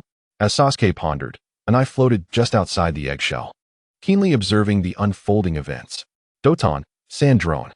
Naruto dismissed these chaotic thoughts, realizing that the Konoha collapse plan was about to commence. He glanced outside, knowing that Orochimaru had made ample preparations and would not be deterred by the loss of two insignificant pawns. Naruto was acutely aware of this fact. The nine tails within him spoke respectfully. "I sense an unusual chakra approaching the arena." Naruto, communicating mentally, inquired, "What do you mean?" The nine tails explained that these chakra signatures were weak, easily dispelled with a mere flick of a paw, or even a tailed beast bomb if necessary. However, They might pose a slight challenge for Naruto, prompting the Nine Tails to share this information. Naruto's eyes brightened, realizing that the action was about to unfold. Aunt Snake has indeed spared my life. I must be close to reuniting with Tsunade. This brought a smile to his face. You did well, he praised. The Nine Tails, its large fox face beaming with delight, felt a sense of purpose. It was pleased to have some utility after residing with Naruto for so long. It felt a bit guilty for the prolonged stay, fearing that if Naruto cast it out, it would have to endure a life of hardship outside the ninja world. In its youth, the world had seemed vast and inviting, but as it matured, it realized the harsh reality of being captured by the Uchiha and manipulated with the Sharingan, only to be sealed within a host. Initially forced, after experiencing the harshness of the world, the Nine Tails now willingly accepted its fate. Did you think blocking would save you? Naive. Sasuke scoffed disdainfully. Gripping his wrist with his left hand, he channeled chakra, his gaze sharpening. Chidori. A brilliant blue lightning surged into his right hand, and the arena was filled with the sound of crackling electricity, akin to 1,000 birds singing in unison. Simultaneously, he began to run. The faster he moved, the more formidable the power of his Chidori became. Onlookers gasped in astonishment. However, recalling Naruto's earlier feats with the Rasengan and summoning Gamabunta, they were less impressed by Sasuke's Chidori at that moment. Dust was kicked up in Sasuke's wake as he charged forward, piercing through the so-called absolute defense of the sandshell. Iai Luo, hidden within, realized he was under attack, blood gushing from his chest. This was the first time he had ever bled. My blood. I am bleeding. Iai Luo's incredulous cries echoed from within the eggshell, leading to an embarrassing moment for Sasuke. Damn it. I was fine coming here, but now I can't go back. His arm was ensnared in the sand, and despite his efforts, he could not free himself. The sand began to constrict, sending waves of intense pain coursing through his arm. Sasuke could not help but cry out in pain. Huh? You bastard, let go of me. He summoned his chakra once again, and arcs of vibrant blue lightning erupted from all directions. Come on, let's hurt each other. The Raiden-Law King, the dual-personality youth Gaara, was caught off guard and subjected to a forceful electric therapy. Both of them cried out in agony, yet neither showed any intention of relenting. Ultimately, Gaara could no longer endure the pain. A colossal monstrous arm stretched forth, and Sasuke seized the opportunity to leap backward, retreating several meters. The massive arm struck the ground with a resounding crash, creating a deep crater. Cold sweat trickled down Sasuke's forehead as he watched the scene, a sense of dread washing over him. The overwhelming pressure intensified, as Gaara was on the verge of transforming into a monster. Meanwhile, Orochimaru's forces had already sprung into action. In the audience, waves of spectators were ensnared by a Jinjutsu, falling into a temporary slumber. Chapter 113. The destruction of Konoha begins. Golden feathers floated gracefully from the sky. Might Guy's expression changed drastically. What is this, Kakashi? Kakashi's tone grew serious. It's an illusion technique, Guy. It seems someone is unwilling for the match to continue. Guy's breath became hurried. Who dares to act so boldly in front of the third Hokage and the fourth Kazekage? Who were they, and what were their intentions? In the midst of Guy's astonishment, the typically composed Kakashi urged, Guy, quickly gather personnel to protect the innocent lives in the vicinity. Without a moment's hesitation, Guy sprang into action. Beside Naruto, two beautiful girls fell under the illusion, resting against his shoulders. One on each side, particularly Ino Yamanaka, whose golden hair brushed against Naruto's cheek, tickling him. The delightful scents intertwined in the air. Yet Naruto's mind was elsewhere. Finally, Uncle Snake has made his move. I should switch to the Hokage brand of face wash, he mused whimsically, imagining the beauty of the scene. Your Highness the Kazekage, I apologize for the unforeseen circumstances. Should any troubles arise that we in Konoha cannot handle, I hope you will assist us, Sarutobi Hiruzen addressed. The Kazekage merely glared coldly, remaining silent, his gaze akin to that of a venomous serpent. A ninja hurled several smoke bombs onto the ground, and thick smoke billowed forth, quickly enveloping the area. From the outside, the events within remained obscured. Sarutobi Hiruzen could no longer remain seated, rising with a changing expression. Kazekage, what is your intent? Without a word, the Kazekage, shielded by dozens of ninjas, leaped swiftly, appearing behind Sarutobi Hiruzen. With a kunai poised at his throat, he declared, If you wish to prevent the deaths of the innocents in the arena, you will come with me. The rapid turn of events left Sarutobi Hiruzen bewildered. He bore no fear of the Kazekage. After all, both possessed the strength of a Kage. Yet, the lives of the innocent within the arena weighed heavily on his mind. Finally, he replied, "Very well, I will accompany you," his tone icy. The false Kazekage mockingly responded, "A wise choice." He then led Sarutobi Hiruzen to a different location. Lord Hokage. Members of the Anbu rushed in, engaging in combat with the false Kazekage's forces. The villagers and shinobi were frantically working to protect the dignitaries. Chaos ensued, as most of the audience had fallen under the Jinjutsu, with only a few having managed to break free. Sarutobi Hiruzen pondered why the Kazekage would resort to such actions. Did he not realize this was tantamount to declaring war on Konoha, jeopardizing the hard-won peace of many years? Unbeknownst to him, the true Kazekage had perished, his corpse already decomposing. The one before him was his former student, Orochimaru. The drama of a teacher and his disciple was about to unfold. The commotion had escalated significantly outside the village, where a group had employed a powerful summoning technique to call forth a great serpent. Though not as terrifying as the legendary Manda, its might was formidable. With 3 heads and a length of several dozen meters, its massive form resembled a small hill, covered in gray-brown scales akin to impenetrable armor. One had crashed through Konoha's defensive structures. Shuriken and explosive kunai struck its enormous head, akin to mere firecrackers, failing to inflict any significant damage. "Quickly, notify Lord Hokage," the guard stationed atop the high walls shouted. At that moment, the giant serpent writhed its immense body, rampaging through everything in its path. It flicked its tongue, devouring a chunin who dared to provoke it, blood splattering everywhere, splitting the poor shinobi in half. The ordinary villagers, witnessing such horror, erupted into chaos. Returning to the false Kazekage, after successfully capturing Sarutobi Hiruzen, barriers rose along the edges of the rooftop structures, ultimately enclosing the 2 figures in a square formation. At this moment, the false Kazekage confronted Sarutobi Hiruzen. "It's been a while, sensei." Taking a deep breath, Sarutobi Hiruzen, though incredulous, recognized his former student, Orochimaru, without doubt. "What is it you seek?" he inquired. "I know you are not blinded by hatred." "Ha." Orochimaru removed the Kazekage hat from his forehead and tossed it aside, knowing that confronting Sarutobi Hiruzen with a mere kunai was absurd. He casually walked to the side, stating, "I do have a goal. I believe these people have lived too comfortably, and I wish to harness the momentum of destroying Konoha to accomplish what I have long sought." The 4 purple flames formation was already activated around them. Orochimaru was not particularly concerned about Sarutobi Hiruzen escaping. Sarutobi Hiruzen shook his head with a wry smile. Removing his Hokage hat and respectfully placing it at his feet, his tone unchanging. "You truly have not changed at all." Chapter 114, Damn. "I am not human. But you are truly a dog." The clashing of metal resonated incessantly. Kakashi wielded a kunai, accurately striking the incoming projectiles aimed at Naruto. "Naruto, wake Sakura and the others," he urged. Even the mightiest Kakashi could not contend against overwhelming numbers alone. The revival of even one more genin would aid in the battlefield's dynamics, ensuring the protection of those ensnared in the Jinjutsu.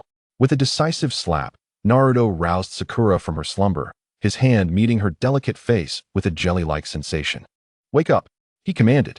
She remained unresponsive, though a glistening droplet of saliva escaped her lips, splattering onto Naruto's clothing. Under the sun's rays, the droplet shimmered enticingly. However, Naruto felt no interest, finding it somewhat repulsive, and wiped the saliva away, dismissing any playful thoughts, focusing intently on freeing Haruno Sakura from the illusion. She soon awoke in a daze, her small head still spinning. "Where am I?" Haruno Sakura murmured, only to feel a sudden, fiery pain on her cheek, causing her to gasp in surprise. "Ouch, that hurts." She noticed she had moved away from Naruto, and a small damp spot on his clothing caught her attention. Instinctively, she touched her lips, realizing they still bore traces of saliva. Her already flushed face turned an even deeper shade of crimson. "Did I just fall asleep? Oh no. How embarrassing, Naruto-kun." Sakura had intended to say more, but then she noticed Yamanaka Ino leaning against Naruto's shoulder, soundly asleep. Her expression darkened at the sight. However, she quickly discerned something amiss. All the ordinary people around them had fallen into a deep slumber.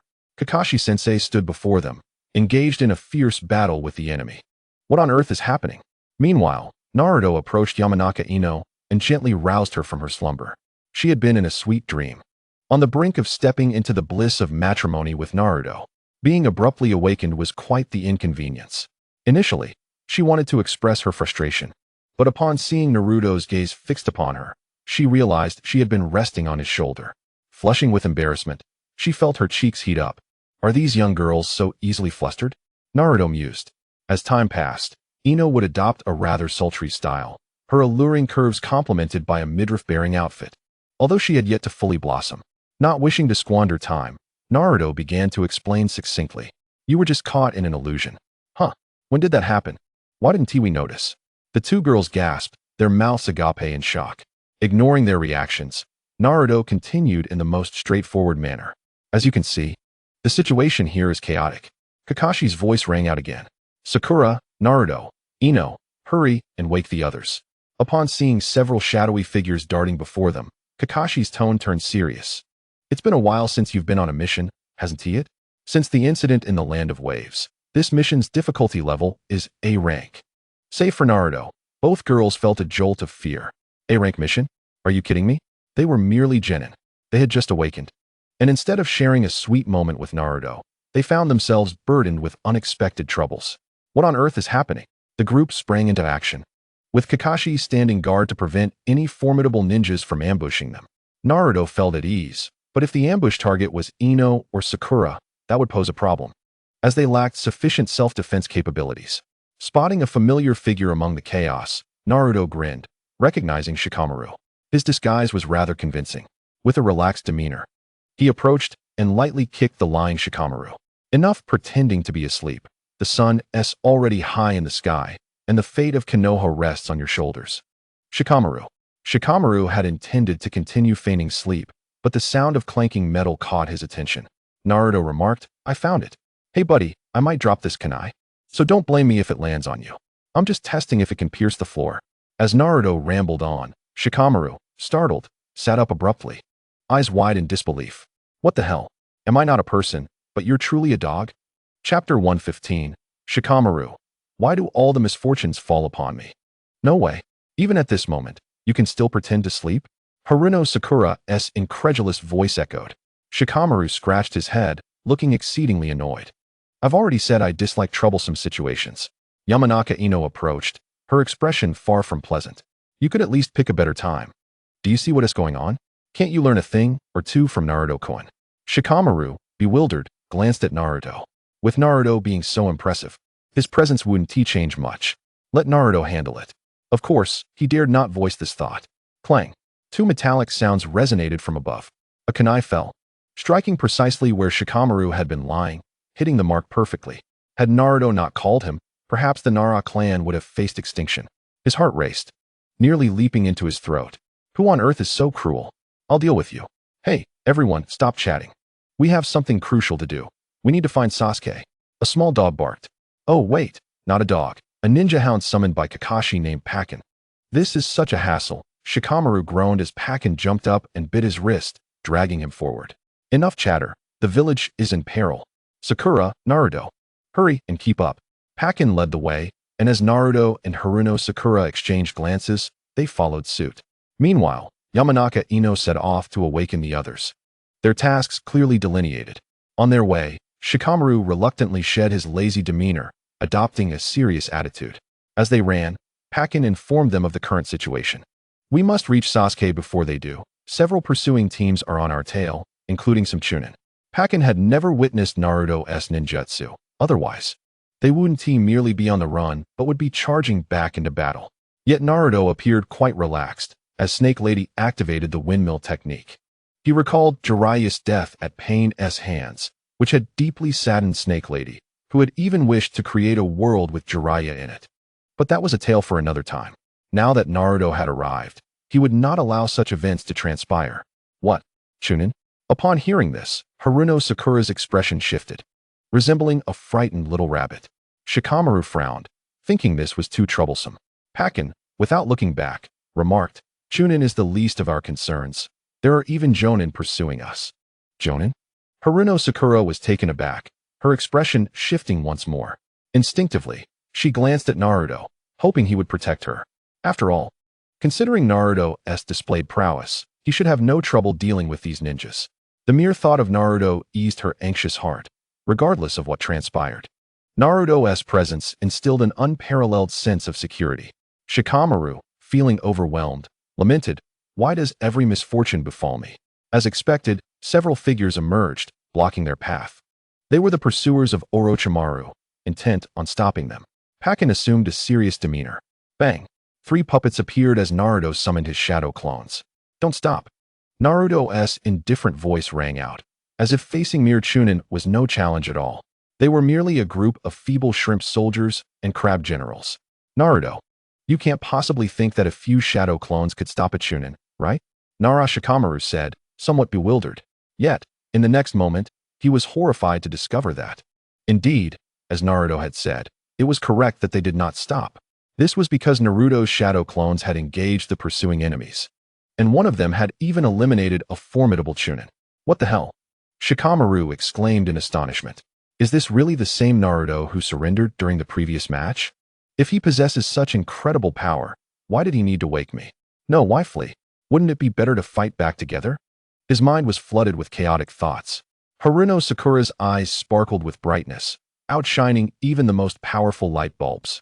Naruto is truly amazing. At the spectacle, the expression on Pakken's face was equally captivating. It felt as though Kakashi had summoned him unnecessarily. At that moment, a cold, mechanical voice resonated in Naruto's mind. "Ding! Congratulations. Host, you have triggered a selection mission. Option 1. Fear nothing. Return and confront those weak pursuers, eliminating no fewer than 30 Chunin. Reward, Sage Mode. Option 2. Disrupt Orochimaru's plans and rescue Sarutobi Hiruzen. Reward, Enhanced Regeneration Technique. Option 3. Continue tracking Sasuke, find Gaara, and defeat him. Reward, Enhanced Rebirth Technique." Chapter 116. What a dreadful monster. This time, it was Naruto's turn to be bewildered. The system was impressive. The 3 rewards presented were extraordinarily beneficial to him. To kill 30 weaklings and obtain Sage Mode, wasn't that enticing? There was no need for the slow, gradual practice. He could directly acquire it. However, the latter 2 ninjutsu options were equally enticing. The second reward, Tsunade's technique, allowed for rapid recovery from any injuries. Moreover, the system offered an enhanced version. How could the effects possibly be lacking? On the battlefield, he could engage relentlessly, trading injuries without fear, regardless of the damage taken. A single use of the regeneration technique would restore him. This was certainly an appealing ninjutsu for Naruto.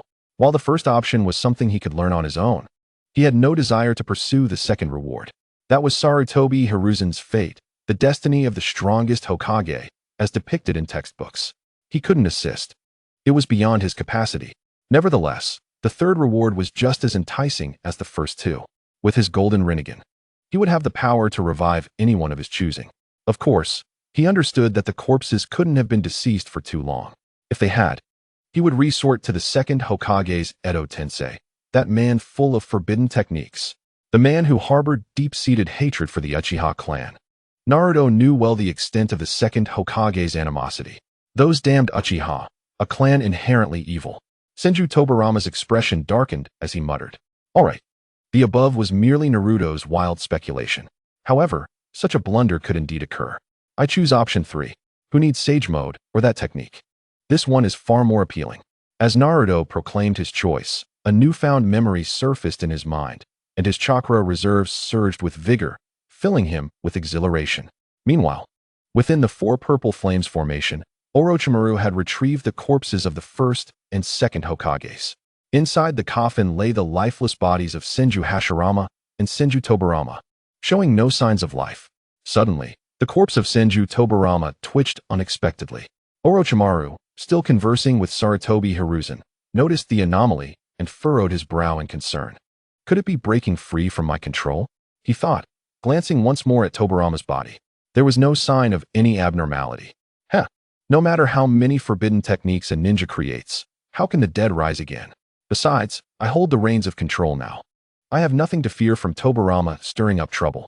What Orochimaru was unaware of was that, while Naruto pondered Tobirama's chaotic situation, the latter might have sensed it in some way, wishing to express admiration for Naruto. "Orochimaru, Release the first and second Hokages this instant. You are showing disrespect to the dead, Sarutobi Hiruzen said coldly. Orochimaru dismissed the warning, even allowing a smile to creep across his lips. Don't worry, Sarutobi-sensei. You will soon join them. Returning to Naruto, he and his companions followed the footprints on the ground, with Pakken utilizing his keen sense of smell to lead the way. They traversed the forest without hindrance, albeit occasionally disturbed by a few pesky rodents. However, they were swiftly dealt with by Naruto's puppet shadow clones. The Sound Village ninjas initially believed Naruto looked down on them, sending forth a mere shadow clone to obstruct them. Enraged, they attempted to swat the clones away, only to realize too late that their assumptions were mistaken. Not only did they fail to dispel the clones, but some of their ranks were also injured or even killed by them, sending shivers down their spines. Why were Naruto's shadow clones so remarkably effective? The Nine-Tails sensed Gaara's location. Naruto communicated with the Nine-Tails, saying, "Leave it to me. That foolish raccoon, I've long wanted to teach it a lesson." The Nine-Tails grinned widely, its excitement palpable. "Master, that guy is not far from us. I can already sense his chakra." The Nine-Tails, eager for action, was ready to pounce on Shikaku when given the opportunity. A one-tailed beast battling a nine-tailed beast would certainly not be a simple affair. However, Naruto had his own plans. Looking ahead, he considered that decades later, Shikaku might wander away from Gaara due to boredom and come seeking him out. At that time, he could capture it and present it as a gift for his daughter. It seemed a bit unreasonable to capture it outright, so he thought it wiser to coax it instead. After all, Hinata was no slouch either, right? Why not benefit his own daughter rather than a friend? What on earth is that monster? Uchiha Sasuke, hiding behind a towering tree, said with trepidation, fear evident on his face, just as he was contemplating his next move. A familiar voice echoed in his ears. "What are you doing hiding here, Sasuke?" Upon hearing that voice, Sasuke initially jolted in alarm, quickly becoming vigilant. However, upon further reflection, he realized something was amiss. In this world, who but Naruto would refer to him by that nickname? Sasuke's smile faded, replaced by a hint of irritation as he exclaimed, "Naruto, you rascal. How many times must I tell you not to call me Heir Juzi? It hardly feels like an appropriate title." "No problem, Heir Juzi." "Sure, Heir Juzi. Just give me the orders, Heir Juzi." Naruto's figure suddenly materialized before Sasuke, grinning cheerfully. Upon his arrival, he observed Sasuke closely, noting the slight tremor in his legs. It seemed he had encountered something quite formidable. Perhaps it was the drastic transformation of Gaara that had frightened his dear Heir Juzi. Naruto speculated to himself. "What do you mean by that?" Sasuke glared, feeling as though Naruto had completely disregarded him, which further fueled his anger. "Ah, look at the waste from Konoha." Gaara approached, mocking Sasuke upon seeing him. At that moment, Gaara appeared as a grotesque fusion of human and Shikaku, neither human nor ghostly. To an unknowing observer, one might mistake it for an early Halloween costume. Yet, when Gaara laid eyes on Naruto, he seemed momentarily taken aback, honestly surprised to find him there. Then, he erupted into maniacal laughter. "Ha! I haven't even sought you out, and here you are, delivering yourself to me. Perfect." Observing Gaara's deranged demeanor, Naruto couldn't help but shake his head. "Look at you now. You were once a spirited young man, yet you have transformed into this ghastly figure. Who do you think you are fooling?" Sasuke's mouth twitched. Was this really the time for flattery? Shouldn't he be confronting Gaara, asking, "Gaara, do you surrender? If you do, I will spare you. If not, I will unleash my wrath upon you." But seeing Naruto's carefree attitude, treating this perilous situation as if it were a mere excursion, made Sasuke want to curse. He quietly reminded Naruto, "This isn't a time for games." Not far ahead, Gaara appeared bewildered. "What is going on? Am I not terrifying? Why isn't Naruto afraid? He is even laughing. What do you two fools mean? How dare you ignore my presence?" Half human, half Shikaku, Gaara extended his neck, growling menacingly. Oddly enough, being near Naruto gave Sasuke a bit more courage. "And what if we do ignore you? What exactly are you?" It felt like a classic case of a dog relying on its master's power. How infuriating. After saying this, Sasuke turned to Naruto and said in a low voice, "Leave this to me. You step aside and don't interfere." The red-eyed Heir Juzi exchanged glances with Naruto. In truth, he had activated his two-tomo Sharingan. Naruto grinned. "All right. If that's what you want, I'll leave it to you." He then disregarded Sasuke's disgruntled expression, leaping outside and leaving the stage to him. At that moment, confusion was etched across Sasuke's face. "Are you serious? I was merely joking with you, and you actually believed me? If I could defeat that monster, would I have been hiding?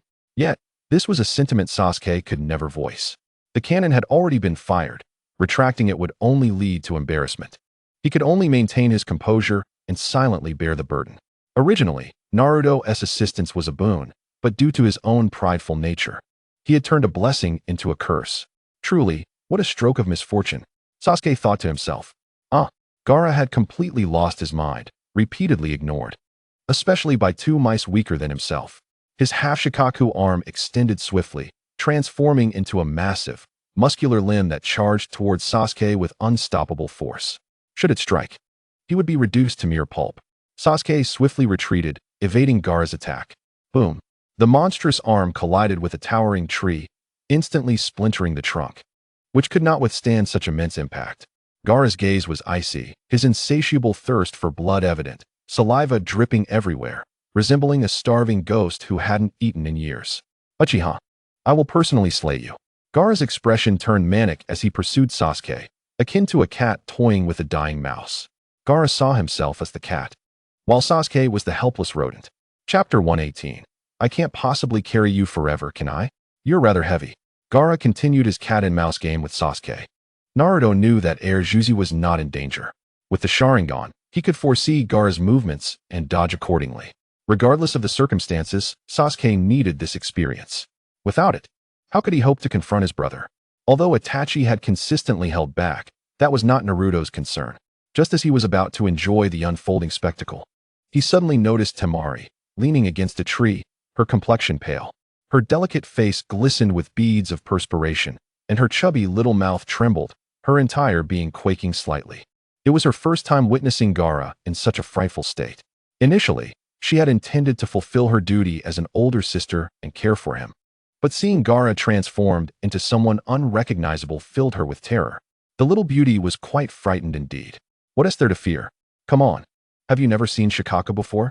Naruto called out to Temari as he leapt toward her, his voice echoing through the air. Temari paused, momentarily taken aback by the familiar voice, then turned to see him. It's a handsome guy. As she regained her composure, her expression shifted to one of surprise. How do you know about Shikaku? In Tsunade, this was no secret. However, in Konoha, Temari distinctly remembered that Naruto had only interacted with them a handful of times, and she had never mentioned it to him. Suddenly, Temari felt her balance shift, and before she knew it, she was lifted into the air. Oh, I'm being princess carried. It was her first experience being held like this. With a swift motion, Temari's cheeks flushed crimson, her limbs flailing in the air like a startled rabbit. What are you doing? Put me down. If I put you down, can you even walk? Naruto chuckled as he gazed at the little beauty in his arms, finding her flustered demeanor utterly adorable. Additionally, as Temari squirmed, her developing form pressed against Naruto's hand, soft and bouncy, akin to jelly. It seemed that Tsunade's diet was quite satisfactory, at least ensuring that Temari was well nourished. A startled cry escaped Temari, causing Naruto to jump, initially fearing he had been caught in an inappropriate act. However, Temari turned her head away, whispering, I just need a moment to rest. Just as Naruto had surmised, Gaara's earlier appearance had frightened her so much that her legs had given way, leaving her unable to walk. With Naruto's enhanced senses, he easily heard Temari's mumbling, and he sighed in relief that she hadn't been discovered. Meanwhile, the battle between Gaara and Sasuke had reached a fevered pitch. As Gaara charged at Sasuke, the latter unleashed a magnificent fire technique, but Gaara swiftly countered with sand, blocking the attack. This time, Juzi was thoroughly enraged. He wanted to shout for Mingren to come and assist him from the sidelines. However, the bravado had already been proclaimed, and calling Mingren over would be quite improper, especially since allowing Mingren to witness his humiliation made Sasuke feel even more displeased. It was more painful than death itself. Regardless, he had no choice but to forcefully activate his power. Sweat poured down Sasuke's forehead, and the tree he leaned against had a deep dent from the pressure. Not far ahead, a long tail sprouted from behind Iai Luo, the tail of Shoha. His monstrous arms grew even more robust, saliva dripping incessantly, and his eyes were bloodshot. Transforming into Shoha did not make Iai Luo cumbersome. On the contrary, his speed only increased. Ha ha ha, let the storm rage even fiercer. The intent to kill is the power of vengeance. If you cannot defeat me, it proves your killing intent is insufficient. Iai Luo laughed maniacally. If Mingren were present, he would surely remark that the boy was spouting nonsense again. Goodness, it's easy to talk when you're not the one suffering. If you have the ability, withdraw your mother's chakra and stop her from protecting you. And don't forget to remove your tailed beast's power. Let us see what you have left. What do you know? You don't understand anything at all. How dare you lecture me with a tone of superiority? Sasuke roared. The wounds inflicted by Uchiha Itachi ran deep. His entire clan had perished, including his parents. His killing intent was already formidable enough. How could Iai Luo dare to claim he lacked it? Meanwhile, Mingren arrived with Shoju in his arms to witness the spectacle. On one hand, he aimed to prevent Iai Luo from truly killing Erjuzi, as that would diminish his own enjoyment in the future. On the other hand, he found the clash between the two quite amusing, akin to children playing house. If only I had a bag of sunflower seeds, Mingren mused. Shoju, nestled in his embrace, began to squirm restlessly, her heart still racing. What are you doing here? Mingren flashed a grin at her. Just here to watch the show? Feeling the soft touch again was unexpectedly delightful. Watching a show? Shoju was momentarily bewildered, but soon realized the gravity of the situation as she observed Iai Luo transforming into a monstrous being, with sharp fangs protruding from his mouth. However, the memory of Mingren's terrifying space-time ninjutsu calmed her somewhat. If Mingren were here, surely there was no need to fear too much, right? Although she found this Konoha genin quite distasteful, he did possess a certain reliability when it mattered. After pondering, Shoju rolled her eyes. Your taste is truly repulsive. Saying this, she felt the ground beneath her feet again as Mingren set her down. What now? Shoju was taken aback, having just become accustomed to being held. She forced herself to embrace the sensation as if being nudged by Peichi. Mingren shrugged innocently, jesting, I can't keep holding you forever, can I? Besides, you're quite heavy, and my arms are getting tired. Chapter 119. If you kill him, I will have quite the headache. Shoju looked at Mingren in disbelief. Her cheeks that had flushed earlier now darkened in an instant. What do girls most abhor being commented on? Their age and their weight. Mingren had touched on the latter. He still lifted her, then set her down, making his point more convincing. Ugh. Shoju was instantly infuriated, her fair hands reaching behind her to retrieve her fan, wanting to deliver a swift blow to this insufferable blonde. How dare he mention her weight? How reckless can one be? Her small hands grasped, but found nothing. With a raised brow, Shoju exclaimed, Are you looking for this? Mingren chuckled, shaking the large fan he held. Shoju stomped her adorable feet, gritting her teeth. You scoundrel. Give it back. For a brief moment, the atmosphere turned peculiar. Though they appeared to be bickering, to onlookers, it seemed rather ambiguous. Over there, Sasuke forced himself to push beyond his limits, unleashing his third Chidori. Chidori. The dazzling blue arcs of electricity surged within his palm. Ah! The curse mark on his neck flared up midway, the tattoo from Snake Uncle playing a crucial role. Iai Luo's eyes glowed with even more murderous intent. Die! Die! The massive monster arm extended, colliding with Sasuke's Chidori. Bang! Bang! The two exchanged positions, leaping onto the tree trunks before them. At that moment, Iai Luo's monstrous arm was severed, crashing to the ground. He let out a pained scream. Ah! On the other side, Sasuke was enveloped by the curse mark. The sensation of this regained power intoxicated him. Activating Chidori with force no longer caused him pain. Even the Chidori sang in his hand. Thump! Thump! Thump! His heart pounded like a heavy drum. The enhanced seal from Kakashi had taken effect.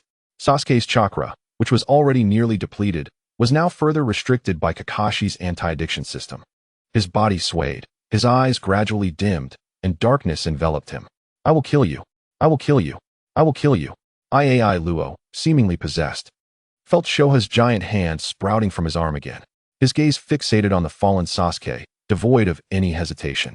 Regardless of the circumstances, he had no reservations at this moment. Whether it was an ambush or not, he was determined to slay this detestable Uchiha. Iai Luo leaped into the air, the robust monster arm aiming fiercely at the unconscious Sasuke. In that instant, he envisioned the scene of blood mist erupting and the splendid image of Sasuke being reduced to a pulp. Just thinking about it sent shivers of excitement through him. If you kill him, I will have quite the headache, Mingren's indifferent voice rang out. He pushed off the ground with all his might. The speed he unleashed was terrifying, and in the blink of an eye, he appeared behind Iai Luo. Nanny? feeling a chill from behind. At that moment, Iai Luo sensed he had become the prey of a terrifying creature, not the monster itself. Since he had already partially transformed into Shoha, Mingren would show no mercy or restraint. Without hesitation, he delivered a powerful kick towards Iai Luo's back. A searing pain surged from his rear. Damn it. The mantis stalks the cicada while the oriole waits. Iai Luo never imagined he would be ambushed from behind, especially while airborne, with no time to react. The intense inertia forced him to soar forward for several meters. With a crash, he slammed into a large tree, breaking branches in the process, landing in a most undignified manner. Meanwhile, Parker, Shikamaru, and Haruno Sakura had rushed over. Earlier, Mingren had left them behind in his haste. Plus, with the presence of the Nine Tails within him, Mingren's senses were far sharper than Parker's canine nose. It wasn't long before he located this scene. As they approached, they witnessed Mingren engaging Iai Luo, whose condition looked rather dire. Shikamaru was startled, relieved that he was not the one getting beaten. Otherwise, it would have been a disaster. Parker, looking bewildered, asked, "What happened? What is going on?" Maru and Haruno Sakura both wore expressions of bewilderment. However, when Haruno Sakura noticed Temari glancing in her direction, she felt no unease. In an instant, a subtle blush appeared on Temari's cheeks as memories of Naruto's previous princess Kari resurfaced. Furthermore, it seemed that Naruto and the pink-haired girl before her were teammates. If memory served correctly, this pink-haired girl harbored feelings for Naruto, which left Temari feeling utterly embarrassed. It was akin to being caught in an affair. A flurry of chaotic thoughts raced through Temari's mind. In contrast, Haruno Sakura did not dwell on such matters. She merely cast a fleeting glance before redirecting her focus. Gaara's furious voice echoed through the forest, startling a flock of birds from their perches. Naruto positioned himself protectively in front of the group, addressing them without turning his head. "Pakin, take Sasuke and leave. Sakura, Maru, you should also go." He paused, nearly forgetting someone important, then added, "And Temari. I don't want anyone watching when the fighting starts." Upon hearing this, Temari immediately protested. "Why should I? Who do you think you are? I need to stay here and watch over my brother. You cannot harm him." The discomfort within her was palpable, feeling as though Naruto was treating them as if they were in some sort of romantic relationship. Why should the people of Konoha command those from Tsunade? They were not even married. Gaara's transformation into Shikaku was nearly complete, 2/3 of his body taking on the beast's form. A terrifying roar resonated, accompanied by a palpable killing intent that sent chills down the spine. Temari shuddered, her skin prickling in fear. "Little brother, you are truly disrespectful." Just moments ago, she had been trying to appear heroic in front of the striking blonde, and now she was left to flee in disgrace. How infuriating. Naruto, wishing to avoid further conversation, urged, "Maru, Sakura, help Temari and hurry. I don't want to be responsible for your safety during a fight." The atmosphere was heavy with tension. Maru exhaled deeply, having no desire to become embroiled in trouble. Since Naruto had spoken, he merely wished to make a swift exit, not wanting to linger any longer. Not far ahead, Gaara was nearing the completion of his tailed beast transformation, his eyes a menacing shade of murky yellow as they fixated on Naruto. Maru felt a wave of anxiety wash over him. Having witnessed Naruto's strength, he understood that remaining would be futile. Even if Naruto couldn't prevail, they could use this opportunity to call for reinforcements, couldn't they? "Naruto, be careful. We'll go back and get help," Maru shouted, bending down to assist Sasuke to his feet, draping the latter's arm over his shoulder. Haruno Sakura, feeling reluctant, implored, "Naruto-kun, I want to stay with you. Hurry and leave." "Don't be a burden," Naruto replied, waving his hand dismissively. "What do you want to stay for? To cheer me on? Sorry, that is not necessary." Understanding the urgency of the situation, yet still worried for Naruto, Sakura reluctantly chose to trust him and glanced at Temari. Temari, feeling a rush of emotions, bit her lip and gazed at Naruto's retreating figure. The sunlight cast a warm glow upon him, rendering his silhouette exceptionally handsome. Her cheeks flushed once more. "Please save my brother and don't hurt him." A smile curled at the corners of Naruto's mouth as he turned to Temari, grinning broadly. "Sure, I promise. Once it's over, just call me husband and let us see." Both Temari and Haruno Sakura were taken aback. Pakin, the lone dog on the ground, wore an expression of utter confusion as he contemplated how to quickly return and fetch Kakashi.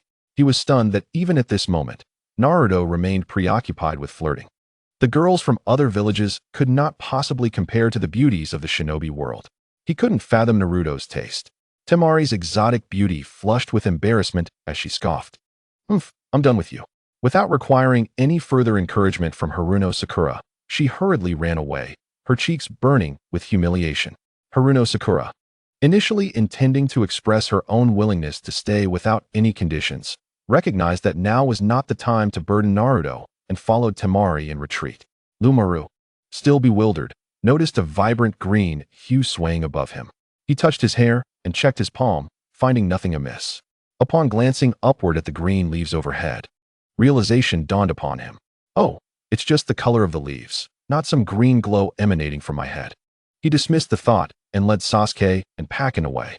With a shout of Naruto, from Gaara, a swirling storm of yellow sand converged upon him, morphing into an enormous monstrous arm that descended upon Naruto with tremendous force.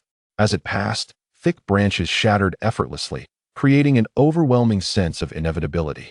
Naruto's figure vanished in an instant, reappearing several meters away, hanging upside down from a tree branch, a kunai with a seal in hand. Wow, the flying thunder god technique is truly effective. Naruto marveled. Damn it, this foolish raccoon cat is far too arrogant. Master, let me out. I want to engage it in battle. I want to stop until I make it regret disrespecting you. The Nine-Tails voice resonated within Naruto, brimming with eagerness to be released. Be quiet. I'm not done playing yet, Naruto replied nonchalantly. The Nine-Tails immediately deflated. You're the boss. Your word is law. Thus, it remained obediently within, waiting until Naruto called upon it. Wind release. Infinite sandstorm breakthrough. Gaara, consumed by rage, began to undergo a dramatic transformation, resembling a smaller version of Shikaku. Had it not been for the red love symbol on his forehead, one might have mistaken him for a stranger. Rows of jagged mouths appeared across his body as fierce winds swept outward, uprooting trees for dozens of meters around and leaving a desolate expanse. The sight was chilling, and the force of the wind could easily leave one dazed. As visibility improved, Gaara's beastly yellow eyes narrowed, locking onto the kunai in Naruto's grasp. Is it that damned space transportation jutsu again? You are indeed skilled at the art of teleportation. If you possess such prowess, refrain from utilizing that technique. Naruto sheathed his kunai and uttered a single word, good. In response, a barely perceptible smile flickered across Gaara's face. He never anticipated that Naruto would acquiesce to such a cheeky request. Die. With that, he charged towards Naruto, his colossal monster arm extending menacingly in his direction. Simultaneously, Naruto summoned 2 azure whirlwinds of chakra in his hands, colliding them fiercely with Gaara's arm. The impact resonated, sending sand cascading to the ground.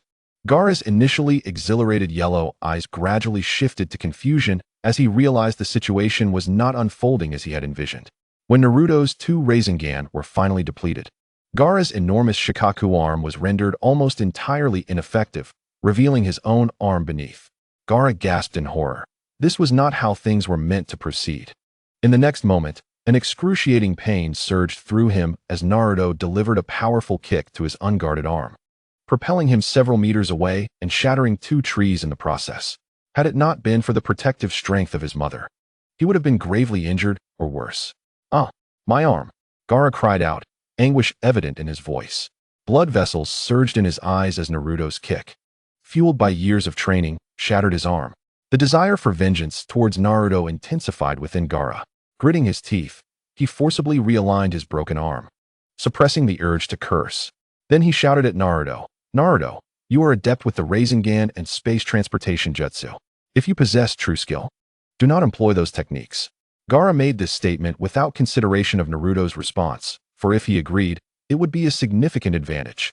If he declined, it would matter little. To Gaara's astonishment, Naruto nodded and calmly pronounced, good. Gaara's smile brightened further as his arm restored to its Shikaku form, and he charged at Naruto once more.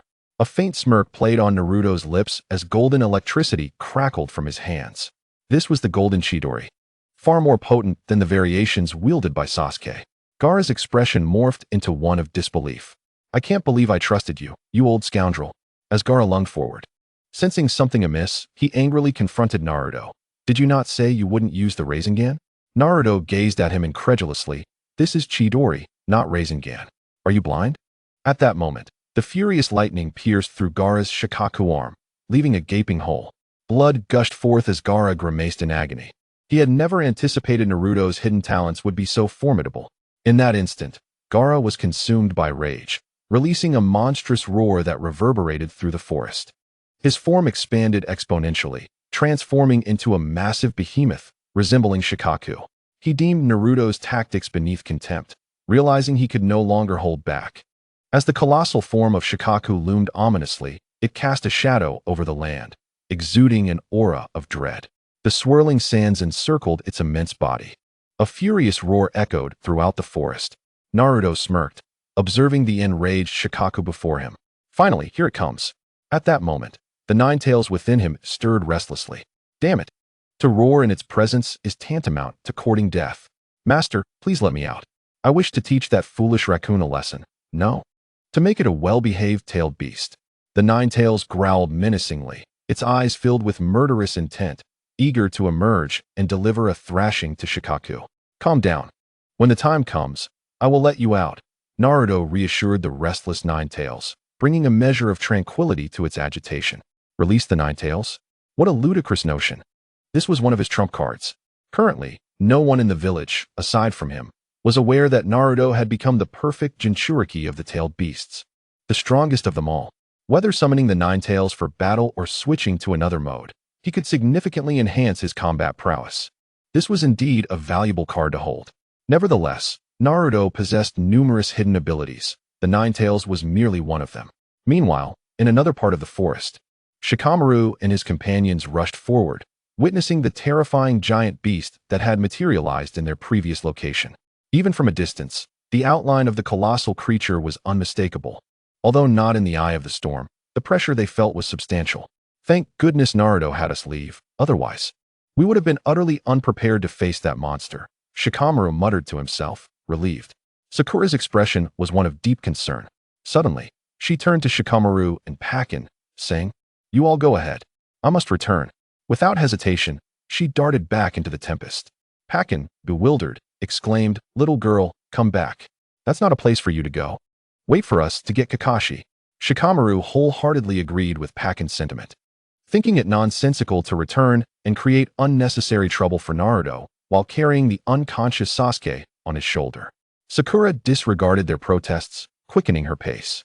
Temari, observing her determination, smiled slightly, admiring her courage. She too turned to pursue Sakura, feeling somewhat displeased that Naruto took it upon himself to send her away.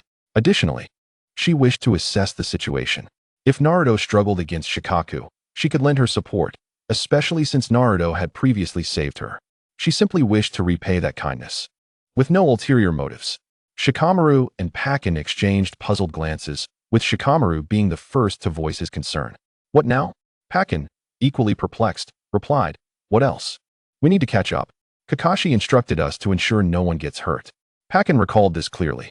If they returned to find Sakura or Naruto injured, he would be in big trouble.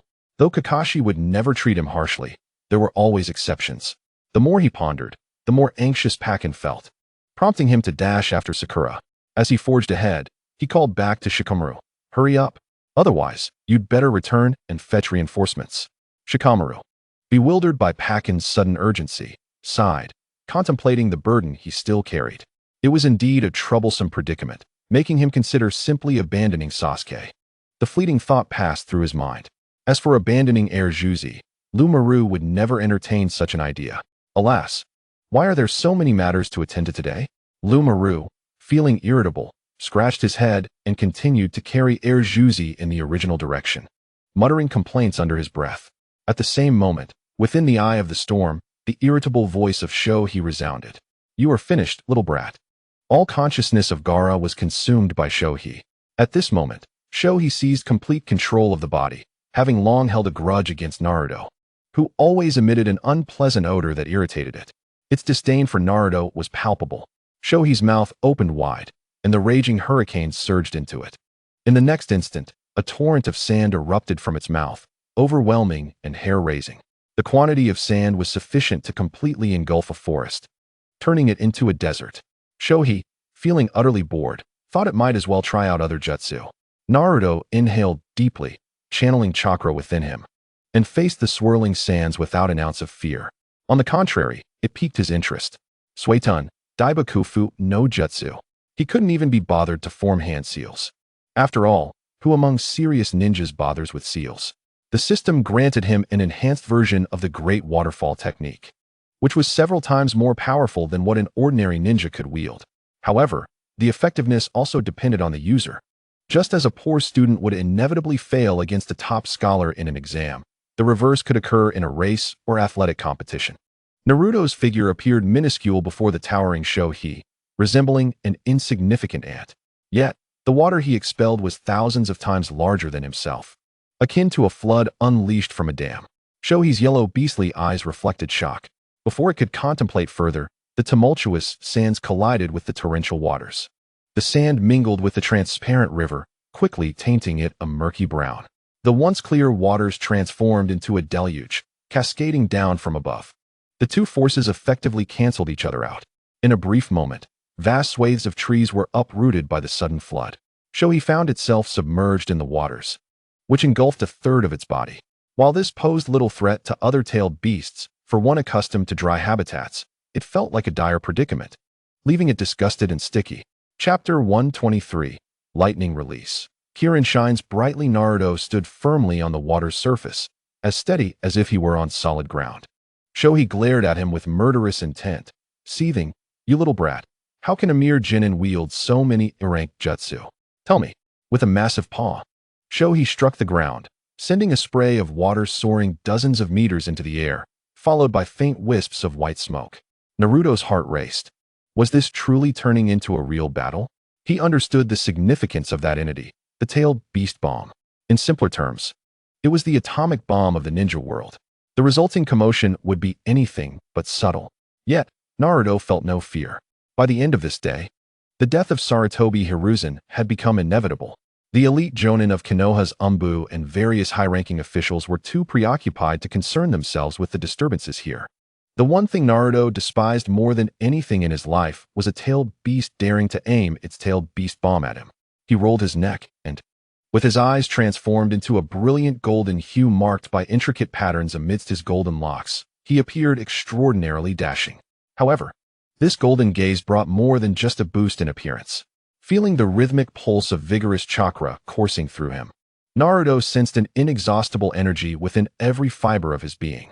Shohei, filled with trepidation, fixed its gaze on Naruto, who stood amidst the floodwaters. At that moment, an inexplicable fear welled up within Shohei. Naruto seemed to have transformed into something entirely different, emanating an aura of mystery that was impossible to decipher. Shohei muttered to itself, trying to reassure its nerves. It must be an illusion, just an illusion. Having completed its warm-up, Naruto flashed a grin at Shohei.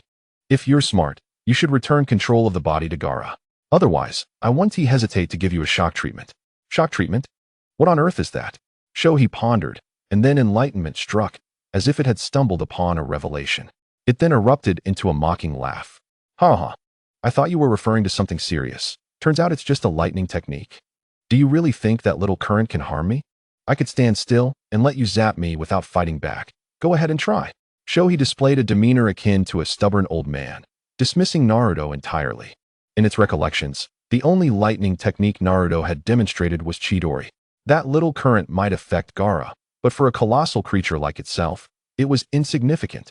Thus, Shohei's current demeanor resembled that of an old man seeking a scratch for an itch, eager for assistance.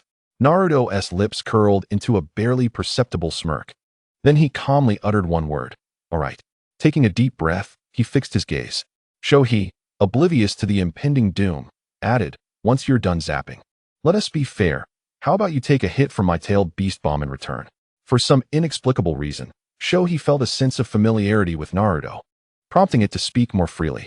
However, they were still enemies. This was no time for frivolity. They were in the midst of battle. Shohei believed it would be unfair to endure a couple of electric shocks without retaliating, lest the other tailed beasts think it was being bullied by a genin. Such a reputation would be utterly humiliating. The ninja world was filled with cunning tricks, and even the tailed beasts were starting to learn the ways of deceit. Shohei clearly intended to unleash the tailed beast bomb. Had Naruto not been well versed in such matters, he might have been deceived by its words. However, at this point, it mattered little. All right, Show, he exclaimed with delight. You'll soon know the true power of a tailed beast, you little brat. You will regret being born into this world. As Shohei indulged in its musings, a rumble echoed from above, where dark clouds had gathered in the sky, resembling an army on the march. The air was thick with silence, intermittently broken by the sound of heavy thunder. Each clap seemed louder than the last. Shohei experienced an ominous premonition, sensing that Naruto was up to something, plotting some trickery. However, it had no time to ponder further. The very fabric of the heavens seemed ready to shatter as a merciless, hair-raising golden lightning bolt descended. What was even more bewildering was witnessing Naruto, with a smile on his face, charging straight toward the destructive golden lightning. Shohei was left in a state of confusion. What was this little brat doing? Did he have a penchant for being struck by lightning? Then, Shohei erupted into laughter. Serves you right for trying to show off. But before it could finish, its yellow, beastly eyes widened in shock as Naruto extended his right hand to receive the bolt of lightning. With the bestowed Rinnegan from the system, Naruto exploited a flaw in the weather, conjuring the atmospheric conditions of his desire. The ground was now flooded, with thunder and water intertwining in a delightful spectacle. In the realm of Earth, conductivity would pose less of a challenge. However, submerged in water, the situation transformed entirely. It was akin to the electric eel thriving in its aquatic domain. Thunder release. Kirin. The crackling of golden arcs of electricity danced vibrantly, an extraordinary force, previously wrathful, now converged into a magnificent golden Kirin, rivaling the size of Shikaku. This golden manifestation of lightning was strikingly lifelike, shimmering with brilliance as if it had truly come to life, even emitting a roar. Shikaku felt a chill run down its spine, exclaiming in disbelief, "What the hell? Weren't you using Chidori to attack me?" It realized too late that Naruto had come prepared. Meanwhile, it quickly gathered a sphere of dark energy in its mouth, intending to unleash a tailed beast bomb towards the formidable golden Kirin, hoping to mitigate the impending catastrophe. However, sensing the overwhelming power of that energy, Shikaku felt despair. Not only would it fail to negate the attack entirely, but even a partial cancellation would be a blessing, sparing it from excessive pain. Thunder rumbled ominously, clearly indicating that Naruto's actions were swifter than Shikaku's realization. You asked for my lightning techniques, but you never specified which one. Shikaku appeared bewildered, momentarily grasping the truth of the matter. The golden Kirin descended with a thunderous crash, the violent sounds of electricity reverberating, creating an atmosphere so intense that it felt as though it could puncture eardrums. The bolt struck Shikaku, shattering the tailed beast bomb it had been forming midair. A piercing scream echoed, "Ah!" This was Shikaku's first experience of electric therapy, and it swore it would never endure such a torment again. Bubbles began to rise from the water's surface, boiling under the potent electric current, transforming the surroundings into a charred wasteland. The pain of the electric shocks was magnified by the water, creating a dual torment that left Shikaku utterly drained. With a thud, it collapsed to the ground. Unable to resist any longer, it resolved to endure the situation. Naruto's initial intention was merely to subdue Shikaku, not to incapacitate or kill it. Observing Shikaku's loss of resistance, he promptly shattered the remaining power of the Kirin in his grasp.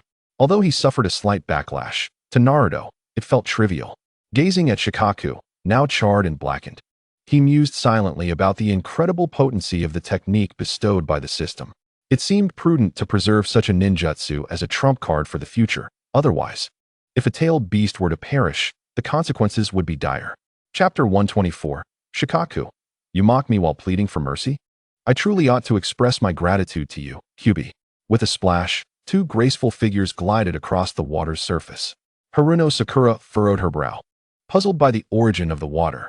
Behind her, Temari rolled her eyes, exclaiming, "It's clearly a ninjutsu." Aside from Shikaku, only Naruto remained in the vicinity.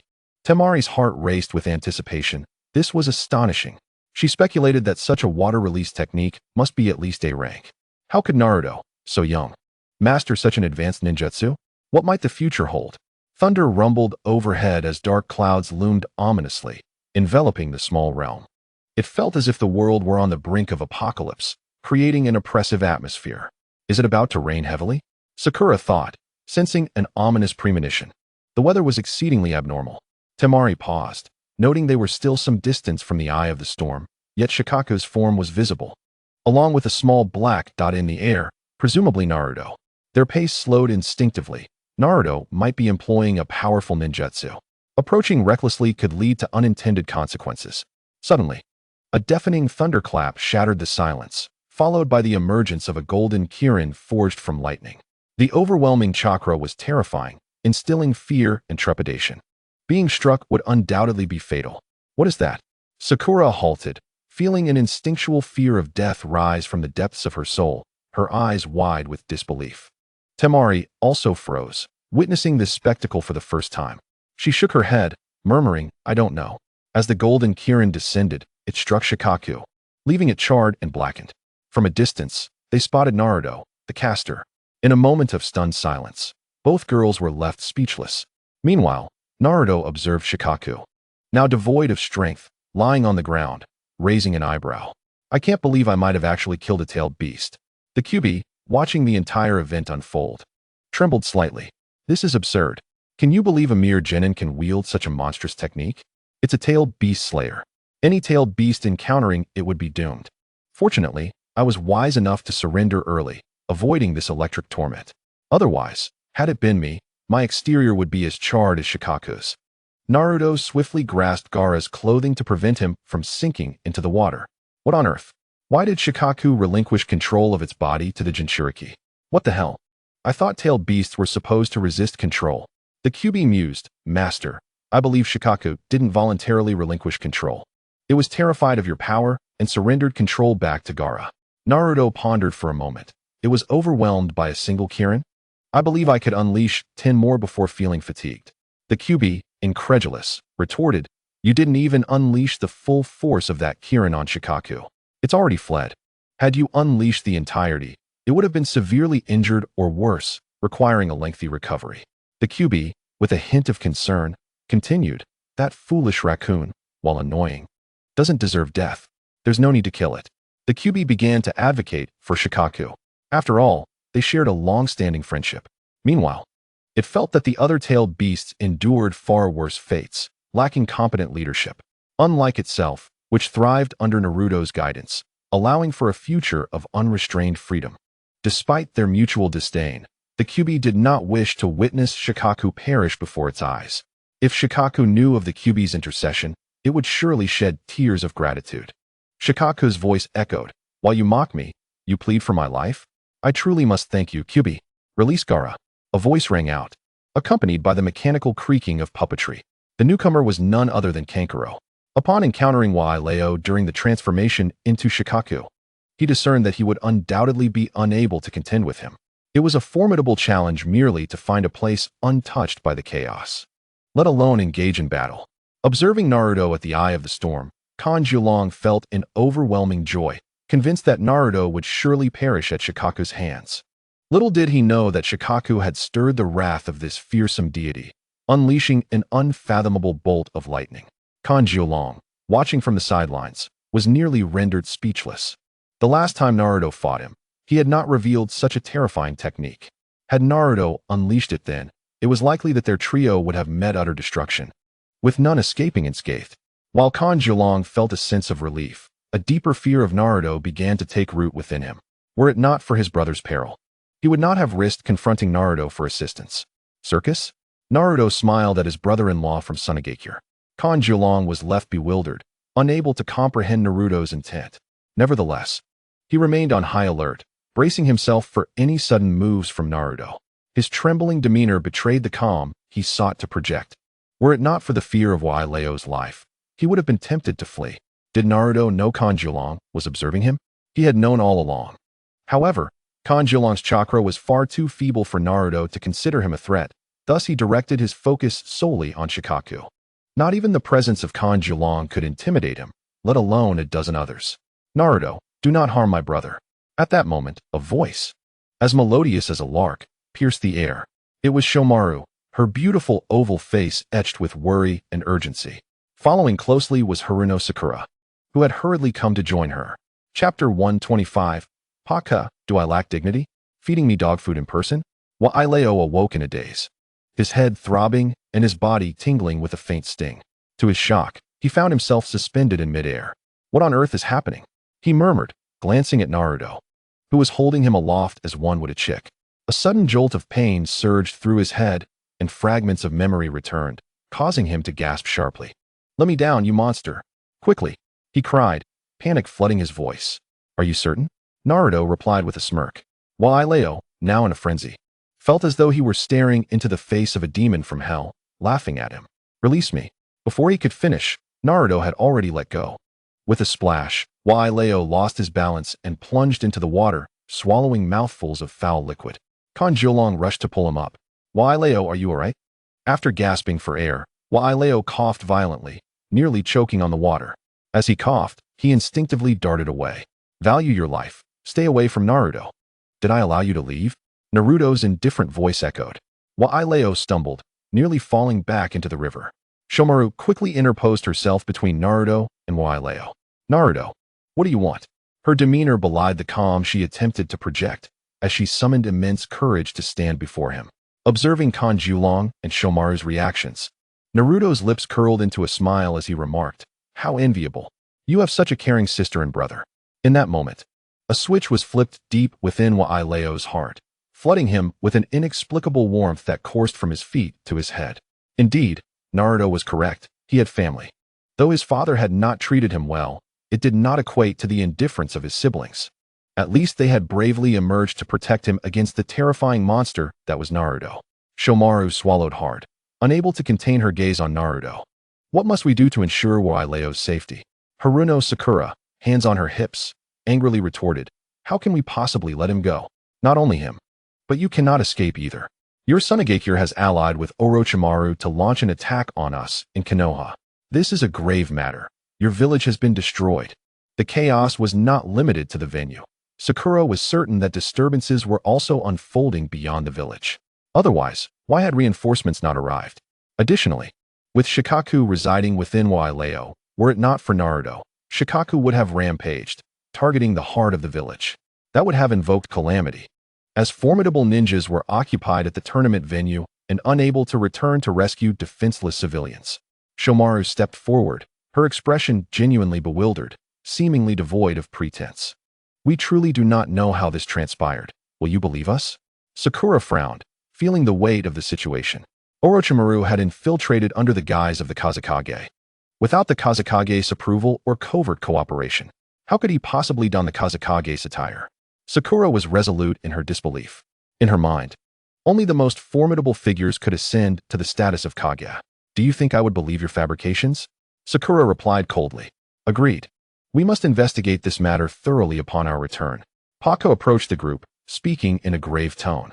Upon reaching the battlefield center, Paka first ensured that Naruto and his companions were unharmed before relaxing slightly.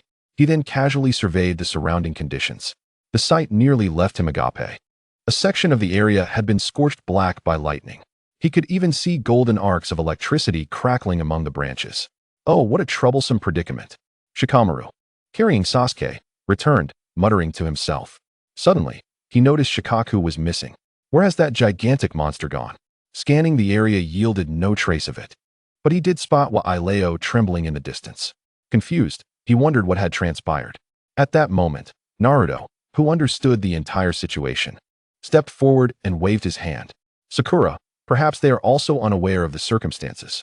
Sakura tilted her head in surprise, not expecting Naruto to speak in their defense. Shomaru felt a wave of relief wash over her. It was apparent that Naruto was the linchpin in this situation. As long as he voiced a request, Sakura and the others would comply unconditionally.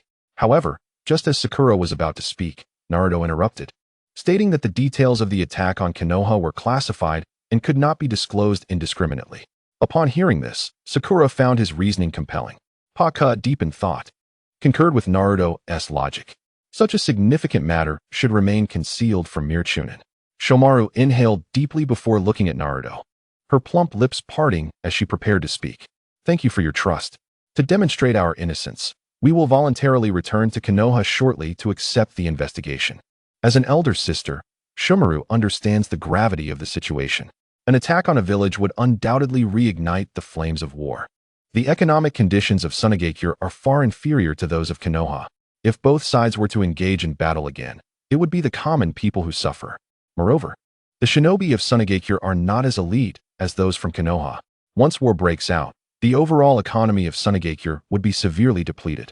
Training a shinobi requires considerable time and resources, and they lack the capacity to sustain such losses. Is there nothing else aside from accepting the investigation?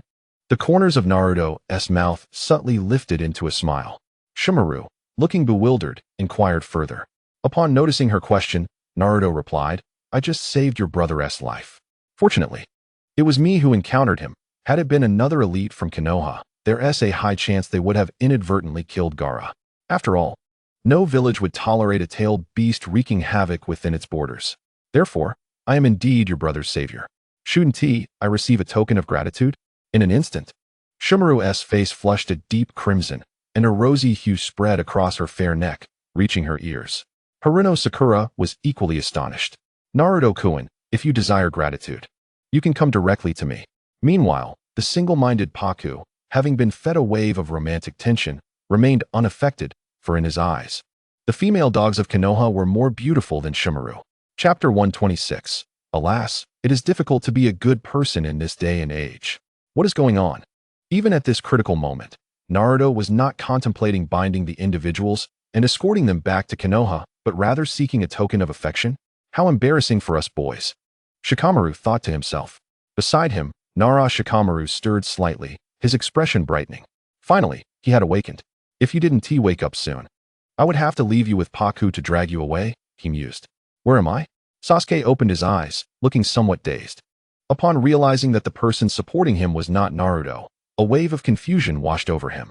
He quickly released his grip on Shikamaru's shoulder. You've awakened just in time. Come, partake in some dog food, Shikamaru quipped, not minding Sasuke's actions. Paku sniffed the air, scanning for any sign of the promised dog food. Where is it, Shikamaru? Don't tell me you're deceiving me. Shikamaru responded with exasperation. The scene unfolding before them was indeed peculiar. Shimaru's face was flushed, displaying a rare, bashful demeanor. Naruto, don't push your luck too far, she stammered. Kanjiro and Gaara exchanged glances, both horrified at the prospect. What if Shimaru actually went through with it? How would Naruto potentially become their brother-in-law? I oppose this union. Sister, don't listen to him. Do not go. Gaara's expression was one of frustration, unable to voice his anger, glaring fiercely at Naruto. The latter merely glanced in Gaara's direction, causing Gaara to flinch and quickly avert his gaze, as if he were staring at someone else entirely. Silence. I will not kiss anyone, Shimaru declared, feeling her cheeks burn. Was Naruto handsome? Undoubtedly. Not only was he strikingly attractive, but he also possessed genuine strength. What girl would not be drawn to such a boy? At their age, love was blossoming. Yet with so many onlookers, Shimaru felt she could not go through with it, as if she were being subjected to public humiliation. Women naturally possess a delicate sense of modesty. Although she hailed from a more remote region and had a bold and fiery personality, she could not help but feel shy in matters of romance, especially since this would be her first kiss. Conversely, Naruto was not overthinking the situation. His intention was merely to have Shimaru kiss his cheek. To his surprise, she seemed to desire a kiss. How utterly unexpected. After saving your brother's life, you seek to take advantage of me? If only Shimaru knew of Naruto's true thoughts. Otherwise, she would undoubtedly have insisted on a fierce confrontation. Naruto shrugged, feeling somewhat helpless. Alas, it is indeed difficult to be a good person in this era. The next time I encounter a situation like this, I shall undoubtedly walk away and let Gaara fall into the hands of stronger ninjas, or worse, be captured or executed, all my goodwill wasted. Shimaru gasped as if startled, casting an indignant glance at Naruto, stamping her foot and splashing water on the ground before turning and running towards Konoha. No matter how one looked at it, she appeared utterly shy. With Shimaru's departure, Gaara and Kanjiro breathed a collective sigh of relief. What a close call. They nearly had a new brother-in-law. Sakura, too, was relieved, for she had intended to be the first girl to seize Naruto's first kiss. Meanwhile, at the center of the competition arena, Orochimaru had succeeded in his sinister plot, having killed the legendary Hokage Sarutobi Hiruzen. Though his hands were sealed away, he was fortunate to have several subordinates who assisted in his escape. Orochimaru, not only the main focal point of conflict, had summoned the three-headed snake as his familiar, alongside a host of Sound Village ninjas. While they could not completely annihilate Konoha's elite, they could certainly delay their response. What Orochimaru needed was for his subordinates to buy him time to flee. The elite ninjas of Konoha quickly regrouped and launched a counterattack. Without Orochimaru as their backbone, the disorganized forces soon crumbled. That very night, the news of Sarutobi Hiruzen's death exploded like a bomb throughout Konoha. Almost everyone was engulfed in sorrow, although the plan to dismantle Konoha had not been fully realized. Eliminating Sarutobi Hiruzen was a significant success within that scheme. Rebuilding Konoha would require considerable time. At the funeral of Sarutobi Hiruzen, tears flowed freely from all present. Naruto also encountered the long-lost Konohamaru, who, despite still dressing as a girl and failing to convincingly imitate Haruno Sakura, now sported a sharp bob haircut and a spirited countenance that made him appear more heroic. His eyes were red-rimmed, clearly indicating his deep sorrow, though he had not shed a tear. Over the course of the following 2 days, Konohamaru sought out Naruto once more. To Naruto's surprise, what typically required months of effort to achieve the final step in releasing the Rasengan had been unexpectedly completed by Konohamaru in just 2 days. Perhaps it was a miracle, or perhaps he was simply a genius. Naruto shared the final steps of the technique with Konohamaru. The determination and resolve written across Konohamaru's youthful face suggested he was making plans. Clearly, the news of Sarutobi Hiruzen's passing had dealt him a heavy blow. Without the distractions of romantic entanglements, he was now solely focused on mastering ninjutsu. Naruto had intended to ask if Konohamaru wished to eat some peaches, but he decided against it, deeming the fruit unappetizing. Finally, the day awaited when the cleansing of facial products would soon come to fruition. Unlike the sorrow felt by the masses, Naruto exhibited a notable sense of joy. In his recollection, Sarutobi Hiruzen had not maintained as amicable a relationship with him as it appeared on the surface. Had he not showcased his commendable skills, he would likely still be consuming expired instant noodles and drinking spoiled milk. Consequently, the news of Sarutobi's demise elicited not a shred of grief from Naruto, serving instead to offset the old man's debts to him and his parents. Chapter 127. Uchiha Itachi returns to the village after a period of time. The beleaguered Konoha, under the guidance of its higher-ups and elite ninjas, began to restore order systematically. The death of Sarutobi Hiruzen did not significantly alter affairs within the village. For the ordinary citizens, it mattered little who held the title of Hokage. However, for the higher-ups, particularly Danzo, the situation was quite different. At long last, after enduring the passing of an old friend, Danzo was eager to assume the mantle of leadership, adhering to the noble principle of rotating the position of village leader. Amidst the public's keen gaze and enthusiastic applause, he donned the Hokage hat, wearing a smile, and addressed the villagers from the podium during the village leader's celebration. He proclaimed, "Your choice of me as your esteemed leader will surely advance our village further." Yet, halfway through his speech, Danzo awoke to the stark realization that it had all been a mere dream. He consoled himself with the notion that surely no one else was more suited for the role of Hokage than he. He had even prepared his acceptance speech, delegating the task to his subordinates for when the time would come. However, unexpectedly, Jiraiya returned, declaring his intent to bring Tsunade back to take on the role of Hokage. This infuriated Danzo immensely. Damn it all, is this not stirring up trouble for no reason? He fumed. Never had anyone been as apt for the role as he was. Why seek someone else when such a suitable candidate was already present? Jiraiya's departure sent Danzo into a tailspin of worry, leaving him unable to enjoy meals for several days. One day, while strolling through the streets to clear his mind and devise a plan to eliminate Tsunade, he pondered the impossibility of ousting her. Given her lineage as the granddaughter of the first Hokage, Danzo believed her advantages in being chosen far outweighed his. Yet, he resolved that if he could not have her, neither should anyone else. He began to entertain nefarious thoughts, hoping Tsunade would remain away from the village for an extended period. Gradually, the higher-ups began to panic. Would he not ultimately become the village leader? He thought to himself, "Indeed, I am quite the cunning fox." With a heavy sigh, Danzo felt at a loss. Suddenly, a flash of golden hair caught his eye. In that moment, he perceived a glimmer of hope. "Naruto, wait." Danzo forced a congenial smile, his wrinkled face contorting in a manner reminiscent of a blooming flower. Naruto paused, glancing back in confusion as Danzo hurried toward him, his demeanor more affectionate than that of a doting grandparent. "Is there something you need, Lord Danzo?" Naruto asked, forcing a polite smile out of respect for the old man. Recognizing that appearances must be upheld. "No, No, not at all, Danzo replied, his face nearly bursting with joy. Surely, I would not seek you out if there were nothing amiss. The higher-ups had unanimously decided to tentatively appoint Tsunade as the 5th Hokage. If she performed well, she would inevitably become the true 5th Hokage, a prospect Danzo vehemently wished to avoid. Thus, he planned to incite some chaos through Naruto, who bore a striking resemblance to Tsunade's younger brother. Ah, it's nothing, Lord Danzo. I have matters to attend to, so I must take my leave. Naruto waved and sprinted off in another direction, leaving Danzo momentarily bewildered. By the time he regained his composure, Naruto had already distanced himself considerably. He called after him, "Hey, Naruto, wait. I suddenly remembered that I have something to discuss with you, so please hold on.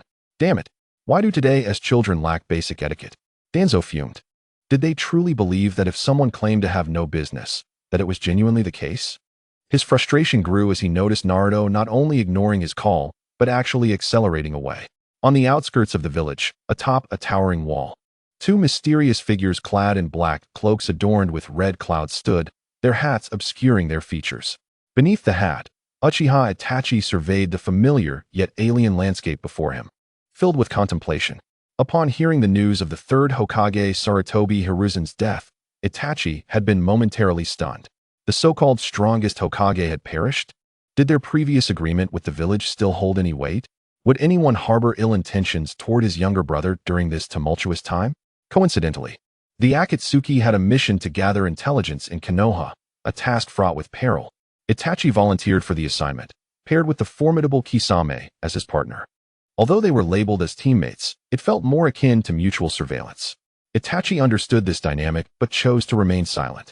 Many matters were best kept buried within, as divulging too much could prove detrimental. This solitude weighed heavily upon him. What is the matter? Seeing your homeland again has stirred some nostalgia? Kisame teased, brandishing a massive sword wrapped tightly in white bandages on his back. Itachi continued to gaze at the scene before him, his expression unwavering as he replied in a flat tone. I merely find that the once thriving village now resembles a forlorn, lost dog, and it is quite pitiful. Kisame paused, momentarily taken aback, before responding with a chuckle, "That's uncharacteristic of you." Itachi chose to ignore him, lifting his eyelids to reveal his blood-red eyes. The 3-Tomo Sharingan perpetually activated, prepared to confront any unforeseen threats or to see through illusions. Chapter 128. A Visit to the Lake. Unexpectedly encountering a beauty by a lakeside in Konoha, Asuma, cigarette in mouth, and Kurenai confronted two oddly dressed individuals. "You two do not seem to belong to this village. Would you kindly remove your hats?" Asuma said sternly, adopting a stance that suggested they would not be allowed to proceed without compliance. "Long time no see, Miss Kurenai, Mr. Asuma," Itachi said without hesitation, removing his hat to reveal his handsome visage, his eyes already activated in the 3-Tomo Sharingan. The tone was remarkably serene, akin to a traveler returning home and encountering familiar faces. "Ah, so it turns out that Mr. Itachi is from the same hometown. In that case, it seems I cannot forego a self-introduction. I am Gon Shiyu, hailing from the village of Wuyin. Please, kindly guide me as I am new here." Tian Yiming, oh no, I should say Gon Shiyu, grinned at the two with a smile. His face bore several lines resembling the gills of a shark. Merely observing his countenance instilled a sense of dread. What in the world? Has this place truly transformed into a homecoming? Asuma and Yuhi Kurenai were momentarily taken aback. Asuma then narrowed his eyes and coldly remarked, "If I recall correctly, you are also an S-rank rogue ninja, aren't you?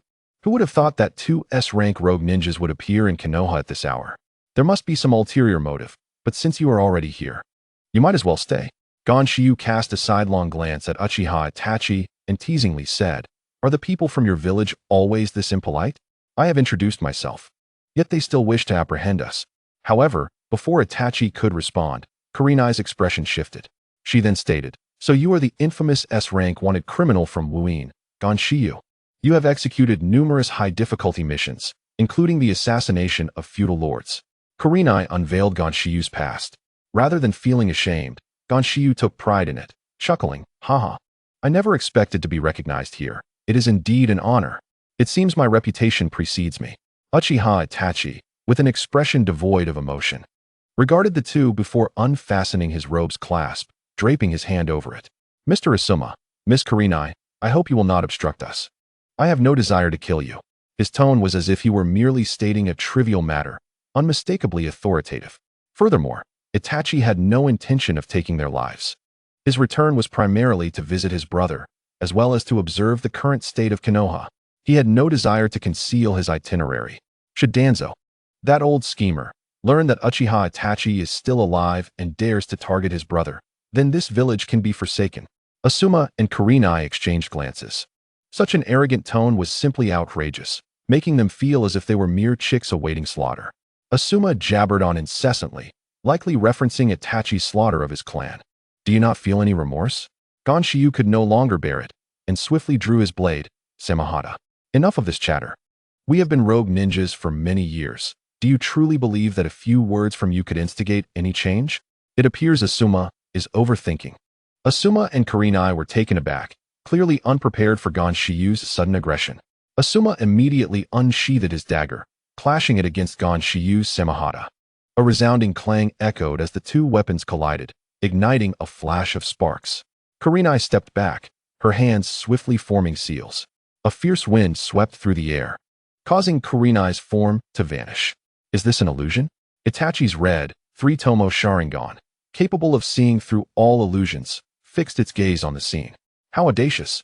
Displaying an illusion before Itachi was utterly ludicrous. Itachi's mastery of Genjutsu was unparalleled, augmented by his Sharingan, rendering him far superior to Kurenai.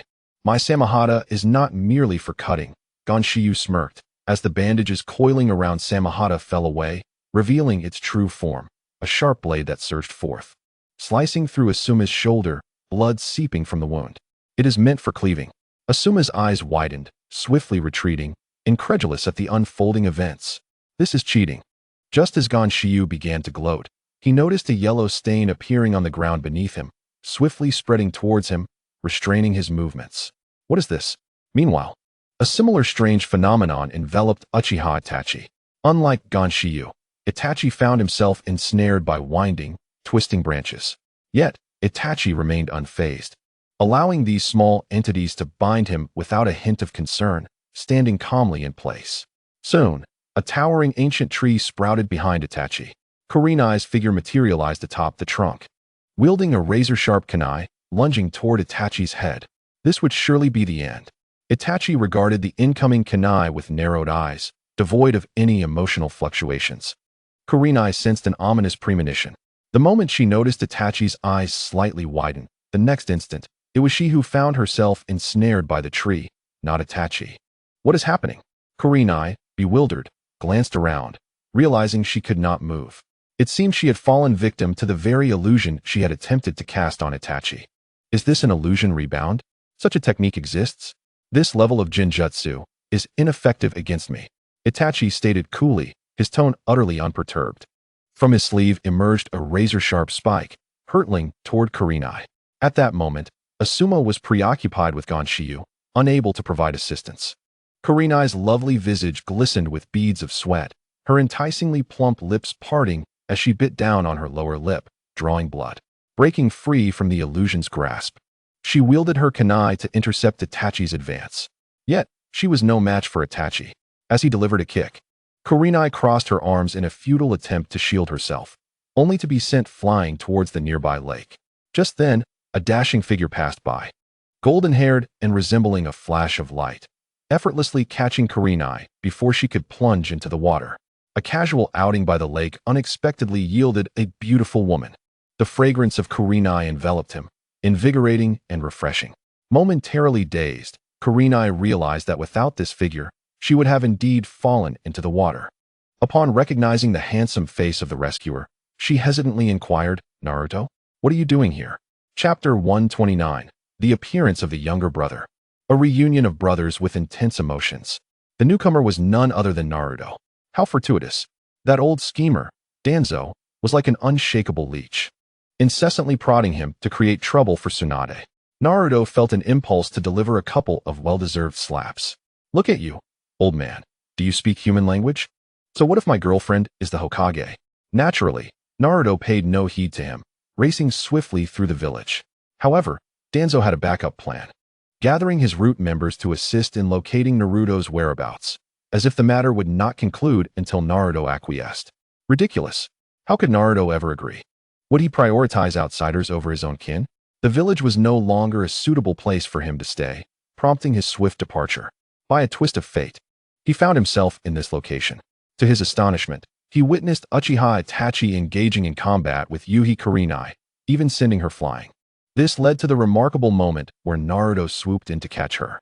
Grinning widely, Naruto addressed Kurenai, expressing his surprise at encountering her here while he simply sought a moment of respite. In his arms, she was a stunning beauty, her long waves cascading gracefully, with elongated, fair fingers adorned with soft pink nail polish. Her crimson eyes, accentuated by purple eyeshadow, rendered Yuhi Kurenai even more captivating. At that moment, a wave of embarrassment washed over her, her lovely visage flushed with a rosy hue. It was her first experience being held in such a manner. If only it were a peer embracing her, it would be less awkward. Alas, this was one of her students. Though he wasn't in her team, Naruto was still of a studentess age. How mortifying. Clearing her throat, Kurenai shyly suggested, "Naruto, could you please set your teacher down?" Despite her efforts to maintain composure in both expression and tone, she felt the heat rising. Had Naruto not intervened, she would not have sustained any significant harm. For Itachi had indeed refrained from using lethal force. "I'm not tired, sensei," Naruto teased, still holding her in a princess carry. His remark nearly breached her defenses. What did he mean by that? Kurenai's intent was for him to release her, not to express concern for his fatigue. "Naruto, stop it," she exclaimed, her cheeks slightly flushed, revealing charming dimples. Meanwhile, a fierce battle raged on. They were up against an S-rank rogue ninja, and the situation was dire. Naruto's interference had thrown everything into disarray. The thrill of holding Kurenai in front of Asuma was exhilarating, yet he recognized that this was not the time for frivolity, and he gently set her down. "All right, since you insist, I suppose I must comply. It's a pity the time spent with such a beautiful and enchanting teacher is so fleeting." He couldn't help but jest. Kurenai found herself momentarily lost in thought, astonished that Naruto dared to flirt with her. What was going through this boy's mind? However, she couldn't deny the sweetness of his words. He spoke so charmingly and was undeniably handsome. Meanwhile, Asuma was preoccupied, fiercely battling against the rogue ninja, Hoshigaki Kisame. The short blade in Asuma's hand glimmered with a visible layer of blue chakra, slicing across Kisame's cheek, crimson blood flowing forth. Kisame was momentarily stunned, realizing he had been wounded by this seemingly insignificant blade. Anger surged within him. Thrusting his weapon into the ground, he quickly formed hand seals, invoking the water release, water shark bullet technique. A powerful water column surged from the lake, aimed directly at Asuma's face. Simultaneously, another column of water erupted from the lake. The two water columns collided with a thunderous roar. Kisame was bewildered. He had only enough chakra for one column. Why were there two? Was he being mocked? Suddenly, a masked figure appeared before them, Kakashi Hatake, the copy ninja of Konoha. It was he who had conjured the second water column. Uchiha Itachi narrowed his eyes, recognizing Kakashi, someone he knew well from their days in the Anbu. Kakashi had once been his squad leader, and he too bore the blood of countless battles. Kisame, realizing the situation, greeted him with a hint of respect. "Ah, it's the legendary copy ninja, Kakashi Hatake. How fortunate to meet you." Kakashi felt the weight of the moment. Facing two S-rank rogue ninjas, especially Itachi, was daunting. Their Sharingan eyes locked in a tense standoff. Kakashi was aware that his single Sharingan was not the authentic one. It had been gifted by Obito. The eyes before him belonged to the true Uchiha, a pair of Sharingan, authentic and complete. "You dare to return?" A familiar voice echoed. Kakashi had sensed something amiss at the tea house and followed, accompanied by Sasuke Uchiha. Upon seeing Itachi, Sasuke's pent-up fury erupted. He yearned to charge forward and engage Itachi. Yet memories of his brother's past kindness conflicted within him, stirring a tumult of emotions that restrained his immediate aggression. As the saying goes, a foe's encounter ignites animosity. In this case, it was the meeting of brothers that sparked intense conflict. Naruto observed from a distance, recognizing this was a matter best left to Sasuke. Beside him, Kurenai remained still, the proximity allowing Naruto to catch a whiff of her delightful fragrance. If only he had a refreshing watermelon to enjoy while witnessing this familial strife unfold. Sasuke, believing he had the upper hand, was unprepared for the depth of Itachi's composure. It has been a while, little brother, Itachi remarked. A flicker of something unidentifiable passing through his eyes, concealed from the others. Who is this child? Kisame mused, taking note of Sasuke's striking resemblance to Itachi, his eyes gleaming crimson. It is my foolish brother, Itachi replied with a hint of disdain. As Sasuke summoned his Chidori, arcs of violent electricity danced in his hand. His expression darkened, resolute as he stepped toward Itachi. For all these years, I have followed your advice, nurturing my hatred for you daily. I have lived for this moment. To end your life. With that, he surged forward, Chidori aimed at Itachi's heart, determined to ensure their confrontation would be one of life and death. Chidori, a commendable technique. Itachi acknowledged with genuine admiration. Kisame, amused, watched the unfolding drama, opting to refrain from interfering in their brotherly conflict. Sasuke thrust the Chidori toward Itachi, intent on penetrating his very being. Itachi merely narrowed his eyes, shifting slightly to evade the attack effortlessly, seizing Sasuke's wrist with the grip of a vice. Regardless of how fiercely Sasuke struggled, he could not escape. With one hand, he grasped the neck of Erjuzi. You have disappointed me greatly. After granting you so much time, you remain weak and show no sign of progress. The calm voice of Uchiha Itachi echoed. His gaze was icy as it locked with Sasuke's. The four Sharingan met, and the aura of Uchiha Itachi, along with his tone and demeanor, completely overwhelmed Erjuzi. Let go of me, you bastard. I will kill you. Sasuke bared his teeth, the curse mark manifesting on his body. Hatred can also cause a person to be torn apart. It is not solely jealousy that does this. What? Orochimaru? Upon witnessing Sasuke's state, Uchiha Itachi could not help but realize what had transpired with his younger brother. A slight deduction revealed that it was undoubtedly Orochimaru's doing. The Chidori in Erjuzi's hand had become even more ferocious and energized, bolstered by the curse mark. Uchiha Itachi narrowed his eyes, tightening his grip. A sharp crack echoed from Sasuke's wrist as bones fractured. Uchiha Itachi merely misaligned the bone in his younger brother's wrist temporarily, refraining from inflicting lethal harm. He then delivered a powerful kick to Sasuke's abdomen.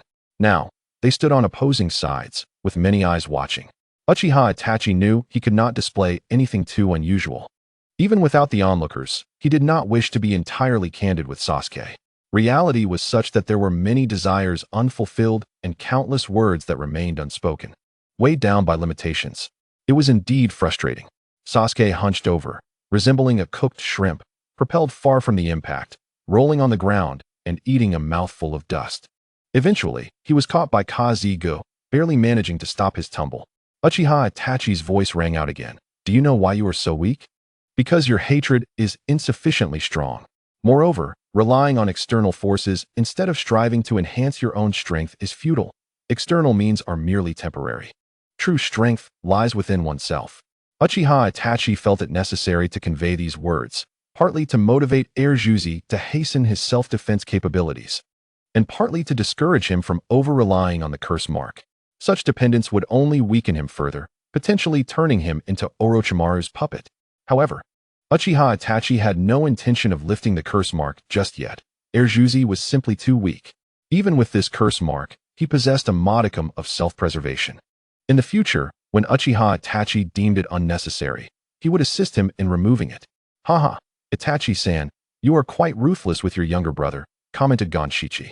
However, a mere glance from Uchiha Itachi silenced him instantly, as if he had never spoken. Someone had to intervene to halt this situation. Kazuga stepped forward. Regardless of his own pain, he had to either capture Uchiha Itachi alive or eliminate him outright. The likelihood of capturing him alive was slim, so he could only opt for the latter. I will say this once more, I do not wish to kill. We have only come to retrieve something, Uchiha Itachi stated. Gazing calmly at the rushing Kazuga, his three-tomo Sharingan shifted. I advise you not to meddle, unless you are confident in opposing the Mangekyo Sharingan. Genjutsu? Quickly. Close your eyes. Do not look this way. Kazuga shouted, hastily shutting one eye and leaving the other Sharingan open. In the next moment, he was forcibly drawn into the world of infinite Tsukuyomi, enduring the torment of countless blades piercing his body. Outside, Yuhi Kurenai and Asuma quickly closed their eyes, not questioning Kazuga's warning, no matter how exaggerated it seemed. Yet Naruto remained unfazed, observing the battlefield with ease. Genjutsu? With his Rinnegan, he had nothing to fear. However, Yuhi Kurenai, who was beside him with her eyes shut, looked rather adorable, her long, curled eyelashes occasionally quivering, making her appear quite lovely. Thanks to Uchiha Itachi, Naruto had the opportunity to appreciate this. Within the realm of Tsukuyomi, Kaze-gu endured 3 days and nights of relentless stabbings. He swore he would never allow anyone to stab him with a katana again. Outside, only a brief moment had passed. Yet Kaze-gu was on the verge of collapse. Well, you are the first to withstand my genjutsu without losing your mind, Kakashi-senpai. Uchiha Itachi stated as if in admiration, though his words left Kakashi feeling quite uneasy. At that moment, Kaze-gu was drenched in sweat, his face pale. Were it not for his formidable mental fortitude, he would have surely succumbed. Chapter 131. Alright, quickly take me back to the organization. At this moment, Kaze-gu's eyes darkened, beads of sweat rolling down his face as if he had been drained of energy. He gasped for breath, his body involuntarily sinking down. Yet, with sheer willpower, he barely managed to maintain a squatting position. TSK, you actually endured Itachi-san's technique without going insane. How rare, Gonshichi remarked, shouldering his sword, teasingly. Asuma lowered his head, unable to meet Uchiha Itachi's gaze, slowly moving to help Kakashi up. What have you done? Uchiha Itachi replied calmly, nothing much. Just let Kakashi-senpai experience my genjutsu.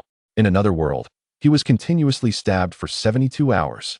He spoke as if discussing something utterly mundane. Asuma felt a shiver run down his spine. How could Kaze-gu have endured thousands of stabs in what felt like an instant? No, according to Uchiha Itachi, it was not merely thousands. It could have been several thousand. This was utterly deranged. Itachi-san, perhaps you should refrain from using that jutsu too often.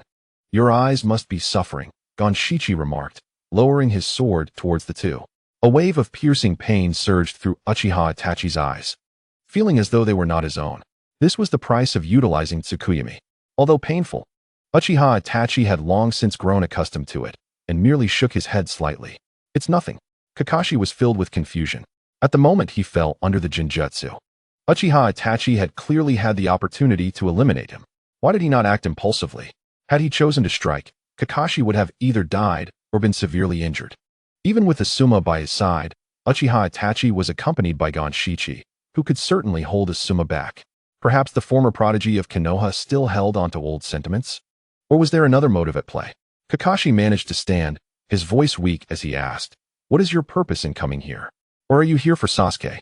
The so-called Akatsuki organization was somewhat known to Kakashi, a collective of S-rank rogue ninjas, each possessing strength comparable to a Kage. They were not to be underestimated.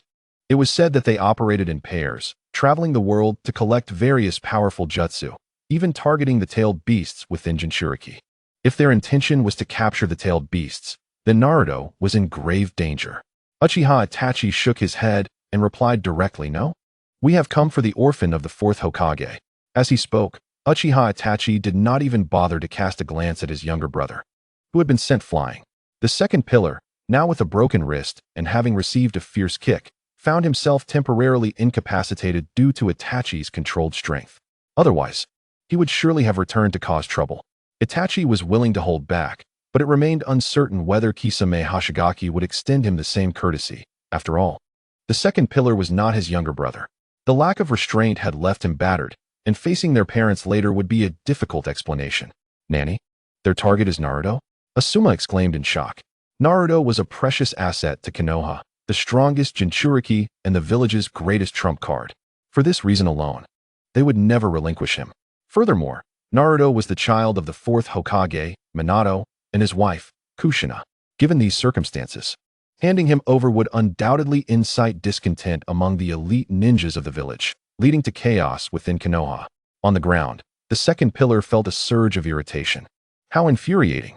His own brother had not come to seek him out, but rather to find Naruto. This thought alone ignited a murderous rage within Sasuke. Jealousy can indeed breed discord. Hong, hurry and take Naruto away. Asuma shouted towards Yuhi Hong, who stood by the riverbank. At that moment, Hong, with her beautiful apricot-colored eyes still closed, was momentarily stunned by his shout. Among them, the most composed was Naruto, who watched the unfolding events with great interest. How fascinating. Could this be a case of double agents? No, wait, perhaps triple agents? This would make for a compelling film. he murmured, reflecting on his 5 years of experiences with the Akatsuki. Those 5 years. Do you have any idea how I spent them? The slow-witted might still think of Itachi as a rogue ninja, a despicable criminal. However, those with keen insight could easily discern that Itachi's words subtly conveyed the Akatsuki's plans to Konoha and other villages. From mere snippets, it was already evident that their objective was to capture tailed beasts. Regardless of whether it was the Nine Tails or any other, they intended to seize them all without exception. Yuhi-hong opened her eyes, grasping Naruto's hand with urgency. Naruto, quickly leave with your teacher. They are after you. Her delicate, fair hand felt soft and comforting. But Naruto remained unfazed. In fact, he smiled widely at Itachi, standing on the water's surface, and declared, "All right, take me back to your organization. Is your attire standardized? It looks quite nice, like a uniform. And those rings, life as a rogue ninja seems rather splendid." Everyone was left dumbfounded. "Have you no shame? Understand that we are here to capture you. Knowing this, why aren't you fleeing?" Itachi's previously impassive expression shifted ever so slightly. He could not fathom Naruto's thoughts. But the change was subtle enough that no one else noticed. In a state of urgency, Hong implored, "Naruto, stop fooling around. Those villains are trying to capture you. Please, leave with your teacher." Naruto released her hand. Truthfully, he wanted to hold it a bit longer, but now was not the time. He strode confidently toward Itachi, showing no signs of fear. "You must be Sasuke's brother, right? What a pleasure it is to meet you. I've heard tales of your legendary prowess. You are quite the genius. That pair of eyes can cast illusions, can't they? However, with such intense techniques, you likely cannot use them repeatedly in a short span. I've heard that the Uchiha clan risks becoming nearsighted from excessive use of Genjutsu, or worse, blind. Let us pause for a moment, if you can. Try to conserve your sight. You wouldn't want to regret it later, would you?" Chapter 132. I want to join the team. No, I want to join the organization. Uchiha Itachi thought to himself that he had never felt so speechless in his life. What astonished him even more was that Naruto seemed remarkably knowledgeable about the Uchiha clan's ocular techniques.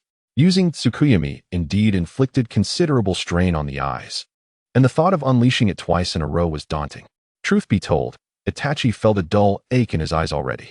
Kisame Hoshigaki, observing Naruto's audacity, could not help but chuckle. "Kid, you really don't seem to grasp the situation. We are the villains here, intending to capture you. And yet you aren't running away?" In response, Naruto expressed his disdain. "Aren't mermaids supposed to be beautiful? Why do you look so ugly?" Kisame gasped, momentarily stunned. What was this child rambling about? Was he referring to himself? The audacity. "You little brat. You've successfully angered me. I will beat you up first, then take you back to the organization. As long as you have a breath left, it's not impossible." Naruto positioned his hands in front of him, appearing eager for Kisame to come and restrain him. "Are you foolish? I already said to take me back. I want to visit your so-called Akatsuki. If I find the environment pleasant and the treatment agreeable, I might just stay. What do you think?" Within the Akatsuki, there was also Konan. Naruto genuinely considered this a chance for a little excursion. The thought of finally seeing that extravagant lady filled him with excitement. "How beautiful you are." Kisame and Itachi were left bewildered. They had never encountered such a request before. When intending to capture the Jinchuriki, the target was not supposed to be inviting them to take him away. Suddenly, the team leader, Kakashi, grew anxious and shouted at Naruto, "Naruto, stop joking around. This is not a time for games." Kakashi's words snapped everyone back to reality. Kisame, momentarily taken aback, then burst into laughter. "All right, if you are willing to join us, it would save us a lot of trouble. Come along, and I won't lay a finger on you. As long as you obediently follow us." Naruto paused, a frown creasing his brow. What was this kid up to? Was he trying to pull a fast one? Kisame pondered inwardly. Seeing Naruto remain unmoved, he inquired, "Didn't you say you wanted to join our organization? Why aren't you coming over? What are you waiting for?" Meanwhile, Itachi was contemplating how to release Naruto halfway through their journey. He simply could not allow Naruto to be taken back. The fourth Hokage's child was certainly remarkable. How could he have turned out so carefree? "Well, you can't just expect me to come over on command," Naruto shrugged. Kisame, initially confused, coldly retorted, "What do you mean? Weren't you the one who said you wanted to come with us?" Naruto shrugged again. "You haven't explained the specifics of your organization to me yet. First, tell me about the environment. Do you offer benefits and insurance? The work schedule is a matter of inquiry, including whether there are weekends and holidays. By the way, Are there any beautiful older sisters with long, fair legs? If not, I might as well not go. Working alongside a bunch of men is utterly pointless. The crowd once again fell into a state of confusion. You truly are a clever little rascal. Ganshirgue Jiao felt somewhat offended. The words spoken by this little imp were a jumble of nonsense he could not comprehend. What are the 5 insurances and 1 fund? And asking about the treatment? I have become a renegade ninja. My days are filled with work and earning money, or rather, capturing tailed beasts. The real laborers are the team from the Jiao Du. Bastard. You little brat. How dare you play tricks on me? Ganshirgue Jiao, enraged, charged forward with his blade drawn, aiming a fierce slash at Naruto's head. So what if you play tricks? Oh my, Ajun, you are indeed serious? Naruto's eyes narrowed as he leisurely sidestepped Ganshirgue Jiao's attack. He understood Ganshirgue Jiao's weakness. There was no need for chakra. In other words, Might Guy was Ganshirgue Jiao's natural nemesis. The confrontation between Shihagalabai and Ganshirgue Jiao was bound to be disadvantageous for the latter. Ganshirgue Jiao appeared bewildered, wondering why this genin's speed seemed swifter than his own. Before he could ponder further, a sharp pain surged through his abdomen. By the time he regained his senses, Naruto's fist had already struck him with full force, leaving no strength spared. The prowess of divine body techniques is no jest. The enhancement received was undoubtedly immense. With just one punch, Ganshirgue Jiao was bent over, resembling a shrimp, his insides churning violently, even bringing forth gastric fluid from his mouth. What are you, little brat? Ganshirgue Jiao questioned. I am a farmer, replied Naruto. If you're a farmer, then hurry back to your fields. Do not meddle here, or I might just kill you with a single blow. Ganshirgue Jiao stepped back a few paces, barely regaining his footing, his eyes gleaming with a cold light as he glared ferociously at Naruto. You little rascal, you've successfully enraged me. Ganshirgue Jiao intended to teach Naruto a lesson about respecting his elders. However, Uchiha Itachi had no intention of allowing this to continue. The crimson 3-tomo Sharingan faded back to normal pupils. Ganshirgue Jiao, we need to retreat. Ganshirgue Jiao stared blankly at Uchiha Itachi. Upon seeing Itachi's demeanor, he instantly understood. It was a matter of overexerting their eyes.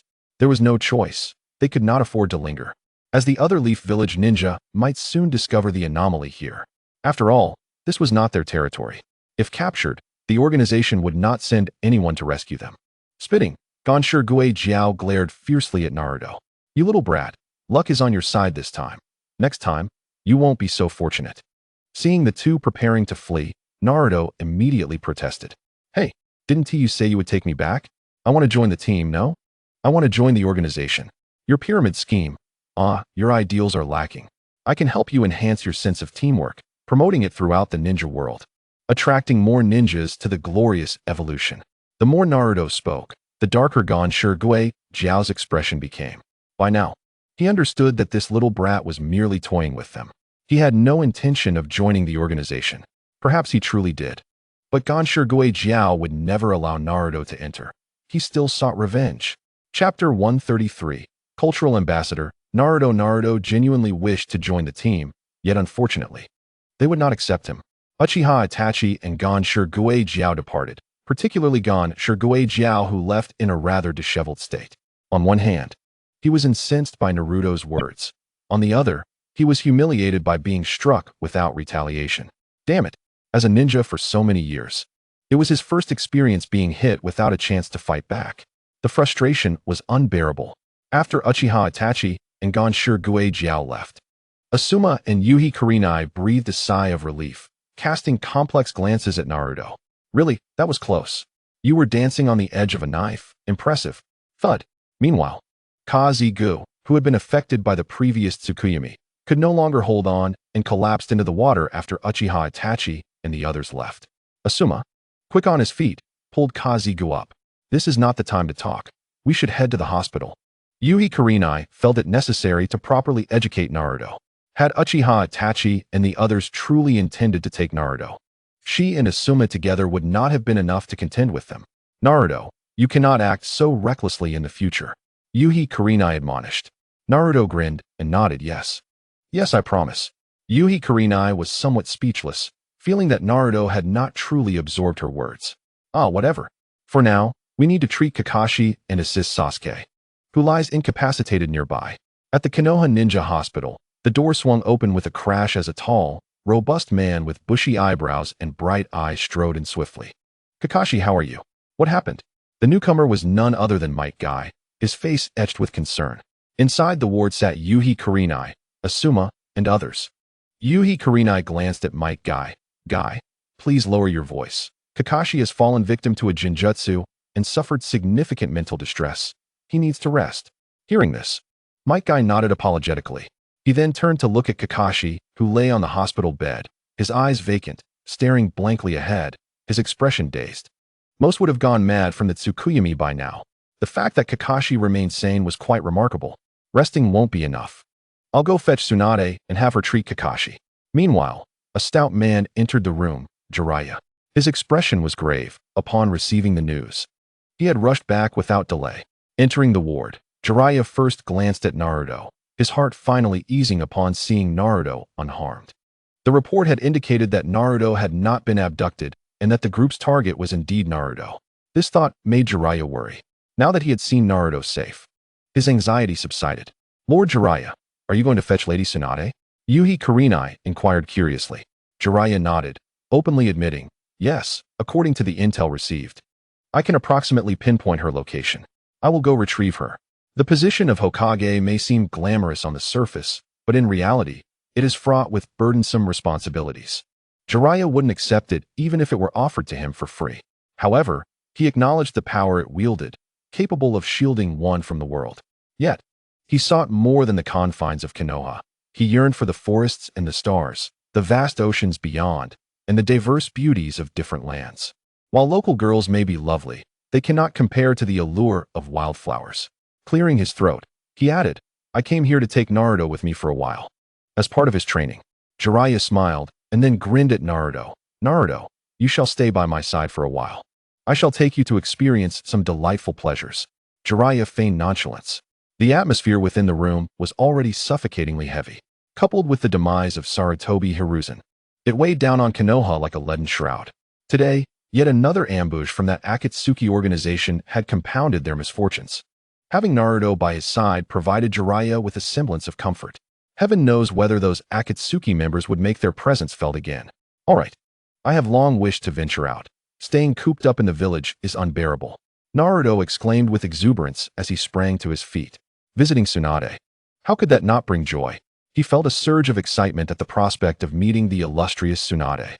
Goodness, the legendary sanin of Konoha, encompassing all vices. Jiraiya, initially concerned that Naruto might decline, was pleasantly surprised by his eager acceptance, prompting him to burst into laughter. Very well, go prepare your belongings. Time waits for no one. We depart today. The urgency of their journey was paramount.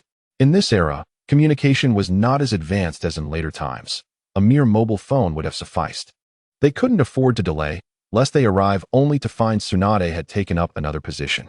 That would indeed be a grave misfortune. All right, I shall return to fetch my clothes. Without hesitation, Naruto bid farewell to a few companions and swiftly exited the hospital.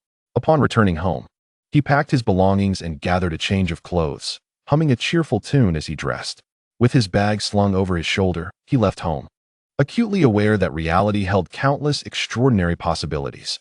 If you were to see me, do not be overly aloof. I am sentimental yet exuberant and free-spirited. Do you perceive me as a hue of sorrow or joy? The Kyuubi, residing within Naruto, slightly opened its eyes. This melody was unfamiliar to it. However, Naruto's rendition was quite captivating and rhythmically engaging. Yet, he had only hummed a brief portion. The Kyuubi felt a sense of dissatisfaction and could not help but inquire. Master, your song is delightful. Could you sing the entire piece? Naruto chuckled, surprised that the tailed beast appreciated human melodies. Are you eager to learn? The Kyuubi's eyes sparkled with enthusiasm. Yes, I wish to learn. Very well, I shall teach you. In a buoyant mood, Naruto conversed with the Kyuubi for a while before singing the complete song. The Kyuubi committed it to memory. Subsequently, Naruto elaborated on the song's true meaning, indicating it was sung during moments of triumph, embodying an aura of invincibility. The Kyuubi, though unfamiliar with the term triumph, understood its essence, being remarkable and formidable. This intelligent beast swiftly grasped the quintessence of the culture of the land of the Five Nations. In the event of another great ninja war, When ninjas witnessed a tailed beast singing while unleashing the tailed beast bomb, its power tenfold that of ordinary beasts, it would be utterly astonishing. Chapter 134. The Pain of a Sore Throat. Let me finish speaking. Outside Konoha, two figures, one large and one small, laden with luggage, were heading towards a certain direction. Naruto was brimming with joy, eagerly anticipating a meeting with the legendary Tsunade, which was surely cause for elation. Along the way, Jiraiya furrowed his brow, sensing that Naruto's self-defense techniques were somewhat lacking. Thus, he inquired, Naruto, aside from the summoning technique I taught you and the shadow clone technique you learned on your own, what other skills do you possess? What? Are you trying to gauge my abilities? Jiraiya might be aware of Akatsuki's intent to capture him. He seemed to want to ascertain whether Naruto had other jutsu to ensure his safety when they encountered those adversaries. Naruto, however, had a plethora of techniques at his disposal. Did he really need to disclose his secrets? He humbly replied, I have but a smattering of jutsu. Jiraiya, wearing a knowing expression, continued, look at Sasuke. I've heard he learned the Chidori from Kakashi. Don't you want to learn some high-damage single-target techniques like him? Why did the conversation suddenly shift to that rival? I can perform Chidori too. In fact, I can execute a more advanced version. Golden Legend, forever. Naruto feigned curiosity. Jiraiya chuckled. I possess a technique created by the fourth Hokage, your father, called the Rinnegan. It is a jutsu that stands shoulder to shoulder with the Chidori. Mastering it may be challenging, but rest assured, perseverance yields results, as long as you practice daily. Jiraiya spoke with a hint of pride, reveling in his role as a mentor. However, it was indeed gratifying to pass on such knowledge to someone deserving. It felt like a fair exchange. Upon hearing this, Naruto assumed it was a remarkable technique and shrugged. Under Jiraiya's puzzled gaze, two swirling blue tornadoes coalesced in the palms of his hands. Rinnegan? Jiraiya was left dumbfounded. Was he being played? After all the effort he put into introducing it, Naruto had already mastered it. This was utterly outrageous. Jiraiya's eyes widened in disbelief as he urgently questioned, wait, when did you learn this jutsu? And you can release two simultaneously? This defies logic. In the village, Naruto had already utilized the Rinnegan several times. Moreover, he had not concealed it. Anyone observant could easily find out. However, since Jiraiya's return to the village, he had been preoccupied with numerous responsibilities. Whether courting women or stabilizing Konoha's current situation, he had little time to monitor Naruto's growth, which was entirely reasonable. Therefore, bringing Naruto along was also an opportunity to compensate for his oversight and teach him a few commendable jutsu along the way. One night, I dreamt of a strikingly handsome man resembling me, who said, my son, the ninja world is deep. Acquiring self-defense skills is paramount. Then that man taught me the Rinnegan in my dream. He even asked me to call him father. A man as handsome as you. Who is he? Jiraiya coughed awkwardly, realizing it must be the illustrious fourth Hokage, Minato Namikaze, the fastest man in the village. Teaching Naruto techniques in a dream. One could not help but marvel at Naruto's extraordinary talent. A truly unparalleled genius. There could also be another possibility. The chakra of Minato, lingering within Naruto, might have stirred for some reason, manifesting to teach him these techniques in his dreams. Such occurrences were not beyond the realm of possibility. Unbeknownst to them, they had arrived at the bustling short book street, filled with numerous places of amusement and countless beautiful young women, which stirred a sense of excitement within Jiraiya. He had been yearning for some excitement. He was intent on seeking out attractive company. No, he meant to gather material. Could gathering materials be considered excitement? Having Naruto by his side was not ideal, as he was still a minor and could not indulge in such activities. Jiraiya pretended to cough in order to capture Naruto's attention. Just as Naruto looked over, Jiraiya was about to speak, but Naruto took the initiative to speak first. Pervy Sage, is your throat hurting? I can fetch you some medicine later. Damn it, my throat is not hurting. Just let me finish my words. Jiraiya exclaimed loudly, nearly exasperated. Naruto nodded in response, allowing Jiraiya to continue. I plan to cough.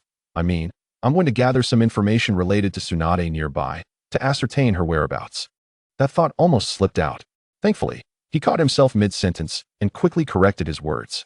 Jiraiya thought to himself that he was quite clever.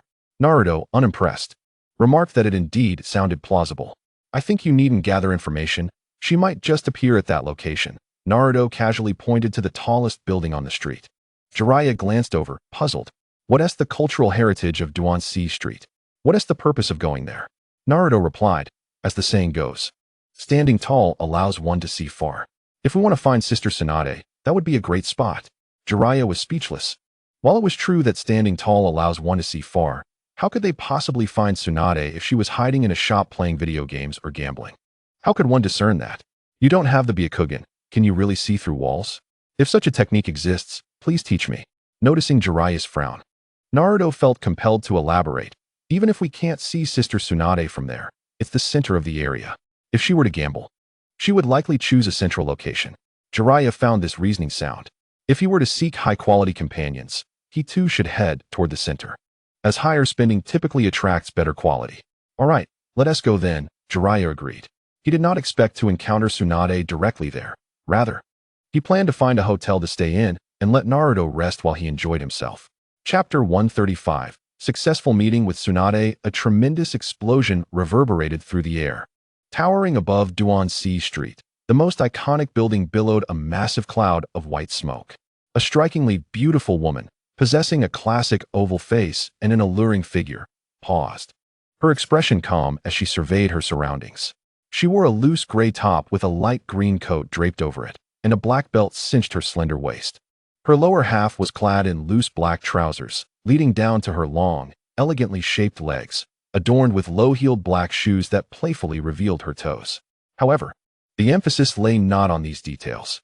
Rather, it was her gray attire that unveiled a dazzlingly fair complexion that was almost blinding. Such a sight was unprecedented, a rarity even among the formidable women of the ninja world. The woman in question was Tsunade. Behind her stood Shizune, clad in a black kimono and holding a small Peppa Pig toy. Orochimaru. Upon recognizing the intruder, Tsunade's eyes narrowed slightly. She was aware that Orochimaru approached with ulterior motives, perhaps with something significant to discuss. In truth, Orochimaru's purpose for visiting was quite simple. He sought Tsunade's assistance in healing his hands, which had been sealed by the Reaper Death Seal. Only she could save him. Orochimaru and Kabuto leaped down from the head of their summoned giant snake. Swiftly arriving before Tsunade, her expression remained composed. She knew that unwelcome guests rarely came with good intentions. What brings you here, Orochimaru? Surely, you are not here for a friendly reunion, Tsunade stated. Orochimaru's pale visage betrayed his unease, beads of sweat forming on his brow. In a hoarse voice, he began.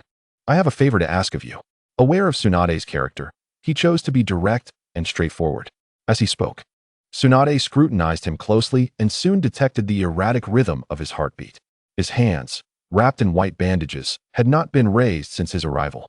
Help me heal my hands, he implored. Tsunade interrupted him. You know I no longer take on healing requests. Seek assistance elsewhere. Of course, she added, unless you offer a substantial sum of money, one that is immeasurable. In that case, I might consider it. But only consider it, unless absolutely necessary. Orochimaru's voice was weak as he continued. Just hear me out. No one else can heal this injury. It was inflicted on me by the Reaper Death Seal after I killed the third Hokage. Tsunade's expression shifted, disbelief clouding her features as she gazed at Orochimaru. He chuckled. There is no need for such a terrified expression. All things that are tangible will eventually fade away. I merely assist them in reaching a perfect conclusion ahead of time. After all, your two beloved companions have also perished, tragically due to your actions. Orochimaru was truly a master of mischief.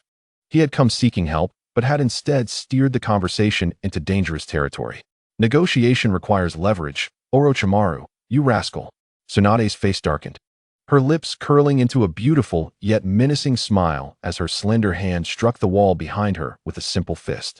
In an instant, the wall cracked dramatically, and moments later, it collapsed, raising clouds of dust. You're still as insufferable as ever. Orochimaru chuckled. I simply detest deceit. With you, I will always speak the truth, without any intent to conceal. Meanwhile, Naruto and Jiraiya had approached the scene. Jiraiya did not intend to intervene, but rather listened intently to the exchange between Orochimaru and Tsunade, curious about Orochimaru's true intentions. Upon hearing Orochimaru's claim of being able to resurrect the deceased using forbidden techniques, Jiraiya was left utterly dumbfounded. This was a monumental revelation. Orochimaru and Kabuto recognized Jiraiya's presence, but chose not to leave immediately, allowing him to continue listening, as this was not a secret to Orochimaru. Orochimaru, you bastard. Jiraiya could no longer contain himself and spoke out. Tsunade's face was a canvas of conflict and hesitation upon seeing Jiraiya arrive, momentarily stunned. Well, we shall take our leave. Orochimaru waved goodbye to Tsunade before departing with the summoned snake back to the summoning realm. Everything transpired so swiftly that Jiraiya couldn't even rush forward to detain them. Damn it, that guy escaped again. Jiraiya grumbled in frustration. Tsunade, observing Jiraiya's approach, was momentarily taken aback. What day was it for two old friends to suddenly appear before her after so many years? That night, in a bustling barbecue restaurant on Duan-Si Street, Tsunade exclaimed, "Another drink, please." Her cheeks flushed, she was somewhat tipsy, exuding an inviting scent of alcohol, her gaze slightly dazed. The tabletop was cluttered with numerous empty beer bottles.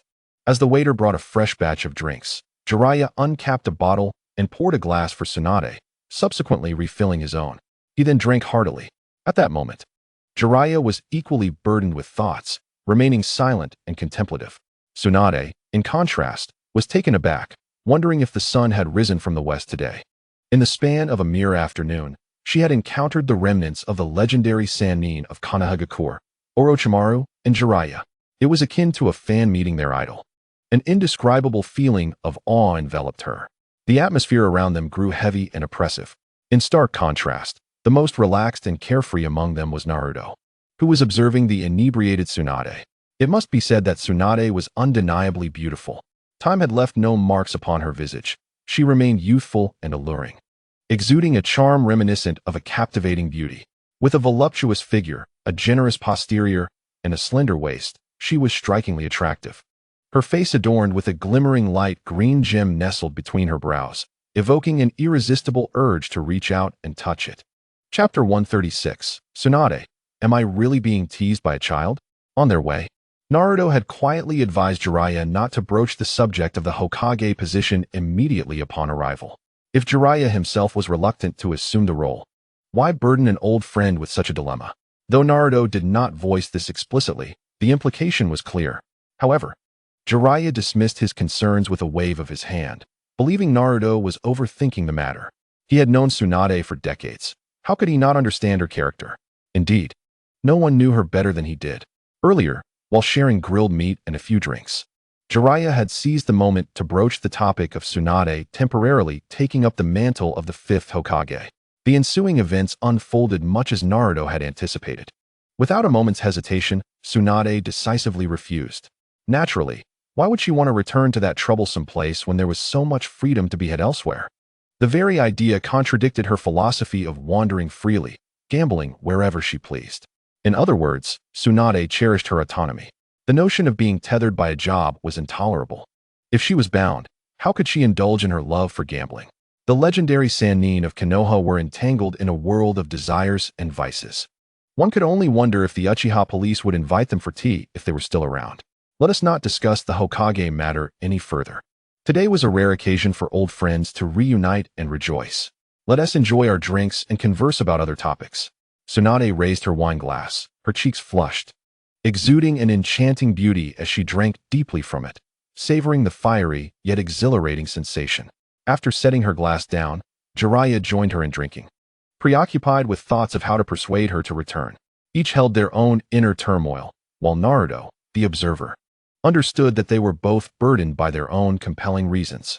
Jiraiya traveled the world in search of the prophecies spoken by the Toad Sage, which foretold that his disciple would bring monumental change to the ninja world, guiding all ninjas toward peace and a hopeful future, devoid of war. Yet, with the death of Minato Namikaze and Yahiko, his former students had either perished, suffered grievous injuries, or vanished without a trace. Nonetheless, Jiraiya had never relinquished this dream. Fully aware of the arduous path ahead, some responsibilities were inescapable, and there was no need to evade them. One must pursue them earnestly. Tsunade too held a profound love for her village, yet the losses of her dearest companions and the refusal of Hiruzen Sarutobi to heed her counsel led to unnecessary tragedies. This left her disheartened and eventually compelled her to depart from the sorrowful place. The death of Shodai was intertwined with Sarutobi's decisions.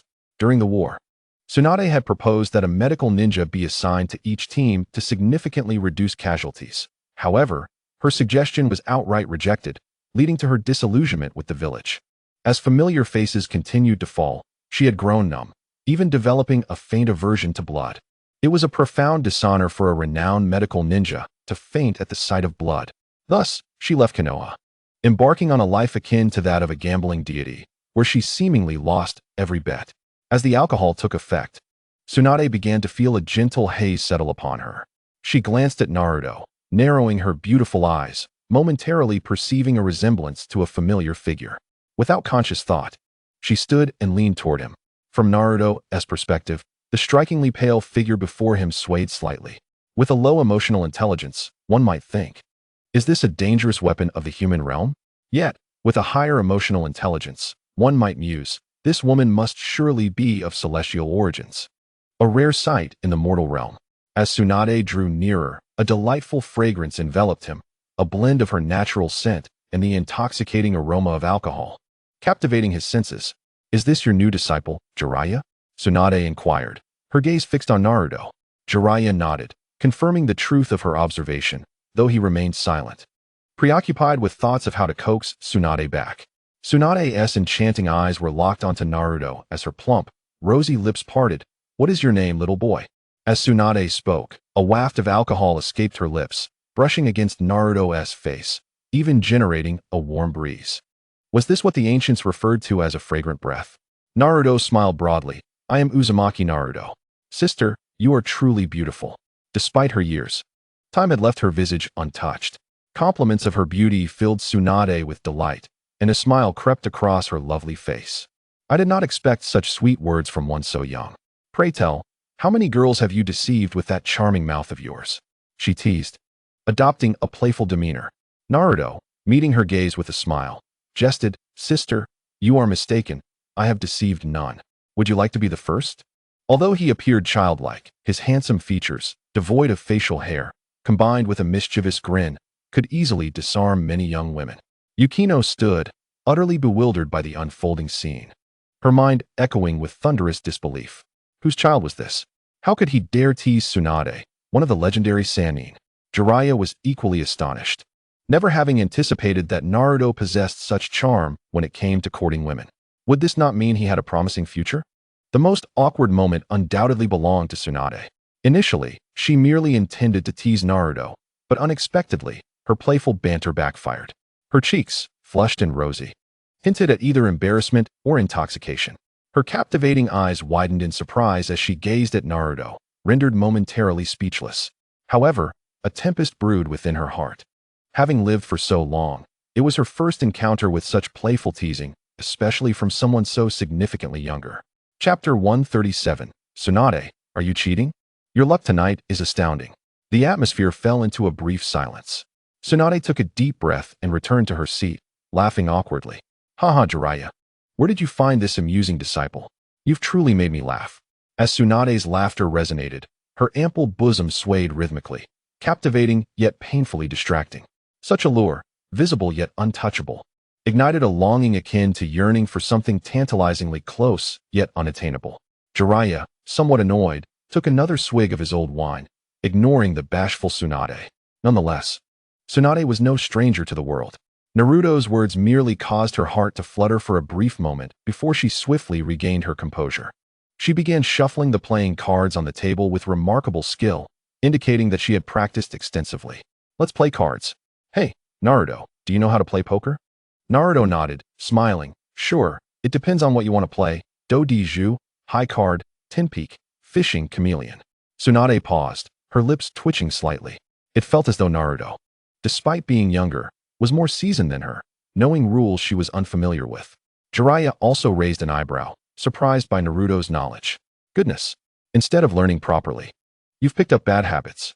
With all those poker variations, why not teach me a thing or two? Ino, with a peculiar expression, wondered if he was truly just a child or perhaps a reincarnated gambler. Before long, Naruto played a set of cards, leaving him with just 4 remaining. Jiraiya's eyelids twitched as he noted 3 twos. Naruto, your luck tonight is quite remarkable. He subtly gestured to Tsunade. Tsunade's lips curled into an alluring smile as she revealed 4 aces, exclaiming, a bomb. The sound of her cards slamming down on the table echoed. Haha. You can't beat this, kid. Her eyes gleamed with playful challenge, her mood soaring. After several rounds of play, she had mostly lost. Save for one fortunate round where she partnered with Naruto, effortlessly defeating Jiraiya. That victory had delighted her. As Jiraiya sighed in relief, confident in his hand, he awaited Tsunade's assistance to unleash his cards, catching Naruto off guard. Who said I can't beat this? Naruto smirked, laying down a pair of cards, a royal flush. Tsunade's earlier joy evaporated instantly. What the hell is this? I was supposed to win, she exclaimed incredulously. Is this kid cheating? How does he have such good cards? Are you cheating? Your luck is unbelievable tonight, Tsunade said, her tone laced with disbelief as she scrutinized Naruto, attempting to see through him. Naruto shrugged. You dealt the cards, and they never passed through my hands, so how could I cheat? Tsunade paused, realizing the truth in his statement. At that moment, Naruto grasped why Tsunade was dubbed the fortune goddess. She dealt good cards to others while receiving dreadful ones herself. For anyone with a modicum of intelligence, winning would be a breeze. Frustrated, Tsunade raked her fingers through her hair, insisting, let us go again. I refuse to believe my luck can be this poor. While Tsunade shuffled the deck, Jiraiya inquired, are you truly considering aiding Orochimaru? You know, the technique that resurrects the dead likely comes with a hefty price. Perhaps even requiring a living sacrifice. It's rather sinister. Jiraiya expressed his concerns about the forbidden technique known as Edo Tensei, which was hardly a legitimate ninja art. Tsunade's fingers trembled slightly, pausing in her dealing before resuming with a semblance of normalcy. I'm not sure. We'll see when the time comes. Jiraiya frowned, having caught onto the allure of Orochimaru's proposal for Tsunade. The cards were soon dealt. As Naruto organized his hand, he mentioned, I once saw detailed information about that technique when I was misled by Mizuki to steal the forbidden scroll. Edo Tensei indeed resurrects individuals using living sacrifices. To revive two people, you need two living souls in exchange. Pausing, he continued under Tsunade and Jiraiya's incredulous gazes. However, don't expect the resurrected to be indistinguishable from the living. That is sheer fantasy. Their eyes are hollow, akin to the walking dead, responding only to the summoner's commands. Those revived are neither living nor dead. The only option is to seal them away. Later versions of Edo Tensei retain some intelligence from their former lives. But that is a modified technique. Even if one successfully resurrects someone, what is the point? They're practically zombies. After organizing his cards, Naruto smiled. Apologies. But I'm the landlord. 3. He coughed, diverting his gaze from Tsunade, who was irresistibly alluring. Thankfully, his resolve held firm. The group found themselves absorbed in Naruto's earlier revelations, their interest in the game waning.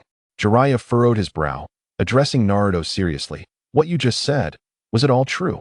This is not something to be taken lightly. Jiraiya scrutinized Naruto closely, seeking assurance that he wasn't joking or spreading hearsay. The implications of Edo Tensei were deeply disturbing, and they needed to prevent that madman Orochimaru from proceeding. Naruto shrugged. Every word is true. If you don't believe me, once we return to the village, borrow the forbidden scroll and read about it. Given your status, you should have no trouble obtaining it. If not, let Tsunade take a look, after all. She is temporarily acting as the 5th Hokage. She certainly has that authority. Tsunade's heart quivered. The implications of Edo Tensei were far more sinister than she had imagined. The resurrected were akin to soulless beings. What significance would that hold for her? Moreover, the concept of exchanging lives was repugnant. At this moment, she couldn't even bear the sight of a single drop of blood without succumbing to overwhelming fear and anxiety. As a medical ninja, fainting at the sight of blood would undoubtedly be a source of ridicule. Your turn. Are you going to play or not? Naruto prompted, drawing 2 more cards into his hand. If you're not in, I'll continue. Chapter 138. Does Sister Tsunade want to teach me a lesson? At any moment, Tsunade could not help but take a deep breath to calm herself.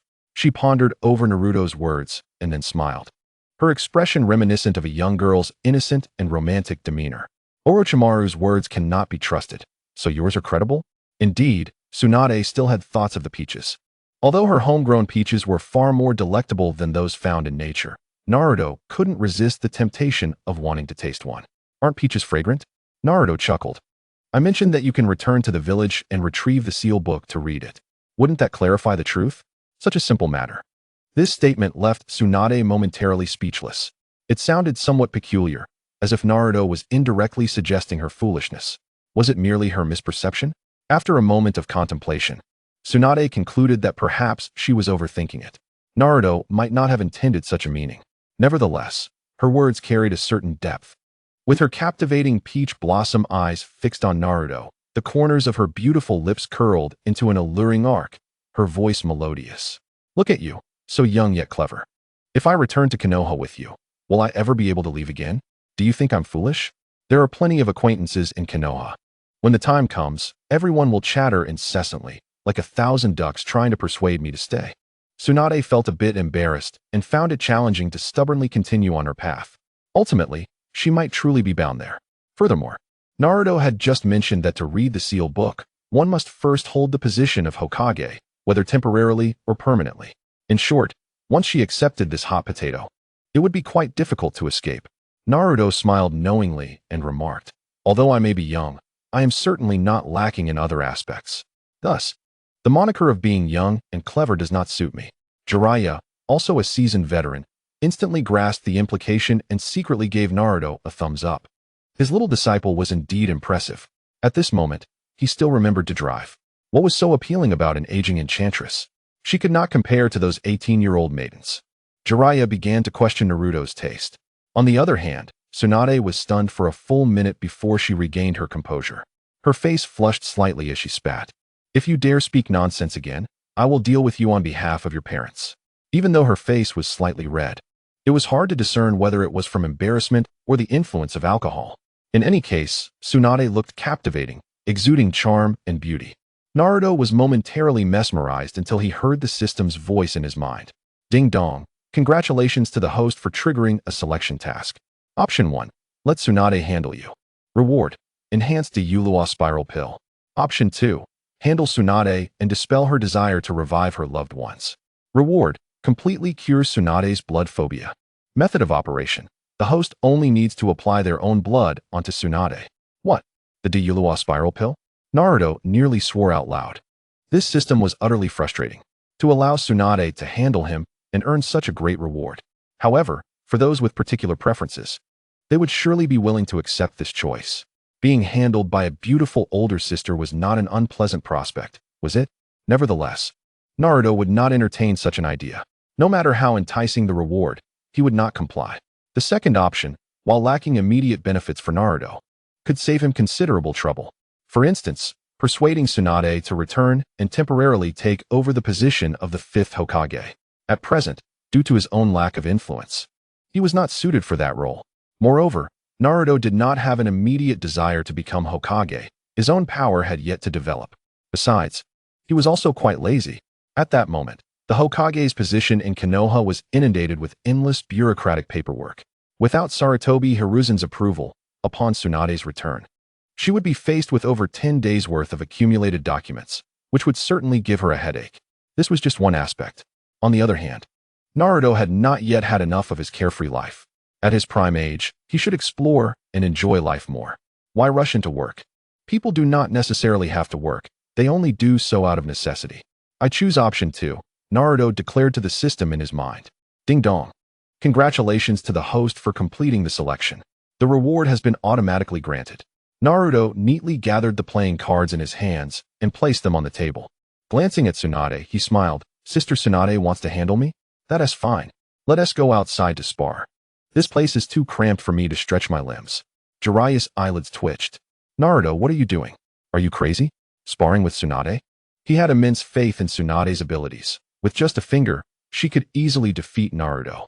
After all, Tsunade's incredible strength was well known. Wasn't that inviting disaster? Jiraiya understood that Tsunade would not use lethal force, but what if she injured him? That would be hard to explain upon returning to the village. Tsunade was momentarily taken aback, then intertwined her delicate hands, producing a crisp cracking sound.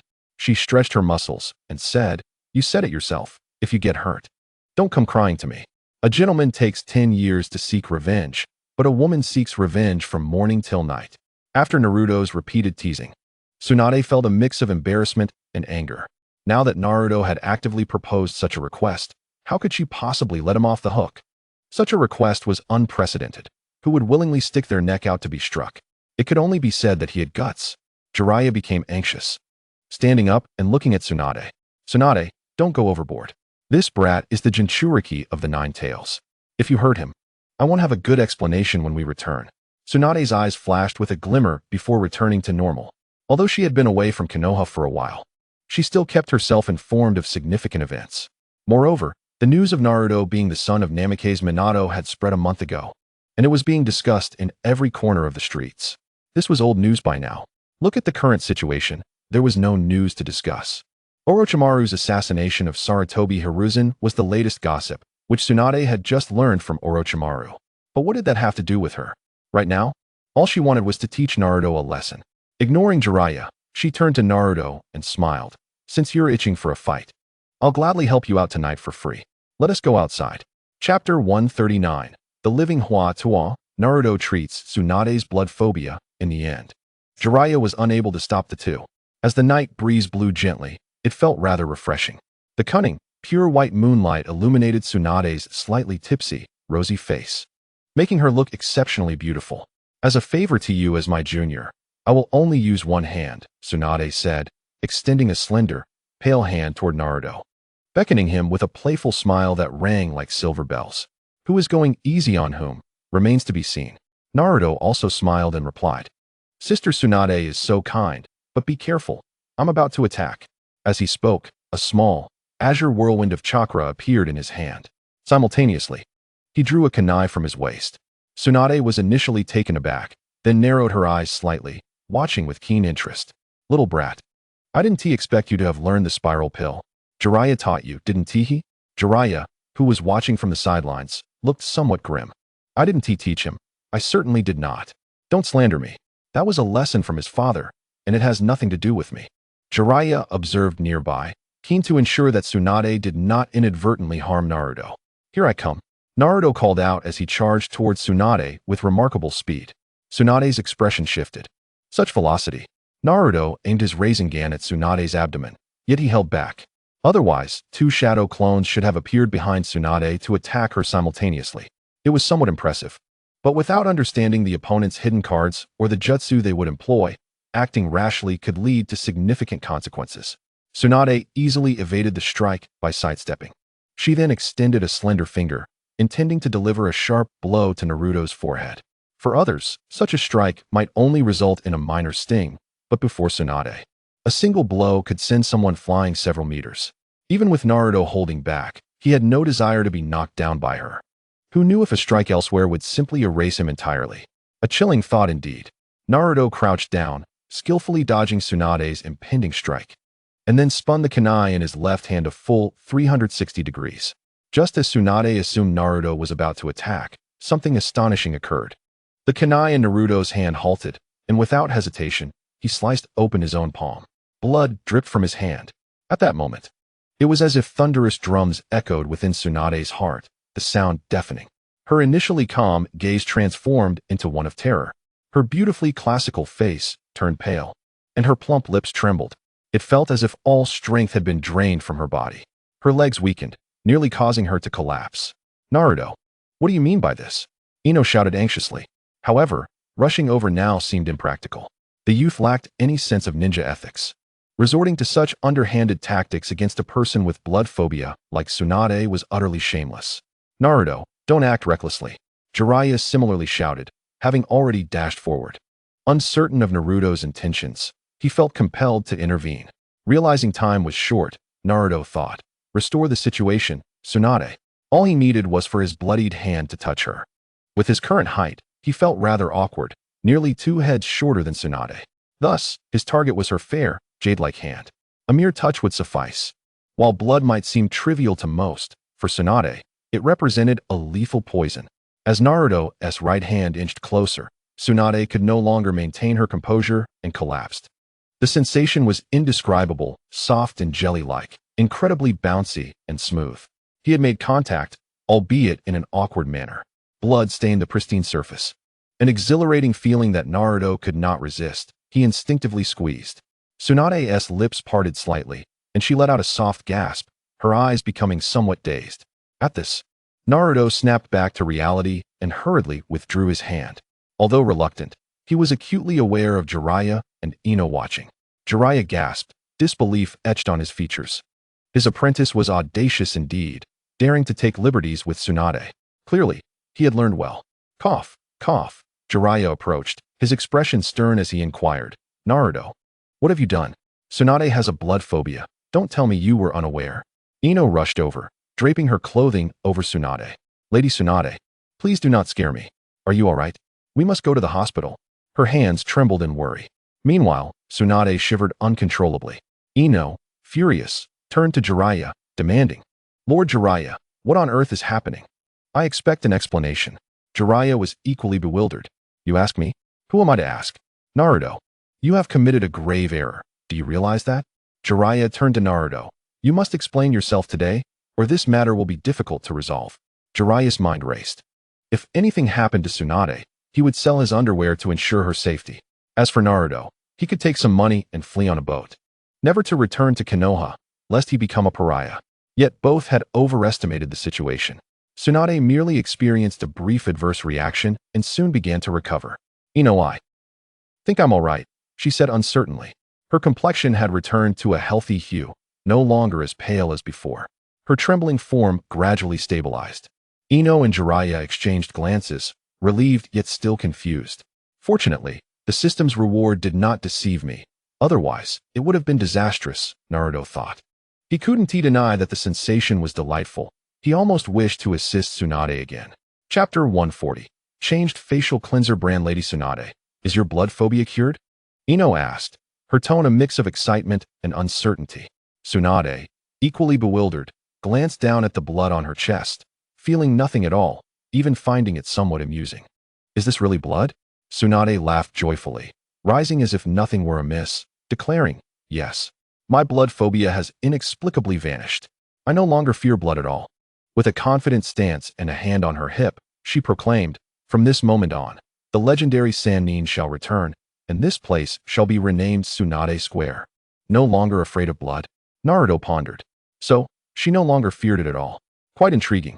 Jiraiya's expression was somewhat unnatural. How could such a severe blood phobia just suddenly disappear? Perhaps in the past, Tsunade feigned her symptoms to avoid trouble? However, that didn't seem plausible. Jiraiya was utterly perplexed. What was transpiring with Tsunade? Tsunade scratched her head, equally confused. Honestly, I'm not sure. It just suddenly went away.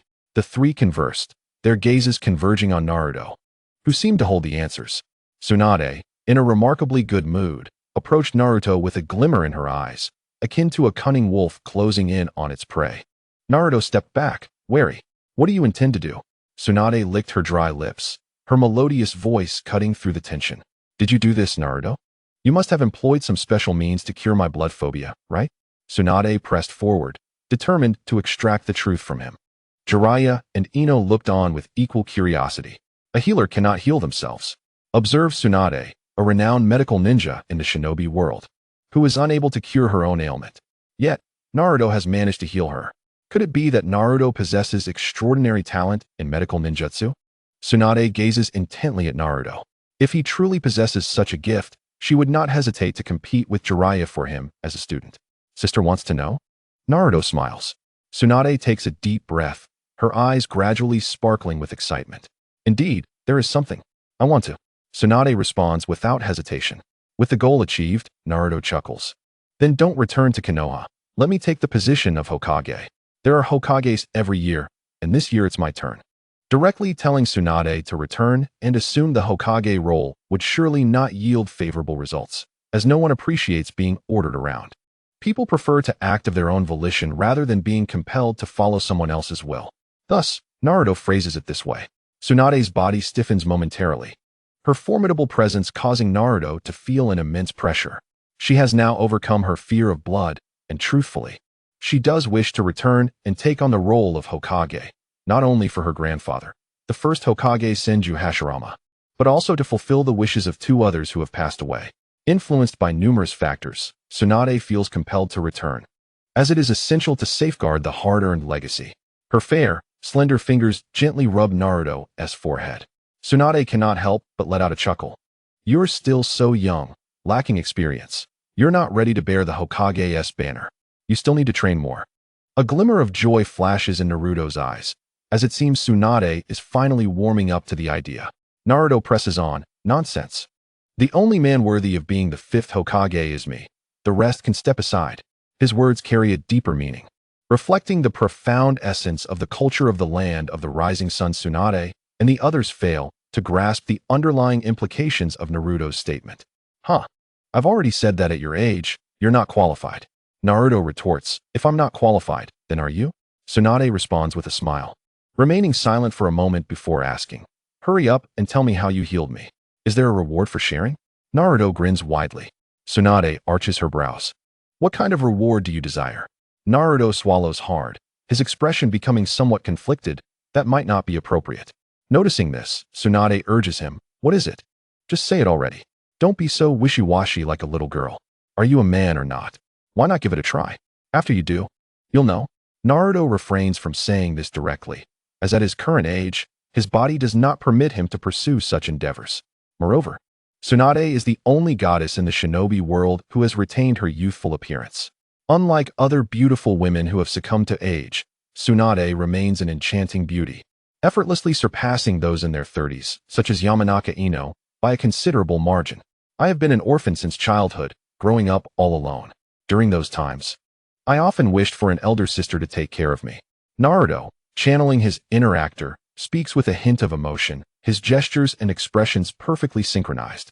Tsunade feels a deep stir within her heart. Jiraiya, too, wears a complex expression reminiscent of unpleasant memories, such as the loss of his own student, the fourth Hokage. Namikaze Minato, in battle. As the son of a hero, Naruto has not received the treatment a hero deserves. Instead, he has faced scorn.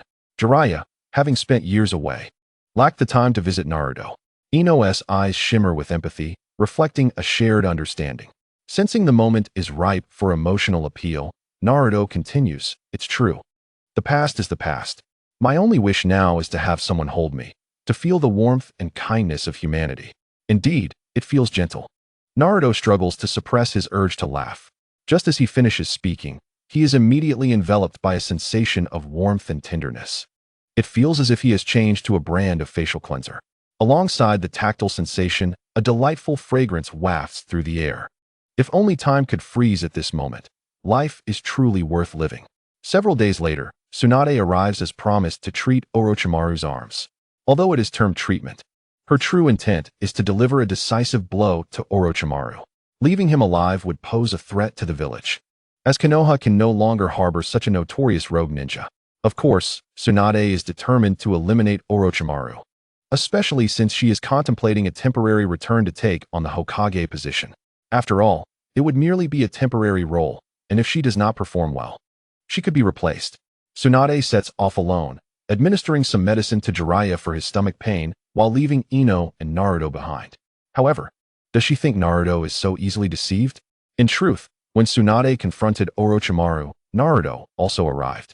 Just as Tsunade was about to seize victory, Kabuto intervened, saving Orochimaru's life. At that moment, Orochimaru, pale and drenched in sweat, gasps for breath as he looks at Tsunade. What do you mean by this?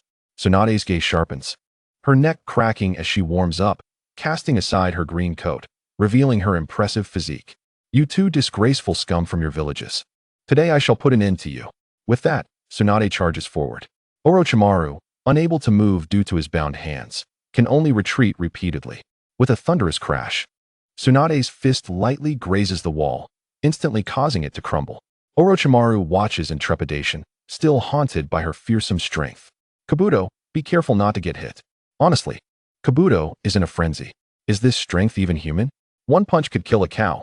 No, at least 10. If he were to be struck, he would surely be devastated. Suppressing his fear, Kabuto mutters, yes, Lord Orochimaru, even if you don't say it, I have no intention of being struck by Lady Tsunade. How can Kabuto not be anxious? The power behind that punch is akin to 50 years of pent-up might. He fears he could be obliterated in an instant. Just then, Naruto's voice rings out as he leaps down from a large tree, striding towards Tsunade. Upon seeing Naruto approach, Tsunade pauses in surprise before asking, how did you know I was here? Naruto grins, don't worry, sister. I'm not here to spy on you. I know you have your own sense of judgment and want to assist Orochimaru. I came because I was worried that if something happened to you, perverted sage would surely be heartbroken. Tsunade's expression shifts as she realizes the truth in his words. What could possibly happen to me? She chuckles, her heart lightened by Naruto's innocent demeanor. You are overthinking the situation. Just do not cause me any trouble later. As she spoke, Tsunade rolled her eyes elegantly. Orochimaru narrowed his sharp gaze, realizing that due to my current incapacitated hands, and with Tsunade unwilling to assist in my healing, the best course of action was to retreat temporarily. I nodded in understanding. During the Chunin exams, Naruto's performance was exceptionally remarkable, advancing all the way to the finals.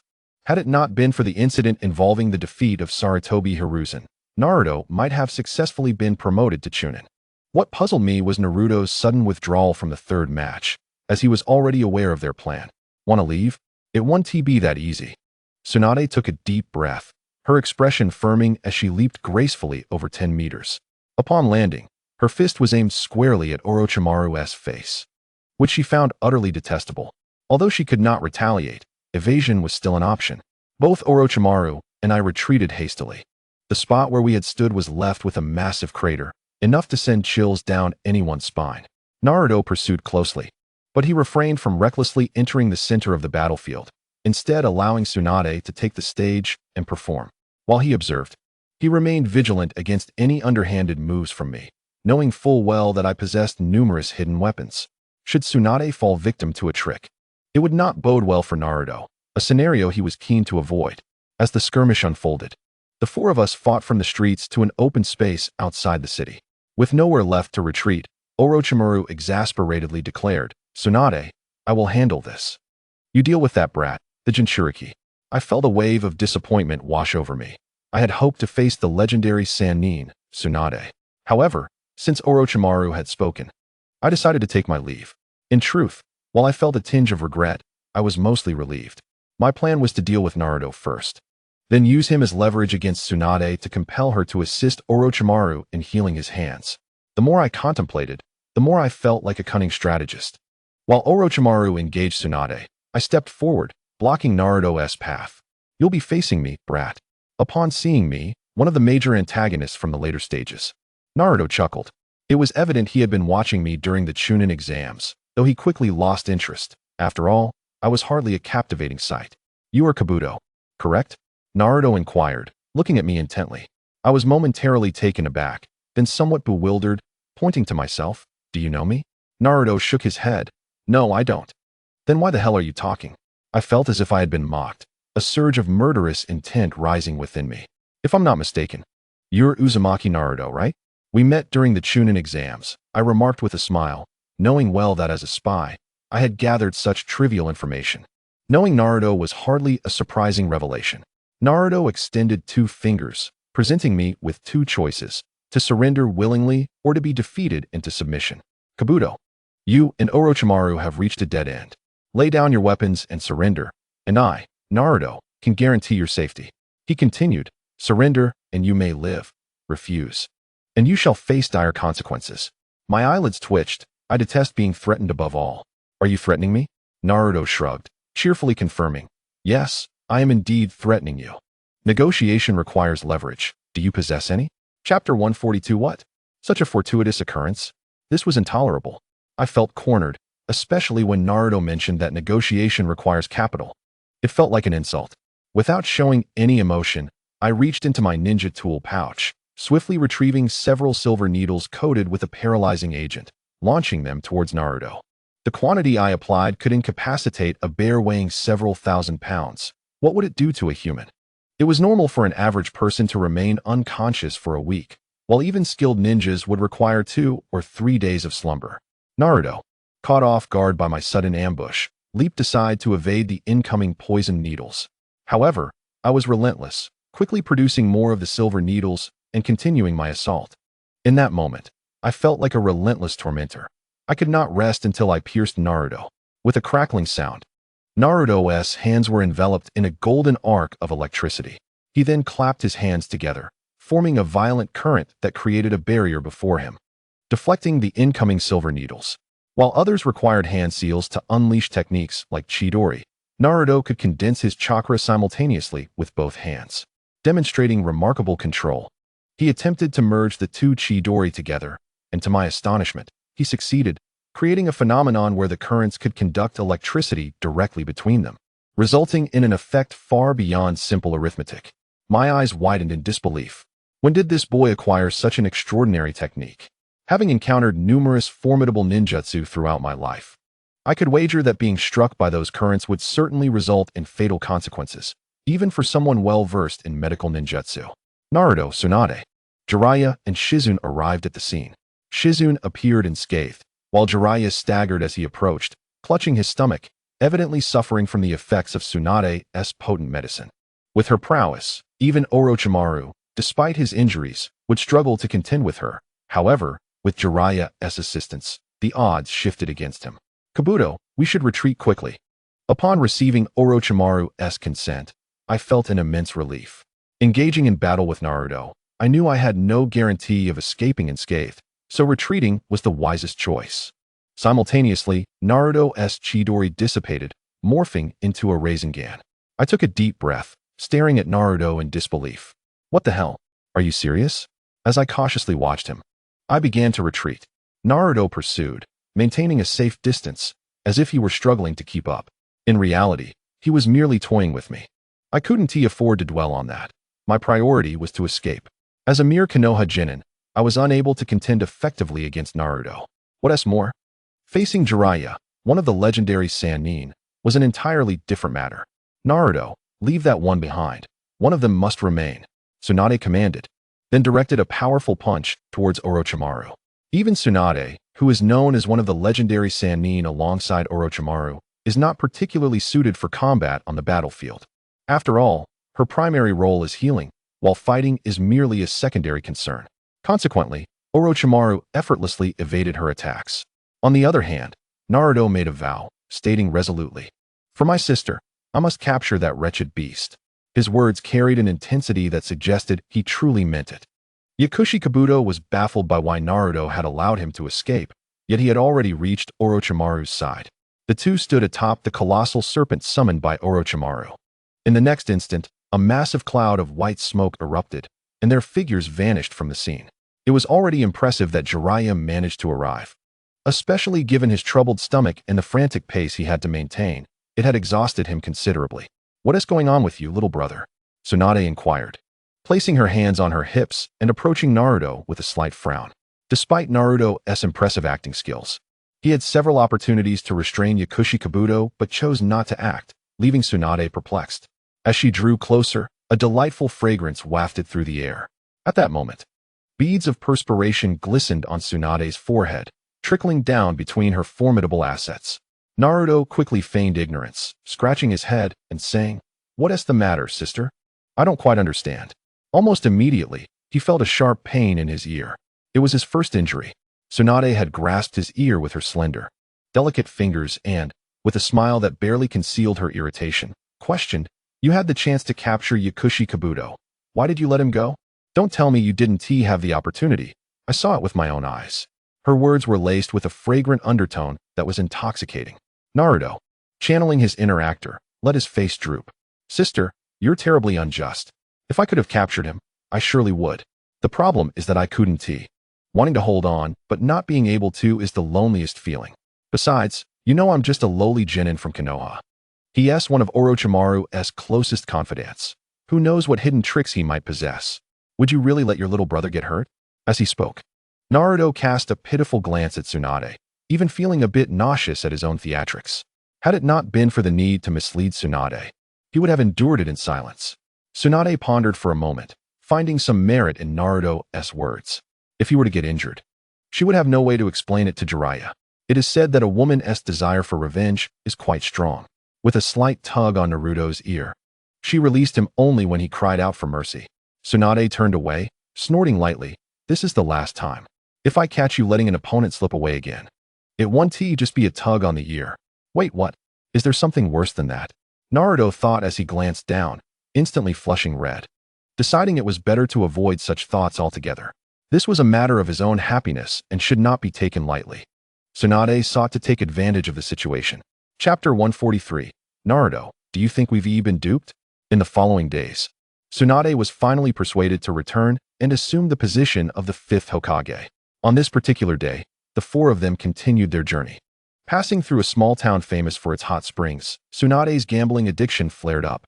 She turned to Jiraiya and said, "Let us rest here for a day or two. After all, we've been traveling for quite a while, and everyone must be tired, right?" Pausing for effect, she approached Naruto with a cheerful smile. "What do you think, little Naruto?" Naruto was speechless, thinking, "Sister, you are one of the legendary sanin, and you're tired after just a few dozen miles? Where's my artillery? We need to figure out how to blast her out of this idea."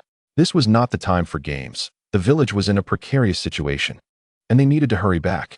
He shook his head and replied, "It's been several days since I last saw Hinata and the others. The communication devices are woefully inadequate. I have no idea what is happening over there. The conflicts between the 5 great nations stem from having too much time on their hands. Once we invent things like phones and video games, with my modern knowledge, I could easily create something like Pesticide or a pay-to-win game featuring famous characters. Then, as Hokage, I could lead everyone in gaming. Wouldn't that bring peace? Of course. To level up, one must spend money. How else could one improve? A few popular games could fill our pockets to overflowing. We could even create online shopping or short video apps, ranking the most beautiful kunoichi or the wealthiest ninjas. They probably wouldn't spend their days fighting and killing, instead focusing on earning money and working hard for the new capitalists." Clearing his throat, he realized he had digressed. Upon hearing this, Jiraiya nodded earnestly, stating, "Naruto is right. We need to hurry back." Tsunade lightly coughed and added, "I heard this hot spring offers mixed bathing. Not only that, but at certain times, there are exceptionally beautiful females bathing inside." Jiraiya's eyes instantly lit up, sparkling like the stars. In that moment, Naruto felt as if he had seen 2 suns. His face flushed, and he failed to notice that Tsunade had referred to beautiful females, not just pretty girls. Before Jiraiya could think further, he remarked, "I believe your sister Tsunade is right. It's essential to balance work and rest. We've been traveling for days." Suddenly, he complained of back pain, claiming a soak in the hot springs would do him good. Faced with Jiraiya's shameless comments, Naruto could only smile helplessly, knowing that arguing further would be futile. Thus, the group joyfully agreed to Tsunade's suggestion. Naruto was well aware that those so-called females were nothing more than a bunch of monkeys, a detail he chose not to share with Jiraiya. Occasionally, experiencing exotic styles could be enjoyable. Later, as Naruto and Jiraiya found themselves in the mixed bathing area, they discovered the spacious hot spring was completely devoid of anyone but themselves. Jiraiya's mouth twitched. "Where are the beautiful ladies? What happened to the lovely maidens I was promised? Damn it, did Tsunade trick me?" Jiraiya looked around, feeling as if he had been duped. The water in the hot spring was delightful, and Naruto was too lazy to move. He merely smiled at Jiraiya's complaints. Eventually, a group of creatures would arrive, but they certainly weren't human. "Let us just stay a while longer before leaving," Naruto mused. Jiraiya, seemingly unwilling to let Naruto continue lounging, inquired, "Naruto, do you think we've been duped?" Naruto, though speechless, maintained a facade and replied, "Not at all. Sister Tsunade wouldn't trick her own people." Hearing this, Jiraiya's expression darkened further. With his hands gesturing dramatically in the air, he exclaimed, "But I want something voluptuous, and there's not a single one here. What a lousy town. I suspect they are engaging in false advertising. Before experiencing it, I had no evidence. Now I have proof." Naruto silently gave Jiraiya a thumbs up, thinking, "Bravo, you lecherous sage." After a while, Naruto stood up, deciding not to continue soaking. Jiraiya, somewhat perplexed, asked if he was done. "Yes. I've been in the hot spring for nearly an hour, and I feel dizzy," Naruto replied with a nod. Jiraiya wore a knowing expression, remarking that at his age, he shouldn't overindulge in things that are not meant for him, leaving such indulgences to an adult like himself. Naruto stifled a laugh. Unable to express his amusement in front of Jiraiya, he waved goodbye and departed. "TCH, no patience at all.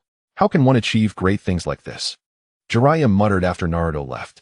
He had initially believed Naruto would inherit his true teachings and potentially become the next best-selling author in the world of ninjas. However, upon reflection, he reconsidered that notion. Unconsciously, Jiraiya realized that his influence in writing was quite significant. Seeking a savior for the world seemed a daunting task, especially with the ambiguous advice from the Toad Sage. Jiraiya only had a general direction, to continuously take on apprentices and increase his chances. However, compared to those aspirations, It seemed more feasible to abandon the path of ninjutsu for literature. Learning ninjutsu could save no one, it only led to destruction. Yet, through writing, one could achieve immortality, increasing the likelihood of encountering the destined disciple. After all, with a larger readership, the chances of drawing incapable ninjas to seek him as a mentor would grow. Jiraiya found himself lost in such idle thoughts, deciding to wait a bit longer. If no enchanting ladies arrived, he would have to leave, as the comfort of the hot spring could quickly turn to dizziness if prolonged. Just as these thoughts wandered through his mind, the wooden door swung open with a clang. Jiraiya immediately sat up straight, a mischievous grin spreading across his face as he fixed his gaze on the entrance. Has she finally arrived? I'm glad I didn't give up. To Jiraiya's surprise, a swarm of monkeys, no, a horde of lovable creatures, rushed in, filling the hot spring room in an instant. One monkey even climbed atop his head.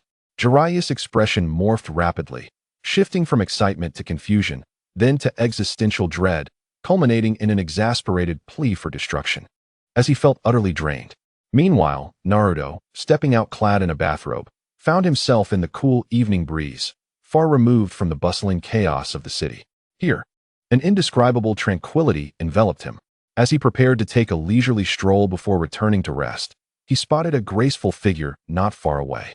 The figure, also draped in a bathrobe, was distinctly feminine. Perhaps due to the robe being too small, it failed to conceal her alluring curves. Sister Tsunade, Naruto exclaimed with a wide grin as he called out to the figure before him. The beautiful woman halted, turning with surprise to see Naruto approaching, a smile brightening his handsome face. What brings you here, Naruto? She asked when he reached her side. I thought I was the only one unable to sleep tonight. But it seems you are restless as well, he added. Tsunade chuckled, then adopted a serious demeanor. Let us get to the point. We have matters to discuss. No need for frivolities. Am I to be toyed with by a young junior? Do you know that old man Shimura Danzo wishes for you not to return to the village? He even considered sending someone to assassinate you to prevent your return. Of course, Naruto had to change his approach. Ahem, sister, that light green necklace around your neck is quite beautiful, he casually remarked. Tsunade looked down, realization dawning upon her. Oh, is that what you meant? She then removed the necklace, placing it around Naruto's neck, its warmth and fragrant scent lingering. Smiling, she said, since you like it. It's yours now. Wait, I can't accept it. This cursed necklace brings misfortune to its recipients. He protested, recalling the fates of those who had received it before.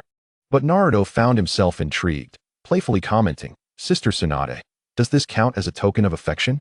Tsunade initially froze, then playfully tapped his forehead with her delicate finger, retorting, You have quite the imagination.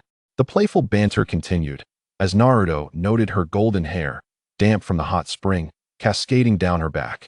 Her cheeks were flushed, not from embarrassment, but from the warmth of the spring. Sister Tsunade, be careful upon your return to the village. It seems some are not pleased about your coming back. Naruto warned with a smile. Danzo's thoughts echoed in her mind, and Tsunade briefly frowned, her expression becoming contemplative. In truth, she was aware of the obstacles awaiting her return. The greatest challenge was indeed Shimura Danzo. Earlier that afternoon, while experiencing life in the world, she had encountered two masked figures attempting to attack her. But she swiftly incapacitated them. Tsunade couldn't fathom the foolishness of those who carried out assassination missions while wearing their signature Konoha masks, brazenly revealing their identities. Yet, this also hinted at Danzo's intentions. He clearly did not wish for her to reclaim the title of 5th Hokage. Had he approached her differently, perhaps with a generous offer, she might have considered it. However, with such underhanded tactics, she was resolute in her return. The position of Hokage would not be easily swayed. Laughing heartily, she encouraged Naruto. You should focus on your training instead. As she laughed, her formidable presence was undeniable, and Naruto felt the weight of her strength as she playfully patted his shoulder. Remember, Sister Tsunade, when it's time to be tough, you must be tough. A moment of mercy could lead to irreparable mistakes, Naruto advised. Tsunade reflected on this, acknowledging his wisdom. But her brow furrowed as she questioned, Who taught you these things? How do you know? Just pay attention and learn, that's all.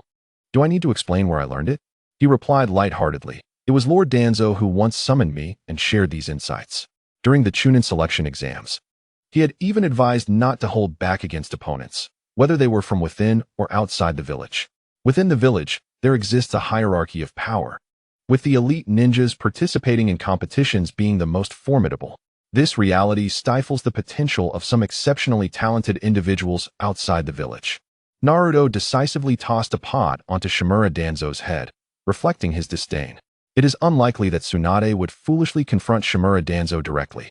From her fragmented words, Naruto deduced that the members of the root organization summoned by Danzo had already taken action. However, having the old Shimura in the village has its advantages. Where there is light, shadows inevitably linger, maintaining a delicate balance, preventing any single entity from dominating. Danzo's control also serves to restrain those ambitious clans eager for rapid growth. The benefits and drawbacks are evenly divided. Tsunade narrowed her beautiful eyes, pondering the treachery of that cunning old man. If entrusted with the fate of Konoha, it would not be long before his selfishness and thirst for power would lead to the village's downfall. Her gaze grew resolute. She would remember this grudge. Although Tsunade did not vocalize her thoughts, Naruto could discern her agreement from her expression, believing that his suspicions were nearly accurate. He had his own intentions regarding Danzo, primarily to keep Tsunade on guard, ensuring he would not be caught off guard later. The following day, the group continued their journey, and after several days, they finally returned to Konoha. Jiraiya and Tsunade proceeded to the village's core leadership to hand over tasks, while Naruto was on his way to visit his wife. In an office of high-ranking officials within Konoha, Danzo erupted in fury, berating his subordinates for their incompetence in failing to prevent even a single individual from escaping. In his rage, he swept everything from the desk to the floor. Within the room, 3 trembling members of the root organization stood witness to his outburst. Aware that the old man was furious, the situation had become precarious. The 2 who had been dispatched on a mission appeared to have perished, as not a single one returned. They understood that even if they did return, they would face dire consequences. After a lengthy silence, Danzo waved his hand, dismissing them, and they quickly fled, relieved to escape his wrath. Chapter 145. The betrayal of the 2 pillars. Tsunade temporarily assumed the position of the 5th Hokage upon her return to the village. This news spread like wildfire, igniting excitement among the villagers. Many welcomed her warmly, considering her the granddaughter of the 1st Hokage. With her at the helm, there was little opposition. During her transition, Might Guy frequently visited Tsunade, imploring her to heal Rock Lee's leg. If the surgery failed, Lee's career as a ninja would be irrevocably over, leaving him crippled. Conversely, a successful operation would restore his mobility, allowing him to discard his crutches. Tsunade agreed to assist and examined Lee's condition at the ninja hospital. Unfortunately, the prognosis was grim. The surgery carried significant risks, with potential life-threatening complications. She informed Might Guy and Lee of the dangers, leaving the decision to proceed in their hands. Subsequently, Tsunade treated Kakashi and the 2nd pillar for the residual effects of Tsukuyumi, which did not require surgery, allowing both to recover swiftly. After several days of contemplation, Might Guy and Rock Lee resolved that the surgery must be performed. It was better to endure short-term pain than to suffer long-term consequences. To Guy, Lee was not just a student but the heir to his martial legacy, and Lee did not wish to live as a cripple. Tsunade had no objections and pledged her full support for Lee's treatment. The surgery went smoothly, alleviating most of Lee's symptoms. He was then required to rest for a month, gradually regaining his ability to walk without crutches, eventually returning to normalcy. One day, Tsunade sat in the Hokage's office, surrounded by a mountain of paperwork, feeling a pang of exhaustion. Why had she returned to assume this burdensome role? Despite her complaints, she had learned much during her tenure and understood the weight of responsibility that accompanied such a position. Konoha was beset by both internal and external challenges. Had she not returned to take up the Hokage mantle, neighboring villages, already plotting against Konoha, would have likely launched an attack. The pressing issue at hand was financial. The village had dispatched many elite jonin on missions, but the rewards earned were meager. The construction and maintenance of the village relied heavily on funds. Tsunade reminisced about the days when she could spend freely without concern for her finances. Fortunately, a lucrative mission had arrived, escorting the princess of the Land of Snow, Fenghua Xiaoxue, back to her homeland. Merely transporting her posed little challenge. However, her uncle, Fenghua Nuteo, had orchestrated a coup years prior, killing her father, Fenghua Xiaoxue. This mission was less about a simple return and more about aiding her in reclaiming her rightful throne. Successfully completing this task would not only yield substantial rewards, but also forge a strong friendship with the Land of Snow. Tsunade contemplated who should undertake this mission. After a thorough consideration of the remaining personnel in the village, she settled on a team led by Yuhi Kurenai, with members including Tintin, Hinata, Inuzuka Kiba, and adding Naruto and Sasuke to the mix. With Shino and his father occupied, Tintin filled Shino's position. Tsunade, familiar with Sasuke's reputation as a prodigy of the Uchiha clan, recognized that he was the last remaining member and thus a natural choice. She also understood Naruto's exceptional capabilities and deemed him a fitting inclusion. Tsunade congratulated herself on her astute decisions. As the day of the mission arrived, the team gathered in the Hokage's office, though one member was notably absent. Tsunade frowned, puzzled. Where was Uchiha Sasuke? Upon checking, it became apparent that he was not present. Naruto remained calm, unfazed. He was likely off pursuing new power elsewhere, undoubtedly seeking out Orochimaru, who could swiftly provide what he desired. As the setting sun cast its crimson glow, Shirihong turned to Naruto and inquired, "Do you know where Sasuke has gone?" The bond between Sasuke and Naruto was that of comrades, and their relationship was generally amicable. Thus, upon discovering Sasuke's absence, Shirihong instinctively sought Naruto for answers. Were Naruto privy to her unspoken thoughts, he would undoubtedly exclaim in outrage, "What nonsense! Which eye of yours has seen a good rapport between me and that idiot? My interests lie solely with beautiful ladies. Anything beyond that is of no concern to me." Naruto feigned astonishment, exclaiming, "I haven't seen him for quite some time." Just then, a loud bang echoed as the door swung open, revealing Gongzi Tai and Shun Yu Chuin, who dashed in with palpable urgency. "Lord Tsunade, we have grave news. Last night, someone spotted Sasuke leaving the village with his belongings. Our investigation has revealed that he was not on any mission.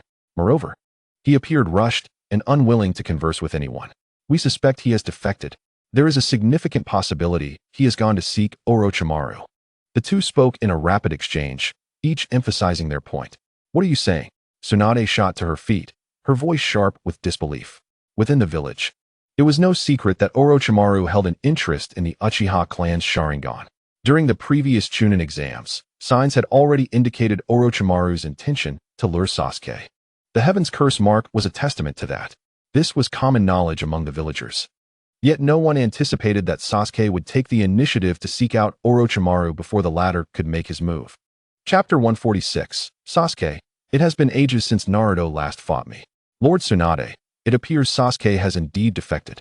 We checked the Uchiha compound, and all his personal belongings have been packed, Gongzi Tai explained through clenched teeth, bracing himself for the gravity of the situation. The spacious Hokage office fell into a heavy silence, with myriad expressions adorning the faces of those present.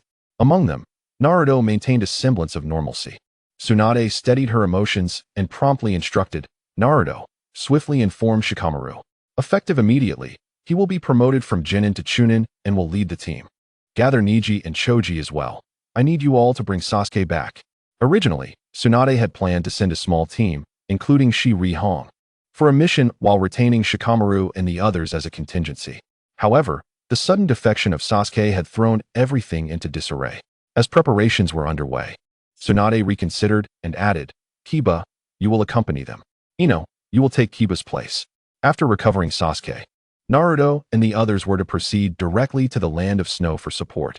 Tsunade believed this to be the most prudent course of action. If you encounter Fenghua Nuteo, engage if possible. If not, delay and await reinforcements.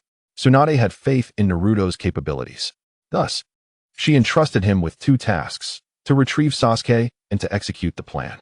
For Naruto, the retrieval was feasible. However, he harbored no intention of bringing Sasuke back. Perhaps it was time for the Uchiha to undergo some trials. If he were unfortunate enough to fall into Orochimaru's clutches, it would be a consequence of his own inadequacies.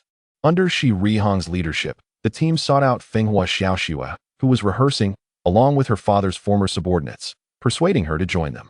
Progress was swift. Although Xiaoxue felt some resistance, the desire for vengeance against her father's murderer had long been simmering within her. Meanwhile, Naruto's team assembled and set forth on their quest to retrieve Sasuke. In the depths of the forest at night, the clash of metal resonated as Niji, Choji, Shikamaru, and Kiba confronted the Sound Ninja Quartet. Naruto, having arrived earlier, perched atop the statue of Senju Hashirama in the Valley of the End, awaited Sasuke's arrival. What is taking him so long? Is he unwell? Naruto muttered in boredom. Within him, the Nine Tails lay sprawled, half-lidded eyes surveying its surroundings. However, to it, Sasuke's current state seemed insignificant. He was merely an ant easily crushed. Setting aside its musings, the Nine Tails grew curious about Naruto's decision. Should he let the Uchiha boy go? Subdue him, or eliminate him? The latter was well within its expertise, and the thought thrilled it. As Naruto pondered, a cold, mechanical voice reverberated in his mind. Ding. Mission options activated. Option 1. Inflict severe injury on Sasuke, defeat all Sound Village ninjas, and bring him back. Reward, fire release, fireball technique, C-rank ninjutsu. Option 2. Release Sasuke, allowing him to escape. Reward, enhanced version of the Great Ball Rinnegan, a rank ninjutsu. Wait a minute.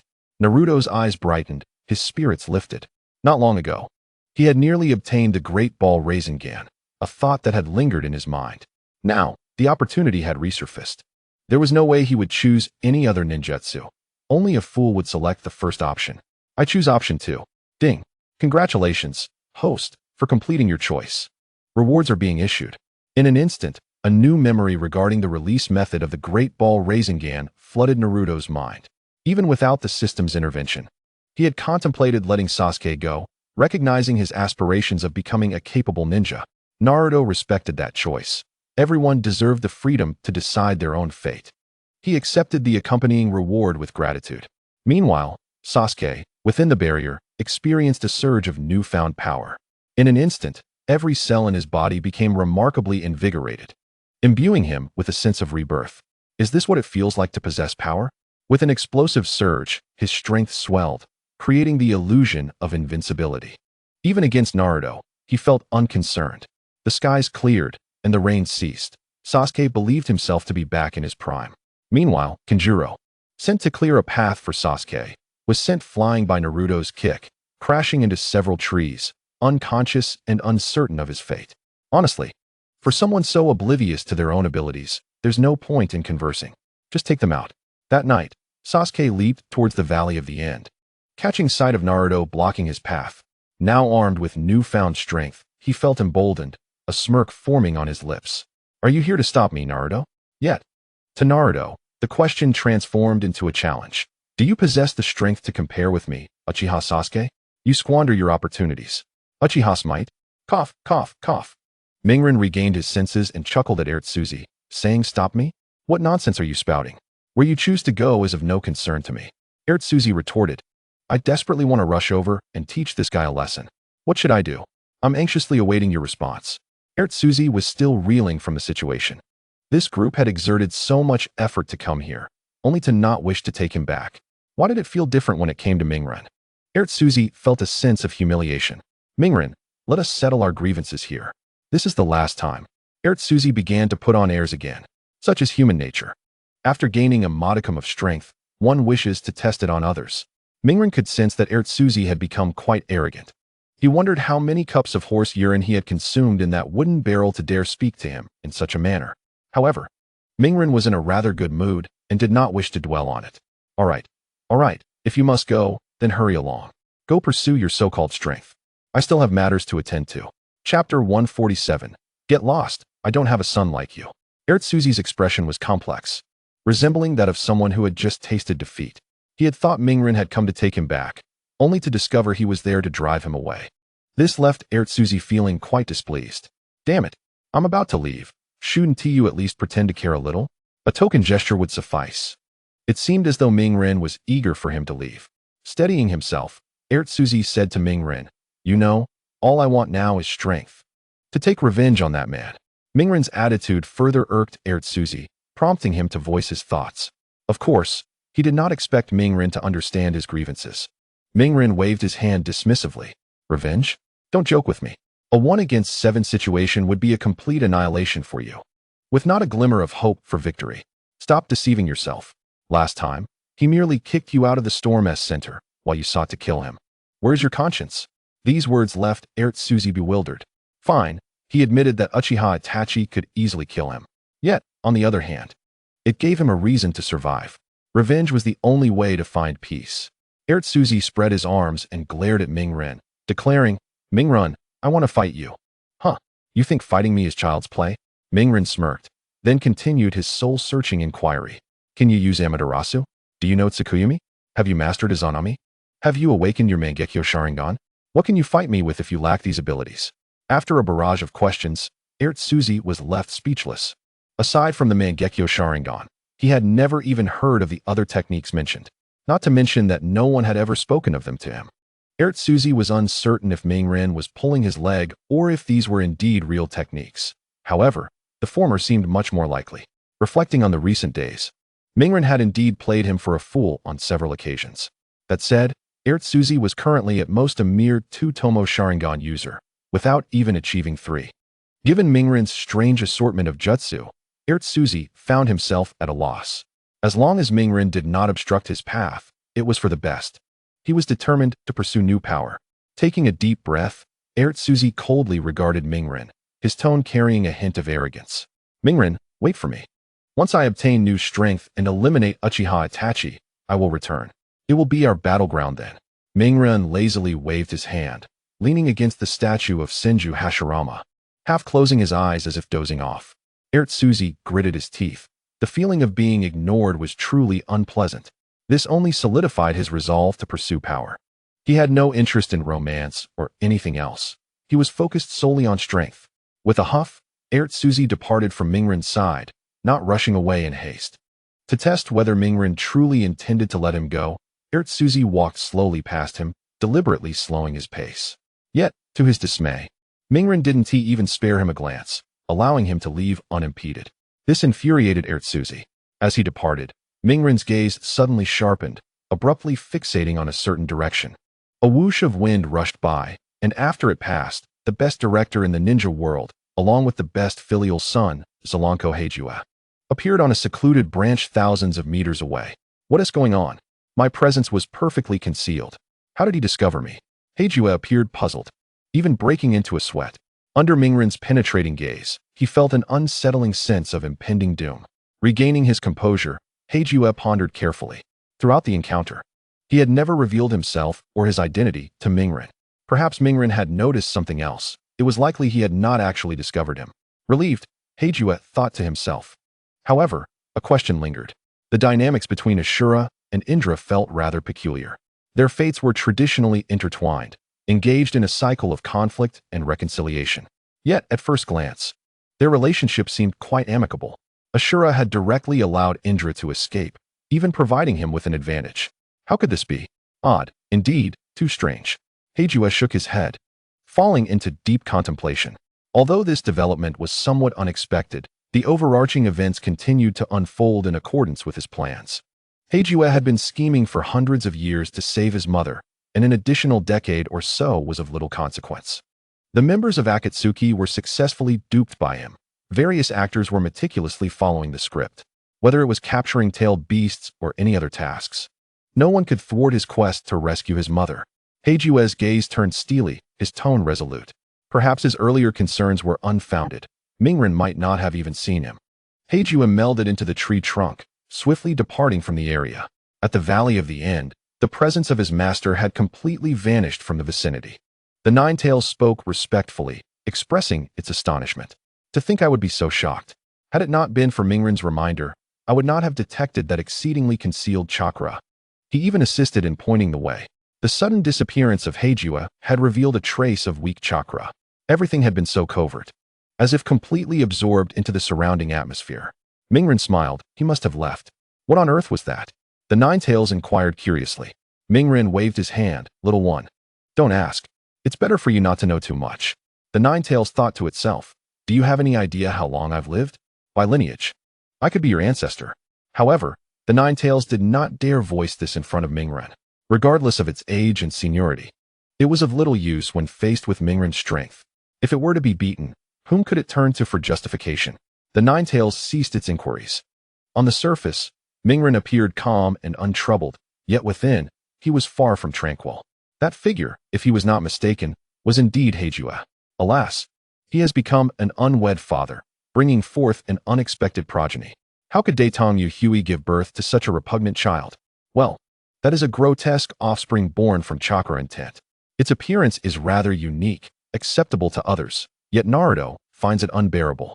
When the time comes for him to become Heiju, his father, Naruto will undoubtedly point a finger at Heiju's nose and exclaim, "Get lost. I do not have a son like you." In chapter 148, the Ninetales exclaims, "What the hell? Boss, you have activated a cheat." Naruto clapped his hands, observing the inconspicuous happenings around him, feeling as though something was amiss. They had summoned him to stay, and in an astonishing turn of events, he had opened a back door for them, prompting Erjuzi to hastily flee. Should I leave behind some remnants, perhaps traces of destruction? Naruto raised an eyebrow, lost in contemplation. At that moment, the mechanical voice of the system echoed in his mind. Ding! You have received a choice mission. Choice 1. Depart immediately, disregarding everything. Reward: Enhanced Golden Lightning Armor, a defensive technique from the 3rd and 4th Raikage, capable of unleashing tremendous speed while providing protection. Choice 2. Destroy the 2 statues in the Valley of the End, wreaking havoc upon this place. Reward: Enhanced Wind Release Raisin Shuriken. Naruto paused momentarily. The first choice offered a defensive ninjutsu. Combined with his already acquired lightning techniques, it would create an entire ensemble of golden legend. On the battlefield, beyond mere lethality, it would undoubtedly attract attention. A truly resplendent golden flash. Every inch of him would radiate gold. Golden Chidori, golden Raikiri, golden Kirin, golden lightning armor, and his golden hair. A golden embodiment of eternal glory. He could eliminate foes effortlessly, severing the heads of enemy generals amidst a sea of adversaries with ease. Unlike the impetuous Erjuzi, who recklessly declared war against the 5 Kage without any preparation. After much hesitation, Naruto ultimately decided against the golden armor, as he possessed ample defensive measures, including Susanoo and the Ninetales. The Ninetales could summon a tailed beast cloak, which, while an excellent defensive technique, was rather conspicuous. Would it not be preferable to transform into a golden Pikachu? He recalled the legendary figures of Ma Chao and the golden legend, "Do not move, or death awaits." Ultimately, he chose the wind release shuriken. I select option 2. Congratulations, host. Your choice has been successfully recorded. The reward has been automatically dispatched. The sensation was akin to soaring through the skies, and Naruto reveled in it. After a brief moment, he addressed the Ninetales. "Bestow upon me your power. Grant me the tailed beast cloak." The Ninetales, overjoyed, exclaimed, "It's finally my turn to shine." Without hesitation, it transferred all its power to Naruto. In an instant, a tremendous blood-red aura enveloped him, emanating from the mightiest of tailed beasts, sweeping across the surroundings. The ferocious beasts in the forest sensed an innate terror and ceased their movements, cowering in fear. Those farther away fled in panic, their feet pounding against the ground in a desperate bid for survival. The commotion was no small matter. "Enough, this is excessive." Naruto chuckled in disbelief. At that moment, he was encased in a shimmering gold and red chakra. This chakra could morph into any desired attire at his whim. Thus, without further contemplation, Naruto conjured an assassin's garb reminiscent of Wuyochi from his memory, which soon transformed into a dazzling gold and red ensemble. The prestige of his appearance ascended to a new echelon. Now, with chakra surging within him, he was brimming with boundless energy. However, the priority was to conceal his overwhelming presence. Taking a deep breath, he swiftly reined in the terrifying aura. "Ninetales, are you intentionally trying to sabotage me?" The Ninetales replied innocently, "Did you not request my power?" Naruto momentarily lost for words, conceded, "Indeed, but next time, when you bestow all your strength upon me, do inform me beforehand. I assumed you were only giving a third." The Ninetales mumbled in a slightly aggrieved manner. "Do I appear to be a miserly-tailed beast?" Indeed, were it not for Naruto's undeniable strength, the Ninetales would have been reluctant to share chakra, even contemplating seizing control of Naruto's body. Yet, it still relied on Naruto's prowess. The fact that Naruto needed its power was a boon. "All right, I understand you are generous enough. Let it be," Naruto replied dismissively, which somewhat eased the Ninetales' heart. Naruto's gaze sharpened as he focused on the 2 colossal statues. It was inevitable that the higher-ups of Konoha would detect the Ninetales chakra and dispatch personnel to investigate. Time was of the essence. In an instant, Naruto conjured a spiraling sphere larger than any other. Strangely, the sphere spun as swiftly as a blade of wind, containing unimaginable power. "What the hell? Boss, You are truly overpowered," exclaimed the Ninetales, unable to suppress its astonishment. It had never witnessed Naruto employ such a technique before. How had he learned it? The secrets surrounding Naruto were numerous. Did he train fervently while the Ninetales slumbered? Had it ever witnessed Konoha at 4:30 in the morning? After eating, Naruto would sleep and chat with girls, never dedicating himself to serious training, save for that one time with the summoning technique. At that moment, a more shocking scene unfolded before the Ninetales. Above Naruto's head appeared a tailed beast arm formed from chakra, coalescing into an even more formidable wind-release Raisin Shuriken. To unleash two such monstrous techniques in succession, the Ninetales felt fortunate to witness a divine spectacle. It had previously thought Uchiha Madara was formidable, only to realize that the next generation was surpassing the last. The former would perish on the shores of history. Wind-release Raisin Shuriken. Naruto hurled the shuriken he had conjured at the colossal statue of Senju Hashirama, while the other, formed by the tailed beast arm, was sent flying towards Uchiha Madara. Swift as lightning. Despite their immense size, they reached the statues in the blink of an eye. Upon contact, the shurikens transformed into razor-sharp wind blades, mercilessly slicing through everything in their path. The earth trembled as the two massive statues were obliterated, collapsing into the water and sending towering waves skyward. A massive stone plummeted toward Naruto, but he did not evade. Instead, he seized the opportunity to test the defensive capabilities of the tailed beast cloak. With a decisive punch, he struck the stone. The punch, enveloped in the Ninetales chakra, shattered the boulder into countless fragments. Naruto gasped in astonishment. This tailed beast cloak was remarkably effective. It served both offensive and defensive purposes, rendering him invincible. He could even feel his speed enhancing significantly in that moment. Chapter 149. Jiwei. The boss is impressive. Upon witnessing the scene, Jiwei found himself utterly speechless. This was akin to a young cow standing on its head. A truly astonishing display of prowess. At this moment, Jiwei was filled with profound astonishment. On one hand, he marveled at Naruto's ability to wield his powers with such finesse in a mere instant.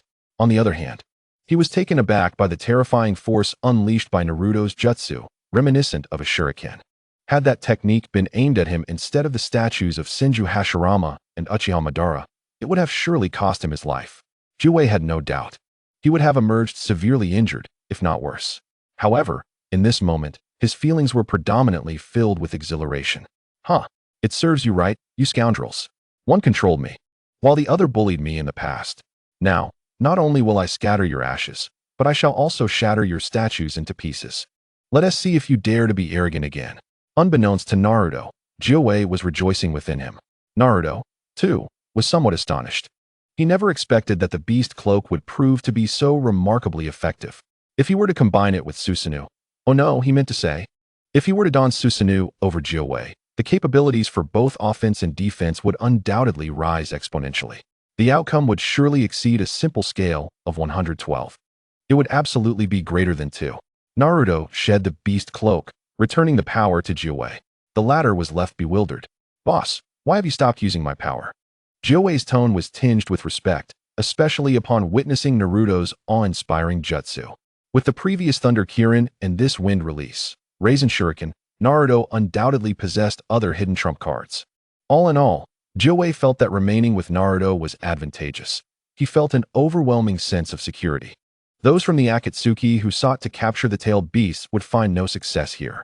No, I must leave quickly. Naruto shook his head, surveying the devastation around him, almost entirely wrought by his own hand. The commotion had been substantial, and soon the remaining high-ranking officials of Konoha would arrive. In no time, Naruto departed. As he had anticipated, elite members from Konoha rushed over, specifically Anbu agents, who had sensed the residual energy of Jiwei and hastened to the scene. Upon witnessing the scene of destruction, especially the statues of Senju Hashirama and Uchiha Madara, reduced to mere rubble, it was a sight that could bring tears to anyone's eyes. Who the hell did this? One Anbu member exclaimed. Considerable resources had been invested in the Valley of the End, particularly for the creation of these iconic statues. Konoha had poured significant funds into this project, now utterly destroyed. A team leader among them spoke. All right. Wasn't there a surge of Jiwei's chakra earlier? Quickly check if Naruto is here. If Jiwei emerges, the village will descend into chaos again. The captain paused momentarily, then continued. Has anyone notified the 5th Hokage? Yes. Someone has already gone, replied another. You two, search the sides. I'll head up to see if I can locate Naruto. Move swiftly, the team leader commanded. The trio set off to search. In the Hokage's office, Tsunade stood in a hospital room, observing the injured Narashikaku and Narashikaru. They had recently encountered Orochimaru's subordinates outside the village. Had it not been for Shizune's timely arrival, it was likely that both would have met their demise. They were simply patrolling as usual when they crossed paths with Orochimaru's unfortunate minions. Shizune, you need to bolster the medical team. Things have been quite unstable lately, Tsunade said pensively. Shizune nodded, taking her leave. Shortly thereafter, an Anbu member arrived to report the situation outside. Tsunade, already troubled, turned pale upon hearing this news. The Valley of the End? Take me there, hurry. No matter what, Naruto must not be harmed. If Joe is truly released, as the Jinchuriki, Naruto would be consumed, transforming into a horrid abomination. It's no wonder Tsunade was in such a rush. The appearance of Joe was undoubtedly a pressing concern for the village. Had Tsunade known that Joe was behaving like a docile doll before Naruto, one could only imagine her reaction. After leaving, Naruto did not return to the village but instead headed toward the Land of Snow. Timing would allow him to meet with Yuhi Kurenai and the others. In the Land of Fire, a certain renowned film crew buzzed with excitement. Your Highness, it is wonderful that you are alive. You cannot imagine my elation upon learning of your survival. One member exclaimed upon realizing that Fenghua Xiaoxue was the descendant of a former lord. This individual was eager to assume the role of her manager, all for the day they could return for vengeance. Vengeance. Fenghua Xiaoxue harbored such thoughts. Yet reality had delivered several resounding slaps to her face, extinguishing any such notions. Even continuing her career as an actress seemed quite appealing, she thought. What does it matter to me about countries or revenge? Let them all go to hell. I regret not dying alongside my people back then, Fenghua Xiaoxue said. Her arms crossed, her tone indifferent. The anxious member fell to his knees before her. Please, Your Highness, do not speak like that. You must think of the people of the Land of Snow. Fenghua Xiaoxue retorted coldly. What do their lives or deaths matter to me? The member lowered his head further. Pleading, Your Highness, even if you do not consider the citizens, you must think of your father. Shouldn't you seek retribution for the great wrongs done? Fenghua Xiaoxue's expression hardened as she snapped, Enough. Do not mention my father again. You must recognize the reality, no matter how hard we strive. Fenghua Nuteo remains an unconquerable force. Is our current life not satisfactory? Why return to endure further suffering and create new strife? What are your true intentions? Fenghua Xiaoxue felt quite content with her current circumstances. If she were to return, it would inevitably lead to numerous unforeseen troubles. The likelihood of surviving under Fenghua Nuteo's rule remained uncertain. Given all these factors, she had no desire to take such risks. While the risks were indeed considerable, the potential rewards were also substantial. However, on the flip side, if one were to face utter ruin, life itself would be forfeit, and without life, what good was wealth? Chapter 150. Uzumaki Naruto, Fear No Threats Team Yuhi Kurenai. We are here to assist you, aren't we? What is there to fear? The anxious member was taken aback. Why is this not going according to plan? If Fenghua Xiaoxue, the nominal heir, does not return with us, how can I legitimately reclaim the power that rightfully belongs to me? At this moment, Yuhi Kurenai interjected, Xiaoxue, you need not worry excessively. With the ninjas of Konoha by your side, this journey back to the Land of Snow will be fraught with little peril. Tsunade has already conveyed the significance of this mission to me. Assisting Fenghua Xiaoxue in achieving her rightful position is an imperative task. From a long-term perspective, it is imperative to proceed in this manner. Only then will Konoha have the opportunity to establish a cordial relationship with the Land of Snow. Fenghua Xiaoxue, with her arms crossed, displayed an expression of skepticism, her head tilted to one side. You might as well give up. I shall not return with you. The crowd exchanged glances, some appearing troubled. This Fenghua Xiaoxue is indeed unyielding. Despite various pleas, she remained steadfast, which was entirely contrary to expectations. Just as everyone felt helpless, a golden-haired youth made his entrance, teasingly remarking, So, you are quite brave, are you? Fenghua Xiaoxue's delicate figure trembled slightly, and she turned around in a huff. The words felt peculiar, instilling an inexplicable sense of unease within her. Who are you? In this production, no one has ever dared to speak to me in such a manner. As Fenghua Xiaoxue's beautiful peach blossom eyes fell upon Naruto's handsome face, her legs instinctively tightened. The young boy was strikingly handsome, exuding an enigmatic aura. "You are quite bold," Naruto jested. Shiyu Hong, Hinata, and Yamanaka Ino, upon seeing Naruto, were momentarily taken aback before their faces broke into smiles in unison. "Naruto, you have arrived. Does this mean Sasuke has been brought back?" Shiyu Hong inquired. Upon closer examination, it indeed appeared to be the case, for Tsunade had assigned Naruto and his team the task of retrieving Sasuke. Given Naruto's presence at this moment, it signified that the mission had been accomplished. Yamanaka Ino laughed joyfully, leaping towards Naruto and clinging to him like an ornament. Feeling a familiar scent, she experienced an inexplicable sense of comfort, her cheeks flushing as she smiled and said, "Shiyu Hong sensei was right. Naruto-kun indeed possesses that strength. And I have no doubt about it. Beautiful ornament?" The burgeoning jelly was quite soft. Unfortunately, having encountered the pinnacle of the ninja world, Naruto's resistance to such things had significantly increased. After all, Tsunade is truly nice. Hinata's eyes shimmered with envy. She too wished to embrace Naruto, but she lacked Yamanaka Ino's boldness. Her delicate, fair hands fidgeted in front of her, sometimes clenching tight, sometimes loosening, caught in a dilemma. She too yearned for Naruto's embrace. Naruto chuckled awkwardly, his expression tinged with regret. "At that time, Shikamaru and the others held off Orochimaru's subordinates for me. I faced Sasuke one-on-one. However, I did not anticipate the power of the heavenly curse mark on Sasuke.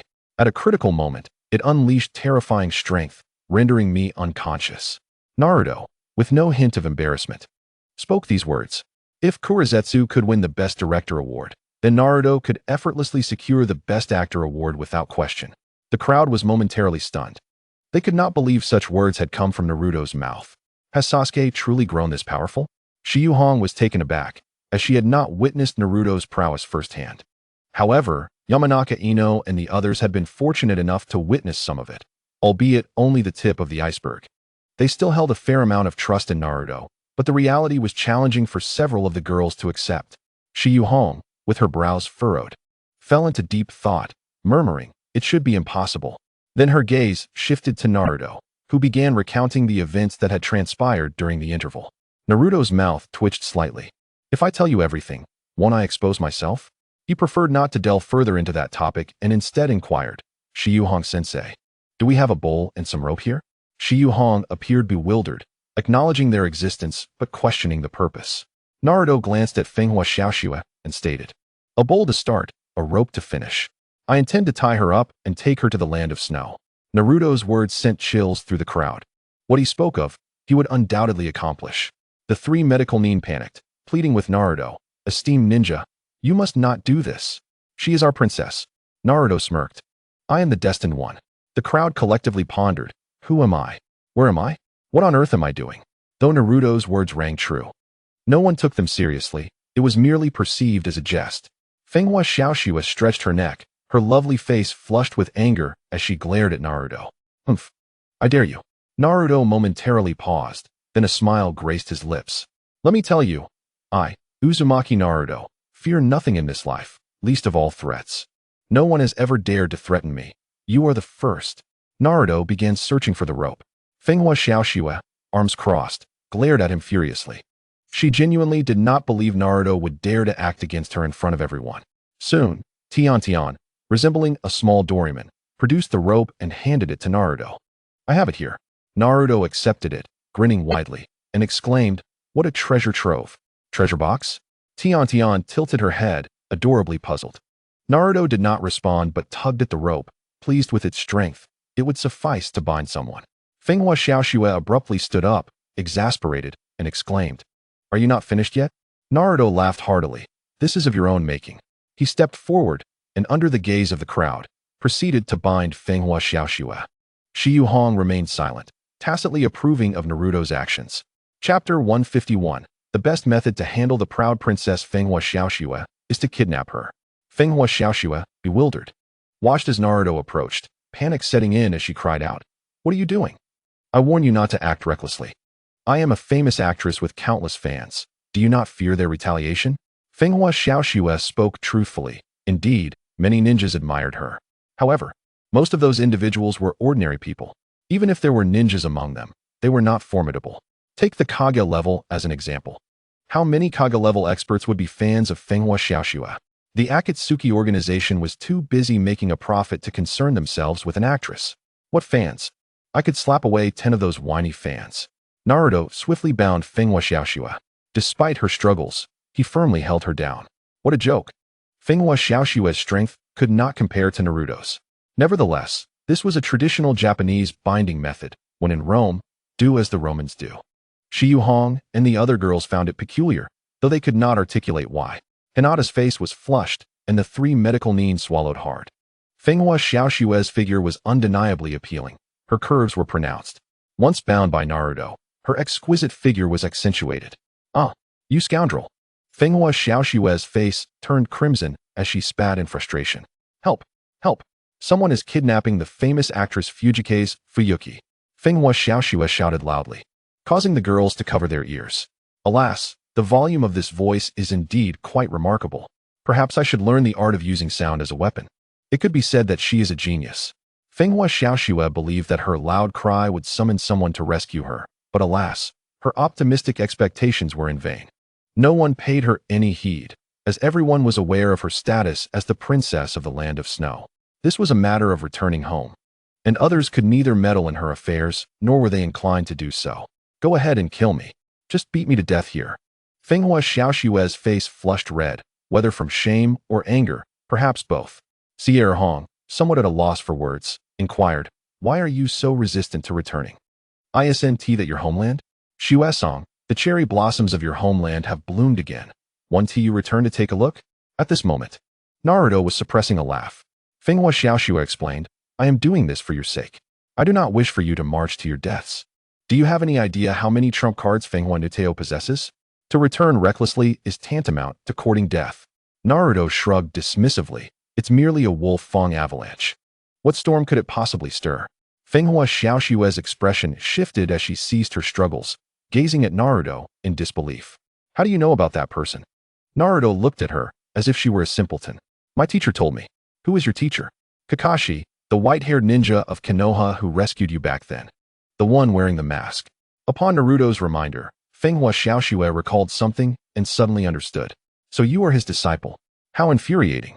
Both you and your master are not to be trusted, and I should have perished in the city of snow.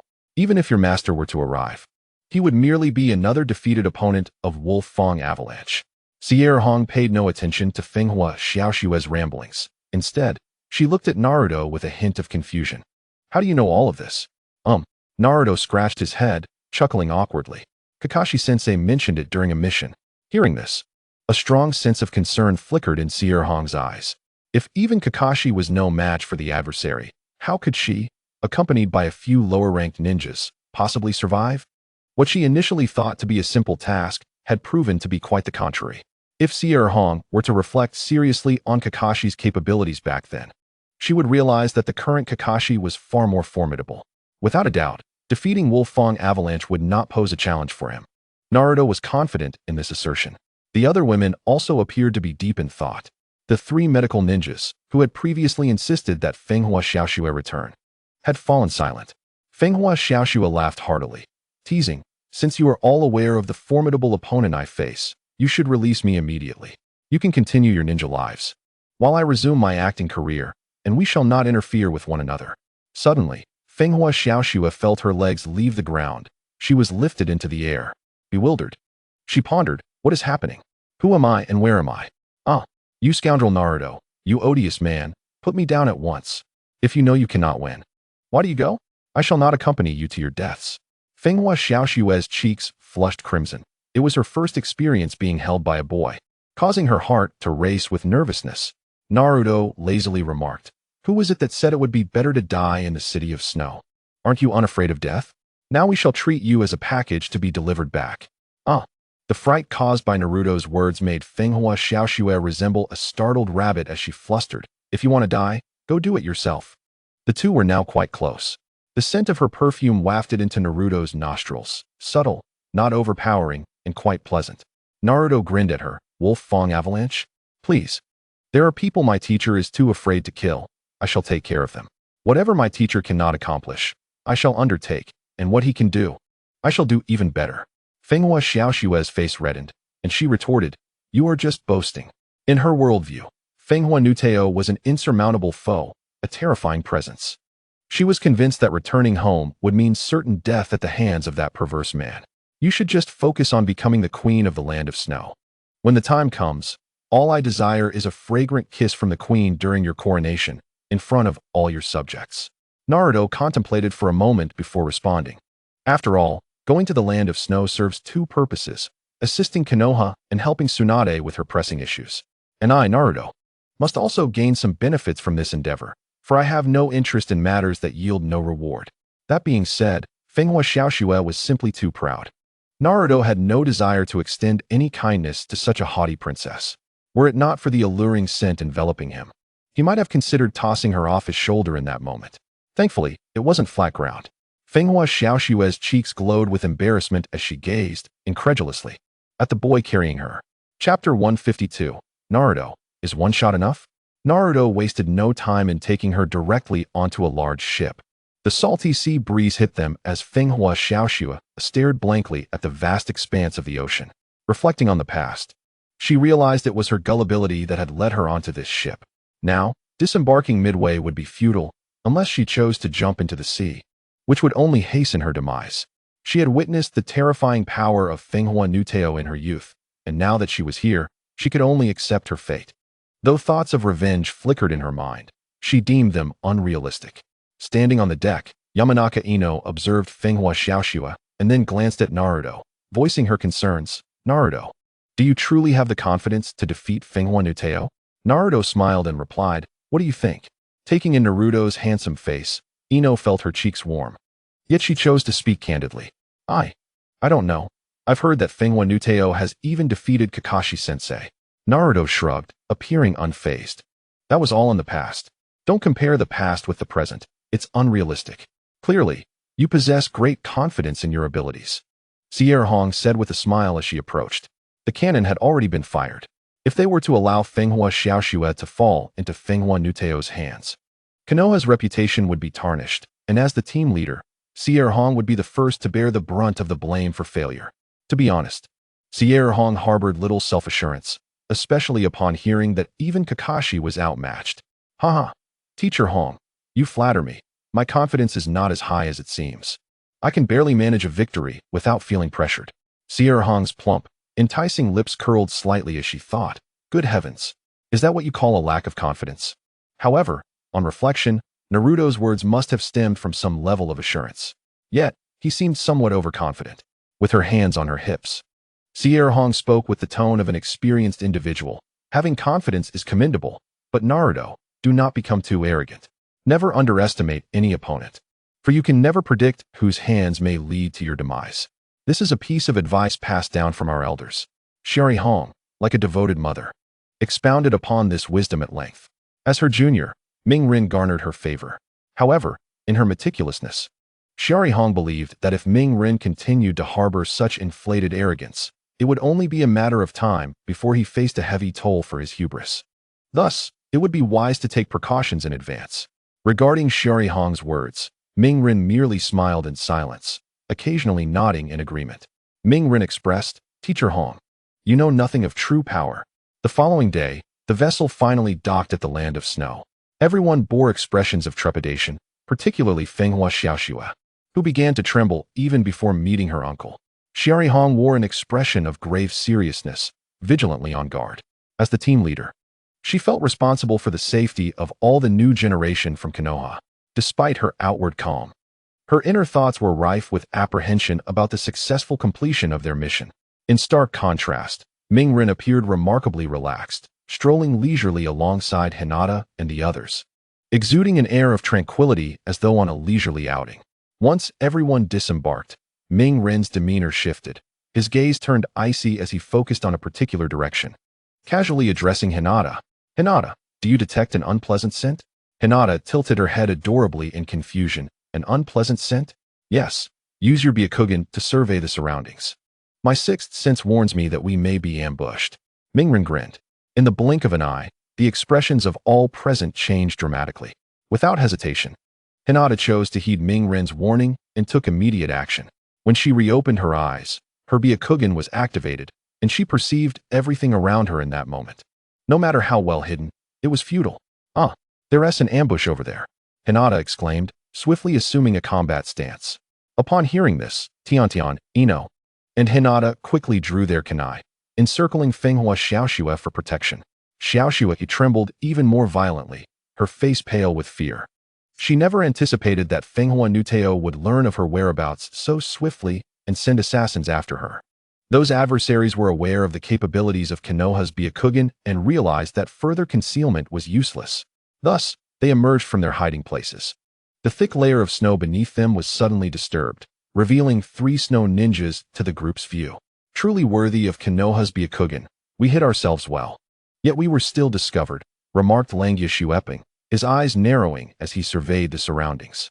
His expression shifted slightly as he wondered aloud, "Why haven't I seen Kakashi?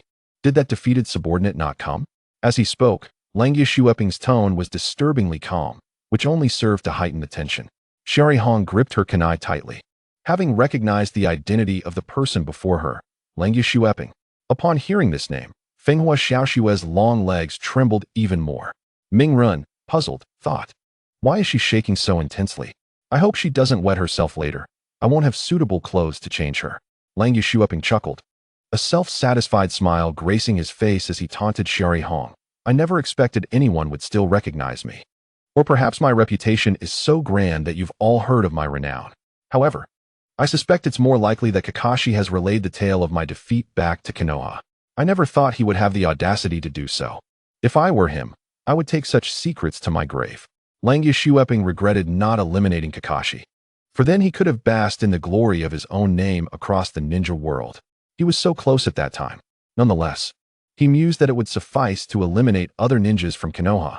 With a swift motion, a sharp kunai was launched. Langia Shueping's expression shifted, yet he did not evade. He allowed the kunai to pierce his heart. A crisp sound echoed as the kunai shattered before the onlookers, as if striking an indomitable object. Sherry Hong was left bewildered, wondering why it had failed to penetrate. This defied logic. Ming Ren merely shrugged, noting the chakra armor. While this armor lacked the absurd defensive capabilities of his tailed beast cloak, it was sufficient to deflect minor projectiles. He contemplated whether he should unleash a tailed beast bomb upon the armor to test its limits. "Is one shot enough?" Ming Ren asked. Langia Shueping replied, "That will suffice." "Thank you. I thank you for your insolence. If you wish for my death, you should just say so." Chapter 153, Look Away. The man is already dead. Sherry Hong took a deep breath, gazing at Ming Ren with a perplexed expression. "What is this chakra armor?" she wondered. Ming Ren smiled and provided a brief explanation. "It is armor specifically designed for ninjas in the land of snow. Not only does it significantly enhance the chakra within the snow ninjas, but it also generates a protective chakra barrier. As demonstrated earlier, it can block kunai and other sharp weaponry." Sherry Hong's face darkened as she realized she had not been informed of such details prior to their arrival. This left her feeling somewhat helpless. She began to contemplate how to respond to this unforeseen situation. Meanwhile, upon hearing this, Langia Shueping burst into laughter. "I never imagined that the young ninjas from Konoha possessed such extensive knowledge." The murderous intent in his gaze was evident. However, he felt there was no need to conceal anything from one who was about to perish. Moreover, this was not particularly classified information. "You are indeed correct. But our armor possesses additional functions. This armor can amplify the strength of the user's ninjutsu, nullify the enemy's techniques, and even render illusions and ninjutsu ineffective against us," Langia Shueping declared with pride. "Nanny?" The expressions of the girls changed dramatically. This seemingly inconspicuous chakra armor had such astonishing effects. Sherry Hong, adept in illusions, realized that if their illusions were futile against these opponents, they were now placed in a disadvantageous position. The two lackeys behind Langia Shueping laughed heartily. "Now that you understand the prowess of the chakra armor, quickly hand over Princess Xiaoxue. I may spare your lives. Indeed, be sensible and hand her over, then leave swiftly." The two lackeys boasted arrogantly, taking turns to taunt the group. Their mission was to intercept Fenghua Xiaoxue. As for any further confrontations, they preferred to avoid them. Even if a fight ensued, they were not afraid. Langia Shueping remained silent, tacitly agreeing with his lackey's remarks.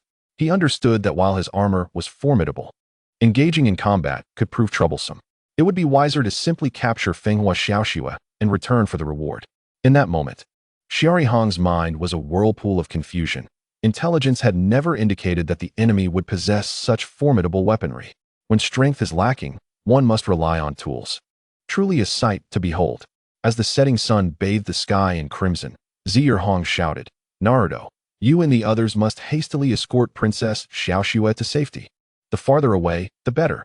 In that moment, Xi'er Hong finally comprehended why the formidable Kaze-gu had met defeat here. It was evident that the adversary had come prepared. Fenghua Xiaoxue's lips trembled as she berated Naruto incessantly. "Why bring me back to face death?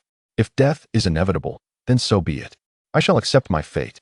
Having a charming companion on the road to the underworld is not such a loss."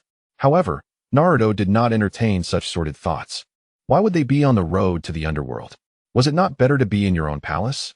Had Naruto been privy to Fenghua Xiaoxue's inner musings, he would have undoubtedly posed these very questions without hesitation. "Since we are here, let us linger," he declared. Unleashing the ice shield, Yin Shui Shui and the fire release, Phoenix Flower Claw read simultaneously. In an instant, he hurled numerous shurikens, each ablaze with searing flames. With a clap of his hands, he summoned what he desired. The female snow ninja, Yushue, seized the initiative, and Naruto boldly met her advance. In a heartbeat, their chakra clashed, yet Yushue's ice shield proved insufficient against Naruto's fiery technique. The shurikens, though partially extinguished, still bore traces of flames. Bang! The fiery shurikens collided against the chakra armor, the residual flames absorbed by it. Yushue breathed a sigh of relief, thankful for her armor, though unbeknownst to her. Fine cracks had already begun to mar its surface. Had it not been for the ice shield's intervention, the damage would have been far more severe. Langia Shuebing's expression shifted slightly. He had not anticipated that this seemingly inconspicuous Konoha Chunin would possess such prowess. The ferocity in his gaze intensified. Suddenly, beneath Hinata, a snowbank shifted, and a rotund snow ninja emerged with remarkable speed. "Give it to me," he exclaimed, reaching out to seize Fenghua Xiaoxue. The sudden appearance of the plump ninja startled the three women. Their esse fatso in the snow, they were momentarily dumbfounded. Just as the hefty snow ninja was about to succeed, bang! A cloud of white smoke erupted. In the blink of an eye, Naruto employed his puppet shadow clone to leverage its strength, propelling it directly before the pudgy ninja. A fierce kick landed squarely on the ninja's chubby face, sending him flying. The sound of bones cracking echoed as he tumbled through the snow, crashing into a tree with a resounding thud, his fate uncertain. "You think you can sneak attack without consulting me?" Naruto scoffed. Fenghua Xiaoxue was nearly in tears, resembling a homeless puppy, casting a pitiful glance at Naruto. What on earth is happening? Langia Shuebing was utterly baffled. How could this child react so swiftly? His subordinate, who should have succeeded without fail, had been sent flying by Naruto, sending a chill down Langia's spine. How infuriating! This child cannot be underestimated. Naruto cast a nonchalant glance at Langia Shuebing. "Where's that old fool Fenghua Nuda? Tell him I am waiting here for him. He should come and meet me personally, or I shall unleash a massacre." Langia Shuebing was at a loss for words. Was he truly overstepping his bounds? He intended to teach Naruto a lesson, but was interrupted when Naruto pointed at the motionless plump snow ninja lying in the snow. "If he doesn't come, your fate will mirror his." "Huh, what a little brat trying to scare me," Langia Shuebing sneered, yet instinctively glanced in the direction Naruto indicated. The sight of the snow ninja bleeding from all orifices, his head grotesquely tilted, suggested a fatal outcome. "Stop looking. He is already dead," Naruto's calm voice resounded. Langia Shuebing was left in utter disbelief.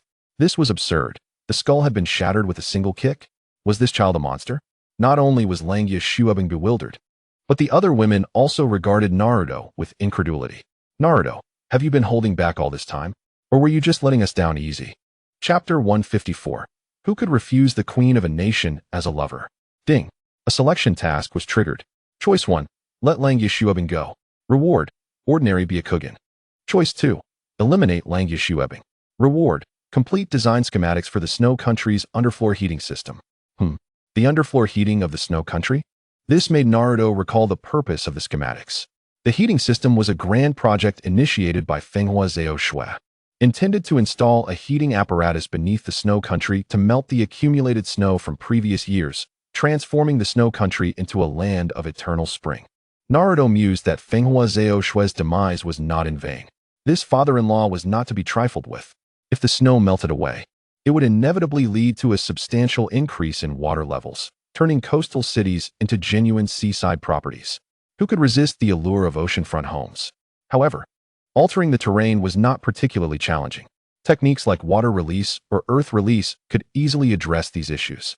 The ambitious project in the snow country indicated a misguided focus, diverting their resources from essential development to such frivolities. Why waste time on underfloor heating? This is a matter of local character, do you understand?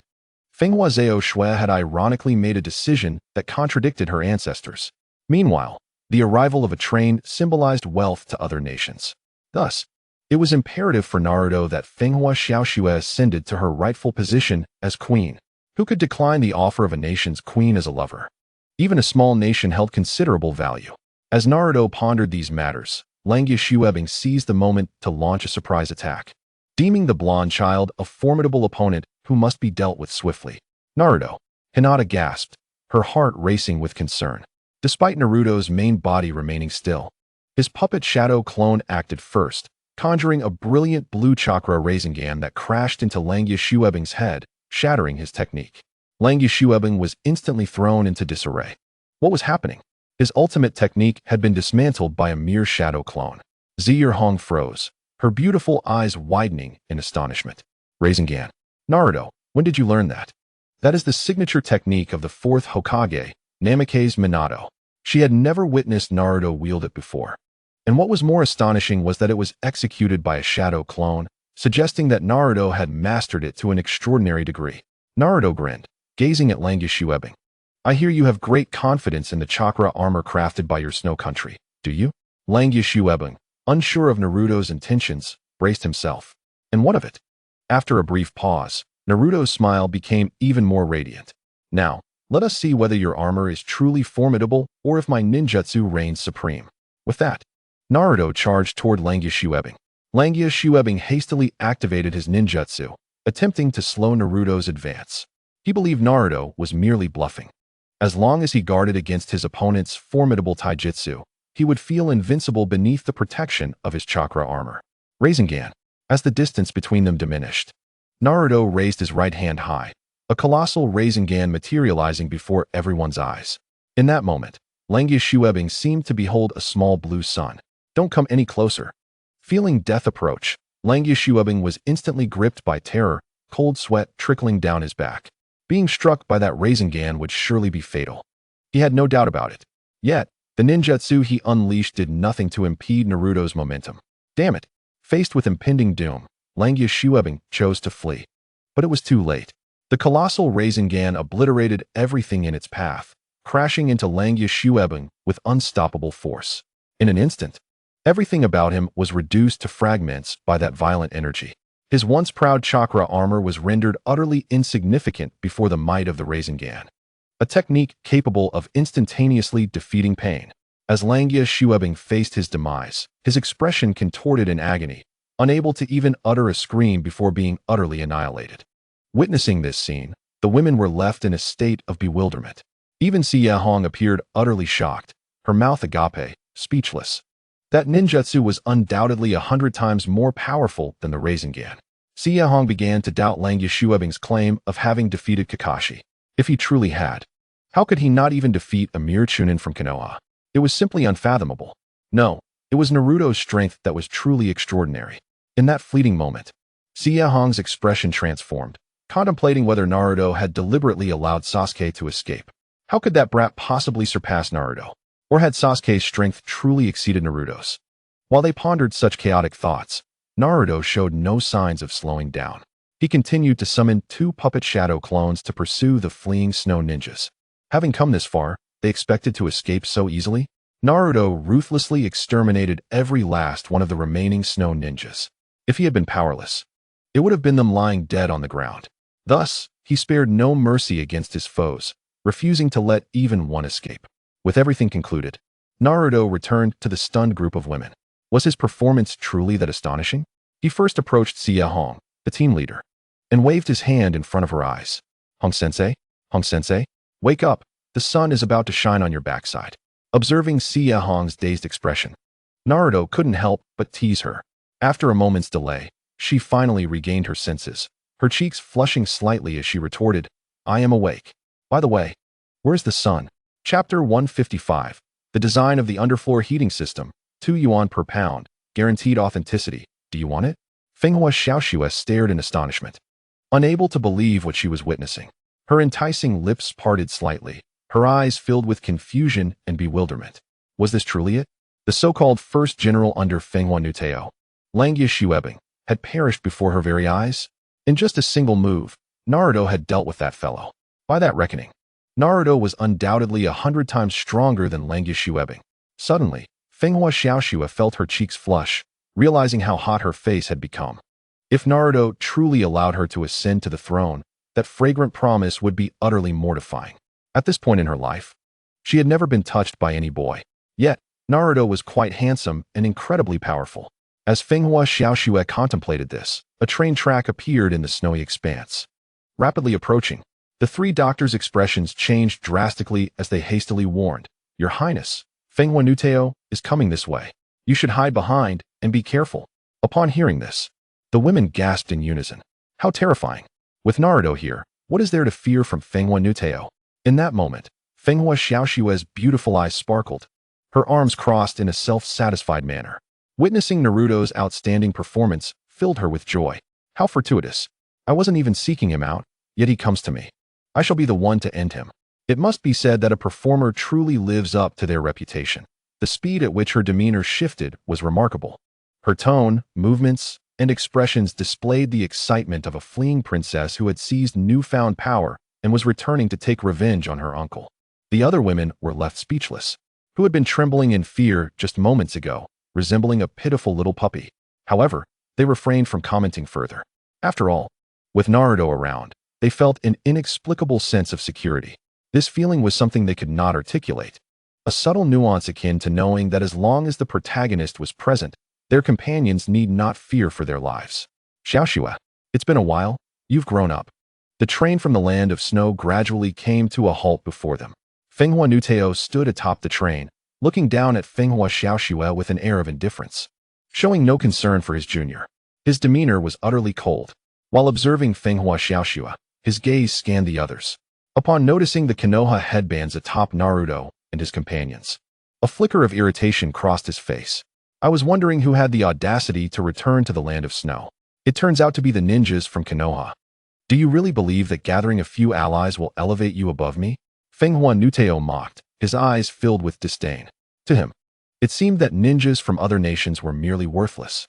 Fenghua Nuteo's ambitions extended far beyond this. He believed that by possessing the treasures of the land of snow, he could contend with the 5 great nations effortlessly. He had refrained from action only because he had yet to fully secure his position as the king of the land of snow. There were still remnants of the old faction that needed to be eliminated. If given a little more time, he would achieve notoriety across the ninja world.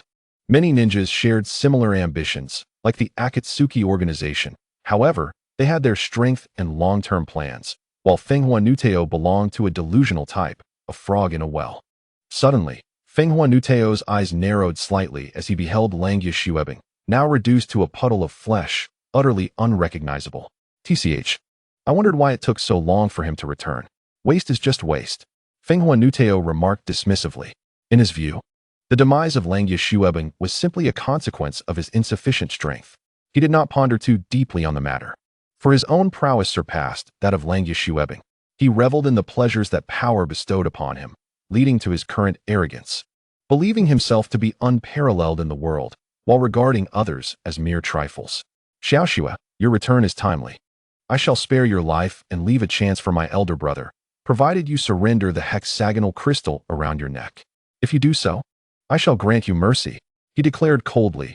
Once I activate that device, the entire ninja world shall prostrate itself at my feet. Fenghua Nuteo's demeanor was so bizarre that one might mistake him for a madman. However, the geothermal device of the land of snow did possess a certain degree of power, though it was not formidable enough to alter the standings of the 5 great nations. The crystal adorning Fenghua Xiaoxue's neck was no mere ornament. It was, in fact, the key to the geothermal device. The expressions of the women, including Xie Hong, shifted dramatically. It appeared that the ambitions of the Land of Snow were far grander than anticipated, orchestrating such a monumental upheaval.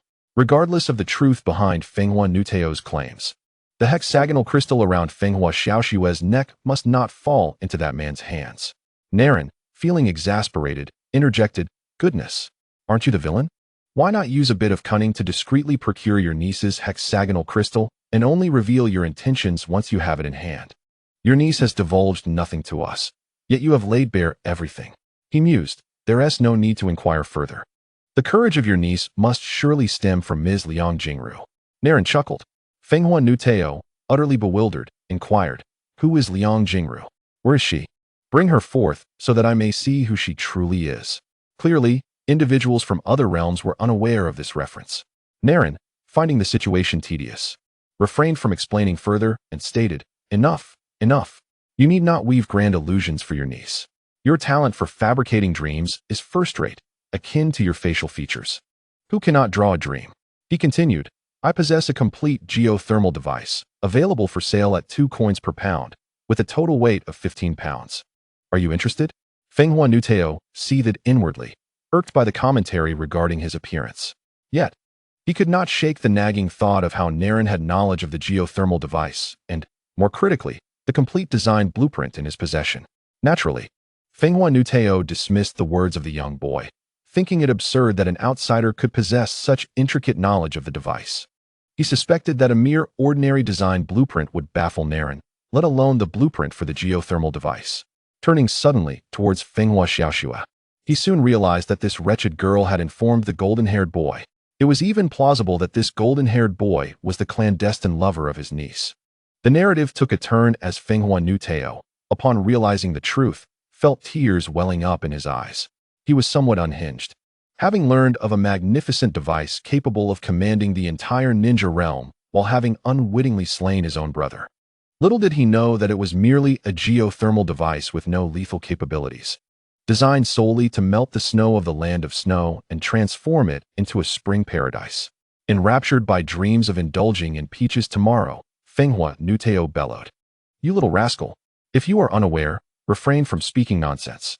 Naren burst into laughter, producing the design blueprint for the geothermal device from within his robes, feigning to reach into his garment. In truth, the blueprint had been retrieved from the system. "Let me enlighten you. The device your deceased brother developed is not some formidable weapon of mass destruction, but rather a geothermal device intended to transform the Land of Snow into a land of eternal spring. This was a promise made to Fenghua Xiaoxue long ago. The blueprint in my possession is the complete version, which will allow you to realize this ambition. As for your unrealistic dreams, they are as ephemeral as bubbles, mere fleeting fireworks." Fenghua Xiaoxue was momentarily taken aback. "If I did not know you were Uzumaki Naren and not Fenghua Naren, I would suspect that this golden-haired youth was the illegitimate child of my deceased father." Given his intimate understanding of our situation, Fenghua Nuteo's expression fluctuated, and in a frenzy, he shook his head vehemently, proclaiming, "Impossible. This is all mere gibberish from you." Naren had anticipated such a response and approached Fenghua Xiaoxue. "If you trust my words, remove the hexagonal crystal from your neck." Upon meeting Naren's unwavering gaze, Fenghua Xiaoxue's heart trembled, sensing an overwhelming conviction in the young man's presence. After a moment's hesitation, she ultimately relinquished the necklace into Naren's hands. Previously, such an act would have been inconceivable, but after witnessing Naren's true strength, she recognized him not as a boastful braggart, but as someone genuinely formidable. "Do you doubt me? Let us go see the so-called treasure of your Land of Snow. The key is in my possession, so you need not worry." Fenghua Nuteo hesitated briefly, but his aim was always to obtain the key. If Naren's assertions proved false, he could always eliminate him later. After all, contending for the key was a laborious endeavor. With a disdainful snort, Fenghua Nuteo commanded, "Everyone, get in the car." Sigh Hong, filled with concern, turned to Naren, whispering, "Naren, please do not act recklessly. We are heading to the heart of their Land of Snow." Naren smiled confidently, reassuring her, "Rest assured, Hong Sensei, I know what I am doing." Observing Naren's self-assured demeanor, Sigh Hong felt disinclined to voice further concerns, though she remained vigilant and prepared for any unforeseen circumstances. Soon, the group boarded the train, and shortly thereafter, under Fenghua Nuteo's guidance, They arrived at the location of the underground treasure device in the Land of Snow. Naren strolled leisurely forward, inserting the hexagonal crystal into the keyhole and turning it. Fenghua Nuteo's gaze was fixed intently on the scene, fully skeptical of Naren's claims. However, witnessing Naren's confidence led him to harbor doubts, his heart racing with trepidation. In an instant, just as he believed his dreams were materializing, the snow beneath his feet began to melt at an astonishing rate. Fenghua Nuteo's mind was struck by a thunderous realization. This was not what he had envisioned. Where is my weapon of mass destruction? Wasn't I promised dominion over the entire ninja realm? You are telling me this is merely a heating device? In that moment, Fenghua Nuteo felt an urge to curse his fate. Moments later, the distant ancient ice mountain began to melt, transforming into a river that flowed down the mountainside. Though Fenghua Nuteo was reluctant to accept reality, it struck him with the force of a slap. Damn it, Fenghua Zhaoxue. I never imagined you to be such a fool. To fulfill a mere promise to your daughter, you squandered immense resources to construct an underground heating device. Do you have any idea how much taxpayer money was expended over generations? Do you understand the hardships I endured during this time?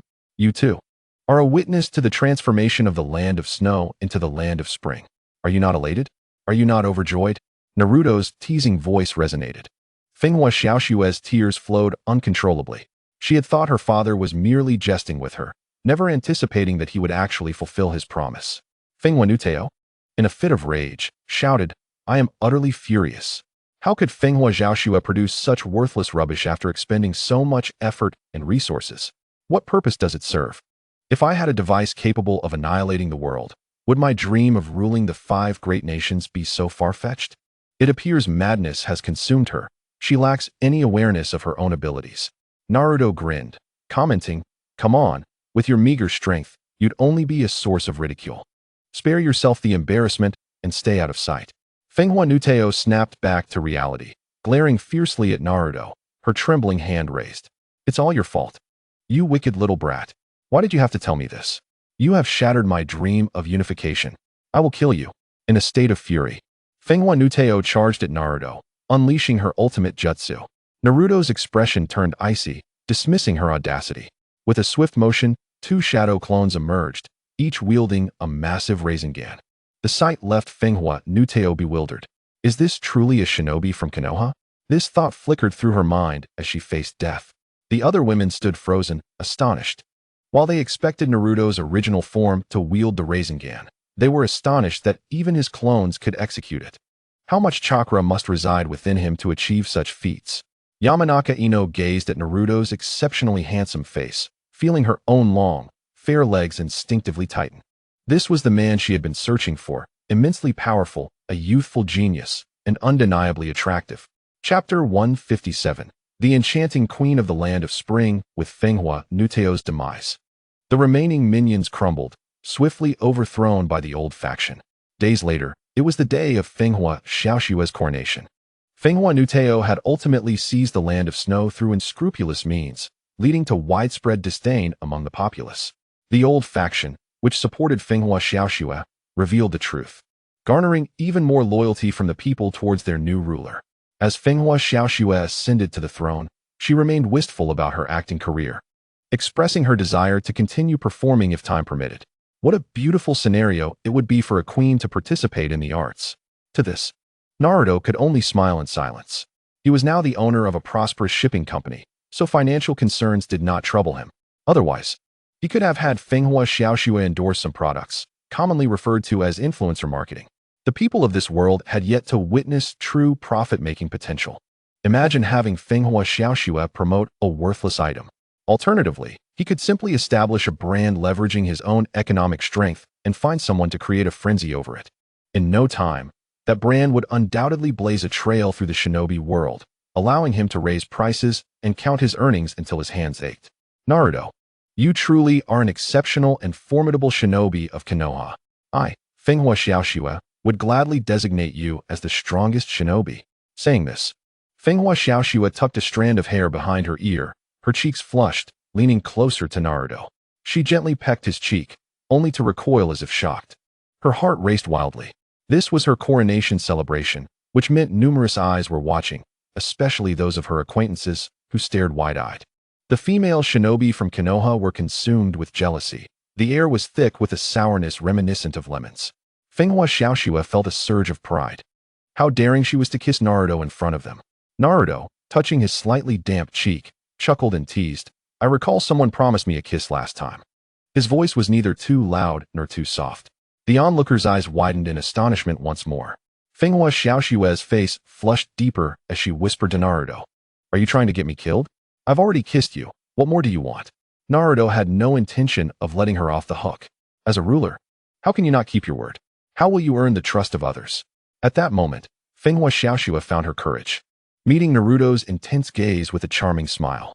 "All right, provided you become my personal guard and stay by my side, I will offer you a reward 1,000 times greater than Konoha's." Her cheeks reddened as she maintained eye contact with Naruto, her tone earnest. After spending time with him, she realized not only was he immensely strong, but also humorous. Having him around would not only provide protection but companionship, someone to cultivate feelings with. Moreover, Fenghua Xiaoxue held a favorable view of Naruto, prompting her desire to keep him close. Yuhi Karini and Yamanaka Ino exchanged bewildered glances. The longing in their eyes was unmistakable. Hinata, her delicate hands trembling slightly, anxiously observed Naruto, her expression one of worry, as if fearing he might accept Fenghua Xiaoxue's proposal and remain in the land of snow. Before she could voice her concerns, Yamanaka Ino interjected firmly, "No, Naruto-kun is our comrade. We will not allow any of our comrades to remain in another country." Her words were resolute, yet her beautiful eyes remained fixated on Naruto, equally anxious that he might indeed stay in the land of snow, or rather, the land of spring. In recent days, their higher-ups had received more complete schematics and enhanced the device, leaving little trace of snow. Here, the climate was perpetually spring-like, coinciding with the season of animal reproduction. Ignoring Yamanaka Ino, Fenghua Xiaoxue gazed affectionately at Naruto, her lips slightly parted. "I would like to hear your thoughts. What can I possibly think? To sacrifice an entire forest for a single tree? Am I a fool?" Naruto chuckled, gently declining. "My village holds too many memories for me, particularly of Tsunade, the 5th Hokage. Her kindness weighs upon me like towering mountains, suffocating me. If I were to remain here, she would undoubtedly be one of the most heartbroken individuals, along with my other comrades. Therefore, no matter what, I must return. Thank you for your kind intentions, Princess Xiaoxue." While some rejoiced, others were disheartened. Yuhi Karini and her companions displayed expressions of joy, especially Yuhi Karini herself. If a genius shinobi like Naruto were to stay in the land of snow, it would undoubtedly be a tremendous loss for Konoha. Not only could Naruto employ numerous powerful jutsu, but the most critical aspect was that he was the Jinchuriki of the Nine Tails. In the shinobi world, Jinchuriki were equivalent to nuclear weapons.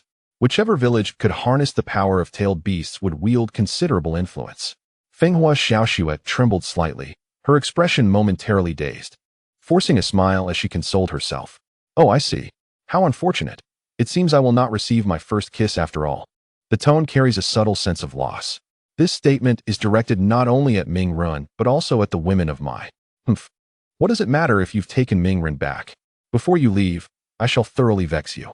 After all, it is not every day that one encounters a boy they like, and to let him slip away is truly heart-wrenching. The expressions of the girls indeed reflected the anticipation of Fenghua Xiaoxue. They glared at her in indignation. Sensing a small victory, Fenghua Xiaoxue couldn't help but feel a tinge of pride. Mingren grinned widely, and, in a tone only she could hear, playfully remarked, "Who says I can't have him? When I have the time, I will visit the land of snow, no, the land of spring, under the guise of tourism. Just remember to take the initiative when I return." With that, he gently exhaled near Fenghua Xiaoxue's delicate ear. The warmth of his breath enveloped her, accompanied by his unique scent, rendering her momentarily dazed. Her heart raced, and her ears flushed a charming shade of red. At that moment, she realized Mingren truly intended to leave. Thus, she cast aside her shyness, gazing intently at him, and playfully retorted, "Humph, I don't believe you. You can talk all you want, but only if you come back." She didn't forget to shoot him a glance before retreating as if in flight. Standing there, Mingren smiled at her graceful silhouette. Chapter 158, Goodness. Have you powered up? Humph, she thinks she can lure Mingren. Who does she think she is? Mingren cannot remain in the land of spring. I believe Fenghua Xiaoxue is merely thinking about indulging herself. Along the way, Yamanaka Ino and Tin exchanged remarks regarding Feng Hua Xiao Shui's shameless behavior, scoffing at it. Thankfully, Mingren did not acquiesce to her wishes and truly agreed to stay in the land of spring, or else they would have been inconsolable. The group embarked on their journey back to Mai. Although Yuhi Kurenai did not say much, she was genuinely pleased that Mingren chose to return to Mai. In that instant, she was uncertain of her own thoughts as she looked at Mingren and said, Mingren, Feng Hua Xiao Shui's proposition is quite appealing. Are you truly not the least bit tempted? Mingren met her gaze, those beautiful red eyes, and couldn't help but smile. Does teacher Kurenai want me to stay there? Rather than answer her directly, he countered with a question of his own. Yuhi Kurenai paused, her expression filled with skepticism. Was he really just a child? At this age, young people are typically curious about the opposite sex. Feng Hua Xiao Shui was indeed quite beautiful, otherwise she could not have become a prominent star in the ninja world. Good looks are an essential factor, but strength is also necessary. However, in this era, appearances hold significant sway. No matter how formidable one's abilities are, without attractiveness, one cannot become a super popular star. With the added prestige of being the queen of a nation, it was utterly unfathomable that Mingren would remain unmoved. Yuhi Kurenai chided, "What nonsense! I could never bear to leave you there." After a moment, observing Mingren's intriguing expression, her demeanor shifted as she quickly amended, "That's not what I meant. Losing a talented ninja would be a significant loss for Mai. Not only would I be saddened, but your teacher Kakashi would be heartbroken as well." Mingren felt a shiver run down his spine. Kakashi's feelings were of no concern to him. What mattered was that Tsunade should not be left alone. He intended to return to Mai. Moreover, a multitude of charming girls awaited him. Staying in the land of spring? That was madness. Mingren laughed heartily and waved his hand dismissively. "It's all right. I ultimately feel out of place living with others. Mai is simply better. After all, I can always return to the land of spring whenever I wish." He could create a shadow clone to remain in Mai while his true self visited Feng Hua Xiao Shui, the queen of a nation and a superstar. Who wouldn't he be thrilled to speak of such an affair? However, he would never utter this aloud. That would only invite trouble. He understood everything perfectly. At the moment of parting, Mingren could genuinely sense the reluctance in Feng Hua Xiao Shui's beautiful eyes. Alas, he felt he was still too young. Otherwise, he would have stayed there and claimed his prize. Haha, I knew Mingren wasn't that kind of person. What is so good about staying with others? Home is where one feels the most free and comfortable. Yamanaka Ino beamed with delight upon hearing Mingren's response, and the other girls felt the same. Meanwhile, at the medical unit in Mai, during the pursuit of Sasuke, Hyuga narrowly escaped death. The situation of the others was not optimistic either. Akimichi Choji was in a similar predicament. Inazuka Kiba was somewhat fortunate, but Akamaru fared poorly. Nara Shikamaru was exceedingly agitated, his mood terrible. As a Chunin, he felt immense guilt for nearly causing his teammates' demise during their first mission together. In truth, he had performed adequately. The enemy was simply too formidable, and the disparity between them was vast. Mingren knew they would survive, so he refrained from intervening directly. After all, everyone requires tempering, and he did not wish for his team to be rendered ineffective. If that were the case, how could he rightfully claim to be a competent leader? The first requirement for this was to have capable subordinates. While fighting solo is commendable, no one engages in combat every day. Ultimately, someone must take charge. Once Kakashi learned of the situation, he spoke with Shikamaru's father, who then came to offer Shikamaru some comfort. Consequently, Shikamaru felt somewhat relieved, recognizing that this experience could lead to personal growth. Outside Mai, 3 ninjas from Tsunade arrived uninvited: Gaara, Kankuro, and Temari. It must be noted that they were not here to exploit the chaos in Mai, but had been dispatched to assist. Temari asked with concern, "Did Mingren really vanish after the Valley of the End?" Gaara and Kankuro shared the same bewildered expression. They were well aware of Mingren's formidable strength, particularly Gaara, who vividly remembered the shocking scene of being electrocuted. Who would have thought that such an impressive peer would fall to Sasuke? It was unfathomable. Or was there some unforeseen circumstance that occurred during their battle? Shikamaru shook his head. "Currently, the details are unclear. We are still investigating. The site was chaotic. Fortunately, we have not discovered the bodies of Mingren and Sasuke. However, it is becoming apparent that Sasuke has pursued Orochimaru, especially since the ninjas from Otogakure have all retreated. It is simply unimaginable how intense their battle must have been to leave the Valley of the End in ruins. Had one witnessed it firsthand, It would have been a truly awe-inspiring sight. As the four contemplated the situation, a feminine voice interrupted. Ah? Shikamaru, and there are visitors from Tsunade here?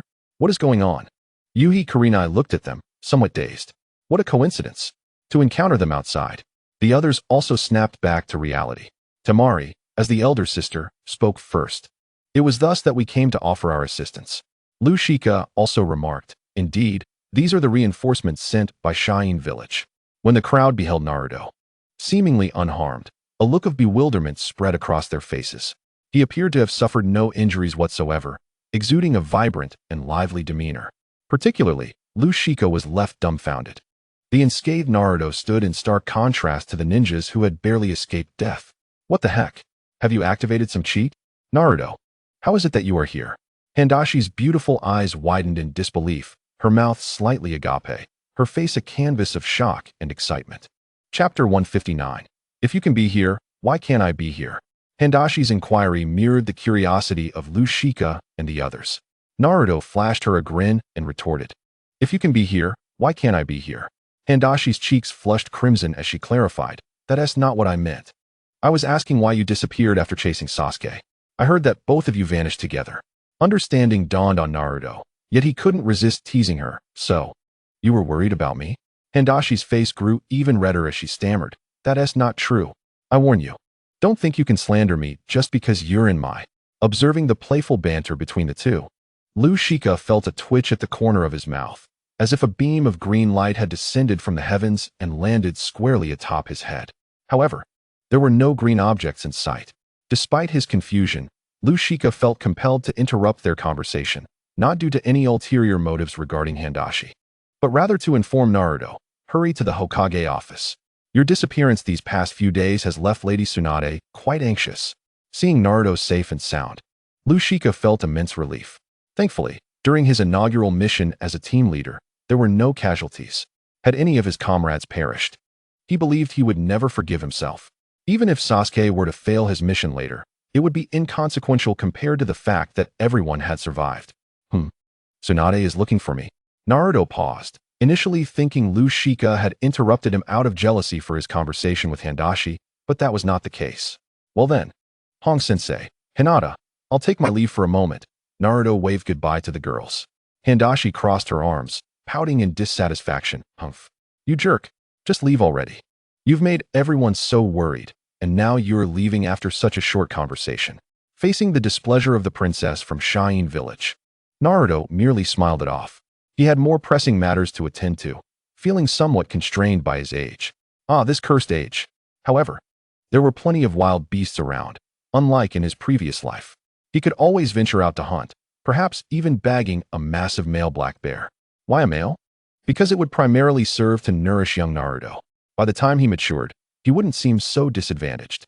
At the Hokage office, Tsunade, Kakashi, and several high-ranking officials, including Zong Zong and Mito Minyin, had assembled as if a momentous event had transpired. Before Tsunade could speak, the elderly advisor, Zhuangji Xiaochun, with her silver hair, issued an authoritative inquiry. Naruto, you were the last to see Sasuke. What transpired that day? And why did you disappear? Tell me everything in detail. Naruto appreciated her directness, yet found her tone rather unappealing. Dear lady, if you cannot articulate your queries more kindly, it would serve you well to speak less. I am here to report to my superior, Kakashi-sensei, as well as my elder sister Tsunade, and not to an elderly woman who may be somewhat hard of hearing. The office fell into a profound silence, as Zhuangji Xiaochun's expression tightened, her eyes seemingly capable of igniting flames. Do you know who I am? She challenged. I couldn't care less who you are. Naruto retorted. Zhuangji Xiaochun, trembling with indignation, pointed a quivering finger at him. You disrespectful youth. You don't even know my name? Were you not informed of who I am? The assembly exchanged glances, noting Naruto's equally irate demeanor. For a moment, no one dared to speak. In matters of work, respect for Zhuangji Xiaochun was still requisite, yet with Naruto as the subject, even Tsunade felt a twinge of annoyance. Kakashi chose silence to avoid being caught in the crossfire. Moreover, Naruto's status as the fourth Hokage's orphan and the son of his teacher added weight to his presence. Zhuangji Xiaochun might be the Hokage's advisor, but she could not simply wield her age as authority. As for Danzo, he would certainly not come to her defense. The atmosphere grew tense. Noticing no one was inclined to engage her, Zhuangji Xiaochun took a deep breath and began to explain, I am the advisor to the Hokage. Since the 3rd Hokage until the present 5th Hokage, I have held this position. As she spoke, her face radiated pride. Now do you understand my significance? Your father's Hokage position was appointed by me. Apologize and acknowledge your mistakes swiftly, or else. However, Zhuangji Xiaochun's moment of triumph was short-lived as Naruto's retort reignited her fury. What is an advisor? Is it edible? Why was I never informed before that Konoha had this peculiar title? In her capacity as acting Hokage, Tsunade could not contain her laughter, emitting a snort that echoed like a pig's squeal.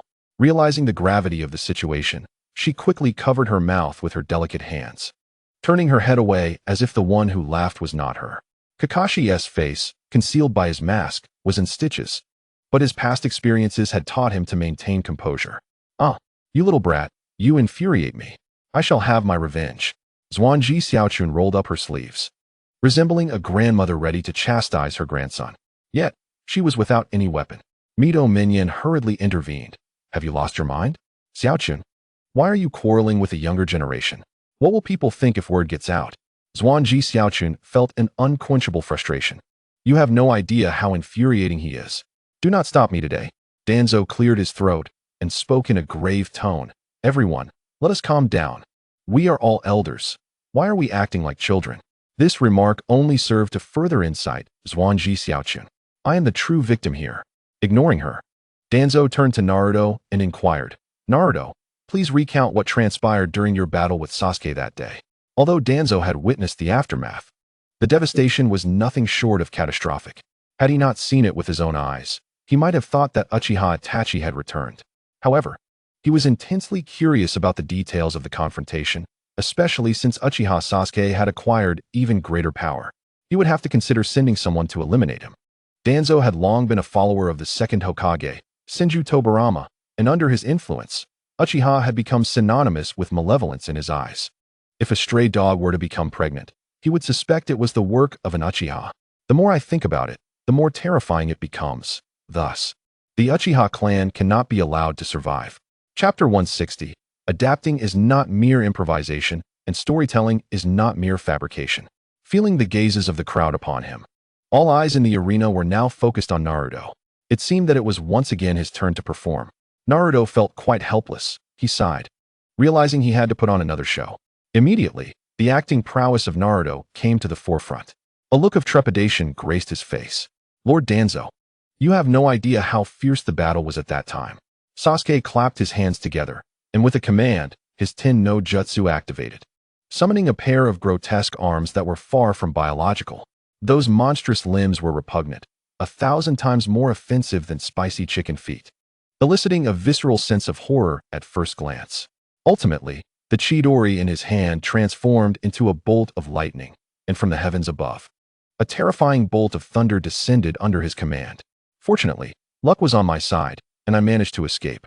Otherwise, you would not be seeing me here now. But it cannot all be attributed to luck. Perhaps it was Sasuke's nostalgia that prevented him from killing me outright. Naruto vividly recounted the tale, fabricating the non-existent into existence. Coupled with his expressive body language and gestures, the portrayal was remarkably lifelike. In that moment, the audience found themselves unable to pinpoint any flaws. When mentioning the Chidori, Naruto cast a deliberate glance at Kakashi. The crowd followed his gaze and saw Kakashi nodding, indicating that he had taught Sasuke that technique. The Chidori was inferior to the Raikiri. It was loud but lacked precision. However, no one expected Sasuke to surpass his teacher at such a young age.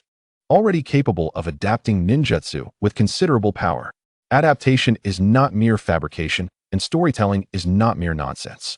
Kakashi was compelled to consider bringing Sasuke in to witness that technique once more. The more Naruto spoke, the more absurd his claims became. Kakashi was left momentarily stunned. Eventually, he could not resist asking, what kind of ninjutsu is that? Can you describe it in detail? Naruto paused for a moment, taken aback by Kakashi's question. Come on, Kakashi. You're not being much of a mentor here. Don't expose my secrets. Fortunately, Naruto quickly recovered and explained, it is a technique related to the cursed seal.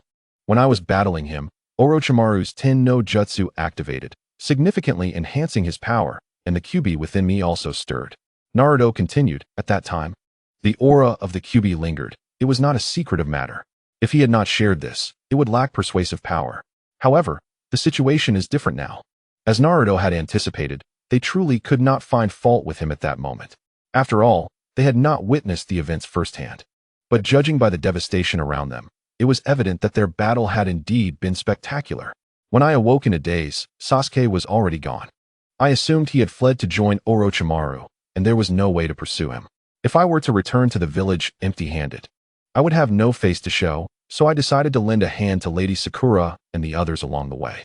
I thought to myself that I should accomplish at least something. I couldn't return to Tsunade empty-handed, could I? I truly could not bear that embarrassment. Tsunade flushed with embarrassment, especially upon hearing that Naruto had awakened after being injured, still thinking of her. However, embarrassment aside, the matter at hand required resolution. Danzo's frown deepened. Uchiha Sasuke was unexpectedly formidable. It appeared that alternative measures must be considered. This individual cannot be allowed to remain. Yet with Orochimaru present, the thought of retrieving him was a far-fetched notion. Tosen Koharu glared at Naruto coldly and stated, "As a Jinchuriki, you should possess the awareness befitting your status. From now on, do not step outside of Konoha unless assigned a mission, understood?" Kakashi would take him to Jiraiya to check the seal for any signs of looseness. They could not allow that monster to re-emerge. The Jinchuriki was a treasure for the village.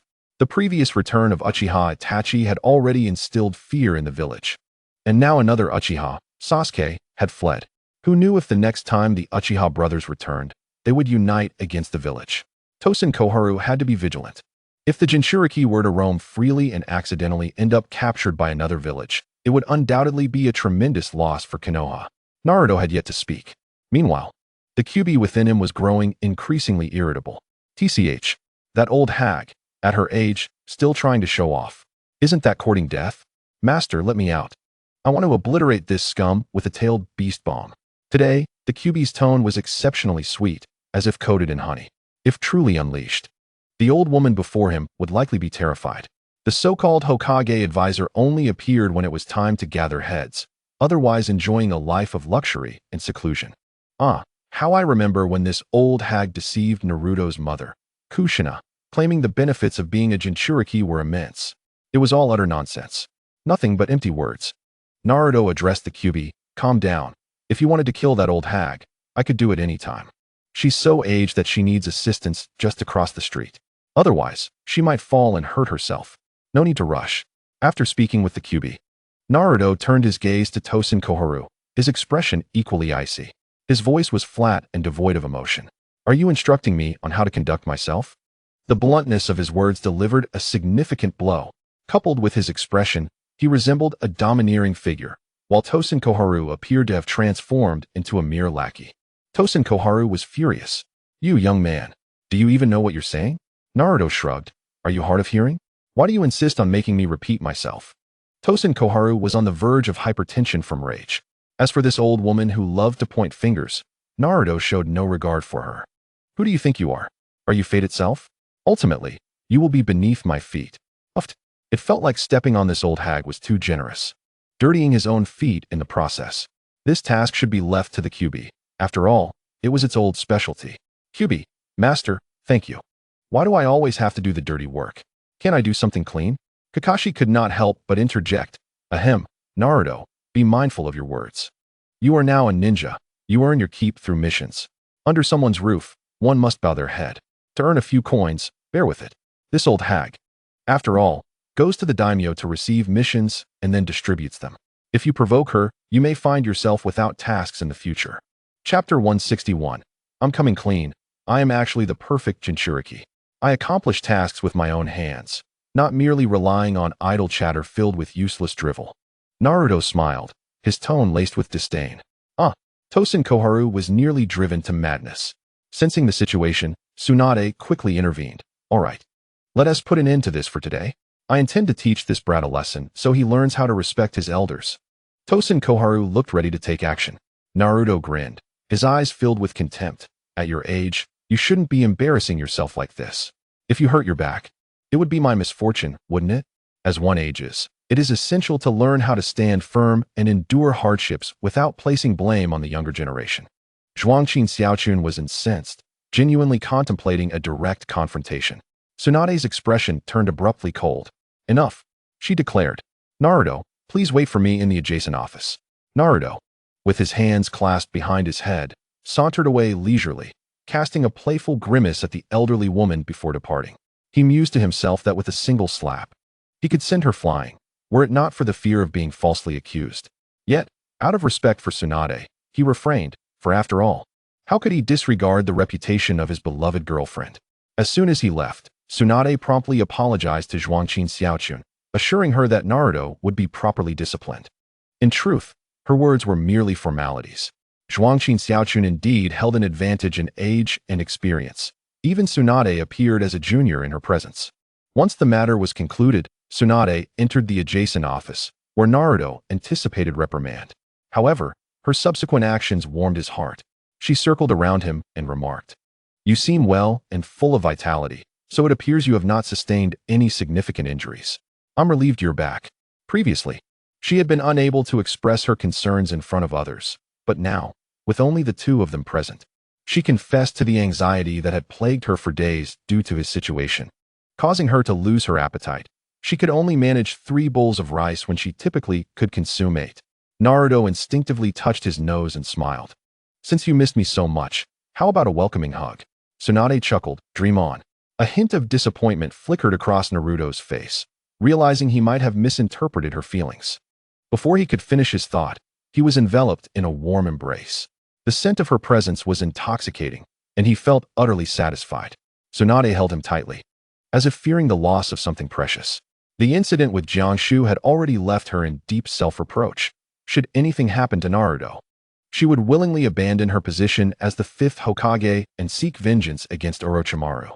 Taking a deep breath, Naruto cleared his mind of distractions, affirming, "Yes, I'm back." After they separated, remnants of warmth lingered between them. Tsunade, hands on her hips, began a lengthy discourse on the importance of respecting the elderly and cherishing the young. Given her status, Naruto could neither retaliate nor dismiss her words, so he could only smile in resignation. Noticing his lack of interest, Tsunade soon concluded her lecture and moved on.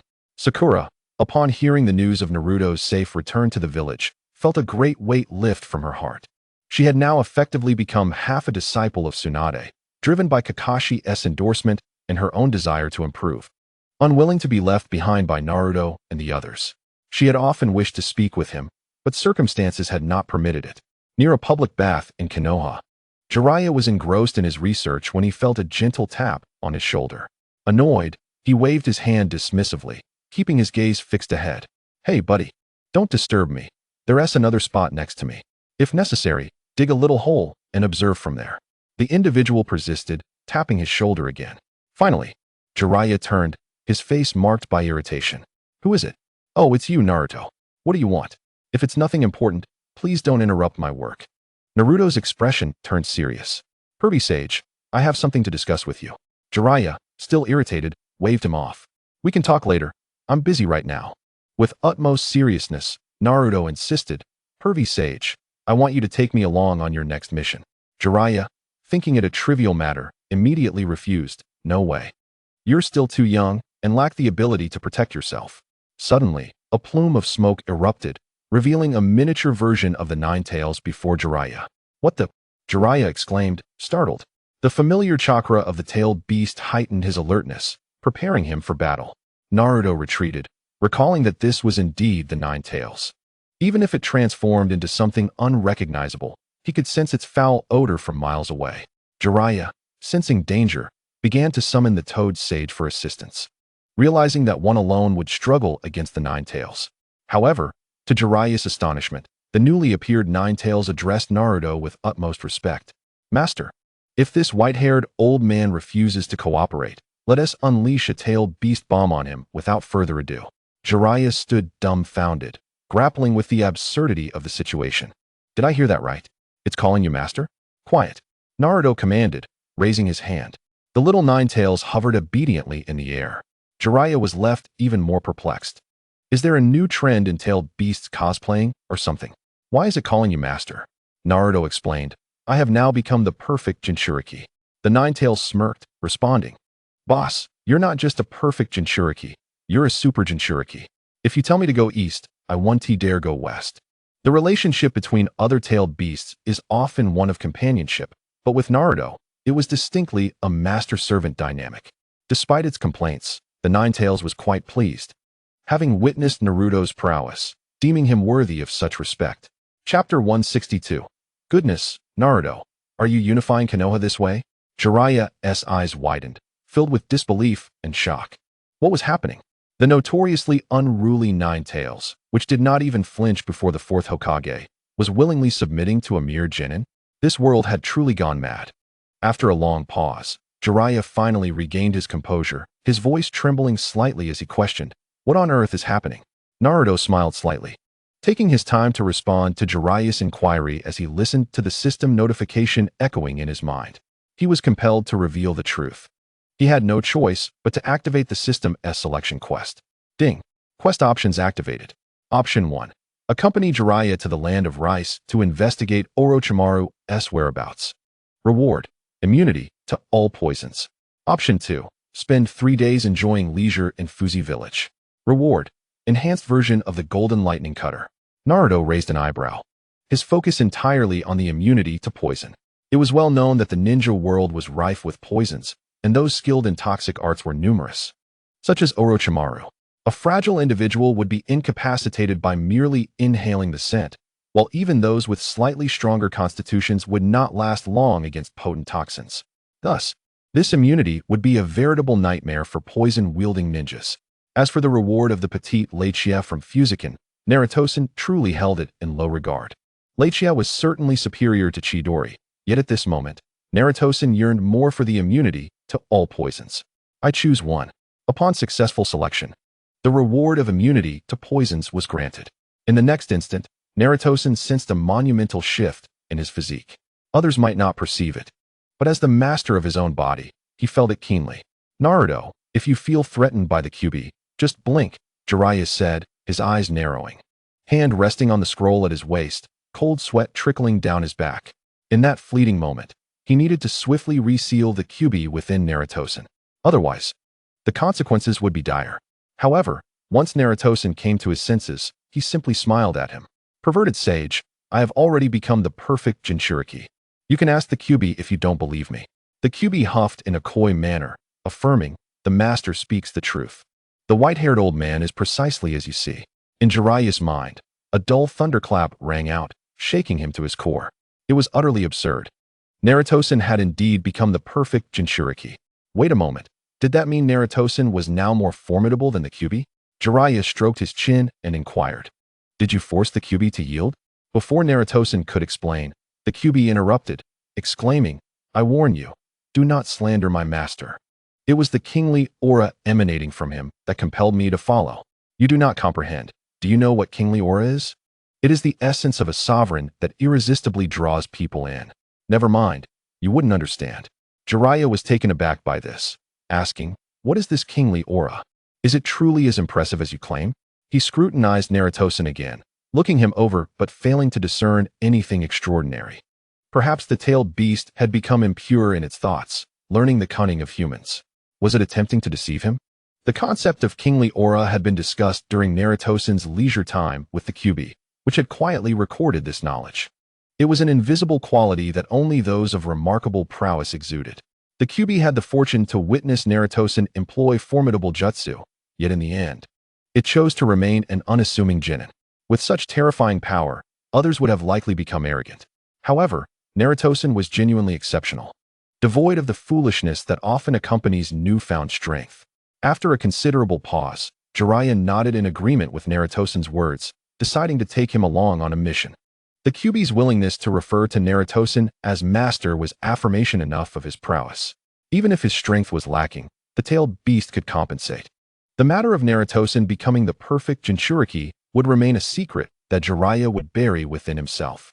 Naruto would not disclose it either, as it served as an invaluable trump card. Everyone remained oblivious, believing the Kyuubi would still cause chaos. In truth, it was quite the opposite. Naruto had indeed earned the Kyuubi's loyalty. A few days later, are you also going to investigate the land of rice? Tsunade raised an eyebrow, somewhat surprised. Naruto nodded, and then looked towards Jiraiya. Do not worry, Tsunade. I will lead the team, and nothing will happen to Naruto-san, Jiraiya reassured. Tsunade rubbed her forehead, exasperated. It is precisely because you are leading that I am concerned. Do not take him to any peculiar places. Jiraiya scratched his nose, offering an awkward smile. Do I look like that kind of person? Not at all. After a pause, as Jiraiya displayed a look of sheer delight, Tsunade added, not just not like it. You are that kind. Jiraiya felt as though he had received a soul-crushing blow. Ignoring him, Tsunade continued, this time, I will send some members of the Hyuga clan along. With their Byakugan, they can easily see through enemy ambushes, which will be quite advantageous. Tsunade was aware of Hinata's good relationship with Naruto-san. Moreover, in the land of rice, there were all sorts of people, including numerous temptresses. If Naruto-san were to be ensnared in a web of seduction, it would be quite detrimental. Allowing Naruto-san to venture out was a decision Tsunade discreetly made. Otherwise, if Shikamaru were to find out, even that old hag would be powerless to intervene. After all, the Hokage had already made a decision. Her current role was merely as an advisor, leaving her with little authority.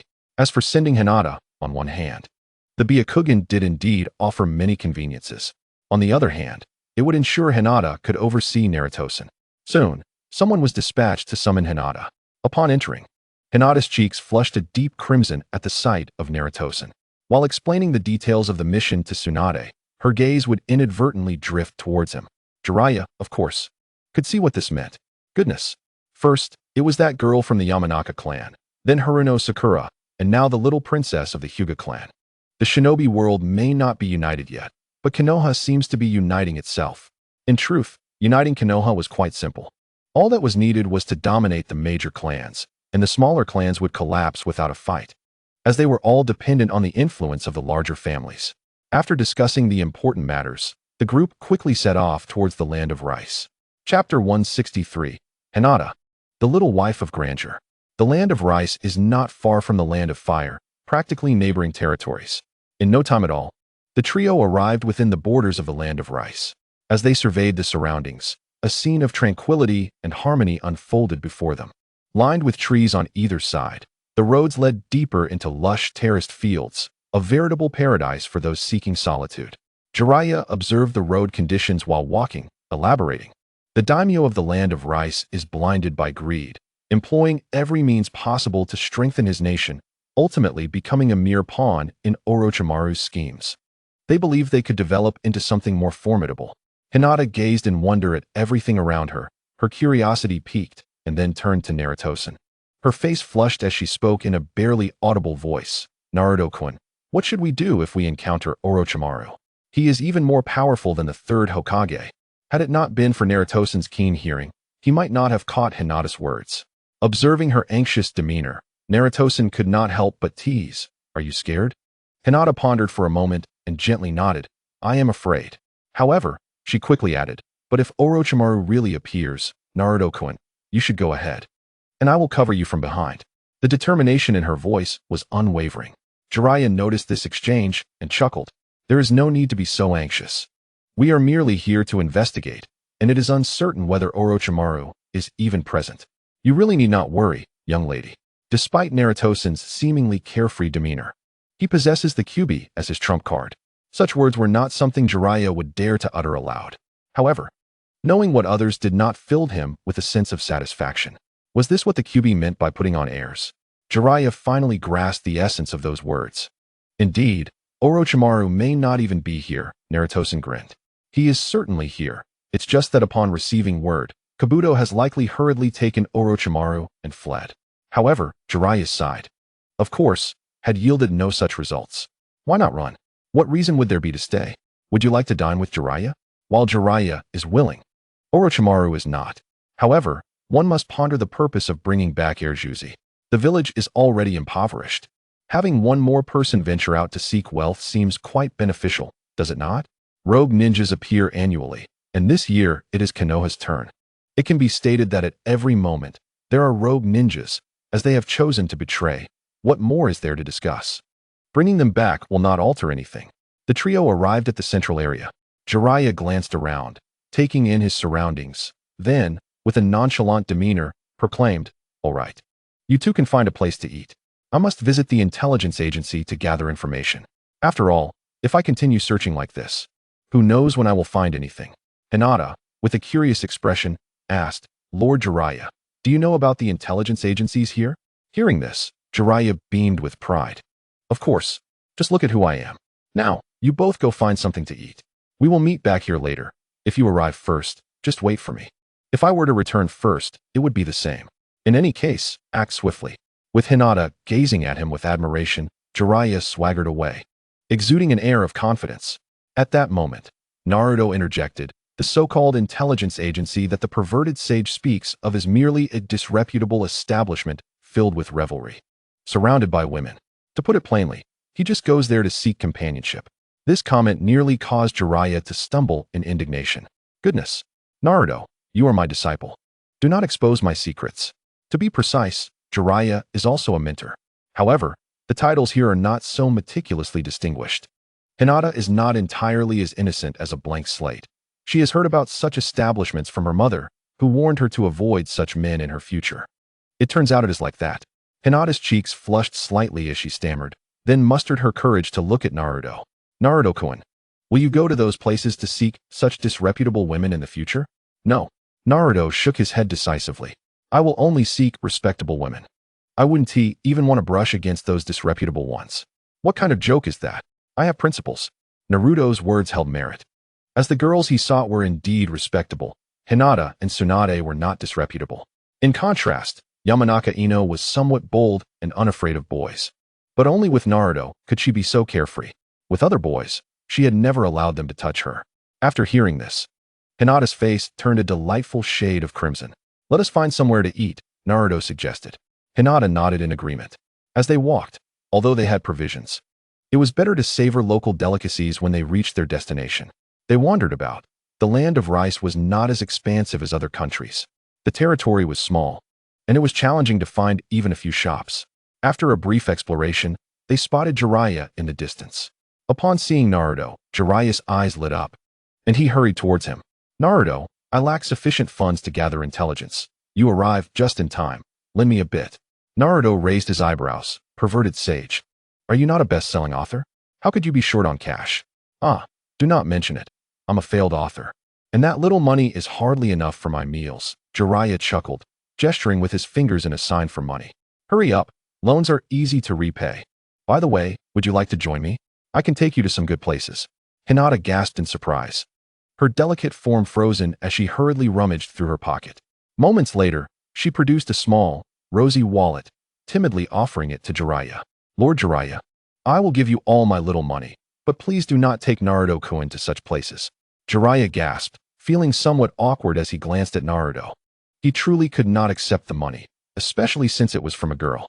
Had it been a boy, he would have taken it without hesitation, but with a girl, he hesitated. Naruto sighed, shaking his head as he pulled out a bulging blue frog wallet and tossed it to Jiraiya. Perverted sage, spend wisely. This money is not even yours. He had acquired it from Danzo. After Sarutobi Hiruzen's passing, he had gone back to Danzo to request funds. Danzo, of course, obliged. As he still wished to win Jiraiya over, it was merely a trivial sum. Upon feeling the weight of the wallet in his hand, Jiraiya burst into hearty laughter. Naruto, you are doing well. Look at Hinata. You are not even married yet, and she already understands the importance of saving money for you. You must treat her well. After receiving the wallet, Jiraiya felt satisfied and turned to Hinata, saying, All right, take your money back. Go find somewhere to eat with Naruto first. I predict I will be a while. As he spoke, Jiraiya exchanged a knowing glance with Naruto. Naruto was left speechless. He was still young, while he had the intent. He lacked the ability. Just wait until he had consumed various supplements and matured into a formidable Naruto. At that moment, he would be invincible. Hinata, on the other hand, was perplexed, unaware of their conversation. Once Jiraiya had the money, he ceased to dilly-dally and became assertive. He waved his hand at the pair. All right, go find somewhere to eat. Hinata has enough money for both of you. With that, Jiraiya swaggered towards a certain location. Soon after, two elegantly dressed women emerged, and Jiraiya promptly embraced them, entering the establishment with a casual air. He was now affluent. Money granted power, and when funds were insufficient, one must spend lavishly. Hinata blinked, casting a worried glance at Naruto, and curiously asked, Naruto-kun, will you also end up like that? Going to such places for amusement? Naruto's lips twitched as he waved his hand dismissively. Impossible. Did I not tell you? I wouldn't even consider going to such places. I would end up paying them. Hinata's cheeks flushed with warmth. Being close to Jiraiya for so long without being influenced by such frivolities was indeed a relief. Hinata felt a sense of reassurance. Knowing Naruto was not that kind of person. There's a nice restaurant across the street. Let us dine there, Naruto suggested, pointing in a direction. Coincidentally, it was directly opposite the establishment Jiraiya had entered. From this angle, they could see the door wide open. Naruto chose this location for convenience. Once Jiraiya had indulged in drink, he would soon realize he had entered a dubious establishment. After all, the bill would undoubtedly include a few extra zeros. That place was notorious for extortion. Surely, Jiraiya would not intend to pay. As for what followed, it was clear. The patrons within would pursue him with drawn swords. These were the lowly scoundrels of the underworld. A few ninjutsu could easily resolve this matter. Yet, Jiraiya chose to flee. After all, having already indulged in the extravagant feast, to subsequently take a life would be rather indefensible. Naruto and Hinata entered the establishment to dine. With Naruto present, Hinata felt an unparalleled sense of security in any endeavor. Wherever he was, calamity seemed unlikely to ensue. This sensation was quite subtle. Naruto, however, did not ponder such matters as deeply as she did. While they were savoring their noodles, an angry outburst from Jiraiya suddenly echoed from the street. Damn it, you wretched black market. I merely wanted a quick meal. And you demand thousands of gold coins? Why don't you just perish? Naruto muttered to himself. This land of the rice country is truly corrupt. I shall never return here again. Jiraiya stumbled out of the shop, his face marked with several vivid lipstick stains. Moreover, he was heavily perfumed. Likely remnants of the two women he had encountered earlier. It was evident he had relished the experience. However, this time, he was adamant about not paying the culprits. Naruto's lips twitched slightly. Why panic? They could simply retaliate. The lecherous sage was merely facing a few thugs. A few swift moves would suffice to deal with them. They were just a bunch of armed ruffians, and it would not be an exaggeration to say that with one kick, Naruto could shatter their flimsy blades. Jiraiya's expression changed abruptly. Absolutely not.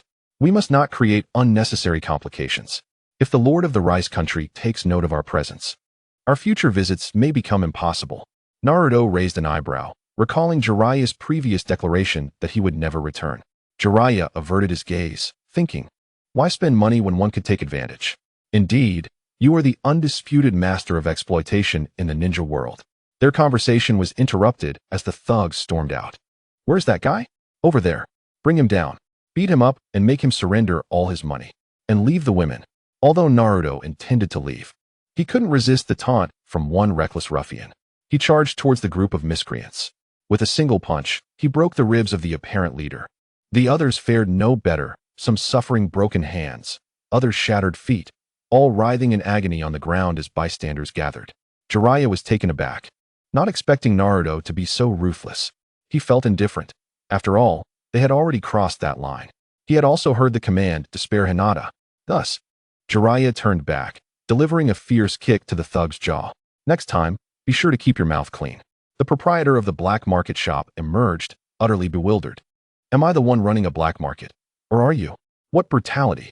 The crowd grew larger, and to avoid exposure, Jiraiya led Naruto and Hinata away. Before departing, he kicked the small thug once more, leaving with a sense of satisfaction. As seasoned ninjas, the trio moved swiftly, soon escaping the scene. They found themselves in a less populated area, and Jiraiya exclaimed with delight, if only I could have kicked that bastard a few more times. He had not affected Naruto, but rather, it was the nine tails within Naruto that influenced him, taking on the role of a cultural ambassador with surprising eloquence. If he had known he could express himself so smoothly, he would have done so daily. Hinata followed closely behind Naruto, her cheeks flushed and heart bubbling with joy, feeling as if she were enveloped in honey. Let us continue our investigation elsewhere, Jiraiya declared, adopting a serious tone. After their initial experience, Hinata began to comprehend what Jiraiya's so-called investigation entailed. Would they be pursued again? She inquired, a hint of worry in her voice. Jiraiya laughed heartily. I doubt it, as black markets are quite rare, or so I hope. Towards the end of his statement, he seemed uncertain. Chapter 165. All right, I shall step out first. Call me when you're finished. The red light district was vibrant and lively, yet it appeared to lack proper regulation. The establishment sign indicated it was of ill repute. Various alluring women, clad in revealing attire, stepped outside to solicit business. Jiraiya was quite pleased. This place was nothing short of paradise. In stark contrast to Jiraiya's enthusiasm, Naruto felt no interest whatsoever. What could possibly captivate him? These women were heavily made up, their perfumes so overpowering they induced dizziness. Occasionally, a few attractive ones caught his eye, yet he merely glanced over them with indifference. This realization brought immense joy to Hinata, especially witnessing Naruto's apparent disinterest in such distractions. At the most opulent establishment in the district, Jiraiya strode confidently forward, quickly surrounded by several alluring women who embraced him. Jiraiya grinned, even calling back to Naruto, "Hurry up. I'll show you some delightful experiences and broaden your horizons." The women, upon seeing Naruto, brightened with excitement. What a handsome young man, though still a child. We adore charming boys like him. It's particularly entertaining. Come here, dear. We have wonderful experiences just for you. The most beautiful among them beckoned to Naruto, even casting a flirtatious glance his way. Hinata's heart raced, fearing Naruto might accept the invitation. Naruto retained his calm demeanor and smiled gently. "No, thank you. I'm not interested." The woman, undeterred, grew even more intrigued, licking her crimson lips. "Little brother, you wouldn't be incapable, would you?" Naruto chuckled. "I fear you may find yourself bedridden for a week, stumbling around awkwardly and ruining business for those who follow you." The women were momentarily stunned, including Jiraiya. "Goodness. Well done, Naruto." The expressions of the women shifted, realizing he was a treasure. The enchanting woman approached swiftly. "Why wait, little brother? If you truly possess such abilities, I'd gladly pay you." Jiraiya interjected, "What about me? Do I not deserve such privileges?" Hinata felt utterly bewildered, unsure of what to say, her concern for Naruto growing. "No, I dislike worn-out shoes," Naruto replied with a grin, taking Hinata's hand and leading her away. "Lecherous sage, let us wander a bit. We'll meet back on the street afterward." The term worn-out shoes was articulated in Mandarin, clearly indicating that those around lacked proficiency in foreign languages, unaware of its significance. Watching Naruto's carefree departure, Jiraiya felt a deep sense of regret. "In my youth, I failed to appreciate mature women, mistaking young girls for treasures. Someday, you will regret this." How could he let such an opportunity slip away? Jiraiya pondered, transforming his frustration into a quest for intelligence. He was indeed gathering information, albeit through a rather unorthodox approach. In essence, it was all the same, gathering intelligence. Naruto strolled down the street, holding Hinata's hand.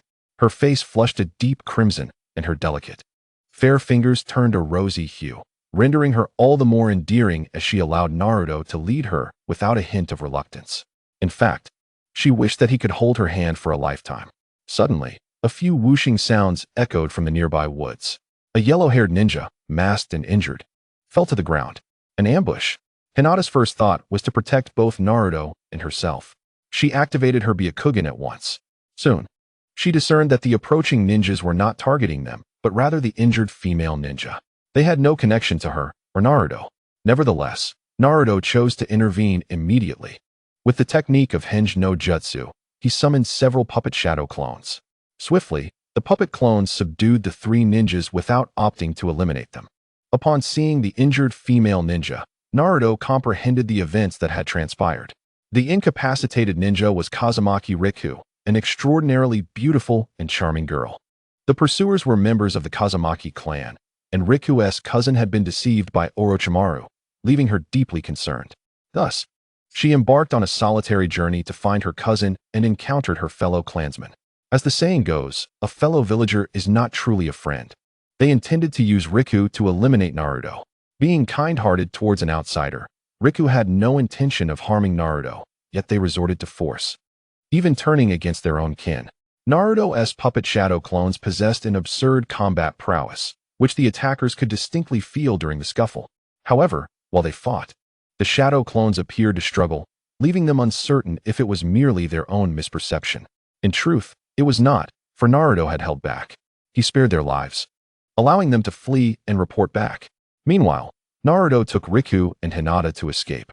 He carried Riku on his back, feeling the soft, fragrant pressure from her body, along with the scent of her perfume wafting into his nostrils, causing him to feel a bit dizzy. However, being seasoned in the face of adversity, He quickly steadied his mind. They passed by a dilapidated temple, and Naruto led Riku inside. Hinata, do you have any healing ointment? Yes, Hinata nodded. Then please apply it for her. I'll step outside. Ah, Hinata exclaimed, her face turning bright red as she pointed at Riku. She's a boy. It's inappropriate for me, a girl, to do it. Riku's current appearance resembled that of a boy. Naruto chuckled and pulled off Riku's mask. She's a girl. If you're uncomfortable, I'll do it instead. Naruto shrugged, feigning helplessness. As the saying goes, if I don't enter hell, who will? Great responsibilities befall those chosen. They must first endure such suffering. To his surprise, Hinata firmly opposed. No, I'll do it. In that moment, her tone and expression were resolute and unquestionable. Under ordinary circumstances, she would have been exceedingly shy, barely able to articulate a single word. Yet upon learning that Riku was a girl, Hinata adamantly refused to let Naruto assist in applying the ointment. Naruto was momentarily taken aback, then smiled. All right, I'll wait outside. Call me when you're finished. Chapter 166. Naruto, the comforter of young maidens. As Riku's true appearance was revealed to the air, Hinata finally noticed her striking beauty, rivaling that of any girl her age in Konohagakure. She gently lifted the unconscious Riku and carefully removed her top, revealing her pristine white skin marred only by a conspicuous wound. Vivid red blood stained the area. Injuries were commonplace among ninjas. Hinata marveled inwardly before commencing to apply the ointment on Riku's wound with her Byakugan. After some effort, she successfully applied the medication. Wiping the beads of sweat from her forehead, she called out to Naruto waiting outside. Naruto-kun, the ointment is applied. You can come in now. Naruto entered just as Riku was groggily awakening. Upon seeing the unfamiliar faces, Riku regarded them with suspicion. Who are you? I'm Woolagong. Naruto grinned at her. Riku arched an eyebrow, her lips forming a pout. Woolagong? What a peculiar name. I can't believe someone actually goes by that. Hinata adorably tilted her head. Why doesn't he Naruto reveal his real name? Is he afraid we'll uncover his secrets? Before Hinata could ponder further, Naruto initiated introductions. This is Daifang. From now on, you can call her Afangia. Huh. Hinata's mouth fell open, bewildered, as she gazed at Naruto. What does Daifang even mean? Riku shared her confusion. Both girls puzzled by the term. Naruto had unwittingly employed a term they both found incomprehensible, highlighting their lack of education. As Naruto leaned closer, his handsome face in proximity to Riku's, his unique scent enveloped her senses, leaving her slightly dazed. She blushed, stuttering, I'm Kazumaki Riku, a member of the Kazumaki clan. What Kazumaki clan? You're now one of mine, Naruto quipped, a hint of annoyance in his voice. Huh. The two girls exclaimed in disbelief, staring at Naruto. Realizing he had miscommunicated, Naruto quickly clarified. What I meant was, you are now someone we saved. Don't think too much into it. Riku understood, then lightly scoffed. It's your ambiguous words that led to misunderstandings. I didn't think otherwise. In the final moments before losing consciousness, Riku had seen two ninjas who had come to her rescue, and based on the current situation, it was these two. Thus, she quickly lowered her guard, for she was still a child. Through Naruto's guidance and conversation, Riku recounted her situation and the current state of the Land of Rice. The daimyo of the Land of Rice was small in power, yet grand in ambition. Upon gaining even a slight advantage, he sought to climb the ranks, declaring war on neighboring nations. The Kazumaki clan was also dragged into the conflict. Unfortunately, a small nation remained just that. After several skirmishes, they faced relentless defeats, ultimately suffering severe losses. The prestige of the Kazumaki clan plummeted, leaving them in a state of decline. This prompted Naruto to reflect on the so-called national wars of the islanders, who lived rather comfortably. In grander terms, it was merely a conflict between two small villages, or even between two streets. The gangsters had more substantial disputes than this, engaging in street wars. Just petty squabbles, he mused. What are you laughing at? Riku inquired, unable to endure the absurdity. Since she began discussing the significant matters of the Land of Rice, Naruto had been stifling laughter, barely managing to contain himself. Suddenly, Naruto's expression turned serious, and he stated earnestly, It's nothing. I just recalled something amusing. Please, continue. Fong Motimu nodded, her eyes brimming with skepticism. Yet for the moment, she could not find any fault in Naruto's words. Thus, she continued her discourse. To Naruto, her statements could be understood in this manner. Orochimaru had traversed the land of rice fields and discovered that Feng Motimu's cousin was an extraordinary martial arts prodigy. A rare talent in a century, the task of saving the world might depend on him. Consequently, Feng Motimu's cousin was deceived and compelled to accept his fate at Orochimaru's place.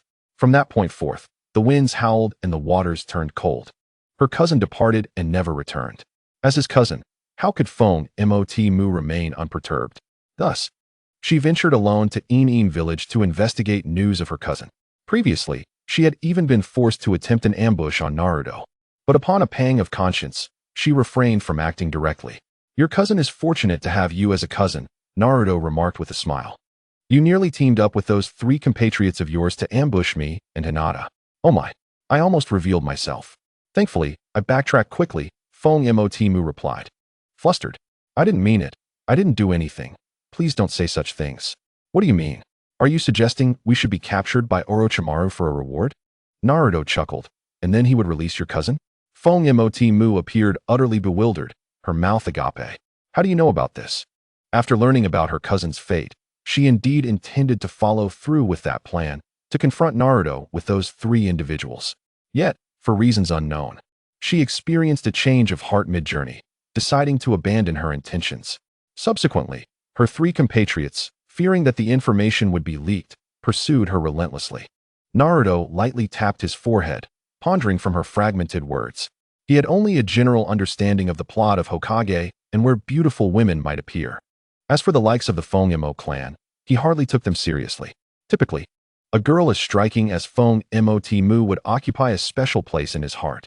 Consider this. If there truly was news of your cousin, he would have returned by now. You see, you have indeed been sold by others while helping them count their money. Feng Motimu's eyes turned red. So, I was deceived? Indeed, your cousin may have already met a tragic end, his body discarded in the wilderness, Naruto analyzed.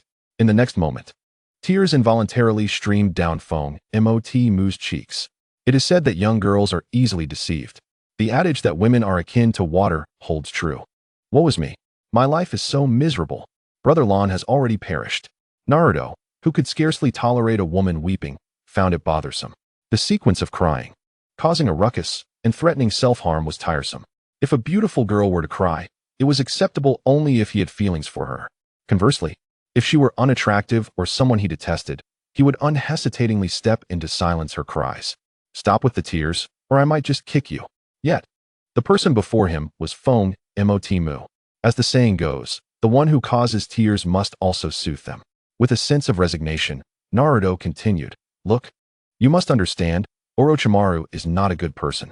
Generally, those exceptional ninjas he lures back end up imprisoned, subjected to various experiments, some of which leave them unrecognizable. Look at it this way. Your cousin is not the only one affected, right?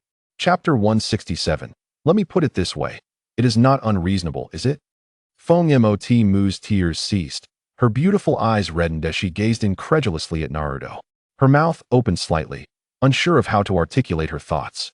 In that moment, a plethora of sarcastic remarks clamored to escape her lips, yet Feng Motimu was at a loss for words.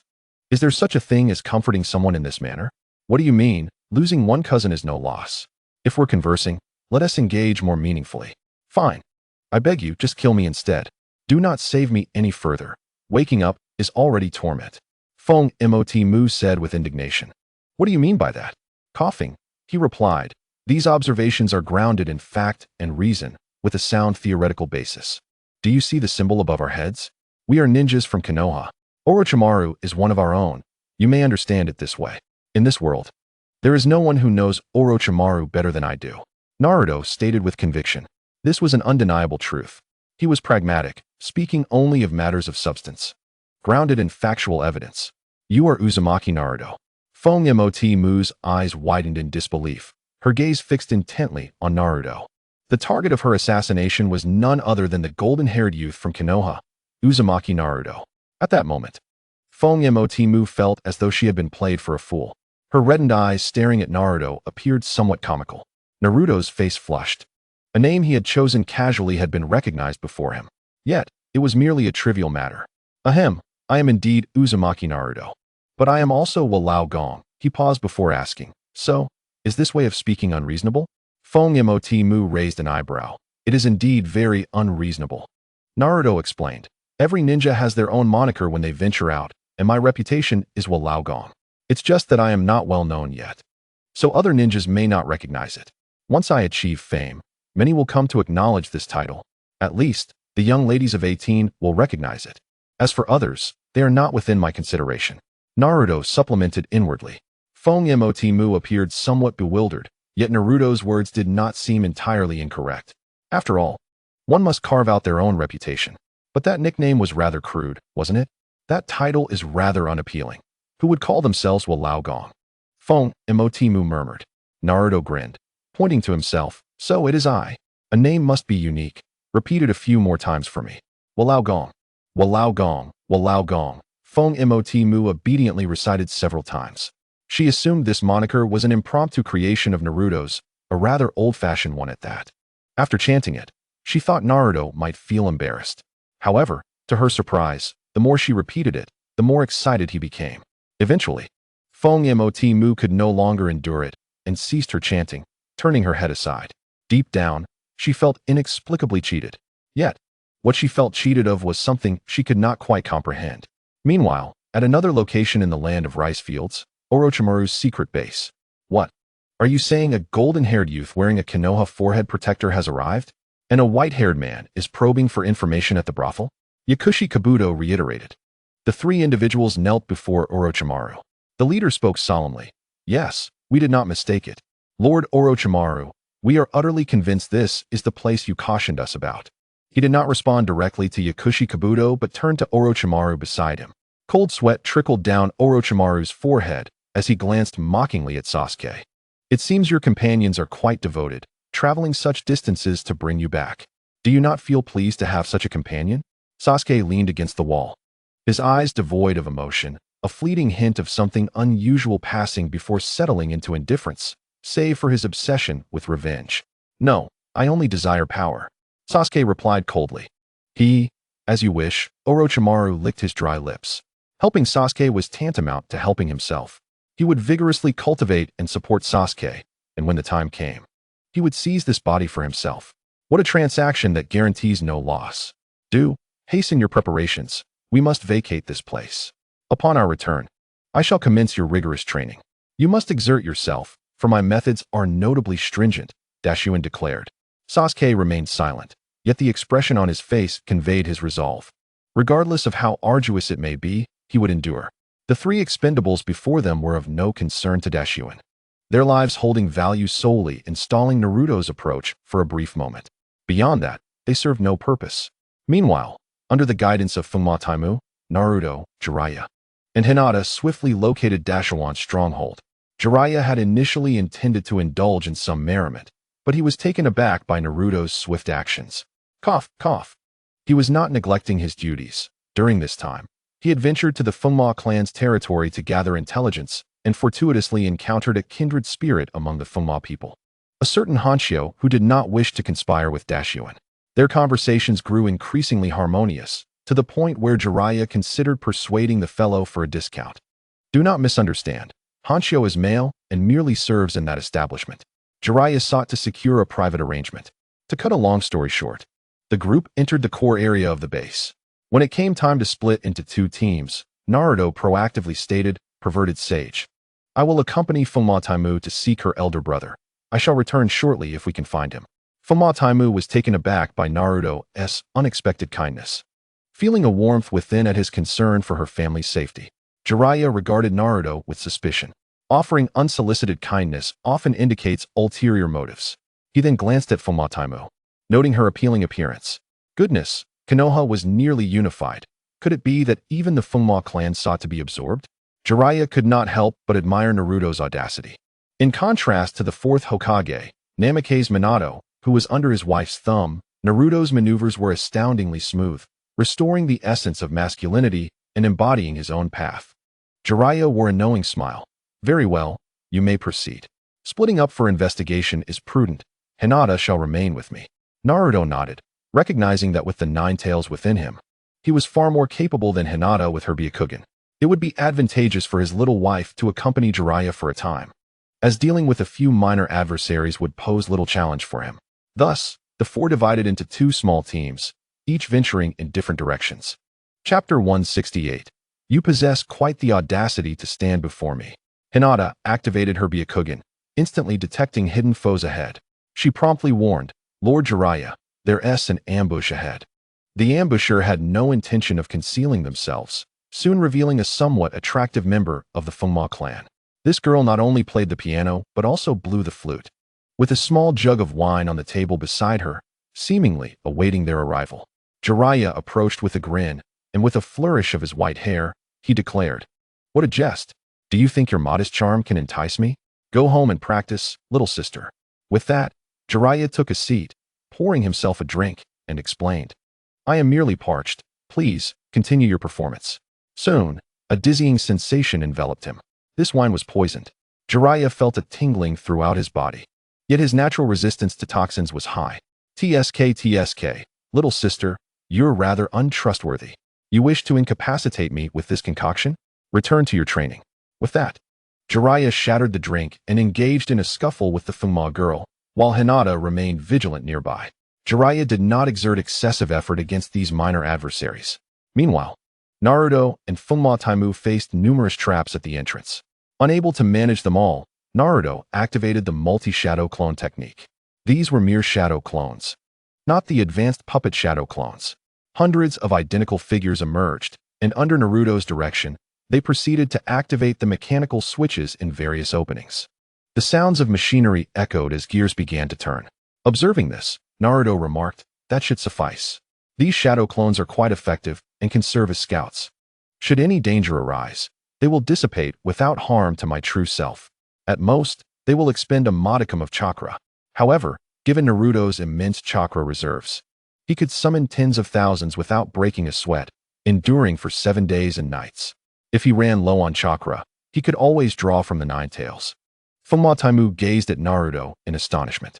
The golden-haired youth was remarkably impressive. Even their Fengma clan's elite could not summon such a multitude of shadow clones at once. Inside the base's main hall, as someone entered, flames ignited along the rows of stone columns, illuminating the somewhat dilapidated stronghold. Naruto grimaced, "What century is this? Still using fire for light? How about electricity?" Fengma Taimu was perplexed. What was this electricity? Throughout their time here, she had yet to see a flicker of tension on Naruto's face or any sign of alarm. Did he truly not fear the formidable Dashuin? Fengma Taimu's thoughts were in disarray.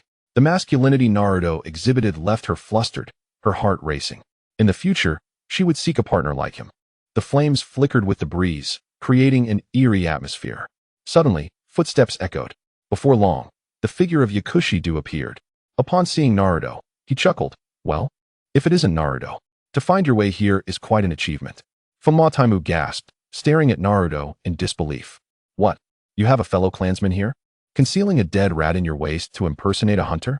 You think I would recognize you, you fraud?" Naruto flashed a grin. The imposter Yakushido looked astonished. This was absurd. He had mimicked his appearance and voice so well. Despite his efforts, he had still been unmasked. Fengma Taimu's mouth parted slightly. Imposter? Indeed. Fengma Taimu was one of the Fengma clan, specifically one of the three who had pursued Naruto previously, a fellow clansman. Naruto elaborated. In truth, he spoke accurately. The imposter before him was the Fengma clan's female jonin, Qingling. She had been thoroughly deceived by Dashuin, consumed by dreams of sudden wealth and unparalleled power. Little did she know, all her kin had been sold out by Dashuin, willingly assisting others in their pursuits. TSK, you are quite bold to obstruct my path." Naruto grinned. Qingling scoffed. "Only Lord Dashuin can elevate our Fengma clan to new heights. I am willing to do anything for the sake of the Fengma clan." Naruto nodded, stating nonchalantly, "Very well, then, please die." With that, a kunai flew from his waist, propelled by his taijutsu skills. It pierced through Qingling with the swiftness of a bullet, blood gushing forth from the wound. Before his demise, his eyes widened like bronze bells, and his expression bore the semblance of someone caught off guard. With a thud, he collapsed onto the ground, lifeless. The wind demon Shirmu had not anticipated that Naruto would strike with such ferocity. After all, the opponent was a jonin of her wind demon clan. To be dispatched in a single blow was astonishing.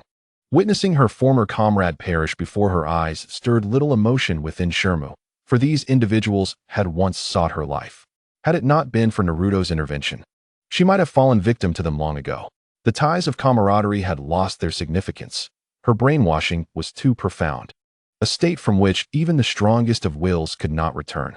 Death, in her case, would be the most fitting conclusion. Naruto smiled gently. Shermu could not help but nod in agreement, fully endorsing his perspective. These individuals met a just end. They resembled fervent zealots of a sinister cult, believing that their actions would yield rewards 1,000-fold greater than the deeds themselves. A man approached, smiling at Shermu. It's been a while, Shermu. Upon seeing the man's face, Shermu's heart fluttered, and she felt an urge to rush toward him. However, Naruto deftly restrained her with a lazy embrace. What are you doing? Why are you stopping me from greeting Brother Lon? Shermu exclaimed, her face a mixture of frustration and confusion. Naruto looked at her as if she were naive. Take a closer look. That man is indeed your cousin, but it is merely his body. He no longer knows who he is. Shermu blinked, bewildered. What do you mean? Naruto shrugged, delivering the words literally. Just then, the creature known as Lon experienced a rapid transformation. His skin darkened dramatically, and large arms sprouted from his back, reminiscent of the cursed mark of Air Juzi. If Air Juzi were to witness this, he would surely exclaim with admiration. Moreover, the severed heads of the two previous Jonin manifested upon Lan's body. Naruto exclaimed in astonishment. The affluent rely on technology, while the impoverished resort to mutation. Chapter 169. What do you think you are? Before her, Lon was no longer the familiar brother Lon of the wind demon Shermu. He had become a monstrous entity. Shermu's expression grew dazed, unable to comprehend what had led to her brother's transformation. Lon erupted into maniacal laughter. Indeed, following Lord Orochimaru was the wisest choice. I have fused with two of the wind demon Jonin. The corpses revived by the puppet resurrection technique are remarkably useful. No one in this world can thwart me now. To Naruto, this fool was akin to a simpleton, shouting nonsensically and achieving nothing. Naruto extended his pinky and scratched his ear. All right, no one can stop you yet. But you seem to have been thoroughly deceived by Orochimaru. You think you're something special? Lan's laughter abruptly ceased, and he glared furiously at the lowly Chunin before him. No one dares speak to me this way. You shall pay for your insolence, you wretched Chunin. Spiders, tear this fool apart. The Jonin behind him unleashed a torrent of webs toward Naruto and Shermu, an impenetrable net. Panic set in for Shermu, and she was momentarily at a loss for what to do. Suddenly, a strong hand wrapped around her slender waist. The man's presence was overwhelming. Shermu's heart raced as she looked at the owner of that hand. What are you doing at such a time? Naruto grinned. I'm not playing around. In the next instant, Lan's triumphant grin vanished as Naruto and Shermu's figures disappeared from sight, only to reappear 100 meters away. Naruto held a kunai inscribed with peculiar symbols, exuding an effortless elegance. In stark contrast to Naruto's calm demeanor, Shermu stood in shock, utterly bemused. Lan's expression shifted as he regained his composure. It seems I underestimated you. I never imagined you could wield space-time ninjutsu. In the ninja world, such techniques were indeed considered overpowered. Only a select few could master them, and the difficulty of learning them was immense. Only those with exceptional talent could even comprehend them. Naruto chuckled, acknowledging Lan's insight. Indeed, it is space-time ninjutsu. Shermu was not the type to gossip about such matters, and as for Lon, he would soon be a corpse. So Naruto felt no reservations in discussing it. He turned to Shermu and asked, Do you still want your brother? If not, I can help you eliminate him. Shermu hesitated, glancing at Lon before looking back at Naruto.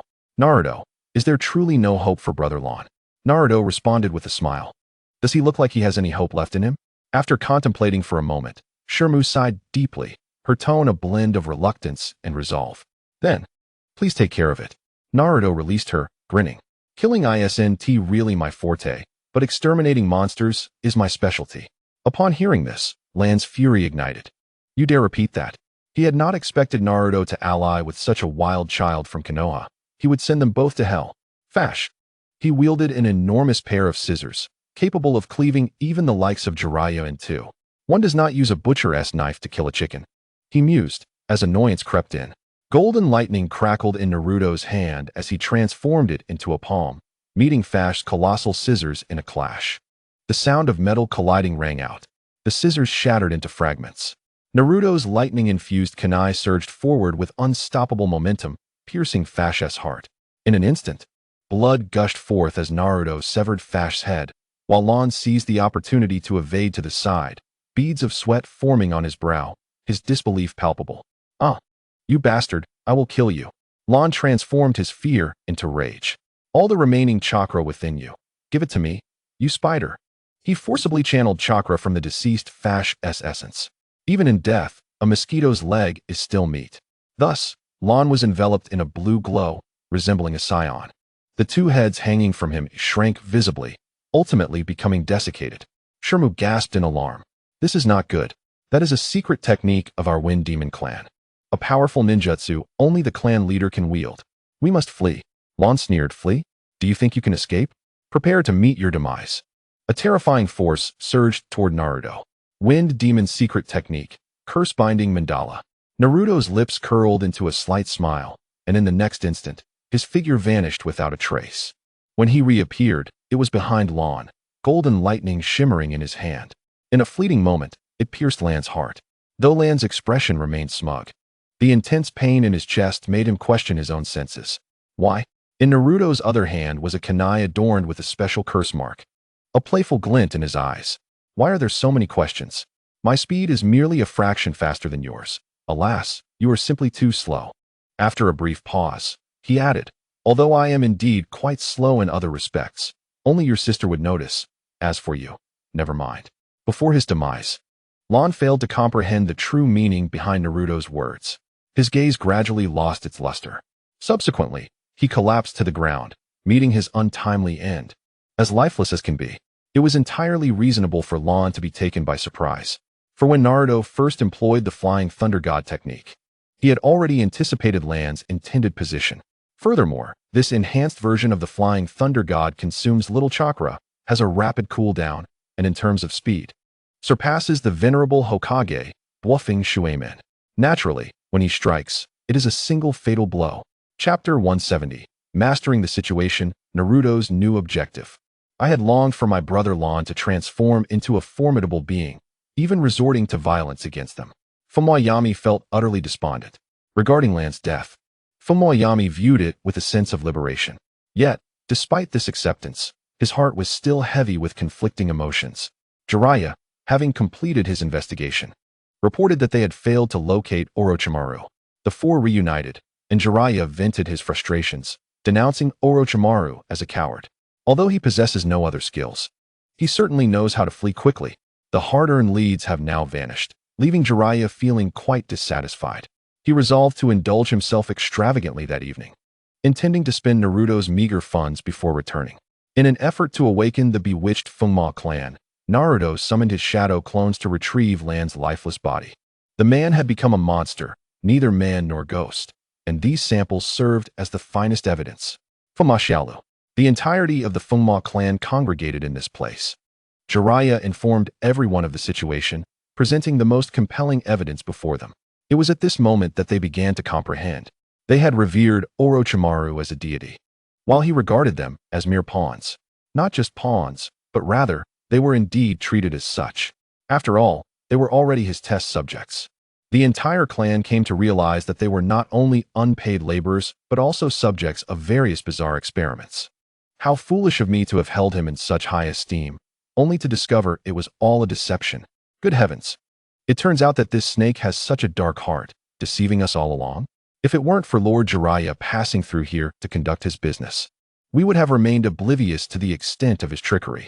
Lord Jiraiya, along with the esteemed guests beside him, we, the Fengma clan, invite you to dine at the finest establishment this evening. We hope you will not decline. Upon hearing this, Jiraiya rolled up his sleeves, nostrils flaring with excitement. You all said it. Tonight, we shall drink until we are inebriated. Ah, by the way, Jiraiya glanced around and noticed Hinata and the others had distanced themselves, then discreetly confided to the clan leader, "Are there any beautiful young ladies? If there are none, drinking will lose its charm." Jiraiya wore an expression that all men would understand. The middle-aged man, realizing, hurriedly replied, "Lord Jiraiya, we have them. Rest assured. We shall provide the finest ladies at the establishment." Jiraiya rubbed his hands together and patted the middle-aged man's shoulder. At that moment, The clan leader of the Fengma clan found him much more agreeable. Very well, but you must keep your word. If you fail to deliver, you shall bear the consequences.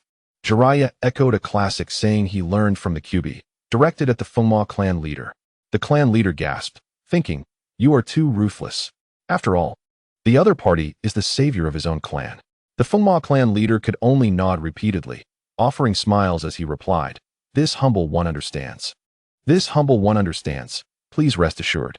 As one of the legendary sanin of Konohagakure, Jiraiya's reputation was well established in this region, on par with Orochimaru. He naturally received superior treatment and respect. As it was time for farewells, Fengma Yami, with a hint of reluctance, spoke to Naruto. Are you truly leaving? Naruto shrugged and said, why would I stay here for a lifetime? Are you going to feed me grass? Fengma Yami, not grasping Naruto's jest, blinked innocently. Are you referring to the grass on the ground? I have never tasted it, but it does not look particularly appetizing. Naruto explained, not that grass. It is a different kind altogether. However, explaining it to you would be futile. What plans does your Fengma clan have for the future? Upon hearing this, Fengma Yami wore a worried expression. I do not know. With the defeat of the land of rice, our Fengma clan is weak, and it seems we may be swallowed by other forces. Naruto pondered for a moment and smiled. How about you join me? Fengma Yami was taken aback. Huh? Naruto declared. If you wish to restore your former glory, there are 3 essential points. First, wealth. Second, wealth. And third, still wealth. As the saying goes, money makes the world go round. Your reputation is tarnished, and it is likely that few would dare to entrust you with tasks.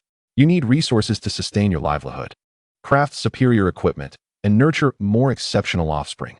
At this point, financial means become crucial. The rapid recovery of Konohagakure is not solely due to the abundance of powerful ninjas, but also hinges on its deep-rooted foundations. Reorganizing the ranks swiftly after the war and repairing the damaged buildings invariably requires financial investment. Of course, sometimes sheer numbers can also be a formidable asset. The land of rice, being a small nation with few inhabitants, undoubtedly lacks the resources of Konohagakure. After listening to Naruto's analysis, Fengma Yami found it quite reasonable. Although her expression grew despondent once more. Sigh, we are aware of all you have mentioned, but we are powerless to act. Naruto had been waiting for such a response. He then extended an olive branch. I possess a substantial sum of money at sea. I can provide you with funds, but your entire clan must be under my control. This transaction is advantageous for you. On one hand, you gain financial resources to breathe easier, and on the other, you receive my protection. I believe no one would dare to provoke you again. Fengma Yami found Naruto's argument compelling. However, she could not make the decision alone, so she summoned the clan leader. When Naruto presented tangible evidence of his wealth, specifically a large shipment of gleaming gold from the land of waves, the clan leader's eyes widened in astonishment. The maritime company Kato is renowned for its efficiency. The Fengma clan leader was on the verge of kneeling before Naruto in gratitude. These discussions must be kept from Jiraiya, as Naruto feared his little treasure trove would be discovered, potentially resulting in its depletion. These funds still serve significant purposes. After all, I have many girlfriends to support. Why not call them wives? Because one can only have one wife, while the number of girlfriends can be numerous. As for Fengma Yami, Naruto had his own plans. Similar to Yakushi Kabuto, he intended to send her to the land of waves, arranging for her to secure a suitable and easy job, effectively nurturing a golden canary. A hidden treasure? I apologize, but Naruto has always considered his abode a humble dwelling. Liu Yushi would surely rise at night to erase the inscription of humble abode. Can you not possess a modicum of dignity? To fully master a nation, one must do more than merely control a shinobi village. The entire Fengma clan has now pledged their allegiance, for Naruto indeed possesses the capability and connections to do so. Using wealth to forge connections renders all relationships negotiable, and it affords them a multitude of choices. On one side, while infiltrating the shinobi villages, Naruto also began to penetrate the ranks of the daimyos in the land of rice. Having suffered defeat, they naturally found themselves in need of funds. Without money, nothing holds value, and Naruto, who has long regarded riches as inconsequential, decided to extend his assistance. He aimed to purchase insiders and gradually infiltrate. Being merely a small nation, it was swiftly subdued by the financial mobile Naruto. The few remaining dissenters found their voices dwindling, as Naruto offered them triple the compensation. A handful lingered in the land of rice, primarily because Jiraiya was entranced by the allure of a gentle paradise, claiming he needed to gather materials, leading to continuous delays. He showed no intention of returning to Konoha. Meanwhile, Naruto seized the opportunity to attend to his affairs. Eventually, everything seemed to reach a conclusion, and Naruto and his companions returned to Konoha. Chapter 171. You call me over to fight, and yet charge me?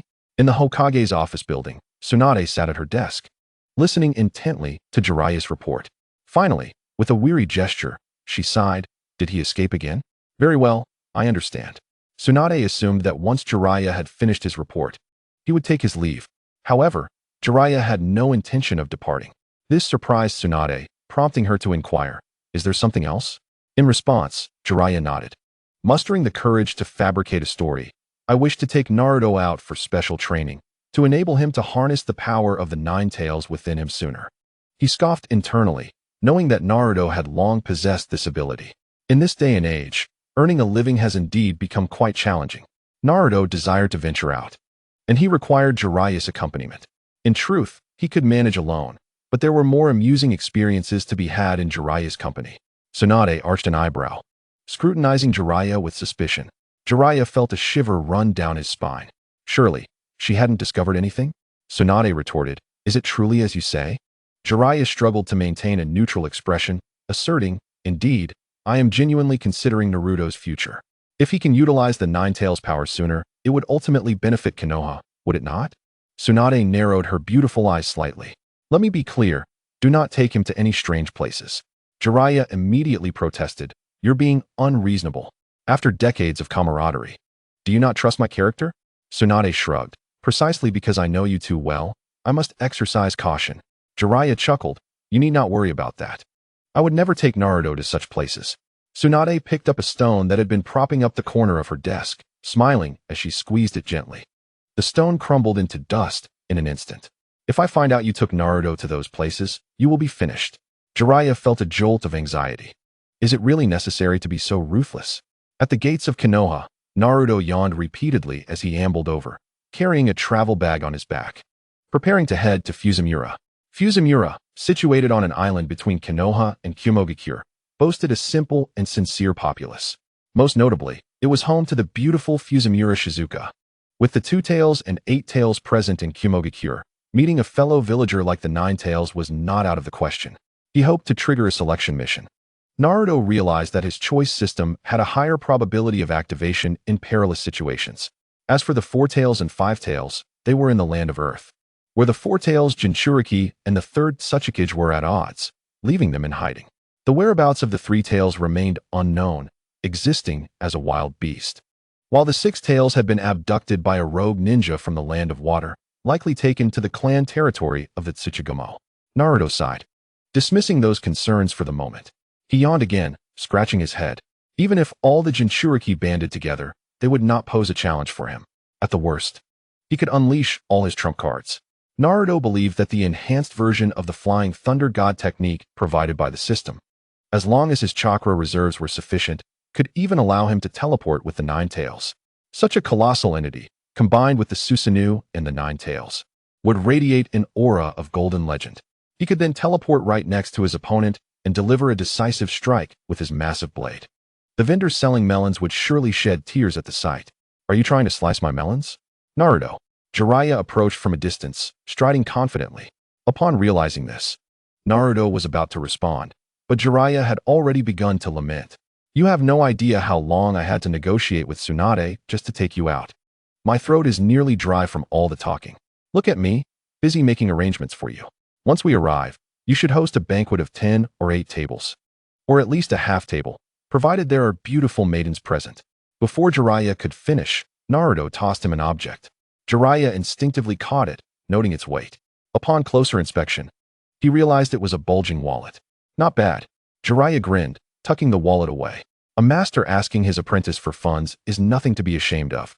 The two set off, engaging in lively conversation along the way. Jiraiya, in high spirits, began to share Fusumura. I never expected to return. To be honest, I once made a promise there with a stunningly beautiful woman. After all these years, I wonder if she is still around. Pausing, Jiraiya glanced at Naruto. It could be interesting. You might need to engage in a duel with her disciple. Naruto was left speechless. You want me to go over there to fight and pay me for it? Jiraiya laughed heartily, just helping out. Once this is over, I'll take you somewhere enjoyable. Naruto reminisced about Fusumura Shizuka's appearance. She resembled a younger version of Tsunade.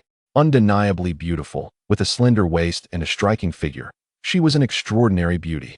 The opponent he was meant to confront was none other than Shizuka, the disciple of the woman Jiraiya had mentioned, the heir of Fusumura. Winning her over would be akin to claiming an entire village. It was an unmissable opportunity. Ding. Mission selection triggered. Option 1. Engage in a duel with Fusumura Shizuka and make her fall in love with you. Reward. Enhanced Earth Release.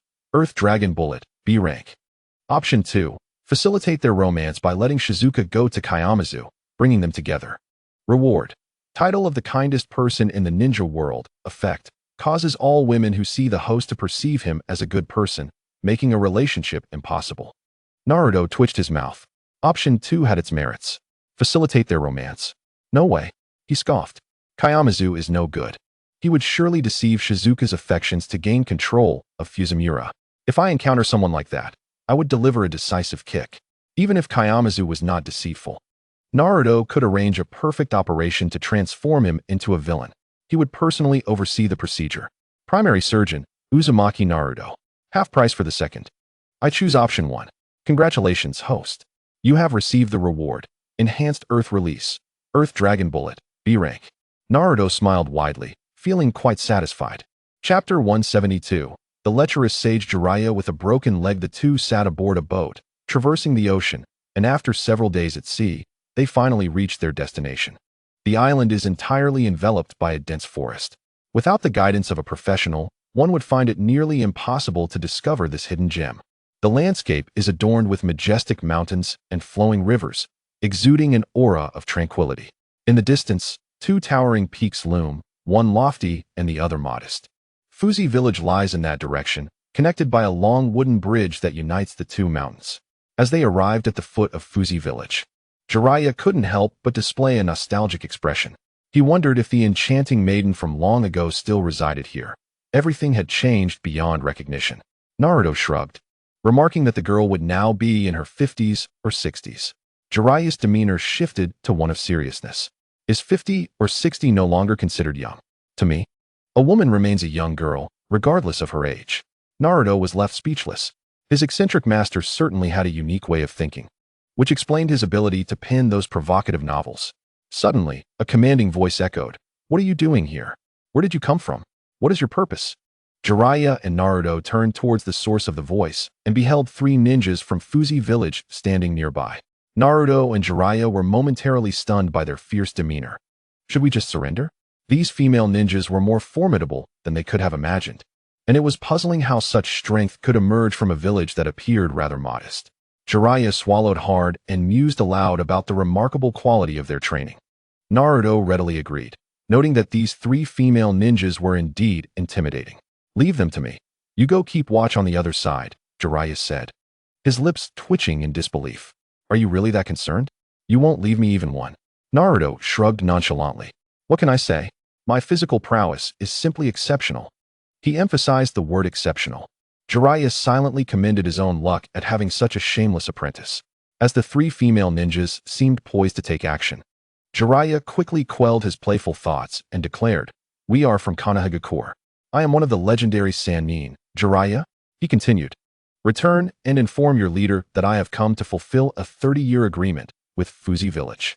Naruto, astonished, questioned whether it was indeed 30 years and not 3. Jiraiya, furrowing his brows, whispered, "That agreement was made so many years ago.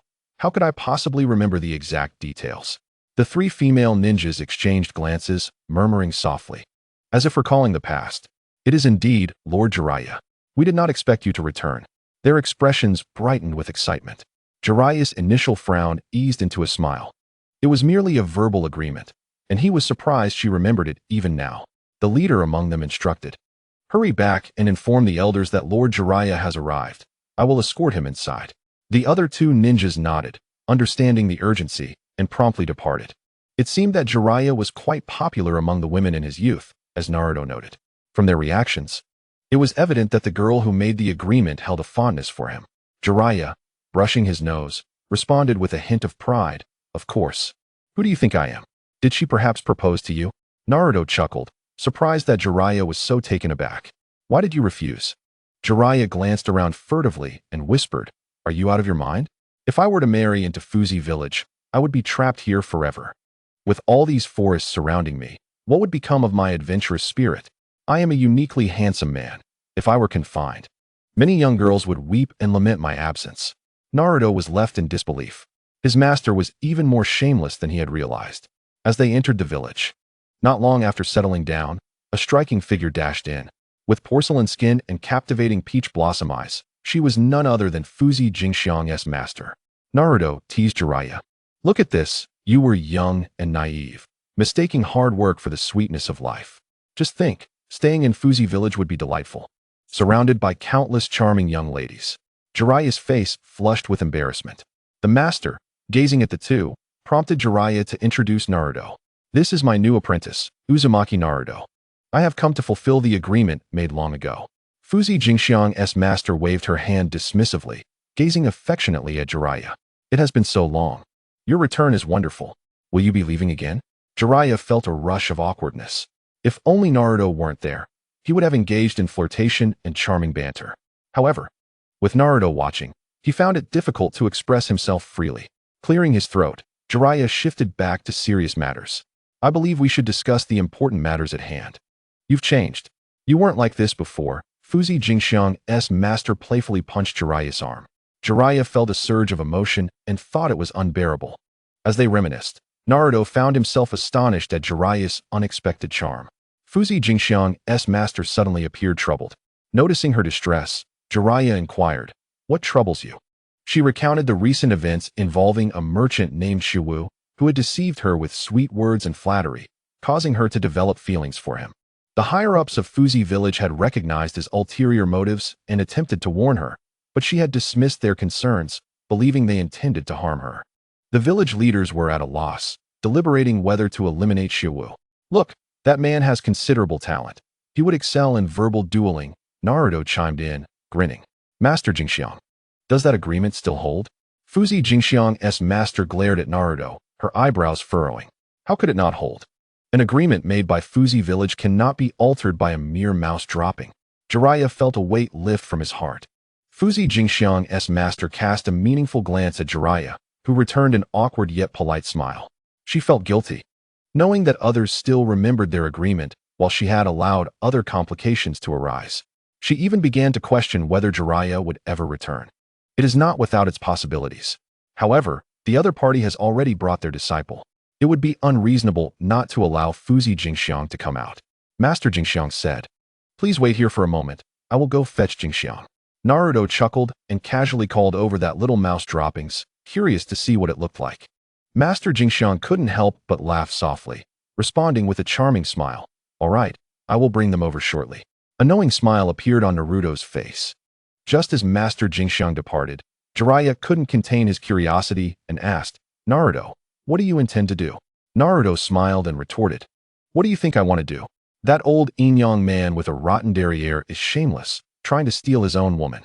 What a joke. Isn't that courting death? Jiraiya was taken aback, placing his hand over his heart with an exaggerated expression. No way. You actually swing both ways?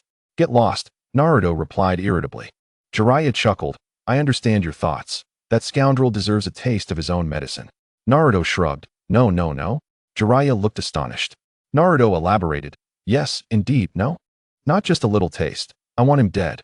At this, Jiraiya gasped, giving Naruto a thumbs up in admiration. Truly, you are the one I have raised. Such decisiveness. Your father would surely be proud. Naruto ignored him. Before long, Master Jingxiang returned with the others. Observing the honest-looking passers-by, Naruto raised an eyebrow. Despite his seemingly honest demeanor, one would soon discover that he was anything but. Not only was he articulate, but he also boasted without a hint of hesitation. The enamored gaze of Fuzi Jingxiang indicated that this passerby was quite skilled with words.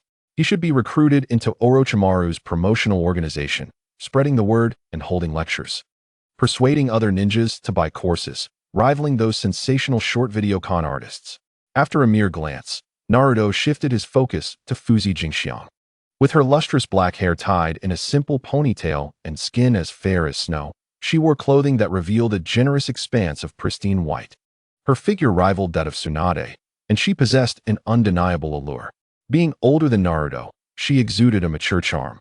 Her long, slender legs occupied 2/3 of her physique, nearly radiant enough to blind.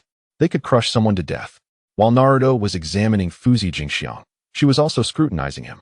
Is this my so-called betrothed in the marriage battle? Fuzi Jingxiang, slightly taller than Naruto, looked down at him from her elevated stance. Naruto remained silent, instead glancing at the guard beside her. My goodness, even this minor guard radiated beauty. Fuzi village truly produces stunning women. Even a guard could be so striking.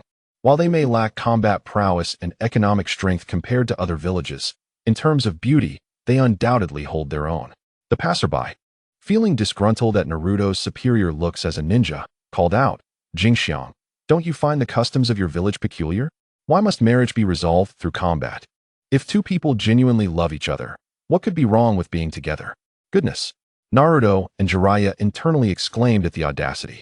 Initially, when Master Jingxiang mentioned that this fellow relied solely on his words to deceive, they were uncertain just how powerful one's words could be. Now, they finally understood. The passerby's words could be interpreted differently. I'm just a merchant.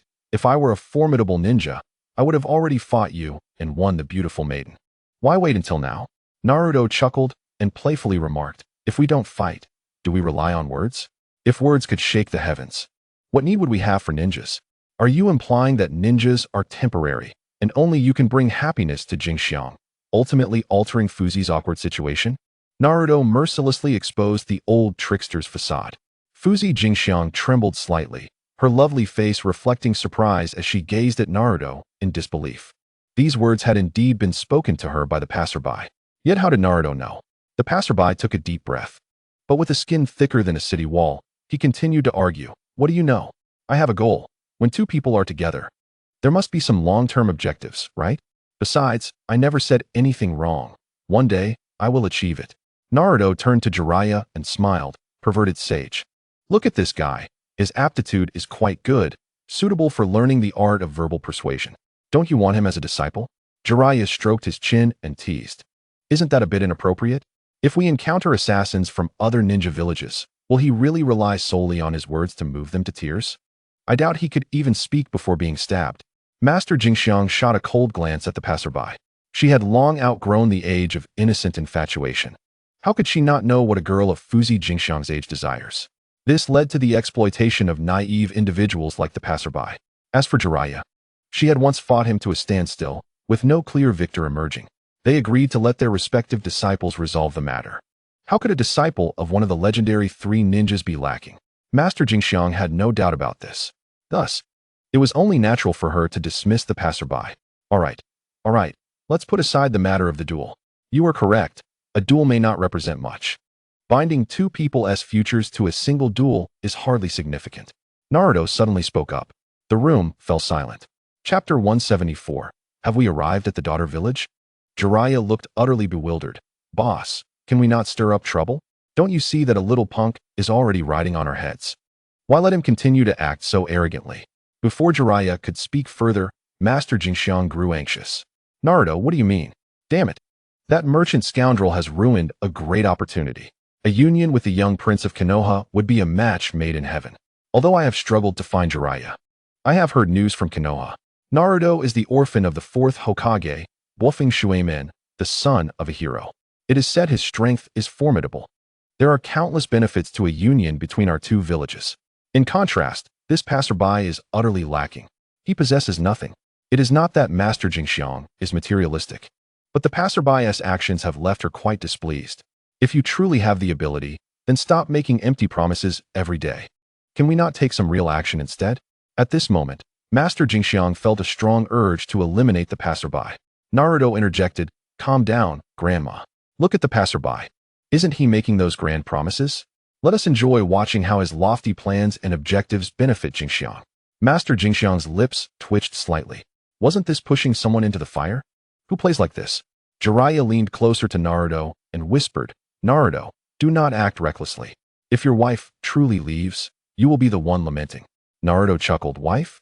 One is sufficient for me. A girlfriend would suffice as well.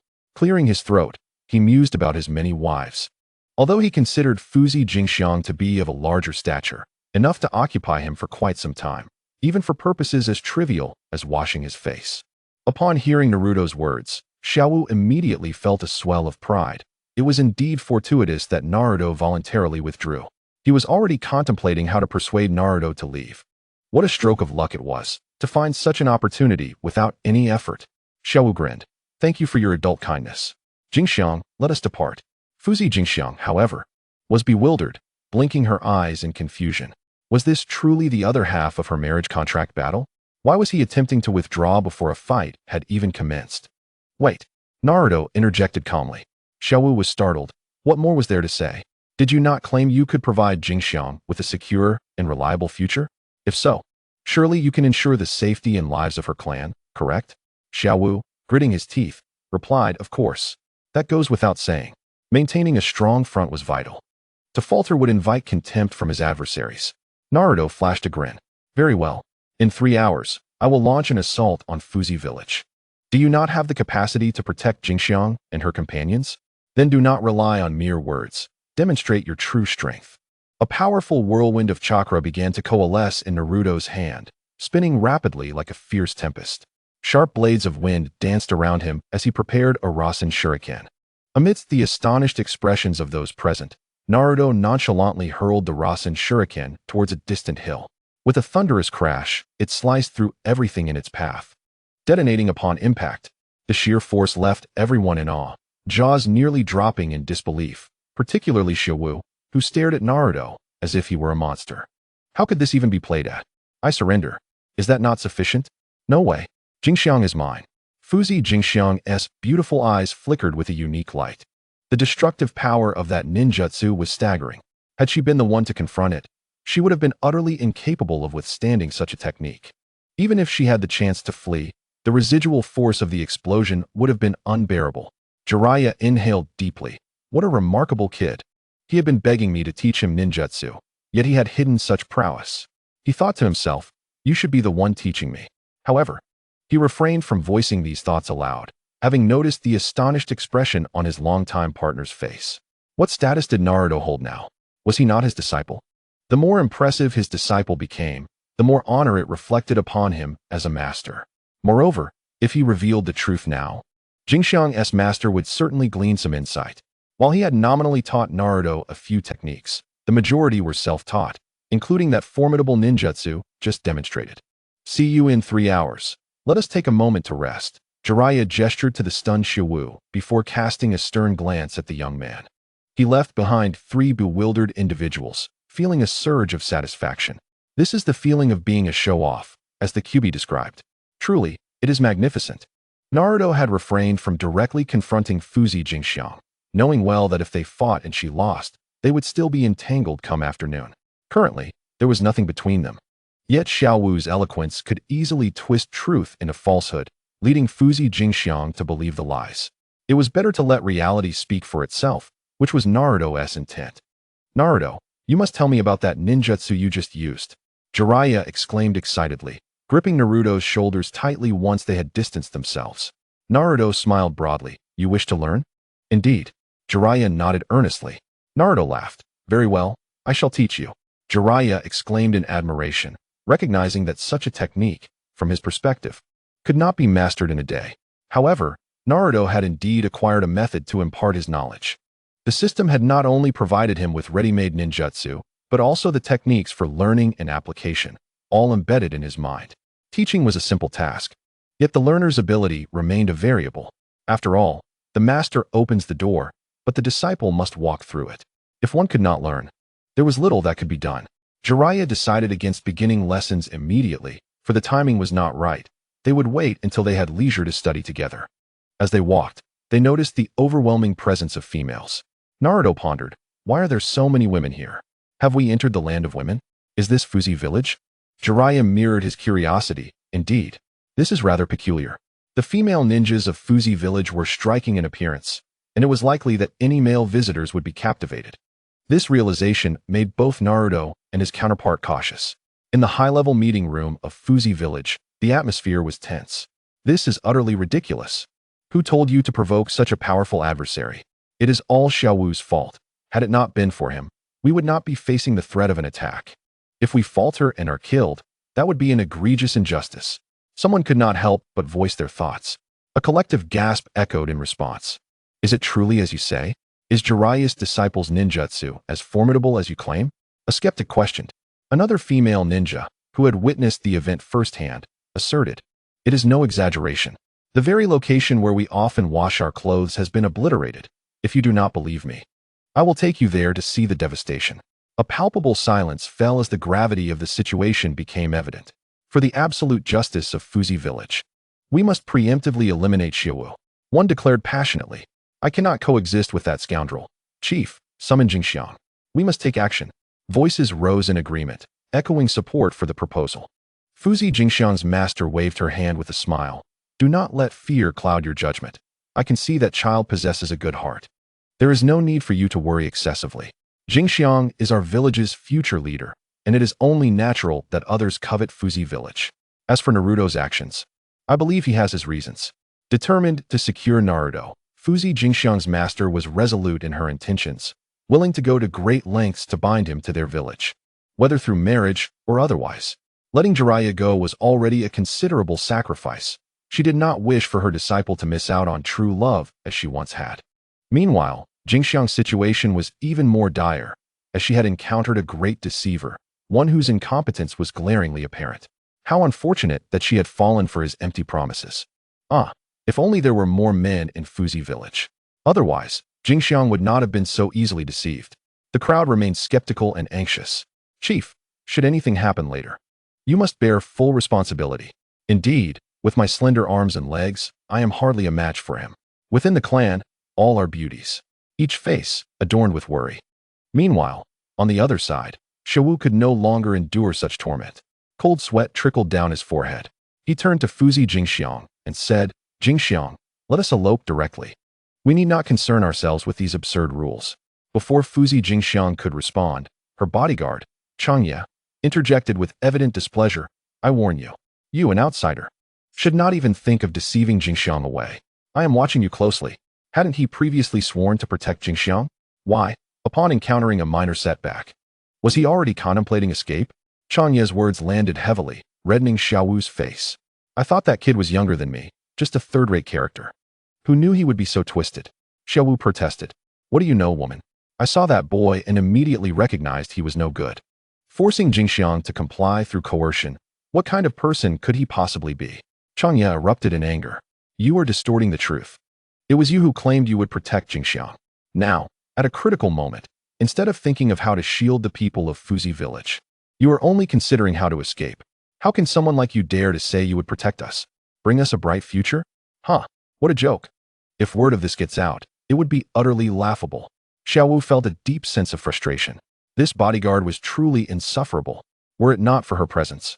Perhaps he would have already made off with Fuzi Jingxiang. In this fleeting moment, Xiaowu had come to realize that it was impossible to rely on Fuzi Jingxiang to annex the entirety of Fuzi Village. Her clan members were not fools, nor were they easily deceived. If he could just seize the opportunity and take Fuzi Jingxiang away now, it would undoubtedly be a great gain. It would be even better if he could take this female bodyguard along. If not, so be it. As long as there was still a way forward, there was no need to fear. Jingxiang, let us hurry and leave. Once I have gathered sufficient strength outside, I will certainly keep my word. Watching Fuzi Jingxiang remain unmoved, Xiaowu panicked and instinctively grasped her delicate hand. Suddenly, a sharp sound shattered the air. A resounding slap echoed. Fuzi Jingxiang, with remarkable decisiveness, delivered a sharp slap to the man before her. You have utterly disappointed me. After all, Fuzi Village was her homeland. Here, she had her companions, and she was to inherit the chief's position from her master. How could she possibly run away with a rogue? She had been foolish in the past, but ever since Naruto's arrival and his words to Xiaowu, Fuzi Jingxiang had become vigilant. She began observing whether Xiaowu would indeed act as he claimed. Yet, until this moment, he had not. He disregarded the safety of her clan members, fixated solely on escape, even intending to drag her along. Jingxiang, what do you mean? You dare strike me? Xiaowu, his face marked by a glaring handprint, stammered in disbelief. Over the past few days, he had been coaxing Fuzi Jingxiang, successfully winning her over. It could be said that Jingxiang was a girl of tradition and principle, refusing even to hold hands. Xiaowu had initially intended to deceive her for one more night, but his plans had been shattered, particularly with Naruto's appearance. Fuzi Jingxiang regarded him with cold detachment. What about your promise to protect my village? All I see is your singular focus on escape. As the appointed time drew near, Xiaowu seemed to transform, sneering, "Stupid woman, if you want to die. I certainly do not wish to accompany you." With that, he hurriedly departed in another direction. He was indeed a petty merchant, and merchants calculated what was advantageous for themselves. With his life at stake, would he remain and dine with Naruto? Fuzi Jingxiang felt a pang of sorrow, realizing she had indeed been deceived by a scoundrel. Had it not been for Naruto, she would have remained oblivious to the extent of her deception. Meanwhile, Xiaowu fled in haste, cursing under his breath, "What a little wretch! How dare she disobey me? And that Konoha Genin, what a farce! Once I regain my strength, I will make her pay." "Oh, you still intend to regain your strength?" Naruto's mocking voice rang out. Xiaowu's expression changed dramatically. Just as he was about to retort, he felt something constricting his throat. Warm, crimson liquid gushed forth.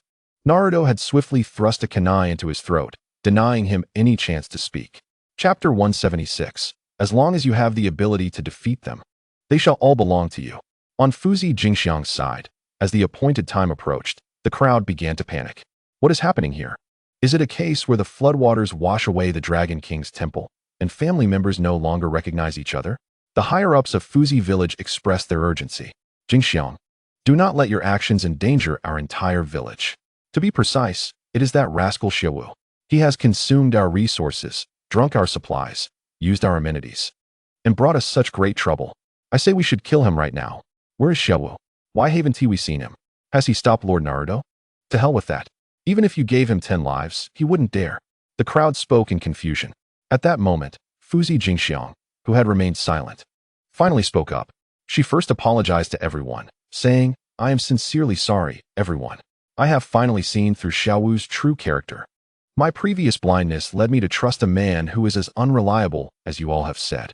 The crowd paused, intrigued, and inquired what had transpired. Fuzi Jingxiang's bodyguard, Chanya, recounted the events in detail. After hearing, the crowd wore expressions of understanding.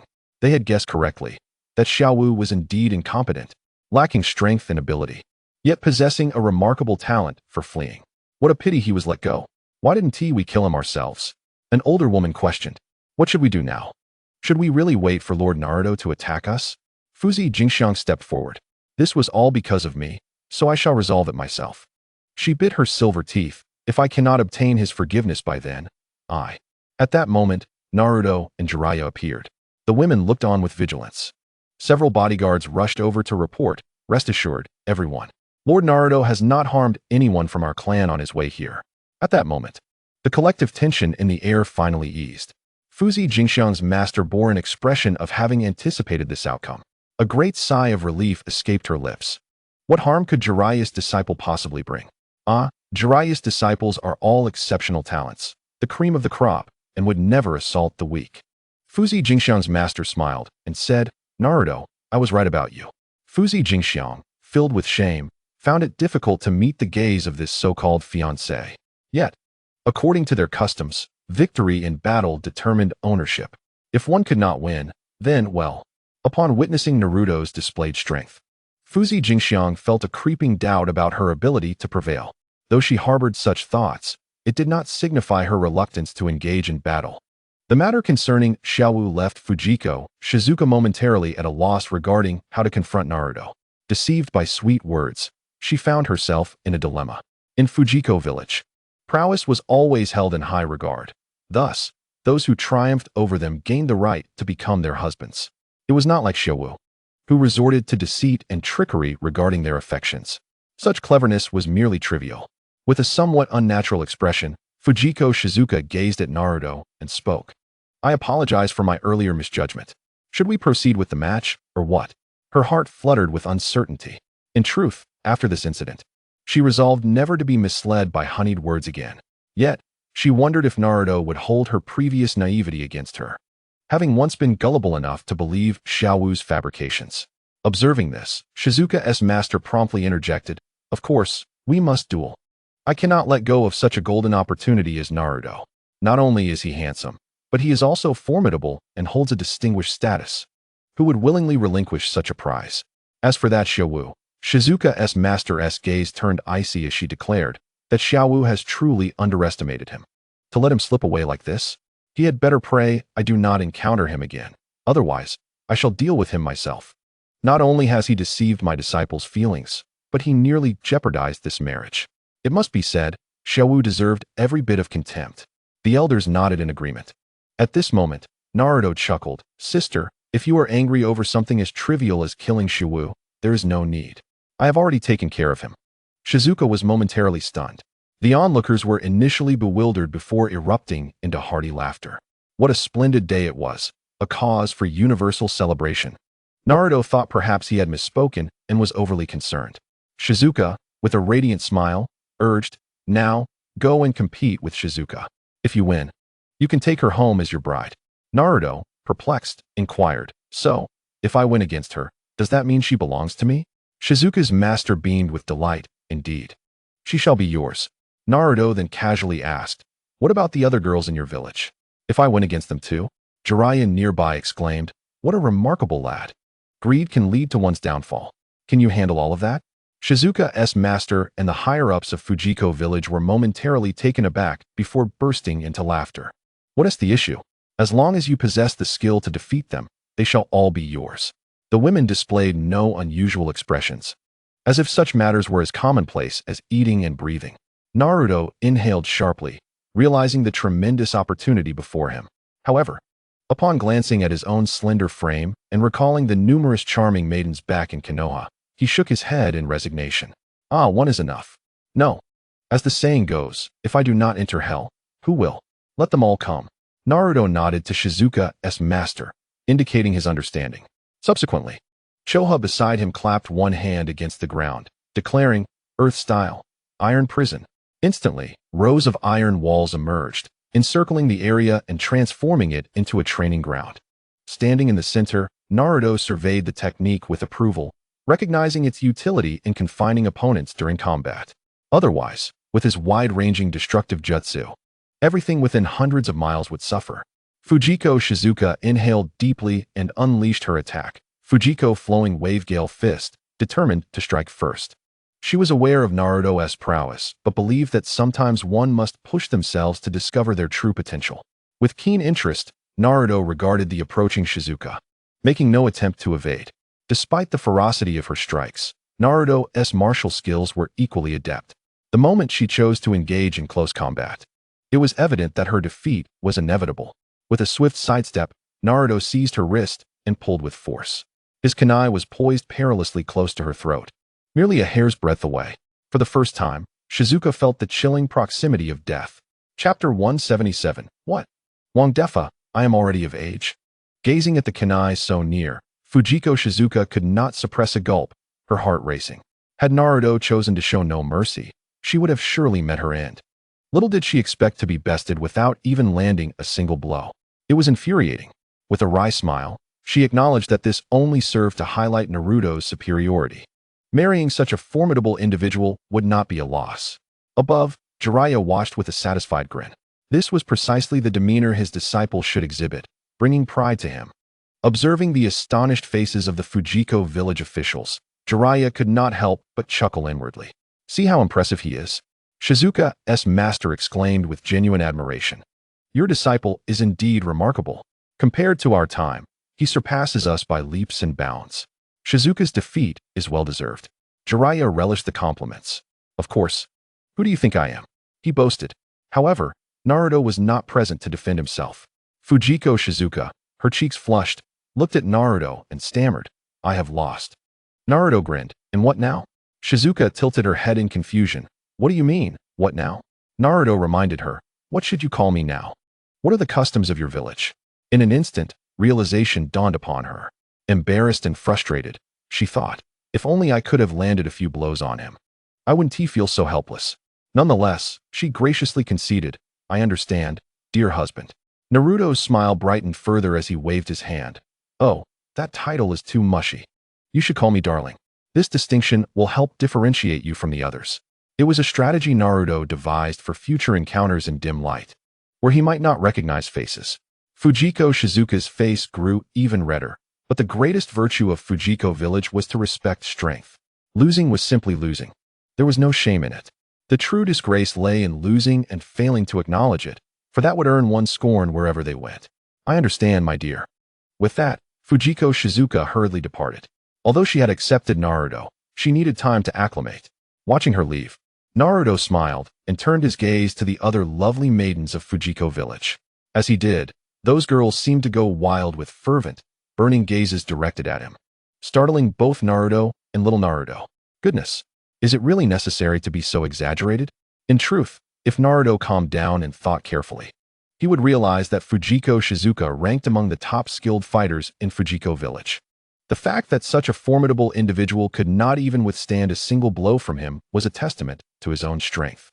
In the village of Fujiko, strength has always been revered, and the strong are followed. To not regard him as a rare gem of a son-in-law would be utterly absurd. Lord Naruto, do you wish to compete?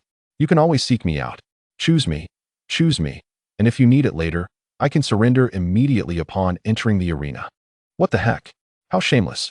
Lord Naruto, I want to be chosen too. If you select me, I will surrender right away.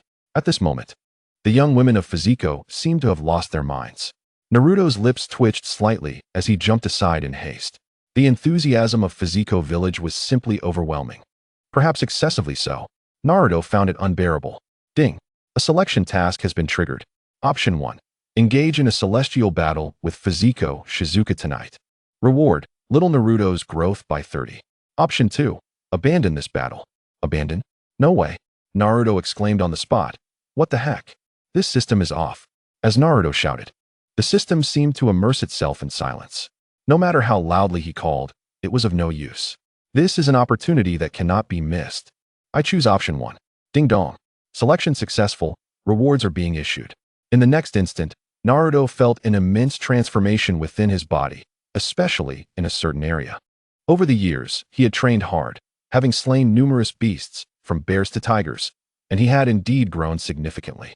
3 years had passed, a full 3 years. Little Naruto was no longer the same as before. Now at the age of 16, unlike in his previous life, in the realm of ninjas, 14 is already considered adulthood. This is also related to the frequent wars that led to a high casualty rate. With so many deaths, the average lifespan declines. Unlike in his past life, where living to 70 or 80 was commonplace, it is quite reasonable to set the age of adulthood at 18 here, where the average lifespan hovers around 50. This is similar to the lifespan during the Warring States period in the land of the 9 provinces. This is something Naruto had only recently come to understand. To his astonishment, he realized that he had already reached adulthood. Suddenly, Naruto recalled a significant matter. Oh no, there's still the 9 tails within me. The 9 tails can be troublesome. Every time he needed to handle serious matters, would he have to call it out to stand watch? Once or twice might be acceptable, but every single time was exhausting. He immediately complained to the system. System, you can't do this. What about the 9 tails? What should I do? It can sense external auras. You must help me find a way to keep it from seeing. Naruto certainly did not harbor any peculiar preferences. Although he could tell at a glance that the 9 tails was not human, it still felt odd. If the 9 tails were a beautiful maiden, it would be a different story. But it was not. What good are you? Naruto felt a twinge of anxiety as the system ignored him. Yet in the next moment, the system chose to be a good system and perfectly resolved Naruto's current dilemma. Due to the crisis faced by the host, a special reward of the concealment gift pack was issued. Using the concealment gift can perfectly shield perception, vision, and all means of exploring external matters, without the other party noticing, believing that everything outside is as usual. Note, this can only be used on the tailed beast within the host, and cannot be used on any external person. Naruto internally exclaimed, "What a remarkable gift." This skill was truly extraordinary. If used on others, he would surely ascend to the heavens. Invincible in the world? One could only say that this concealment gift was too overpowered. If he hadn't brought it up, the system might never have revealed it. But having it is better than not. However, Naruto yearned for more and rubbed his hands together, pondering. System, look at me. I'm quite weak outside, and I could face life-threatening situations at any moment. Why not lift this internal restriction? The system remained unresponsive. Undeterred, Naruto continued to coax. How about just for 1 or 2 specific individuals? If you don't help me, I won't survive. The system still ignored him. Naruto thought. Chapter 178. This punch represents 16 years of effort. He couldn't help but wonder why the system was so unyielding. He contemplated other ways to pry open the system's lips and request more leniency. However, this endeavor was unsuccessful. The system directly stated, "Host. You can choose to accept or decline. If you decline, the concealment ability will be revoked immediately." Naruto panicked. Yes. How could I possibly decline? Are you joking? The system fell silent once more, as if it had vanished entirely. Shizuka-sensei jumped down from the observation platform and looked at Naruto. Naruto, do you still wish to compete? Jiraiya followed behind, giving Naruto a knowing glance. Naruto followed their gaze and was taken aback. More than a dozen lovely young women from Fuziko village were looking at him with eager eyes. Naruto felt an immense pressure. He smiled wryly and said, "Sensei, please don't put me in such a spot. I wish to live a few more years." Jiraiya crossed his arms in disdain and scoffed, "Humph. What do you have to fear at your young age?" Naruto retorted lightly, "I remember someone who used to run away very quickly." Jiraiya exploded with indignation. "That wasn't he running away. I was exploring. Do you know what exploring means?" Shizuka-sensei giggled, playfully rolling her eyes at Jiraiya, making him quite embarrassed. Damn it. Because of Naruto, he had lost face in front of his old flame. He noted this grievance for future retribution. Ding dong. A selection task has been triggered. Choose. Defeat Fuziko Shizuka's personal guards. Reward. Little Naruto's growth by 30. Of course, you may also choose not to. If you don't choose, there will be no reward. Hearing the familiar voice of the dog system, Naruto was startled. This was the first time in his life that he faced consecutive selection tasks. However, upon seeing the reward, Naruto's mouth twitched. Should he send this system off to the heavens for a thorough inspection? To determine whether it had a malfunction? Or was the one who initially bound him a fake system? At this moment, the true nature of this fake system was finally revealed. What a terrifying prospect. However, the rewards certainly looked enticing. As for the heavens and other systems, those were merely Naruto's whimsical thoughts. After all, there are countless worlds out there, and many systems surely exist. Clearly, this system was a ninjutsu system, perfectly suited for him. Moreover, this system had advanced to a new level, even learning to cater to lifestyle aspects. Its ability to expand its business was truly commendable. I must choose. Without a second thought, Naruto communicated with the system. Ding dong. Selection complete. Rewards are being issued. In the next instant, Naruto felt a significant transformation within himself. Not only had he become stronger, but his vision also brightened beyond its previous state. He felt as though he possessed boundless energy. Sensei, since you've said so, I cannot refuse to honor your face. Naruto smiled and feigned modesty. Shizuka-sensei laughed heartily, extending her long, fair hand to wave. What is there to fret about? Tell me who you wish to challenge. Did you say you would challenge everyone? She pointed toward the eager crowd of Fuziko villagers. They were practically begging to be chosen. Jiraiya's jaw nearly dropped in disbelief. I have encountered shameless individuals before, yet none as audacious as this. What a bold lad. Do you dare to lower your pride even further? Naruto stated unequivocally. I choose Changya. As the personal bodyguard of Fujiko Shizuka, Changya is not without strength within Fujiko village. What Naruto seeks is not merely a decorative figure, but someone who can genuinely benefit him. If one cannot even accomplish this, then what value do they hold? Among the girls surrounding him, is there any who is not strikingly beautiful? Master Shizuka nodded. Changya, step forward and prepare to compete with Naruto. A look of bewilderment adorned Changya's lovely face as she pointed to herself in disbelief. Has she truly been chosen? Her companions cast envious glances. It's not fair, Lord Naruto. Indeed, I too wish to duel with Lord Naruto. Changya, would you consider passing this opportunity to me? I promise to treat you to a delightful meal later. The girls chattered animatedly. Such a fortunate event could not possibly be relinquished to others. Changya stepped forward with determination. The ground beneath them was still intact, suitable for a proper match. Master Shizuka declared, "All right, everyone else step aside. The competition continues." Reluctantly, the crowd dispersed. Taking a deep breath, Changya's cheeks flushed slightly. Her gaze resolute as she proclaimed, "Lord Naruto, I do not care if you have defeated Miss Shizuka. I only know I will give it my all." Naruto grinned. "Do as you wish. Just give it your best." With a deep breath, Changya's eyes ignited with fighting spirit. To hold back would not align with the principles of Fujiko Village. The strong do not lose their will to fight simply because a stronger opponent stands before them. Rather, they draw inspiration from past experiences to bolster their resolve. Here it comes. Fujiko-style Hobo Ryufuken. It is not said that only Fujiko Shizuka can perform this technique. In fact, anyone in Fujiko Village with the will to learn can master such moves. However, to Naruto, Chanya's attack seemed too sluggish, lacking the refinement of Shizuka. With a focused gaze, Naruto swiftly evaded Chanya's strike. Yet, due to her reference point in Shizuka, Chanya understood how to approach Naruto next. Not wishing to linger after missing her target, she attempted to retreat. A smirk crossed Naruto's lips as a cloud of white smoke enveloped her. His puppetry shadow clone had been summoned, effectively restraining Chanya, rendering her immobile. Chanya had not anticipated that Naruto could perform this technique without hand signs. This truly was a misstep. Nonetheless, she was not quick to concede, striving to break free. However, in the next instant, she felt a sharp pain in her abdomen as Naruto's fist struck her, albeit with restraint. Yet, the power of 16 years of training could easily incapacitate an ordinary person. For a ninja, lacking adequate resistance, losing consciousness on the spot was not uncommon. Chanya found herself unable to continue the fight. Though it was not a single blow, it only took 2 techniques. Master Shizuka, witnessing the outcome, promptly declared the match concluded. Chanya accepted her defeat graciously. The rules of their village dictated that a strong individual who defeats another may take them as a spouse, but if the strong one conquers them, marrying the victor is also permissible. Should Naruto be privy to her innermost thoughts, he would undoubtedly scoff, wondering how this could possibly be a gain for them. Moreover, what fundamental difference does this notion hold? Chapter 179.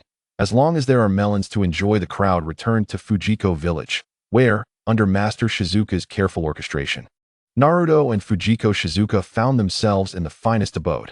Master Shizuka indicated that this was designated as the newlyweds' residence. Subsequently, she exchanged knowing glances with Jiraiya. Without needing further elaboration, Naruto understood their intentions, silently chuckling to himself, leaving a sliver of hope for future encounters. After some initial shyness, Fujiko Shizuka appeared more at ease. For she was a ninja and the future heir of Fujiko Village. The traditions established by their ancestors could not be whimsically altered. Choosing Naruto as her husband was not a miscalculation. He was handsome and immensely capable. All things considered, it was a favorable arrangement. As night fell, the customs of Fujiko Village differed significantly from those of his previous life, where marriage involved numerous requirements, such as vehicles and housing. Here, the rules were straightforward.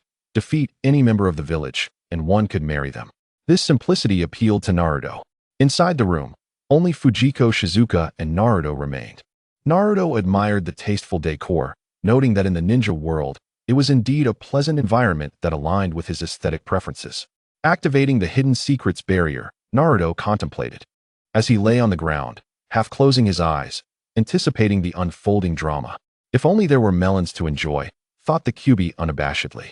In truth, it held a modicum of interest in Naruto's affairs, for Naruto was its master. Observing one's superior in a vulnerable moment was undeniably thrilling. However, in that instant, everything changed.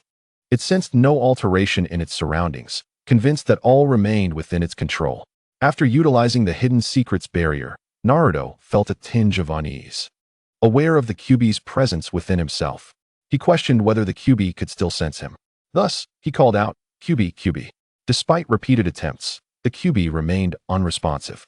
In fact, it could not hear Naruto's summons. A grin spread across Naruto's face. This was a secure situation. The moonlight streamed through the window, casting a silvery glow.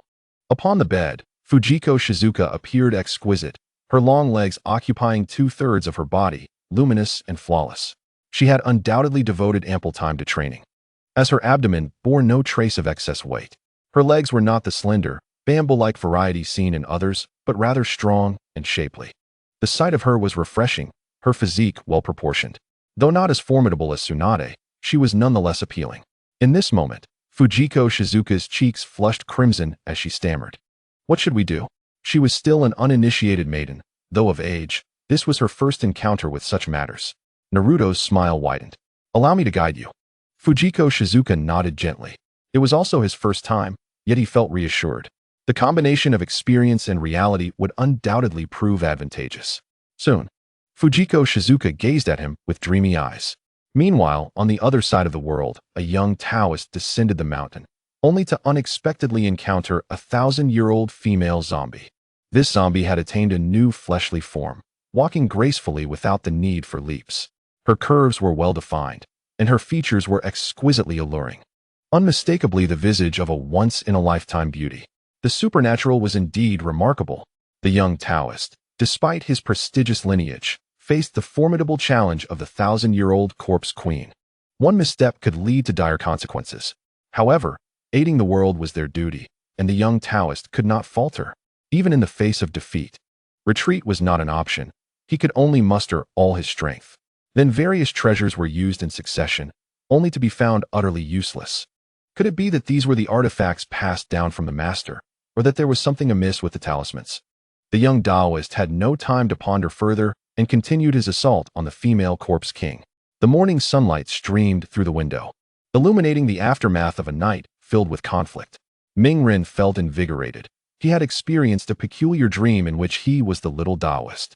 Alas, being handsome comes with its own trials. Chapter 180. On that day, Ming-Ren came to understand why Jiraiya wept. The next noon, under the blazing sun, Ming-Ren and Fuzi Jingxiang awoke languidly.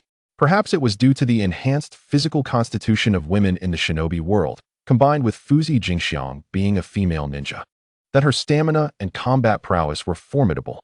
They had yet to have breakfast, and she was at it again, leaving Ming-Ren feeling utterly helpless. Time swiftly passed from noon to afternoon, and it was only then that Fuzi Jingxiang released Ming-Ren from her relentless pursuit. In the afternoon, Fuzi Jingxiang appeared radiant and full of vitality as she remained by Ming-Ren's side, while he seemed somewhat listless. It wasn't that he couldn't keep up, but rather that the women in the shinobi world played by their own rules, their strength bordering on the absurd. Yet, Ming-Ren felt reasonably content with himself. After all, Jiraiya, who had joined them, looked quite worn out, with dark circles under his eyes, as if he were donning a mask of weakness. It was hard to fathom the toll that marriage could take on a man. Jiraiya, now middle-aged, had to recuperate.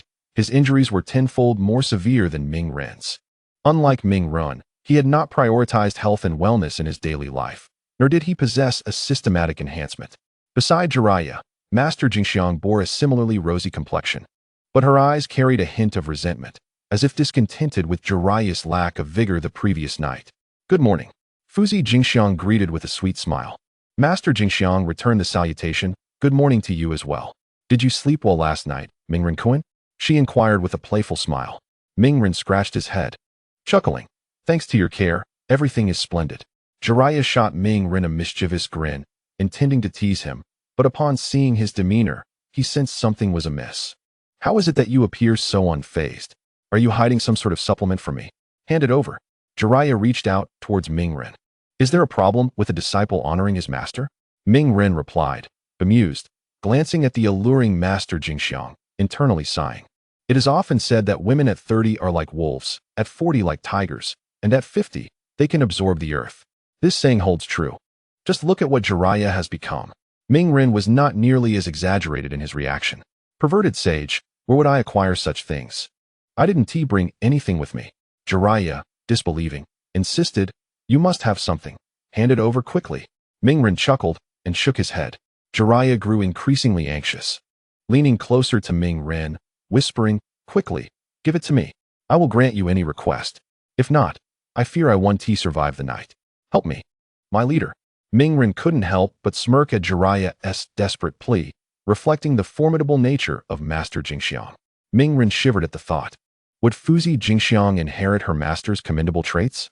At this age, she was nearly on par with her master, and could even surpass her. If that were the case, it would spell trouble. Ming-Ren would have to pay even more attention to his health. Of course, there is something. Jiraiya's eyes lit up with excitement. "Where is it? Hurry and show me." Ming-Ren, bemused, raised his hands in a gesture of calm. Take it easy. Take it easy. How can I remain calm when evening is approaching?" Jiraiya fought the urge to cry. Ming-Ren explained, "To find supplements, one must seek the pure and natural. The environment here is exquisite. If we venture into the mountains, hunting male lions or tigers, we would surely find supplements." Jiraiya looked at him as if he were a fool. Why would we go hunting when we have plenty of food? Most ninjas in this world are either fighting or on their way to fight. Rarely does anyone take a moment to learn about health and wellness, unlike in dojo, where they prioritize such matters and understand what to eat for nourishment. Mingren fell silent, trying to explain further. In the next moment, it was Jiraiya who became animated. Regardless of its usefulness, take me there. Quickly. Jiraiya excitedly grabbed Mingren, and they both pretended to dash outside. Fuzi Jingxiang and Master Jingxiang observed their antics.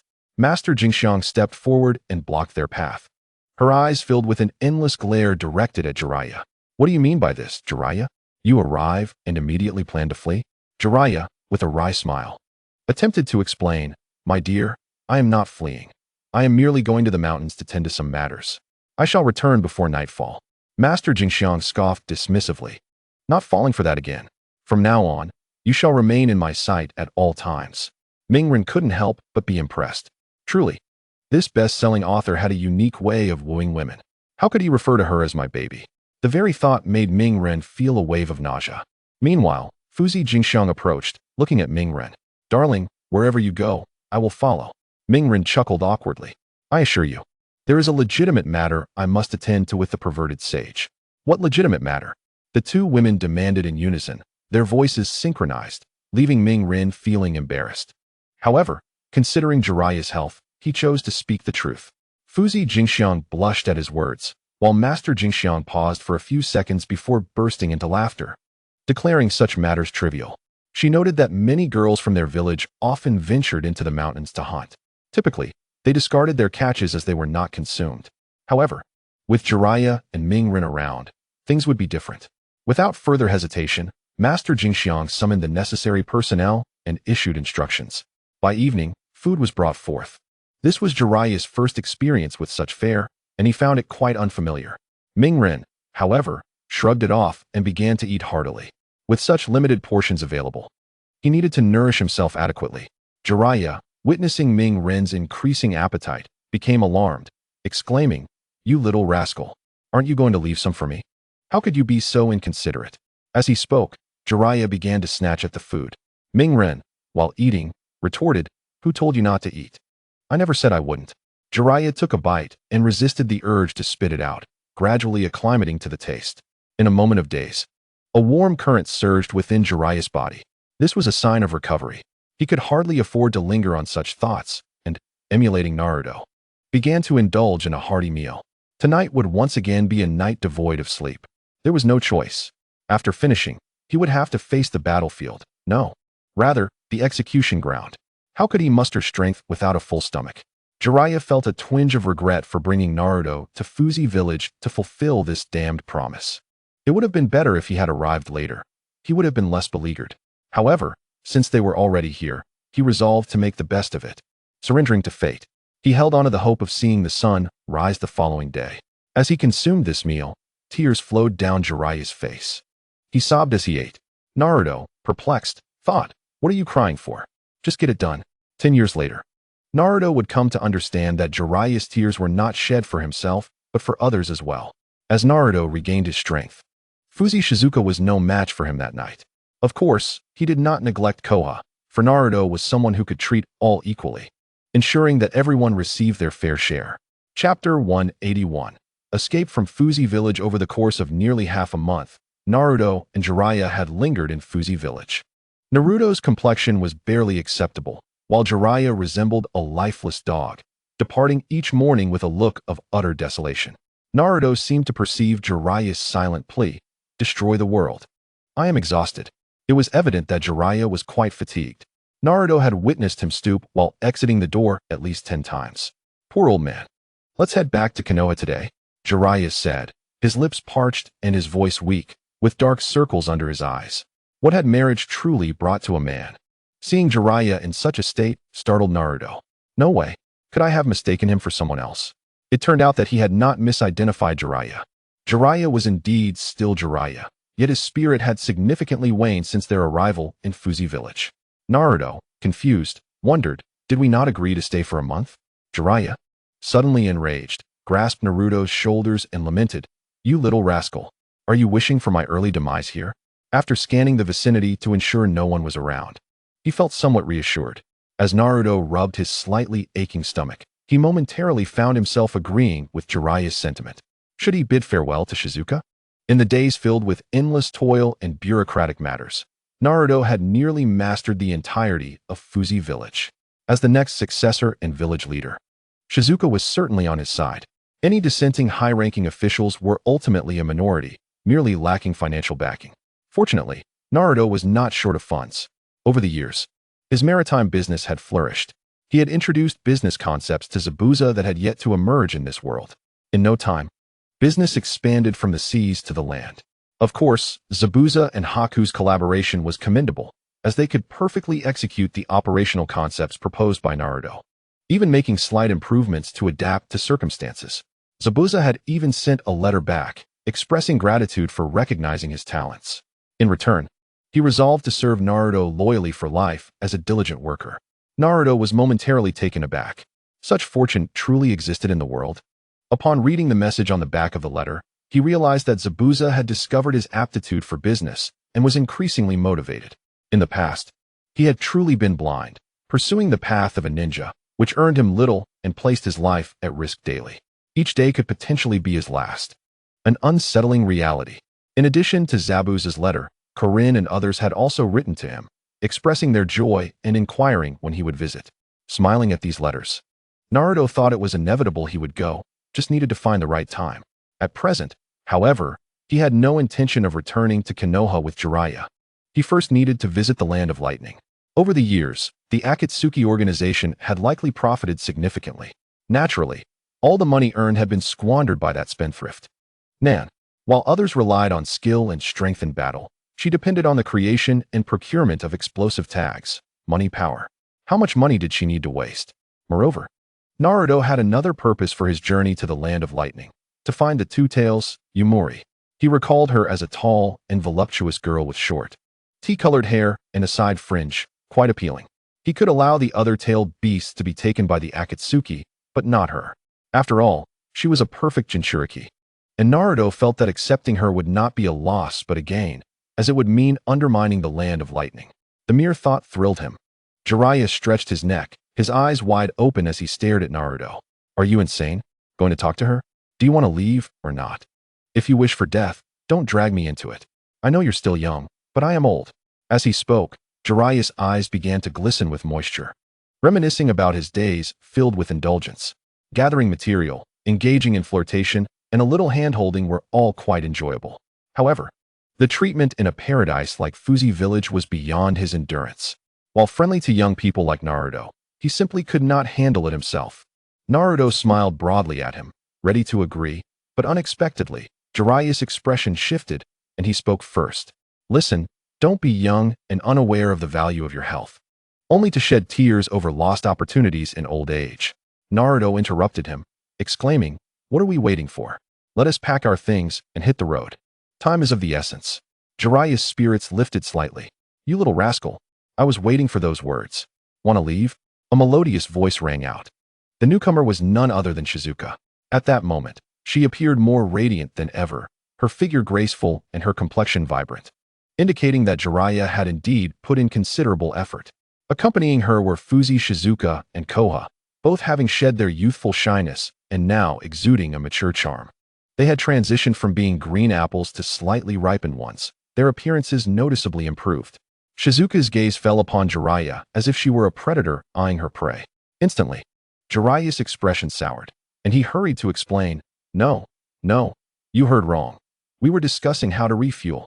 As he spoke, Jiraiya desperately signaled to Naruto, understanding the cue. Naruto quickly added, Yes. The idea of refueling was proposed by me. It was during that time when Jiraiya needed to replenish his strength.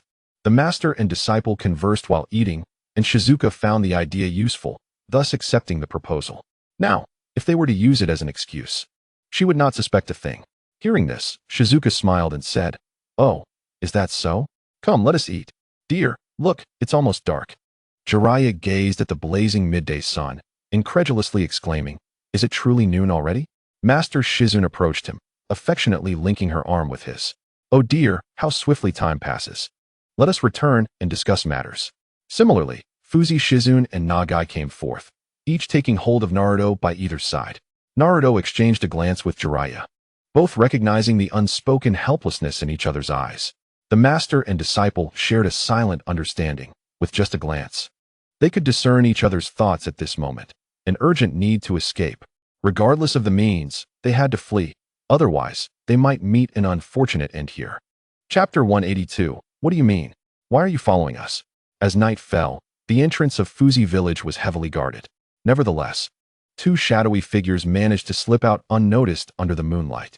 Phew, I nearly thought we were trapped, Jiraiya sighed with relief. Naruto, feeling exasperated, remarked, "Weren't you the one who wanted me to come and be your muscle? Why are we in such a predicament now?" Noticing Naruto's gaze, Jiraiya chuckled. "Don't look at me like that. I assure you, this is for your own good. If we stayed there any longer, your body wouldn't endure it. Youth is not a license to be reckless." Naruto smirked. "So, were you really so brave when you were young, pervy sage?" At this, Jiraiya beamed with pride. "Of course. Just look at who I am." "Ahem, why are you asking so many questions, young one?" Naruto shrugged. "I'm not a child anymore." Jiraiya furrowed his brow, murmuring, "True enough. Anyway, we've left our farewell letters. They surely won't pursue us all the way to Konohagakure." Pausing, Jiraiya let out a hearty laugh. "Even if they did, I wouldn't fear it. By then, I would have journeyed again, leaving you, Naruto, to deal with the aftermath," he shamelessly declared. Naruto smiled in return, saying, "Indeed. I'll have quite the headache then." Jiraiya sensed a hidden meaning in Naruto's words, but after some contemplation, he could not pinpoint anything unusual. This was not the time for idle chatter. "Let us move swiftly. We must not linger here lest we be pursued. It would be much harder to escape then." His old acquaintance approached, and Jiraiya hesitated to confront her. How could he? With a woman, crying and causing a scene, he would inevitably have to return. Jiraiya could only swallow his grievances in silence. Nodding, Naruto and Jiraiya set forth on their journey back to Konohagakure. At the moment Jiraiya turned around, a subtle smile crept across Naruto's lips. To be precise, it was the shadow clone of Naruto that remained behind. Indeed, the shadow clone could endure for a month, provided it did not suffer fatal injuries. Naruto and Jiraiya hurriedly made their escape, soon attracting the entire village's pursuit, led by Master Shizune, who vowed to capture the two of them that night. Fuzi Shizune and Nagai were equally eager to join the chase. Unfortunately, they were no match for Naruto and his companion. Meanwhile, the real Naruto was heading towards Kyuubi, eager to explore the vast ninja world. Regrettably, in this realm, there was no map to assist him in determining his location, complicating his search. However, fortune favored the determined. After a week of travel, he finally arrived at Kyuubi, having completely transformed his appearance into that of an exceptionally handsome young man with black hair and eyes. This guise resembled his former self, maintaining an equal allure. The culture of the Land of Lightning was indeed fierce. As he journeyed, he marveled at the exotic scenery and diverse inhabitants, reflecting on the dimensions of this realm. He noticed a fair number of dark-skinned individuals, not of African descent, but rather of a sun-kissed complexion. Once Naruto genuinely entered the territory of Kyuubi, he became vigilant. Although the major villages were currently at peace, minor skirmishes were inevitable due to conflicting missions. Furthermore, should a Jinchuriki from another village enter, the higher-ups of that village might take action against them if they felt compelled to do so. As for why Gaara was not apprehended when he entered Konohagakure, it was simply a matter of lack of interest. Who would bother with a one-tail when they had the 9 tails? However, the situation would be different for more powerful tailed beasts, such as the 9 tails residing within Naruto. His transformation was not solely for this purpose. He also intended to visit the Land of Water, hoping to capture the affection of the beautiful Meitorumi, only to later cast her aside. The mere thought thrilled him. Aside from the Land of Water, he also yearned to visit Zhao's Konan. Returning to reality, despite wandering for a while, he found no sign of his desired companions. However, he did encounter 2 familiar figures, the black-clad worker, Kakuzu, and Deidara. Kakuzu was a name well known among the laborers. He epitomized the spirit of toil, laboring until he possessed nothing. His life as a ninja was likely filled with dissatisfaction, with his true joy found only in completing missions and counting his earnings. Naruto held a certain admiration for such dedication, as they adhered to the principles of honesty and hard work, avoiding theft or deceit. Sadly, Kakuzu's ambitions were stifled. He possessed the strength of a leader but lacked the ambition to match. Fearful of tarnishing the reputation of their organization, he chose the path of the laborer. Deidara, once the explosive genius of a Wagakure, was, in Naruto's words, akin to a demolition team member, relishing in fear-inducing tasks. He often proclaimed that explosions are art. Naruto found it rather perplexing that these two had formed a small team. Shouldn't Deidara's partner have been Sasori, or maybe Obito? He mused whether his arrival had altered the course of events. What a curious thought. However, he realized that it mattered little to him. He was confident that following these two would lead him to the people he sought. After a brief while, Kakuza halted, casting a cold gaze at the handsome young man trailing behind them. What do you want? Why are you following us? Chapter 183. The financial director mentors a newcomer. Naruto had been tailing them for quite some time. Initially, Jiaodu was solely focused on completing the mission and paid no mind to Naruto. However, Naruto was unaware of why he persistently followed them. At this moment, Jiaodu felt he could no longer tolerate it. Deidara also glanced at Naruto with a look of confusion. From his relatively inexperienced expression, Naruto could infer that this individual had recently joined the organization and had yet to develop the composure that would come with experience. Especially after the demise of the old scorpion. Deidara eagerly rubbed his hands together, exclaiming, "Jiaodu-senpai, leave this boy to me." Naruto, exasperated, shrugged his shoulders and retorted, "Are you out of your minds? Did you pave this road? I'm merely walking the same path as you. Am I not allowed to follow?" Jiaodu and Deidara exchanged glances, realizing the validity of Naruto's argument. Indeed, besides them, there were other passers-by. In essence, Naruto was not truly stalking them. The situation was open to interpretation. Taking a life might be simple, but it would lead to unnecessary complications. Weighing the pros and cons, Jiaodu coldly declared, "Fine, Deidara, we'll go this way." Deidara, bewildered, wondered why they were not engaging in a fight. Would there be no opportunity for him to showcase his abilities? Despite his thoughts, Deidara chose to obediently follow Jiaodu's lead. The two proceeded along a narrow path in the mountains, feeling assured that Naruto would have nothing to say. However, to their utter surprise, Naruto continued to swagger behind them, hands clasped behind his head and a relaxed smile adorning his face. This left them both in a state of confusion. Did this boy not realize they were formidable opponents? As they walked on, they assumed Naruto was merely traveling in the same direction and thus did not dwell on it. After a while, as the path became devoid of other pedestrians, it was just the three of them. Naruto still followed confidently. At this point, Jiaodu could no longer remain silent. Stopping, he expressed his displeasure. "What do you mean by this? You've been following us for so long. Surely, you have no excuses left now?" Deidara, fiddling with a small C4 explosive in his hands, remarked playfully, "Jiaodu-senpai, I believe this person is deliberately provoking us. Allow me to deal with him, and I assure you it will be done thoroughly." Jiaodu nodded in tacit agreement. Deidara then spread his hands wide, adopting an overly enthusiastic demeanor. "Young man, do you know what art is? You might not have known until now, but from this moment onward, you shall." Facing Deidara's excited grin, Naruto scoffed, "What nonsense about art? Is art merely playing with clay?" Deidara looked perplexed, as if he could not comprehend Naruto's words. Feeling insulted, Deidara declared, "How dare you belittle my art? Then perish beneath its brilliance." With that, he focused, and soon his creation transformed into a mouth-like shape, from which two white dove-like creatures burst forth, swiftly charging towards Naruto. "Art is an explosion. Huh?" Deidara fell into a frenzy. Boom. In an instant, the area erupted into chaos. Since he was merely testing his skills and probing Naruto's capabilities, Deidara did not hold back completely, though his assault was still moderate for an ordinary person. If Naruto were a mere genin, he would certainly suffer injuries. Well, it turned out Naruto was indeed a genin, albeit one with slightly superior prowess. In the final moments before the explosion, two kunai flew from Naruto's hands, hurtling towards Deidara. This caught both Deidara and Jiaodu off guard. The next instant, the blinding light from the explosion engulfed Naruto's figure. Just as they thought they had dispatched a small nuisance, Naruto's silhouette reappeared behind them. Deidara was taken aback, quickly regaining his senses and raising his hands defensively. Naruto delivered a powerful kick, sending Deidara flying a considerable distance, right into the spot where he had previously caused the explosion. "How will you defend against such strength?" Deidara tumbled far away, while Jiaodu, reacting quickly, unleashed a barrage of dark, dense tendrils towards Naruto. A faint smile curled at Naruto's lips. In the next moment, his figure vanished from sight, leaving Jiaodu momentarily bewildered. Was it a space-time ninjutsu? Jiaodu squinted, fully alert. A ninja capable of such techniques was certainly no ordinary foe. Among the ninjas he knew, only the fourth Hokage from Konoha, Namikaze Minato, wielded such a skill, earning his renown as the Yellow Flash. Yet this ninja's hair was not golden, but black.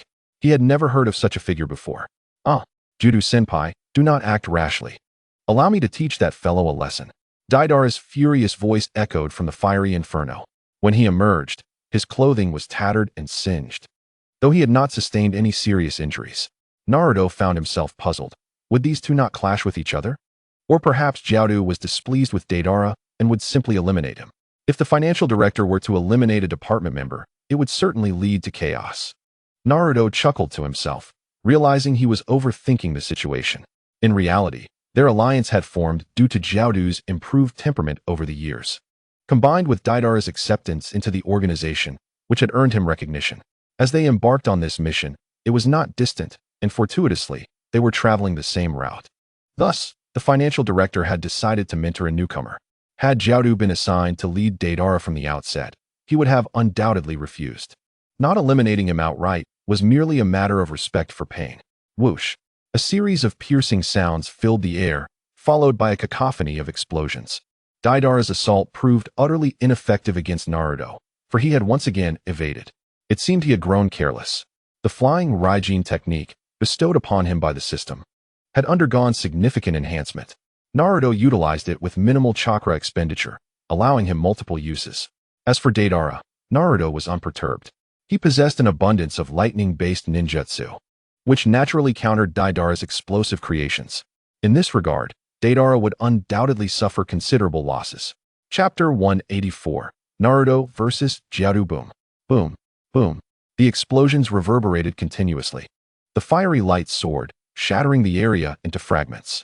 Deidara's battle was inherently loud, drawing attention from the surrounding ninjas of Yunin village. Although the news had yet to reach their superiors. After all, friction among ninjas was unavoidable. Whenever there was friction, conflict was sure to follow. And such occurrences were entirely commonplace. Jiaodu chose not to engage Naruto directly, instead opting to observe from the sidelines. The more he watched, the more he recognized Naruto's exceptional abilities. Each time, he effortlessly dodged Deidara's attacks. The flying Raijin technique in Naruto's hands was easily unleashed, with seemingly little chakra consumption. If it required significant chakra, he would have been more cautious rather than releasing it so freely. Jiaodu licked his dry lips, his gaze fixed intently on Naruto. The young man possesses something. If only he could obtain his heart. Jiaodu mused, intending to observe further what other techniques Naruto might possess. After all, his intentions had transformed from mere curiosity to a genuine desire to strike Naruto down. However, to achieve this, he needed to first monitor Naruto's movements, ensuring he could deliver a decisive blow. Naruto, agile like an eel, moved with remarkable swiftness. Deidara's techniques proved utterly ineffective against him. Even his expressions indicated a certain admiration, as if he were watching fireworks with great interest. This infuriated Deidara, who shouted, "You bastard! Stop right there. If you have the courage, face me directly." Naruto, unfazed, replied, "Then don't use explosives." This remark left Deidara momentarily speechless. "Boss, are you joking? Without explosives, how am I supposed to fight you?" Deidara retorted irritably. Naruto smirked and murmured, "And you dare criticize me? One of you is an artistic grandmaster, while the other, the finance director, can't even manage the funds. My wife, Xiao Nan, has taken all the money to buy explosive tags, leaving Fei Duan utterly foolish and the organization's leader in a pitiable state, forced to raid Konoha for a mere bag of rice. It's quite tragic to have fallen to such depths, all while trying to bring hope to the ninja world. After all, that is your only goal, to create a world of illusions ruled by a select few." Naruto's gaze sharpened as he resolved to get serious. Given his current disguise, he could act undetected, unleashing his full potential without restraint, as long as he refrained from revealing more overt trump cards like the Kyuubi. Was the Kyuubi truly a trump card? Was it not merely a well-behaved pet? "Thank you, master," the Kyuubi interjected. In the center of Naruto's palm, golden arcs of electricity danced. In an instant, these arcs transformed into golden electric spears, striking with precision at the small explosives, rendering them incapable of detonation. Daida LA's expression shifted. The situation had become awkward. Noticing the unfavorable turn of events, Jiao Du instructed, Daida La, step back. This one is mine to handle. Daida La, reluctant, protested, but senior, if you continue like this, what if the higher-ups from Yunin village come over? We won't easily escape. Jiao Du spoke calmly. His gaze toward Naruto, now tinged with greed. The heart of a strong individual would greatly enhance his power, and Naruto certainly qualified. Daida La fell silent. Retreating to the side, Naruto grinned. I must say, you uphold the principles of combat rather well. I thought you were planning a sneak attack. Jiao Du, hidden behind his mask, scoffed. Do you truly think it necessary to ambush an ant? You overestimate yourself. As he spoke, his arms unfurled. Strands like hair connecting in a grotesque manner, extending toward Naruto. Without flinching, Naruto summoned a surge of lightning, causing the golden arcs to intensify. The thunderous sound resonated as he unleashed not just a Chidori, but the full version of Raikiri. This effortlessly severed the dense strands resembling hair, propelling him toward Jiao Du. A hint of mockery flashed in Jiao Du's eyes as he allowed Naruto to approach. Secret technique, grievous curse. In an instant, black strands erupted behind him, revealing several differently colored masks. It was evident that he sought Naruto's heart. Secret technique, heart extraction. The mass of black strands surged forth, enveloping the area in a terrifying display. These thick lines aimed to bind Naruto and seize his heart. Humph, since you covet my heart so much, allow me to present you with a grand gift. Receive this. Naruto launched a wind release, spiraling sphere shuriken toward the black strands. The howling winds were deafening as the powerful wind blades generated by the spiraling sphere obliterated everything in their path, unleashing a terrifying force. This was hardly surprising. As it was an enhanced version gifted by the system, products from the system are invariably of superior quality. Daida La and Jiao Du's expressions shifted dramatically. They were utterly bewildered. They had not anticipated that an ordinary youth could possess the strength of a shadow-level ninja. Jiao Du had thought Naruto might only wield some lightning-based techniques, but he never expected such a powerful trump card to remain hidden. Daida La exclaimed, Jiao Du senpai, fearing for his companion's life. Under normal circumstances, Jiao Du would have met his demise due to his carelessness, failing to prepare adequately for Naruto's approach. Furthermore, he had underestimated Naruto's ability to execute unmarked ninjutsu.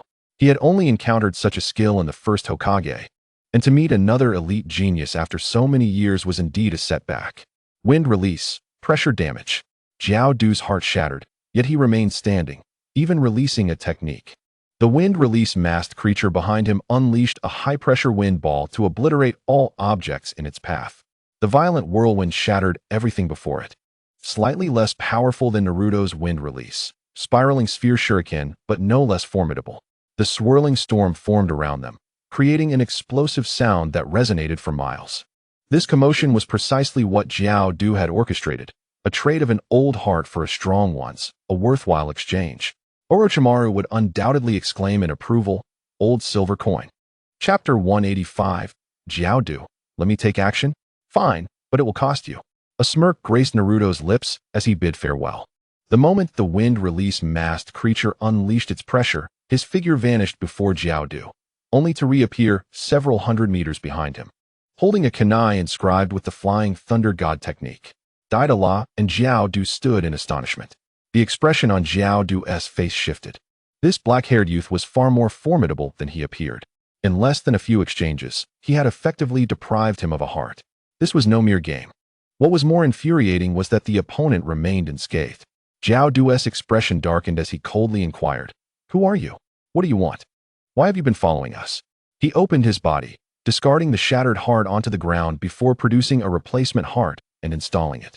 The creatures of the grievous curse loomed menacingly at Naruto, ready to strike should he make any sudden moves. The commotion had not gone unnoticed. Jiao Du suspected that the higher-ups from Yunin village had taken note of the unusual activity and would likely dispatch elite jonin to investigate. Their organization's plan for the next 6 months involved capturing the Eight Tails, and they could not afford to alert the enemy. Moreover, evading the relentless pursuit of those elite jonin proves to be a cumbersome endeavor.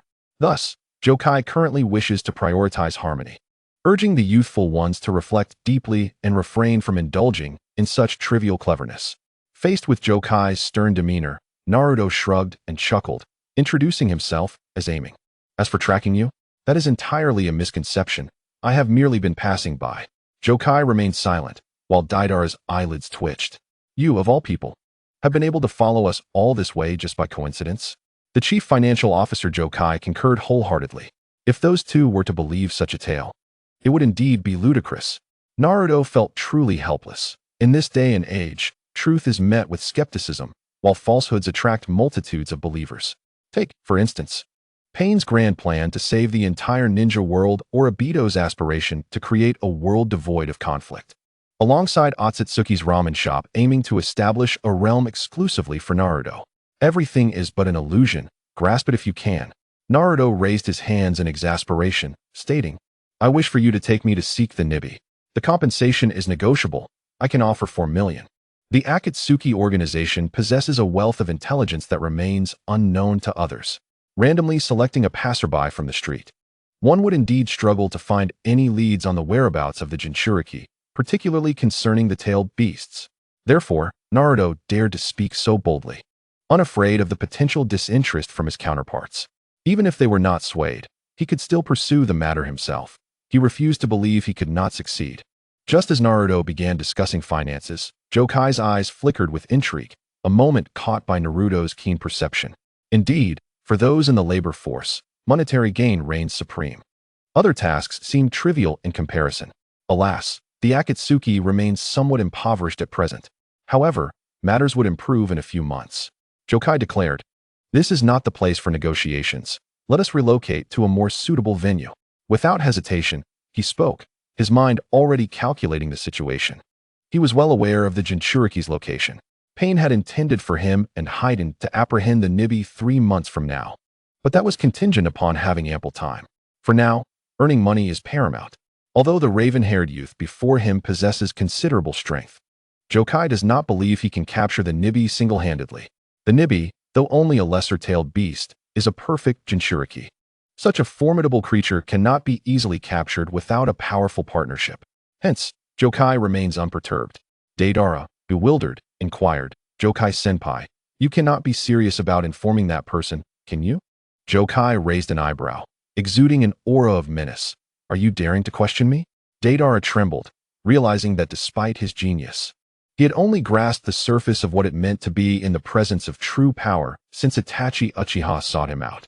His time within the Akatsuki has made the disparity even clearer. Among the giants, he is but a mere apprentice. The raven-haired youth before him is exceptionally unusual. Thus, Deidara felt compelled to retract his previous statement. You see, the chaos unfolding here is your doing. Today, all of you must remain. He cautioned against impulsiveness, recognizing that such a commotion could not have been orchestrated by ordinary individuals. While they conversed, another group of Kyuubi ninjas approached. The leader of the small squad commanded with authority. Deidara's eyes sparkled with mischief, and with a flick of his hands, he exclaimed, Art is an explosion.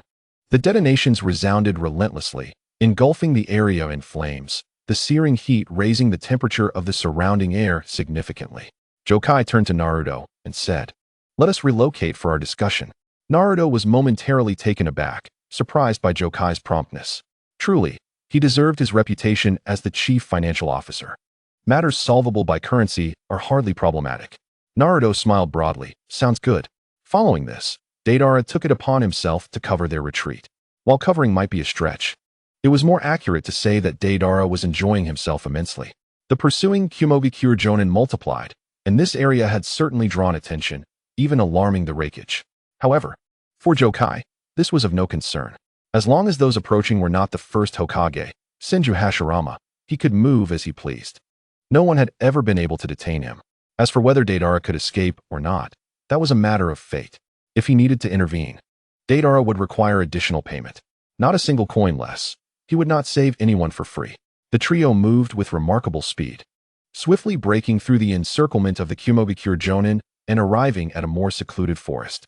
Deidara wiped the sweat from his brow, clearly still reveling in the excitement. Jokai turned to Naruto, asking, First, what do you intend to do with the Nibi? If this young man wishes to capture the Nibi as well, I must be on guard. After all, the Nibi is an essential target for the Akatsuki. We cannot afford any missteps. Naruto chuckled. Do you not conduct your tasks based on remuneration, without incessantly questioning the motives behind them? Jokai replied coolly, just a matter of curiosity. Naruto recognized that if he did not provide a sufficient justification, this individual would not be inclined to engage in the transaction. Thus, he fabricated a response. I have yet to see what a tailed beast looks like in person, so I wish to have a look. The atmosphere shifted to one of silence. Is there truly someone who would pay for information about the tailed beasts simply because they have never seen one? Even if one desired to observe, it is not guaranteed that the beast would enter its transformed state. One might as well be at a zoo, rather than on a sightseeing tour. Both Deidara and Jokai wore expressions of disbelief, staring at Naruto in shock. Did Naruto truly believe his impromptu excuse was so preposterous? Intentionally, he said, will you take on the job or not? If not, I shall seek others. This declaration jolted Deidara and Jokai back to reality. Jokai replied, we will. We shall merely escort you there. Whether you can compel the beast to transform depends on your own capabilities. Upon hearing this, a smile crept across Naruto's face. Deidara muttered to himself, what a peculiar year. Is this fool simply a spendthrift with too much money and nowhere to spend it? Deidara found it hard to comprehend. Of course, these matters were not for him to decide. Jokai extended his hand towards Naruto. Under Naruto's puzzled gaze, he stated, first, you must pay. Then we will proceed with the task. Isn't it usually the other way around? Naruto questioned. Jokai explained, you are far too powerful, and with your space ninjutsu. What if we bring you to the location and you simply vanish? Naruto was rendered speechless. That seemed unlikely. Fine, let us adhere to the customary rules. I will pay half of the fee now, and the remainder upon arrival. Is that acceptable?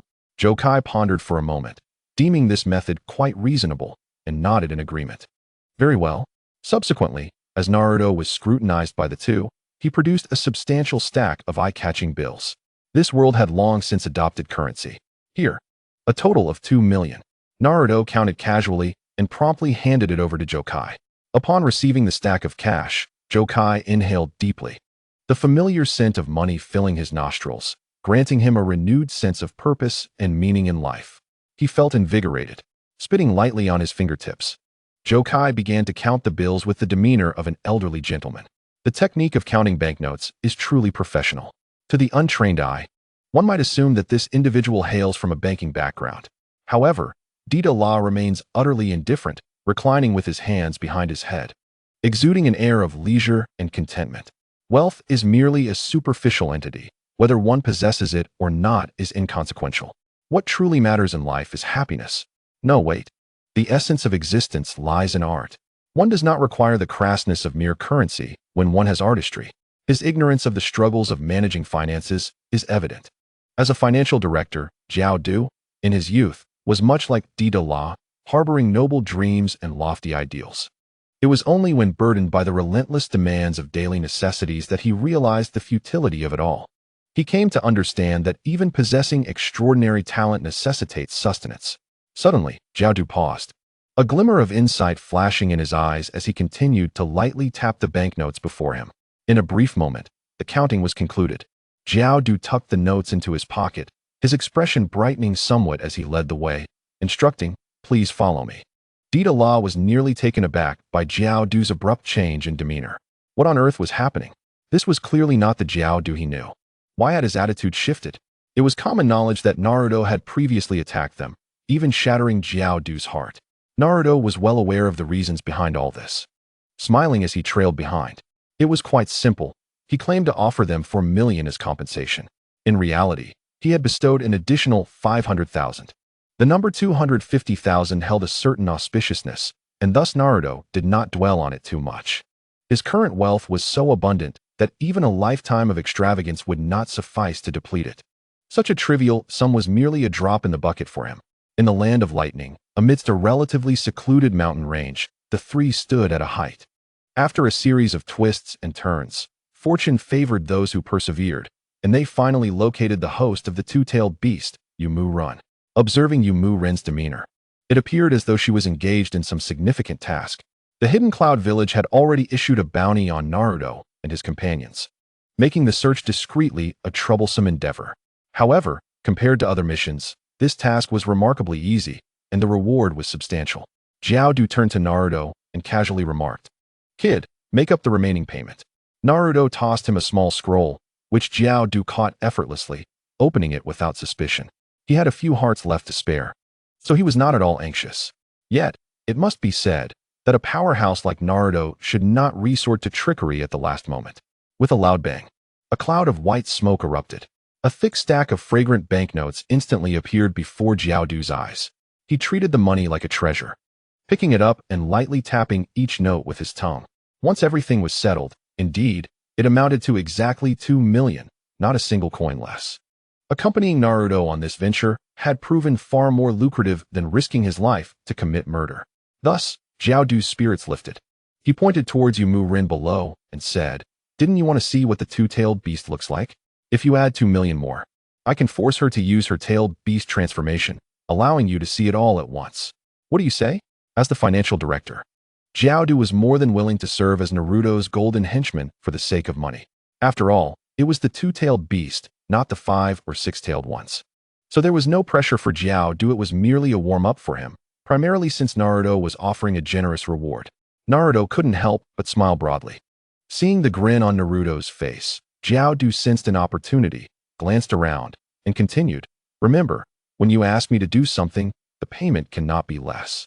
If even a single coin is short, I won't let you off easily."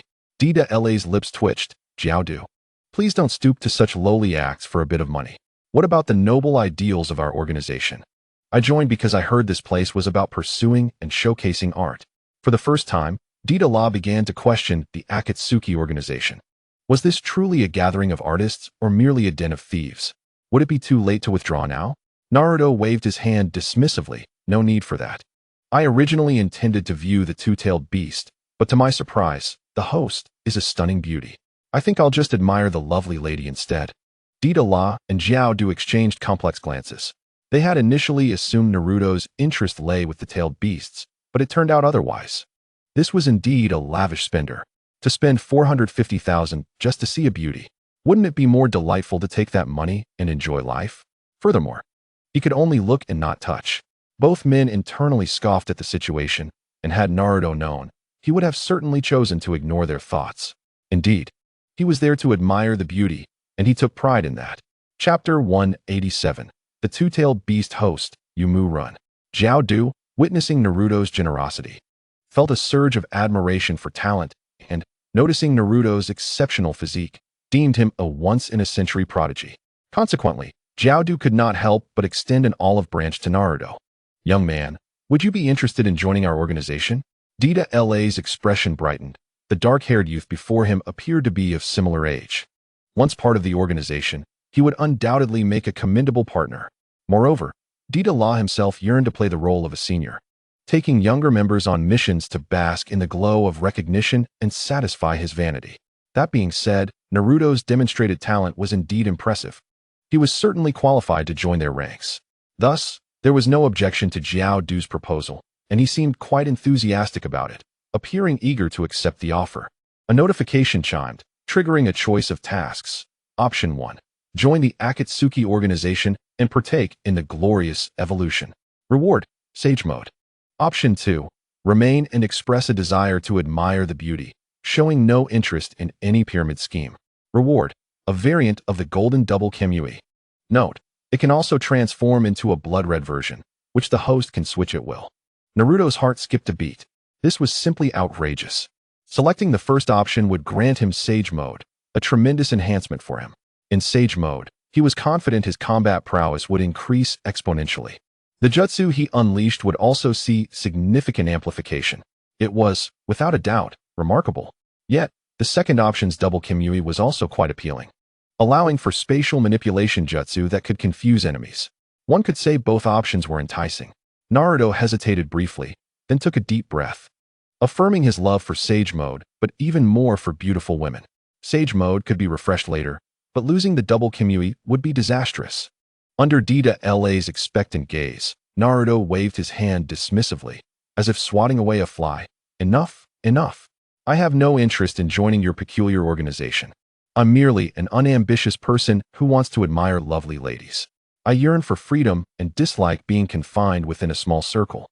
Please do not disturb my appreciation." Dida La and Jiao Du were taken aback. Is this truly human speech? In this day and age, there are still such strange individuals who would choose to forego immense power for the sake of the opposite sex. Truly unbelievable. They had never encountered such demands or proposals in their lives. Xiao Du, being older, found Naruto's words utterly incomprehensible. This was simply absurd. Fortunately, it is a relief that Mingren did not agree to join. Otherwise, bringing him back might have led to unforeseen chaos. His actions had left them somewhat flustered. Truly, he is a remarkable talent. It seems he would prefer women, as if he had never encountered a female being before. Xiao Du turned around and remarked nonchalantly, "Let us depart. We must return." Dida glanced at Xiao Du's retreating figure and then at Mingren beside him, ultimately letting out a resigned sigh as he hurried to catch up with Xiao Du senpai. "Wait for me."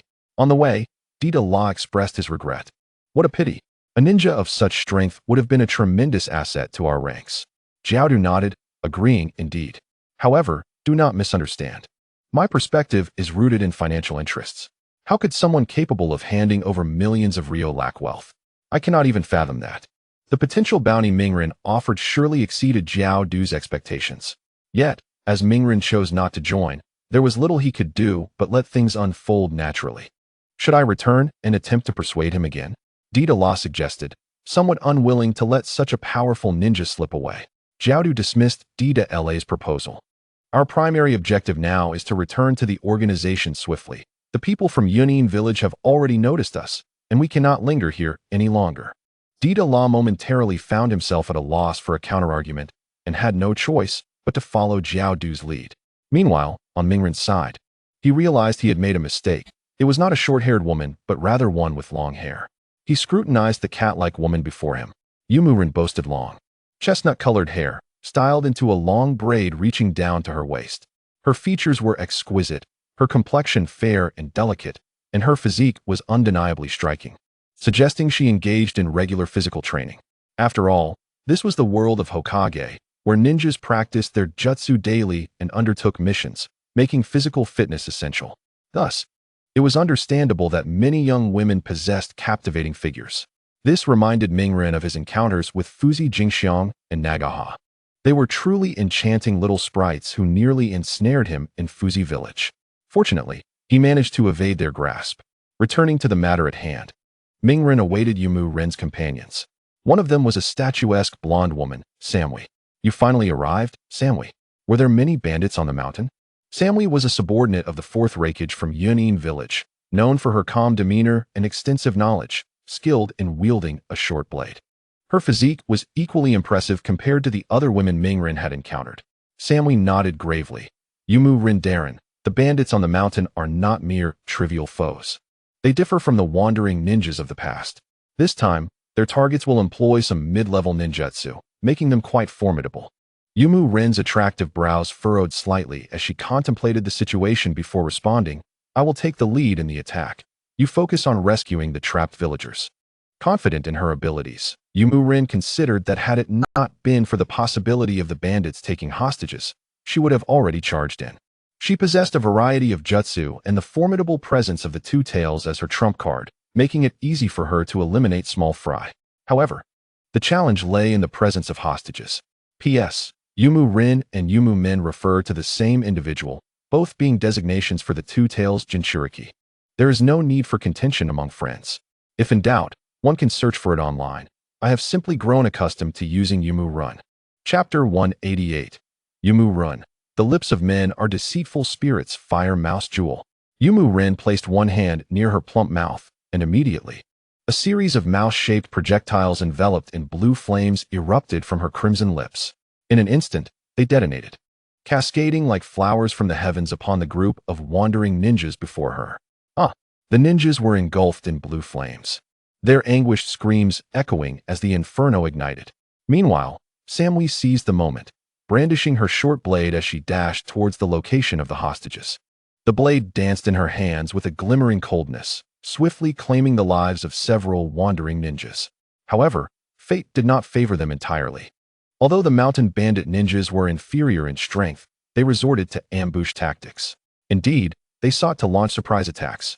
Even someone as composed as Samui found her expression shifting in alarm when suddenly confronted with a chilling blade aimed at her face.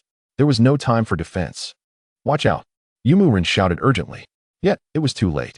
As Samui prepared to block the incoming strike with her elbow, a brilliant flash of golden lightning pierced through the heart of the attacking ninja. It was Mingren, who had been observing from the shadows, seizing the perfect moment to intervene. His arrival startled both women, but they quickly capitalized on the opportunity to eliminate the remaining wandering ninjas. Once they had dealt with the threat, Yumu, maintaining her vigilance, inquired coldly, "Who are you? Why did you come to our aid?" Despite her earlier ease in dispatching the other ninjas, her attention had been fixated on Mingren, who demonstrated such formidable lightning-based jutsu. He was undoubtedly a rare prodigy. If her memory served her right, that technique was called Raikiri, a renowned jutsu of Kakashi Hatake from Konoha. It was not merely her extensive knowledge. Kakashi's reputation was well known. In this era, communication was limited, and failing to gather sufficient intelligence about prominent ninjas could lead to unexpected encounters and dire consequences. Mingren feigned despair, exclaiming, "How outrageous! I just helped you, and you talk to me like this." Samui took a moment to carefully examine Mingren's handsome visage. So handsome, her heart fluttered. Yet, unaware of the situation, she chose to side with Yumu. "Little brother, what is your name? Please tell your sister." Noticing Mingren's youth and his recent act of heroism, Samui felt a sense of fondness rising within her, prompting her to smile at him. This demeanor pleased Mingren. He grinned brightly, "Sister, I may not be as young as you think." Samui's face was filled with confusion, as was Yumu-ren's. The two women exchanged glances, both perplexed, as Mingren appeared undeniably younger than them. How can this little brother claim he is not small? They wondered. Samui maintained her smile, patiently coaxing, "Little brother, stop joking. Please tell your sister who you are." Mingren shrugged, exasperated. "Sister, please stop calling me little brother. I am not small." "Of course not. How could that be small? It's akin to a donkey." One could not help but commend the effectiveness of the system he had acquired. It proved far more advantageous than any jutsu. Additionally, he had previously obtained a pair of shinjutsu from the system, which he intended to utilize when necessary, but dealing with mere lackeys was hardly a challenge. Naruto did not intend to reveal his true strength, as it would be akin to using a sledgehammer to crack a nut, making a mountain out of a molehill. Meanwhile, the wooden figure manifested sharp claws, reminiscent of Wolverine's, indeed resembling those of a feline creature. It seemed that the little cat was displeased. Naruto pondered this thought. In the next moment, reality confirmed his suspicions. The wooden figure, with a chilling gaze imbued with murderous intent, declared, "Since you have chosen to conceal your identity, do not blame me for being impolite. After all, an unfamiliar individual poses a threat to us. I appreciate your prior assistance to Samui, but now, I must ask you to perish." Both Naruto and the little Naruto were taken aback. "What? A Catwoman?" Naruto said, realizing that now was not the time for jest.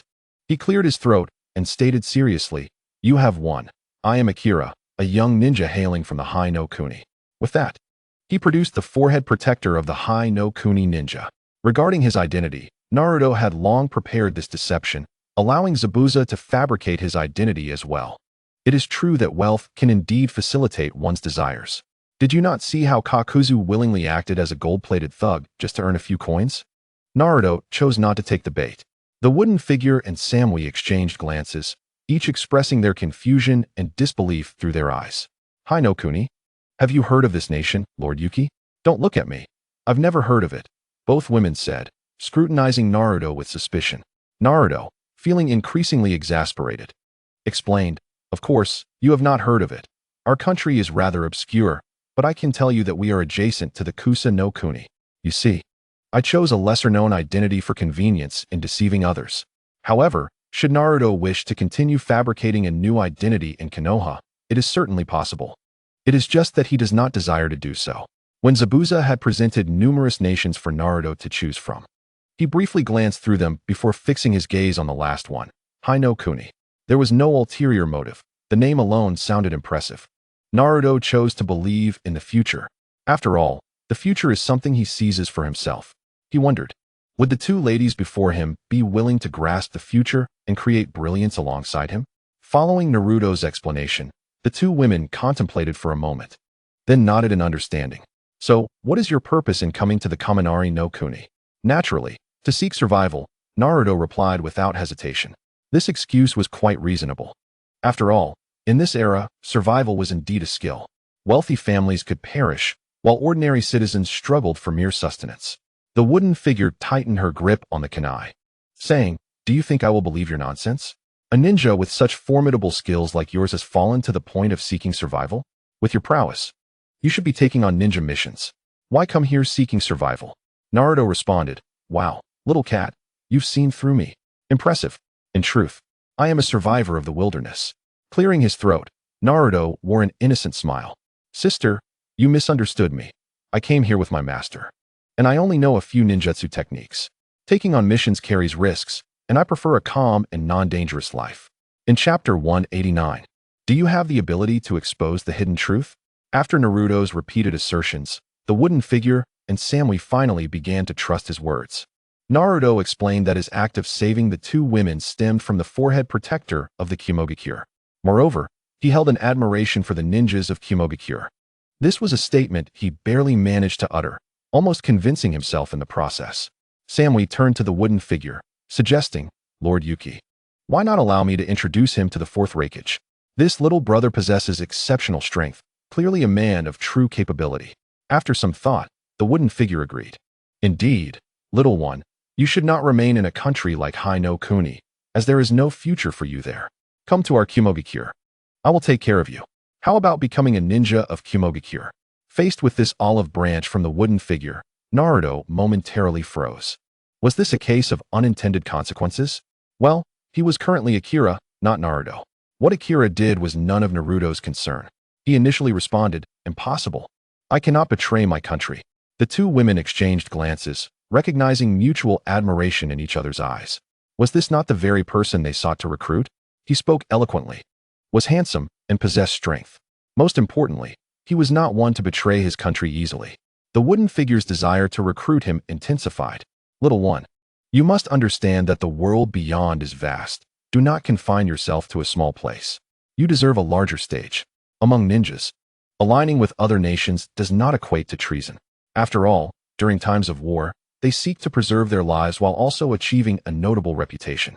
Small nations have limited resources, certainly unable to meet their daily training needs. Thus, joining other nations and serving them is not something shameful.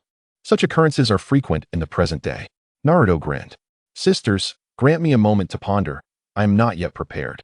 Before he could finish, Samui eagerly approached, grasping his hand. "What is there to prepare? We will introduce you. What is there to fear? By joining Kyuubi, you will be one of us." Goodness, Naruto thought. How enthusiastic. Upon noticing Naruto's surprised expression, Samui, having faltered for a moment, realized her choice of words was amiss and quickly corrected herself. "Oh, I meant that once you join Kyuubi, we will be comrades." The wooden figure adjusted her forehead, acknowledging Samui's cleverness. Naruto replied, "I preferred your earlier phrasing, thank you." The wooden figure then stated, "Samui, let us complete the remaining tasks."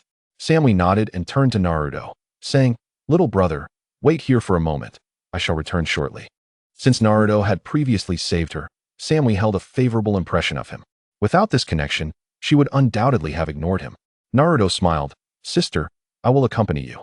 Samui hesitated, as this was their own mission and it might not be appropriate for Naruto to join. However, she glanced at the wooden figure, who slightly nodded in approval, implicitly welcoming Naruto's inclusion. Given that her superior had expressed welcome, she felt there was no reason to object. With Naruto's presence, their task became remarkably efficient. And the two women were astonished to discover that it was not Naruto who was anxious for his own safety. Rather, it was they who were concerned for their lives in the presence of Naruto. This was utterly absurd. In any case, with Naruto's involvement, the mission to rescue the villagers became exceedingly effortless. By the time they completed this commission, it was already afternoon. Samui, seemingly wary that Naruto might escape, approached him directly and remained close at hand. "Akira, come back with us." The wooden figure briefly glanced at Naruto before retracting her gaze. It appeared she too wished for Naruto to return with them. The abilities Naruto had demonstrated earlier certainly qualified him to be an elite chunin. He was decisive and swift in action. If nurtured properly, they could potentially become the new mainstays of Yunin Village. Previously, during his visit to Yunin Village, Naruto had not given it much thought, as he was unfamiliar with the place and lacked a guide, leaving him uncertain about where to explore. It was during that time that he encountered Deidara, and his companions. Returning once more would be pleasant, almost like a leisurely trip. Previously, with Deidara covering his back, the elite shinobi of Yunin village had not recognized his appearance, allowing Naruto to return with confidence. When presented with the invitation from the beautiful lady, Naruto smiled and agreed, saying, "All right, since Sister Samui has said so, if I refuse, I fear I would disappoint her." He lamented, "It's a pity you're not a man, otherwise, I would surely vow brotherhood with you. But as you are a woman, I can only pledge to be your sworn kin." The nearby Yumu girl pondered this, and Naruto couldn't help but think. Upon hearing Naruto's agreement, the two ladies were quite pleased, especially Samui, whose smile was radiant. They led Naruto back to the village. And upon returning to Yunin village, Naruto's mood had shifted from his previous visit. Initially, he had felt overwhelmed, but now he felt a sense of freedom. No longer needing to search for anyone, as those he sought were right beside him. The streets were bustling with pedestrians, all seemingly heading in the same direction, which puzzled Naruto. What are they up to? He wondered. Samui glanced at the crowd and suddenly recalled something. Oh, I remember now. Today is the day of Lord Killer B's concert. No wonder it's even more lively than usual. With Samui's reminder, Yumu clapped her hands in realization. That's right. He even invited me to attend. Naruto's lips twitched. A concert? Do you even know what rap is? It's incredible. This high-quality human rap is not something just anyone can appreciate. He felt little interest, but was interrupted by a system notification in his mind. Ding. Mission selection triggered. Yumu asked, "Hey, what's wrong with you?" Naruto sensed that the system was somewhat at odds with him. The system continued. Ding. Mission selection triggered. Option 1. Do not attend Killer B's rap concert. Reward. Title of the Lonely Messenger. Wearing this will evoke a sense of mystery about the host. Option 2. Attend Killer B's rap concert and conquer his audience with your own rap, allowing Killer B to witness what true talent is. Reward. Shinkage Raikiri. Golden Lightning. Really? It wants me to be a trainee. Naruto exclaimed. You wretched system, explain why you're showing me this? Can't we just enjoy ourselves without being forced into such shameful activities? However, the reward was undeniably enticing. I choose option 2, he declared. Congratulations, host. You have completed the selection. Reward, Shinkage Raikiri. Golden Lightning. I have no ulterior motives. I simply adore rap, Naruto reassured himself. Samui smiled at him and said, Amin. Would you like to check out Lord Killer B's concert? He rarely holds one, and you wouldn't want to miss this opportunity. I don't believe you. You're quite the trickster. That guy raps every day. He practically wants everyone to listen to him, Naruto thought to himself, though he smiled and replied, All right. Then take me along. Yumu paused for a moment, a charming smile gracing her lips as she looked at Naruto with a peculiar gaze. Naruto, seeing through her, chose not to comment. After all, many were attending the concert. He wouldn't be the only one suffering. Upon arriving at the concert venue at the back mountain, the crowd was immense. The audience below was a sea of supporters for Killer B. Naruto shouted, Wow! Lord Killer B. I love you. Go, Lord Killer B. The crowd erupted with cheers. As the saying goes, 1 minute on stage requires 10 years of practice. In the throng, Naruto couldn't help but wonder if these fans were hired actors. However, given the current focus of the shinobi world was on combat, it was unlikely anyone would resort to such tactics. When Killer B made his grand entrance, the cheers reached a fever pitch. He nodded to the crowd and began an impromptu rap. Hey, my darling, I will warm your hearts. In your most troubled times, I am here with you. Your support is my greatest motivation. Yes, baby. The high-quality background music elevated Killer B's performance, making it sound quite impressive. If the music were to be removed, Naruto believed he would feel utterly embarrassed. Truly, Killer B embodied the trend of the shinobi world, integrating body language into his rap to ease any awkwardness. The audience seemed to lose themselves in fervent enthusiasm, with some even expressing a desire to have children with Killer B. Naruto, feeling overwhelmed with embarrassment, tugged at an excited man beside him and whispered, Did you receive a bribe? Or are you being coerced? If you're being forced, just blink.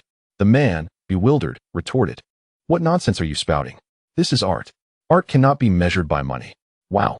Deidara missed out on a great talent by not seeing you. I see great potential in you. Why not join Deidara?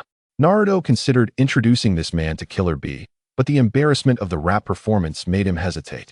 Their essay saying, As long as I'm not embarrassed, then it's the other person who should be.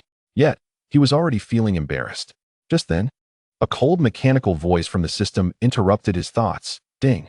Host, please do not attempt to evade the task. If the chosen mission is not completed, the rewards will be retracted. At that moment, Naruto felt an urge to curse.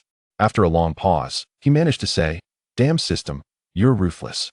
Yumu and Samui noticed Naruto's unusual demeanor. "Hey, what is wrong with you?" Yumu asked. Having walked alongside Naruto, she hoped he would share what was bothering him. After speaking, Naruto regretted it. It sounded even more awkward. "Is there a regret medicine available?" Urgently waiting, Naruto asked. "Yumu, is this rap really that enjoyable?" Yumu swayed to the music, finding it quite pleasant, while Samui appeared as a little fan, responding enthusiastically. The performance was quite captivating. It seemed that the rap skills of Chi-La-Bai had significantly improved. "Naruto, what the heck? Isn't it just about having a mouth?" Cough, cough. "Isn't this something that can be mastered after 2.5 years of practice?" Cough, cough. Forget it. Naruto thought it best not to overthink things. After all, excessive contemplation could lead to a befuddled mind. He chuckled, saying, "I want to give it a try too. Are there any requirements?" "It seems rather simple." The two girls exchanged glances, their eyes alight with curiosity.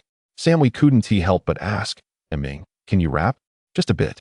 Naruto humbly gestured with his thumb and index finger. Quite modest indeed. Yomu laughed heartily. "All right, little bro, why not give it a shot?" Samui immediately grew excited, urging yes. "Hurry up, I want to see your rapping talent." The two girls were already familiar with Chi-La-Bai, and they greeted him at the stage's edge. Chi-La-Bai paused momentarily, then turned to Naruto and, in a rapping style, said, "Young man, you're quite impressive. I have high hopes for you. Come on."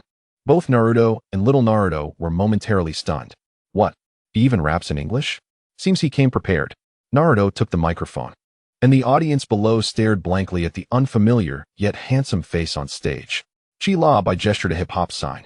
Naruto nodded, and, channeling the spirit of rap, used a similar hip-hop gesture to address the onlookers. "Hello everyone, I am aiming from the land of the sun.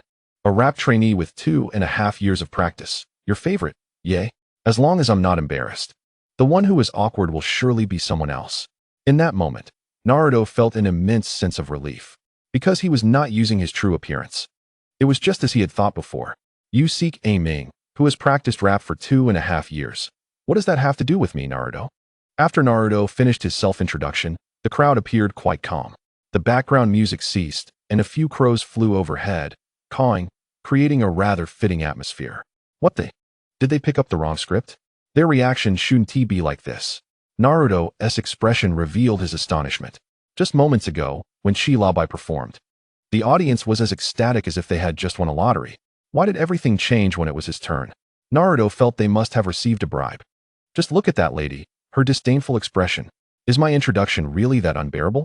At that moment, Naruto felt as if his skull might explode from the embarrassment. But it didn't matter. For the sake of his dual divine powers, he had to muster the courage to continue singing. As he prepared to perform again, the audience erupted in cheers. This young man from the land of the sun has quite the unique way of introducing himself. Not bad. Young man, your rapping style is quite innovative. Yay, I'm a trainee for 2.5 years. Oh yeah. Keep going. Use your rap style to completely captivate me. The crowd seemed to go wild, especially the female audience, who began to sway and dance along. Some even mimicked Naruto's introduction, boosting his confidence.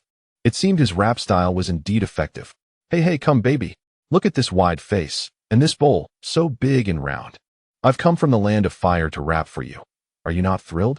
With the rhythmic beats accompanying Naruto's magnetic voice and fresh rap lyrics, he quickly enchanted the audience.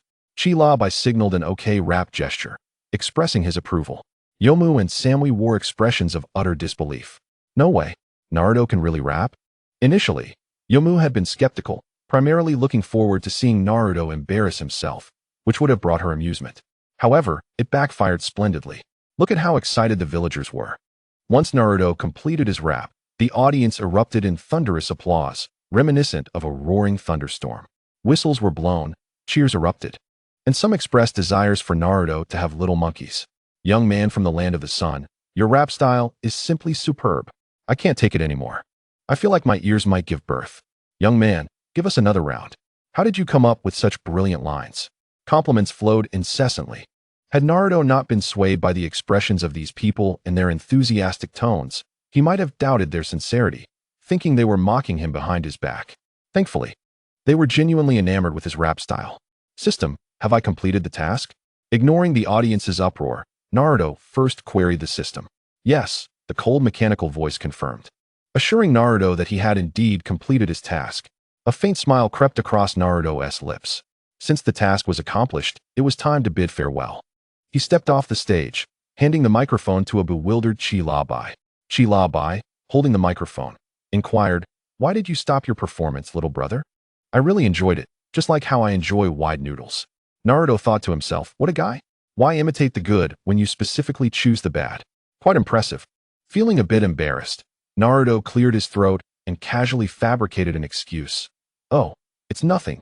Just a bit tired today. I couldn't think of better lyrics." "Oh, is that so? Then come again next time." Chi-Labai patted Naruto's shoulder, acknowledging this visitor from the land of the sun. Chi-Labai then returned to the stage to continue his rap. However, the audience, previously captivated by Naruto's performance, expressed their discontent and demanded that Chi-Labai bring him back for more. This put Chi-Labai in a bit of a predicament. Thankfully, after some persuasion, the crowd settled down to continue listening to his rap.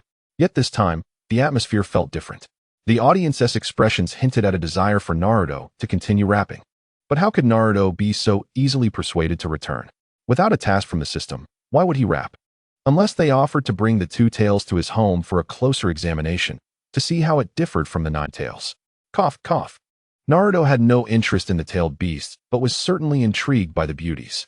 To get back on track, as everything wrapped up in the evening, Naruto was taken to the Raikage's office.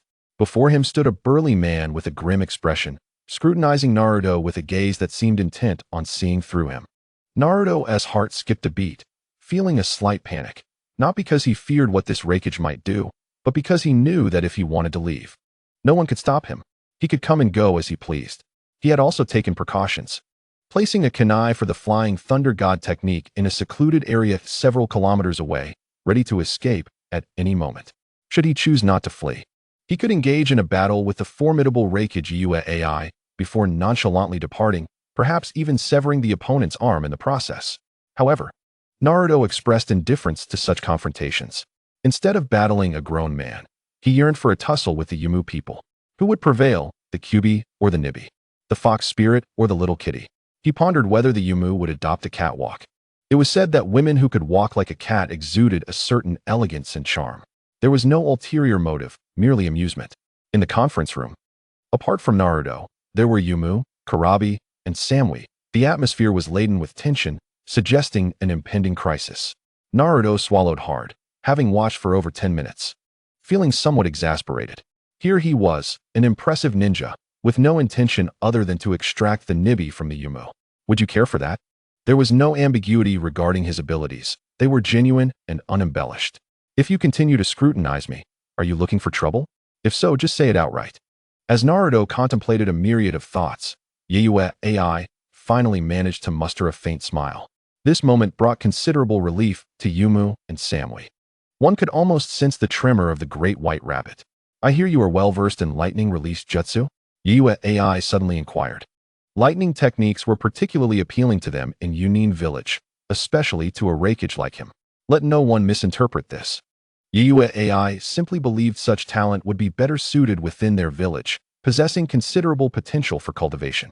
Without further ado, Naruto extended his right hand, and suddenly, a dazzling golden lightning crackled to life.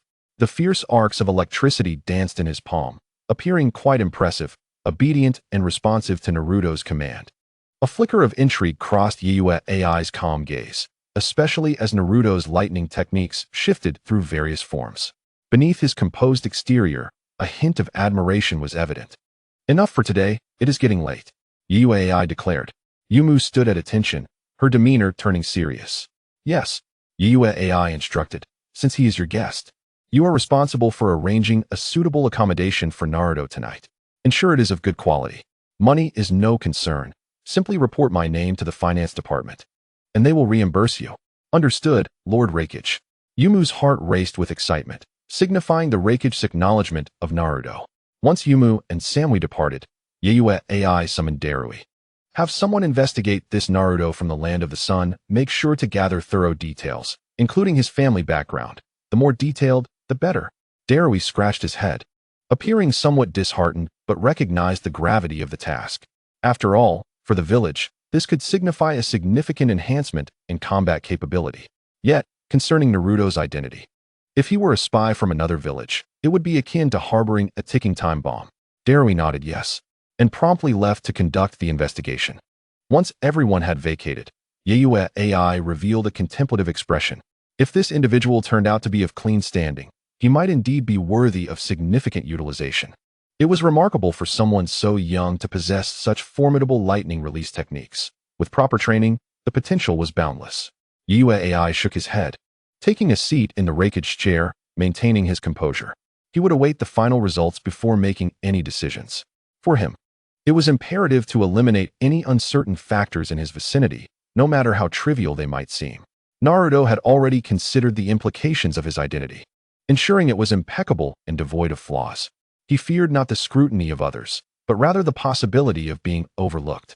Speaking of Naruto, upon exiting the Raikage's office, he felt an overwhelming sense of relief. Samui, like an older sister, laughed heartily. I told you not to worry, Lord Raikage is a good person. There's no need to be so tense. Thank you for the good person card, Yayue AI quipped. Though Yumu said little, her expression indicated she was in good spirits. Remembering Yayue AI's instructions, she turned to Naruto. Today, I will help you find a fine inn nearby for the night. We shall return to find you in the morning. What? Are you joking? I am not the sort of man who can settle for any haphazard accommodation. Naruto feigned trepidation.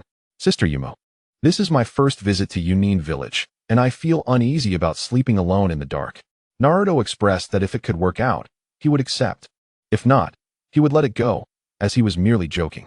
Observing the two women's reactions, Samui playfully blinked her bright eyes, her mouth slightly agape. You're afraid of the dark? Is that true? Naruto nodded emphatically. Absolutely, more genuine than a pearl. Samui erupted in laughter, exclaiming, Then how about you stay with me tonight? The girls in Yunin village were known for their open-mindedness, and having been previously rescued by Naruto, she found his humor delightful. Thus, she extended an invitation. Naruto's breath hitched momentarily as he gazed incredulously at the stunning woman before him, rivaling Tsunade in beauty. One might mistake her for a younger Tsunade. If only he could resolve this encounter swiftly, and then return to the village to seek out Tsunade. He would revel in delightful pleasures. Count me in, then. I shall be in your care tonight, Sister Samui, Naruto replied eagerly. Samui waved her fair hand dismissively. You're too polite. No need for formalities. Yumu eyed the pair suspiciously, especially Naruto, fixing her gaze upon him. Hey, don't get carried away. Samui. He is still a young man bursting with energy. Are you not concerned about potential nighttime surprises? Come on, don't derail my plans. Naruto internally lamented, his expression one of resigned exasperation as he raised his hands in surrender. I am not. Besides, I cannot possibly outmatch Sister Samui, Naruto shamelessly asserted, earning a roll of the eyes from Yumo. Less chatter. You will be sleeping alone at the inn tonight. Naruto silently exclaimed, Goodness, and turned to Samui with a pleading look. Samui interjected, Lord Yumu, Naruto is rather pitiable, and my place is spacious. We can manage to squeeze in together. That's all well and good, but what about later? Yumu crossed her arms, refusing to relent. Naruto responded, Thank you for considering the long term. Will there even be a later? I will be bidding farewell soon. Please, Sister Yumu, leave a line for future encounters. I'm quite unfortunate, and you should grant me this favor. I promise to be on my best behavior. Yumu fell silent, contemplating, before speaking under the scrutiny of their eager gazes. That being said, it has been decided that my little brother shall spend the night at my place. As such, there is no room for dissent, Samui. Your objections are futile. And you too, aiming. Chapter 193. Little brother, what are you watching? Thus, Yumu provided Samui with no opportunity to retort, forcibly taking Naruto back with her. It is not unusual, as she had mentioned. Concerns regarding Naruto's identity are far from simple. Moreover, Samui already harbors feelings for Naruto. Better safe than sorry. What if he were a spy? Would that not put Samui in jeopardy? Consequently, Yumu remained vigilant. In truth, whether to return with Samui or Yumu, Naruto expressed indifference. After all, both young ladies are equally charming. As night fell, Naruto followed Yumu back. She led the way, and as Naruto observed her strides, he couldn't help but marvel at her grace. Indeed, she possessed a feline elegance. Yumu's left foot occasionally strayed slightly off the center line, only to be matched by her right, alternating seamlessly without any awkwardness, as if it were her natural gait. The villagers had likely grown accustomed to such a unique stride, as it is not uncommon in this era. However, to Naruto, it was quite delightful. He regretted not having observed more closely before. Now, with time to appreciate, he found her movement captivating. It had been a long time since he had witnessed such an authentic catwalk, unlike the practiced poses of models from his past life. Feeling the weight of Naruto's gaze, Yumu paused slightly, turning to him with curiosity. "Little brother, what are you looking at?" "Just admiring how you walk, Yumune," Naruto replied innocently, without a hint of concealment. "Yes, I am honest. I am a bit of a pervert, and I lay my cards on the table." Yumu was taken aback, a unique allure gracing her lovely face as her lips parted in inquiry. "Oh, what is so fascinating about walking?" Naruto nodded. "Your stride is different from others. It is quite special and beautiful." Yumu's interest piqued. She leaned closer to him, her delightful fragrance enveloping Naruto. "What makes it different? Do tell." With a smile, Naruto replied. "Sister, your walk is particularly striking. It looks wonderful." His words flattered Yumu immensely. The silver moonlight illuminated her exquisite features, casting a rosy hue across her cheeks, making her even more enchanting. "Why, your words are as sweet as honey," Yumu teased with a smile. Naruto seized the opportunity, responding, "Is that so? How would I know? Would you care to taste and confirm if it is indeed sweet?" Daring to tease her back, Naruto could not let such a wonderful opportunity slip away. Yumu's face flushed deeper, and with a playful huff, she retorted, "You little rascal, let us head back." With that, she turned and continued leading the way. At that moment, her heart fluttered, her previous composure slipping away, her mind swirling with thoughts stirred by Naruto's playful banter. Naruto grinned, observing Yumu's flustered demeanor, relishing the delightful unfolding of events. This trip to the Land of Thunder was proving to be quite rewarding. Upon arriving at their accommodations, Naruto discovered that Yumu's lodgings were rather splendid. The idyllic image of them sharing a cramped room shattered before him. This was absurd. Was it not agreed that funding was limited? Why then did they reside in such luxury?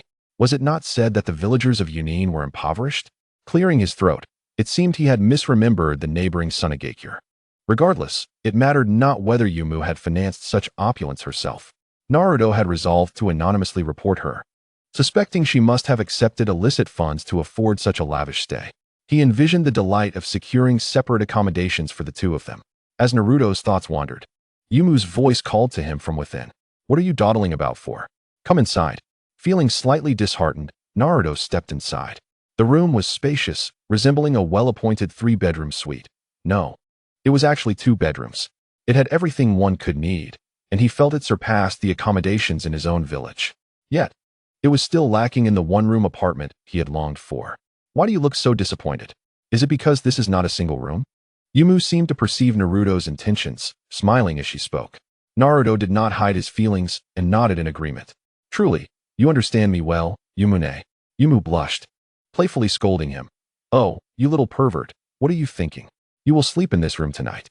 Naruto chuckled internally, feeling a pang of discomfort. How painful an epiphany this was. Alas, a few days of rest would do him good. Although he had journeyed from Fuzi village, he had not yet recuperated. Once he regained his energy, he would make another trip back. No, he would cast aside that dreadful thought. Yumu opened the door to the adjacent room, stepping inside. Aside from the occasional visits from Samui, no one else had ever stayed there. "For the next few days, you shall make do here, and once things settle, I will arrange a new place for you." The room was neither too big nor too small, bright and spotless, indicating that Yumu had kept it tidy. Upon entering, Naruto was greeted by a familiar and pleasant fragrance. It was indeed the scent of Samui. After tidying up, Samui handed Naruto the room key. "The bathroom is over there. I will show you shortly. By the way, where are your change of clothes and belongings?" Feeling sheepish, Naruto admitted, "They are on the other side, back with Jiraiya. To be precise, they are on my shadow clone." In the heat of the moment, he had not prepared adequately. "I have another change of clothes, but that one is still damp." Yumu, slightly exasperated, rubbed her temples. "Please tell me you didn't leave everything behind. Yumane, you truly are sharp." Naruto replied with a playful compliment. Yumu shot him a disapproving glare. "Fine, we will go shopping tomorrow and buy some new ones." Chapter 194. Naruto's misadventures, and Yumu's overwhelming intentions. Today's events were quite exhilarating for Naruto. He had made a good impression on the financial overseer, who expressed a desire to recruit him. Naruto deemed it acceptable. He could assume a different identity for the endeavor. However, at present, he needed to focus on settling matters with Yumu and the others. Observing his unfamiliar surroundings, Naruto felt no anxiety. Rather, he had grown accustomed to the hustle and bustle of recent days. After a refreshing bath, he returned to his room and lay down, inhaling the subtle scent of perfume that filled the air, and soon he drifted off into slumber. Naruto found himself in a dream. In the dream, Samui and Tsunade engaged in a fierce competition over issues of dominance. The two women clashed violently, their animosity palpable as they exchanged blows. Naruto, feeling a surge of panic, could not bear to witness the chaos unfolding before him. Resolutely, he decided to join the fray, and the battle erupted with cataclysmic intensity, filled with anguished cries echoing in the air. Previously, Naruto had warned them that regardless of who initiated the conflict, he would show no mercy and engage both of them simultaneously. Thus, the confrontation escalated dramatically, culminating in the eventual surrender of both women, who vowed to behave amicably in the future and refrain from such clever tricks. Following this tumultuous encounter, Naruto was treated to a wave of maternal affection from both women. Although the sentiment was fabricated, to Naruto, it felt entirely genuine. In the grand scheme of things, the distinction between authenticity and artifice was moot. For instance, if I were to purchase a pair of counterfeit sneakers, they may not be produced by an official manufacturer, yet I spent real money on them, and they adorn my feet. Hence, one could argue that they are, in essence, genuine. However, I digress. This is merely a poor analogy not meant to be taken literally. Just as Naruto was basking in this delightful reverie, he was abruptly awakened by a pressing urge to relieve himself. Groggy and disoriented, his thoughts were solely focused on hastening to the bathroom for a quick respite before returning to slumber, completely oblivious to the fact that he was lodging in someone else's home. In the dead of night, amidst the darkness, he groped his way to the restroom. Upon arriving, he found the door slightly ajar, and in his sleepy state, he paid no heed to the implications. As he pushed open the door, the figure inside, Yumu, was startled. Dressed in her night attire, she was seated on the toilet, having woken in the middle of the night for a similar purpose. Her habit of leaving the door unlatched was the reason for Naruto's unexpected entrance. After all, this was her home, and with Samui also being a woman, there seemed to be no reason for modesty. Yet, Naruto was different. He was a male. Both Naruto and Yumu were equally disoriented, but the moment warm liquid splashed upon her, realization struck, and she let out a piercing scream. Ah! This exclamation jolted Naruto from his stupor. Initially, he had sensed contact with something, yet his mind was preoccupied with the earlier dream, not fully registering the reality around him. However, upon hearing her scream, his sleepiness dissipated significantly, and he was met with an unexpected sight. What the hell? Yumu, what are you doing here? You need to turn away. Okay, I'm turning away. Naruto quickly averted his gaze, his embarrassment palpable. Yet, the most mortified was Yumu, her exquisite face a canvas of shame and fury, wishing she could obliterate him in that moment. Do you think I'm easy to bully? Once Naruto finished, he awkwardly contemplated what to say, but before he could speak, Yumu hurled a bottle of shampoo at him, which narrowly missed and embedded itself into the wall. This startled both Naruto and his manhood. Get out of here. It's dark, and I didn't see anything. Just leave. Yes. Naruto fled, acutely aware that he had committed a grave error. He was perplexed, wondering why Yumu had not closed the door while using the restroom. Who could he even discuss this with? As he departed, he mumbled a phrase under his breath. White tiger. Yumu, however, caught this, her senses heightened and acute. After he left, the sound of running water echoed from the bathroom. Instead of returning to his room, Naruto turned on the living room lights and sat patiently, awaiting Yumu's emergence. After half an hour, Yumu's irritated voice called out from the bathroom. Naruto, are you out there? His heart raced. Images of her stunning figure and the earlier incident flooding his mind, eliciting both fear and excitement. Would she seek vengeance upon his return? Given the circumstances, he could hardly blame her if she did. With a sense of trepidation, he responded, Yes, I'm here. Then come into the room. I'm changing clothes. Wait for me in the living room. Naruto discerned the irritation in her tone and opted to comply without further ado. Understanding the gravity of the moment, He recognized that Yumu resembled a volatile explosive, ready to detonate at any moment. It was evident that he bore a portion of the blame for the night's events. Acknowledging one's mistakes is only natural, and one must remain steadfast in the face of consequences. Taking a deep breath, he returned to his room, contemplating whether he should flee the village of Yunin under the cover of night. After all, if Yumu were to become enraged, it would not bode well for him, especially in someone else's territory. He was not there to instigate conflict, but rather to observe the people's sentiments incognito. However, dwelling on the past was futile. He needed to strategize for the future. After returning to his room, moments later, Yumu called out a few times from the bathroom. Once she was certain he had entered his room, she finally stepped out. Her face was flushed, a blend of anger and embarrassment, perhaps leaning more towards the latter. After donning her clothes, she opened the door with a flourish. In the living room, Naruto stood as if a student awaiting reprimand from a stern teacher, dutifully awaiting Yumu's judgment. The beautiful woman before him glared with an intensity that felt lethal. Time passed in silence, neither willing to break the tension. How could he possibly articulate his feelings? I splashed you, how do you feel? Surely, Yumu did not possess such peculiar proclivities. Ultimately, the blame lay with the whims of fate. Yes, it was my fault, Naruto thought, acknowledging the weight of responsibility. Yumu, about tonight. Silence. Yumu's enchanting eyes blazed with fury, as if they could ignite flames. Had she ever endured such humiliation before? This is infinitely more painful than directly ending her life. The recent events replay in my mind, causing a warm flush to spread across my cheeks, even tinting my delicate ears. Embarrassment and indignation intertwine within me, perhaps encapsulating my feelings perfectly. Naruto silently opts to keep his lips sealed. It is undoubtedly true that he possesses considerable strength. Yet a man's hands are not meant for striking women. Rather, they are intended for conquering the world. I shall not stoop to your level. Internally, Naruto feels a twinge of guilt, recognizing that he is in the wrong. It is now time for Yomurin to voice her thoughts.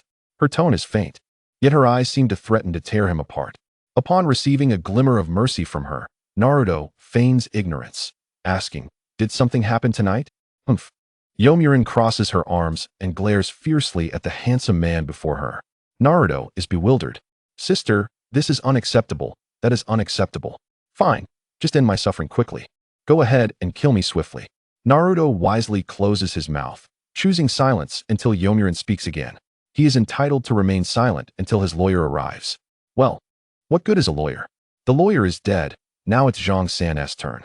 Yomurin fixes her gaze on Naruto, her lips parting slightly. Remember your words. If you dare to breathe a word about tonight's events, I will castrate you. She makes a scissor gesture, startling both Naruto and his little counterpart. Sister, we shouldn't play such games.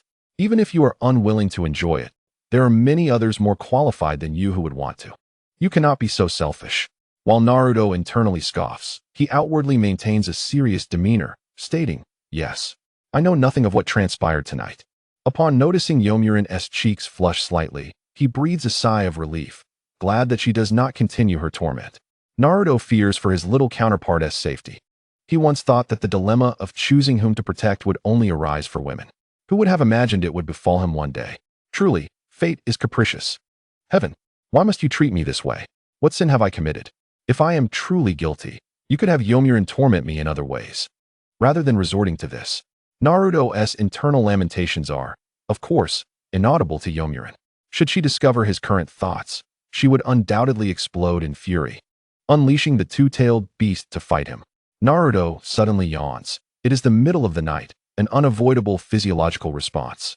Sister, if there's nothing else tonight, I shall return to my slumber. Huh, you dare to sleep? Yomurin's eyes widen in disbelief, staring at Naruto.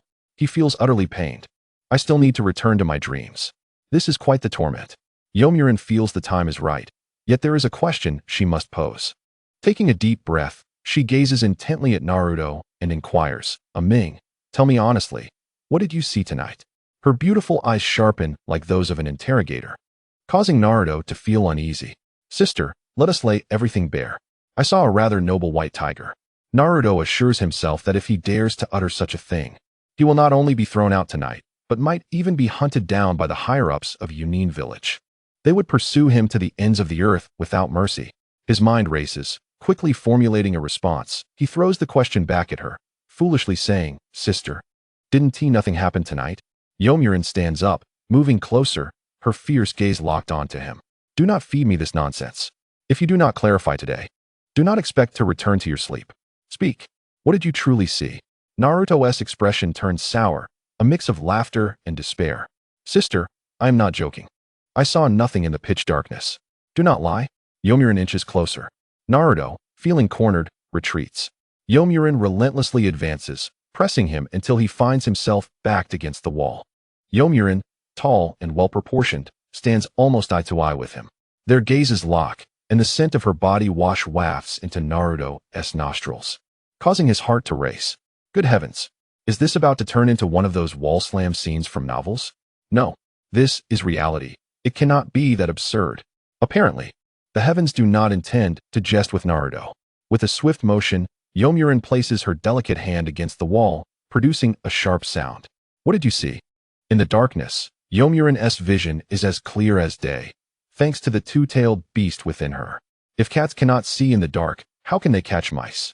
At that moment, although Yomurin is internally shocked, she indeed saw little Naruto, which left her feeling quite unsettled. The important matter is that she caught a glimpse of Naruto's gaze fixed upon her, even if it was just for an instant. She noticed the unusual glimmer in his eyes. Realizing he cannot escape, Naruto reluctantly admits, "Yes, I saw something quite white." Before he can finish his sentence, his mouth is covered by a hand. The hand covering him, of course, belongs to Yomurin. Chapter 196. Yomurin's unique thought process. Is it settled? Warm little hands cover his lips. Naruto can distinctly feel her hand trembling slightly. Her expression is one of fierce determination as her face reddens further. In a threatening tone, she warns, "Are you trying to die? If you dare speak out of turn again, I will tear that mouth of yours." Naruto is at a loss for words. "Sister, can we not converse civilly? Did you not urge me to clarify? Why now? Do you wish to tear my mouth off? Have you no sense of shame? I feel utterly wronged." Naruto understands that arguing with an angry woman is futile. Firstly, it is self-defeating, and secondly, if she becomes humiliated and enraged, he would be the one to suffer. Adopting the philosophy of better to avoid trouble than stir it, Naruto refrains from countering Yomurin. After all, he has not spoken falsely. Moreover, he has indeed feasted his eyes upon something quite white. Yomurin continues to glare at him. "Fine, go back to sleep. Remember today's events. Nothing happened." With her cheeks flushed, she intently gazes at Naruto, pronouncing each word with emphasis. Under her threatening gaze, Naruto nods. Only then does Yomurin release her hand. To prevent her from changing her mind, Naruto quickly retreats to his room, not forgetting to say, "Good night," before hastily vanishing. At this moment, Yomurin's face is as red as a liver, her heart racing chaotically, unable to calm down. After Naruto leaves, she sheds her previous calm demeanor, all pretense falling away in that instant. This is the first time I have been seen in such a manner, and under such circumstances. How infuriating. The more I think about it, the more aggrieved I feel. A desire for vengeance has inexplicably arisen within me. I must retaliate against that Naruto fellow. How dare he provoke me? If he can do that, then surely I can reciprocate? A bold thought emerged in my mind, audacious enough to startle even myself. But is this course of action feasible? In the realm of shinobi, there are still some basic ethics to uphold. However, everyone places great emphasis on the cultivation of ninjutsu, often neglecting the more casual aspects of daily life. Moreover, as a resident of Yunin village, I am aware of the fierce local customs that demand retribution for wrongs. Yet, I feel that Naruto has gained the upper hand through this method of revenge. Nonetheless, gender should not dictate equality. Why should he be able to act freely while I cannot? Within me, a fierce internal struggle rages. Meanwhile, Naruto remains blissfully unaware of these thoughts. At this moment, he has returned to his room, his emotions a tumultuous mix of excitement and agitation, ultimately succumbing to overwhelming fatigue and drifting into slumber. Before long, his breathing steadies, and he quickly plunges into the realm of dreams. Fortune smiles upon him, as his dreamscape seamlessly transitions into a new scene. What is different this time is that I, Yumu, have unexpectedly joined him. Naruto exclaims, "What a coincidence. We're truly matched opponents." Thus, the four of us engage in a fierce battle. Returning to my perspective, I too have returned to my room, clutching a pillow as a makeshift comfort object, tossing and turning in bed, unable to find sleep. Meanwhile, Naruto sleeps soundly. while I suffer from insomnia. The next morning, as dawn breaks, I suspect that Naruto might also be restless. Therefore, I approach his door and call out, "Naruto, are you awake?" My heart is in disarray, as I wish to remind him of last night's events. However, my voice receives no response from within. Furrowing my brows, I raise my voice and call again, "Naruto, are you there? Are you awake?" Still, silence greets me. My frustration grows, and I conjure my claws, pondering an incredulous thought. Enraged, I lightly tap the door lock with my sharp nails, and the door swings open. Naruto, in a state of unpreparedness, treats this space as his own, for he knows I would never harm him. Additionally, a crucial reason lies in the fact that our battle within the dream had escalated to a fever pitch. The situation was dire, and Naruto could not afford even a moment's distraction. He had drained his forces to near exhaustion, a truly terrifying scenario, one he had not anticipated. When the door creaks open, I find myself staring wide-eyed in disbelief at Naruto, sprawled across the bed like a lifeless pig. Having endured a sleepless night due to the events of the previous evening, bear dark circles under my eyes, while Naruto sleeps blissfully, even smacking his lips in his dreams. This infuriates me. Very well, since you have shown no compassion, do not blame me for my lack of mercy. At this moment, my inner cosmos erupts with fury. Without a moment's hesitation, I advance towards Naruto. Last night, upon awakening, he had inadvertently sealed the Nine-Tails foresight, and having forgotten to undo it by this late hour. The Nine-Tails remains completely oblivious to my actions. Swiftly, I bind Naruto, moving with stealth to avoid waking him. Yet, he remains deeply asleep. This further incenses me. I drag him to the bathroom with urgency. At this juncture, Naruto's dreamscape becomes increasingly hazy. The image of me, desperately pleading, begins to fragment. Suddenly, he hears a rustling sound, and warm water envelopes his body. In a daze, he recalls the words of a poet from a past life, exclaiming, "The waters of the great river come from the heavens." Oh, it was the waters of the great river come from the heavens. This stirs him from his slumber. As his eyes adjust, he sees an oddly familiar yet strange sight before him, the white tiger, which he had encountered in his dream the previous night. But how could this be? What on earth is happening? In an instant, Naruto awakens, his mind buzzing as if it had exploded. What the hell? Even the ninjas from Yunin village can pull this off. He had insisted that what transpired yesterday was beyond his control. Internally, Naruto laments, his expression darkening as he catches sight of my triumphant face. All right, we are even now. Upon hearing this, Naruto feels an overwhelming urge to slap me twice. Do not take me for a fool. Yet, recalling his own actions from yesterday, he concedes that we are indeed even. Chapter 197. Little brother, your words please me. In the bustling commercial street of Yunin village at midday, vendors throng the area. Little brother, what do you think of this outfit? I believe it suits you well. Samui says, assisting Naruto in selecting clothes. I stand silently beside them, my cheeks slightly flushed, occasionally revealing traces of irritation. Upon receiving a garment from Samui, Naruto inspects it and finds it perfectly tailored to his physique. Samui possesses excellent taste. Sister Samui, I will try this on, he replies with a sweet smile. Seizing the opportunity while I am lost in thought, Samui leans in closer to Naruto and whispers, "Why does Yumu seem a bit off today? Did you do something last night to upset her?" Naruto expresses his surprise. "How did you figure that out?" "Well, it wasn't me, and besides, we are even now." He feels a surge of frustration, plotting to find an opportunity to get back at me for my earlier actions. However, regarding Samui's inquiry, he smiles and assures her, "No. Sister Samui, you are overthinking it." "Really?" Samui furrows her brow in confusion. Naruto shifts his gaze from the Great Rift Valley, clutching the garment, and says, "Sister Samui, I'm going to change now." Samui dismissively waves her hand. "Go ahead." She ponders the peculiar atmosphere between us, which feels strange and reminiscent of illicit romance. Naruto remains unaware of Samui's thoughts. If he were to know, he would clarify that he truly was merely fixing the faucet last night, and nothing else transpired. Moreover, it seems that I assisted him in repairing the faucet. Well, it appears it is not that simple. Once Naruto enters the fitting room, Samui musters her courage to ask me, "Yumu, what happened last night? You seem a bit off today." This question ignites my temper. Recalling events from yesterday, she couldn't help but glare fiercely at Samui. However, it seemed that this grudge had already been settled today. Yumu pondered for a moment before speaking. "It's nothing. I was disturbed by a mouse last night, but I eventually caught it." Waking up in the middle of the night was quite bothersome. Samui appeared bewildered.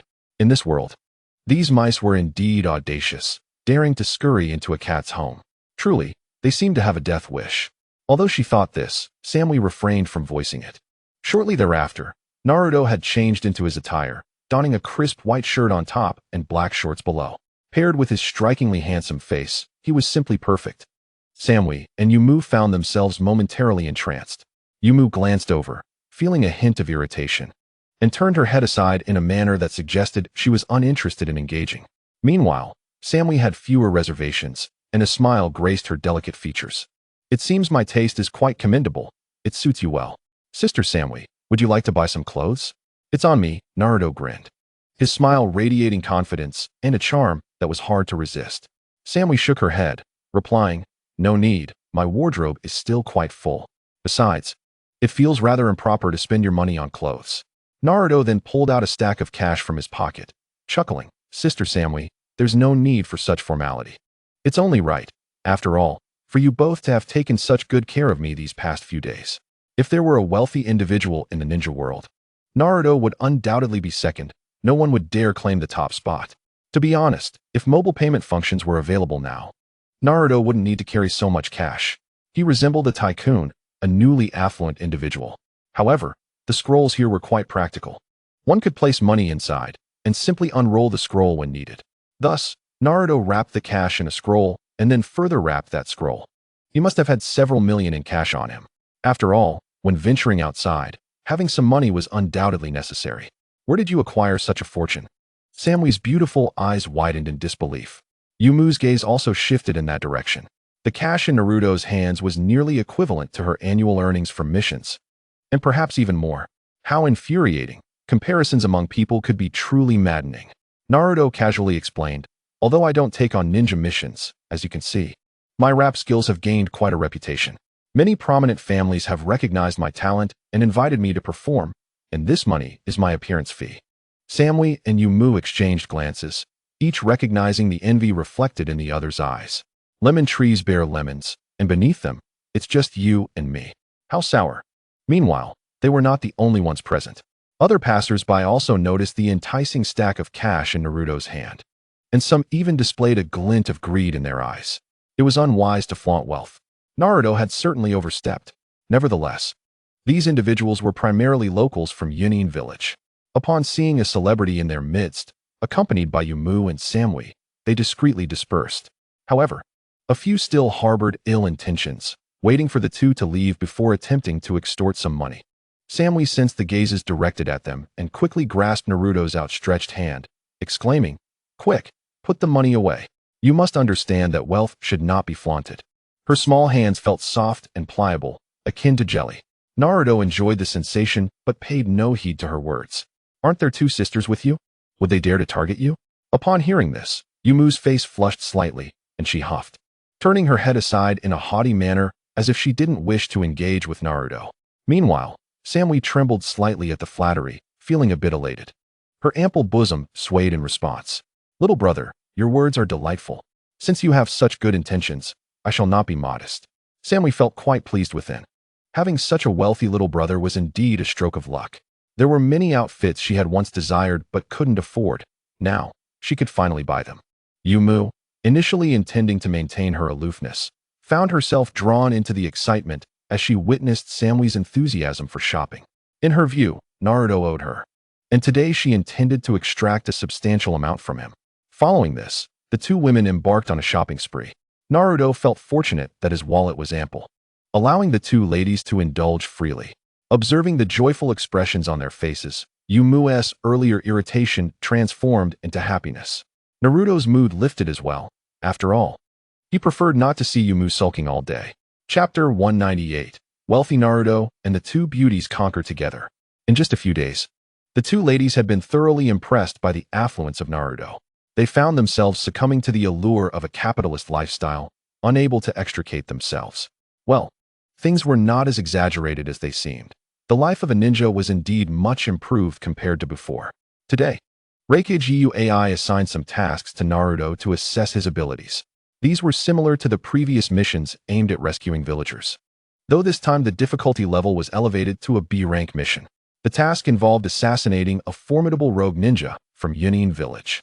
This rogue had claimed dominion over a small mountain pass, believing that the reach of Yunin village could not extend to that territory, and he ruled with impunity. Yuui's intention in assigning this mission to Naruto was not without ulterior motives. She sought to evaluate Naruto's prowess.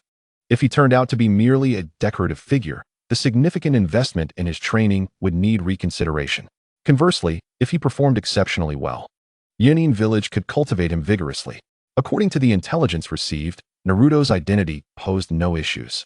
His birth date and nearby neighbors indicated that he was indeed a commendable individual. Wealth can accomplish wonders, while such circumstances were not common here. Naruto's utilization of them assured success. Originally, this mission was to be directly assigned to Naruto, with Yuui observing his capabilities from the sidelines. However, Samui vehemently opposed this during the meeting. Though Yumu did not voice her opinion, it was evident she stood with Samui. After all, one does not bite the hand that feeds. Yuui found herself in a dilemma. Ultimately, she acquiesced to their request. But the task would be accompanied by Yumu, serving as a backup to ensure safety. Unable to accompany them, Samui had no choice but to relent. With Yumu by his side, she felt a measure of reassurance. Returning to the two, night had fallen as they approached the mountain village where the rogue ninja, Guetian, resided. Upon hearing this name, Naruto recognized it as belonging to some inconspicuous minion, the kind that Kishimoto had no inkling to detail. Yet alas, this was the real world. Naruto could easily defeat 100 such minions alone. Nonetheless, with Yumu accompanying him, he relished the company, alleviating the monotony of the journey. Sister Yumu, please wait outside for a moment. I will be ready shortly. Naruto smiled as he drew a kunai from his waist. Over the past few days, the hostility from Yumu had significantly diminished, thanks to Naruto's personal charm and the subtle seduction of capital. Only then did Yumu begin to let go of past grievances. Alright, but I must warn you, that fellow Yamamura Kida is quite formidable and proficient in a potent poison technique, so do not underestimate him, Yumu cautioned. Naruto chuckled and made an okay gesture, assuring her, no worries, I understand. To put it mildly, poison was merely a triviality for him. He could even consume lethal substances as if they were mere water, a fact he had tested before. It must be said, the transformation awarded by the system was indeed remarkable. Once everything was prepared, Naruto stealthily approached the wooden house where Yamamura Kida resided. It was a large, single-story structure, self-constructed. Before getting too close, Naruto heard a series of amorous sounds emanating from within. What a surprise! He exclaimed, you certainly know how to enjoy yourself. Truly a lecher. He had researched Yamamura Kida and knew him to be skilled in the use of poison, but even more infamous for his lecherous behavior, often abducting women and employing aphrodisiacs to prey upon them. It was unclear how many virtuous families he had harmed. Just because such depravity was absent from anime did not mean it did not exist in reality. Such despicable characters deserved punishment. Rather than submitting their poison formulas to the state, they hoarded them for themselves. Clearing his thoughts, Naruto's eyes glinted with murderous intent. Once he neared the room, he felt no fear. He would charge in and complete his task, for with his current strength, no one could stand against him. There was no cause for alarm. Upon entering, he discovered Yamamura Kida and a bruised woman with a dazed expression. Who are you? Yamamura Kida bellowed in fury, beginning to weave hand signs. I'll take your life. Without wasting words, Naruto lunged forward with his kunai to strike. Then, the henchman seized the girl on the ground, threatening. If you dare come any closer, I'll kill her. Naruto was taken aback. Wasn't it said that such foolish minor villains lacked intelligence? Why was he suddenly clever at this moment? Do as you wish, Naruto replied without hesitation, hurling his kunai. Yamamura Kida was bewildered, thinking, boss, why aren't you following the script? Aren't you here to rescue her? Internally, Yamamura Kida cursed profusely, but a smile crept onto his lips. His movements could not match the speed of Naruto's kunai, which pierced his forehead.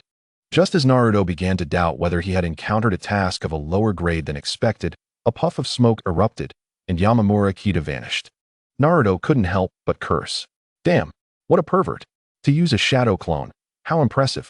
A bandit, indeed, worse than a bandit, disgusting.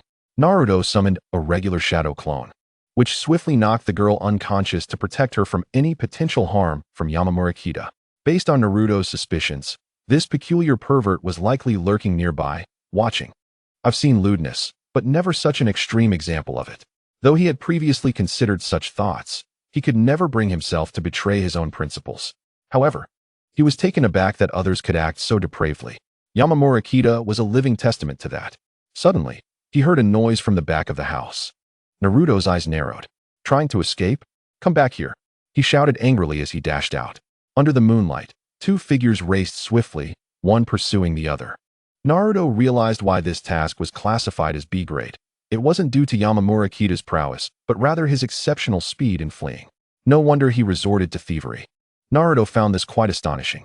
It was well known that ordinary people in this world were exceedingly weak compared to ninjas.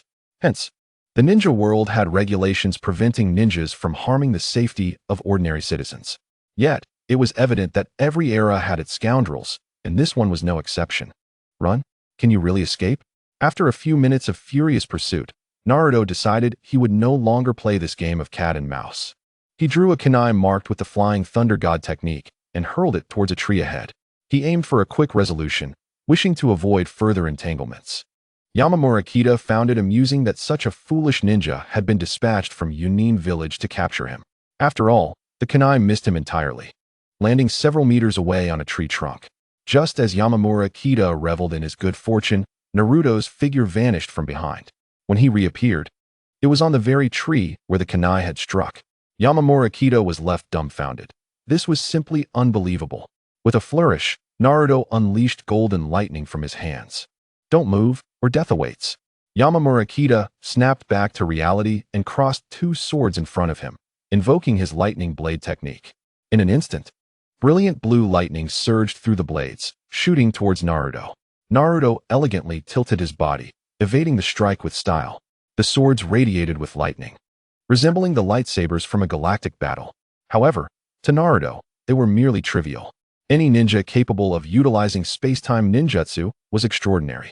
Yet, Yamamura Kita showed no desire to engage further. He drew a self-made gas bomb from his waist and tossed it to the ground. A loud bang echoed as a thick green mist spread rapidly around them, enveloping the area in a heartbeat. This concoction contained many additives that would cause nausea and even vomiting blood upon inhalation, akin to the poison techniques of Orochimaru. However, Yamamura Kita was no Orochimaru. Otherwise, he would not be so obscure. To Naruto, the gas was as harmless as air, easily breathed. His only desire was to swiftly locate that scoundrel and deal with him once and for all. Kyuubi, pinpoint the chakra signature. Naruto's lips curled into a slight smile as he summoned the Nine Tails. Yes, master. The Nine Tails obediently directed Naruto along a clear path. Following the guidance, Naruto quickly pursued.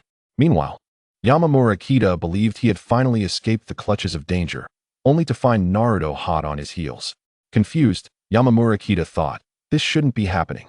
Time and again, his techniques were effortlessly countered by Naruto. He had no intention of dying here. There were still many misdeeds he wished to commit. Damn you, just die? Yamamura Kita seethed in frustration. Meanwhile, Yomu, who was waiting nearby, had also taken notice of the situation. She stood directly in Yamamura Kita's path. Aware that Naruto was ultimately responsible for this mission, she merely needed to observe Naruto's prowess from the sidelines. However, over the past few days, she had reaped numerous benefits from him. Moreover, Naruto's frequent endearments of Sister Mu-Rin stirred a slight unease within her. One must pay heed to the divine in addition to the mundane. With the intention of offering assistance, she decided to intervene momentarily. Sharp claws manifested in her hands. You're doomed, Shan Siyuan Gue Tian. Surrender now, the young lady exclaimed. Shan Siyuan Gue Tian, bewildered, could not comprehend why there were ambushers at this moment. It seemed he was willing to do anything to eliminate him. Realizing he had no escape, he resolved to take drastic measures. He retrieved all the poison he carried and, with a forceful crash, hurled it to the ground. Pink and green smoke erupted instantaneously, with the pink haze predominating. It was evident that Shan Siyuan Gue Tian was a nefarious character, often engaging in dubious activities. Thus, the abundance of such contraband on his person was hardly surprising. Caught off guard, Mu-Rin inhaled a few breaths of the gas, feeling a wave of discomfort wash over her, prompting her to retreat from the battlefield's center. Shan Siyuan Gue Tian intended to exploit the obscured visibility to flee. In the next moment, It felt as though something had pierced his chest. Indeed, it was Naruto's Raiton technique. Sparks of golden electricity crackled continuously, with traces of blood adorning it. As the warm liquid clung to the surface, the shattering of his heart signaled the end of a life. Shan Guation's expression was one of disbelief. Nanny? The scene before him grew increasingly blurred until consciousness faded away. Naruto withdrew his bloodied right hand, casually flicking away the excess blood onto the ground. Do not presume that a lack of visibility renders me incapable of eliminating you. That is simply absurd. He bent down, the electric energy still radiating from his hand, transforming into a sharp lightning blade. With a swift motion, he severed Shan Guation's neck. Holding the severed head of this rogue, he leaped out of the toxic zone, deeming it essential evidence. The ears could be claimed as someone else's. Reluctantly, Naruto took the head instead. By thunder, I shall shatter the darkness, Yang Yongshin. Sister Mu-Run, where are you? He called out, glancing around. The thick smoke lingered, indicating that the person was on the verge of death. The final struggles were indeed quite unsightly, and the quantity of drugs used was excessive. Naruto suspected this was the cumulative dosage of the past decade for Shan Guation. Soon, he spotted Mu-Run, flushed and on the ground, gazing at him with tear-filled eyes, brimming with fervor. This startled Naruto. What the? How could such a scene from a sensational narrative manifest in my reality? This is utterly nonsensical. Sister Mu-Run, must you gaze at me with such yearning? Please, spare me. Naruto swallowed hard, his emotions a tumultuous blend. His thoughts drifted aimlessly. This was utterly absurd. Before he could ponder further, Mu-Rin had already approached him. Chapter 200. Has Mu-Rin transformed into a female ghost? The delightful fragrance emanating from her enveloped him, filling his nostrils. Fortunately, they were in a forest, devoid of others. Only Naruto could appreciate this exquisite sight. He had previously utilized the technique to conceal the Kyuubi within him. Ah, Naruto, I feel so unwell, Mu-Rin lamented, her breath fragrant, her hands moving uncontrollably across his form. Naruto found himself in a rather comical predicament. I feel worse. Sister, you still have the two tails to consider. It was rather unseemly to be admired by a tailed beast. In the next moment, an abrupt voice from the system erupted in Naruto's mind. Ding. Would you like to apply the concealment technique on the two tails? What the dog system? Naruto was bewildered, questioning the purpose of the system. Could this concealment technique be shared? The system provided clarity. Indeed, host. By utilizing the concealment technique, you can shield the tailed beast nearby. If the beast's power is akin to the Kyuubi, the duration of concealment will be brief. For instance, if you shield the Hachibi from its Jinchuriki, the effect lasts for a maximum of half an hour. The one tail can be concealed for 5 days, while the two tails can also be concealed for 5 days. The system elaborated. Naruto felt utterly frustrated. Just provide a proper introduction to the two tails. Spare me the details about the Hachibi and the one tail. I'm not interested in that. While lamenting the system's lack of sophistication, he nonetheless offered it a mental thumbs up. 3 days, though insufficient for someone of his caliber, was better than nothing. He acknowledged that this opportunity was indeed delightful. He then initiated a concealment for the two tails. The two tails, originally preparing to inform Naruto of the antidote, was momentarily taken aback. It witnessed Mu-Run returning to her normal state, engaging in a work report with Naruto. However, the reality was far from it. Naruto found himself in a dire situation. Sister, if it becomes unbearable, let us return home, he suggested. If the dosage utilized by Shan Guation was within normal parameters, Mu-Rin could still maintain her composure. However, the rogue had exhausted all his narcotics at that critical moment, leaving Mu-Rin defenseless. Naruto cursed internally. Sister, are you serious? On her end, Mu-Rin could no longer hear Naruto's voice. His frustration was ignited by her actions. He was not equipped with a fire extinguisher. He was no match for such a situation. I apologize, Sister Mu-Rin. Although I do not wish to become a beast, I am left with no choice. Reluctantly, Naruto raised his hand, intending to strike her delicate neck to render her unconscious. At that moment, the system's cold mechanical voice echoed once more. The narcotics on Mu-Run are not ordinary, and the inhalation quantity has been excessive. If the host fails to extinguish the fire within a short time, it may leave irreversible damage in her future training or even pose a life-threatening risk. If the host strikes her unconscious, it will not provide the necessary assistance, but rather harm her directly. Naruto was taken aback. What the hell? Dog system? What do you mean? Are you forcing me not to choose either option? Answer me. His hand froze mid-air, creating an awkward tension. No matter how he called out, the system remained silent. It was merely a soulless entity, devoid of emotion. Naruto was caught in a dilemma. He felt trapped in an impossible situation. After several minutes of contemplation, he decided to heed the system's advice. He had no doubts about its authenticity. Taking a deep breath, he resigned himself to fate. Fine, I'm scared of you. Is that enough? At this moment, Naruto found himself utterly exasperated. What on earth was happening? Moreover, Murin seemed to intensify her actions. The area was devoid of people and quite spacious. The night was perfect, and a gentle breeze wafted through. Everything seemed just right. Naruto had fallen into a dream. This time, he dreamt that he was an ancient scholar, journeying to the capital for the imperial examination. Along the way, he encountered a female ghost, reminiscent of the narrative in Chien Nu Yuhan. However, this version featuring Ming Ren was far more intense than the original tale. This predicament tormented him greatly. Whenever he attempted to study, review materials, and aspire to become a top scholar, this extraordinarily beautiful ghost would divert him from his initial dreams in various ways. He merely wished to secure a respectable official position to ensure a stable livelihood for his later years. Was that too much to ask? He also yearned for a future devoid of hardship and hunger. Yet, this ghost wielded formidable powers, while he was just an ordinary mortal. How could he possibly contend with her? In simpler terms, he lacked the necessary magical prowess. As a scholar, Ming Ren felt utterly helpless. This agony of being at the mercy of another, with insatiable desires, was truly unbearable. Thankfully, it was all merely a dream. He awoke the next day, under the bright midday sun. He recalled that during his nocturnal escapades, he had maintained his original appearance, but as he was on the verge of drifting into slumber that morning, he had reverted to a youth with black hair and black eyes. Upon waking, he found Yumu Ren, already dressed neatly, watching him intently, her gaze fixed on his face. When their eyes met, she resembled a startled little rabbit, quickly averting her gaze and blushing as she said, "I've just returned from hunting, and I made roasted meat. If you're hungry, feel free to have some. It's for the dog, so eat if you wish." With that, Yumu Ren shyly departed. Ming Ren's eyelids twitched. Indeed, women were ever so changeable. Alas, he felt sorry for his own predicament. However, it struck him that the massive prey before him was clearly a bear, and Yumu Ren had roasted only the most meaty parts of its arm. With a slight headache, he exclaimed, "What a waste." He pondered whether bear kidneys were nutritious.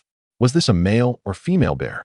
Ming Ren swallowed hard, his stomach rumbling with hunger, his eyes sparkling. He proceeded to dissect the bear with remarkable speed. Before long, the gigantic creature lay in pieces before him. The heavens did not disappoint him. It was indeed a male bear.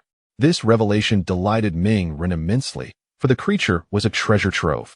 Without hesitation, he extracted the various parts, cleaned them thoroughly, and began the roasting process.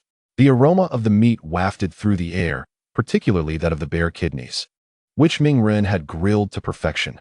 Crispy on the outside, tender within, with sizzling juices that filled the air. He wished he had some cumin and chili powder at hand. Alas, he settled for what he had. Ming Ren brought the oversized bear kidney to his mouth, taking a hearty bite, and was instantly met with a burst of flavor. Thanks to his special preparation, the kidney was devoid of any unpleasant taste and incredibly palatable. He estimated that this feast would have cost him a fortune in his previous life. Such a large kidney, along with the bear's other parts, was likely worth a fortune. Yet, in this ninja world, such delicacies seemed to be of little value. The local inhabitants barely knew how to prepare them, discarding the choicest parts and consuming only the less desirable bits. What a shameful waste. Before long, he had polished off an entire kidney. The exertion from the previous day had truly worn him out.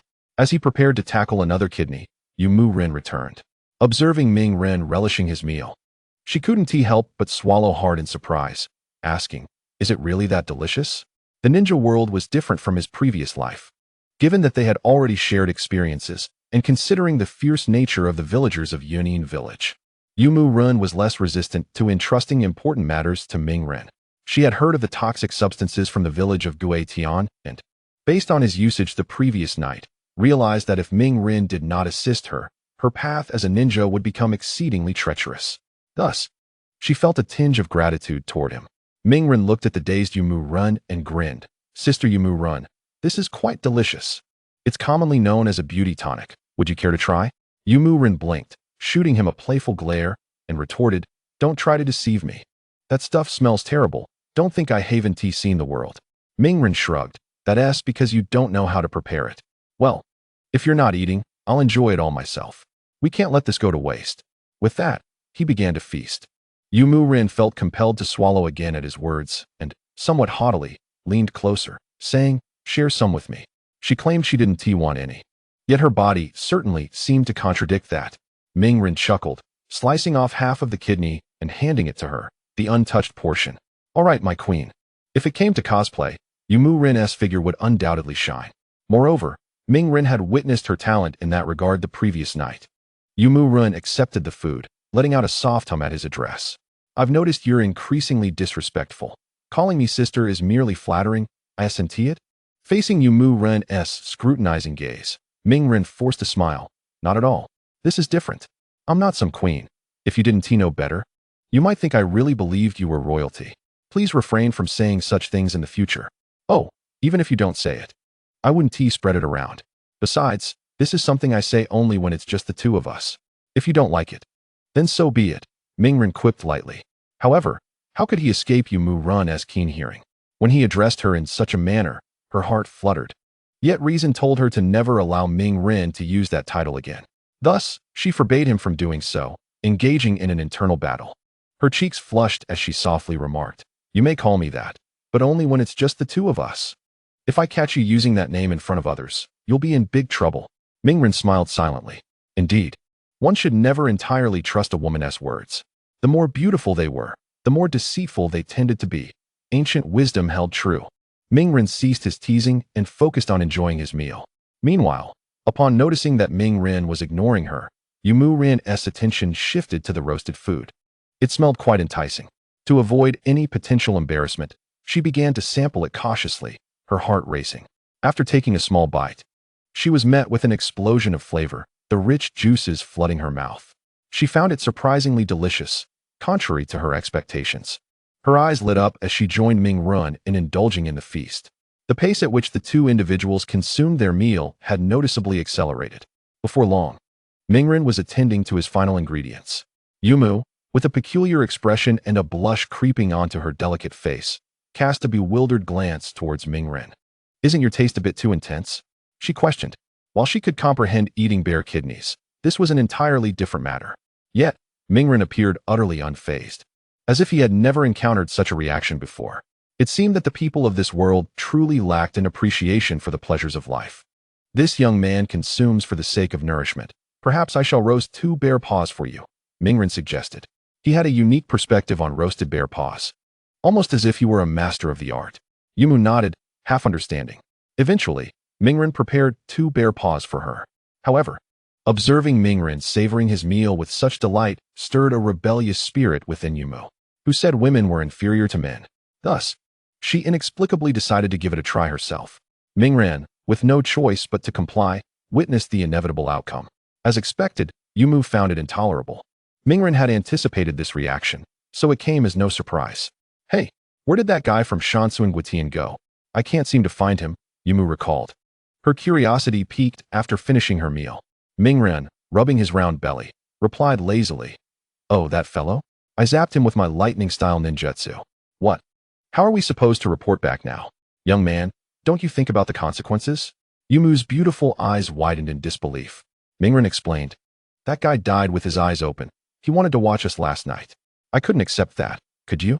After a moment of contemplation, Yumu gave Rin a thumbs up, conceding, "All right, you were right about this.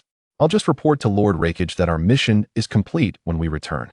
With that, Yumu briskly walked ahead, seemingly intent on avoiding Rin. Rin saw through her intentions but said nothing, following behind with a smile. Chapter 202, Tsunade. "Hey, kid, not too shabby." In the land of fire, Konoha village, much had transpired. However, Rin's covert assistance had spared Tsunade a considerable amount of trouble. Though it was merely a puppet shadow clone, it still possessed significant power. The system had even mentioned a capability for remote energy transmission akin to Sage Mode, enabling clones to supplement their strength. This technique was one that Rin could utilize, and it was even more time-efficient and convenient than Sage Mode. The energy transmitted could sustain the existence of the puppet shadow clone for an extended period, allowing it to remain undetected for up to 6 months if the chakra used was minimal. However, the puppet shadow clone had handled a fair amount of dirty work, necessitating periodic energy supplies from Mingren. This was a straightforward task, as he could simply ask the Nine Tails. Rent still had to be paid. One could not stay for free indefinitely. As evening descended, the golden hues of the setting sun bathed the land, creating a breathtaking spectacle. It had been a while since he had seen Xiaohuitian. How long must my wife continue her training before returning to the village?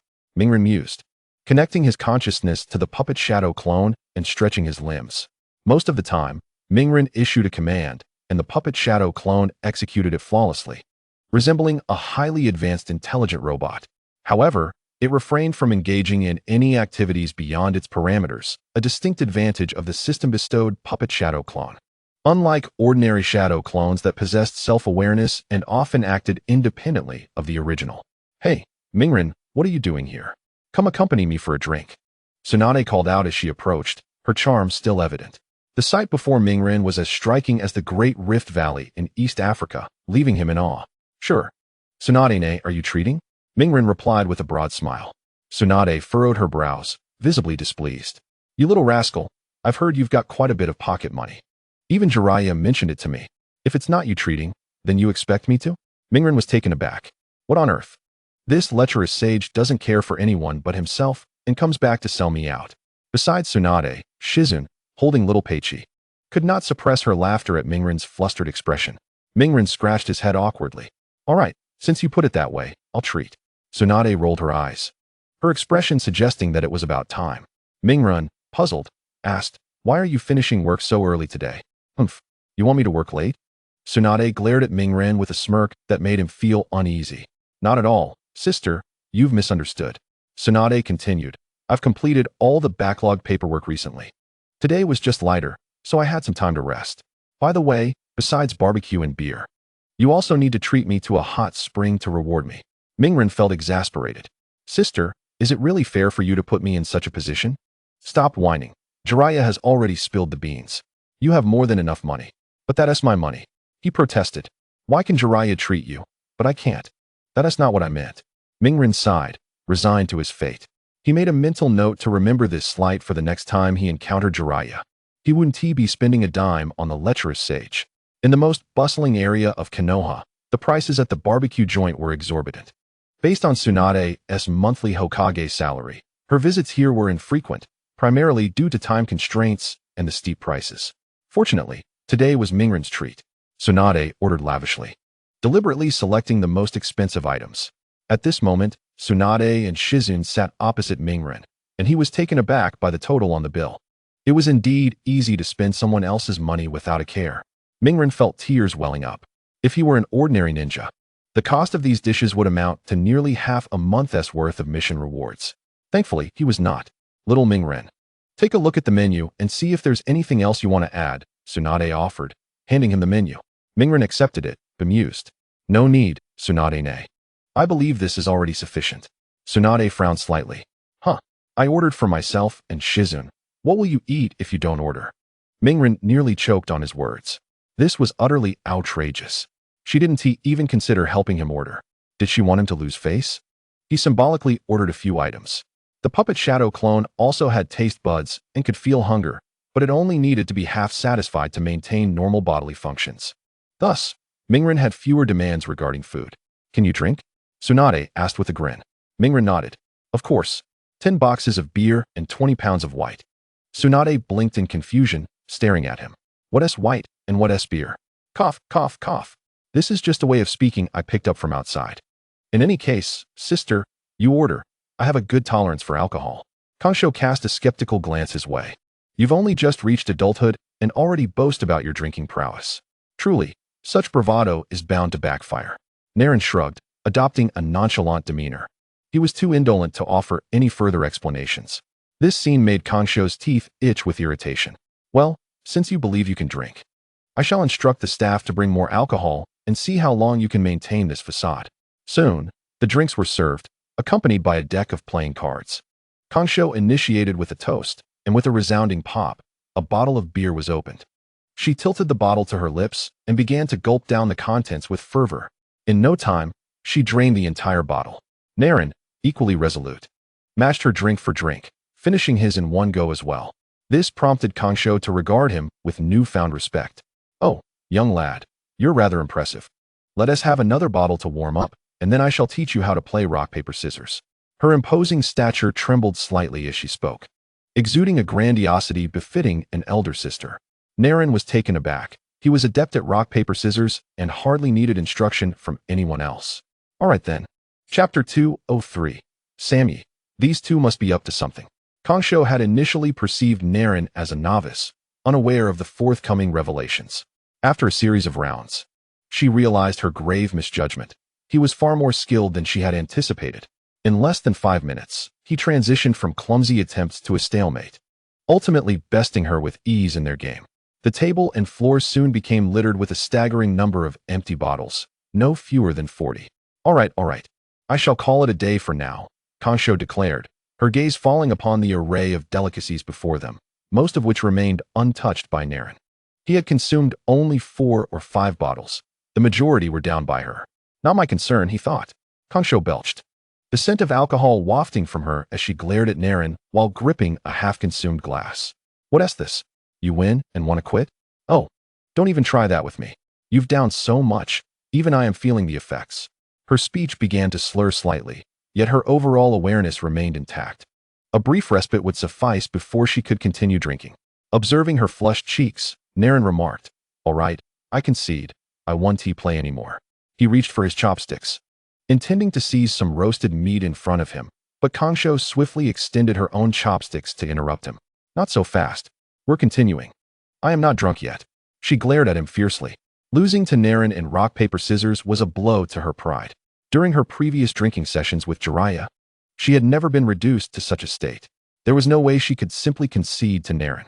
"Let those dishes go to Jeanine," she declared without hesitation. Jeanine stood nearby, her expression one of utter embarrassment. "I am certainly not a pig," she protested. Meanwhile, her pet pig, Tuin, began to feast heartily after receiving a nod from Kangsho. Even with its voracious appetite, it was impossible for it to consume everything in one go. Naren felt exasperated, realizing he was being dragged back into this. "Fine, just don't blame me when you're truly intoxicated," he cautioned. "You may be young, but your arrogance is quite something," Kangsho retorted, her cheeks still flushed.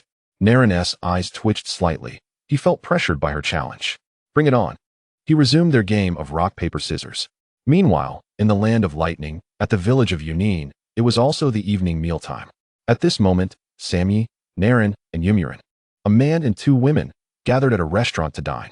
Over the past few days, aside from the previous mission in Shansu and Kutian, Naren had participated in several tasks personally assigned by Yui. Sammy soon sensed an unusual tension between Yomurin and Naren.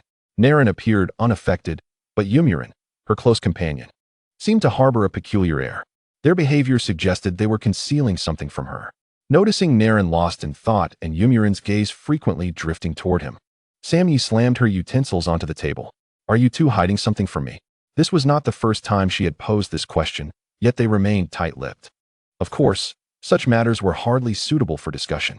Would they extend an invitation to jointly create a bright future? "Please, let us set that aside for now." Naren felt overwhelmed. Yomurin quivered slightly, but maintained her composure. "We've already said there's nothing to worry about." "Sammy, you're overthinking." Naren, having returned from his drinking bout with Kangsho, diverted some of his attention back to the conversation and cheerfully chimed in. "Yes, Sammy, you're simply overthinking." "Humph. So you are hiding something from me, are you? If you don't want to talk, then fine." Sammy shot Naren a glare, though she dared not do the same to Yomurin, her superior.